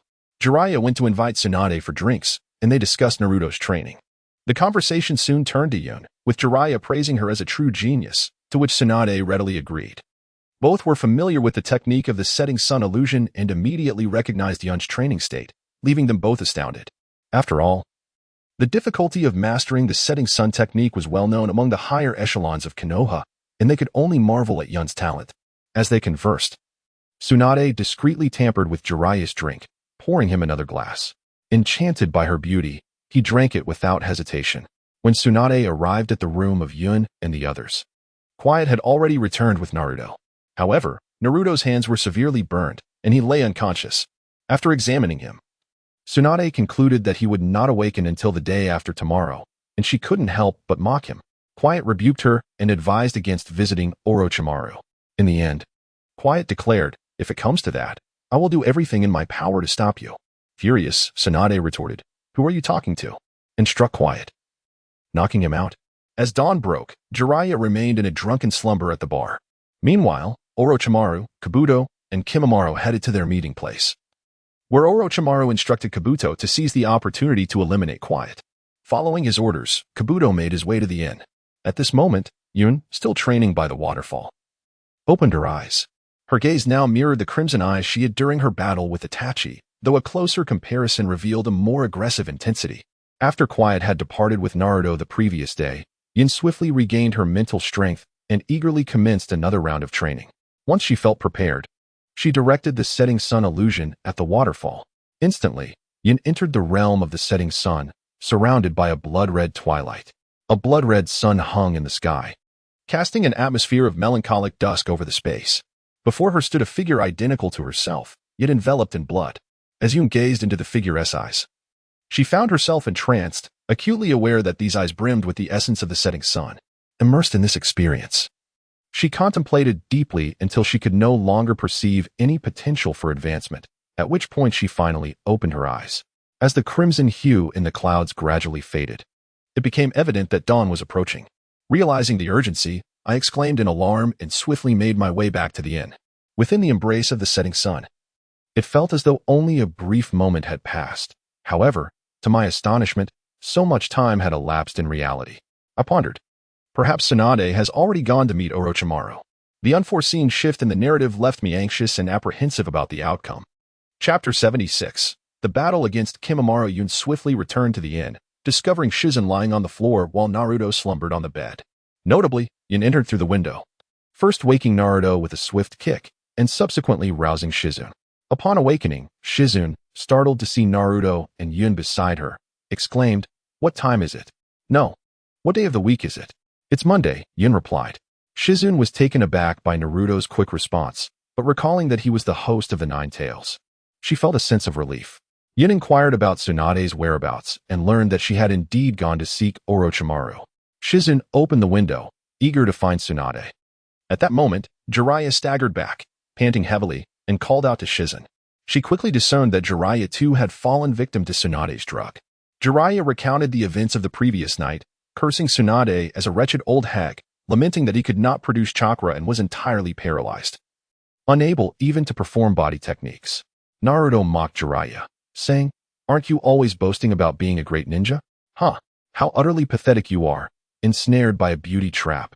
You lecherous sage." Yun regarded Jiraiya with a look of disdain, well aware that he should have been cautious of Tsunade, who had captivated him with her allure. Jiraiya defended himself, asserting that Tsunade was a renowned medical ninja of considerable strength, and the drug was colorless and tasteless, hence he had been deceived. "It is nearly impossible for an ordinary person to drug me," he added. Subsequently, Shizun prepared a simple antidote for Jiraiya. After consuming the potion she offered, Jiraiya regained 30% of his strength. At that moment, Kabuto observed Jiraiya along with Yun and Naruto from outside. Realizing he could not take action today, he decided to withdraw. After Kabuto departed, Jiraiya turned his gaze toward the cloud, known as Yundao, observed that Yakushi Kabuto, a subordinate of Orochimaru, along with Shizun and Jiraiya, were all astute individuals. At that moment, it was not the time to pursue Kabuto, while Naruto appeared utterly bewildered. The group swiftly made their way to the location agreed upon by Tsunade and Orochimaru, where the two met at the long street beneath the castle of Short Tsu. Tsunade laid out her terms. She would assist in his healing, but he must cease his hostilities against Konoha. After a moment of hesitation, Orochimaru acquiesced. He extended his hands, and Tsunade activated her medical ninjutsu. Suddenly, a kunai was hurled between them, prompting both to retreat hastily. Kabuto descended from above, having discerned Tsunade's intent to eliminate Orochimaru in that very moment, thus intervening to thwart her plans. Orochimaru praised Kabuto, who recognized the murderous intent within Tsunade as chakra and identified the opening. Orochimaru once again urged Tsunade to reconsider, but she firmly expressed her distrust in his deceitful words, articulating poignant sentiments that could bring one to tears. Their negotiations ultimately collapsed, necessitating preparations for battle. Tsunade charged forward, delivering a powerful kick that created a massive crater in the ground, prompting Orochimaru and Kabuto to leap aside hastily. Kimimaro sought to engage, but Kabuto halted him, asserting that facing one of the legendary Sannin, Tsunade, required full commitment. He would take over. Kimimaro nodded and retreated.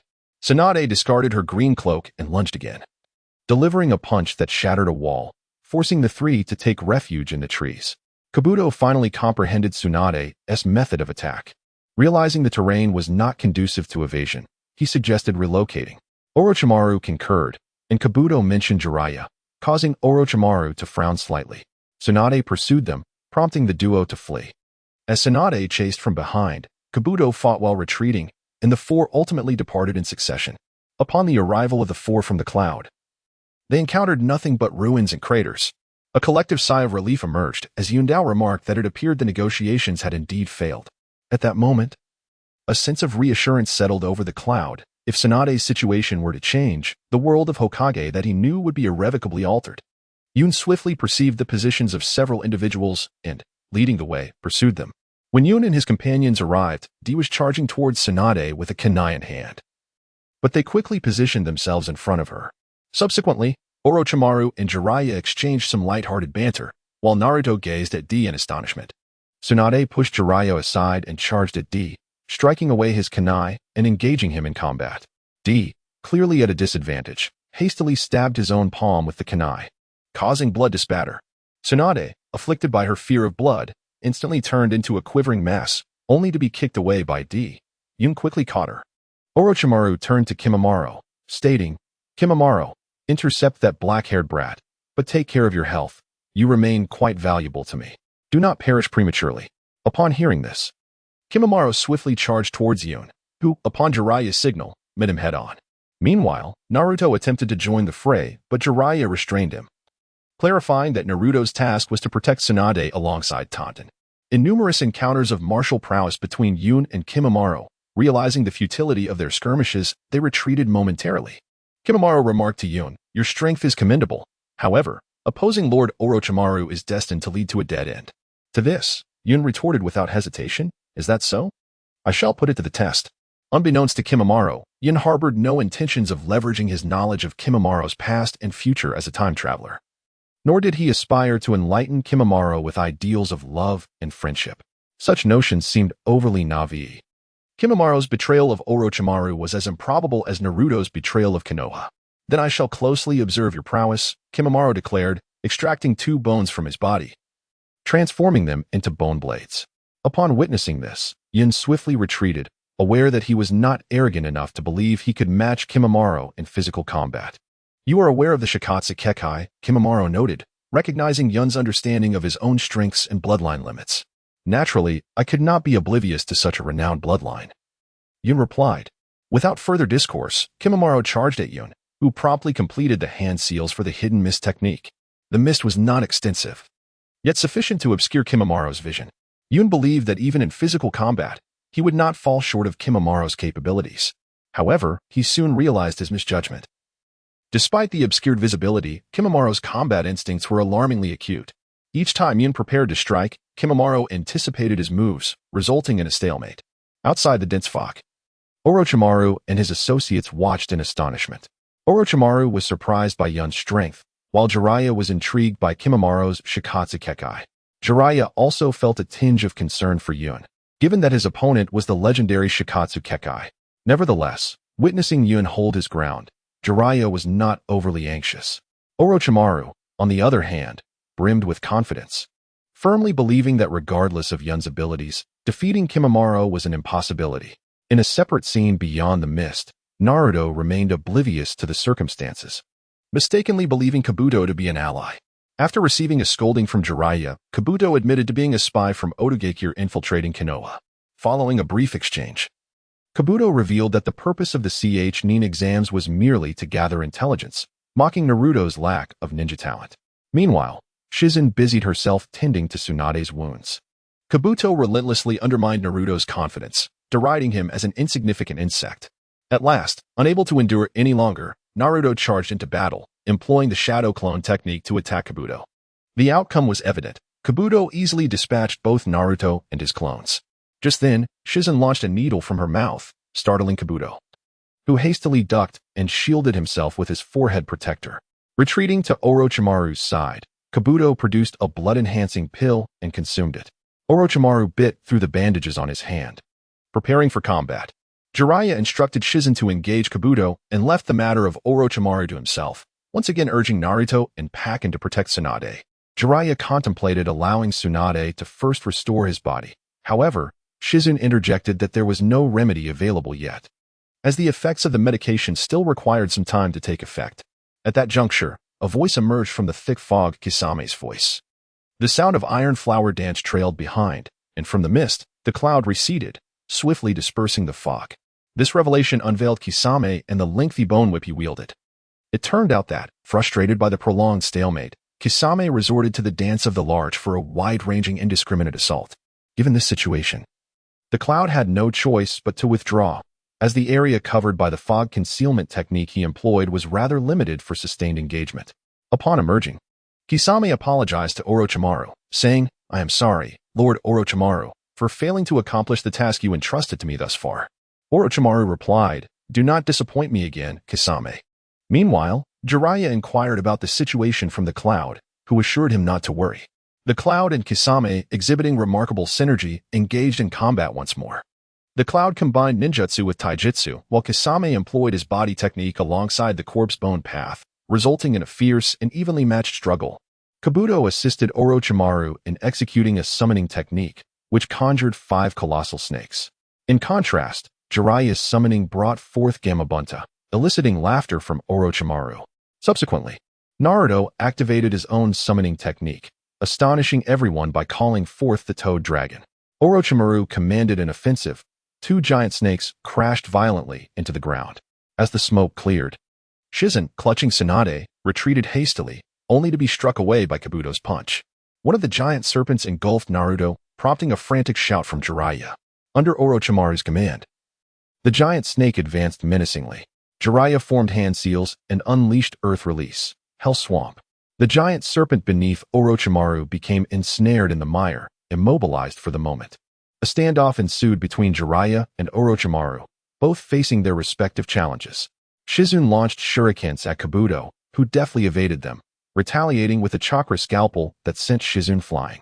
In response, Shizun released a cloud of poison, startling Kabuto, who quickly retreated.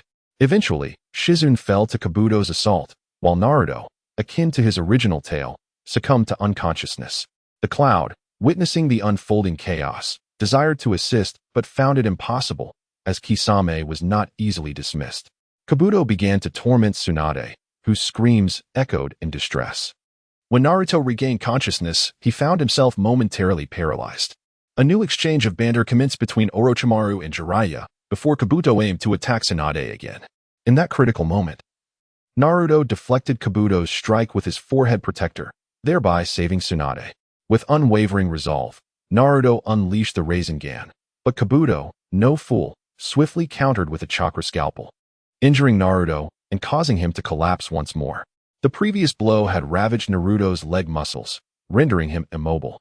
Bored, Kabuto began to taunt Naruto, dismissing his dreams as mere fabrications of a child, insisting that persistence would only lead to a dead end. Yet, Naruto stood tall once again, declaring, "I have always spoken my mind. That is my ninja way."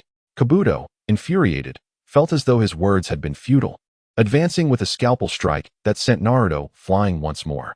Naruto rose once more and addressed Tsunade, declaring his intention to seize the ominous necklace as per their agreement. He summoned a shadow clone, while Kabuto drew his kunai and charged at him, believing Naruto to be recklessly courting death. Tsunade sensed the gravity of the situation and urged, "Enough. You need not protect me any longer. Flee, Naruto." Undeterred, Naruto braced himself against Kabuto's kunai, seizing the opportunity to grip Kabuto's right wrist tightly. Blood trickling down his palm. "I will not perish before I become Hokage," he vowed. Naruto's original form clutched Kabuto's wrist firmly, rendering him unable to escape. While the nearby shadow clone began to form a Rasengan, Tsunade recognized that, relying solely on his original form, Naruto would struggle to execute the Rasengan effectively. However, with the assistance of an additional clone, the dynamics shifted entirely. Naruto unleashed the Rasengan, sending Kabuto hurtling away with its tremendous force, leaving a vast crater in its wake and inflicting severe injury upon him. Orochimaru and Jiraiya, engaged in battle atop another colossal serpent, were equally astonished to witness Naruto's mastery of the 4th Hokage's Rasengan. Despite his injuries, Naruto collapsed to the ground. Tsunade, perceiving the critical state of Naruto, felt her heart rate plummet, a harbinger of death. Damn it, his myocardium is too severely damaged. Just moments earlier, when Naruto struck Kabuto with the Rasengan, Kabuto's chakra scalpel had also landed a blow, injuring Naruto's heart. Meanwhile, on the side of the cloud, the situation had not gone unnoticed. They were aware of Naruto and Kabuto's downfall, yet felt powerless to intervene. It was evident that swiftly overcoming Kumadori was an impossibility, prompting the Cloud to intensify their offensive against him. Upon witnessing Kabuto's fall, Kumadori desperately sought to assist Orochimaru. In a flurry of motion, Kumadori unleashed a barrage of bone projectiles, resembling bullets, aimed at the Cloud. However, a swift earthen wall materialized to shield the Cloud from the onslaught. The projectiles piercing through but losing momentum, crashing harmlessly to the ground. Clearly, Kumadori did not harbor hopes of defeating the Cloud with this tactic. As soon as the bones fell, he advanced to attack, only to suddenly retreat to the side. "Are you particularly perceptive?" came the voice of the Cloud from behind Kumadori, who was taken aback to discover another Cloud had appeared at his rear. He had not witnessed the formation of the shadow clone, and it seemed the Cloud had lacked the time to perform the necessary hand seals. Yet, Kumadori refrained from inquiring, recognizing that the Cloud had no obligation to provide an explanation. "This is where it ends," the Cloud declared to Kumadori. Illusions had enveloped the scene, rendering Yun's form ephemeral in the air. Subsequently, roots emerged from the earth, ensnaring Junmaru, while Yun materialized behind a tree to launch an assault.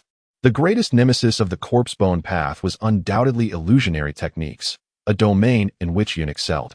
His earlier restraint in deploying such abilities was twofold. Firstly, to gauge his own prowess, and secondly, to facilitate Tsunade's recovery from her hemophobia. However, the necessity for such consideration had now dissipated. As the 78th palm was executed, the setting sun began to unveil its majesty. With Junmaru's utterance, numerous bones sprouted from his body, indicating that he was now ensnared by the illusions and could only endure Yun's onslaught. Nevertheless, Junmaru opted to employ the Dance of the Large for defense, a technique so formidable that even Li's signature attack, the primary lotus, could not breach its guard. Yun's use of shurikens proved futile, for if Junmaru's hardened bones were to pierce Yun, he too could sustain injuries. Yun harbored no confidence that his earth armor could withstand the assault from Junmaru's bony extensions. The Clouds ceased their assault on Kimimaro, retreating instead. And as the illusions were dispelled, Kimimaro once again laid eyes on Yun, regaining his ability to move. "I never anticipated you were an illusion-type ninja," Kimimaro remarked. "I nearly fell to your prowess." "Regardless of the near miss, defeat is still defeat," Yun replied. Pointing at Yun, Kimimaro asserted, "You warrant my utmost effort. The forthcoming battle shall not be as straightforward as the last." Upon hearing Kimimaro's declaration of full commitment, Yun realized that Kimimaro would likely resort to using cursed seals. As expected, with Kimimaro's words, his body became adorned with intricate cursed markings. Just as Yun prepared to exert all his strength, Orochimaru's voice resonated from afar. "Kimimaro, are you disregarding my orders?" The invocation of Kimimaro's cursed seal came to an abrupt halt as he addressed Orochimaru. "I apologize, Lord Orochimaru, but my opponent is exceedingly formidable, compelling me to activate the cursed seal." Orochimaru remained silent, and Kimimaro dared not speak further. Noticing that Orochimaru had the opportunity to converse, Yun glanced in his direction, only to discover that Jiraiya had fallen, while Orochimaru advanced towards Tsunade and Naruto. A surge of urgency enveloped Yun. He yearned to intervene, yet Kimimaro swiftly obstructed him, preventing any breakthrough. The two engaged in a fierce exchange, with Yun observing that Tsunade had sustained multiple wounds from Orochimaru's assaults while defending Naruto. Realizing that time was of the essence, Yun steeled his resolve and turned his gaze fiercely toward Kimimaro. As their eyes locked, Kimimaro, who had been charging at Yun, abruptly halted and collapsed to the ground, struggling momentarily before succumbing to stillness. Yun breathed heavily, having unleashed the true power of the setting sun upon her adversaries for the first time. Though not yet perfected, the results were commendable. Even the formidable Junmaru fell to the ground in a single blow. The only drawback, however, was the considerable energy expenditure involved. The current state of Yun is one of extreme limitation. Using his abilities twice is already pushing his limits, and a third attempt would likely lead to his own collapse. Although he has managed to defeat Junmaru, Yun finds himself unable to attend to that matter, for Orochimaru is poised to deliver a final blow to Tsunade. With the Kusanagi sword held firmly in his mouth, Orochimaru swiftly advances towards Tsunade, having previously failed to harm her despite multiple attempts. This time, he opts to target her head. Just as the strike is about to land, the sound of metal clashing resonates through the air as Yun, wielding a kunai, positions himself in front of Tsunade. Time does not permit Yun to utilize jutsu, leaving him no choice but to resort to this method. An ordinary kunai, however, is clearly insufficient to withstand the Kuzenagi's sword. It is severed in an instant, and the sword continues its trajectory, aiming straight for Yun's chest. The earthen armor he dons provides only minimal cushioning, resulting in a deep gash across his torso, from which a torrent of blood erupts, staining the ground before him and splattering onto Tsunade's face. Tsunade, who had been trembling as she protected Naruto, freezes upon seeing the blood on her face and watching Yun slowly collapse before her. Orochimaru, observing the fallen Yun, glances toward the nearly immobile Junmaro and remarks, "You little brat, you truly are remarkable for having defeated Junmaro, even in an incomplete state. That is commendable. But this is where it ends. I shall begin with you." As Orochimaru approaches Yun, Tsunade, who has been lying on the ground, suddenly kicks Orochimaru away. Rising to her feet, she overcomes her fear of blood, exclaiming, "I will not allow you to harm these children any longer. I am the 5th Hokage of Konoha. At that moment, Shizune awakens and is overjoyed to see Tsunade conquer her fear. Tsunade's forehead begins to emanate a change, and Orochimaru stands, astonished. Tsunade releases her seal, invoking creation rebirth, which rapidly heals her wounds. Orochimaru is taken aback. It appears he is not the only one capable of creating new jutsu. Tsunade declares her use of creation rebirth, asserting that she cannot be killed in battle. First, she tends to Yun's wounds, then swiftly forms hand seals. Meanwhile, the fallen Jiraiya also rises to his feet, prompting Orochimaru to hasten toward Kabuto. Shortly thereafter, the 3 legendary ninjas simultaneously invoke summoning jutsu, their actions appearing as if executed in unison due to the minimal time difference. Jiraiya stands atop the head of Fukasaku, while Orochimaru, Kabuto, and the reappeared Junmaro find themselves upon the head of Manda. Tsunade, Yun, and Naruto occupy various positions on the back of a toad, with Gamagichi realizing the gravity of the situation and urgently signaling for Gamakichi and Taunton to flee. Fukasaku, bewildered, remarks, "Manda and the slug have not been seen for ages. Jiraiya, are you hosting a reunion?" To which Jiraiya retorts, "Do not make jokes. Today, we shall eliminate Orochimaru right here." The myriad snakes protested against Orochimaru, to which Kabuto interjected. One snake chastised Kabuto sternly and subsequently demanded that Orochimaru prepare 100 living sacrifices for him. The slug dispatched a small clone to escort Naruto and Kumo below, entrusting them to Shizune's care. During this time, Shizune employed medical ninjutsu to temporarily heal her wounds. She helped Naruto to his feet and quickly retreated to a safe distance. Kumo, having sustained only minor injuries, was now in good condition thanks to Tsunade's treatment. Orochimaru, on the other hand, first sent the most incapacitated of his comrades, Kimimaro, down.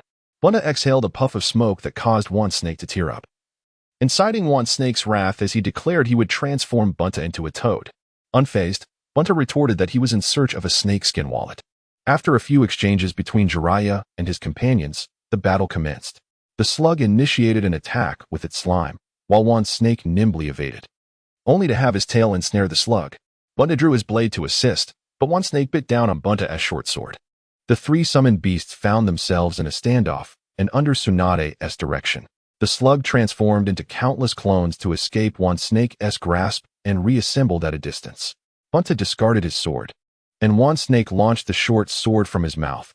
Bunta leapt to avoid it. The blade narrowly missed the slug, being repelled forcefully by Tsunade. Jiraiya commanded Bunta to spray oil, followed by a fire technique, Toad Oil Flame Bullet. A massive blaze engulfed the battlefield, enveloping one snake in flames.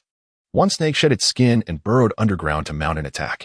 It first ensnared Bunta with its tail, then attempted to bite him. Bunta, unable to evade in time, found Tsunade descending from above, wielding Bunta's short sword to seal one snake's gaping maw. Orochimaru, feeling the strain of facing 2 adversaries, extended his tongue to ensnare Tsunade. Regaining her stamina, Tsunade yanked the tongue free, pulling Orochimaru closer. Startled, Orochimaru was met with a powerful punch to his face, followed by several more strikes as he was tossed into the air. Upon landing, both Orochimaru and Tsunade reached their limits. Tsunade misfired a punch. Astonished that Orochimaru remained unharmed despite the barrage of blows he had endured, Tsunade charged again, delivering a flurry of punches and kicks that sent Orochimaru. Tsunade and Jiraiya both witnessed the visage of a woman revealed by Orochimaru, realizing that he had employed forbidden techniques to usurp another's body.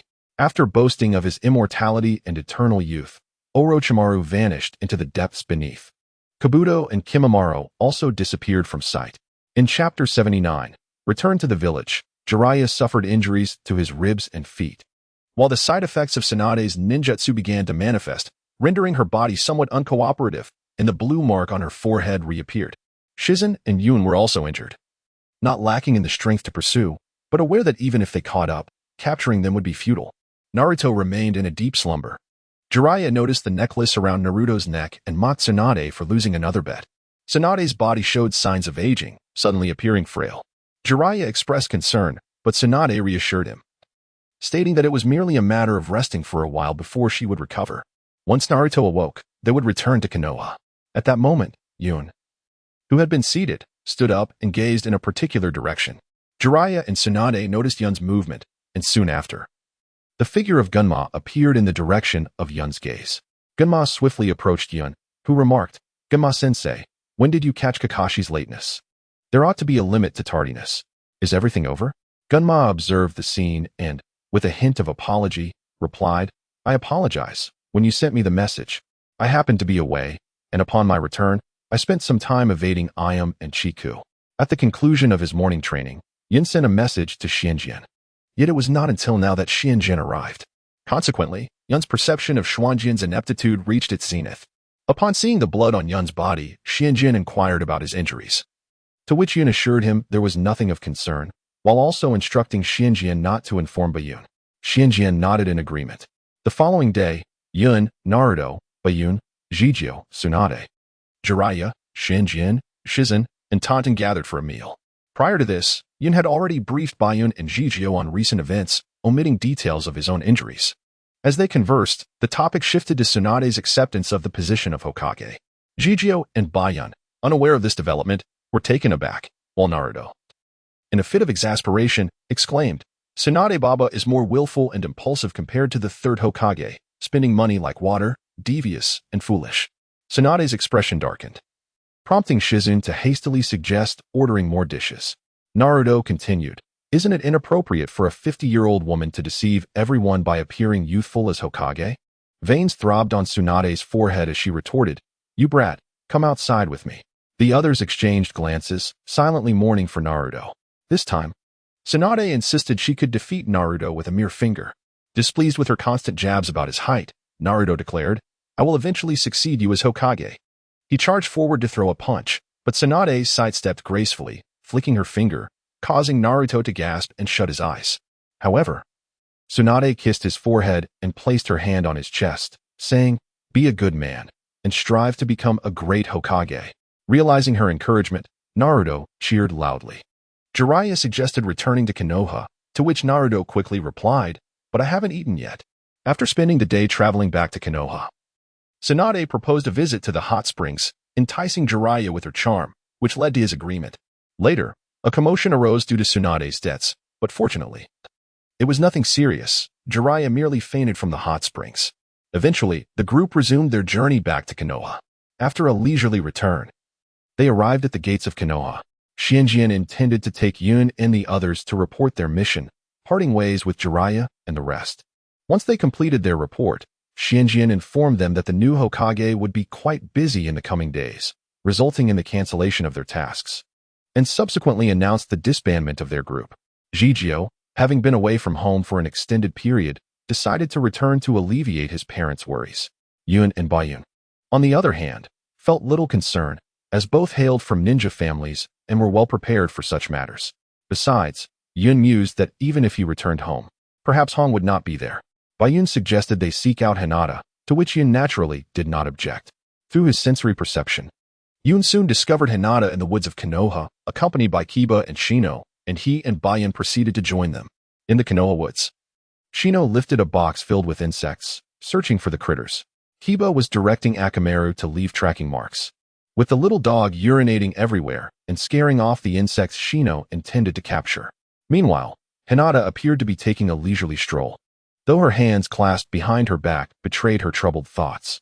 Shino, observant as ever, noticed this and inquired, "Hinata, is something on your mind?" Startled, Hinata hesitated before Shino pressed further. "You do have something to say, don't you?" Nodding shyly, Hinata replied, Would you both come with me to Kurenai-sensei's house? It's about Yun returning, isn't it? Shino deduced instantly. Blushing, Hinata confirmed with another nod. During Yun's absence, he had occasionally communicated with her through summoning creatures, and he had already informed her of his approximate return date, today. Too embarrassed to go alone, she had hoped to invite Shino and Kibo along.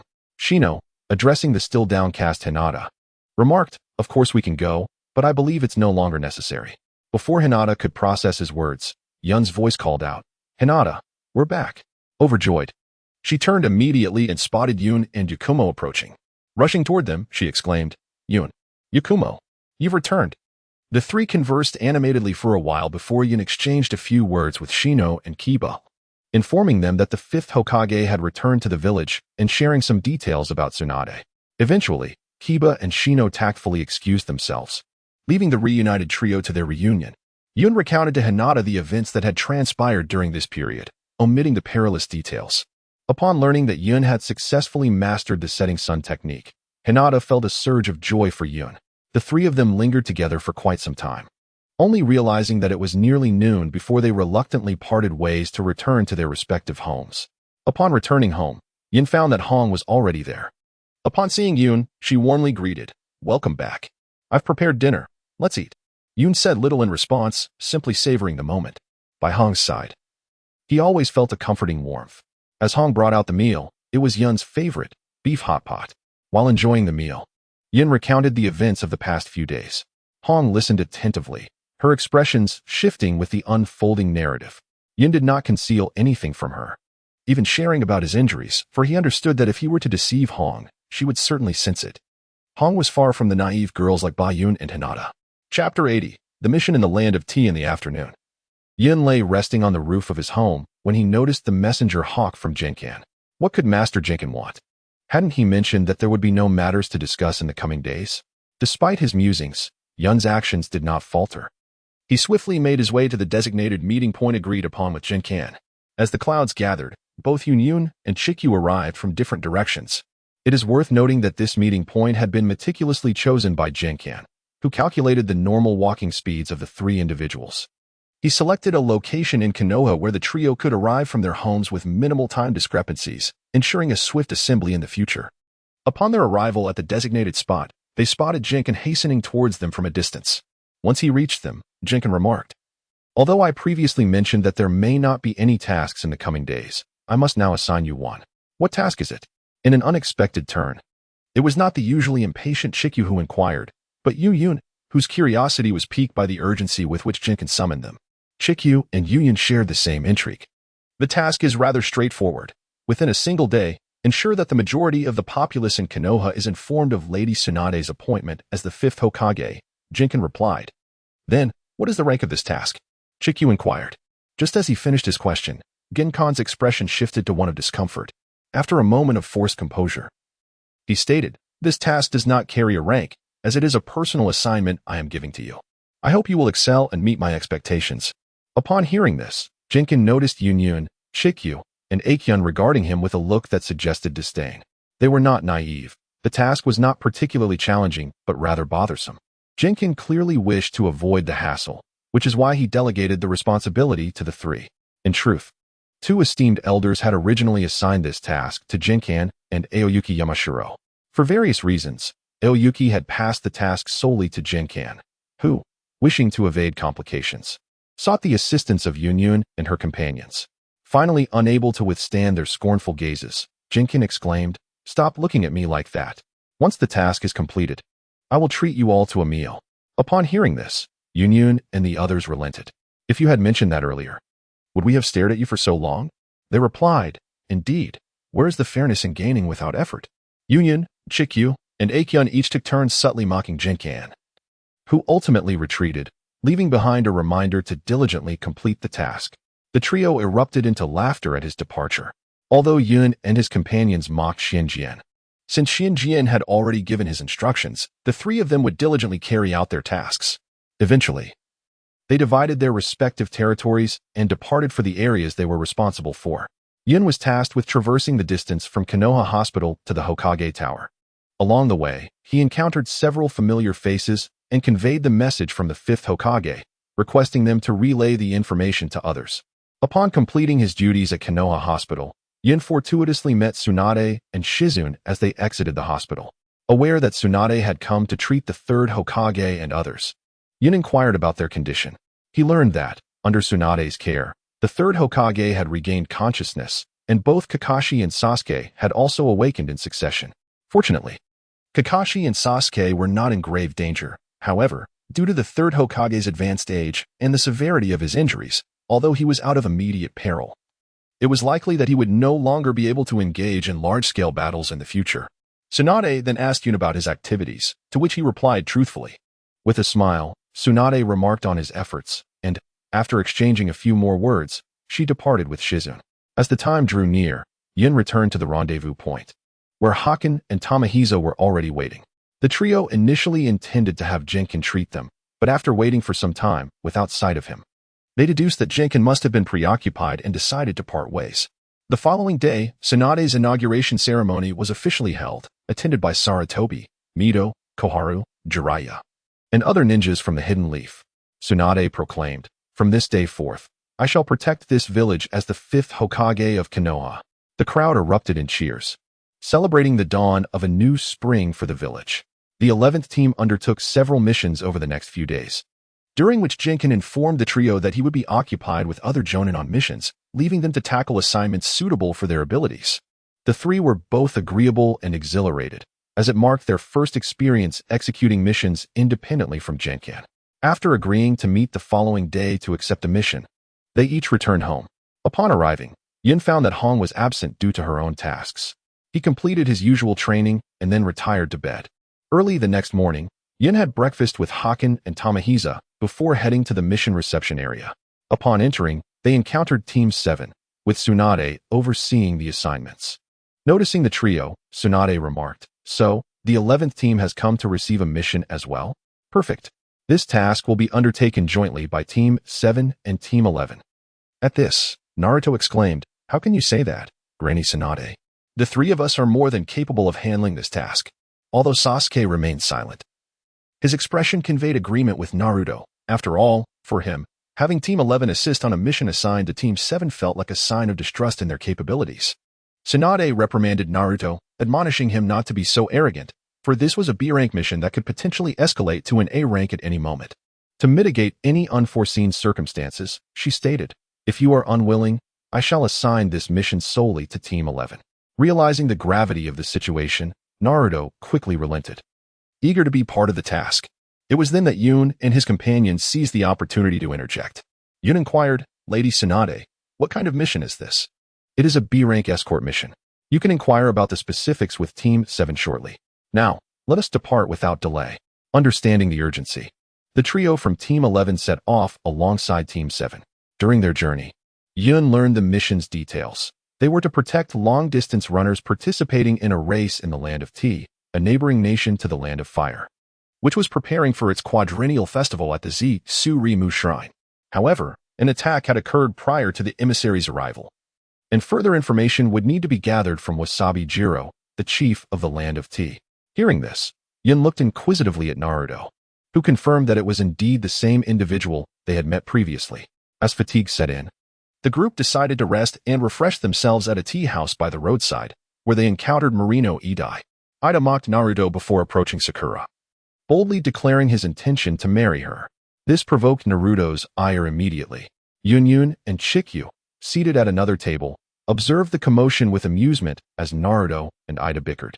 Oblivious to the tension, Ida continued his flirtation with Yun, while Naruto, momentarily silenced by Ida's actions, cast a pitying glance in his direction, a sentiment echoed by Chikyu. In Chapter 81, The Swift Defeat of the Green-Blue Aoi, Ida remained oblivious to the brewing storm, engrossed in his advances towards Yun, disregarding the presence of Yun and Chikyu.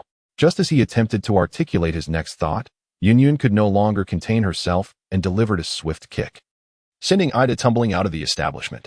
Rising from the ground, Ida glared at Yun, indignantly asking, "What do you think you're doing?" Yun stepped out of the tea shop and responded to Ida, "As you can see, I merely intend to beat you." Ida was taken aback by Yun's directness and replied, "This is precisely why I detest ninjas, a group of cruel, arrogant individuals." Arrogant, Yun chuckled, retorting, I do not regard you as beneath me. I simply hold you in contempt. Scoundrel. Initially, I had no intention of engaging with a ruffian like you, but your hubris has grown excessive. I shall make you regret it. With that, Ida fled swiftly. While Yun and Sasuke showed no inclination to pursue him, they both shared the sentiment that Ida was merely a minor nuisance. However, Naruto was somewhat displeased, thinking, how dare this fellow look down upon ninjas? I must teach him a lesson. He prepared to chase after Ida, but was dissuaded by Yun and the others. The group returned to the tea house, where the proprietress handed them the bill. Sakura exclaimed, why are there 3 bills? The proprietress, turning back as she was about to leave, explained, the person who just left insisted that the charges be placed on your tab. Furious, Naruto could no longer contain his anger, and Shikyu also felt compelled to act. Together, they set off in pursuit of Sanai Ida.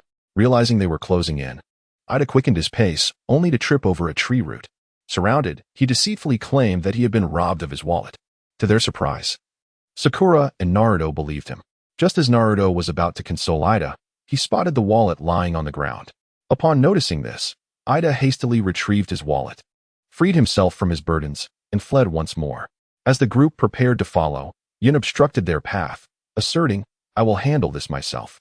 With that, he sped off in pursuit of Ida, leaving Sasuke and the others astonished by his swiftness, which had evidently surpassed that of the Chunin exams. Sasuke's eyes glinted with jealousy. He had heard that Yun had also succumbed to Tsukuyomi but had not remained unconscious like himself and Kakashi.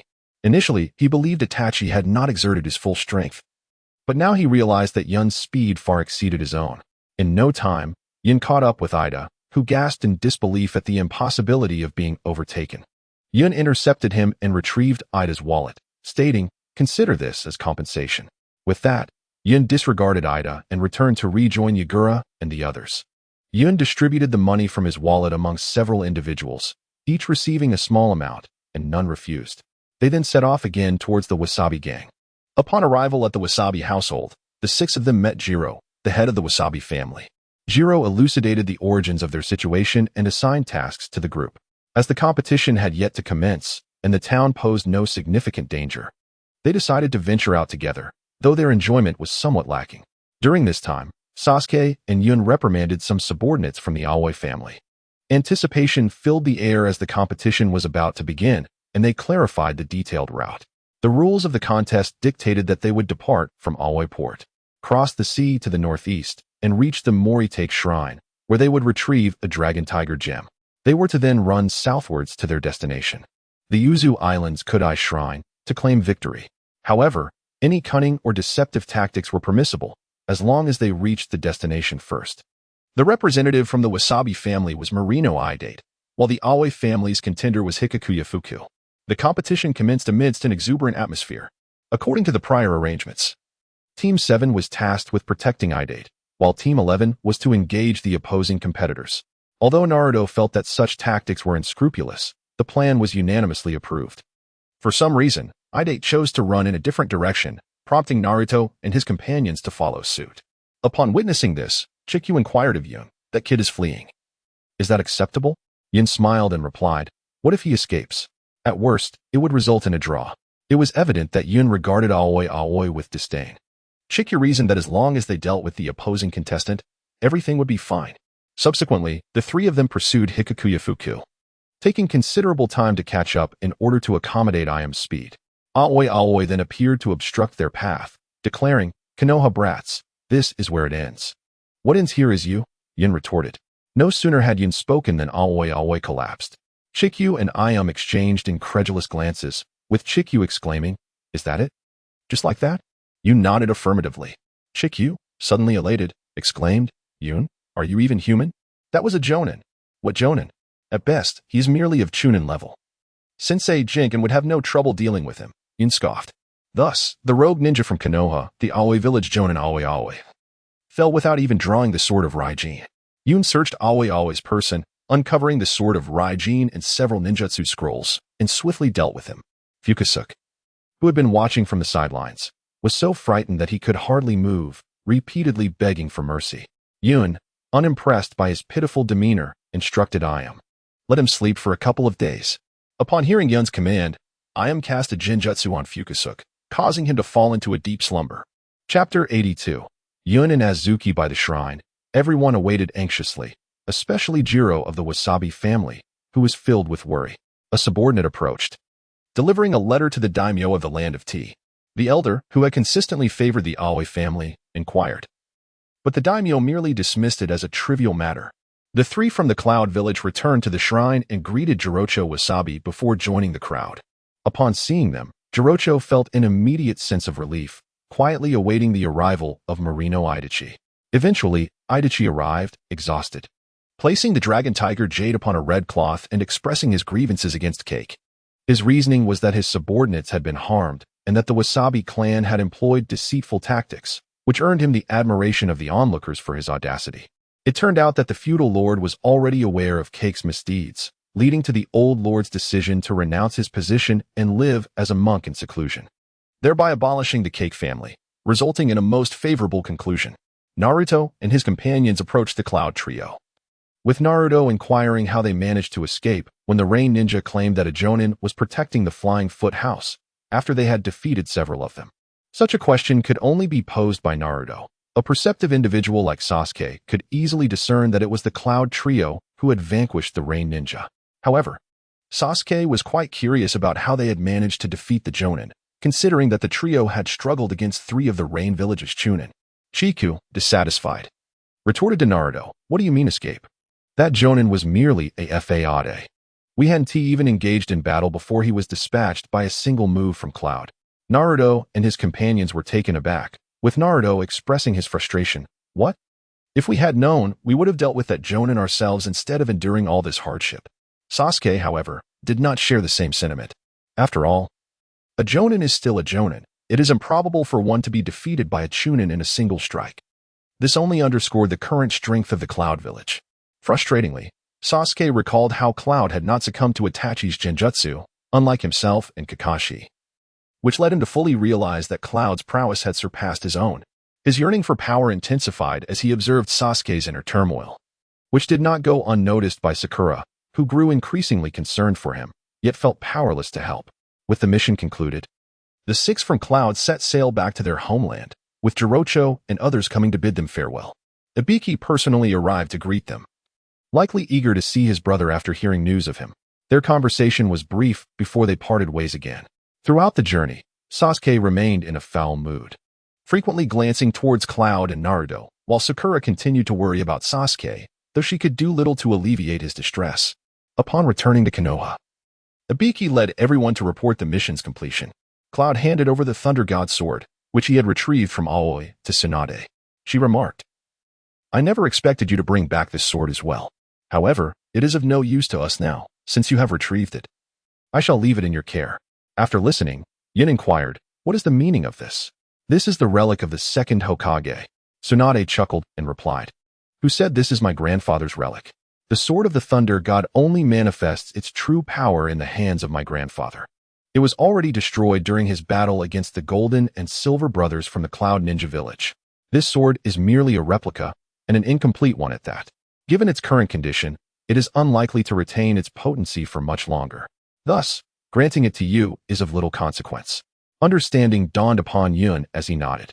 He finally comprehended why this sword had remained in the possession of a ninja as unremarkable as Aoi for so long without issue. It was likely that the truth was known among the other ninjas. Those of greater strength would disdain such a subpar item, while the weaker Aoi could easily manage it himself. Due to the opponent deploying a Jonin, the mission in the Land of Tea was escalated to an A-rank task. Tsunade expressed her satisfaction with the group's performance and subsequently announced their dismissal. Upon returning home, Yun discovered that Hong had yet to arrive due to her obligations. Consequently, he contemplated purchasing something simple for dinner. Just as he was about to step outside, he unexpectedly collided with someone, and a delightful fragrance enveloped him.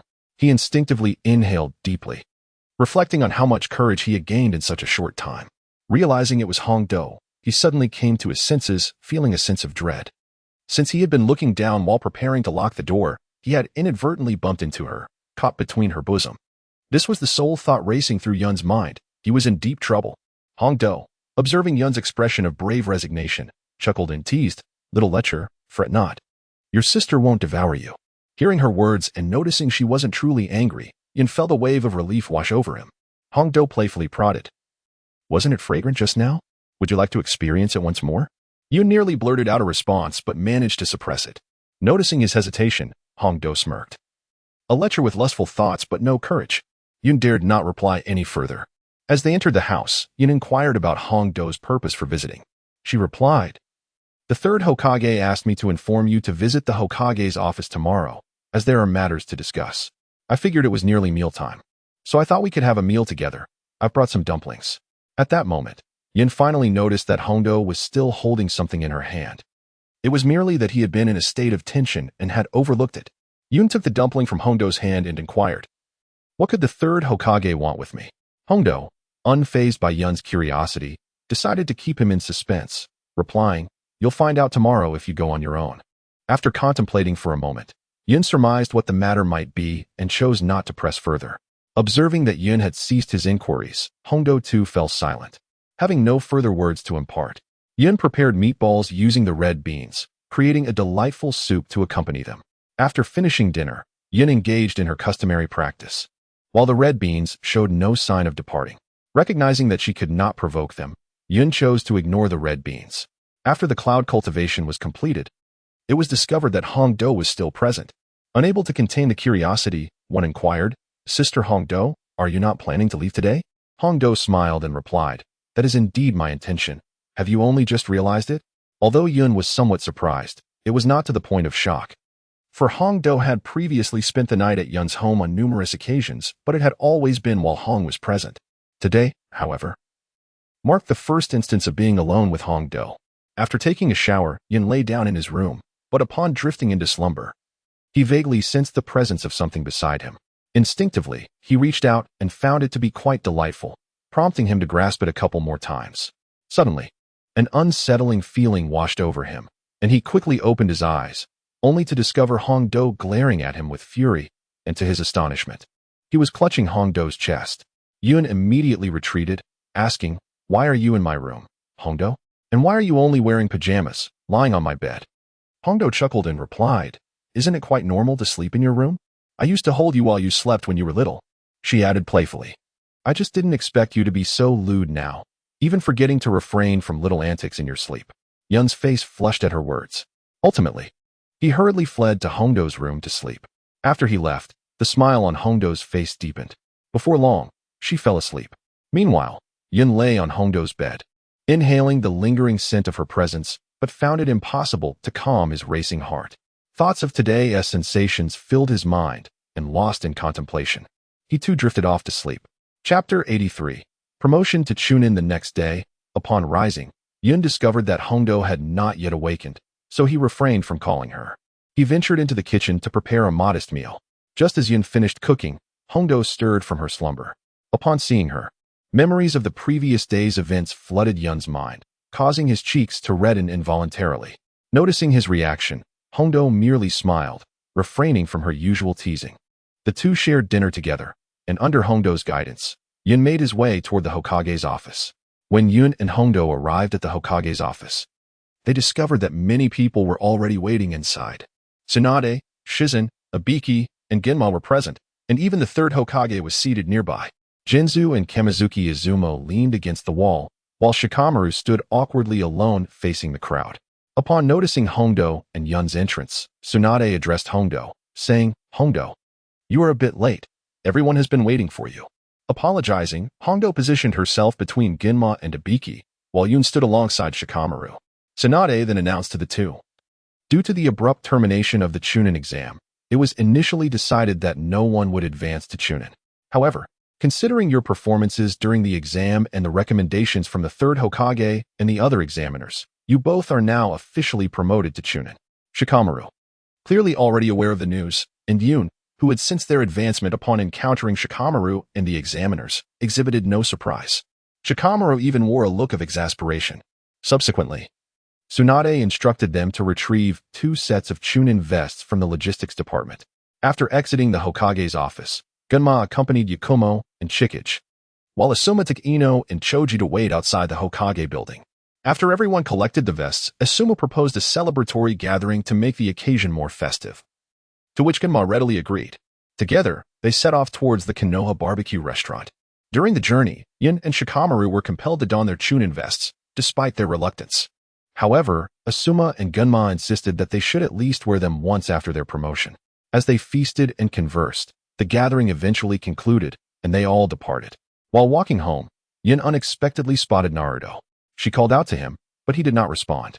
Noticing his lethargic demeanor, Yin approached and gently tapped his shoulder, asking, "What's wrong, Naruto? You don't seem like yourself." Naruto lifted his head to meet her gaze and replied, "Oh, it's you, Yin. I'm fine." Clearly unwilling to elaborate. Observing his reluctance, Yin chose not to press him further. If it had been Hinata or Yakumo, she would have inquired deeper, but with Naruto, she felt it unnecessary, knowing he would overcome any setback within 3 days. After separating from Naruto, Yin returned home. Hong had gone on a mission and had yet to return, while Hongdo was also absent due to her own task and did not come to join for a meal. Having indulged in a substantial feast during the gathering, Yin found himself lacking an appetite and decided to forego dinner, following his customary training routine. He washed up and retired for the night. Amidst a haze of confusion, Yin sensed someone calling his name. His initial instinct was to believe that Hong had returned. But he quickly dismissed this notion. With a swift motion, Yin opened his eyes, only to find himself lying on the floor of the ancestral hall. The one calling him was Xiaojing. Hastily, Yin rose to his feet and exclaimed, "What is going on? You summoned me in the middle of the night when I was enjoying a deep slumber." The figure seated in the hall, the ancestral master, responded, "I am equally perplexed about the current time. It is important to note that there is no night on Ancestral Island." Yun, unperturbed by the late hour, inquired of the ancestor, "Esteemed ancestor, what matters do you wish to discuss with me?" A sense of curiosity enveloped him. For this was the first instance since their agreement that the ancestor had reached out to him of his own accord. The ancestor gestured for Yun to remain calm and spoke slowly. "I have heard from Xiaojing that you have learned the technique of the setting sun. Is that correct?" Although it may not be said that he had mastered it to perfection, Yin responded, "I believe I have indeed learned it." "Then why not demonstrate the technique of the setting sun for me?" Yin was momentarily taken aback, exclaiming, "How could you possibly think that would harm the ancestor?" The ancestor smiled gently and replied, "Do you truly believe you could inflict any injury upon me? Although I have aged, my centuries of existence have not been in vain. Remember, even your father, in his prime, could not cause me the slightest harm. So do not hesitate to unleash your full potential. This is of great significance to you." Upon hearing the words of the ancestor, Yin no longer hesitated. In an instant, his eyes transformed into a crimson hue, and the full might of the setting sun was unleashed. Prior to this moment, Yin had thought the ancestor somewhat overconfident. For the setting sun was a technique comparable to the moon reading, not something easily resisted. However, upon witnessing its true manifestation, Yin realized his error. Although he found himself within his own mental realm, he discerned that the ancestor's presence loomed far larger than in reality, rendering Yin insignificantly small in comparison. Even the entirety of the illusionary space felt diminutive beside the ancestor. It was as if the ancestor had forcibly led him into this illusory realm. Yun was convinced that had it not been for the ancestor's consent, his illusions would have had no effect on him whatsoever. The clouds retracted their illusion, and a sense of defeat involuntarily washed over their face. Observing this, the ancestor chuckled and said, "Do not be disheartened. For someone who has lived for several centuries, if my mental fortitude were to falter, it would be quite the predicament. After my evaluation, it is evident that you have indeed grasped the essence of the setting sun, and in some aspects, you have even shown improvement, which is commendable." Feeling perplexed at the mention of improvement, the clouds pondered, for they could not recall any enhancements on their part. The ancestor, noticing the confusion, addressed their uncertainty. "You may not have realized it, which is understandable. After all, being able to wield the setting sun at this stage is your current limitation. Allow me to elucidate this matter for you." Yun listened attentively to the ancestor's explanation, and only after its conclusion did Yun come to a realization about the enhancements made to the setting sun. While attempting to practice the sixth step of the setting sun technique, which was to create the illusion of a motionless waterfall, Yun faced insurmountable challenges. Ultimately, Yun resorted to the method of saturating the eyes with spiritual energy to complete this stage of cultivation. Though it appeared to be a clever shortcut, it indeed reflected a significant improvement. The phase of stillness was essentially a preparation for controlling the flow of time within the mental realm. Once successfully cultivated, the flow of time became fixed, thus solidifying the power of the setting sun. However, Yun's method of enveloping the eyes with spiritual energy was distinct. It allowed for the modulation of time's flow through the manipulation of spiritual energy's intensity. It was merely that Yun's current limitations in spiritual power confined them to the execution of the setting sun, preventing any further awareness of this potential. After listening, Yun was naturally elated. The setting sun still had room for improvement. Perhaps in the future, he might even utilize illusion techniques to confront Uchiha Itachi. Ever since being incapacitated by Itachi's Tsukuyomi, Yun occasionally dreamt of subduing Itachi with his own illusion, only to awaken and dismiss it as mere fantasy. Now, however, the prospect seemed immensely promising. The image of Itachi being brought down by his own hand flickered in his mind, a smile gracing his face. Chapter 84. The true waterfall. The ancestor evidently did not anticipate that Yun was indulging in such fantasies, mistakenly believing Yun was merely pleased with his improvement of the illusion technique. Noticing Yun's expression had returned, the ancestor spoke again. Although you have refined this illusion, in my view, your training remains inadequate. Inadequate? Yun was taken aback. What could that possibly mean?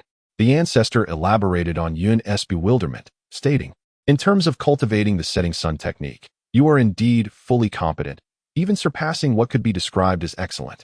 The ancestor's words left Yun increasingly perplexed. The more he spoke, the more questions Yun harbored.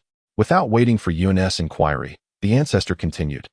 Do you recall when I previously mentioned that your father attempted to cultivate the secret arts prepared for our clan's contractors but failed, ultimately giving rise to the setting sun illusion?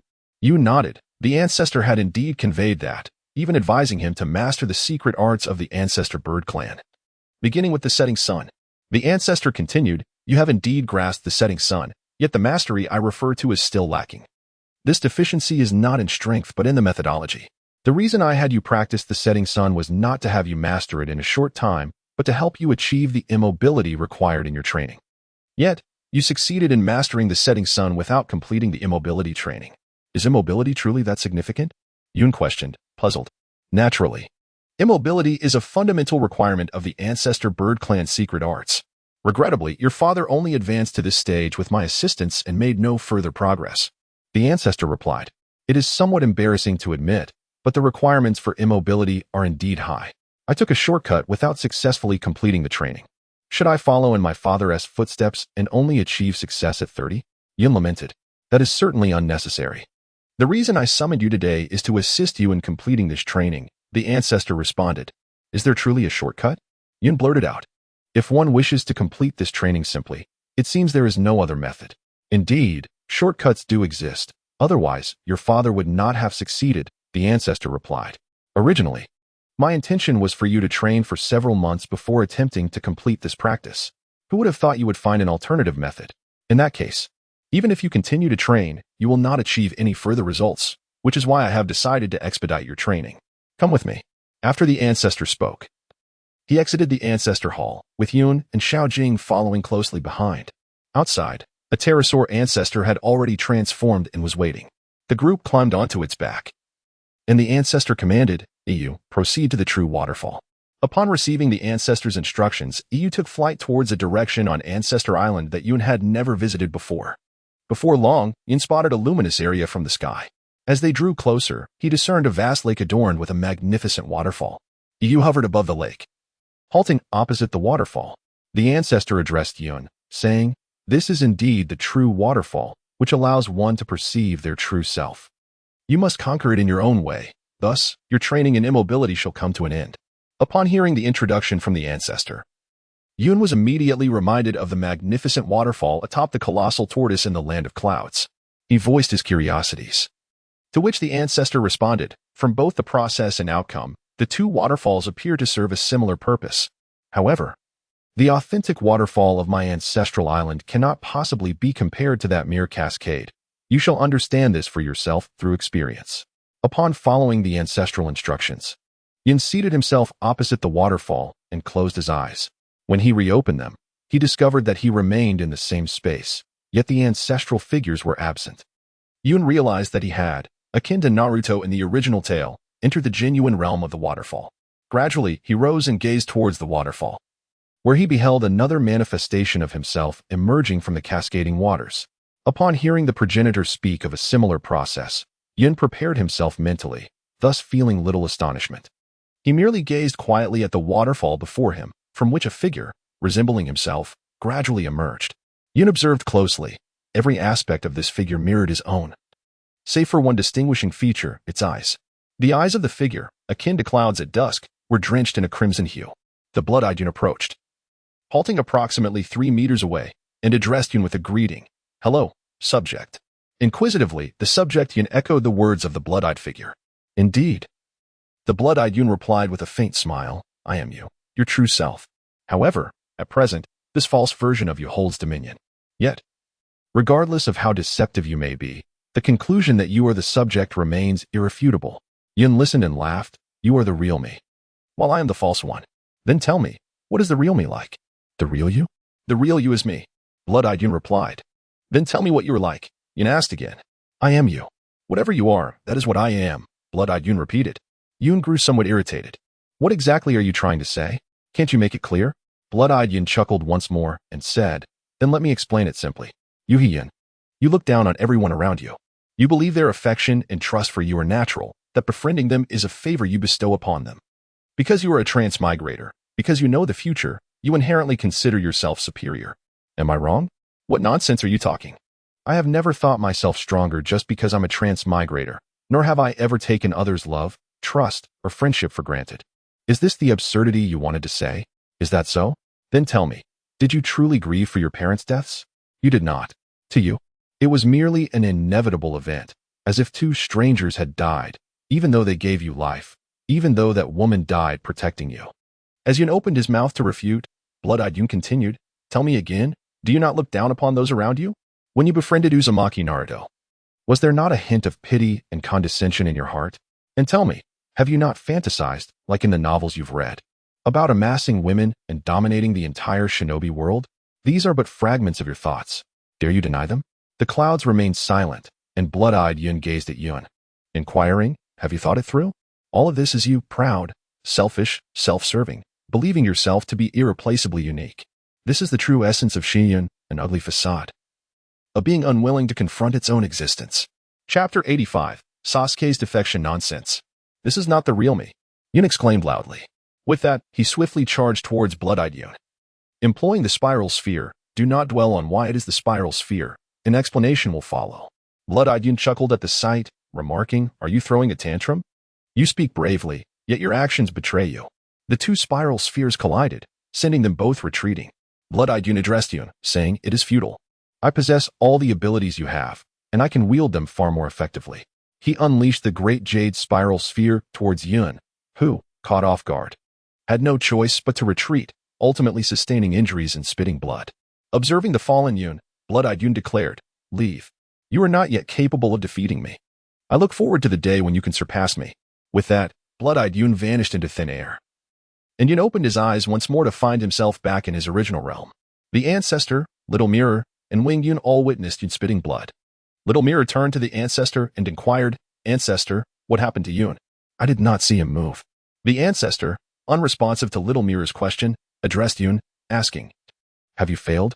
Yun wiped the blood from the corner of his mouth and rose, responding, "Indeed, my lord ancestor. It seems my temperament is still lacking."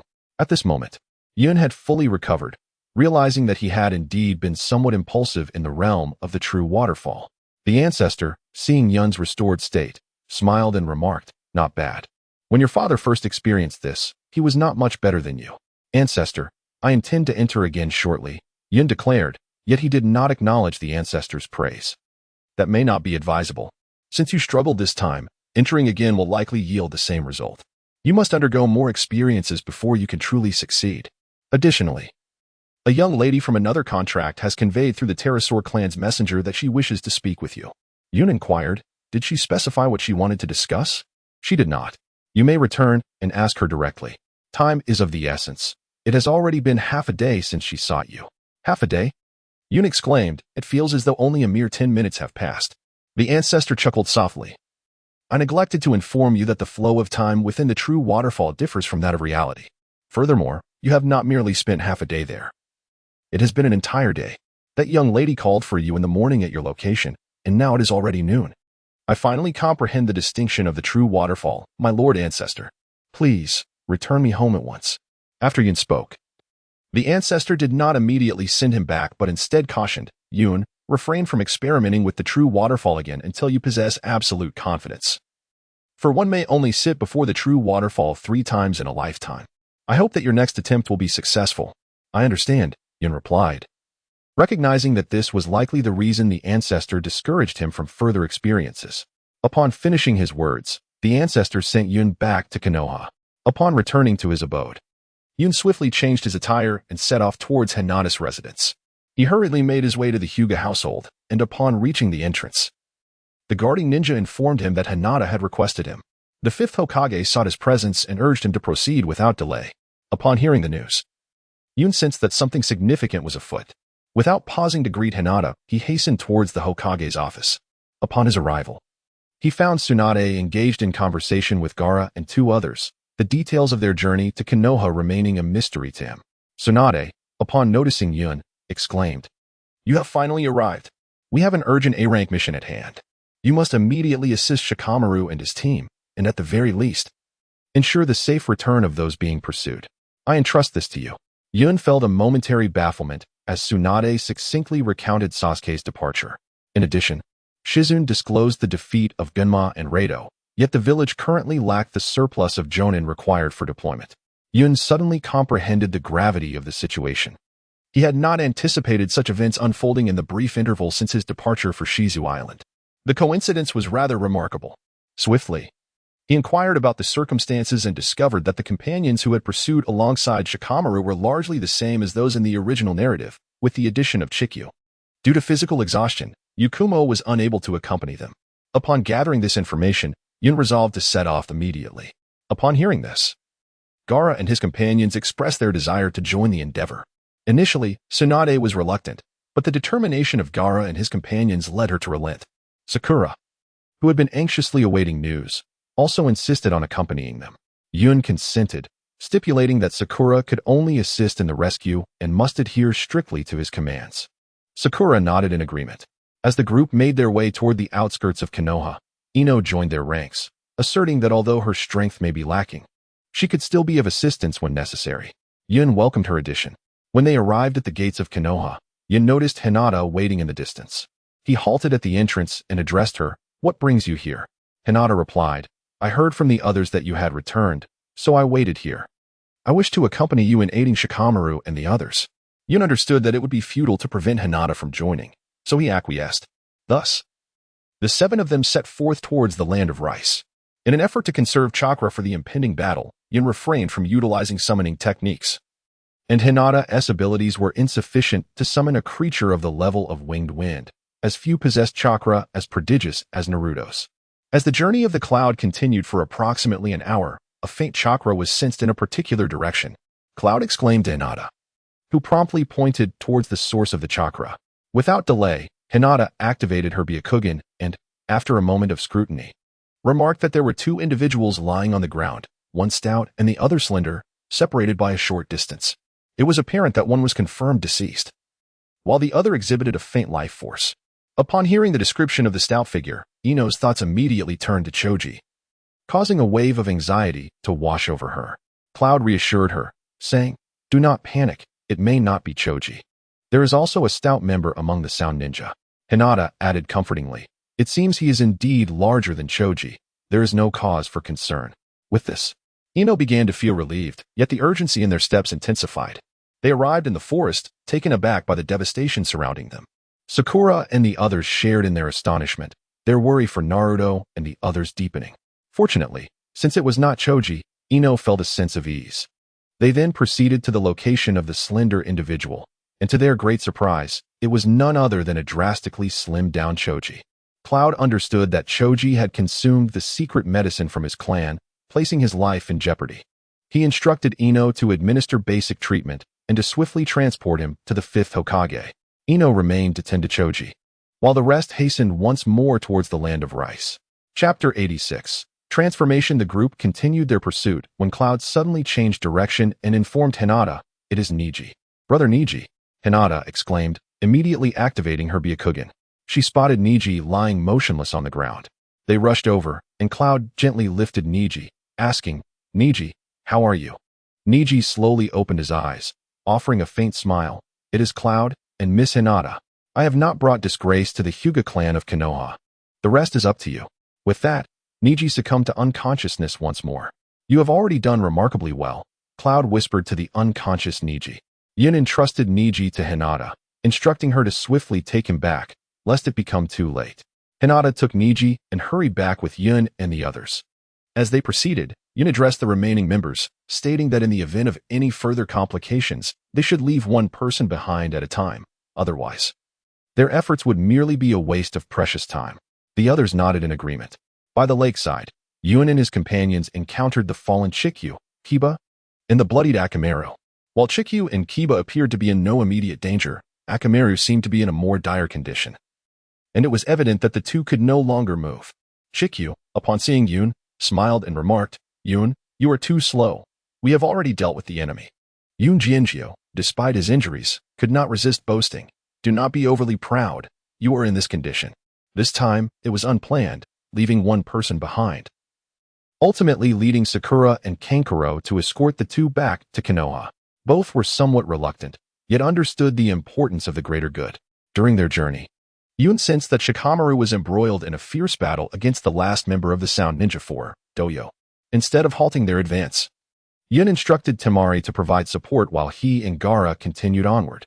Along the way, Yun spoke to Gaara about Kimimaro, explaining that he might be their final adversary. Gaara, undeterred, expressed his confidence, believing that any foe Yun could vanquish, he too could defeat. Yun cautioned Gaara that during his previous encounter, he had not fought at full strength, urging him to remain vigilant. Initially, Yun intended to confront Kimimaro himself, but Gaara insisted on taking that responsibility, and Yun acquiesced.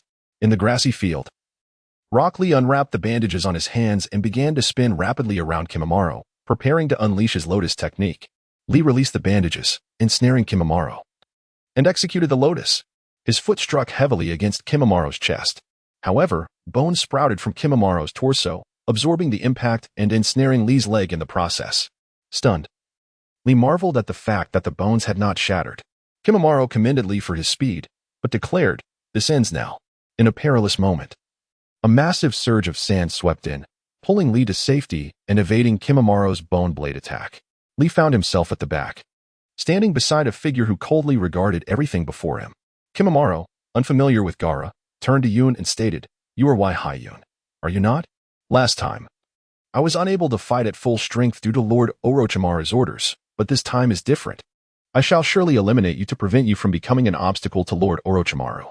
With that, Kimimaro activated his cursed seal, and in an instant, his aura intensified significantly. The cloud addressed Gaara beside him, stating that matters had become complicated, but inquiring if everything was all right. Gaara nodded in affirmation. The cloud then turned to Kimimaro, expressing a desire to engage, yet clarifying that today's adversary was not him, but rather the individual standing next to him. Apologizing, he declared his intention to depart. With that, the cloud dashed aside. "Do not think of fleeing?" Kimimaro exclaimed, immediately pursuing the cloud. The cloud paid no heed to Kimimaro's pursuit, swiftly making his way towards the Valley of the End. Just as Kimimaro was about to continue his chase, a wall of sand materialized before him, halting his advance. He paused, casting a glance at Gaara, who coolly declared, "Your opponent is me, the Sand Tsunami Gaara." Only then did Kimimaro truly regard Gaara. In truth, he had recognized Gaara's formidable prowess the moment he intervened to save Lee. However, his earlier dissatisfaction stemming from his defeat against the cloud had led him to act impulsively. Now, he appeared to have regained his composure. Brandishing his bone blade, Kimimaro stated, "Then I shall eliminate you before continuing my pursuit of Yuhi Kurenai." In response to Kimimaro's disdain, Gaara retorted, "You have no opportunity left. The once-renowned Kagaya clan shall be completely eradicated here." As the clouds raced towards the Valley of the End, the fluctuations of Naruto and Sasuke's chakra became increasingly perceptible. Under the influence of the clouds, one of them was in the state of a tailed beast, while the other was under a cursed seal. It was evident that a formidable confrontation was imminent. Stopping a distance away from the valley, Yun addressed Kabuto, "Are you still planning to ambush me after I approach?" Kabuto, the medic of the sunsetting clouds, emerged from a nearby shadow, replying, "Lord Orochimaru indeed spoke the truth about your sensing abilities. Do you really need Orochimaru to inform you?" Yun scoffed at Kabuto's cunning. It was uncertain how strong Kabuto had become, yet his talent for concealment was so profound that he displayed no care towards Yun, who seemed insignificant at the moment. Kabuto. Upon hearing Yun's words, furrowed his brow for just an instant. He did not believe that Yun was aware of his situation, dismissing it as a mere coincidence. With a smile, he stated, I shan't indulge in idle chatter. There is no way I will allow you to pass unless you possess the strength to do so. With that, Yun charged at Kabuto, unleashing a Rasengan. Kabuto, taken aback, was reminded of the pain he had endured from that very technique. He swiftly dodged, and Yun's Rasengan left a considerable crater in the nearby rocks. In that fleeting moment, Yun noted that Kabuto's speed had noticeably increased, even if just for an instant. Observing the substantial hole left by Yun's attack, Kabuto was astonished to find its power exceeded that of Naruto's technique. He turned to Yun, inquiring, How did you learn Naruto Uzumaki's technique? To my knowledge, only Jiraiya and Naruto possess such skills. You seem to know quite a bit, Yun replied with a smile. But what does that matter to you?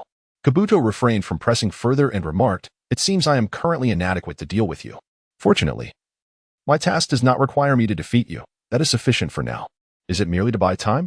Engaged in battle with Kabuto, Yun temporarily ceased his perception of the Valley of the End. Now, under his awareness, Sasuke had vanished, leaving only Naruto lying motionless. This is rather swift, Yun mused.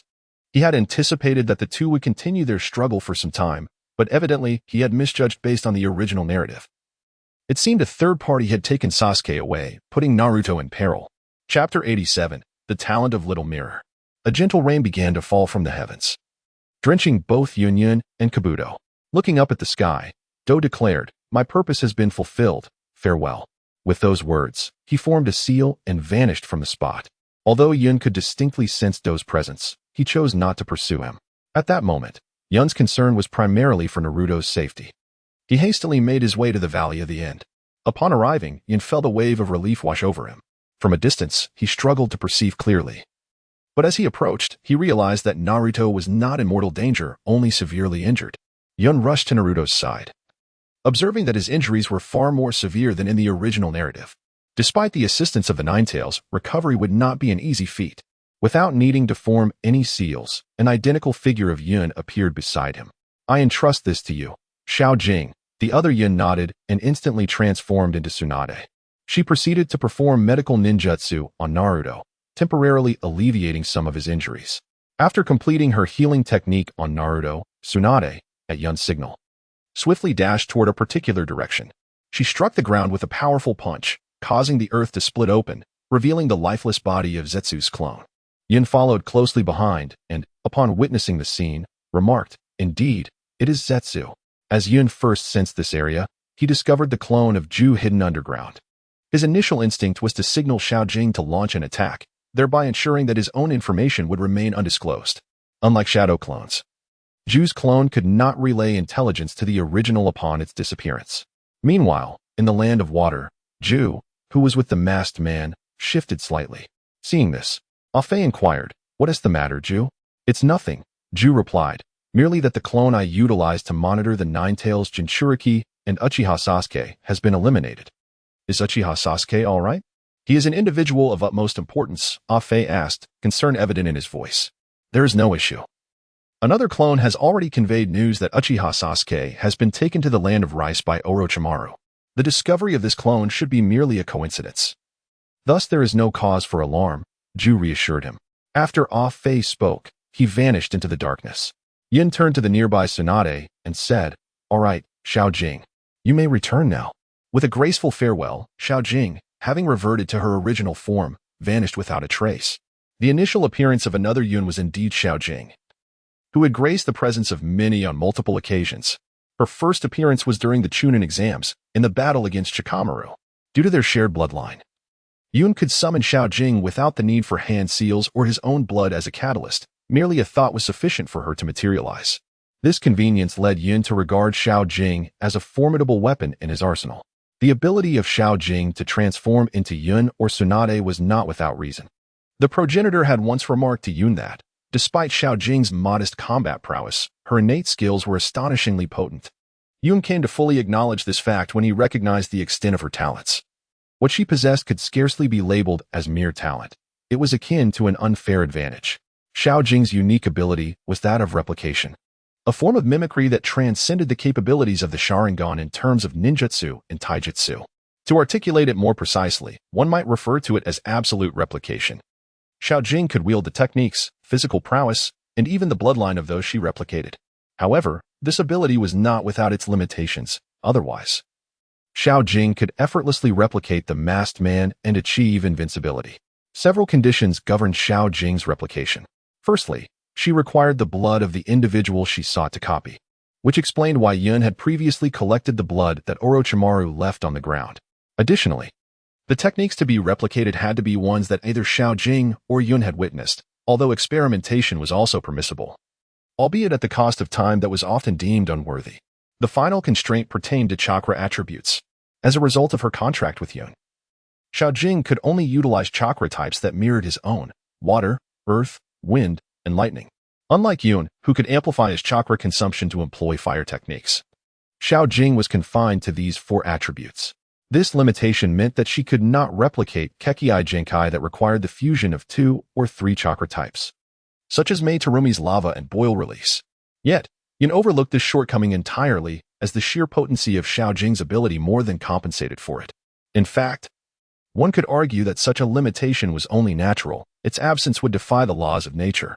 Since Xiao Jing was now bound to Yun by blood, he was no longer obliged to provide her with his own essence. During this time, Yun seized every opportunity to collect the blood of individuals such as Hong, Naruto, Hinata, Kakashi, Tsunade, Orochimaru, Kabuto, and Kimimaro. Through Xiao Jing, Yun replicated their ninjutsu and had her deliver it to him, for true power resided in mastery. This was also the reason Yun was able to perform the Rasengan. Yun once again approached Naruto, carrying him back.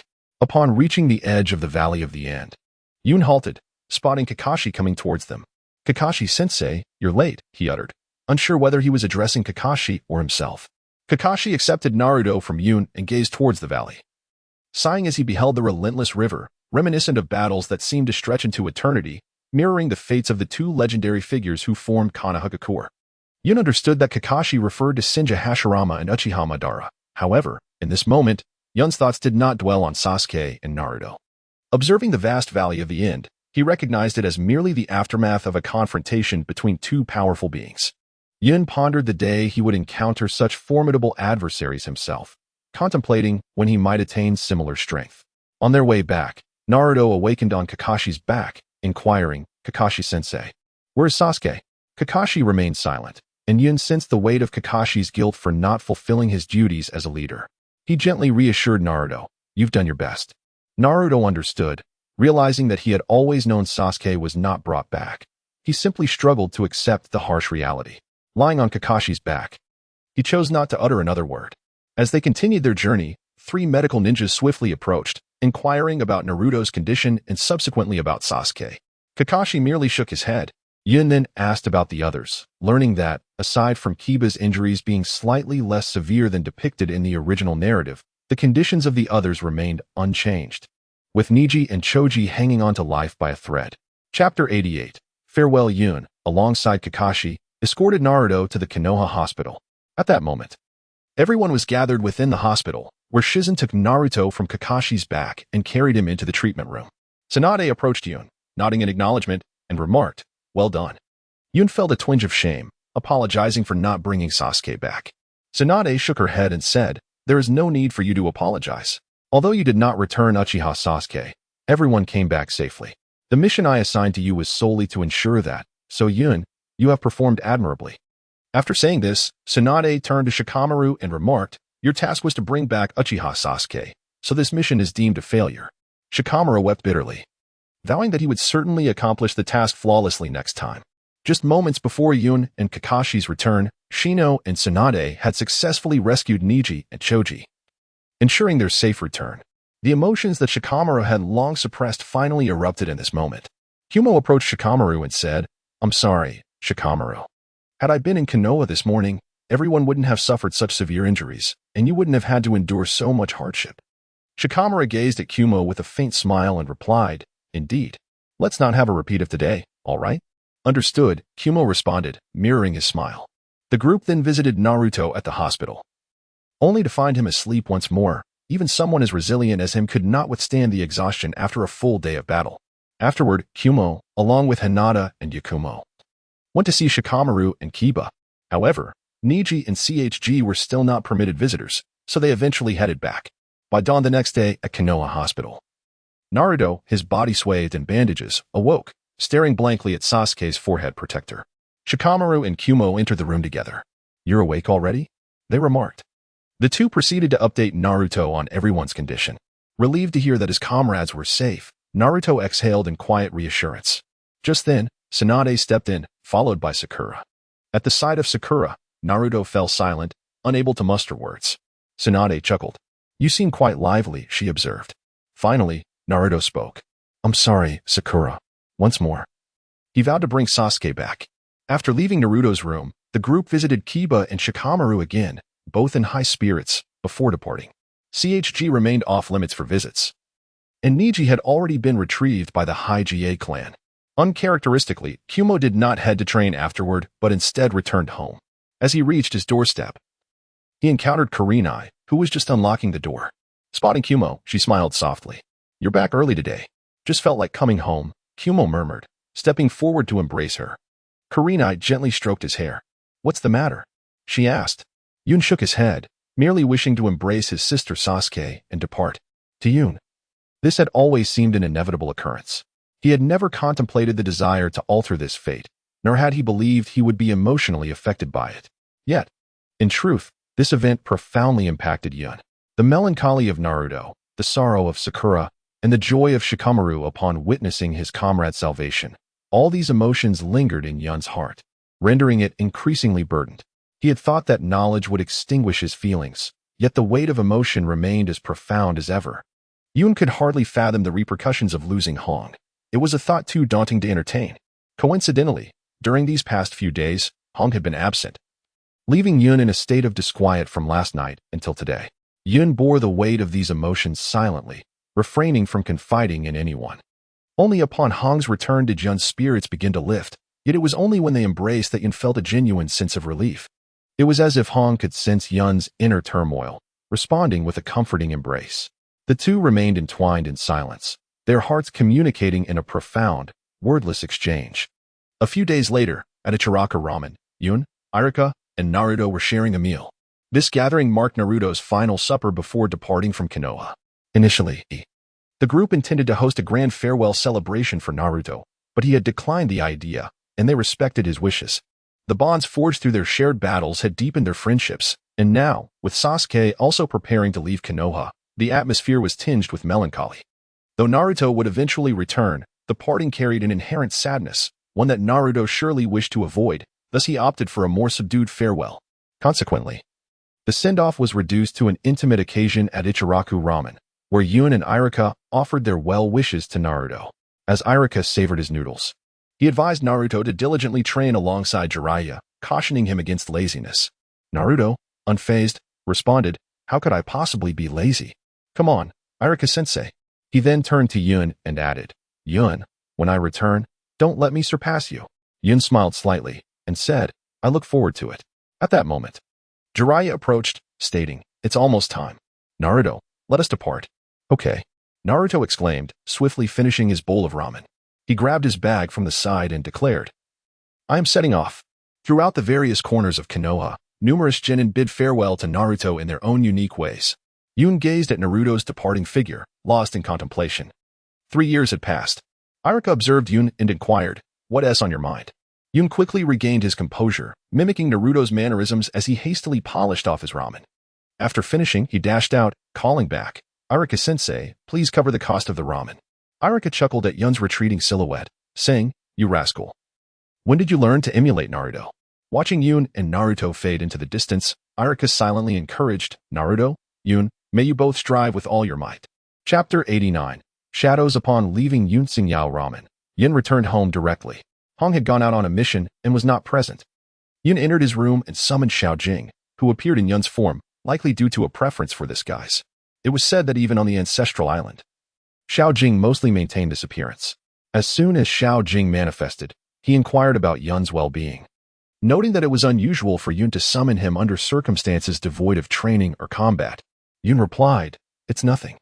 Please reverse summon me to the ancestral island shortly. Without questioning further, Xiao Jing simply nodded and vanished.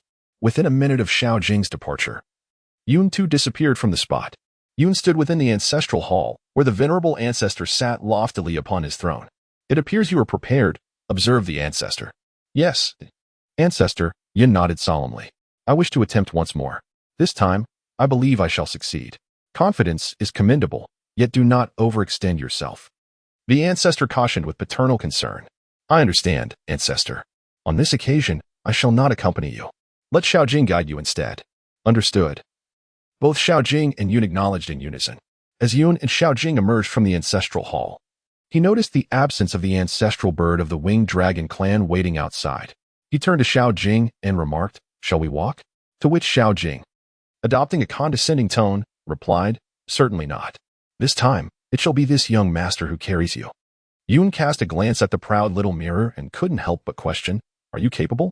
Of course, Yun's words were merely a jest.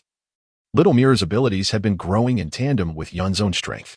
Moreover, due to its innate gifts, Little Mirror could simultaneously embody the transformations of the three great dragons of the ancestor bird clan. Yun's remark was merely an attempt to deflate Little Mirror's arrogant demeanor. Having spent considerable time together, the pair, a human and a beast, were well acquainted with each other's temperaments. Upon hearing Yun's skeptical tone, Little Mirror felt no anger. It swiftly transformed into the form of a pterosaur, resembling the ancestor bird. While its size was nearly half that of Yifeng, it was still more than capable of carrying Yun. Little Mirror swiftly flew Yun to the real waterfall, where Yun leaped from its back. Little Jing followed suit, transforming into her human form. Seated cross-legged before the real waterfall, Yun closed his eyes. When he opened them once more, he found himself immersed in the world of the real waterfall. The blood-eyed Yun did not emerge from the waterfall as before. Instead, he stood directly before Yun as he opened his eyes, gazing intently and asking, Can you now acknowledge that I am the true essence of you? Yun smiled gently and said, I apologize, but I still cannot concede. Shui and Yun appeared somewhat taken aback and inquired, Then what brings you here? Do you intend to defeat me? Surely, you must be aware of my intentions. Perhaps, as you say, I am selfish and flawed in numerous ways, but to me, such deficiencies are of little consequence at present. I have family, loved ones, friends, and a village.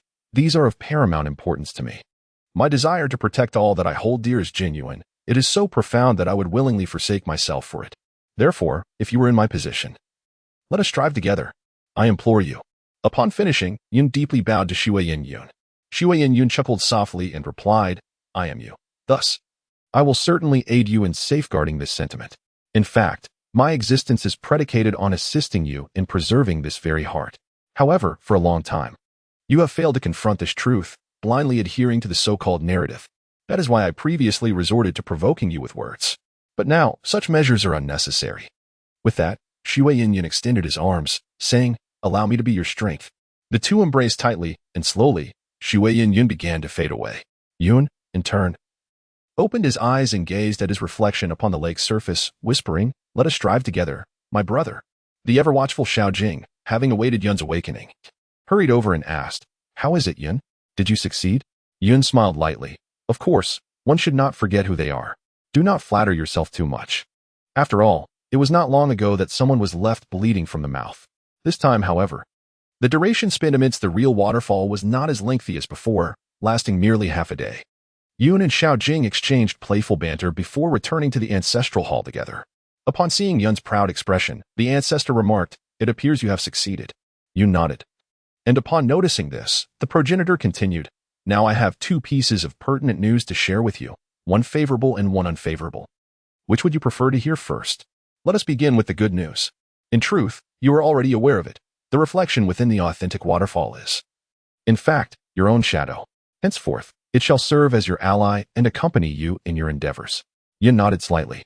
Realizing that when he first emerged from the realm of the true waterfall, he was already aware of the unfortunate tidings. However, these tidings could hardly be deemed truly adverse. Rather, they indicated that the two would gradually merge. Fundamentally, nothing would change. Only their personalities would undergo a slight transformation.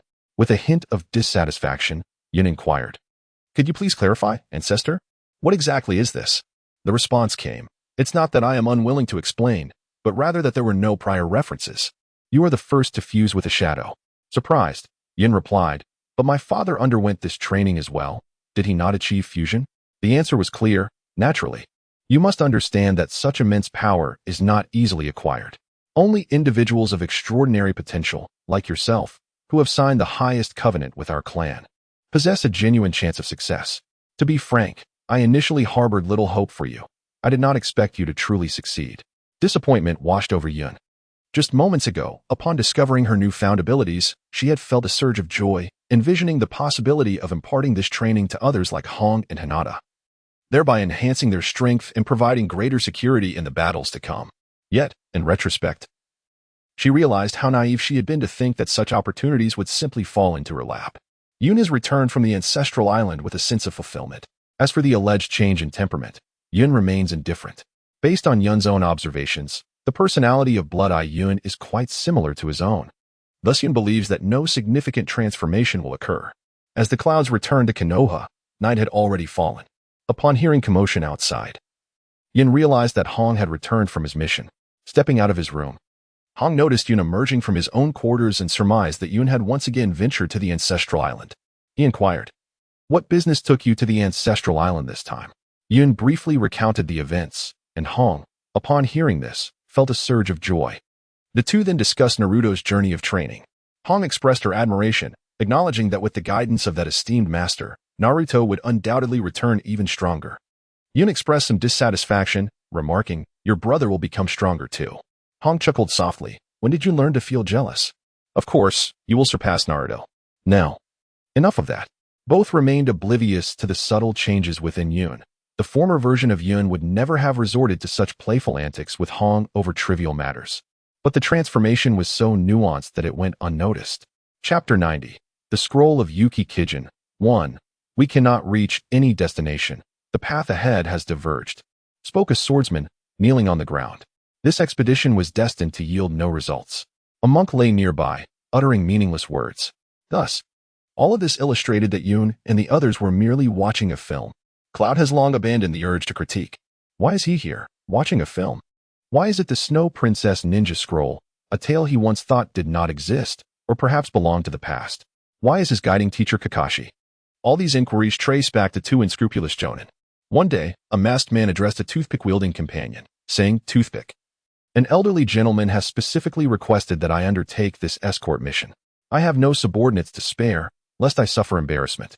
The toothpick man, displaying unwavering loyalty, responded, "What does it matter, masked one? As close friends, we have not conferred. I shall entrust you with 3 of my men." The masked man was overjoyed and readily accepted the trio.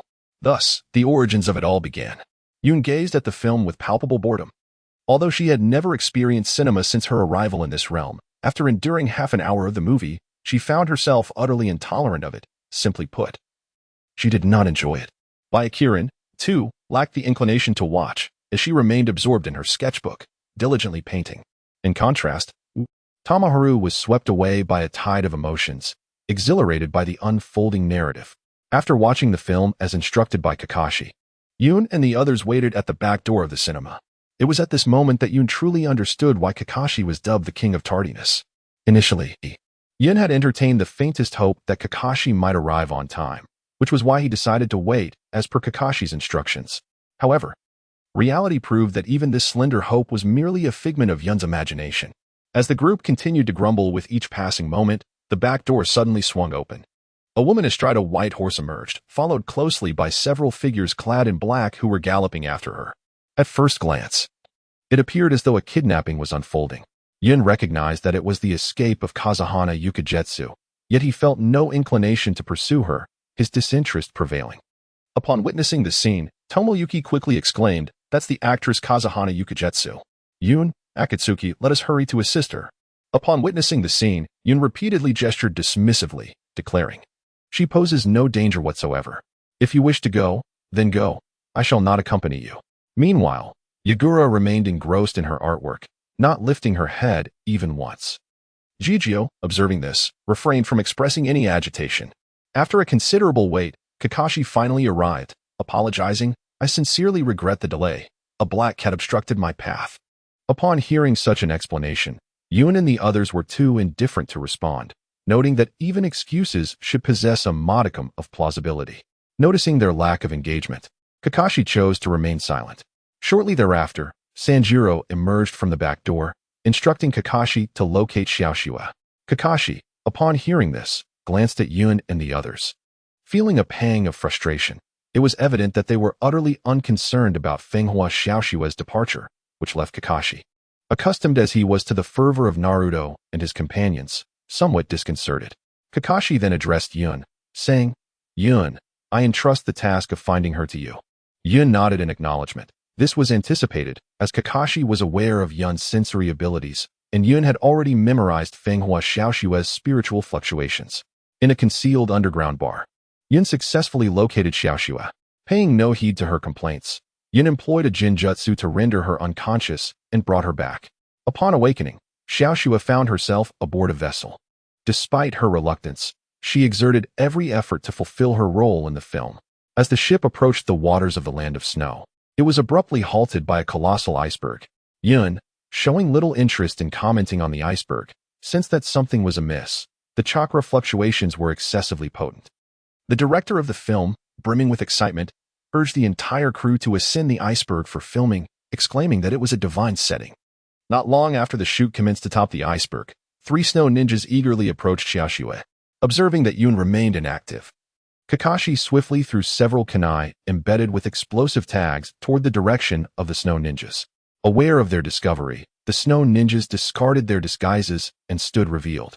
"Truly impressive, Kakashi. You managed to uncover our presence." Subsequently, a dialogue ensued. Ultimately, the avalanche of Wolf Fang clashed with Kakashi, while the other two surged towards the petite figure of Xiaoxue, whom Yun was tasked with safeguarding. Yun instructed Jijio to protect Xiaoxue while he and Baiyan prepared for battle. Notably, Baiyan's stamina had dwindled to that of an ordinary lower ninja. The rotund man, whose name Yun had forgotten, along with a woman with an eccentric hairstyle, charged forward. Baiyan began to form hand seal slowly, as Yun's eyes transformed into a blood-red hue. The approaching portly figure exclaimed, "Illusions and ninjutsu are futile against us." The other woman echoed this sentiment with unwavering confidence. However, scarcely had she spoken when both collapsed in succession. The chakra armor of the Land of Snow could only defend against lower-tier illusions and ninjutsu. One could observe that even the so-called highest-grade armor of Wind Flower Fury Tide could withstand a single Chidori, and with Naruto's addition of a Rasengan, it would be rendered utterly ineffective. As for resisting illusions, the original text bore no account of such an endeavor. Yet it was evident that Yun's setting sun and Baiyan's sensory control bloodline limit were beyond this scope.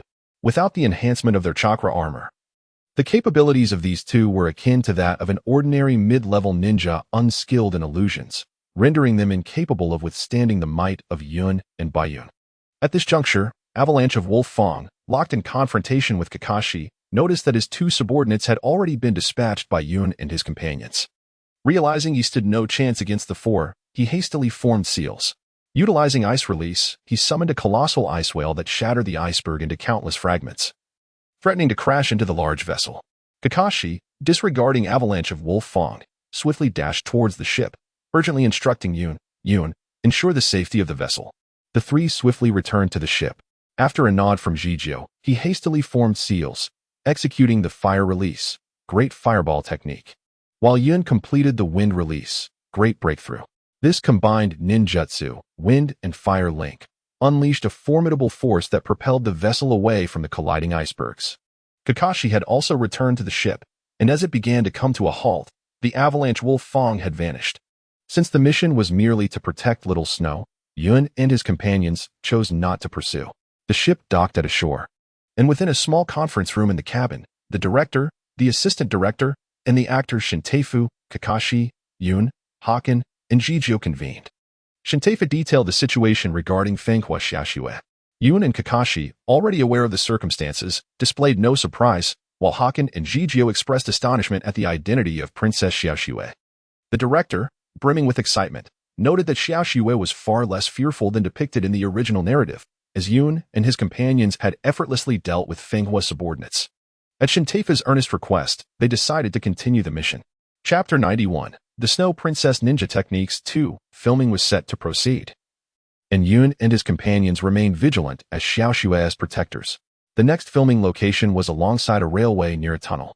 Once preparations were complete, The director was ready to commence shooting, but the crew soon reported that Xiao Xue was missing. Kakashi turned to Yun, inquiring about the situation. Yun replied, "Since we have taken on this task, we should see it through to completion. Procrastination is a bother. If the enemy does not come to us, we shall draw them out." Perhaps due to the overwhelming strength of Yun and his companions, Feng Hua's forces had refrained from attacking in recent days, merely sending scouts, which left Yun and his comrades feeling rather bored. Although Xiao Xue had initially felt somewhat reassured, as time passed, her anxiety grew, occasionally betraying hints of fear. She had contemplated escaping secretly several times over the past few days, but Yun, who had been watching her closely, had thwarted her attempts. Today, as she prepared to flee once more, Yun sensed her intentions. Rather than simply stopping her, he decided to use Xiao Xue to lure out the likes of Naruto, thus alleviating the burden of waiting. Upon hearing Yun's thoughts, Kakashi understood his plan and reassured Shintefu. Together, they set off to find Xiao Xue. Simultaneously, the news of her disappearance reached Naruto, who immediately ordered a pursuit. Yun soon caught up with Xiao Xue, though none of them revealed themselves. To avoid detection by the furious minions, Yun and Kakashi closely followed Xiao Xue, while Jijio and Baiyun trailed at a distance. After all, Xiao Xue was a princess, and physical endurance was not her strong suit. It was not long before she became fatigued and stumbled several times. Just as Yun and the others were on the brink of impatience, preparing to escort Xiao Xue back, Kakashi remarked, "They're coming." Yun was taken aback, having sensed no approaching presence. Following Kakashi's gaze, Yun understood the reason. Feng Hua, Nuda, and their cohorts were not approaching from the ground, but rather chose to arrive via an aerial vehicle. No wonder Yun had failed to detect them all this time. Baiyun and Jijio also noticed the situation and joined Yun and Kakashi. "This is rather ostentatious," Jijio remarked upon seeing the massive aircraft. "It seems they hold us in high regard," Kakashi replied. The reality was evident. Such a conspicuous entrance could only signify their confidence, suggesting that even if they were discovered, it would pose no issue. Consequently, Yun's initial assumptions were rendered incorrect. The clouds had prepared for the impending confrontation. Yet the adversaries evidently harbored different intentions. Countless shurikens and arrows rained down from the aircraft, compelling Yun and his comrades to adopt a defensive stance. While Yun could have managed alone, he was tasked with assisting Yakumo in defense, as this indiscriminate assault posed a significant threat to the unprepared Yakumo. Amidst their defensive efforts, Feng Hua Xiao Xue was ensnared by ropes shot down from the aircraft, and concurrently, the onslaught against Yun and his allies intensified, thwarting their timely rescue of Xiao Xue. Feeling somewhat helpless, Yun remarked, "I had anticipated their grand entrance was for a decisive battle, only to realize it was merely a ploy to divert attention and seize Xiao Xue. You need not blame yourself. I, too, failed to perceive their strategy," Kakashi replied to Yun. "However, this indicates that our enemies are wary of our strength." At that moment, Santaifu arrived with a group of rebels opposing Feng Hua Nuteo, hastening to inquire of Kakashi, "Mr. Kakashi, what of Princess Xiao Xue?" "My apologies," Kakashi responded. "Due to our momentary lapse, Princess Xiao Xue has been captured by Feng Hua Nuteo, but she should be in no immediate danger." "How could this happen?" Santaifu exclaimed in alarm. Quickly turning to Yun and the others, "I implore you, you must rescue Princess Xiao Xue. She is our last hope." Of course, Kakashi nodded in agreement. "Since Xiao Xue was taken while under our protection, it is our duty to retrieve her." He then addressed Yun. "Are you still able to sense their location?" Yun shook his head, expressing his inability to intervene amidst the airborne discourse. However, he remarked that pursuing them now posed no issue. At that moment, Santaifu interjected, stating, "I am aware of where Feng Hua Nuteo intends to take Princess Xiao Xue." Both Kakashi and Yun turned their attention towards Santaifu, who continued, "It is the Rainbow Ice Wall. Feng Hua Nuteo will undoubtedly take Princess Xiao Xue there." "Where is that?" Kakashi inquired, clearly aware of the Rainbow Ice Wall's location. Yun also comprehended the situation. In fact, he was aware that Nuteo intended to lead Xiao Xue in search of treasure, but the passage of time had rendered him forgetful of the precise location. "Then Kakashi-sensei, let us depart," Yun declared, promptly employing a summoning technique to call forth Yifeng. Both Yagumo and Jijio joined Yun atop Yifeng's back, yet Kakashi remained behind. "What's the matter?" "Kakashi-sensei, please come up. It is quite safe," Yun encouraged, presuming that Kakashi's reluctance stemmed from an ingrained sense of caution. Kakashi, however, shook his head once more, stating, "Such a conspicuous target would undoubtedly alert our enemies, thereby jeopardizing Xiao Xue's safety. As expected, the situation remains unchanged." What should we do, Kakashi-sensei? Kakashi pondered for a moment and replied, here is the plan. I will pursue them on land. After I have gone for a while, you can follow my lead. This way, I can draw the main force of the enemy's attention, allowing you the opportunity to rescue Xiaoxue. Yun nodded, acknowledging that this was the only viable method at present. As for Bayun and Jijio, they refrained from expressing personal opinions, merely waiting for Kakashi and Yun to conclude their discussion regarding the execution. Subsequently, Kakashi pursued the direction of the rainbow ice wall. Given that the speed of the aircraft was not particularly swift, the slight time discrepancy posed no issue for Kakashi to catch up. The three of them waited patiently until Yun felt the time was right, at which point he instructed Yifeng to head towards the rainbow ice wall. For the first time in the air, Bayun and Jijio exhibited palpable excitement, frequently glancing down below. Even the typically composed Bayun became somewhat loquacious, sharing various observations with Yun, who simply smiled and responded to each remark. Yifeng's speed was impressive, and before long, they caught sight of the rainbow ice wall from a distance. To prevent detection by the enemy, Yun directed Yifeng to descend well before reaching the wall. The three of them then hurried towards their destination, during which Yun assigned tasks to Bayun and Jijio, instructing them to handle the surrounding minions and rescue and protect Xiaoxue. As for the formidable wind and snow fury in the avalanche wolf Fang, he and Kakashi would confront those threats themselves. The two did not hesitate to accept the assignments, recognizing that Yun and Kakashi were undoubtedly the strongest among them. Chapter 92. The Snow Princess Ninja Techniques. The three of them arrived near the rainbow ice wall. Yun could distinctly sense Kakashi engaged in a duel with the avalanche wolf Fang in the distance, while Xiaoxue and Fenghua Nurtide were by the rainbow ice wall. As for the aircraft, it was situated on the opposite side. Yun turned to Yakin and Jijio, saying, you two handle the individuals on the aircraft. Leave the rest to me. Is that agreeable? Yakin felt a tinge of concern, for after all, their opponent was the leader among them. Yun smiled reassuringly and said, rest assured, I shall not proceed without absolute certainty. With that, both Yukumo and Chikyu felt completely at ease. The two then parted ways with Yun, hastening towards the direction of the spacecraft. Just as Yun was about to head towards the rainbow ice wall to meet with Nuda and Xiaoxue, a commotion arose behind him. Upon turning back, he saw Santayu and the crew members approaching. Santayu, filled with concern, had come along, accompanied by the resistance forces from the land of snow. The crew had followed upon the director's insistence, for a genuine ninja duel was an event not to be missed. Yun did not deter them. He simply advised them to maintain a distance so as not to interfere. Having said this, he continued on his path towards Nuda and Xiaoxue. The cloud did not opt for stealth. Instead, it advanced directly towards the location of the two individuals. Given the proximity of Xiaoxue and Nuteo, it was impossible to surreptitiously rescue Xiaoxue. Rather than attempting such a futile endeavor, it would be more advantageous to approach the situation openly. Upon witnessing the arrival of the cloud, Nuteo did not hasten to confront it.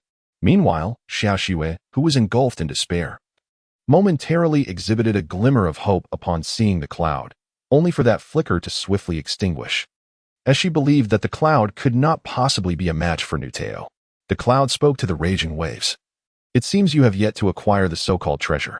The waves inquired, since you are aware, does that imply that the hexagonal crystal was exchanged by you? Yun chuckled softly, who knows? Killing you would provide the answer. Following this, Nuanta swiftly formed a series of hand seals, invoking the ice release, Black Dragon Blizzard. With a powerful punch, he unleashed a black ice dragon towards Yun. Accompanying this was a water release technique, transforming the water dragon into an ice dragon due to the frigid weather. The clash of the two dragons, a black and a white, was imminent. Yun's white dragon was swiftly overwhelmed by Nuatao's formidable ice dragon, which soon surged towards him. In the blink of an eye, Yun was engulfed by the black dragon. From a distance, Xiaoxue and the director of the crew watched with growing concern. As the mist dissipated, Yun's figure emerged unscathed. Is that all you've got? I remain completely unharmed, he remarked. Truth be told, the so-called Black Dragon Blizzard had merely been a display of grandeur. Its power significantly diminished after clashing with Yun's ice dragon. Yun's rocky armor effortlessly withstood the attack. Now, it is my turn. With those words, Yun swiftly formed hand seals and charged towards Nuadao. In the blink of an eye, he was face to face with him. Chidori. However, the attack failed to injure Nuatao. It merely caused some cracks in his armor's core, which Nuatao failed to notice. Such ninjutsu cannot possibly affect me, he declared, preparing to strike Yun with a punch. Is that so? Yun smiled. Then taste my spiral sphere. Unbeknownst to Nuatao, Yun had already formed a spiral sphere in his other hand. With a deft move, he unleashed the attack, striking Nuatao directly. The immense force shattered Nuatao's armor entirely. But the ordeal was not over. The explosive power of the spiral sphere sent Nuatao hurtling through the air until he crashed against the distant ice wall, gasping for breath. In his final moments, he stretched out his hand towards the treasure switch, whispering, "My treasure," before succumbing to his fate. Witnessing Nuatao's demise, Xiaoxue remained in disbelief. Just moments before, she had been convinced Yun would be defeated, yet the tide had turned in an instant. Overwhelmed by her emotions after experiencing despair and then hope, Xiaoxue could no longer contain herself and burst into tears. The clouds did not approach her to offer comfort. For the present-day Xiaoxue, releasing her emotions was rather beneficial, as the tumultuous mountain of fury had been suppressed within her for far too long.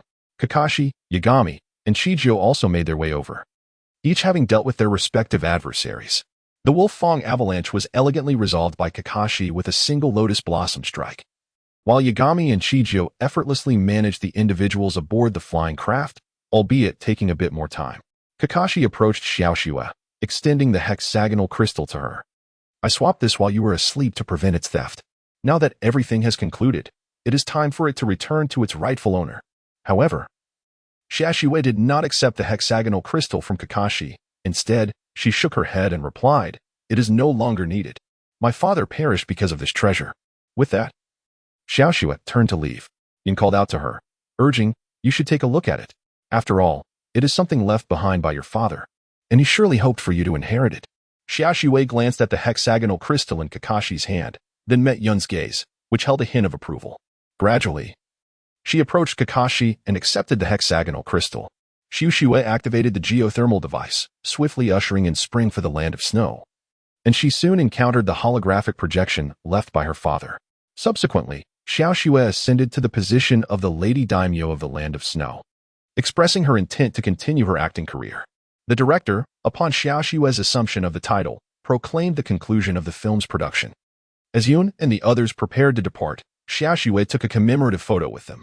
Meanwhile, the director inexplicably bestowed a substantial sum of money upon Yun, expressing a desire for future collaboration, leaving Yun in a state of utter bewilderment. After several days of travel, Yun and his companions returned to Konoha. For a period following their return, tranquility reigned. The group dutifully undertook their missions, occasionally alongside Genma, and at times, Kakashi would take over their duties. Tsunade also assigned Yun to lead some relatively uncomplicated tasks. Thus, they spent a couple of months in this serene manner until their peaceful existence was disrupted, not by war or missions, but by a film. The movie, titled Guardians of the Princess, captivated Yun's attention. On the screen, a scene unfolded where a young boy knelt before a princess, declaring, "My lady, I shall guard you with my life. Prepare for my final strike, Rasengan." The conclusion revealed the princess, under the protection of ninjas, ascending to the status of a daimyo. In the closing credits, a photograph featuring Yun and Koike appeared, although Kakashi and the others were mysteriously omitted. It was unclear where the director had sourced a stunt double with a physique and hairstyle resembling Yun's, but many scenes without him had been filmed, seamlessly integrating the picturesque backdrop of the Land of Snow to create a complete cinematic experience. Yun has finally come to the realization that money does not come without a price. One must ultimately repay their debts. As a result, Yun has gained notoriety, and each time he strolls through the streets or ventures beyond the village to undertake tasks, he is frequently approached by admirers seeking his autograph. This has compelled Yun to don a mask whenever he steps outside. Kakashi has even recommended several brands of masks to him. Tragically, Hinata, who did not accompany Yun on the mission, watched a film depicting these events and mistakenly believed that Yun accomplished all of it single-handedly, leading to a wave of jealousy. Although she did not express her feelings explicitly, she ignored Yun for several days. Ultimately, it was only when Yun invited both Ayum and Tamahisa to vouch for him that the matter was resolved. Chapter 93. The mission in the Land of Water. Some time has passed since the film incident, and Yun has been tirelessly engaged in various missions. However, his collaboration with Team 11 has significantly diminished, as he often finds himself undertaking tasks alone. This is not entirely by his own volition. Rather, Tsunade has determined that Yun's exceptional abilities necessitate that he work independently whenever possible. After a prolonged period of relentless missions, Yun began to experience a degree of fatigue and decided to take a few days off to relax and rejuvenate. After resting at home for 2 days, he resolved to explore the village, wishing to avoid the confines of his house. While passing by Ino's flower shop, he fortuitously encountered Sakura and Ino and approached them to greet the two. Ino, upon seeing Yun, expressed her surprise. "Yun, what brings you here? You seem quite free." Sakura echoed her sentiments. "I was quite busy a few days ago and thought it best to take a break," Yun replied. "I knew it. I figured no one else would be as leisurely as you," Ino remarked, her tone gradually shifting to one of disappointment. Yun intended to offer some comfort to Ino when, unexpectedly, a voice emerged from behind. Startled, Yun turned to find it was Shino, exclaiming, "Shino, could you not make any noise when you appear?" The normally cool and composed tone of Shino suddenly took on a note of dejection as he lamented, "Is my existence so insignificant?" Yun promptly explained. And after a brief conversation, Zeno gradually regained her composure. Once she had recovered, Zeno suddenly remembered that she had matters to attend to. "Yun, Namanaka Ino. The fifth Hokage has summoned you." The clouds were seemingly unremarkable, yet under Tsunade's rigorous exploitation and her unwavering resolve to settle debts, it was nearly time for the halted operations in the land of clouds to resume. In an unexpected turn, Ino was astonished to find herself summoned. Though Shizen offered no explanation, simply inviting the two to accompany her, Ino handed the flowers she carried to Sakura, and together, the trio made their way to the Hokage's office. Upon entering the office, Yun was surprised to see Akane present. "Akane, what brings you here?" she inquired. Akane turned towards the three. "Ah, it's you, Yun," before shifting her gaze back to Tsunade. "So, these three will be assisting me with the task?" "Indeed," Tsunade affirmed. Addressing the trio, Yun, Yamashiro Ino, and Aburame Shino, you are to follow Akane's instructions and complete the mission. Ino sensed a disruption in the original arrangement. Yet Tsunade dismissed her concerns, asserting that she believed this trio to be the optimal combination for the task. However, after Tsunade's declaration, Yun caught a glimpse of Tsunade's unmasked greed for wealth in her eyes, realizing that matters were not as straightforward as they appeared. It was evident that Tsunade had accepted some form of benefit. In addition to the original remuneration for the mission, she had also received a secret treasure from the employer, which justified sending such a formidable pairing as Yun and Shino, with Ino merely serving to round out the numbers. Nevertheless, in terms of strength, Ino had diligently honed her skills over time and was nearing the level of a Chunin, and with her family's secret techniques, she was not easily outmatched by the average Chunin. After the group exchanged pleasantries at the gates of Konoha, they set off towards their destination, the Land of Water.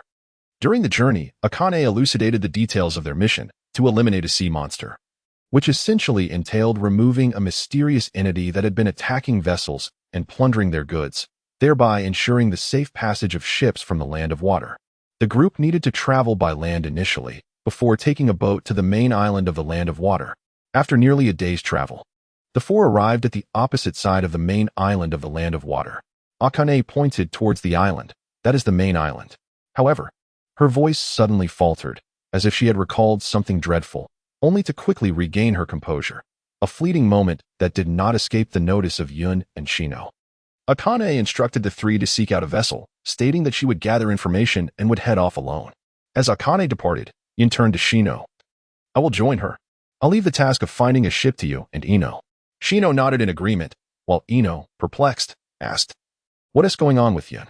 Shino gazed at Ino and remarked, "You are remarkably slow-witted," before departing as if she were heading to the town to seek a vessel. Ino, still puzzled by Shino's words, suddenly realized her mistake and dashed after her, exclaiming, "Who are you calling slow-witted?" Meanwhile, Yun caught up with Akane, who halted and addressed him. "Why have you come as well? I felt somewhat uneasy about you, Akane. Did you notice my earlier predicament?" "Indeed, Akane. What transpired earlier?" Yun inquired. Akane touched the cursed seal on her neck and said, "I feel as though I am on the verge of recalling something, yet it eludes me." Just as she spoke, the cursed seal on her neck began to pulsate ominously, prompting Yun to assist in suppressing it. Afterward, Yun asked, "Is it related to Orochimaru?" Akane remained silent, suggesting, "Let us go over there together." Yun nodded, and they proceeded to another shore. The two stood by the coastline for a while until Akane suddenly remarked, "I have been here with Orochimaru before." Yun then asked, "What happened afterward?" Akane smiled ruefully. "I cannot seem to recall.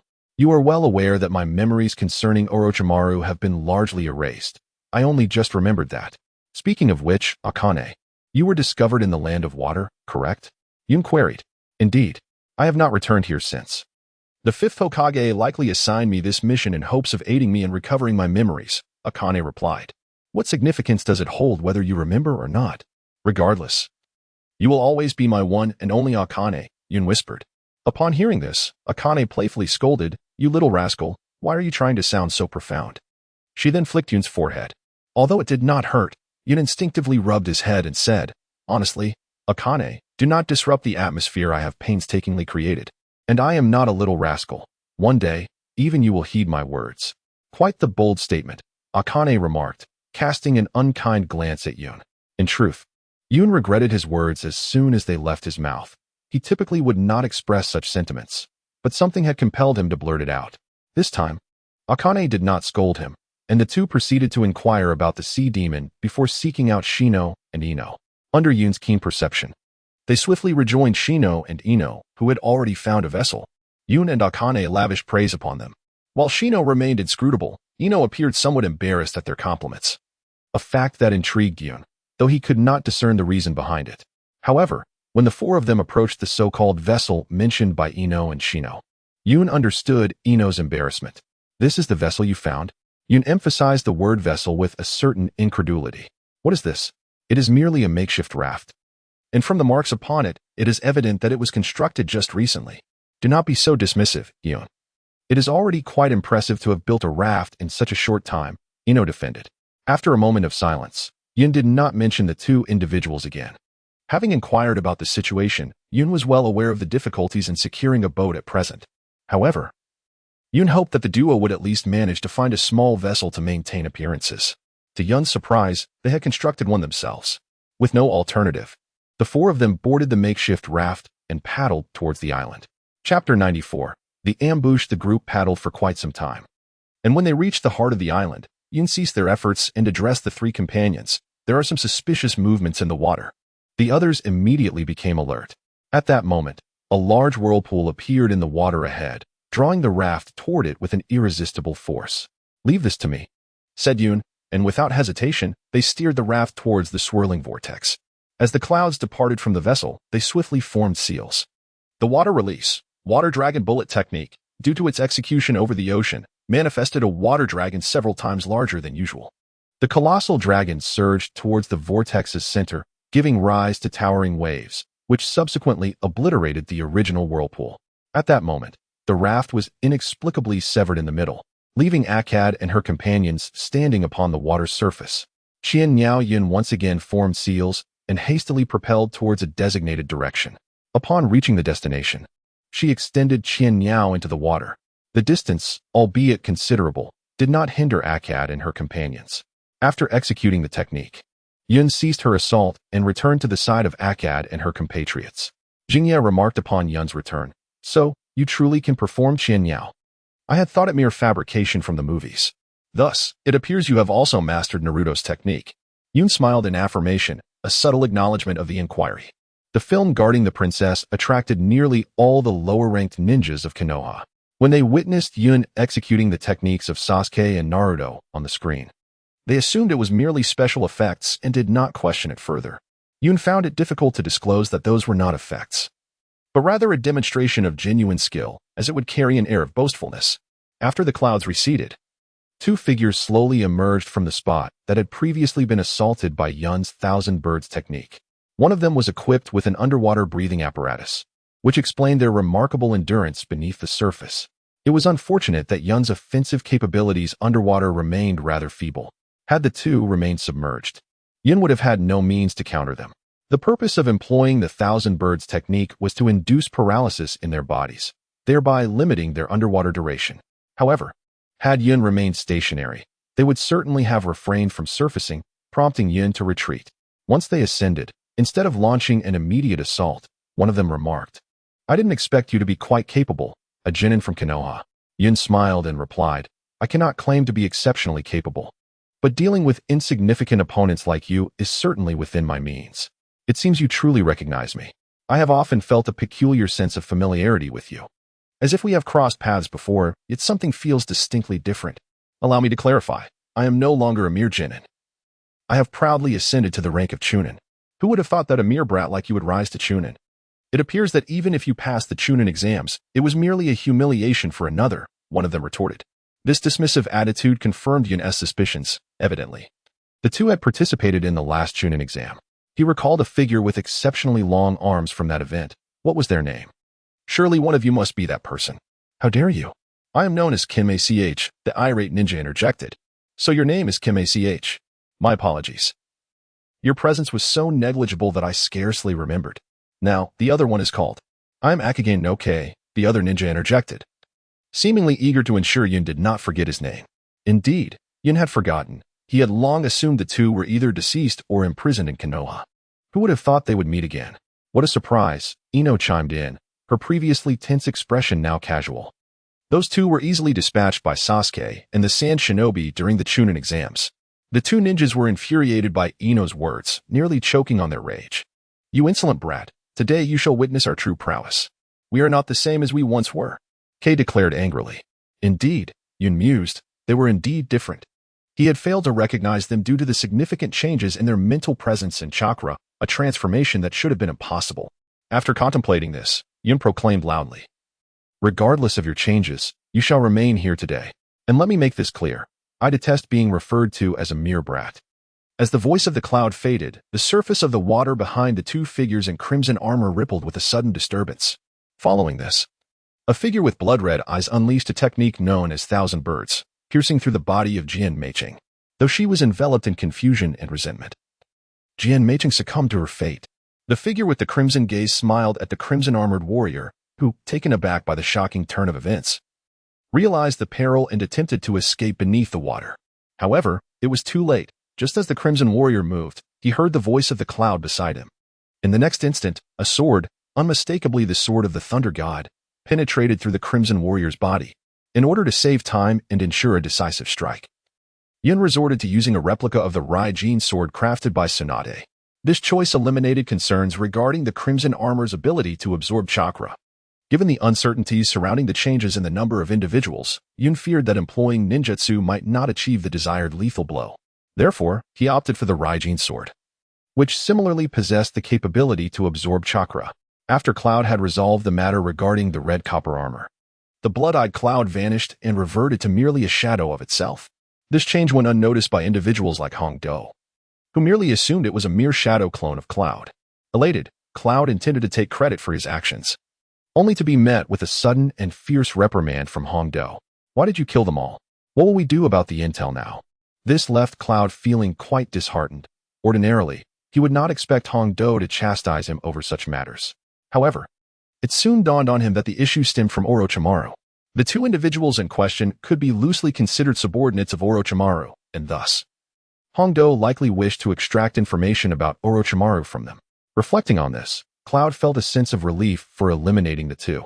Had Hong Do learned of Orochimaru's whereabouts, he would undoubtedly pursue the matter, with potentially dire consequences given Orochimaru's unpredictable nature. In stark contrast, Ino and Shino's reactions were markedly different. Ino wore an expression of admiration, although she had previously looked down upon the two. She recognized that their current strength was far beyond what they had displayed during the Chunin exams.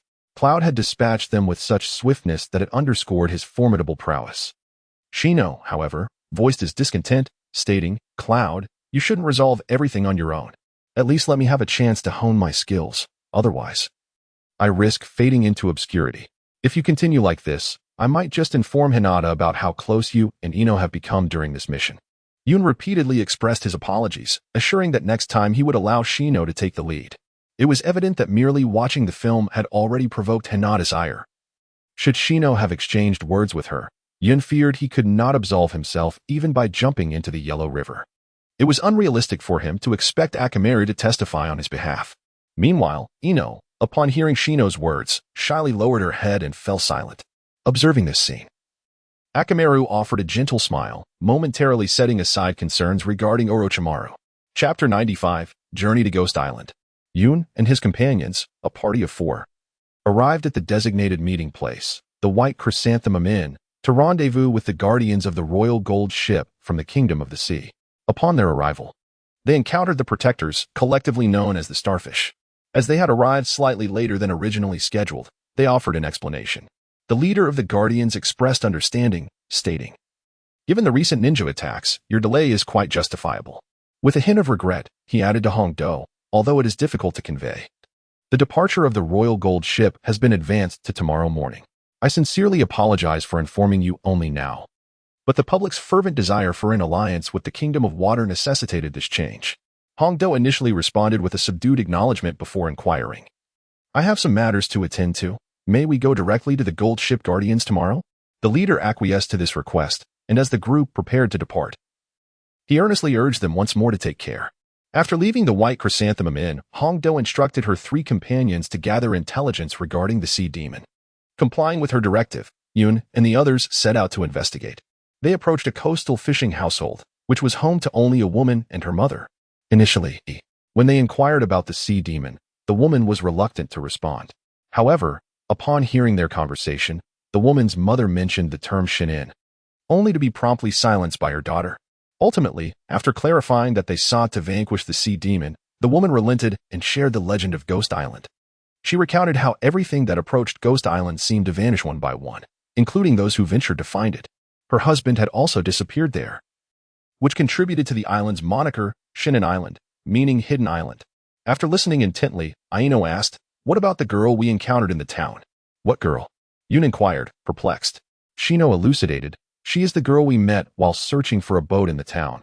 It is said she returned from Shinin Island." The woman clearly recognized the girl they spoke of. "You mean the Fisherman's Light," she replied. Upon reaching this point, Yun discerned that the girl must possess some connection to Ghost Isle. The group inquired with the matriarch about the whereabouts of Yuhua and subsequently departed from the fisherman's abode to rendezvous with Hongdo.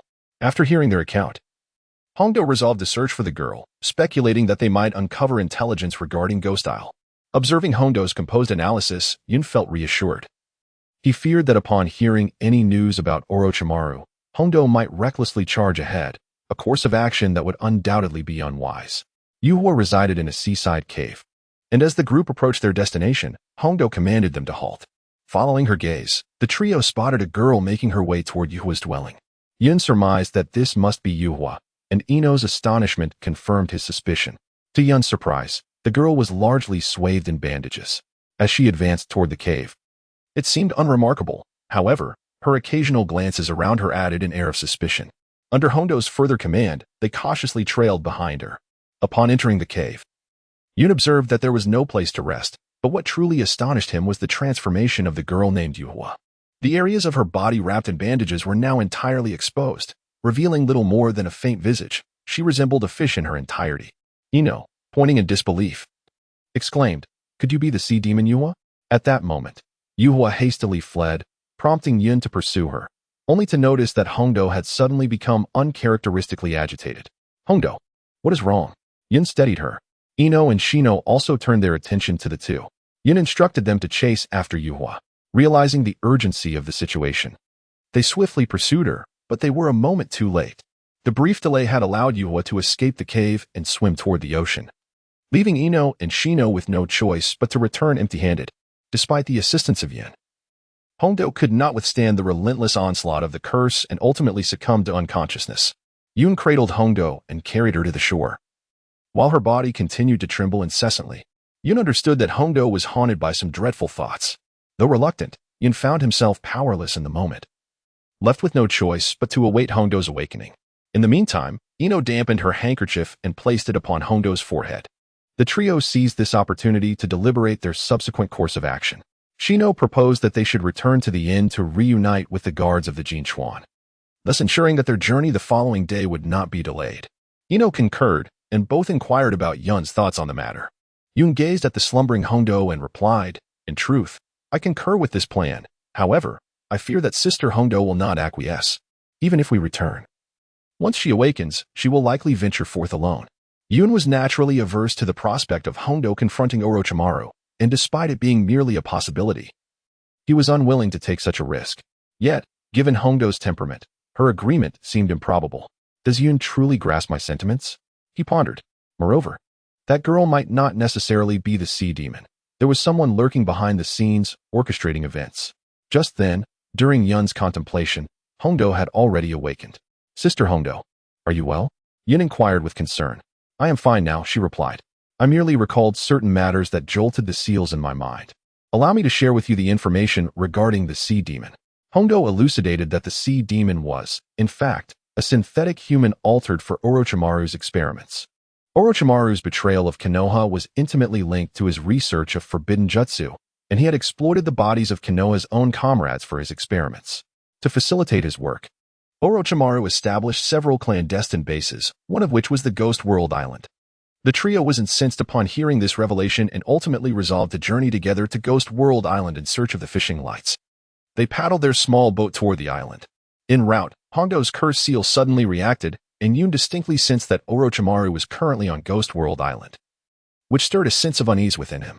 Simultaneously, Orochimaru on Ghost World Island opened his eyes and remarked, "Someone is approaching." A figure beside him responded, "It seems these are the Konoha ninjas intent on eliminating Hokage and his companions. How shall we proceed?" This individual appeared to brim with confidence. "Do as you wish." Orochimaru replied dismissively, and the figure departed. Once the pain from Hondo's cursed seal subsided, she turned to Yun and asked, "Yun, did you sense anything?" "Nothing," Yun responded, fully aware that she was inquiring about Orochimaru. Although he had indeed sensed both Orochimaru and Uchiha Sasuke's presence, he chose not to disclose the truth. He discerned that Orochimaru and Sasuke were departing from Ghost World Island. Thus, he felt it prudent to keep this information from Hondo, lest she recklessly pursue them. Chapter 96. The ambition of heaven's knowledge. The four of them anchored their boat at the shore and disembarked onto Ghost World Island. Shino took charge of locating the entrance. While Yun's perception could ascertain specific locations, the task of navigating was best suited to Shino. It wasn't long before Shino discovered the entrance, which was exceedingly concealed. Had it not been for him, the trio would likely have spent over an hour merely searching for it. They traversed through the entrance into the depths of the base. Upon entering, they encountered rows of apparatuses containing creatures unlike any they had seen before, resembling both birds and fish. Suddenly, the ground beneath the three of them gave way, causing Shino and Ino to plummet, while Yun swiftly leaped upward, realizing that they had been standing atop a trap mechanism. Due to Orochimaru's departure, Yun had slightly lowered his guard. Furthermore, it was impossible for him to maintain constant awareness, as he could only sense intermittently.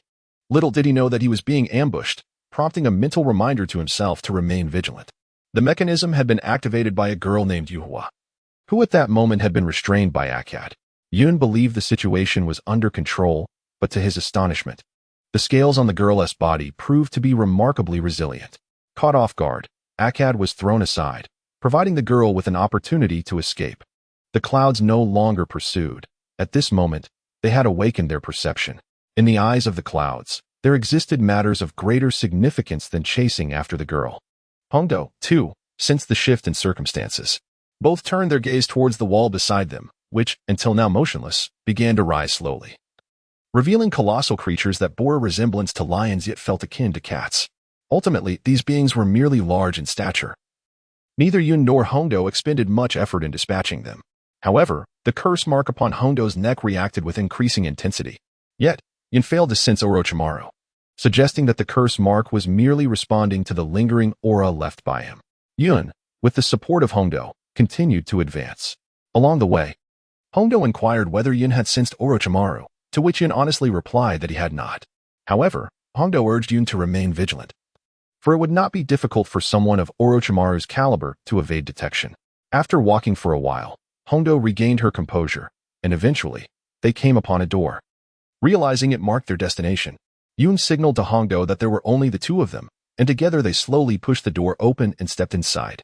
At the far end of the room sat a figure in a chair, accompanied by another standing beside him, whose outline resembled that of a fishing light. The seated individual remained obscured by the darkness. "Who is it?" Hondo called out. The figure slowly rose from the chair, stepping into the light, and greeted them with, "Welcome. Or rather, it has been a long time. You are Tianji?" Hondo appeared somewhat taken aback. "It is truly astonishing. After such a significant event, you still sought me out." "What do you mean?" Hondo evidently had forgotten. "Have you truly forgotten?" "Enough of this trivial chatter. I did not come to seek you." "Where is Orochimaru?" Hondo asked, a hint of impatience in her tone. "Orochimaru?" Tianji chuckled softly. "He was here, but that was over 10 days ago. He has since departed." "Then the influence of the curse mark that has plagued me all this time is a remnant of Orochimaru's presence from 10 days ago." Upon witnessing the scene, Yun couldn't help but admire the audacious skill of Tianji in spinning tales. It had not been long since Orochimaru's departure. Although Tianji had deceived Hongdo, Yun mused that, had they not been adversaries, he might have even felt gratitude towards him. After all, with Tianji's falsehoods convincing Hongdo, Yun found himself relieved from the burden of obstructing her pursuit of Orochimaru. Just as Hongdo was about to inquire further, Ino and Shino arrived. With the formidable duo of Akagane and Kin Misumi already dealt with by Yun, the only obstacles in their path were the large, nameless experimental beasts. Akin to those that obstructed Yun and Hongdo, the two dispatched these creatures with relative ease, though it took them some time to catch up with Yun and Hongdo. Who is this? Ino and Shino questioned upon spotting Tianji. Tianji, a medical ninja under Orochimaru. Though Orochimaru is not present, this commotion was instigated by him, Hongdo responded, her tone tinged with frustration. This is an experiment that risks my very life. Its significance far surpasses your comprehension, Tianji declared, gesturing towards a nearby fishing light. Behold. This individual possesses the ability to thrive in aquatic environments. Breathing underwater is effortless for her, and her speed and stamina are exceptional. The first step towards realizing my dream of establishing a specialized ninja force for underwater operations begins with her. An underwater specialized ninja force? Yun pondered, momentarily perplexed. Indeed, no ordinary individual can compare. With a unit capable of moving freely in water, I shall dominate the seas completely. Orochimaru will forever regret abandoning this research, Tianji proclaimed, his excitement palpable. To dominate the seas and bring eternal regret to Orochimaru? How utterly amusing, Yun retorted with a tone of derision. You dare to belittle my research? Tianji exclaimed, his frustration evident. Yun merely cast a disdainful glance at Tianji, choosing not to respond. To Yun, such thoughts were absurdly juvenile. And the notion of dominating the seas with such meager strength was a testament to the individual's profound ignorance. Tianji, unable to endure Yun's scornful gaze, retorted angrily. You wretched little brat, how dare you underestimate me? Yuhua, deal with them. Upon Tianji's command, Yuhua stepped forward. In response, Ino questioned, why do you protect someone like him? He's the one who has reduced you to this state. Yuhua appeared somewhat agitated as he replied, I have no other choice, but only this person can restore me to my original form. I long to live like a normal individual, and for that, I am willing to do anything. Just as Yuhua finished speaking, Yun was about to interject when a sense of foreboding struck him. Simultaneously, the sound of an explosion echoed nearby, and the wall adjacent to the four of them was instantly obliterated. Ino and Shino had no time to evade the blast, however. Yun swiftly performed a series of hand seals, invoking Earth Release, Earth Wall, and a sturdy earthen barrier materialized, shielding them from the oncoming boulders. As the dust settled, the figures of Yun and his companions emerged, unharmed due to Yun's timely ninjutsu. Yet, in that fleeting moment, Tianji had already absconded with Yuhua. Suddenly, the surrounding structures began to tremble, revealing that the adversary had strategically placed explosive tags in multiple locations, intending to obliterate both the group and the building in a single catastrophic act. The incessant dialogue had merely served to lower the guard of Yun and his companions. Once again underestimated, Yun felt a surge of irritation and commanded Akkad and the others, stand back. After uttering these words, he swiftly performed a series of seals, summoning a colossal dinosaur that appeared at his side. As the building began to collapse, the four, having anticipated the chaos, took refuge beneath the dinosaur, thereby emerging unscathed. Chapter 97, Resolution. Emerging from beneath the colossal dinosaur, Yun addressed the creature, I appreciate your assistance, pterosaur. To summon you for the first time under such circumstances is rather unfortunate. Not at all, esteemed Yun. Such minor impacts are of no consequence. I need not even don my armor, replied Pterosaur. Very well, I shall handle the ensuing matters myself, Yun declared, prompting Pterosaur to depart. Pterosaur, the progeny of Elder Tyrannosaur, the leader of the Tyrannosaur clan, was inherently adept in defense, given the clan's earth attribute. In truth, the preceding situation would have posed no challenge even without the summoning of a spirit beast. It was merely the recurring nature of the events that had irked Yun. The quartet gazed skyward, noting the dawn was fast approaching. Hongdo inquired of Yun, are you still able to sense anything? Yun sensed the situation and replied, they haven't gone far. We will catch up soon. As the four were closing in, Hongdo instructed the three, you must seize that little girl. Remember, do not harm her. I shall deal with Tianji. The trio complied with Hongdo's directive, and Yun harbored no concerns for her, viewing her merely as a medical ninja, more than capable of handling the confrontation. Tianji, however, noticed the pursuing quartet but chose not to accelerate. Instead, he halted. Hongdo leaped onto the boat, while Yun and the others pursued the girl named Yuhua. Yuhua swiftly submerged beneath the water, showing no intention of resurfacing, which left Yun and his companions somewhat at a loss. Although Yun could ascertain her position, he was unable to act decisively, resulting in a stalemate. During this period, Yun kept a vigilant eye on Hongdo's situation. Initially, Hongdo and Tianji engaged in conversation, but soon they found themselves at odds and resorted to violence. Noting that Hongdo remained steadfast, Yun did not worry. However, when he glanced toward Hongdo again, he was taken aback to see her rendered unconscious by an unknown substance. Yun hurriedly ran toward the boat, instructing Ino and Shino to keep a watchful eye on Yuhua. Upon Yun's arrival, Tianji, visibly irate, remarked, "You cannot even manage a few children. You are of no value now." Yuhua, in a moment of apology, interjected, "I am sorry, Lord Tianji, his speed was too great. I simply could not keep up." At that moment, Yuhua also boarded the vessel. Ino and Shino soon followed, expressing their regret. "I apologize, Yun, for failing to apprehend Yuhua." "I do not blame you," Yun replied, "for your underwater capabilities are not particularly exceptional." Yun entrusted Ino with the care of Akado and approached Tianji, saying, "How audacious of you to employ such despicable means to injure Sister Akado. Do you consider yourself quite capable? However, your streak of fortune ends here. Prepare to be thoroughly beaten." With a disdainful laugh, Tianji responded, "Despicable tactics, fortune, ha ha ha. Allow me to demonstrate my true strength." As he spoke, Tianji's form underwent a rapid transformation, his garments tearing at the arms and legs. Amidst the astonished gazes of those around, Tianji continued, "I am not a mere half-breed creature like Yuhua. I embody a combat-ready form that transcends the original beaver prototype."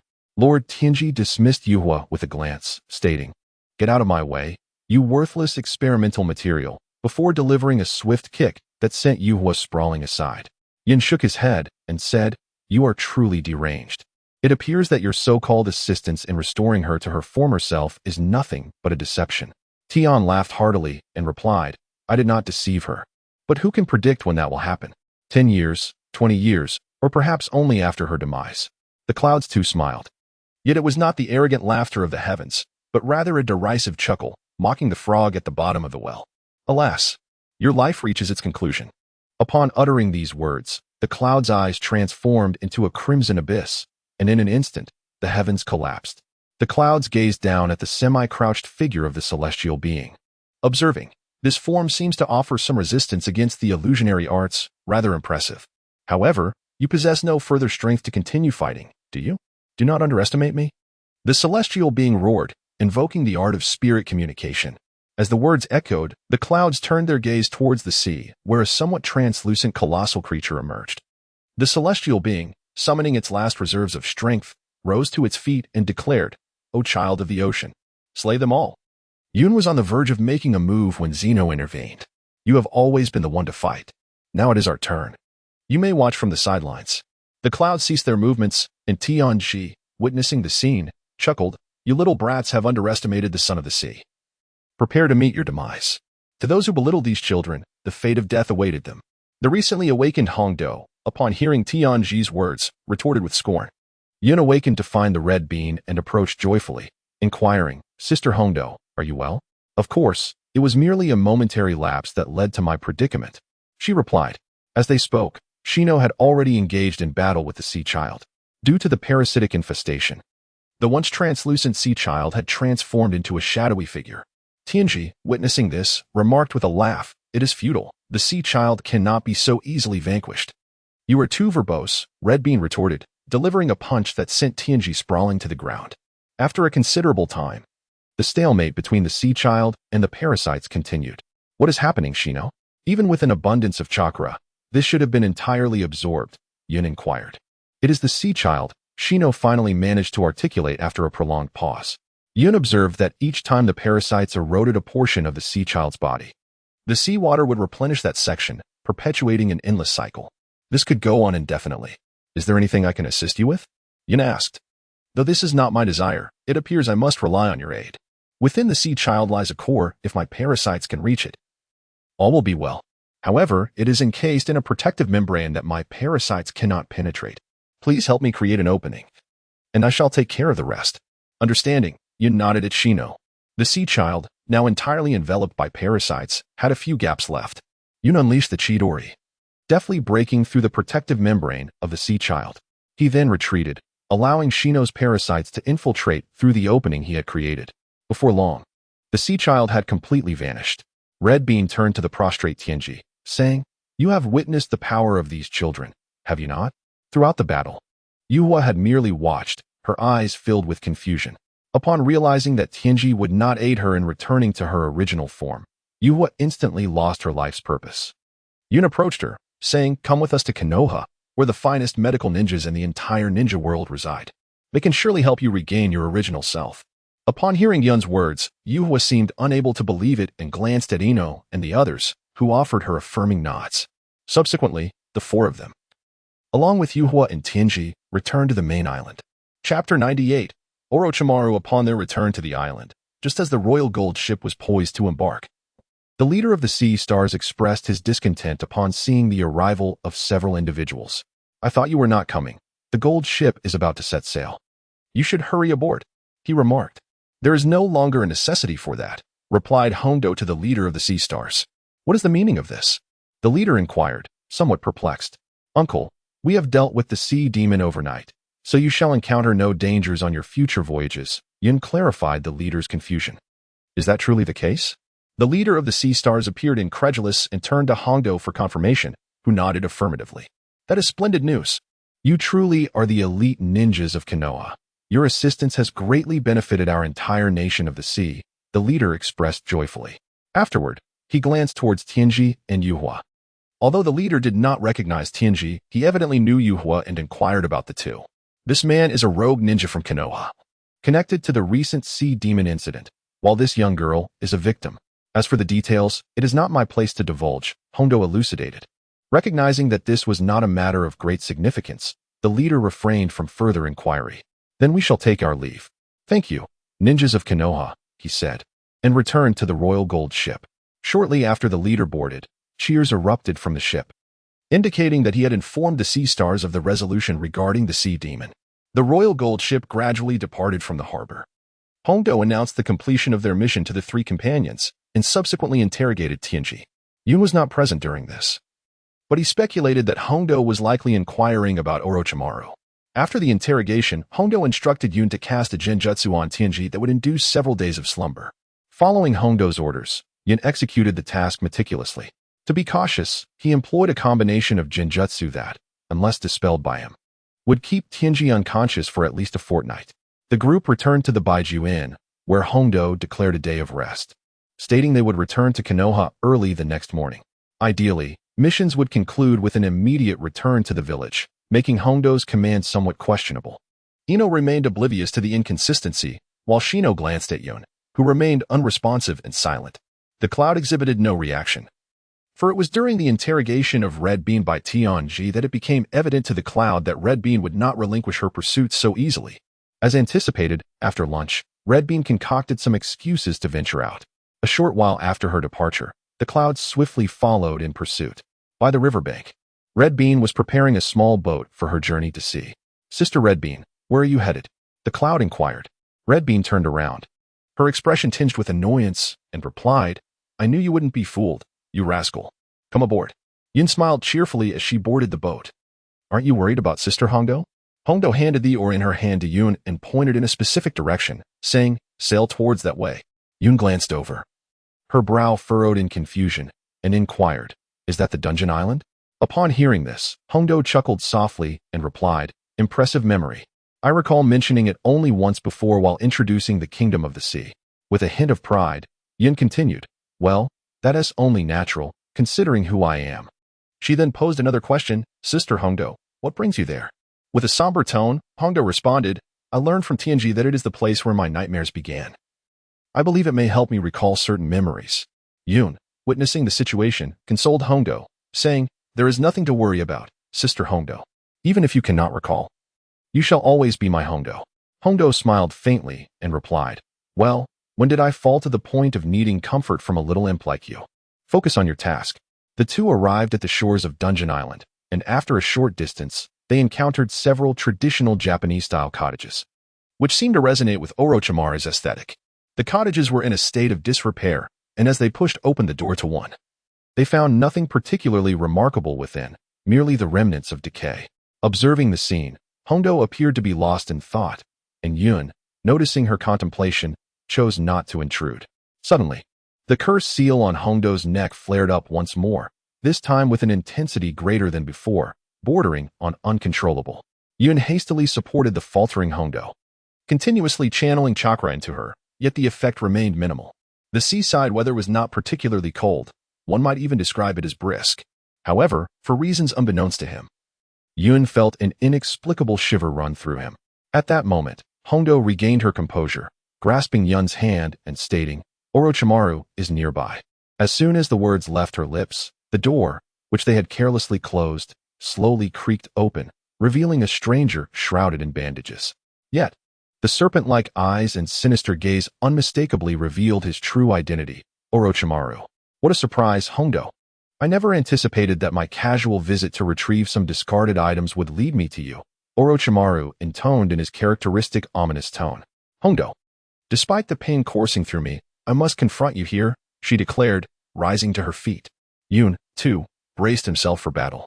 Orochimaru remained unfazed by their resolve. Ah, it suddenly dawns on me. You are but a remnant I cast aside. Not cast aside, merely a path I chose to forsake, Hondo retorted fiercely, preparing to charge at Orochimaru. However, Yun intervened, saying, Sister Hondo, allow me to handle this.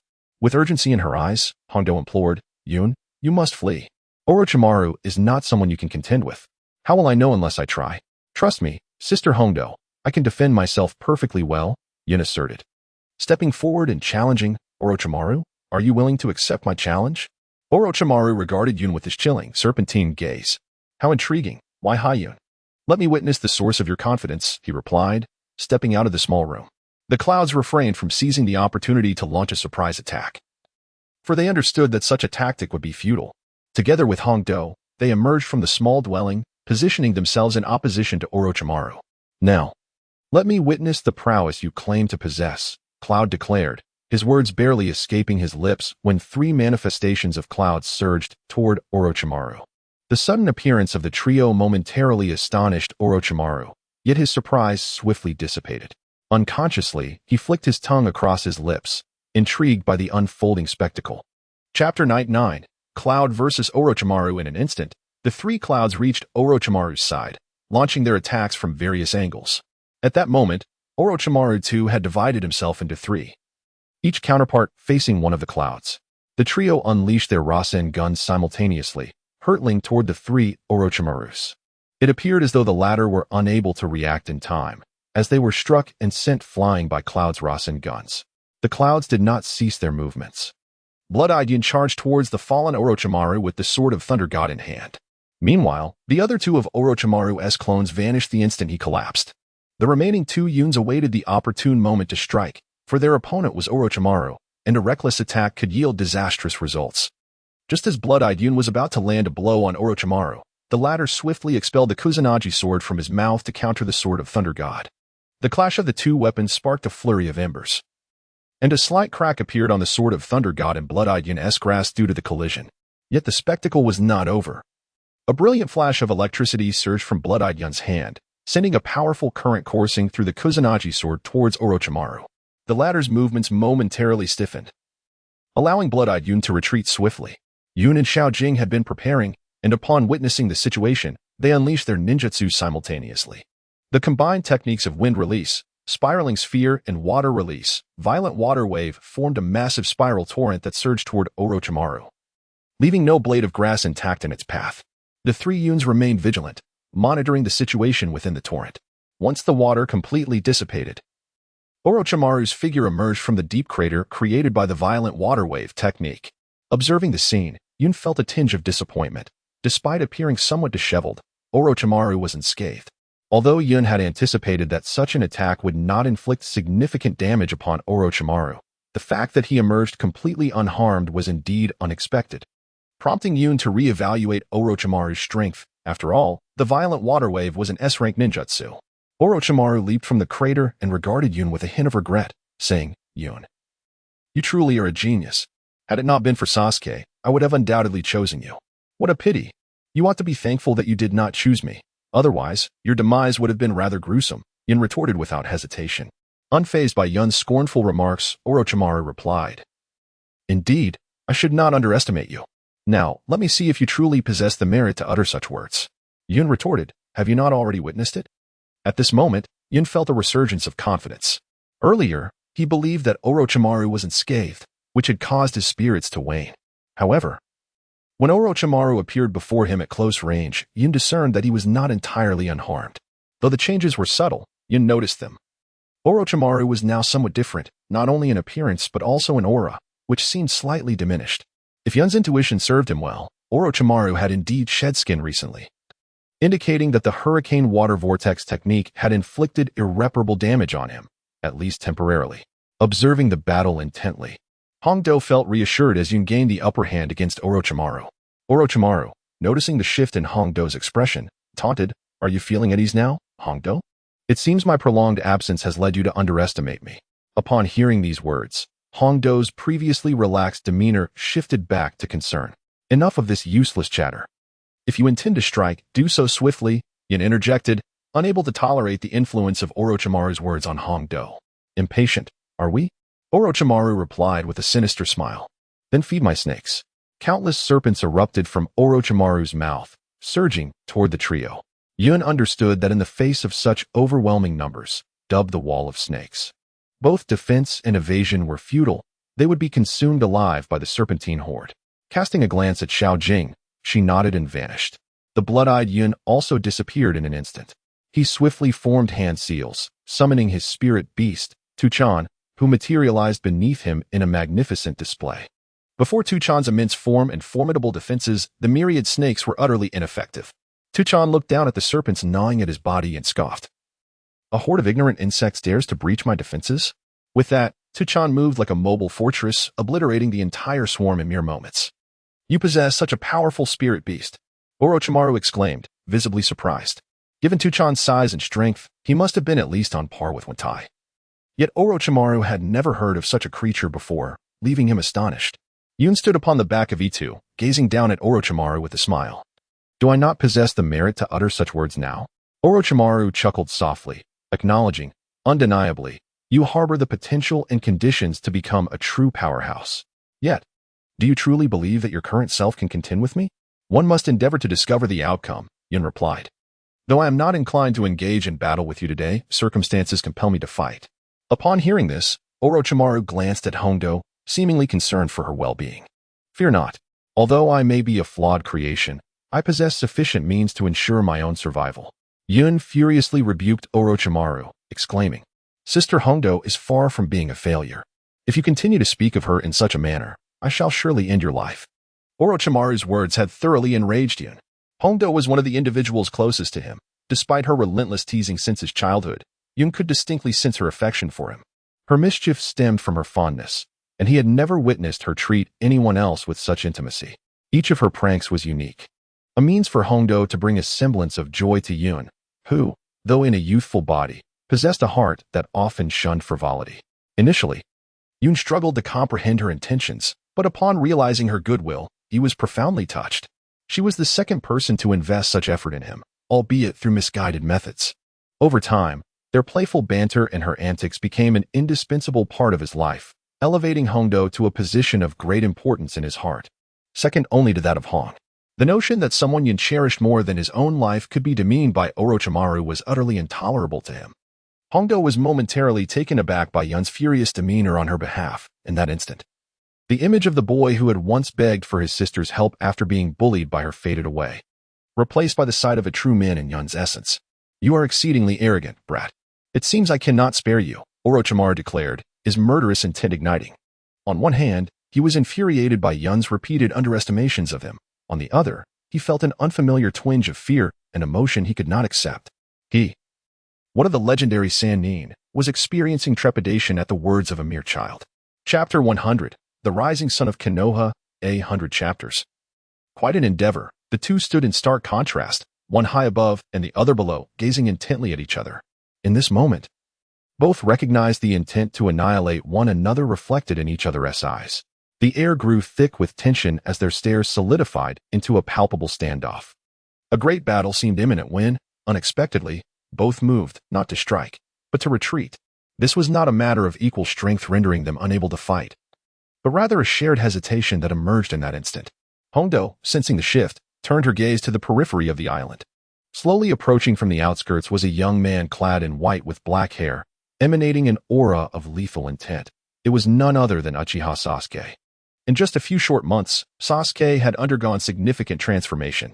The once astonished boy, who would have been taken aback by Yun's confrontation with Orochimaru, now wore his emotions openly for all to see. However, at present, Sasuke displayed little change in expression, save for a fleeting surprise upon seeing Yun and his companion. Approaching Orochimaru, he remarked, "Orochimaru, the time you've taken to gather this information seems excessively prolonged." Orochimaru, gazing at this impudent youth who harbored a palpable disdain, felt no ire. All discomfort born from Yun dissipated entirely. As long as Sasuke was present, as long as he possessed the Sharingan of the Uchiha clan, what significance did a youth like Yun, devoid of any bloodline limit, truly hold? This encapsulated Orochimaru's thoughts at that moment. With a smile, he stated, "Let us depart." Following this, Sasuke turned and walked away. "I am not your subordinate," he declared, yet despite such words, he still trailed behind Orochimaru. Throughout, neither Sasuke, Yun, nor Ak had uttered a word. It was not indifference, but rather a lack of conversation.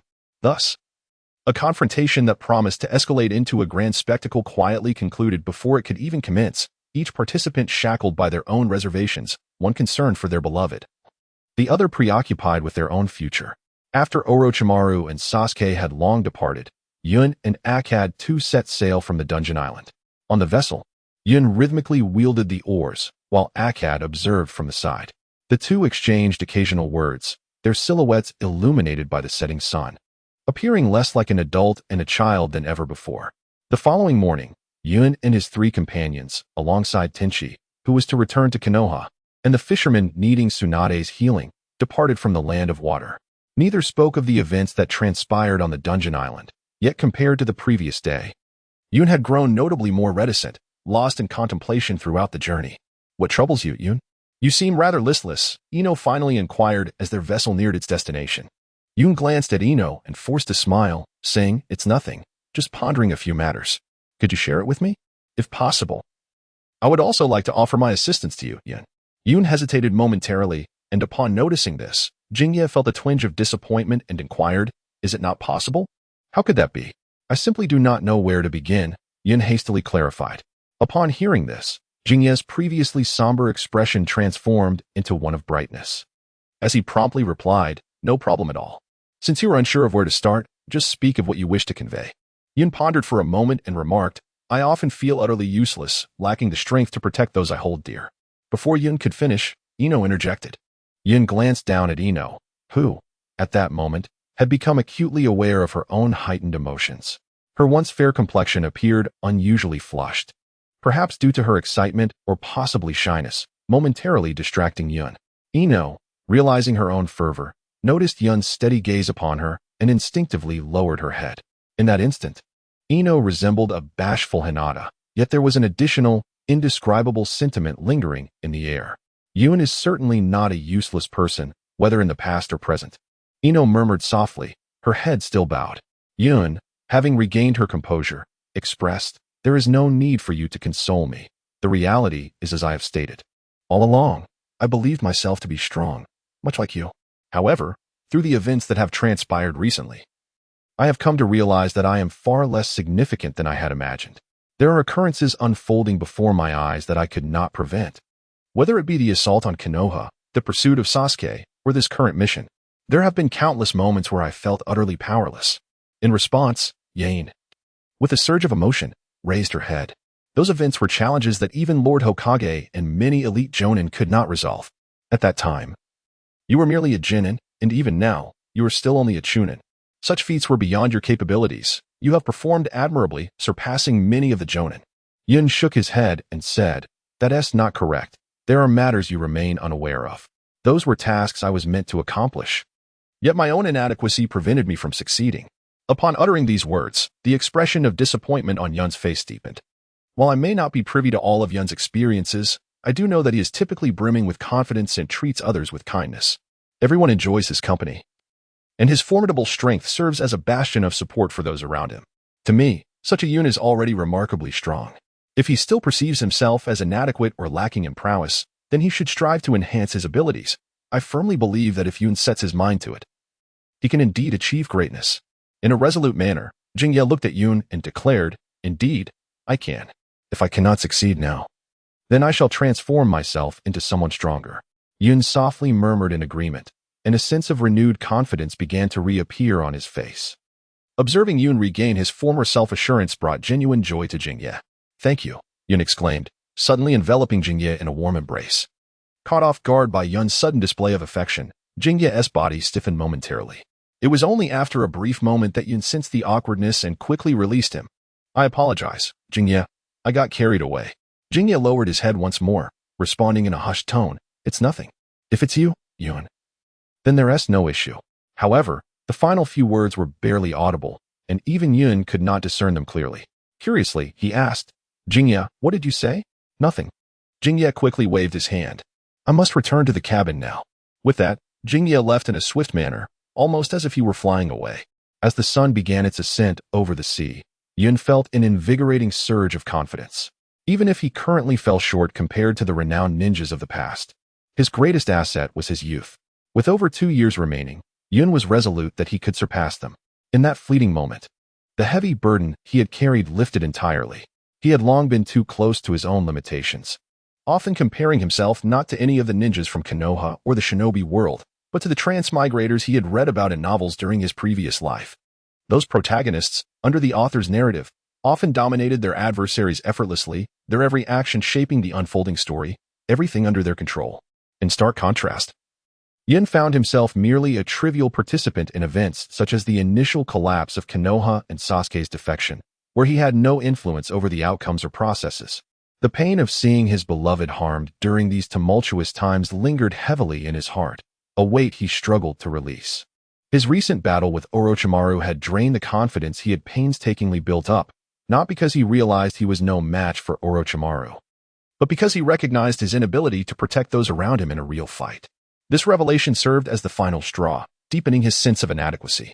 However, that despondency was now a thing of the past. At this moment, Yun was filled with confidence and newfound understanding. He acknowledged his identity. He was Xie Yun, and he needed not compare himself to anyone else.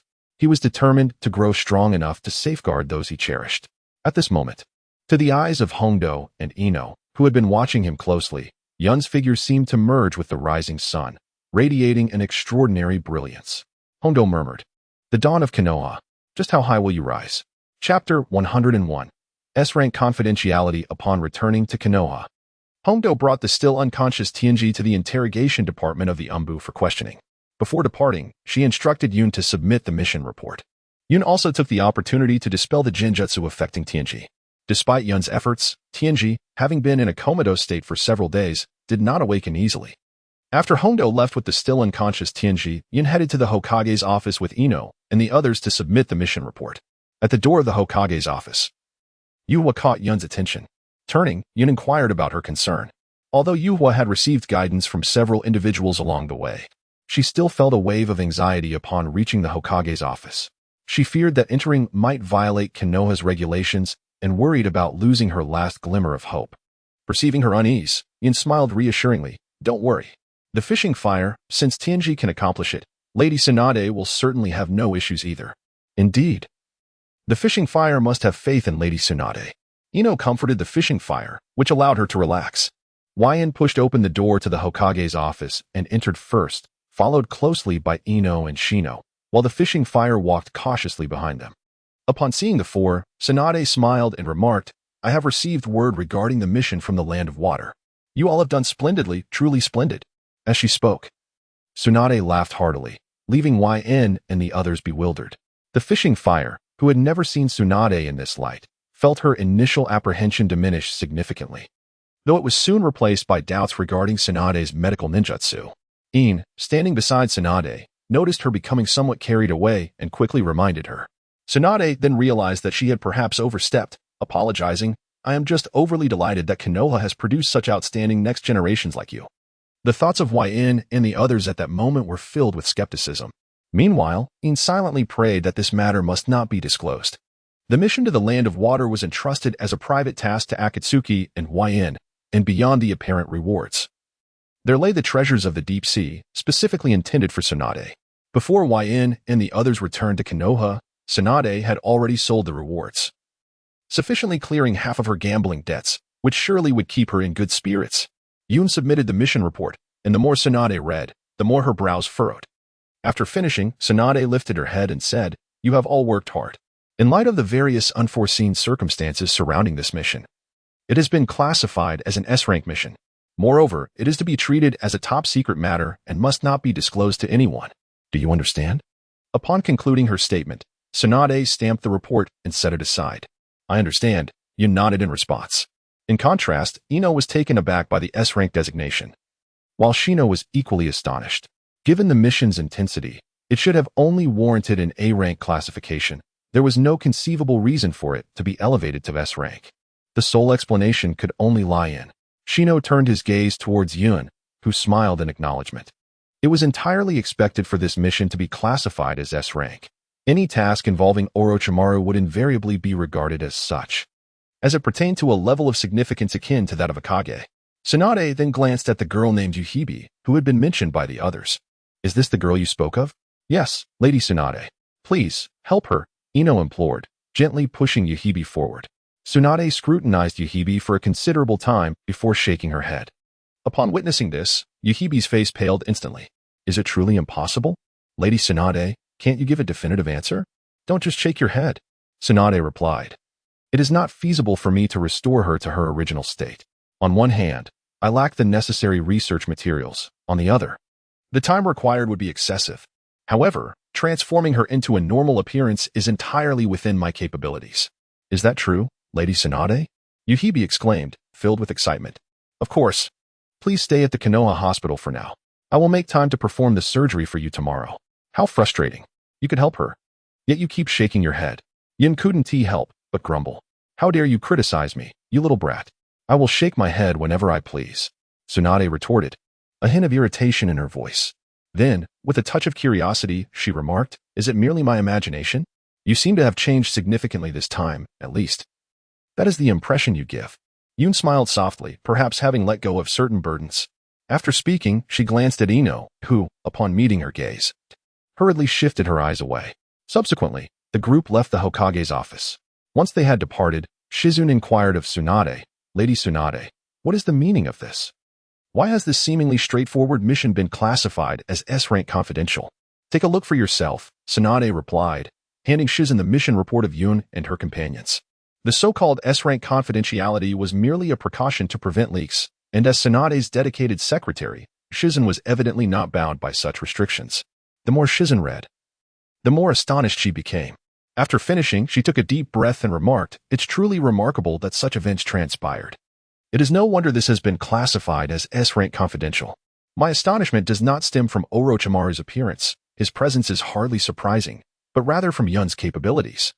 It is evident that Akatsuki's member, Hongdo, was no match for Orochimaru, unable even to pose a slight hindrance. Yet, both returned unscathed, indicating they must possess something that can threaten Orochimaru, which is undoubtedly linked to Yun. Since the incident in Sharut Street, Yun's strength has evidently increased." The mission report she submitted lacks detail. After conferring with Hongdo, they chose to conceal certain specifics to avoid complications. Even so, Tsunade could discern a general outline, and one could hardly deny that she is indeed the granddaughter of Senju Hashirama. Indeed, Shizune nodded thoughtfully. From the current perspective, Yun's prowess is on par with that of elite jonin like Kakashi. "She is certainly one of the hopes of Konoha," Tsunade murmured. Tsunade then commanded Shizune, "Destroy this mission report to prevent this child from being targeted." "I understand," Shizune replied, quickly nodding without questioning who might be keeping an eye on Yun. Having served alongside Tsunade for many years, she was well aware of the implications. The concern was not about external villages or the Akatsuki organization, but rather Konoha's own factions, particularly the Hidden Roots. If Danzo were to uncover Yun's true strength, there would be no reason for him not to recruit her into the Roots, which Tsunade certainly wished to avoid. By the way, Shizen, Tsunade addressed her secretary, who was in the process of destroying documents. Shizen turned back. What is it, Lady Tsunade? Tomorrow, you shall perform the surgery on that young girl. Such a simple procedure should pose no challenge for you, and it will help you regain your skills, Tsunade suggested, her tone implying a desire to lighten her own workload. That is no problem, but Lady Tsunade, are you merely trying to shirk your responsibilities? Shizen pointedly remarked, unmasking Tsunade's intentions. Realizing her plan had been exposed, Tsunade quickly resorted to her work as a diversion. Chapter 102, Journey Abroad, Not Yet Departed. Do not misunderstand. Upon exiting the Hokage's office, Yun addressed Ino and the others, saying, I have some matters to attend to, so I would appreciate it if you could deliver the fishing fire to Konoha Hospital. Of course, Yun. Go ahead with what you need to do, Ino promptly replied. Shino adjusted his glasses, adding, it's merely a small task. Meanwhile, Yuka seemed somewhat embarrassed, saying, just tell me where to go, and I can manage it myself. Yun smiled at the fishing lights and remarked, in such a vast Konoha, it is not so easy for a newcomer like you to locate a place. Perhaps it would be best if Ino accompanied you. Ino readily agreed, adding, indeed, I have nothing pressing to attend to. Subsequently, Yun bid farewell to the three and returned home. Upon his arrival, he found that Hong was not present. Once again, he summoned Xiaojing, saying, transport me to the island of the ancestors. Xiaojing nodded and promptly vanished, followed by Yun disappearing from his room. Yun's so-called errand was a journey to the island of the ancestors, for he was eager to learn the island's secret techniques to enhance his strength. Although it was not an urgent matter, he had longed to visit the island since his time in the Land of Water, yet had encountered no opportunity on his return journey. After submitting his mission report at Konoha and leaving the Hokage's office, he could no longer contain his impatience. However, upon his arrival, Yin found himself not at the ancestral hall, but rather suspended above a sea of lava, which startled him considerably. This was no trivial matter, surely. No one could survive in such molten surroundings. Fortunately, Xiaojing had anticipated this and was ready below to catch Yun. Yun stood upon the back of Xiaojing, gazing at the ever-churning magma with a sense of trepidation. Can you enlighten me on what is transpiring? One must understand, this could be fatal. I was unaware that you would arrive at such a moment. I am diligently engaged in my cultivation, she expressed. Xiaojing, with an air of innocence, replied, moreover, with my presence, you need not worry. Yun glanced at the lava, then at the flawless little mirror beneath her, suddenly realizing that her previous inquiry was not the crux of the matter. She then asked the mirror, how is it that you remain unscathed above the lava? As far as I know, you possess no such innate ability. That was true in the past, but now I have acquired it, the little mirror replied. And in that instant, it carried Yun into the air. What does this mean? Yun questioned, her curiosity piqued. Not only you, but I too must enhance my abilities. After all, I am your contracted spirit beast. It would be unwise for you to elevate your strength alone. The little mirror paused, explaining that its initial training ground was not far from the ancestral island. With its speed, returning would only take a few breaths. The clouds offered no words of gratitude. Everything was merely understood in silence. Cloud once again inquired of Xiaojing, you have yet to explain how you can traverse the lava. I have already sought permission from the ancestor to commence my cultivation concerning the contract with the giant tortoise. Although my current practice is merely the first step, I have, through certain agreements, acquired the ability to endure the corrosive nature of lava for extended periods. Is that so? Replied Cloud. But what benefits does this confer upon your strength? To be frank, Cloud failed to discern any advantages. While lava might bear some resemblance to Hyaming's boiling and melting techniques, Cloud did not believe there would be much overlap between her path and that of Hyaming. Xiaojing, upon hearing this, dismissed Cloud's perspective with disdain, saying, your vision is indeed limited. Just wait. Once I reach a certain level in my cultivation, I will undoubtedly astonish you. Then I shall await that surprise. Cloud replied with a smile. With that, Cloud instructed Xiaojing to carry her towards the Ancestors' Hall. Yun and Xiaojing arrived at the Hall of Ancestors to meet the progenitor. Upon seeing Yun, the progenitor remarked, you wish to cultivate the secret arts, do you not? Indeed, esteemed progenitor, Yun nodded in affirmation. I have heard about the recent events. Although I am uncertain as to why you are so fervently eager to enhance your strength, I must regrettably inform you that you are not yet prepared to undertake the cultivation of the secret arts. Why is that? Yun echoed the progenitor's words. Indeed, The secret arts prepared for the contracted ones of the Ancestor Island demand a level of difficulty in cultivation so profound that even the ancestors who created them could not have foreseen it. Your father, at the time, lacked the qualifications for cultivation. The true waterfall was the pinnacle he could achieve. You, however, are different. Through my observations during this period, I am confident that you possess the potential to succeed in this cultivation, but that is not the case for you at present. You still lack one essential element. Is it what you referred to as heart? Yun inquired once more. Precisely. Your heart is not yet sufficiently robust. This may be related to your age. Your father met certain criteria, yet failed in others. Am I to wait until I reach my father's age to succeed in cultivation? Yun asked, somewhat disheartened. Certainly not. Although there are still deficiencies, it is likely due to the experiences you have encountered thus far. You are not far from completion. In approximately 4 or 5 years, you should be able to successfully undertake your cultivation. Yun speculated that this might be the reason for the amalgamation of his past and present lives. Yet 4 to 5 years seemed exceedingly lengthy to him.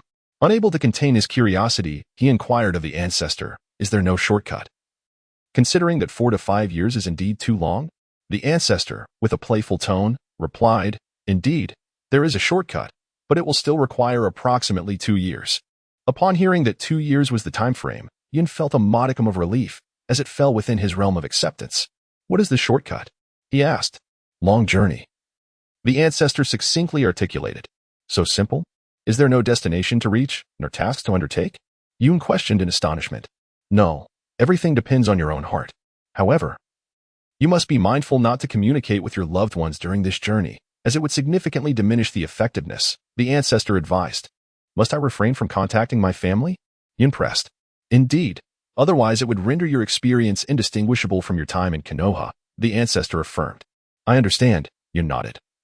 Then further inquired, is there anything else I need to practice in advance? There is nothing required, as long as you meet the stipulated conditions. The cultivation of the secret arts is far simpler than you might imagine. Henceforth, all you need to do is focus on your long journey.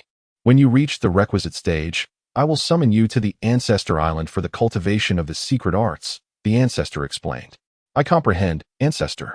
I will choose an appropriate time for my journey in the near future, Yun responded. That is of little concern to me, but I perceive your eagerness. It would be prudent to proceed swiftly. Remember, 2 years is merely an approximation. It could be sooner or later. As for this approximation, I cannot be certain. The ancestor reiterated. I understand. I shall take my leave now, ancestor, Yun declared, preparing to have Xiao Jing escort him back. Not so fast, the ancestor interjected.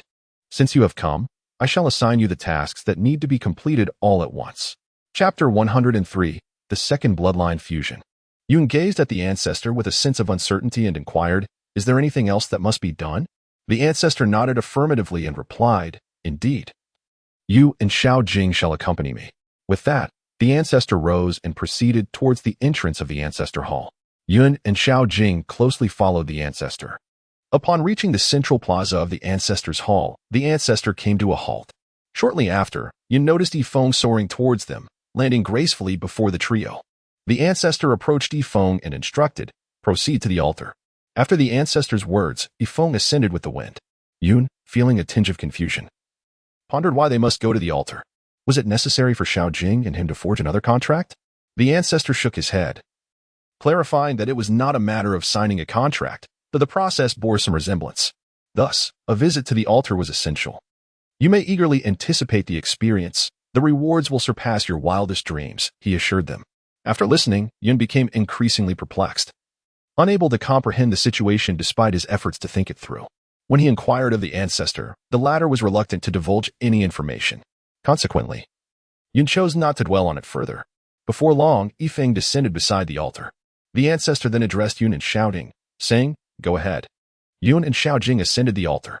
Yun surveyed the surroundings and inquired, where are the 3 elders? Since I have stated that it is not a contract, the 3 elders are naturally unnecessary. Now, do not ask so many questions. You too must fill all 6 blood slots with your blood. After Yun and Xiao Jing completed their ritual, the progenitor recalled the enigmatic incantation uttered by the 3 elders during the signing of their pact. Just as before, a burst of radiance enveloped them, and in an instant, Yun and Xiao Jing vanished. When Yun and Xiao Jing once again appeared upon the altar, the sky over the primordial island had dimmed slightly since their arrival. Though the primordial island does not experience night, Subtle changes occur throughout the day. As Yun opened his eyes, he beheld Xiaojing, yet this time his perception of her was entirely transformed. Previously, she had seemed somewhat akin to a shade of red. But now Yun felt as if he was gazing upon his own reflection. This was no longer merely a connection of blood. Yun was deep in thought when he heard the voice of the ancestor beside him. Did you two feel that? It was evident that Xiaojing shared Yun's sensation. As they both nodded simultaneously, Yun inquired, "What does this mean?" The ancestor did not respond directly to Yun's question. Instead, he posed another query. "Yun, are you not envious of Xiaojing's innate talents?" This statement struck a chord within Yun. Had he not been aware of the circumstances, he might have doubted his identity as a traveler, believing instead that Xiaojing was the true beast of traversal. Xiaojing's talents could indeed be considered a golden finger. While Yun had yet to discover any such extraordinary abilities within himself, aside from his potential to become a genius and his commendable strengths, powerful mental fortitude, and remarkable recovery, he felt there was nothing particularly exceptional about him. Thus, Yun had always regarded himself as a somewhat unsuccessful traveler. The cloud did not respond immediately but pondered the essence of the ancestor's words. Suddenly, a thought struck the cloud with excitement, and it exclaimed to the ancestor, "Could it be that I now possess the same talent as Little Mirror?" The ancestor nearly rebuked. "How could you think so? That is the most formidable talent our ancestor island has seen in millennia. If you could obtain it so easily through mere bloodline fusion, it would hold no value whatsoever." The cloud, feeling somewhat aggrieved, lamented, "You should have clarified this, sparing me from such futile anticipation." It was indeed the ancestor's cryptic nature that had led to such unrealistic expectations, leaving the cloud somewhat disheartened, as its hopes for a remarkable ability were dashed. The ancestor, recognizing his part in this misunderstanding, offered some consolation. "Do not be too disheartened. While you may not acquire the extraordinary talent of Little Mirror, a simplified version is still attainable." "What do you mean by the simplified version?"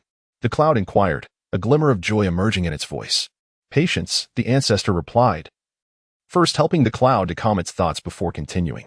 "Following the 2 instances of bloodline fusion with Little Mirror in the fusion pool, your bloodline compatibility has reached the utmost degree that the pool can facilitate. Henceforth, the fusion pool will no longer serve any purpose for you. As long as your bodies come into contact, the bloodline fusion will occur naturally, granting you a simplified version of Little Mirror's abilities. Additionally, since Little Mirror has begun a preliminary pact with the giant turtle to gain affinity with the fire element, you will also acquire a fire attribute chakra. This signifies that, from today onward, your chakra attributes will be diversified." The ancestor paused, and the cloud urged, "You have yet to elaborate on the simplified version of Little Mirror's talent." While gaining an additional chakra attribute was indeed beneficial for the cloud, it felt somewhat superficial at present. The cloud has gathered, and it is the simplified version of talent that now occupies Yun's thoughts. Why the haste? As an elder, must I bear the burden of such discourse? The ancestor admonished Yun, yet continued to elaborate. A simplified version remains just that. One cannot possess the complete replication abilities akin to Xiaojing. Techniques such as ninjutsu still necessitate diligent study. However, unlike before, realms that were once accessible only to one's own kin can now be attained through learning, and at an astonishing pace. For instance, the art of ice release, which requires the fusion of 2 chakra natures, was traditionally exclusive to the Mizuyu clan. Others, despite possessing both chakra types, would find success elusive. Yet you, with the bloodlines previously replicated by Xiaojing, possess the potential to achieve it. After listening, Yun's heart blossomed with joy, as this signified the potential acquisition of several new bloodline limits. Additionally, the newly emerged fire attribute chakra proved to be exceedingly useful, further solidifying Yun's resolve to embark on a journey. The existing bloodline limits in Konoha offered little opportunity for Yun's utilization. Thus, venturing beyond its borders presented the chance to encounter a greater number of bloodline limit wielders. This also provided Yun with a shortcut on the path to enhancing his strength. Each bloodline limit possesses its own merits and shortcomings. Many wielders are not weak, but have simply fallen victim to their vulnerabilities. Yun believed that if he could master various bloodline limits and integrate their strengths, even in the absence of secret techniques, his power would ascend to an extraordinary level. Observing Yun's foolish grin, the ancestor remarked with mild irritation, "Stop grinning like an idiot. If you wish to elevate your strength swiftly, go forth and train." "Understood. I shall select a time to commence my training journey soon," Yun replied. "Very well. Prepare yourself as soon as possible." With that, the ancestor sent Yun back from the ancestral island. As the clouds returned to Konoha, night had already fallen. This time, the duration spent in the blood fusion pool with SHJ was merely half a day. Their fusion required only this brief period, which was the utmost limit the blood fusion pool could achieve. Lying in bed, Yin felt no trace of drowsiness, his mind consumed with thoughts of the impending journey. Unbeknownst to him, he eventually drifted into slumber. Chapter 104, Special Jonin. The following day, Yin awoke early, quietly contemplating the matters surrounding his expedition. After a night of reflection and the morning's musings, he resolutely decided against informing Hinata and the others first. Instead, he made his way directly to the Hokage's office. As he stood before the door, Yin hesitated for the first time, questioning whether to enter. Ultimately, he rapped on the door, and a melodious voice from within beckoned him to come in. As Yin entered, Tsunade was quite taken aback and remarked, "I didn't expect it to be you, Yin. It is rare for someone to knock before entering. It seems you have something to discuss with me." Upon reflection, Yin realized the truth in this observation. Perhaps influenced by Naruto, Yin never knocked before entering the Hokage's office. It was only on rare occasions, when needing to speak with Tsunade, that he would choose to knock. His last request for leave to rest at home had been such an instance. Just as Yin was about to respond, another voice emerged from behind him. "Yin, you're here so early to take on a mission." Yin turned to see the third Hokage and quickly replied, "No, not at all. I merely need to seek Lady Tsunade's approval for a few matters, which is why I arrived so early." Tsunade, taken aback, inquired, "What could possibly require my approval?" It was worth noting that the last time Yin requested leave, he merely informed Tsunade. This time, however, he sought formal permission. Meanwhile, the third Hokage had already seated himself beside them. Since his recovery, he had been advised against excessive exertion, as Tsunade aimed to prolong his life. Consequently, she prohibited him from engaging in extensive work. Even standing for prolonged periods was deemed unacceptable in her presence. The third Hokage obediently adhered to Tsunade's directives, indirectly bolstering her authority and preventing certain individuals from leveraging their seniority.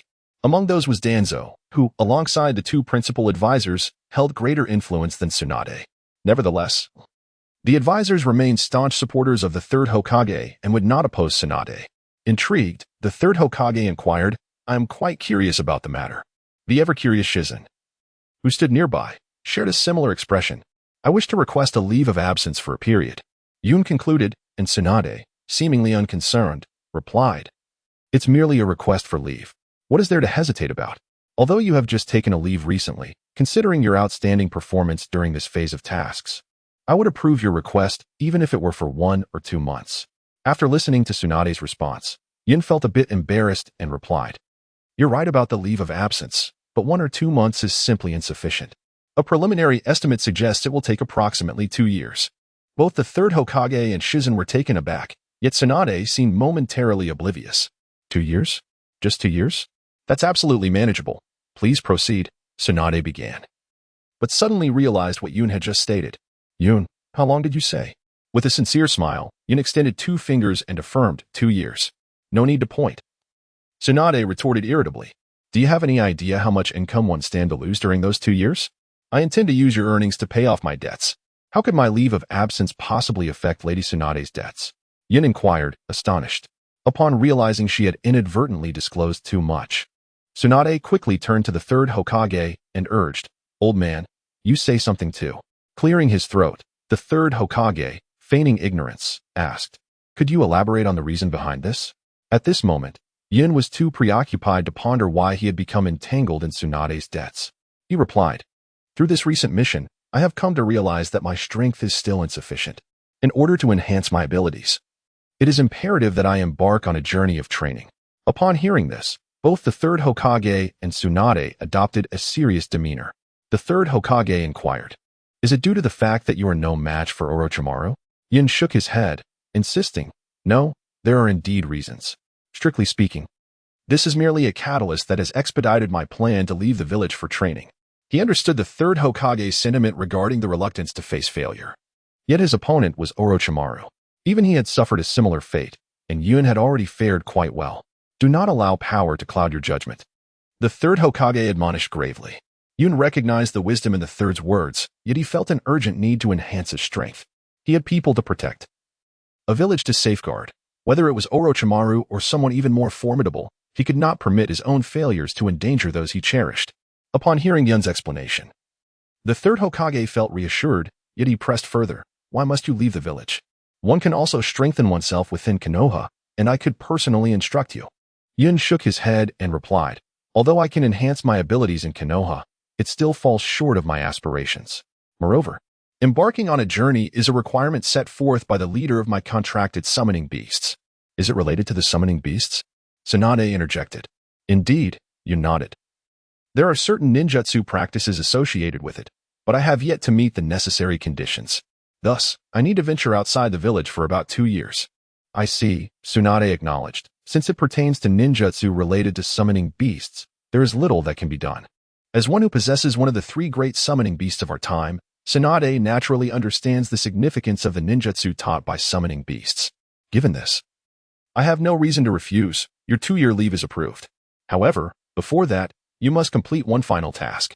A final task? Yun expressed confusion, as it was unusual for Tsunade to assign tasks under such circumstances. Indeed, Tsunade confirmed. Considering your prowess and the flawless completion of several S-rank missions, I believe you are fully qualified to become a Genin. However, your task count is still insufficient. You have yet to undertake certain essential missions.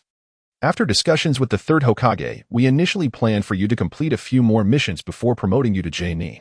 However, given your impending long absence from Konoha, it appears that opportunity has slipped away. Therefore, this final task will serve as your assessment for becoming a special Genin. I understand. Lady Tsunade, may I inquire what the final task entails? Yun asked, nodding in acknowledgement. Tsunade perused the latest mission scrolls and stated, here it is. The task involves escorting the villagers of Kawa no Kuni back to their village from Kazan, while eliminating the bandit group known as the Black Ho family. Is merely dealing with bandits sufficient to serve as an assessment for Genin status? Yun questioned, perplexed. Certainly not, Tsunade clarified.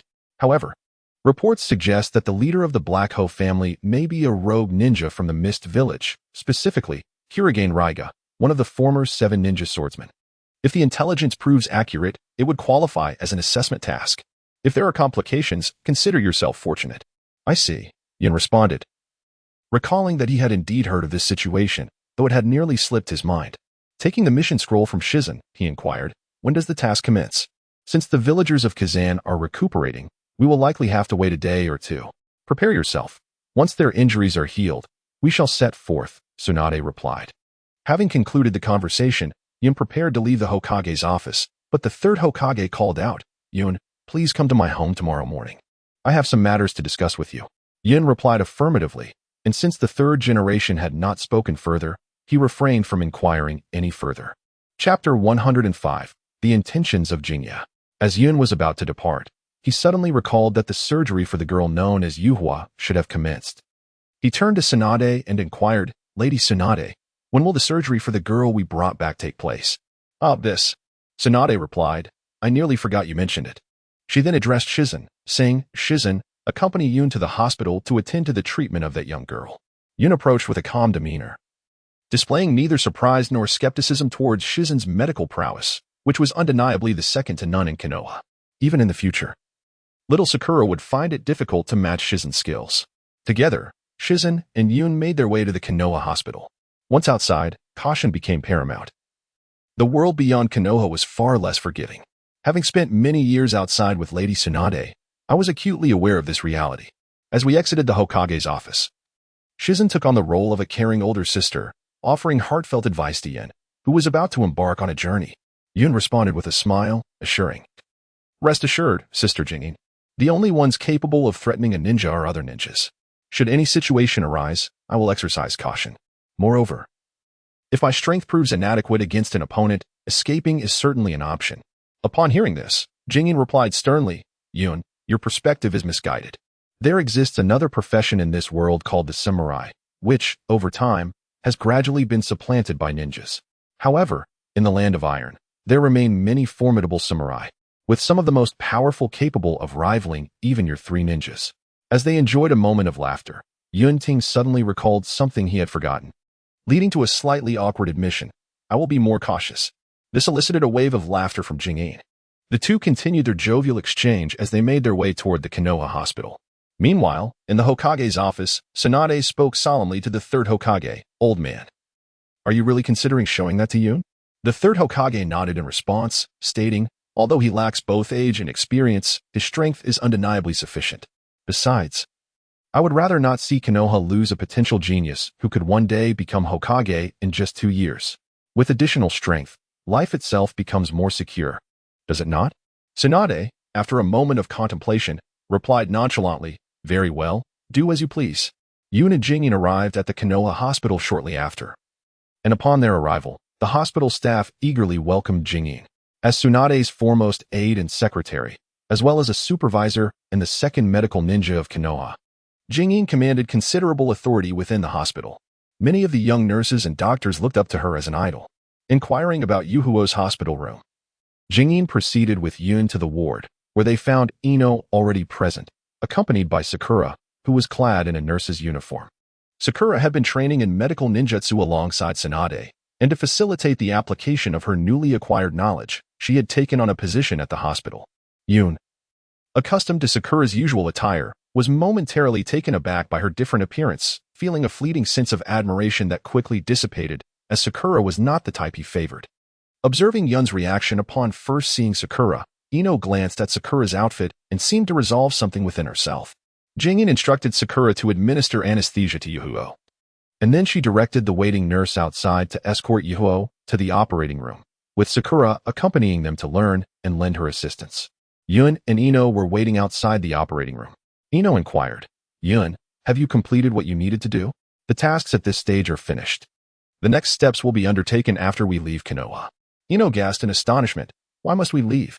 Are you planning to follow in Sasuke's footsteps? Yun smiled at Ino and remarked, what are you thinking? Everything I have is in Konoha. How could I ever betray it? I'm merely away for a while. Probably around 2 years. 2 years is quite a long time, Ino replied, though she understood that Yun was not like Sasuke. Nevertheless, the duration still cast a shadow over her spirits. 2 years isn't excessively long, and there's a possibility that I could return alongside Naruto. Isn't he supposed to be away for 3 years? Indeed. It's been over half a year since Naruto left, Ino reflected with a hint of melancholy. Perhaps it was due to the simplicity of the surgery, or perhaps Shizen's exceptional skills. The operation was completed in less than an hour. The bandaged figure of Yuhuo was wheeled out, with Shizen and Sakura closely following the hospital bed, while the nurses looked at Shizen with admiration. Ino approached and inquired, how did the surgery go? Is Yuhuo all right? Rest assured, after a week, the bandages will be removed, and Yuhuo will return to his normal appearance, Shizen reassured her. Truly impressive, Shizen. Your expertise is unparalleled, Yun said with a smile. Enough with the flattery. I must return to assist Lady Tsunade with her duties. I won't keep you any longer, but remember, the bandages must not be removed for a week, Shizen stated before departing from the hospital. After Shizen left, Yun bid farewell to the two and entrusted Ino with a message to convey to others if she did not encounter them before her departure from Konoha. Ino nodded in agreement. After the departure of Yun, Sakura turned to Ino and inquired, is Yun also leaving Konoha? Indeed. He mentioned it would be for approximately 2 years. With this, 3 out of the 12 rookie genin have departed from Konoha, following Sasuke and Naruto. It's all right. They will all return, without a doubt. Sakura murmured softly after hearing Ino's words. Noticing Sakura's melancholy, Ino swiftly changed the subject. By the way, Sakura, could you teach me medical ninjutsu? Perplexed, Sakura asked. Why the sudden interest in learning medical ninjutsu? Like you, I don't possess any particular talents. Mastering medical ninjutsu would at least allow me to contribute to the team and aid my comrades.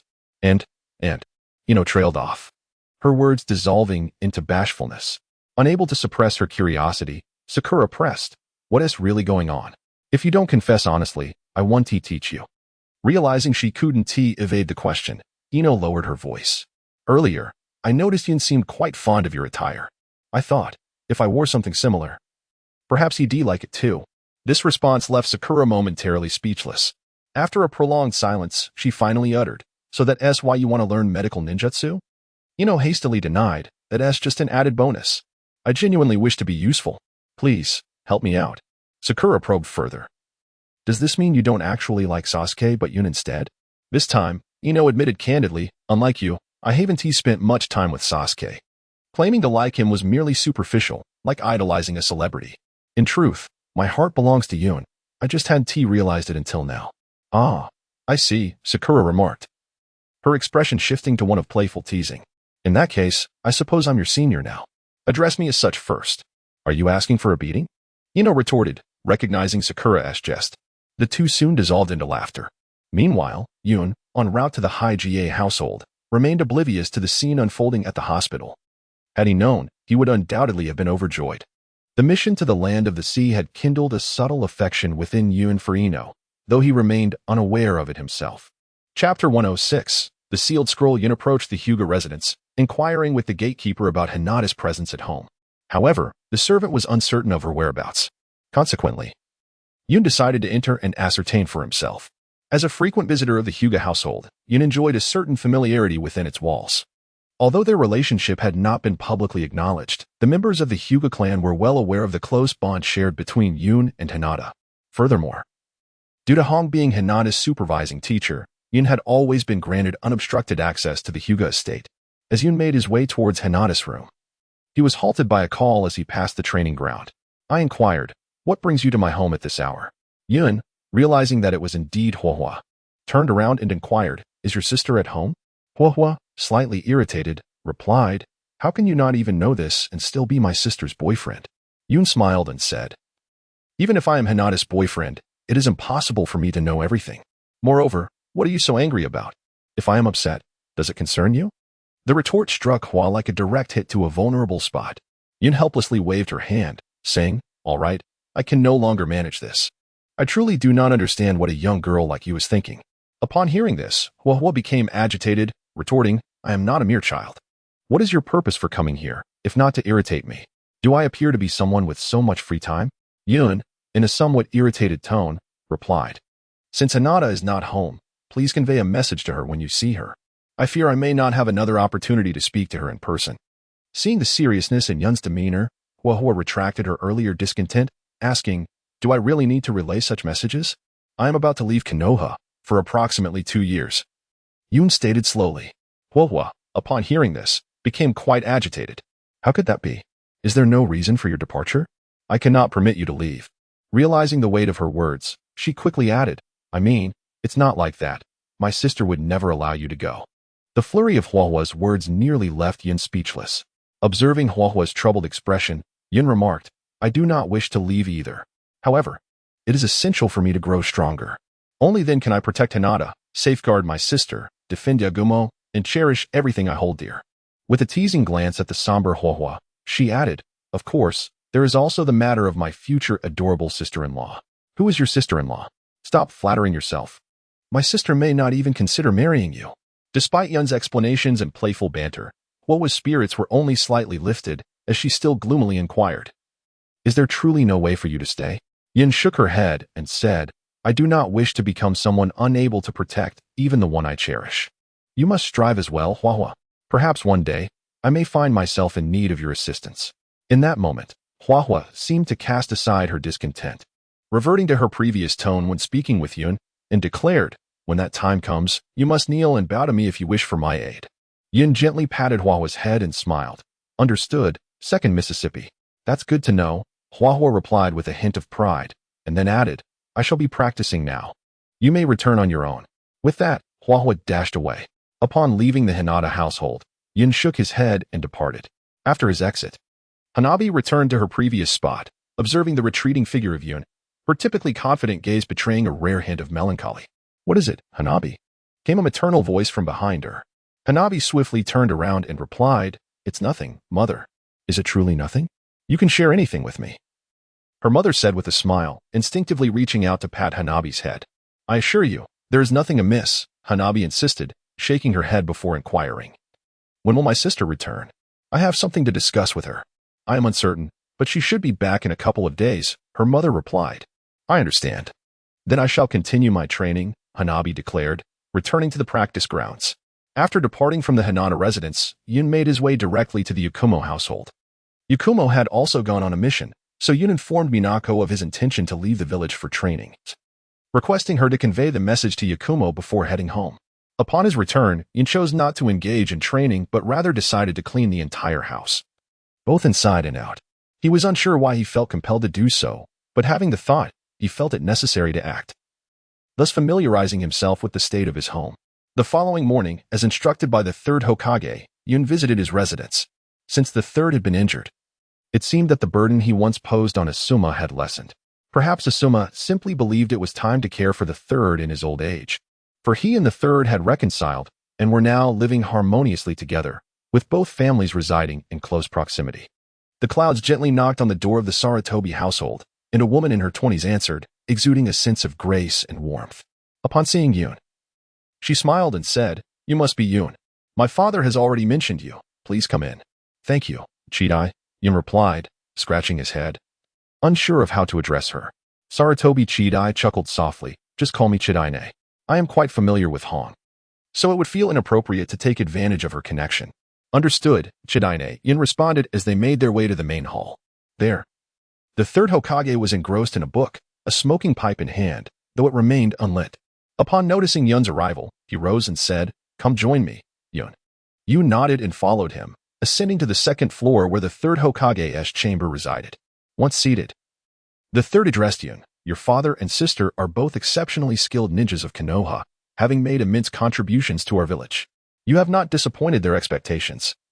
Among this new generation of ninjas, you stand as one of the most distinguished, even surpassing many from the older generation. Ideally, I would have preferred to allow you access to the sealing book only after your abilities had further matured, but given your impending long-term departure from Konoha, I will make an exception and grant you early access to it. I hope it proves beneficial to you." Yun expressed his surprise at the mention of the sealing book. The third Hokage nodded in affirmation, continuing, "However, certain secret and perilous forbidden techniques are sealed away, and you will not be permitted to view them." This revelation did not catch Yun off guard. After all, the jutsu contained within the sealing book were far too dangerous to be fully disclosed to him. The third, however, was unaware that many of these sealed techniques were ineffective against Yun, particularly due to his unique ocular ability, which allowed him to bypass any seals and enter various restricted areas undetected, regardless of their level of security. The third summoned the summoning beast, Enma, who delivered the sealing book to him before vanishing. Ever since the book was once stolen by Naruto, the third had taken it upon himself to safeguard it. He then handed the sealing book to Yun, stating, "You have only this day to study it. How much you learn depends entirely on your own diligence." With that, the third Hokage exited the room. Chapter 107. New skills. Yun sat on the ground, opening the Book of Seals.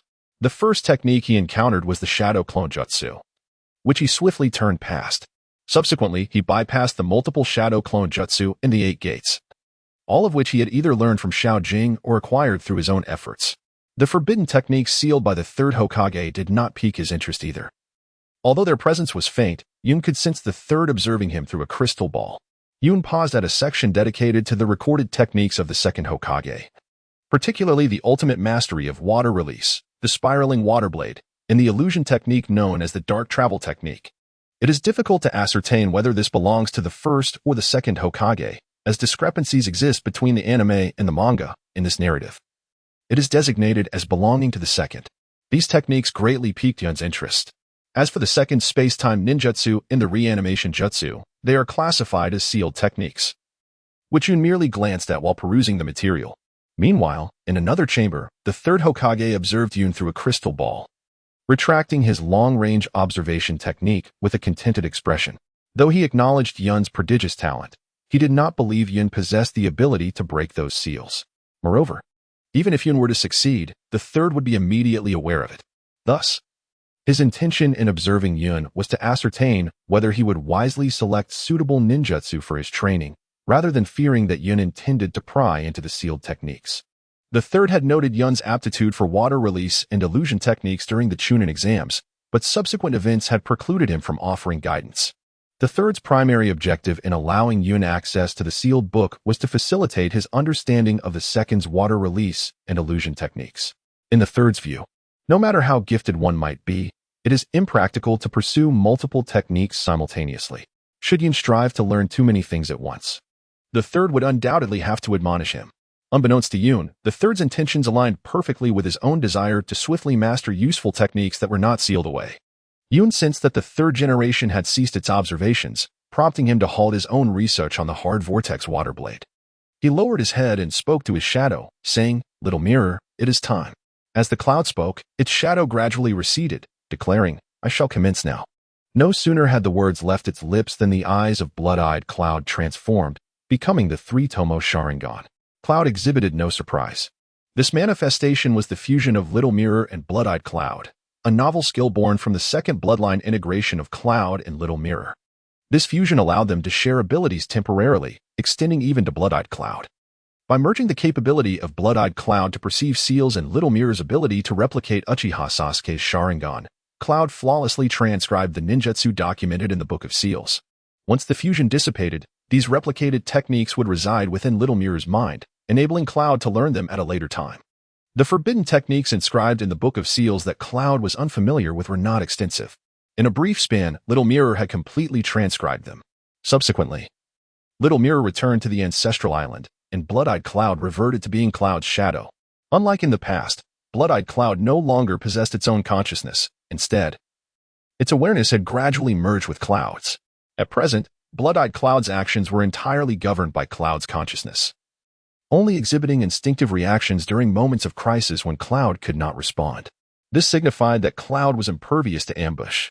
Thereafter, Cloud devoted himself to studying the ninjutsu and jinjutsu bequeathed by the second Hokage. This unwavering focus allowed Cloud to immerse himself swiftly in the material. By the time he concluded the last ninjutsu, he was unaware that night had fallen. Raising his head from the text, he took a deep breath, filled with admiration for the second Hokage. Disregarding jinjutsu and other forms, in terms of water-style techniques, the second Hokage truly lived up to the title of God of Water, having created dozens of ninjutsu that others could only aspire to comprehend throughout their lifetimes. Today, Cloud experiences a momentous harvest. Although the results may not be immediately evident, Cloud firmly believes that mastering these ninjutsu techniques will render him invincible, particularly in the realm of water release. With unwavering confidence in his ability to learn these arts, Cloud contemplates why others might falter. While he cannot speak for them, he perceives the outlined conditions for mastering these techniques and recognizes that, despite currently not meeting all the requirements, he will soon attain the necessary standards. Yun rose and exited the room of the third Hokage. Upon descending the stairs, he discovered the third's family gathered around the dining table, enjoying a meal together. As Asuma was away on a mission, the atmosphere was one of warmth and harmony. Noticing Yun's presence without uttering a word, the third's grandson, Konoha, could no longer contain his curiosity and inquired, "Yun, what brings you here?" The third Hokage kindly elucidated to Konoha, "Yun has come to our home for training." Yun returned the Book of Seals to the third Hokage, who casually set it aside and inquired with an air of nonchalance, "Pray tell, how dost thou fare?" Yun humbly remarked, "I have learned a great deal." Sandai chuckled and said, "That's wonderful. Let's have a meal together. I have asked Shidai to prepare your share." The Clouds did not refuse. Having gone a day without sustenance, they felt a twinge of hunger.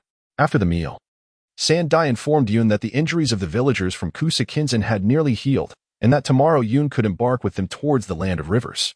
Not lingering any longer at Sandai's home, Yun took his leave. The following morning, as per Sandai's instructions, Yun gathered at the gates of Konoha with the villagers from Kusakinsen. One of the villagers, upon seeing Yun alone, remarked, "Can a mere Jinin manage this?" Another villager, realizing the impropriety of his words, quickly admonished, "What are you saying, Rokuzo? Since Konoha has dispatched this Jinin, it is evident they believe in his capabilities. You ought to apologize to him at once." Clearly, this individual possessed a profound understanding of the shinobi hierarchy. Reluctantly, the villager named Rokuzo offered his apology, saying, "I apologize. I was merely concerned for my friend, and my anxiety got the better of me." Yun remained indifferent to his demeanor. It was entirely natural for outsiders to perceive him in such a manner. Yun did not harbor any anger, for these individuals would no longer intersect with his path following this mission. It was merely a casual remark to clarify that he was not a Jinin, but rather a Chunin, albeit unaccustomed to donning the Chunin attire. "Thus, I entrust this mission to you. The future of all the villagers of Kusanagiyama rests in your capable hands." The villager who had previously cautioned Lu reiterated. Yun nodded thoughtfully, acknowledging that having undertaken this task, it was imperative to execute it flawlessly. "Let us proceed," he declared. The group ambled along, pausing intermittently. However, it was not Yun who called for these halts, but rather the two villagers accompanying them, excluding Lu Zhu. As for Lu Zhu, Yun could discern his fatigue, yet he was reluctant to request a break. Initially, Yun surmised it was due to pride, but upon closer observation, he realized it was not the case. Each time they paused, it was Lu Zhu who, after a brief respite, urged the others to continue, The Yun refrained from inquiring about his motives, deeming it inconsequential. After approximately half a day's journey, the quartet arrived in the land of Chuan. Chapter 108. The Black Ho and Thundertooth. The mountain ahead is Chaojin Mountain, remarked the three, pointing towards a distant peak that was now in view. Yin cast a glance towards the direction pointed out by them. The mountain was not particularly high. Perhaps it was due to the ore production of Kaijin Mountain, which glimmered faintly with a metallic sheen. Noticing a curry shop nearby, Yin suggested, "Let us pause for a moment in this establishment." "Please hurry," Lu Zhu, anxious at Yun's words, implored. "If we delay any longer, we will miss the opportunity at Huanba." "Silence, Lu Zhu. Do you not realize how many days have already passed?" chided another villager named Wu Fu. Yun gazed at the discontented Lu Zhu and remarked, "I am unaware of who Huanba is, yet I can assure you that, according to your accounts, the individual known as Huanba cannot possibly still be alive. I have my own plans. Should you choose to embark on this journey alone, I shall not hinder you.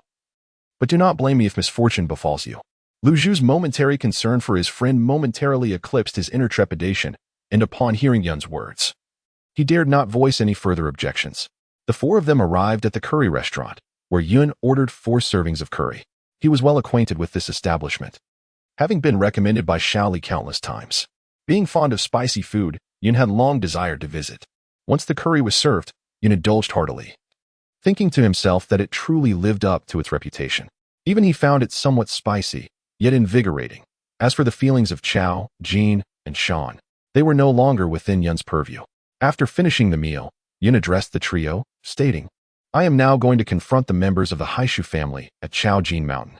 You 3 shall wait for me here and refrain from attempting to venture forth on your own, for I am neither able nor willing to ensure your safety." This last statement was particularly directed at Lu Zhu, and upon hearing it, the eager expression that had once adorned Lu Zhu's face faded away. As Yun was about to depart, Granny Shanxiao called out to him, saying, "Ninja of the Leaf, do you intend to completely eradicate the Black Ho family?" Yun turned back in confusion and said, "Indeed, Granny Shanjiao, this is my task. Is there an issue? Do you know me?" Granny Shanjiao asked in astonishment.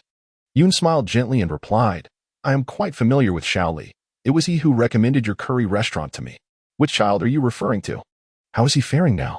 "Shaoli has always been diligent, and that brings me some solace," Granny Shanjiao said with a sense of relief. She then turned to Yun with earnestness, saying, "I hope you can bring my son back." Confused, Yun inquired, "What is the matter?" He continued, "I recall there was another boy in the shop named, but he could not immediately remember. His name is XINZ. That child mentioned he wanted to accomplish something significant, which is why he joined the Black Ho family. I sincerely hope you can spare him," Granny Shanjiao said, her voice tinged with sadness. Yun smiled gently and said, "Rest assured, dear elder, since you are well acquainted with Shaoli, and I have heard from Shaoli that you once came to his aid, I shall certainly assist you in this matter. Await my news." With that, Yun turned towards the direction of Kaijin Mountain. However, after taking just a few steps, she turned back to Lu Zhu and warned, "Do not entertain thoughts of ascending the mountain, otherwise we may not be able to ensure your safety. The choice between life and death is yours to make." Yun could discern that Lu Zhu had not entirely relinquished hope. Being not entirely unfeeling, she felt compelled to offer him this final caution, should he choose to disregard it. It would be beyond her reach to intervene. Yun rose once more, turning back to say, "I nearly forgot one more thing. I shall no longer impulsively ascend the mountain." Believing that I still have something to express, Yun smiled and said, "I am not referring to you. Granny Shanjiao, do you possess anything that belongs to XINZ? This would help me avoid mistakenly identifying the wrong person." Upon hearing this, Granny Shanjiao hurriedly rushed into her house and retrieved a jade pendant. This is something XINZ has carried since childhood. He left in such haste this time that he did not take it with him. Do you think this will suffice? Yun held the jade pendant in her hand, sensing its essence before passing it to Granny Shanjiao, saying, "It is done. Now, I shall take my leave." After Yun finished speaking, he departed, yet Lu and the others showed no inclination to return to the room as he left. Only after confirming that Yun had indeed gone did they finally make their way back to the curry shop. Upon arriving at the Golden Grass Mountain, Yun awakened his senses and detected the presence of the Black Ho Thundertooth at the peak. Adjacent to Thundertooth stood another individual, whom Yun recognized as Lan Maru. Yun summoned Blood Eye Yun, commanding him to eliminate all members of the Black Ho family, except for Shinzi, while he himself ascended the mountain in search of Thundertooth. Meanwhile, at the summit, Lanmaru whispered to Thundertooth, "There are ninjas approaching the mountain." "How many?" Thundertooth inquired. Strangely, it began with one, then transformed into two. Yet it does not seem to be a mere duplication. Regardless of the circumstances, it matters not. "Let me prepare a funeral for him," Thundertooth remarked, tears unexpectedly streaming down his face. As the clouds ascended to the mountainside, a thick fog enveloped the upper reaches of the mountain. The clouds paused momentarily, as if employing a technique of concealment. With a brief smile, they resumed their swift journey towards the direction of Rhea. Lamara sensed this peculiar state and remarked to Rhea, "Rhea, this ninja remains unaffected by the fog and is still pursuing our location." "Fear not, Lamaru. Allow me to handle him," Rhea declared, drawing forth the blade from his side, pointing it skyward, and proclaiming, "Thunder, grant him a fitting farewell." No sooner had the words left his lips than the sky erupted with a series of thunderclaps, striking down upon the ninja blade of Rhea. The darkened Rhea transformed the energy into a multitude of thunder spheres, hurling them towards the clouds. Cloud, having sensed Rhea's initiation of ninjutsu, did not retreat. Instead, he swiftly formed hand seals, invoking the wind release technique to counter the lightning. His powerful wind release effortlessly obliterated the thunder spheres launched by Rhea. Although the ferocity of the wind diminished slightly, it still surged towards Rhea and Lamaru. Rhea quickly retreated, yet the gust was strong enough to dislodge his hat. Unperturbed by his own predicament, Rhea turned to Lamaru and inquired, "Lamaru, are you unharmed?" "I am fine, Rhea. Be cautious, the enemy approaches." In that fleeting moment, the cloud ascended to the mountain's peak. Without uttering a word, the cloud launched a punch towards Leia. On the left and right, Lanwan persistently alerted Leia to the directions of the cloud's assault, momentarily thwarting the cloud's efforts. Nevertheless, after each exchange with the cloud, Leia found himself retreating significantly, as the cloud maintained an undeniable advantage. As the spiraling sphere was unleashed once more, the cloud executed the technique, only to be thwarted by Heichue Leia, who deflected it with his ninja blade. Seizing the opportunity, Leia retreated to a distance, recognizing that close quarters would render him no match for the cloud. The clouds did not pursue from the onset of battle. Yun regarded Leia merely as a training partner.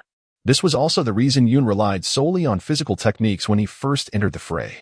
For Yun, encounters of equal prowess were exceedingly rare, which proved detrimental to his future development. Simultaneously, he aimed to accumulate combat experience for his forthcoming journeys. Thus, he deliberately suppressed his strength against Leia. Chapter 109.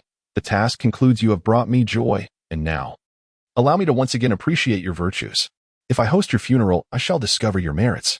Permit me to arrange your funeral, Leia declared, lifting his ninja blade once more toward the sky. A lightning strike far more powerful than before descended upon Leia's blade, instantly coursing through his body. Subsequently, Leia spun rapidly, unleashing the ninjutsu lightning dragon tornado. A colossal lightning dragon surged toward Yun. In the same breath, Yun completed his hand seals. A water vortex spear materialized in his grasp, emanating from the technique water release, hard vortex water blade. With all his might, Yun hurled it toward the lightning dragon. In comparison to the lightning dragon, the water spear appeared diminutive. Upon contact, it transformed into a massive water spout, akin to the hurricane water vortex technique Yun had previously executed. Yet this water dragon was larger and more potent. Gradually, the water dragon enveloped the lightning dragon, which continued to shrink until it reverted to Leia's form. Once the water dragon vanished completely, Leia lay on the ground, gasping for breath. However, he paid no heed to his own condition. Instead, he gently placed the lawn wand from his back down and opened the pouch containing it. The lawn wand within the bag lay silent, seemingly lifeless, unresponsive to Leia's calling.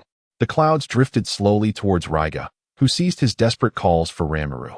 Gripping his ninjato tightly, Raiga pointed the blade ominously at the approaching figure. "You murdered Ranmaru," he uttered with chilling finality. "I have nothing left to live for. Let us perish together." With those words, he unleashed his ultimate technique, Ray Eyes, Raimon no Udage, summoning a cataclysmic storm of countless lightning strikes that engulfed the entire battlefield where both he and the clouds stood. The clouds did not avert the impending lightning about to descend upon them. Instead, they swiftly rushed towards the ground, where the Lamaru awaited. The first wave of lightning concentrated entirely on Leia, instantly bringing him to the ground. Following this, a second wave of lightning loomed ominously, ready to strike the clouds. Meanwhile, the blood-eyed Yun, having completed his task, re-emerged as the shadow of the clouds, wielding the thunder slash to confront the descending bolts. With an overwhelming force, the blood-eyed Yun shattered the lightning that threatened to engulf him, charging relentlessly towards the thunderous clouds above. The storm clouds, seemingly incensed, unleashed a torrent of lightning upon the earth. The thunder slash met the celestial bolts, initially resulting in a stalemate, but gradually it began to sever the lightning strands until, in a climactic moment, the entire storm was completely eradicated. In that instant, the blood-eyed Yun appeared as a divine figure, enveloped in a radiant aura of lightning. Witnessing this spectacle, the villagers at the mountain's base fell to their knees in reverence, repeatedly invoking the presence of the thunder god. The cloud remained oblivious to the scene unfolding below the mountain and paid it no heed. After the descent of the blood-red cloud, it transformed back into a mere shadow of vapor. The cloud gazed down at Lamoureux, nestled in its embrace. Despite the recent collision, Lamoureux had not perished, though he was gravely injured. Fortunately, the cloud's technique of hard, swirling water blade was employed for the first time and lacked mastery, preventing it from unleashing its full potential. Otherwise, Lamoureux would surely have met his demise. Yun summoned Xiao Jing, requesting her to administer some basic treatment to Lan Wan. Transforming into Tsunade's form, Xiao Jing employed medical ninjutsu on Lan Wan. Seizing the opportunity, Yun tucked away his ninja blade, Thunderfang. Although Xiao Jing performed some rudimentary healing on Lan Wan, the results were not particularly pronounced. Yun had never witnessed Tsunade utilize any medical ninjutsu beyond mere injury treatment, leaving him at a loss for further assistance. Suddenly, a thought struck Yun. In the anime, Lan Wan's injuries were healed by the life curry from a curry shop. He swiftly carried Lan Wan down the mountain. Upon reaching the base, Yun discovered that Lu Zhu and the others had already arrived. However, to his surprise, Xin, who had previously been spared by the blood-eyed Yun and was supposed to return home, was still present. Yun noticed the villagers were preparing to inflict violence upon him and quickly intervened. Lu Zhu, upon seeing Yun, inquired, "Lord Yun, why do you stop me? This individual has joined the Black Ho family and has harmed our villagers. We must avenge this grievance." Having witnessed Yun's earlier display, Lu Zhu and his companions regarded him with a reverence akin to that of a deity, while others gazed upon him with profound awe.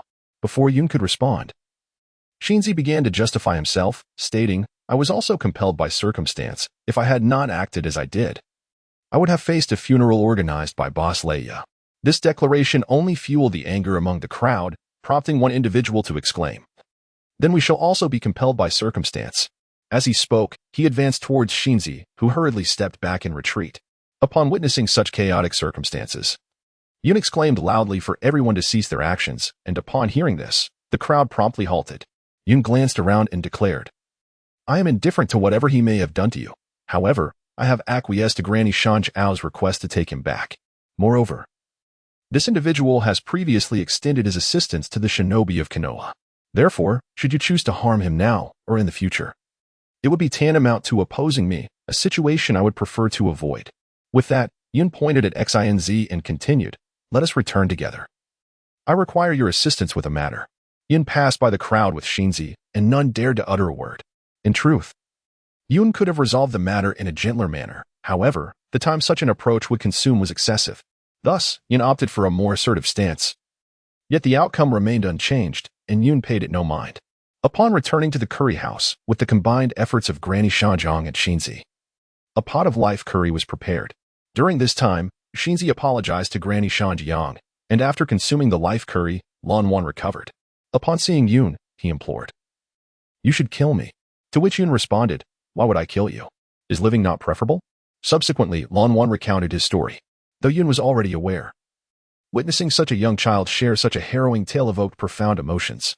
It reminded Yun of his own past life, akin to Lan Wan's, as a vulnerable orphan, fostering a sense of empathy within him. Gently, Yun patted Lan Wan's head and said, "You should lead your own life, carve out your own path, rather than living for others." "Can I really?" Lan Wan replied, somewhat despondent.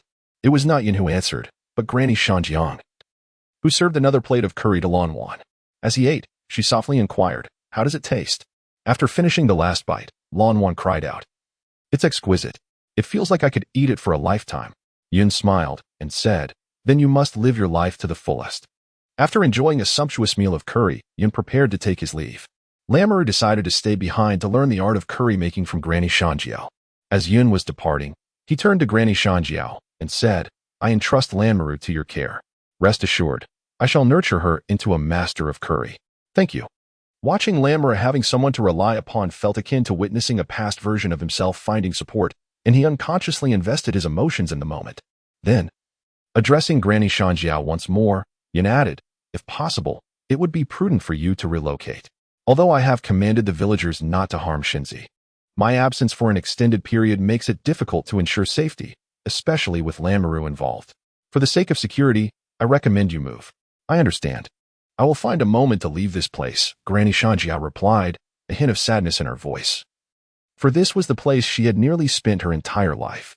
Shinzi and Lanmaru felt a pang of guilt. Approaching Lanmaru, Yin gently patted her head and encouraged. Live courageously and joyfully.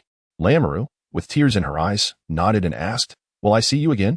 Despite their brief time together, Lanmaru, possessing an innate ability to sense emotions, recognized Yun's genuine kindness, fostering a deep bond with him. Indeed, Yun assured her, and with a wave, he bid farewell to the three. Chapter 110, Promotion to Special Jonin thus concluded the report regarding this mission, which Yun submitted to Tsunade. Nodding in acknowledgement, Tsunade responded. Very well.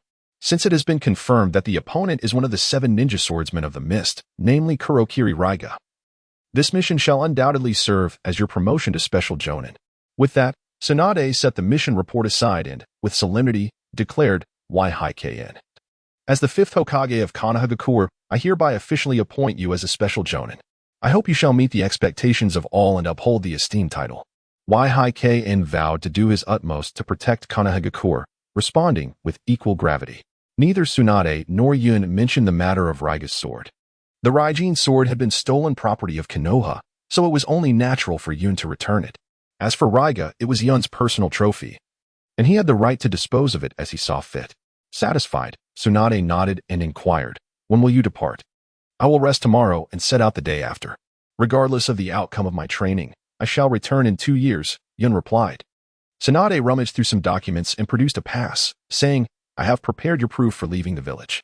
Given the length of your absence, which does not conform to the usual leave regulations, I consulted with the 3rd Hokage and arranged for you to receive an S-rank mission. Here is the mission scroll. As the clouds parted, a scroll revealed its contents, a special mission assigned to the elite Jonin, Yuazaki, to investigate the underground organization Akatsuki over a span of 2 years. Regardless of the outcome, Yuazaki was to return to Konoha after this period. The mission was classified as S-rank, with the assignment originating from Sarutobi Hiruzen. Upon reading this, Yuazaki chuckled softly, reflecting, Isn't this akin to being handed an S-rank mission on a silver platter? While the mission indeed bore the weight of an S-rank classification, it lacked any substantial details apart from the time constraint, rendering it almost a gift. Were Naruto to discover that Yuazaki had also departed from the village with an additional S-rank mission recorded, he would surely feel a twinge of envy for not having received one himself. Tsunade, exasperated, retorted, Do you think I desired this? Ordinary missions could not be executed outside the village due to their antiquated nature. Thus, only S-rank missions remained viable. At least it's unpaid, or I would truly be at a loss, she added. Thank you, Lady Tsunade, Yuhizaki said earnestly, bowing respectfully. Tsunade's expression softened a fraction as she murmured, Just ensure you return alive. Yun smiled confidently and said, Of course, I am preparing to become the 6th generation. Tsunade replied with a hint of amusement. If you truly wish to take on that role, I would have no objection to passing it on to you. Yun hastily waved his hand, saying, Perhaps I should refrain. You should reserve the position of Hokage for Naruto. He merely intended to lighten the mood, having noticed Tsunade's earlier despondency, presumably due to thoughts of Dan and SH-10.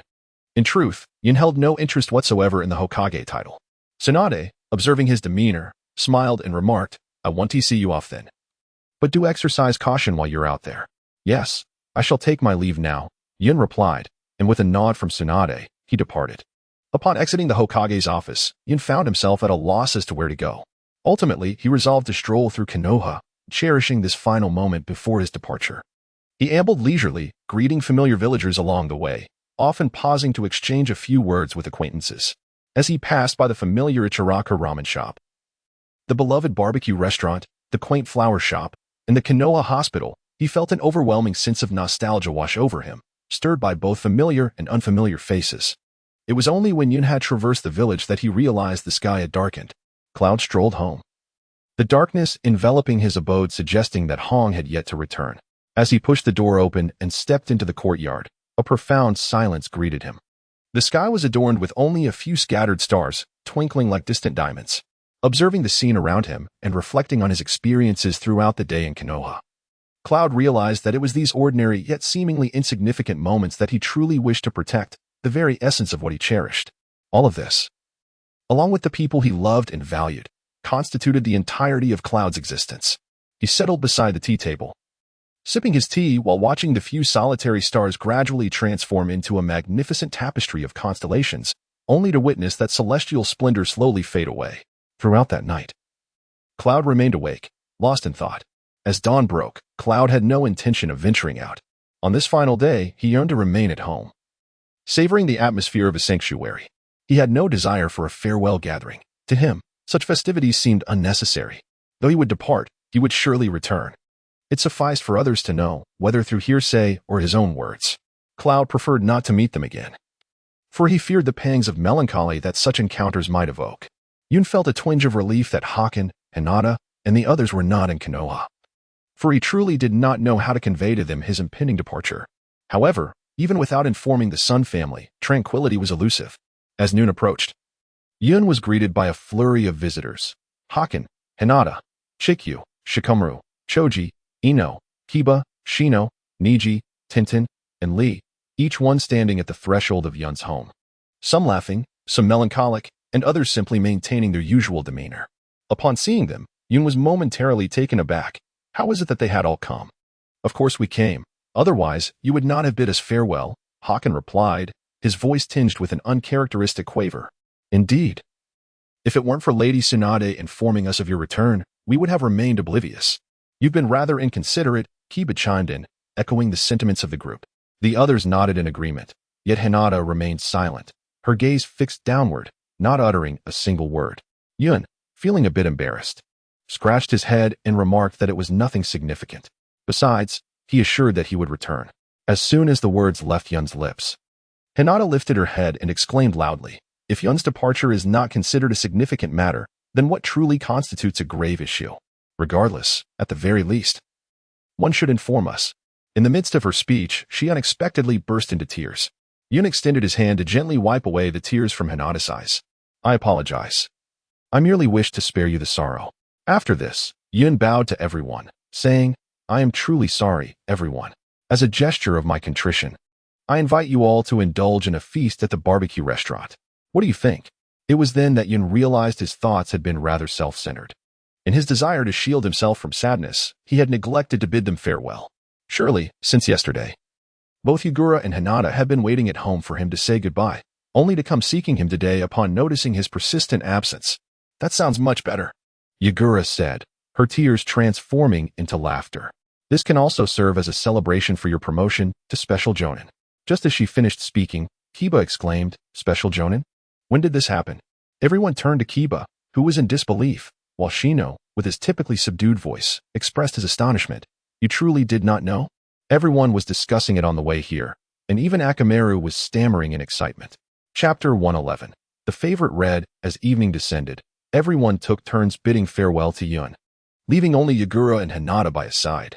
Yun looked at the two of them and softly said, I am sorry for not informing you in advance and making decisions on my own. Both shook their heads in response. We understand that you chose to train in order to protect us. It is our lack of strength that is to blame.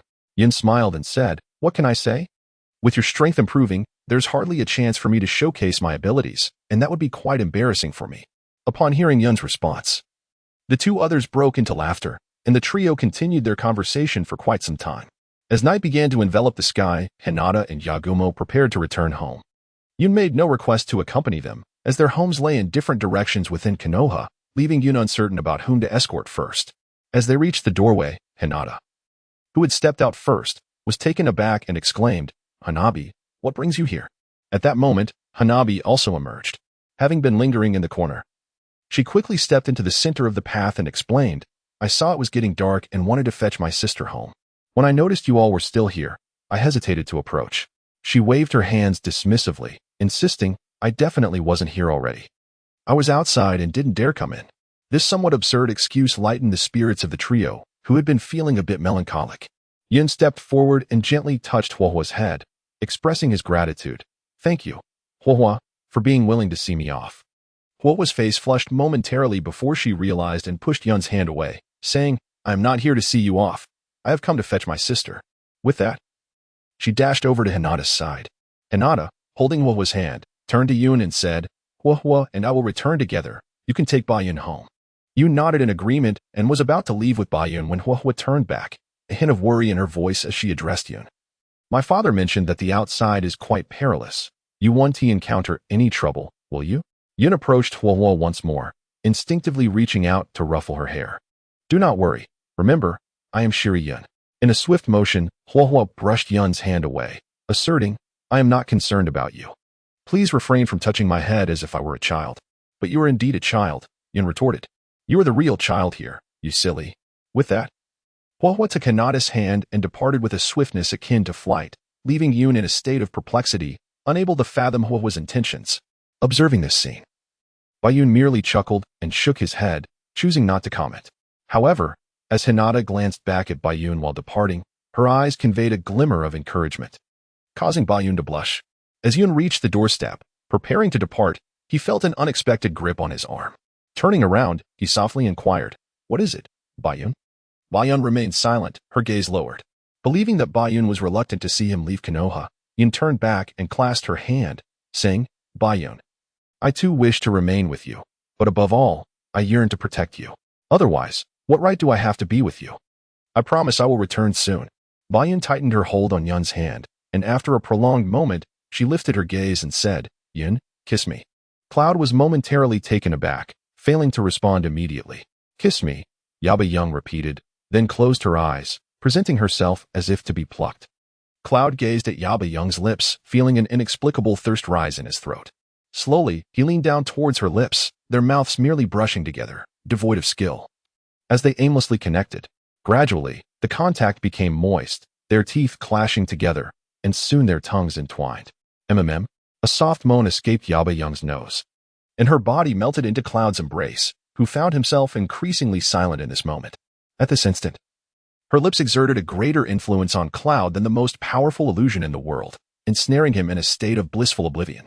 Yaba Young's moans echoed in Cloud's heart, compelling him to savor the delicate touch of her tongue and lips. After what felt like an eternity, their lips finally parted. Yaba Young, feeling utterly enervated, nestled against Cloud, taking a while to regain her strength. Once she had, she timidly spoke, I'm going home now. You must take care. Cloud softly responded with an watching as she entered her home before he departed. Upon returning home, Yun found that Hong had yet to arrive, leading him to believe that he would not have the opportunity to bid her farewell.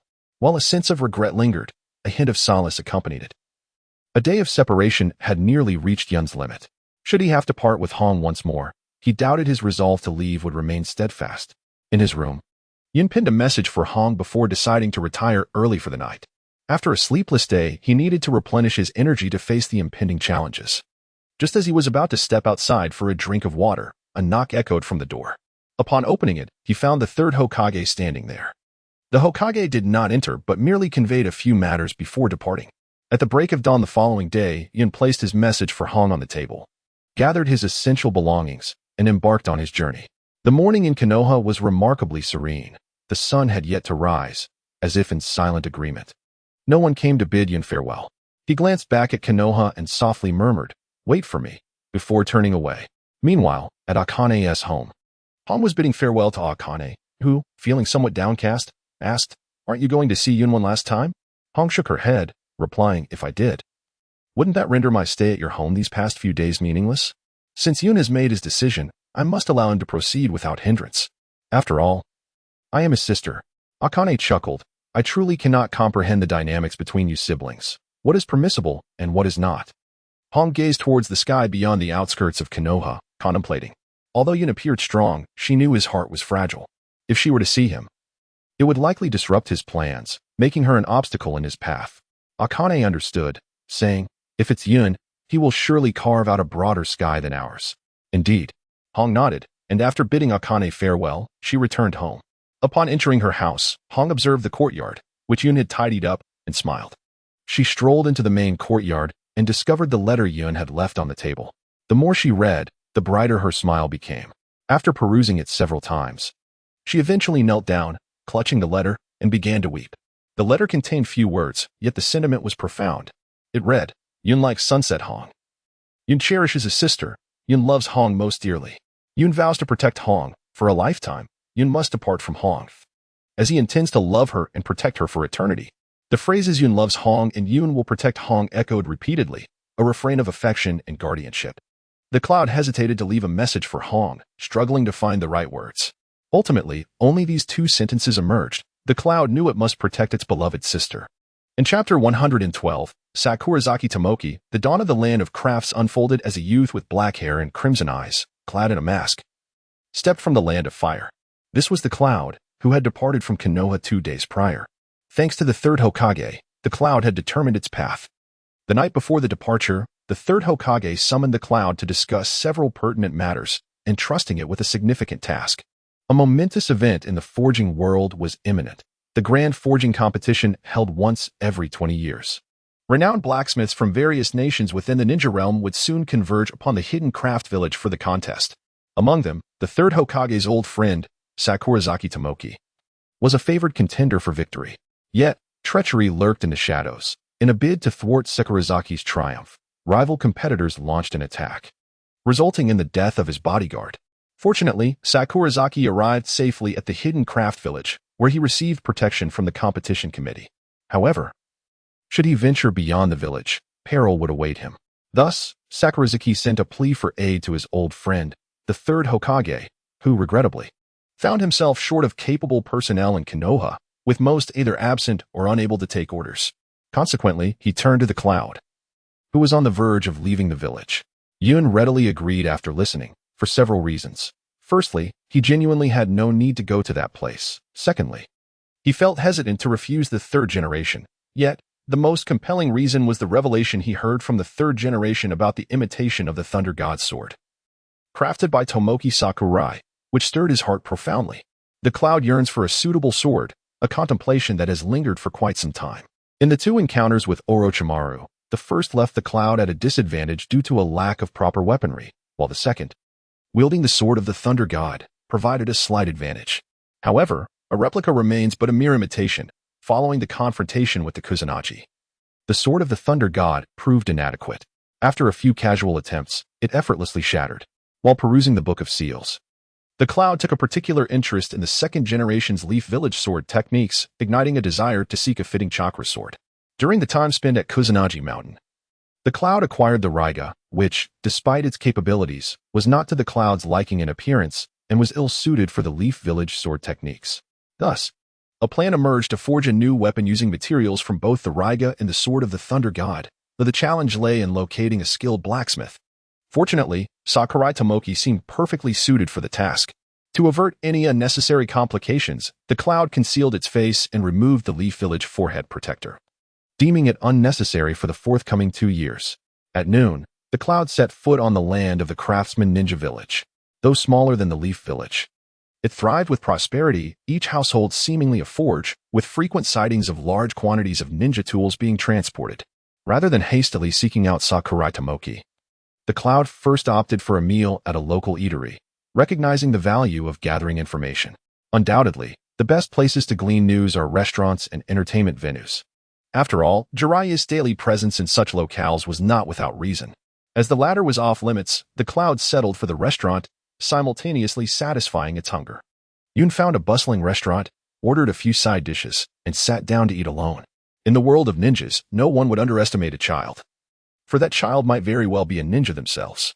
Thus, Yun felt quite at ease, undisturbed by any inconsiderate patrons. As he finished his meal, he grasped the situation more clearly and couldn't help but marvel at the formidable influence of the original narrative. Without the current forging competition, the artisan ninja village should not have been so lively. Recently, due to the attempts of the village's 4 heavenly kings to resurrect the progenitor Saimai, they had targeted Gaara, but ultimately failed. This incident led to a significant exodus from the artisan ninja village, and it was only with this competition that people began to return. This had likely transpired while Yun was on a mission, yet he paid it little mind, as it did not alter the grand scheme of things. During this time, he repeatedly heard the name of Sakurai Tomoki praised for his exceptional forging skills. What piqued Yun's interest, however, was the mention of another individual named Ono Daisuke alongside Sakurai Tomoki. After finishing his meal, Yun made his way to Sakurai Tomoki's residence, the Master's Inn. He requested the front desk attendant to deliver a letter from the third Hokage to Sakurai Tomoki. Shortly thereafter, a middle-aged man emerged with the attendant. Initially, Yun assumed he was a subordinate or apprentice of Sakurai Tomoki, but to his surprise, the man approached Yun and remarked, "You are the elite ninja sent by that old lecher Sarutobi," casting a suspicious glance in Yun's direction. Yun, displaying a hint of surprise while maintaining an unwavering demeanor, remarked, "You are indeed the old lecher's friend, Sakurai Tomoki, but you seem rather youthful." Speaking of which, during the time spent with Jiraiya and Tsunade, they revealed all of the third Hokage's scandals, which nearly obliterated my respect for him. Additionally, some residual effects from the integration with the Byakugan have rendered my mindset rather nonchalant. While in Konoha, I hesitated to voice my thoughts. But now that I am outside its borders, it matters little. Sakurai Tomoki chuckled heartily, responding, "Indeed, I am the old pervert's friend, Sakurai Tomoki. What of it? Is there a problem?"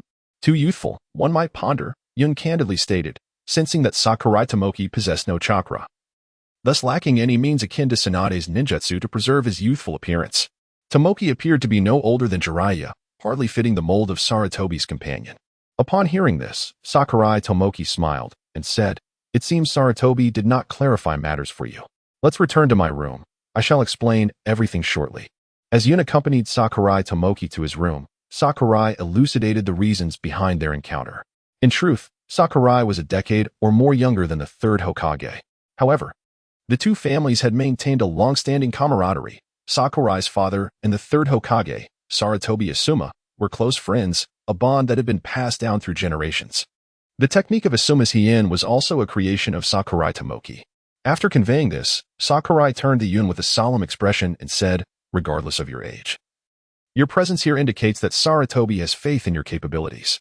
I require your assistance with a particular task, and in return, I can offer you a reward within my means." Yun did not inquire about the matter at hand, but instead asked, "Is there anything within your capabilities that you can assist with?" Sakurai Tomoki discerned that Yun sought his help for a particular task, yet he hesitated, expressing a note of skepticism. "Do you require a weapon?" Indeed, while it was not an urgent necessity, it was still a requirement.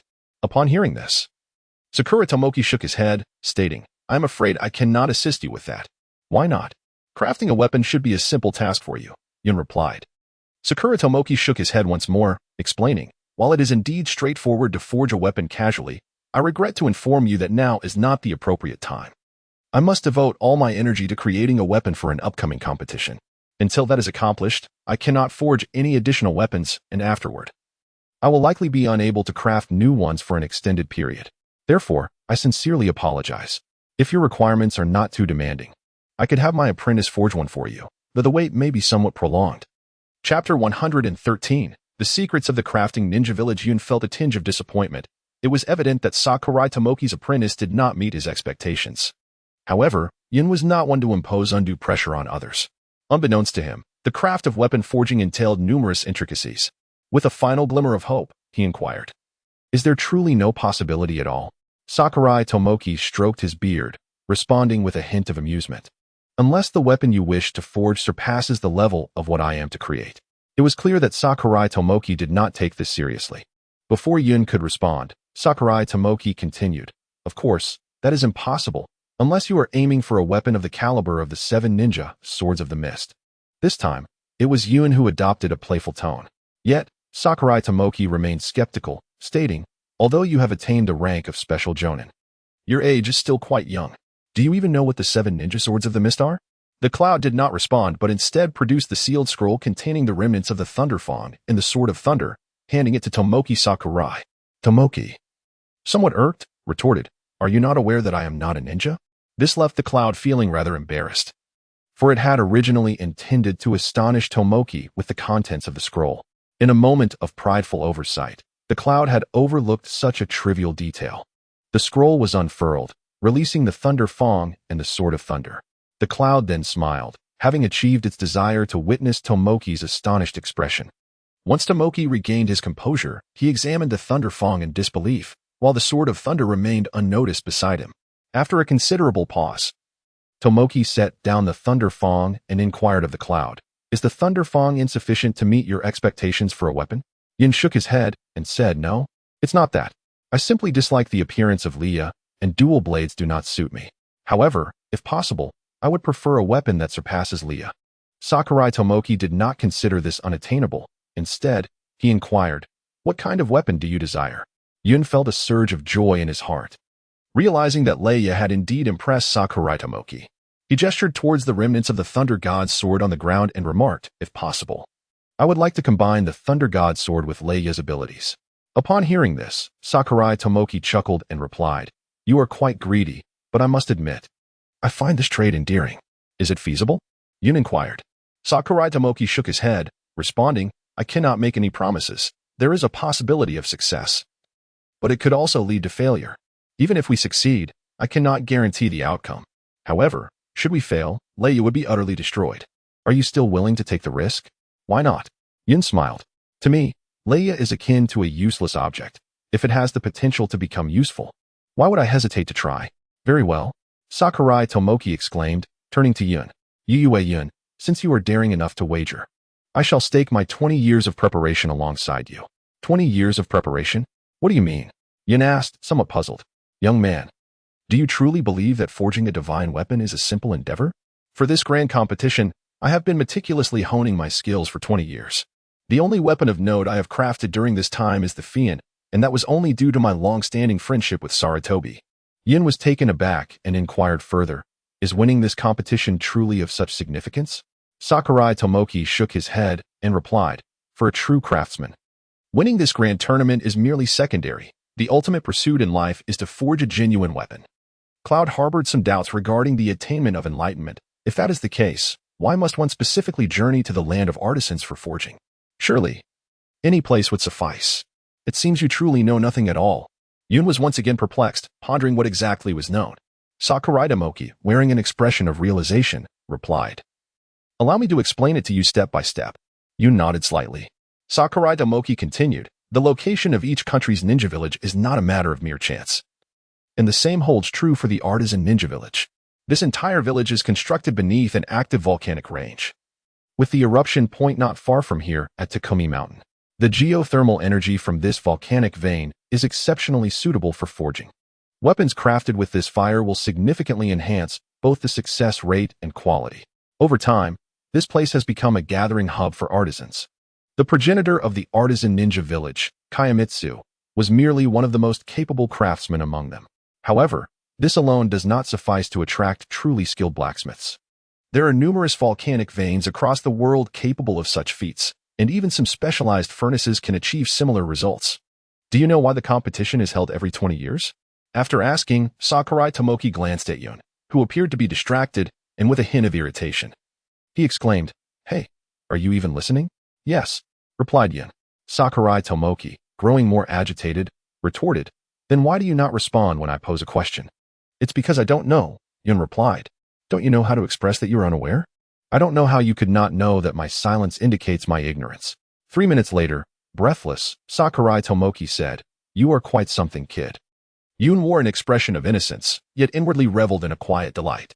He had been listening attentively to Sakurai Tomoki, who had been rambling for quite some time without arriving at the crux of his discourse, although he had only departed from Konoha 2 days prior. Those days had proven to be the most arduous for Yun. Previously, when he ventured out, he was assured of returning soon, knowing he would soon reunite with Hong, Hinata, and Yagumo.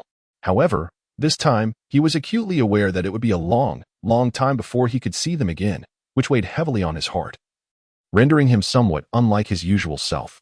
This turmoil was also somewhat linked to his fusion with the Byakugan, though Yun remained oblivious to this connection.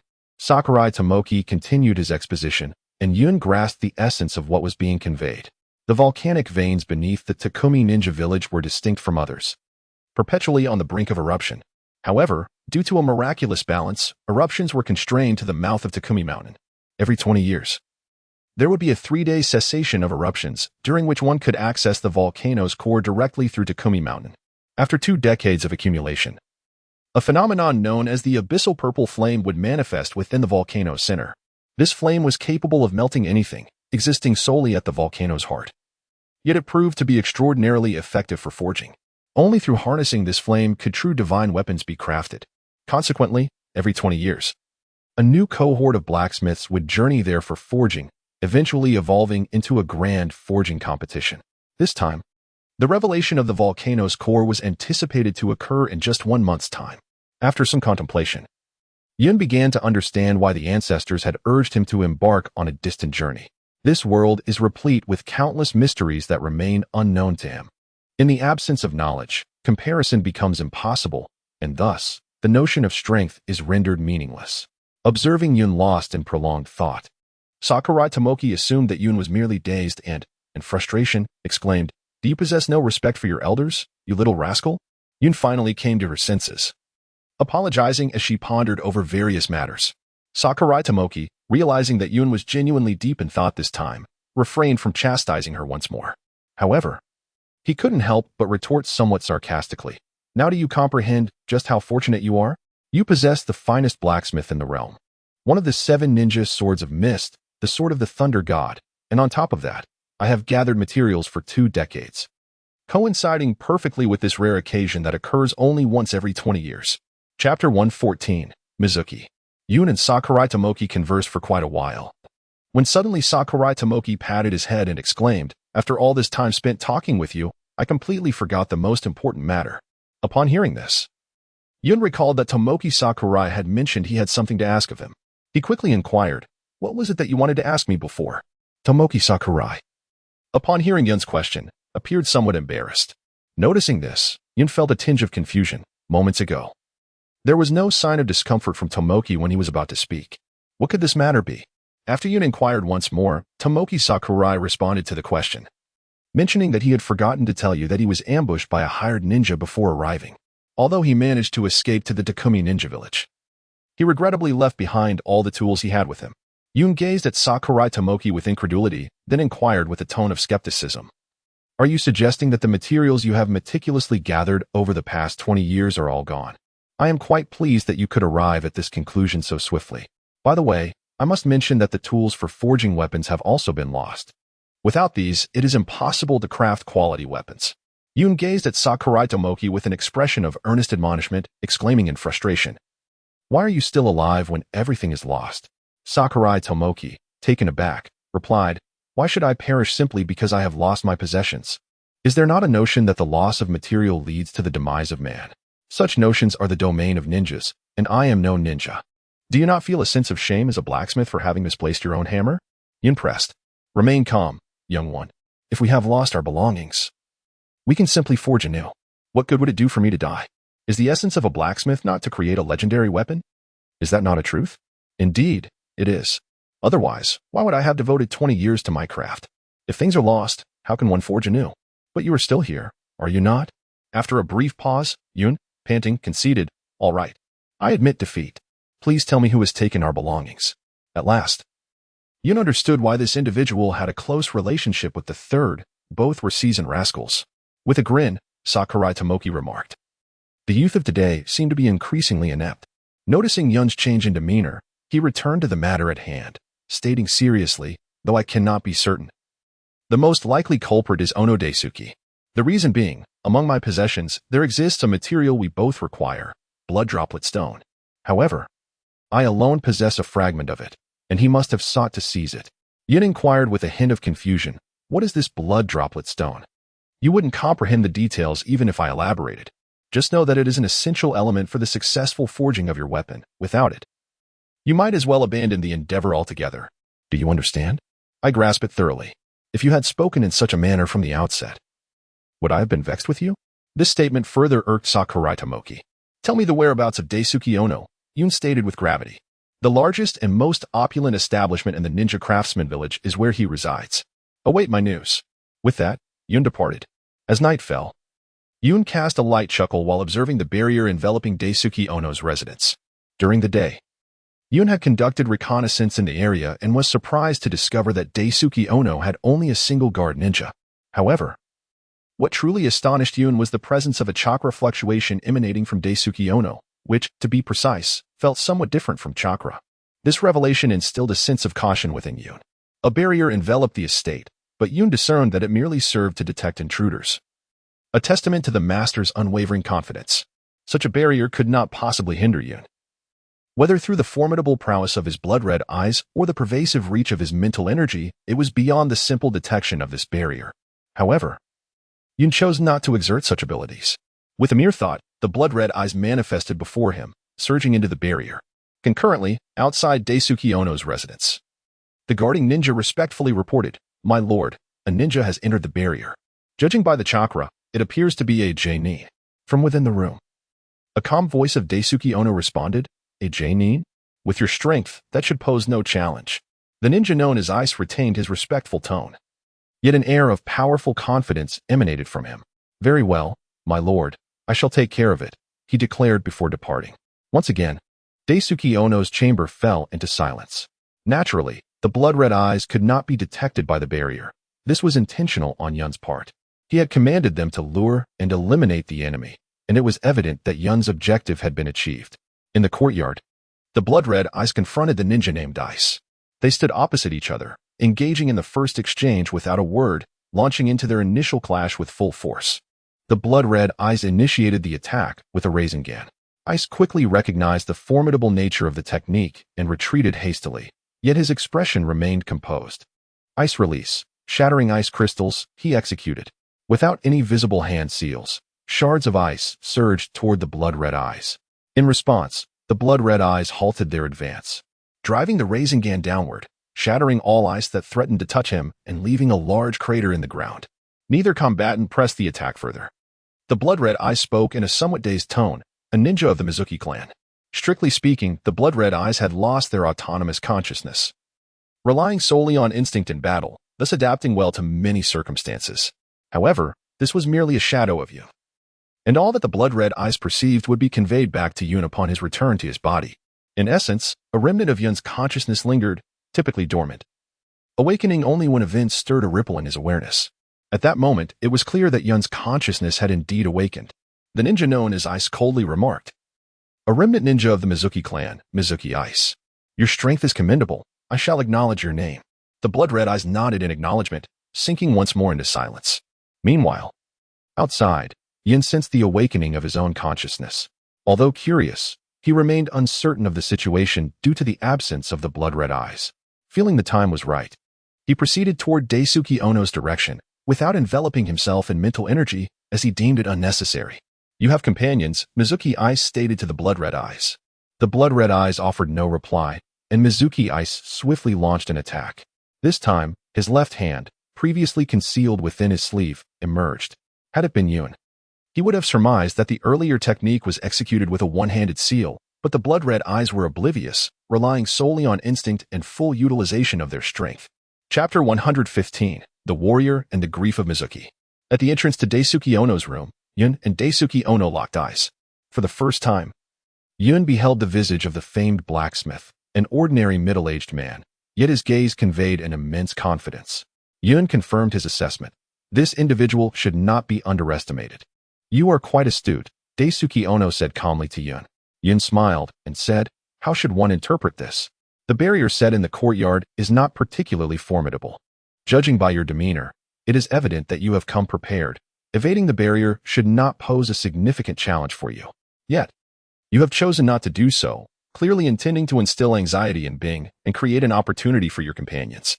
Yun fell into silence after the exchange, while Daisuke Ono accurately perceived his thoughts. This individual did not belittle Yun due to his age. Rather, he approached him as a worthy adversary. Daisuke Ono gazed at Yun once more and inquired, "Your purpose for coming here is to acquire the belongings of Tomoki Sakurai, is it not?" "Indeed, if possible. I would appreciate it if you could willingly hand them over to me." With unwavering confidence, Yun replied, "Although this Daisuke Ono is somewhat unexpected, I am confident in my ability to defeat him.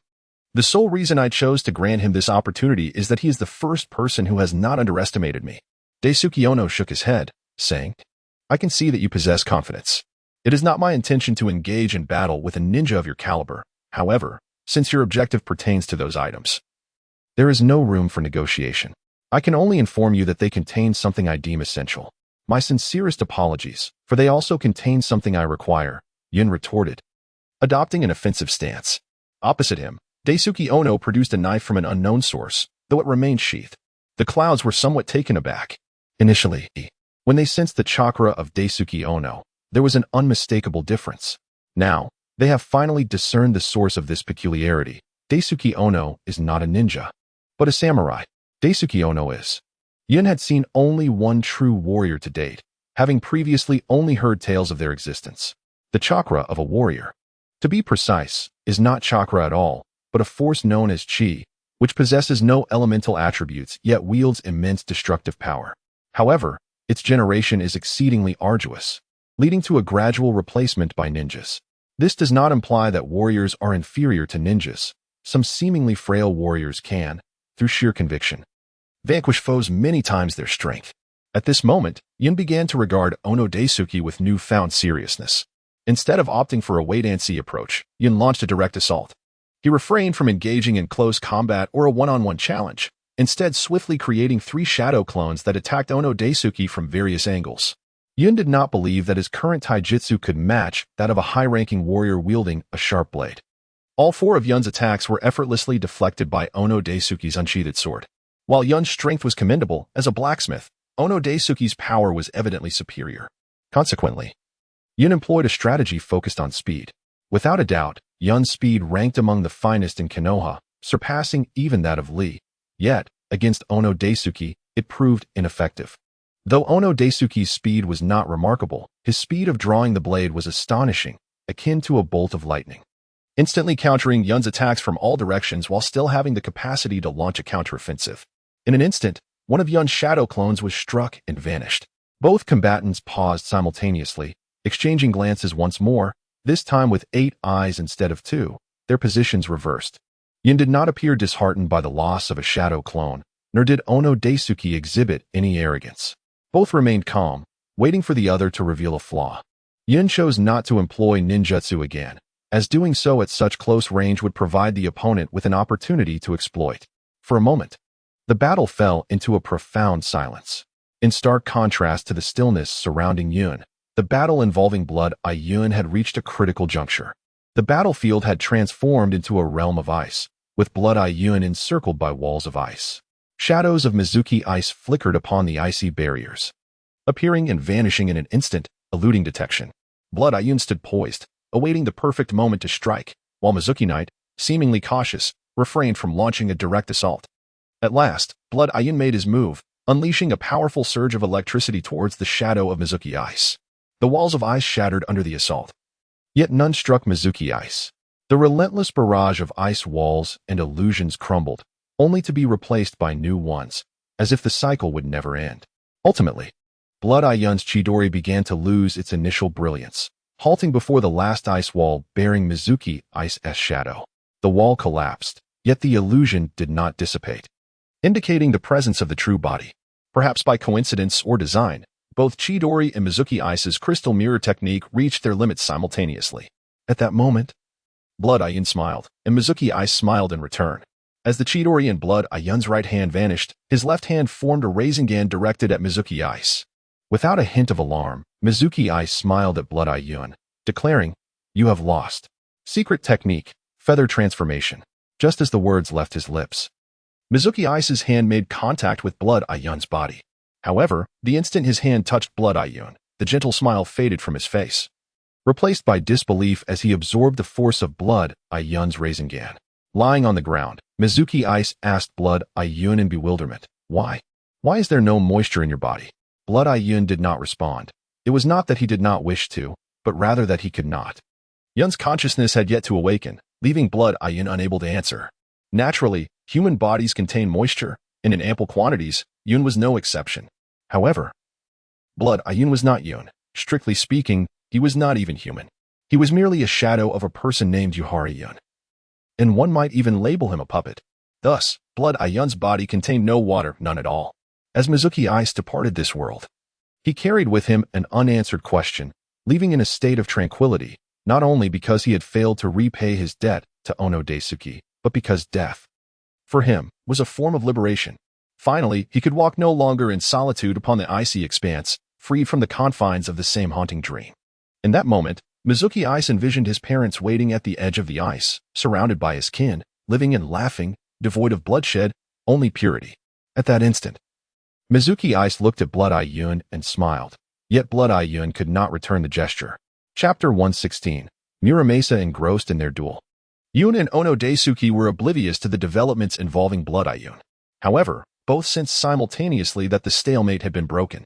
Ono Daisuke took the initiative. Uncertain of Blood-Eye Yun's remaining strength after his victory over Mizuki Ice, yet unwilling to take chances, he resolved to conclude his battle with Yun as swiftly as possible. Before Yun could fully comprehend the situation, Ono Daisuke had drawn his blade, the silver gleam reflecting before Yun. In an instant, 3 of Yun's forms were engulfed by the flash of the sword. Yet Ono Daisuke did not display triumph. Instead, he slowly lowered his gaze to his chest. At that moment, Yun's kunai had pierced through Ono Daisuke's heart, while Yun himself remained unscathed. Ono Daisuke lifted his head to meet Yun's eyes, inquiring, "Did you cast an illusion from the very beginning?" Yun nodded slightly, acknowledging that he was not a person of integrity. If victory could be attained through simple means, he would not concern himself with the methods employed. Thus, from the outset, Yun had employed illusionary techniques. He refrained from using the setting sun, for he recognized the formidable spirit of Ono Daiku. Fate is impartial. The most effective approach against a warrior is indeed through illusions. However, a warrior with a focused mind possesses an unexpectedly high resistance to such tricks. Although the duration was brief, it sufficed. Consequently, Yun's illusions remained in play. Yet they had not fully manifested. At that very moment when Ono Daiku drew his sword, Yun discerned a flaw in his mental state, leading to his victory. It appeared effortless, yet the reality was far more complex. Ono Daiku, with a self-deprecating smile, remarked, "From the moment I drew my sword first, I knew I was destined to lose. To perceive the fleeting moment while on guard is the true essence of Iaido, yet I chose to attack. Resorting to opportunism is ultimately unviable. You are worthy of respect," Yun simply conveyed to Ono Daiku. The latter did not respond with joy, rather, his expression was one of solace. "What you seek lies within the room. I must also attend to that child." Bloodshot eyes returned to Yun's form, and he felt no regret or guilt for the outcome between the two. He harbored no confusion as to why such an ostensibly virtuous individual would allow the acquisition of Tomoki Sakurai's possessions. Yun was resolute in his conviction that he would never permit his kin to meet such a fate. Therefore, they must have what they deserve. This was the answer that resonated within Yun's heart. Upon entering the room, Yun's gaze was immediately drawn to the blood-red stone quietly resting on the table. It was not particularly dazzling, yet it possessed an undeniable allure. Yun sensed a familiarity with this stone, as if it held the key to understanding how it could amalgamate the characteristics of several blades. This feeling resonated within him, reminiscent of his experience with Shao Jing in the blood fusion pool. Surely, the purpose of this stone was to facilitate the merging of weapons or other entities in a manner akin to the bloodline fusion he and Shao Jing had undergone. Prior to entering the dwelling, Yun had commanded Blood-Eye Yun to retrieve the corpse of Mizuki Ice. Now, he gazed upon the bodies of the 2 individuals lying in the courtyard. Swiftly forming hand seals, he employed Earth-style, Earth Flow Funeral, transforming the ground beneath the bodies into a pool of muddy mire. Gradually, the 2 corpses began to sink into the sludge until they vanished completely from view. Once more, Yun performed hand seals to restore the land to its original state before departing from the residence of Daisuke Ono. Within the artisan inn, Tomoki Sakurai accepted the blood drop stone and other items from Yun. Rather than exulting, he asked somberly, "What has become of Ono Daisuke?" "He's dead," Yun replied slowly, uttering these 2 words. Upon hearing this, Sakurai's hand trembled momentarily before he whispered, "Why must it be so? The important thing is the items have been retrieved. Like myself, he was merely a man devoted to the craft of forging. My survival to this point is likely due to his orders for leniency towards others." Yun raised his gaze towards Sakurai Tomoki and remarked, "He is a warrior, a distinguished one at that. We are confident that we can defeat him while showing mercy." Sakurai Tomoki, taken aback momentarily, soon found solace in this revelation. It was unexpected that, after 2 decades in the Iron Country, he had ascended to the rank of a samurai, which explained his desire for the blood drop stone. "Is there a connection between the 2? Yun inquired, a hint of curiosity in his voice. The remarkable efficacy of the blood drop stone is most evident in the fusion of weapon capabilities, while other properties also possess strength. They can be substituted. I have long pondered why Ono Daisuke coveted my blood drop stone, and I concluded that it was to merge the performance of weapons. However, it now appears that this is not the case," Sakurai Tomoki mused, falling into deep contemplation. Noticing the silence that enveloped Sakurai Tomoki, Yun probed, "Are you still with me?" This snapped Sakurai back to the present, and he continued, "Regardless of one's vocation, unwavering focus is paramount, unless one is an extraordinary genius of an almost otherworldly caliber. This applies to blacksmiths as well, which is why I never became a ninja. Ono Daisuke's talent parallels my own. What I cannot achieve, he cannot either. I am uncertain of the reasons behind his choice to pursue the path of a samurai, but once he embarked on that journey, it signified the end of his blacksmithing career. His desire for the blood-drop stone was likely a means to enhance his odds of success. Now that he has chosen to be a samurai, why cling to blacksmithing?" Yun questioned. Sakurai Tomoki shook his head at Yun's inquiry, asserting that regardless of his aspirations, the connection between the two was determined from the outset. Every true blacksmith harbors a unique obsession, much like how ninjas aspire to become the village leader. Blacksmiths yearn to forge a true divine weapon within their lifetime. Thus, even if Ono Daisuke has taken up the mantle of a samurai, this obsession will linger in his heart, hindering his progress. It is likely that he is participating in this competition to further his own development. With that, Sakurai Tomoki concluded his thoughts. Yun grasped the situation better, understanding why Ono Daisuke's Iato strike revealed flaws to him. It was not merely the influence of Mizuki's demise or the precedence of the strike, but rather the obsession in his heart that prevented the technique from reaching perfection. There are no issues with the other materials, I presume? Yun shifted the focus away from Ono Daisuke. Indeed. The other essential materials are largely unnecessary due to the two weapons you provided. Simple materials can be easily obtained in the craft ninja village without any trouble. Sakurai Tomoki replied. The mention of the impending forging of weapons instantly revitalized his spirit. Yun produced the blade of Daisuke Ono and handed it to Tomoki Sakurai, stating, "I no longer wish to forge a sword. Instead, please create a blade inspired by this one." Without inquiring about Yun's motives, Sakurai accepted the weapon and scrutinized it for an extended period. Initially skeptical, he eventually exclaimed, "This is Muramasa." Chapter 117, The Competition Begins. Muramasa? Yun echoed Tomoki's words with a hint of confusion, asking, "Is it quite renowned?" "Indeed," Sakurai replied, his voice brimming with enthusiasm. "This is a legendary sword that has been celebrated for centuries. It is astonishing to see it in the possession of Daisuke Ono. Could you elucidate what elevates it to the status of a renowned blade?" To Yun, the sword appeared utterly unremarkable, at least in terms of sharpness. He believed that even a standard kunai possessed greater cutting ability than this Muramasa. Sakurai, clearly sensing Yun's puzzlement, responded, "Muramasa is not particularly sharp. One might even classify it as a blunt instrument. Strictly speaking, it is not a weapon intended for human combat. The true purpose of Muramasa lies in its ability to vanquish evil. It possesses extraordinary lethality against inanimate objects. Centuries ago, the cursed sword Muramasa wreaked havoc across the world, and this blade was crafted specifically to counter it. Ultimately, Muramasa was destroyed, and its whereabouts became a mystery, leaving us to wonder how it ended up in the hands of Daisuke Ono. Is it possible for this blade to merge with other weapons?" Yun inquired. "It is," Sakurai replied, his excitement unabated, perhaps even intensified. "Whether it is luck on your part or mine, we are poised to forge a truly divine weapon, one that may even surpass the creations of our predecessors." Upon hearing that these three weapons could merge, Yun's face was alight with joy as he addressed Sakurai Tomoki. However, Sakurai remained silent, his gaze fixated on the Muramasa in his hands. A month later, Yun and Sakurai stood beside Takayama, observing the molten lava that threatened to spill over the mountain's edge. Yun turned to Sakurai and inquired, "Are you certain that this lava will completely vanish within an hour?" Sakurai replied confidently, "It is a natural occurrence. You must be patient." Yun refrained from asking further.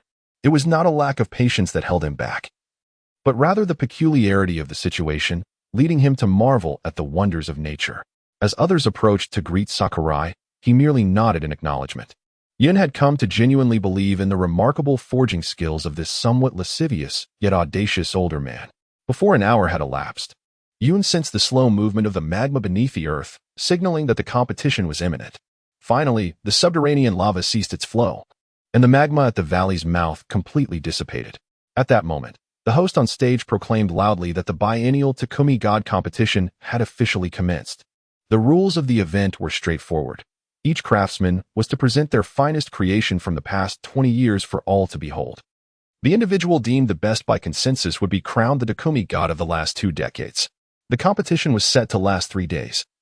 concluding with an official announcement at its end. Yun, filled with confusion regarding the rules, inquired, "Isn't forging supposed to be done on-site?" Sakurai Tomoki cast a look at Yun that conveyed a sense of incredulity and replied, "Did I ever mention that it should be conducted on-site? Do not presume that forging is a trivial matter. Moreover, with so many participants, managing it all in 3 days is simply infeasible. Follow me. Our objectives differ from theirs." With that, Sakurai Tomoki proceeded towards the entrance of Takumi Mountain. Yun noticed others approaching the mountain entrance from various directions. While some participants displayed their crafted weapons to the judges, who were the indigenous villagers of Takumi Ninja Village. In that moment, Yun realized that the true protagonists of this grand competition were likely the mere dozen or so individuals venturing deep within the mountain. Sakurai Tomoki walked at a measured pace, and Yun refrained from urging him along. Upon their arrival at the entrance, the others had already entered. Without pause, the two stepped into the valley, where an immediate wave of heat enveloped them. Though clad in a layer of earthen armor, Yun felt little discomfort. However, upon glancing at Sakurai Tomoki, he noticed that his companion seemed unaffected. Initially attributing this to years of resilience built from proximity to the forge, Yun's skepticism grew as they delved deeper. Observing that Sakurai Tomoki did not even break a sweat. After approximately a minute of traversing further, they encountered a group of individuals who had just entered.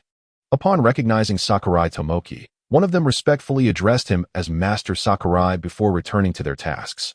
At this juncture, Yun finally beheld the renowned earth core purple fire spoken of by Sakurai Tomoki, though the flame beside the individual was not purely violet, but rather red with hints of purple.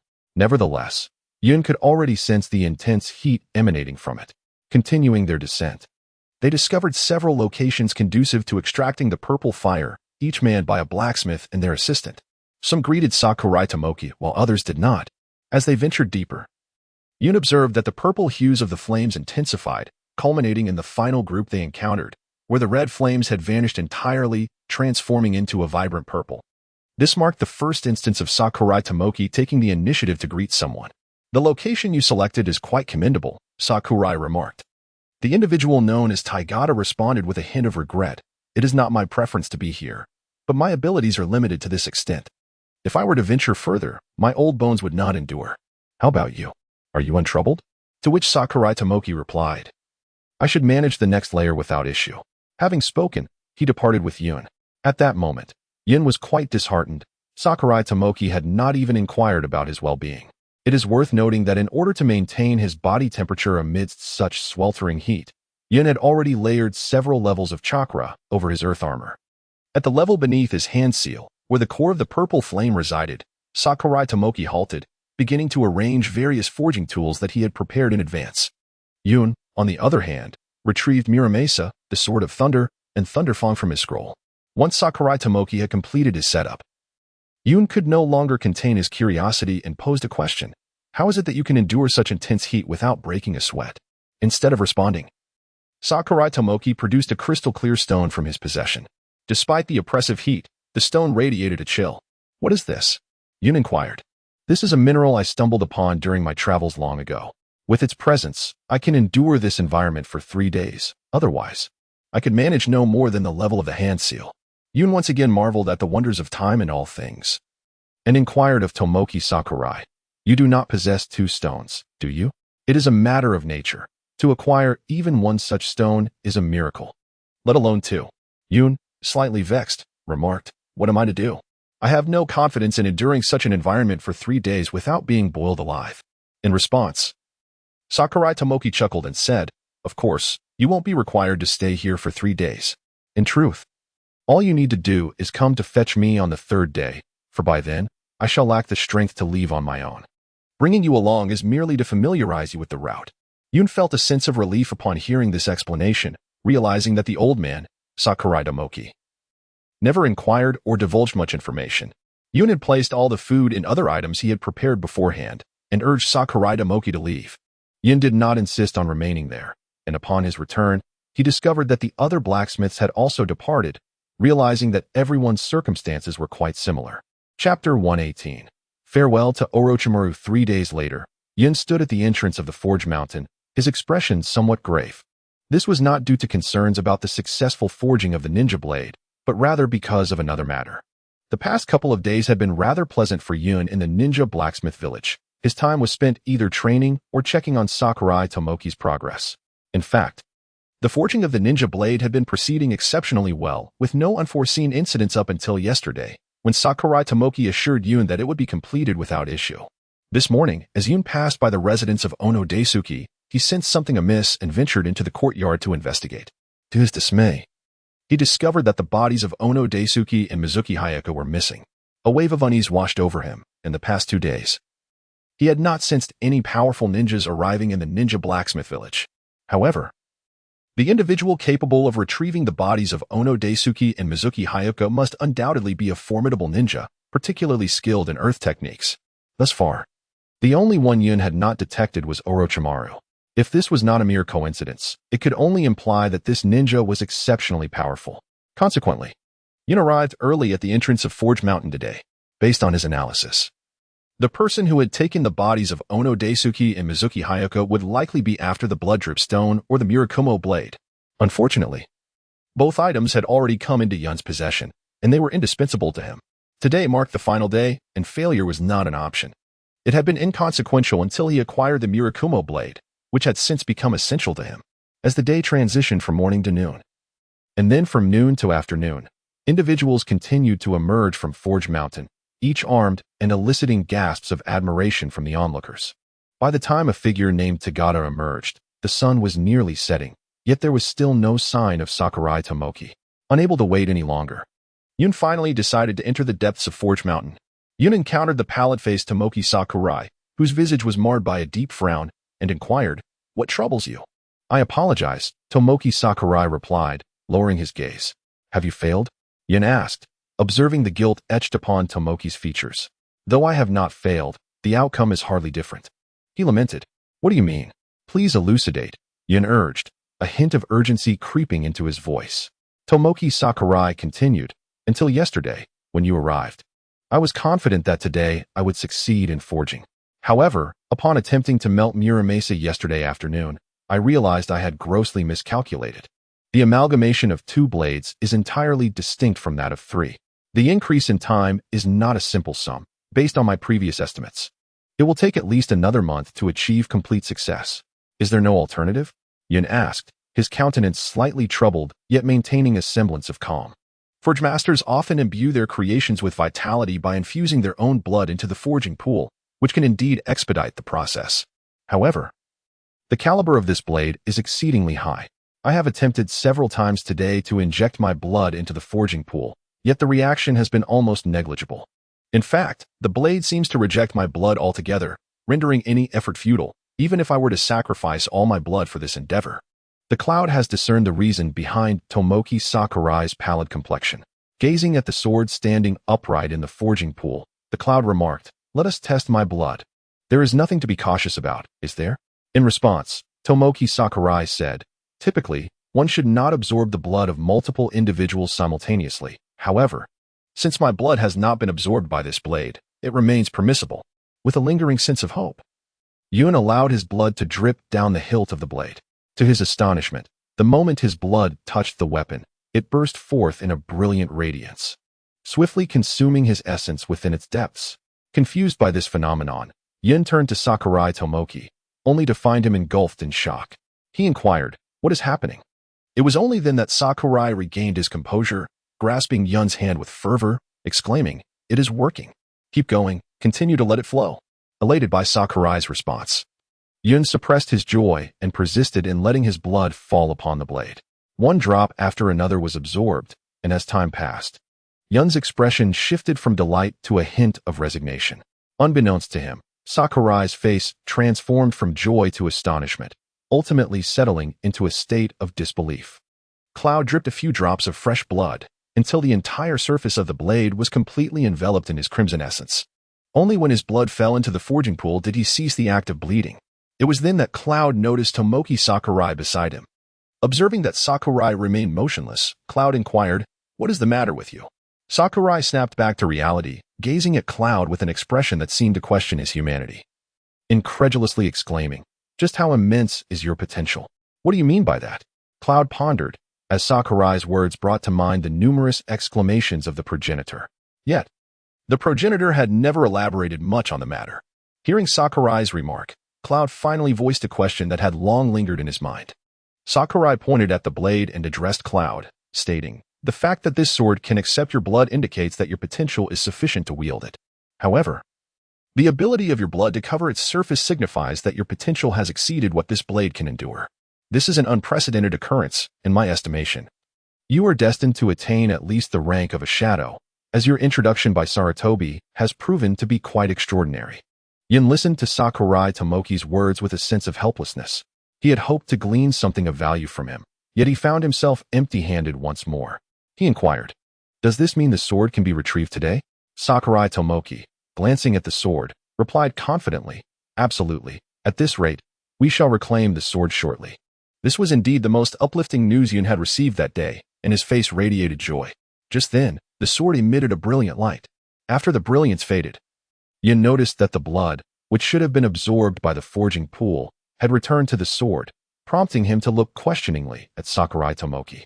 Sakurai Tomoki displayed an expression of incredulity, then, with a hint of self-mockery, remarked, "It seems to be fate. Heaven does not permit me to forge this weapon today." "Is it another failure?" Yun asked. Shaking his head, Sakurai Tomoki clarified, "No, it has succeeded, and the success exceeds all expectations. I must retract my earlier statement. Your potential is such that this sword has been elevated beyond mere shadow level. You cannot mean to tell me that due to its elevation, we will not be able to claim the sword today?" "Regrettably, yes, that is the reality. This sword is destined to become a divine weapon, rivaling only the legendary artifacts such as the Kusanagi and the Tenkyu. However, that is a matter for 2 decades hence. My wish has been fulfilled. Should you require another weapon, I shall craft for you, upon my recovery, a sword that will rival even the Thunder God's blade." The clouds remained silent, their gaze directed towards the entrance of this realm. At that moment, a man clad in a kimono, possessing a pair of serpent-like eyes, slowly approached from the entrance, none other than Orochimaru. Chapter 119. Clones. Orochimaru regarded the clouds and spoke in his characteristic tone, "Why, hi Kumo, it is indeed you." However, it was not Kumo who responded, but rather the man beside him, Tomoki Sakurai. Orochimaru addressed Tomoki, saying, "Tomoki Sakurai, you are still alive. It appears you share a tenacious spirit akin to that of Master Sarutobi. My existence is of no concern to you. What brings you here today?" "I cannot recall you having an affinity for such sweltering locales," Tomoki retorted. Orochimaru extended his tongue to lick his lips, remarking, "This environment is indeed my least favorite. As for my purpose here, it is that blade." He gestured towards the sword within the forge's basin. "You desire that sword?" Tomoki inquired softly. "Certainly not." Orochimaru replied without hesitation, shaking his head. "I have no fondness for weapons. If I must wield one, there is none superior to the Kusanagi. What do you intend to do with that sword then? While it is commendable, I do not believe it surpasses the Kusanagi." Orochimaru did not respond to Tomoki's inquiry, but instead stated, "Muramasa has been infused into that blade, has it not?" "How do you know that?" Tomoki appeared genuinely astonished. Orochimaru chuckled lightly. "It seems this young lad beside you is aware of it. You might as well inquire with him. Am I not correct? Why, hi Kumo?" At that moment, Tomoki realized that Kumo had remained silent throughout, and hurriedly turned to him, asking, "What is the meaning of this, Kumo?" Yun did not respond to Sakurai Tomoki's words, but instead addressed Orochimaru, stating, "Orochimaru, regardless of your intentions, I cannot allow you to possess this blade, for it is rightfully mine." From the moment Yun laid eyes on Orochimaru, everything became clear. The bodies of Ono Daisuke and Mizunosuke Haya must have been manipulated by him. As for why they were taken, Yun remained unaware. The true masters of Earth Release, aside from the Tsuchikage lineage of Awagakure, are the 3 generations of disciples. Both the 3rd Hokage and Orochimaru, as well as Jiraiya, are exceptionally proficient in Earth Release, which explains why traces of Yun's usage were detected. The only individual who could elude Yun's perception thus far is Orochimaru. It is likely that he extracted intelligence from Ono Daisuke using the reanimation jutsu. Orochimaru's tardiness may be attributed to the prolonged inquiry for information. After all, even the reanimation technique can only manipulate the body of the summoned individual, while the consciousness must be eradicated rather than directly controlled. Ono Daisuke is not someone easily subdued by mere illusion techniques. Otherwise, Yun would not have taken such an extensive amount of time. "I have no desire for this blade. My sole objective is to destroy Murakumo Maru. However, It seems you have inadvertently aided me in that regard. Nonetheless, I cannot permit this blade to exist in this world. I shall ensure it remains forever buried within this endless magma, until the very last remnants are consumed. Yun chuckled disdainfully and remarked, while grandiose words may be spoken, what can you achieve with merely a shadow? This is not the true Orochimaru, but merely a fraction of his essence. I have sensed Orochimaru's presence from the moment he entered, which bolsters my confidence. For a mere doppelganger, even facing a formidable opponent like Orochimaru, breaching my defenses is an impossibility. After all, it is exceedingly rare for a mere clone to possess capabilities akin to the future Naruto, and Orochimaru is no exception. Indeed, I could not hope to contend with you using only a clone, Orochimaru conceded. However, your adversary is not I, nor do I seek your demise. Otherwise, I would not have resorted to a mere shadow. With that declaration, two figures emerged behind him, revealing themselves to be Daisuke Ono and Mizuki Hikari, their consciousnesses having been obliterated. Orochimaru, I cannot believe you would desecrate the spirits of the deceased, Sakurai Tomoki exclaimed in anger. Truly, you are worthy of being a friend of the esteemed Sarutobi-sensei, for your words echo his sentiments. Orochimaru continued. May you both be laid to rest alongside this sword in the endless magma. I would relish witnessing your dissolution within the molten depths, but alas, that opportunity has vanished. With that, Orochimaru's shadow clone dissipated into the ether. At this moment, you noticed that the magma beneath was slowly rising. He turned to Sakurai Tomoki and inquired, can we ascend by ourselves? Sakurai Tomoki nodded affirmatively, replying, no problem. Then I shall leave the two of you to me. You should head back to the inn first. I will follow shortly, he added. Without hesitation, Sakurai Tomoki glanced at the ascending magma and told Yun to hurry before departing. Fully aware that his presence would only be a hindrance, he bore no concern over whether Yun could defeat Ono Daifuku and Mizuki Hikari. Rather, he feared that should he linger too long, Yun might find himself ensnared. As he left, he cast a lingering glance at the sword still in the forging pool. Surprisingly, Ono Daifuku and Mizuki Hikari did not attempt to intercept Sakurai Tomoki. It seemed that although Orochimaru had ordered them to accompany him to the grave, what he truly desired was Yun's life. Yun smiled at the two, declaring, when you were alive, I could have slain you. In death, it is even less of a challenge. Allow me to liberate you. He understood that the two could not respond, yet he felt compelled to express these words, simply for the sake of saying them. The two indeed did not respond to Yun's proclamation, nor did they show any inclination to rush towards him. They merely stood in the corridor, one in front of the other. Yun discerned that Orochimaru's command was likely to guard the exit and prevent his escape. It appeared that Orochimaru had no expectations of Ono Daifuku and Mizuki Hikari being able to stop Yun. However, their immortal forms could still obstruct his path, which was quite vexing for Yun. Observing this situation, he couldn't help but let out a soft sigh. With that, he charged toward the two, summoning Blood-Eye Yun. Both he and Blood-Eye Yun unleashed their Rasengan towards Mizuki Hikari. The latter, not caught off guard, had already formed a single-handed seal for wind release. Great breakthrough. Although his consciousness had been erased, the instinct to fight remained within him, possibly due to Orochimaru's remote control. Mizuki Hikari utilized a jutsu frequently employed by Orochimaru, which was particularly suited for the current predicament. In such extreme temperatures, ice release was impossible to execute, to suppress Yun's momentum and prevent his escape. Mizuki Hikari unleashed the great breakthrough in this confined space, creating a formidable gust.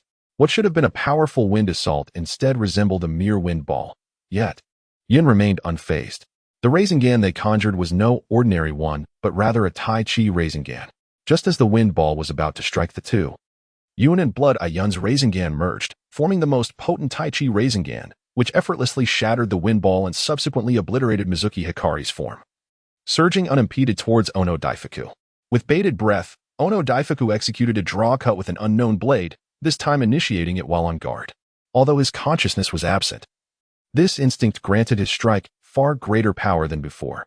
Yet, it still fell short against the Tai Chi Rasengan. Nevertheless, the might of the Tai Chi Rasengan had also diminished considerably, striking Ono Daifuku but failing to cause his impure body to disintegrate instantaneously. Chapter 120, The Sword Named Sunset. Yun observed the still guarding Daisuke Koyanagi at the passage, alongside Mizuki Hyojetsu, whose body was gradually recovering. A frown creased his brow. The body conjured by the forbidden technique was far more robust than Yun had anticipated. According to his calculations, A single taijutsu spiral sphere should have sufficed to obliterate both adversaries after mitigating its force. However, Yun's strategy had faltered. Yun gazed at the blood-red sword within the forging pool, a glimmer of yearning evident in his eyes. His transition from apathy to determination stemmed entirely from the unique capabilities of the Muramasa. The sword's formidable lethality against the deceased immediately prompted Yun to contemplate its efficacy against the impure world reincarnation technique, as those summoned through this method remained fundamentally dead, merely possessing a fabricated corporeal form. Yun believed that the presence of Muramasa would furnish him with a formidable weapon against the impure world reincarnation. Initially, this notion was merely conjectural. However, the dullness of Muramasa left Yun at a loss. To dismantle the impure world reincarnation, he would need to breach the defenses of the physical body. Otherwise, his efforts would be futile. Consequently, he resolved to amalgamate Muramasa with two other swords, thereby bestowing upon it the formidable power of lightning attributes combined with the sword's purifying capabilities. The subsequent arrival of Orochimaru, accompanied by his intent to destroy Muramasa, validated Yun's suspicions. If the sword held no true efficacy, Orochimaru would not have ventured forth. At that moment, the magma beneath was encroaching upon Yun's level. With a smile, he addressed Daisuke Koyano and Mizuki Hikari, saying, "Orochimaru, I know you can hear and see me. I have taken note of today's events, and one day, you shall be made to answer for them." With that, Yun's form vanished from their sight. After the clouds dissipated, magma surged forth, swiftly engulfing Daisuke Konoha and Mizuki Hikari, who scarcely had a moment to react. Their clay-formed bodies vanished in an instant within the molten flow. In an underground laboratory of the artisan nation, Orochimaru looked up in astonishment. "Flying Raijin technique. Yuhi Yun, you have truly grown stronger," he remarked, before everything fell silent once more. Elsewhere, outside the artisan ninja village, Yun deftly utilized shuriken to etch symbols onto a tree, shaking his head as he muttered, "There remains a slight gap." Indeed, Yun was employing the flying Raijin technique, albeit not in its entirety. Over the past few days in the artisan ninja village, he had crafted a set of specialized shuriken for the purpose of practicing this technique. Although Yun felt he was on the verge of mastering it, he understood that, like Yue before him, it would not be achievable in a mere instant. As of now, he could only teleport to designated locations marked with the symbols, rendering it impractical for real-world application. To preempt unexpected occurrences like today's, Yun had deliberately inscribed the symbols on trees outside the village, and it turned out to be quite fortuitous. Upon Cloud's return to the Master's Inn, Sakurai Tomoki awaited him with palpable anxiety. As soon as Cloud entered, Sakurai hurriedly inquired, "How did it go? Was everything all right?" Yun smiled and said, "Do I appear to be troubled by anything? I am not referring to you. I mean to inquire whether that knife has been taken by Orochimaru." Yun Ting retorted angrily, "You, old man, are utterly devoid of humanity. I have risked my life for you, and yet your only concern lies with that blade." Shingai Tomoki, feeling somewhat embarrassed, replied, "Is it not because I trust you? Please, reveal the outcome to me, for it pertains to the fulfillment of a lifelong aspiration." Yun observed that the urgency of the situation rendered any reproach unnecessary. With a hint of irritation, he remarked, "That blade is deeply buried within the magma. You shall never have the opportunity to see it again in this lifetime." Upon hearing this, Sakurai Tomoki exclaimed with fervor, "It matters not. As long as it has not been taken by Orochimaru, in 3 days, that sword will successfully ascend in rank. Given its caliber, it cannot possibly succumb to the molten lava. Perhaps in 20 years, it may even grow stronger, thus fulfilling my lifelong aspiration. Old man, have you not considered my feelings? I have lost 2 weapons that could be deemed divine. A little compensation would not go amiss. Of course, I can arrange that. In due time, I shall forge a replica of the Thunder God's sword for you, albeit with modifications to enhance its durability while reducing its power," Sakurai Tomoki stated, evidently in high spirits. Without hesitation proposing compensation to Yun. "That will not be necessary. I shall procure weapons from others. If you truly wish to make amends, a monetary compensation would suffice." Yun replied. Eventually, through their negotiations, Sakurai Tomoki compensated Yun with 200,000. After the transaction, Yun found himself regretting it. Upon seeing Sakurai Tomoki's bankbook, he realized that Tomoki was immensely wealthy, and 200,000 was merely a trifle for him. Nevertheless, Yun refrained from requesting more, considering it a windfall. In summary, Yun's gains for the day were substantial. Setting aside the 200,000, confirming the capabilities of Muramasa that could counter the Edo Tensei was monumental news for Yun.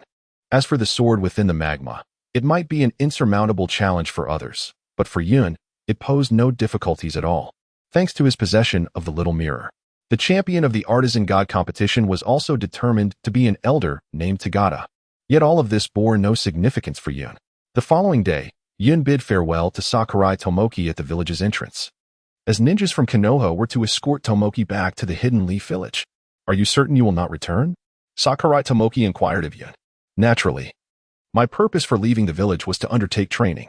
Accepting this mission was merely a request from the third Hokage, and thereafter, I shall embark on my own journey," Yun replied. Before long, the individuals sent to escort Sakurai Tomoki arrived, and to Yun's surprise, it was Kakashi. "Kakashi-sensei, what brings you here?" Yun asked, taken aback. Kakashi, clearly aware of Yun's presence, waved his hand dismissively. There was no alternative. The other J-nin were either occupied with missions or had teams to lead. "I happen to be free these last few days. We must take our leave now," Sakurai Tomoki said, bidding farewell to Yun. "Be cautious on your journey. Kakashi-sensei can sometimes be rather unreliable," Yun teased lightly. "We will be fine. Yun, do take care. The outside world is fraught with unknowns," Kakashi advised earnestly. "Rest assured." "I shall remain vigilant," Yun assured him, and with that, Kakashi and Tomoki departed. 3 days later, Yun received the blade handed to him by the little mirror. Smiling as he said, "Thank you for your efforts, little mirror. It was nothing. Assisting you has made my training worthwhile. I shall take my leave now," replied the little mirror. Yun nodded gently, and then Xiao Jing returned to the ancestral island. Yun gazed at the crimson blade in his hand, its sanguine glow shimmering under the twilight's embrace. The setting sun reflected upon its surface, creating an illusion of a miniature sunset realm within the steel. With a faint smile, he murmured, "From this day forth, your name shall be Sunset." As if responding to his words, the blade's radiance intensified, pulsating with silent delight. Chapter 121. The Reaper. Within the shadowy confines of an underground exchange in the Land of Water, the usual cacophony of transactions momentarily stilled. Not due to any renowned figure's arrival, but because of the unexpected youthfulness of the newcomer, Yun, who had departed from the artisan ninja village. These clandestine markets sprawled across the continent, with branches in every nation except the Land of Fire, where only minor bounty offices existed. Perhaps this anomaly stemmed from the successive Hokage's overwhelming might. None could trace the exchange's origins, whether meticulously established or organically emergent, yet both shinobi and samurai alike observed its unspoken codes with solemn reverence. The reason for Yun's arrival here is quite straightforward. In order to enhance his prowess, Yun seeks to have Xiao Jing replicate a multitude of bloodline limit ninjas, from whom he can acquire certain bloodline limits that he is capable of mastering. However, Yun lacks his own intelligence network, making it exceedingly challenging to locate a few ninjas within the vast expanse of the ninja world. Even after arriving in the most chaotic Land of Water, he encountered not a single bloodline ninja. Ultimately, Yun contemplated the underground trading post. Prior to leaving the village, the third Hokage briefed Yun on the circumstances surrounding the underground trading post, advising him that if he truly could not find the individuals he sought, he could resort to it. When Yun inquired about the rationale behind this, the third Hokage succinctly explained that the bounty hunters at the underground trading post are not solely ninjas and samurai. There are also desperate outlaws living in poverty, specifically tasked with providing intelligence. This arrangement is designed to facilitate hunters in accomplishing their missions more swiftly. The extensive intelligence network that spans the globe renders the information from the underground trading post even more potent than that of the 5 great nations. Unperturbed by the gazes of those around him, Yun strode directly towards the task dispatcher and inquired, "Do you have any suitable tasks available?" Perhaps due to his extensive experience, the dispatcher showed no sign of condescension towards Yun and respectfully replied, "You must first present your code name, so we can select a task that suits you." Yun was momentarily puzzled. He had not heard of such a thing as a code name. Just as the dispatcher was about to clarify, a boisterous laughter erupted from behind Yun. He turned to see a rugged-looking middle-aged ninja, presumably a rogue from the Atrin ninja village. Upon probing, Yun discerned that the man's chakra was at the level of a ch-nin. Instead of responding verbally, Yun regarded him with a disdainful gaze. The rogue ninja, infuriated by Yun's blatant disrespect, bellowed, "You little brat, how dare you look at me like that? Today, I shall show you what the true world of ninjas is like." With that, he charged towards Yun. The clouds remained motionless, yet as the figure of Rongren approached, it swiftly extended its hand, making contact with Rongren's body. In an instant, Rowan's movements ceased, first startled by the premature touch and then fixating on the emptiness of the hand before him. He exclaimed, "Brat. A ninja is not easily daunted by speed. Farewell, and may you be wiser in your next life." With that, he thrust the kunai in his hand towards the figure. "Thank you for your lesson. You've imparted yet another piece of knowledge," Rowan remarked as the kunai neared the figure. To the onlookers, it appeared inevitable that the next moment would witness the figure drenched in blood. Yet, no one among the gathered dared to intervene. These desperate souls, accustomed to the daily grind of hunting others and being hunted themselves, had long since grown numb. Instead of offering assistance, some lamented their missed opportunity to strike first. However, the crowd was soon rendered speechless. The kunai halted just before the figure's eyes, while Rowan stood frozen, encased in ice, motionless before the figure. The movement of his eyes, however, indicated he was still alive. The figure continued, "Thank you for enlightening me on the grim fate of the foolish. Farewell." With that, it gently nudged Rowan's ice-enveloped body, causing him to topple and shatter into pieces. The onlookers, initially eager to act, broke into a cold sweat, relieved that they had refrained from intervening. The cloud returned to the task dispatcher and inquired, "What is the code?" The dispatcher, unfazed by the cloud's actions, regarded him with genuine reverence and replied respectfully, "To avert any unnecessary complications, each bounty hunter possesses a unique code, which also signifies their rank. We allocate tasks based on each individual's level." "I see." The cloud nodded and continued, "As this is my first time accepting a task, are there any essential steps I should be aware of?" "The process is quite straightforward. You simply need to provide your code and pay a fee of 100,000. "Must I pay as well?" the cloud asked, perplexed. This measure is implemented to deter those lacking in capability from masquerading as hunters, and it constitutes the entirety of our information service fee. Yun understood that many individuals perished without completing even a single task, resulting in a significant waste of valuable intelligence and causing unnecessary losses to the exchange. The levels are determined by personal capabilities. Insufficient rank prevents one from undertaking higher-level assignments, which is also a consideration for the safety of all.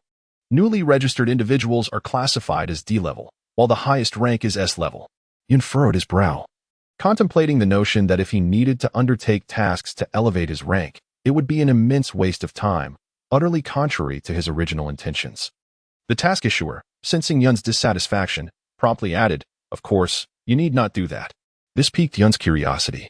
"Our rank certification, aside from the traditional method of completing tasks, also includes the option of defeating other bounty hunters. Should you vanquish an opponent, your rank will elevate directly to theirs or even one tier higher, depending on the disparity in strength. Since you have triumphed over the Slayer, your initial rank is assessed as a level." Yun, perplexed, echoed the classification, pointing at the so-called Slayer on the ground, and inquired, "This fellow is classified as a level? He is merely B-level. Yet your performance in defeating him suggests you possess strength far exceeding his, hence the A-level designation." At this juncture, Yun began to grasp the general hierarchy. Those lacking prowess, such as the desperate, ought to be classified as D-level, Jinin as C-level, Chunin as B-level, and Jonin as A-level, with S-level presumably reserved for those of Shadow-tier caliber. "Is the payment made here?" Yun asked the task issuer. "Indeed, however, you need not pay any money.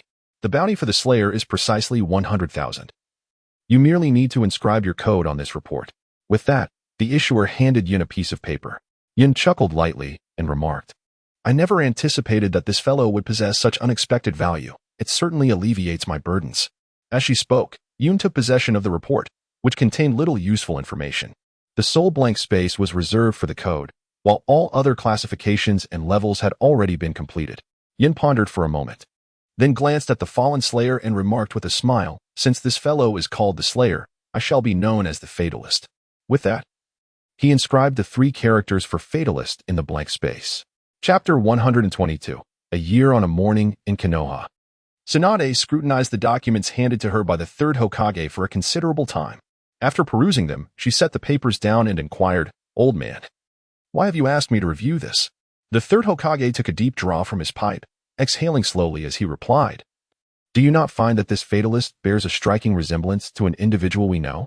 Are you suggesting Yin?" Tsunade asked, her brow furrowed in suspicion. "Indeed." The 3rd Hokage nodded affirmatively. Tsunade chuckled, "Old man, have you become more muddled with age? According to the records, this individual is approximately 13 or 14 years old. Proficient in various elemental jutsu, with remarkable genjutsu and taijutsu skills, possessing 3 or more chakra types, and endowed with sensory abilities. Furthermore, they emerged just a year ago, which aligns closely with Yun's profile. However, consider the last 2 points. Expertise with a blade, which Yun lacks, and the final detail further confirms that this is not Yun, as they possess the Ice Release Kekkai Jinkai, characteristic of the Mizuki clan. Upon hearing Tsunade's observations, the third Hokage finally spoke. While the Kekkai Jinkai is indeed enigmatic, it is not unattainable. Some unique bloodline limits can be quite simple to acquire. For instance, Ice Release is a combination of wind and water chakra. The Mizuki clan is uniquely gifted in harnessing both types of chakra simultaneously, yet this does not preclude others from achieving it. I, too, once experimented with the feasibility of wielding Ice Release. He took another puff from his pipe, seemingly lost in nostalgia, forgetting to continue his discourse. Tsunade, noticing his distraction, exclaimed in irritation, "Old man, if you have something to say, please say it all at once. I am rather busy." The third Hokage, jolted back to the present by her words, quickly apologized, "Forgive me. My age often leads me to reminisce about my youth, and I become rather absorbed in my thoughts." Seeing the third Hokage's demeanor, Tsunade refrained from further admonishment, recognizing him as her mentor, despite his lecherous tendencies. After a moment, she asked, "So, what was the outcome? Was it a failure?" Shaking his head, the third Hokage replied, "No, I succeeded. I managed to utilize Ice Release by combining wind and water chakra." "Is that true?" Tsunade gasped, then continued, "Yet I have never seen you employ it, nor have I ever heard of it." "Indeed, it is true. The reason I have not spoken of it is quite simple. Although I succeeded, my mental fortitude and control were insufficient to successfully execute Ice Release. Even for something as straightforward as creating a kunai, would require chakra equivalent to an S-rank jutsu, rendering it impractical for use. For me, this was no different from failure, and thus I felt no inclination to boast about it." "I see. However, if you could not manage it, then it stands to reason that Yun would also be incapable." "No, it is indeed possible for Yun. Both in terms of mental prowess and chakra control, he surpasses my own capabilities at that age by a considerable margin. With certain additional factors in play, it is entirely feasible." After hearing this, Tsunade reluctantly concurred with the third Hokage's viewpoint and inquired, "What about his proficiency with blades?" When Yin departed from the village, he had scarcely wielded a knife. Moreover, according to the information, the weapon employed by the Deadly One is of an exceptionally high caliber, rumored to rival even the legendary swords of the 7 ninja swordsmen of the mist. Setting aside the intricacies of swordsmanship, given Yun's innate talent, success in that domain is highly plausible. However, acquiring such a blade is not a trivial matter. The third Hokage displayed a knowing expression, replying, "I anticipated your question. Rather than viewing this as a disqualifying argument, it serves to affirm my belief in Yun's potential." "Quit being cryptic and speak plainly," Tsunade retorted, her frustration evident. Recognizing her genuine urgency, the third Hokage decided against any further obfuscation and continued, "On the eve of Yun's departure from Konoha, I entrusted him with a special mission to protect Sakurai Tomoki in the Land of Crafts. Subsequently, after Kakashi escorted Sakurai back to Konoha, he resided with me for a time, during which he recounted the details of the mission. Sakurai, utilizing the Thunder God Sword and the Thunder Fang provided by Yun, alongside the legendary blade Muramasa, forged a weapon that could rival even the Kusanagi. Unfortunately, due to Orochimaru's interference, he was unable to obtain it. The form of this blade aligns precisely with the weapon described in the intelligence regarding the Deadly One. It is likely that Yun retrieved the sword through his own means afterward, thus confirming my suspicions regarding him." "I see," Tsunade acknowledged, recognizing the considerable likelihood surrounding Yun. "What are you implying?" "Thus far, the entirety of this information has been privy only to us. Others, even if they possess fragments of it, would not suspect Yun. My intention is to safeguard Yun from any potential threats. Until his return, it is imperative that no one learns that the Deadly One is Konoha's own Yuhi Yun. Therefore, all records pertaining to the mission in the Land of Crafts must be eradicated. Your reasoning is not without merit. While I may not be fully convinced, it is prudent to take necessary precautions." Tsunade agreed without hesitation to the third Hokage's proposal. "That alleviates my concerns. You may resume your duties. I have arranged to play cards with Monin and others today, so I shall not keep you." After the third generation finished speaking, he left with a smile, his words evidently provoking Tsunade, whose furious voice soon echoed through the office. Around the same time, deep in the underground of the Water Country's Mizuki's office, Akatsuki and Zetsu were engaged in a conversation, with the subject of their discussion being none other than the Fatalist. Hearing Zetsu's report, Akatsuki murmured, "The Fatalist, based on intelligence, barely meets Akatsuki's requirements. Inform Pain to select him for a test to assess his potential for joining our organization. If he possesses the capability, we shall absorb him into our ranks." I understand. Additionally, there has been a noticeable frequency of clandestine interactions among some of the Mist ninjas. Each time they gather, sensing ninjas are present nearby, making it difficult for me to ascertain the specifics of their discussions. However, it appears they have become aware of something, Zetsu continued. After a moment of contemplation, Akatsuki replied, "We need not concern ourselves with them. Our objectives have essentially been achieved. In the near future, this stronghold will cease to be of use to us. Initially, we intended to exploit it for a while longer, but it seems they no longer hold any value. Let them gather at their own pace. When the time comes, we shall deliver a final blow, thus clearing some obstacles for our future plans." I understand. I will notify Pain of your directives, Zetsu affirmed. Akatsuki shook his head, cautioning, "Not directives, but a suggestion. You must convey my intentions clearly.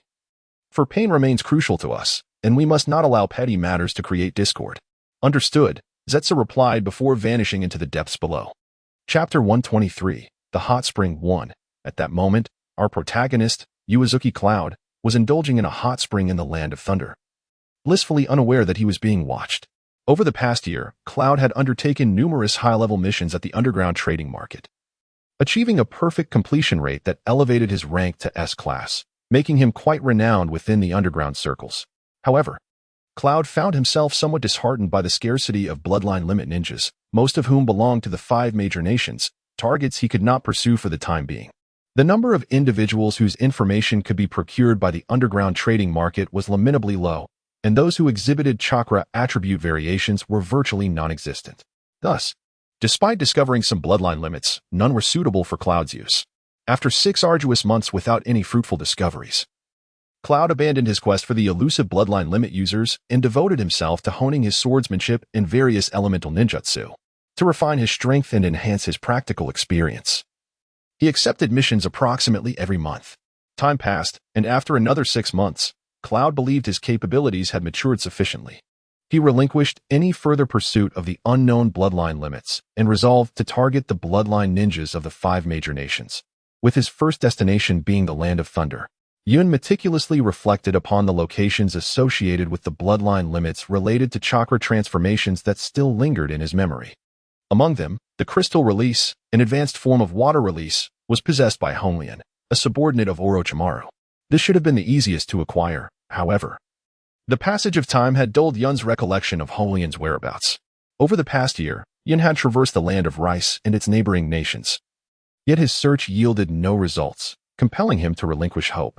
The explosive techniques of earth and lightning, held exclusively by Deidara of the Akatsuki, presented another challenge. Yun was uncertain whether Deidara had rejoined the Akatsuki at this stage, yet it seemed improbable for him to undertake a reconnaissance mission. Thus, he was left with no choice but to abandon this pursuit as well. The dust release from the Land of Earth appeared to be the least promising option. Yun did not expect his current strength to overcome the formidable third Tsuchikage, Anoki, leading him to decisively forego this path. In the Land of Water, the melt release and boil release of the 5th Mizukage, Meitarumi, offered a glimmer of hope amid the otherwise chaotic realm. However, a year ago, Yun stumbled upon the realization that the region was still under the dominion of the 4th Mizukage, indicating that Tobi was also present in the Land of Water. Consequently, Yun promptly departed from that land. As for the Hidden Leaf Village, it was evident that Yun could not return until he had completed his training. His remaining option was the Land of Lightning. There, Darui possessed the bloodline limit of storm release. Although Yun was uncertain of Darui's true strength, it was clear that he was formidable, and the Land of Lightning boasted an abundance of elite warriors. Despite having set a target early on, it was only now that Yun resolved to make his move. In the soothing warmth of the hot spring, Yun felt a wave of comfort wash over him. He stretched out, relishing the moment, as his recent travels and training had left little time for such indulgence. Arriving in this renowned hot spring region, he instinctively checked into a ryokan. Initially, the establishment buzzed with patrons, but as time passed, they gradually departed, leaving Yun alone to enjoy the tranquility. He had intended to soak briefly before ascending, but he decided to savor this rare opportunity. As he luxuriated in the hot spring, The door to the facility was opened and then closed again. Yun assumed it was merely another guest arriving to partake in the bath, dismissing the occurrence. However, a peculiar sensation soon enveloped him, one that hinted at an anomaly. His heightened spiritual awareness, now capable of perceiving even the faintest shifts in his vicinity without active focus, alerted him to the presence of a woman upon her entry into the water. Yun was abruptly startled, his eyes snapping open. At that moment, the other party had just arrived at the opposite side of Yun. The steam from the hot springs did little to obscure his vision. What met his gaze was a girl with short yellow hair, blue eyes, and snow-white skin. While she was not particularly noteworthy at first glance, the most striking feature was her exceptionally ample bosom, which appeared to float in the water. Thus far, this was the only size Yun had encountered that could rival Tsunade's. It was astonishingly large. Yun swallowed hard, realizing that there was no comparison between her unclothed form and one clad in garments. Were it not for the absence of silicone in this world, he might have been tempted to reach out and verify its authenticity. Perhaps it was the sound of his swallowing that caught her attention, for the girl opposite him turned to face Yun, her expression shifting from surprise to fury, and then to a flustered rage. It seemed she was about to confront him. At that moment, a somewhat languid voice drifted in from outside. "Samui, how did you arrive so quickly? I'll join you." As the words faded, Yun heard footsteps halt and the faint sound of a door creaking open. Just as confusion enveloped him, the girl named Samui dashed towards Yun, striking him lightly on the nape of his neck with a speed that left him nearly stunned. She then positioned herself protectively in front of Yun, embracing him as though he had fainted, with Yun's face inadvertently nestled in her cleavage. Rather than resisting, it could be said that Yun was simply unable to respond in time. By the time he regained his wits, his head was already buried in Samui's bosom. Meanwhile, the individual from outside had entered and closed the door behind them, fortunately choosing to sit at the far edge, away from the two. Yun could distinctly feel the significant movement of the position he was nestled against, evidently a sign that Samui had exhaled in relief. "Karui, when did you come up?" Samui inquired, her demeanor calming as she addressed the girl across from her. Karui, taken aback, replied, "I just arrived." "Samui, if you are in a hurry to leave, you may go ahead. I wish to soak a little longer," she explained hurriedly. "I am perfectly fine. I merely feared you might be anxious." "Anxious? How could I possibly be anxious? There is nothing more delightful than indulging in a hot spring while escaping the wrath of our teacher and the incessant chatter of Omoi. I could luxuriate here for an entire day and night without complaint." Upon hearing this, Yun, who initially intended to remain still, gently stirred. At that moment, Yun finally recognized the identities of the two individuals. The names Samui and Karui had sparked a flicker of familiarity, yet he could not fully recollect. Once he heard the context surrounding those names, clarity dawned upon him, and he observed the members of Samui's group. Chapter 124, The Hot Spring 2. Unbeknownst to me, writing this chapter proved to be quite the challenge. I spent 5 hours seated before the computer, and my original study plan has been utterly derailed. I hope all will be satisfied. In Samui's embrace, Yun felt her shift slightly, though she did not perceive it as a sign of awakening, attributing it instead to a natural movement in her unconscious state. She instinctively adjusted Yun's head. But after doing so, she abruptly halted, staring blankly at Yun, who was nestled against her chest. It was only then that Samui realized the folly of her actions. Initially, she could have easily sent Yun away. It had all been a misunderstanding. Yet, in her panic, she had chosen the least advisable course of action. "What's wrong, Samui? You seem frozen. Are you unwell?" Karui inquired, noticing Samui's sudden stillness with a hint of confusion. "I'm fine. The warmth of the hot spring is so delightful that I momentarily lack the desire to move," Samui replied in a flustered tone. After what felt like an eternity, Yun, cradled in Samui's arms, could no longer contain himself. Suddenly, Samui's body jolted, and she completely relaxed against Yun. At that moment, Yun, caught off guard, was uncertain of how to respond and simply continued to support her, preventing her from collapsing. "Samui, I'm done soaking. Shall I head back to the room alone? Or would you like to join me?" Karui's timely interjection shattered the awkwardness. "I wish to soak a while longer. You may return without me," Samui replied weakly. Karui, having accepted this without suspicion, assumed Samui was merely enjoying her time and said, "Then I shall return to the room soon." Yun heard the sound of the door opening and closing, followed by Karui's departing footsteps. Once Karui had left, Yun found himself at a loss for what to do next. He had thought that with Karui's departure, Samui would release him, but instead, she was torn between amusement and irritation. She wished to scold Yun, but found herself at a loss for words, finally managing to shyly remark, "Aren't you going to get up?"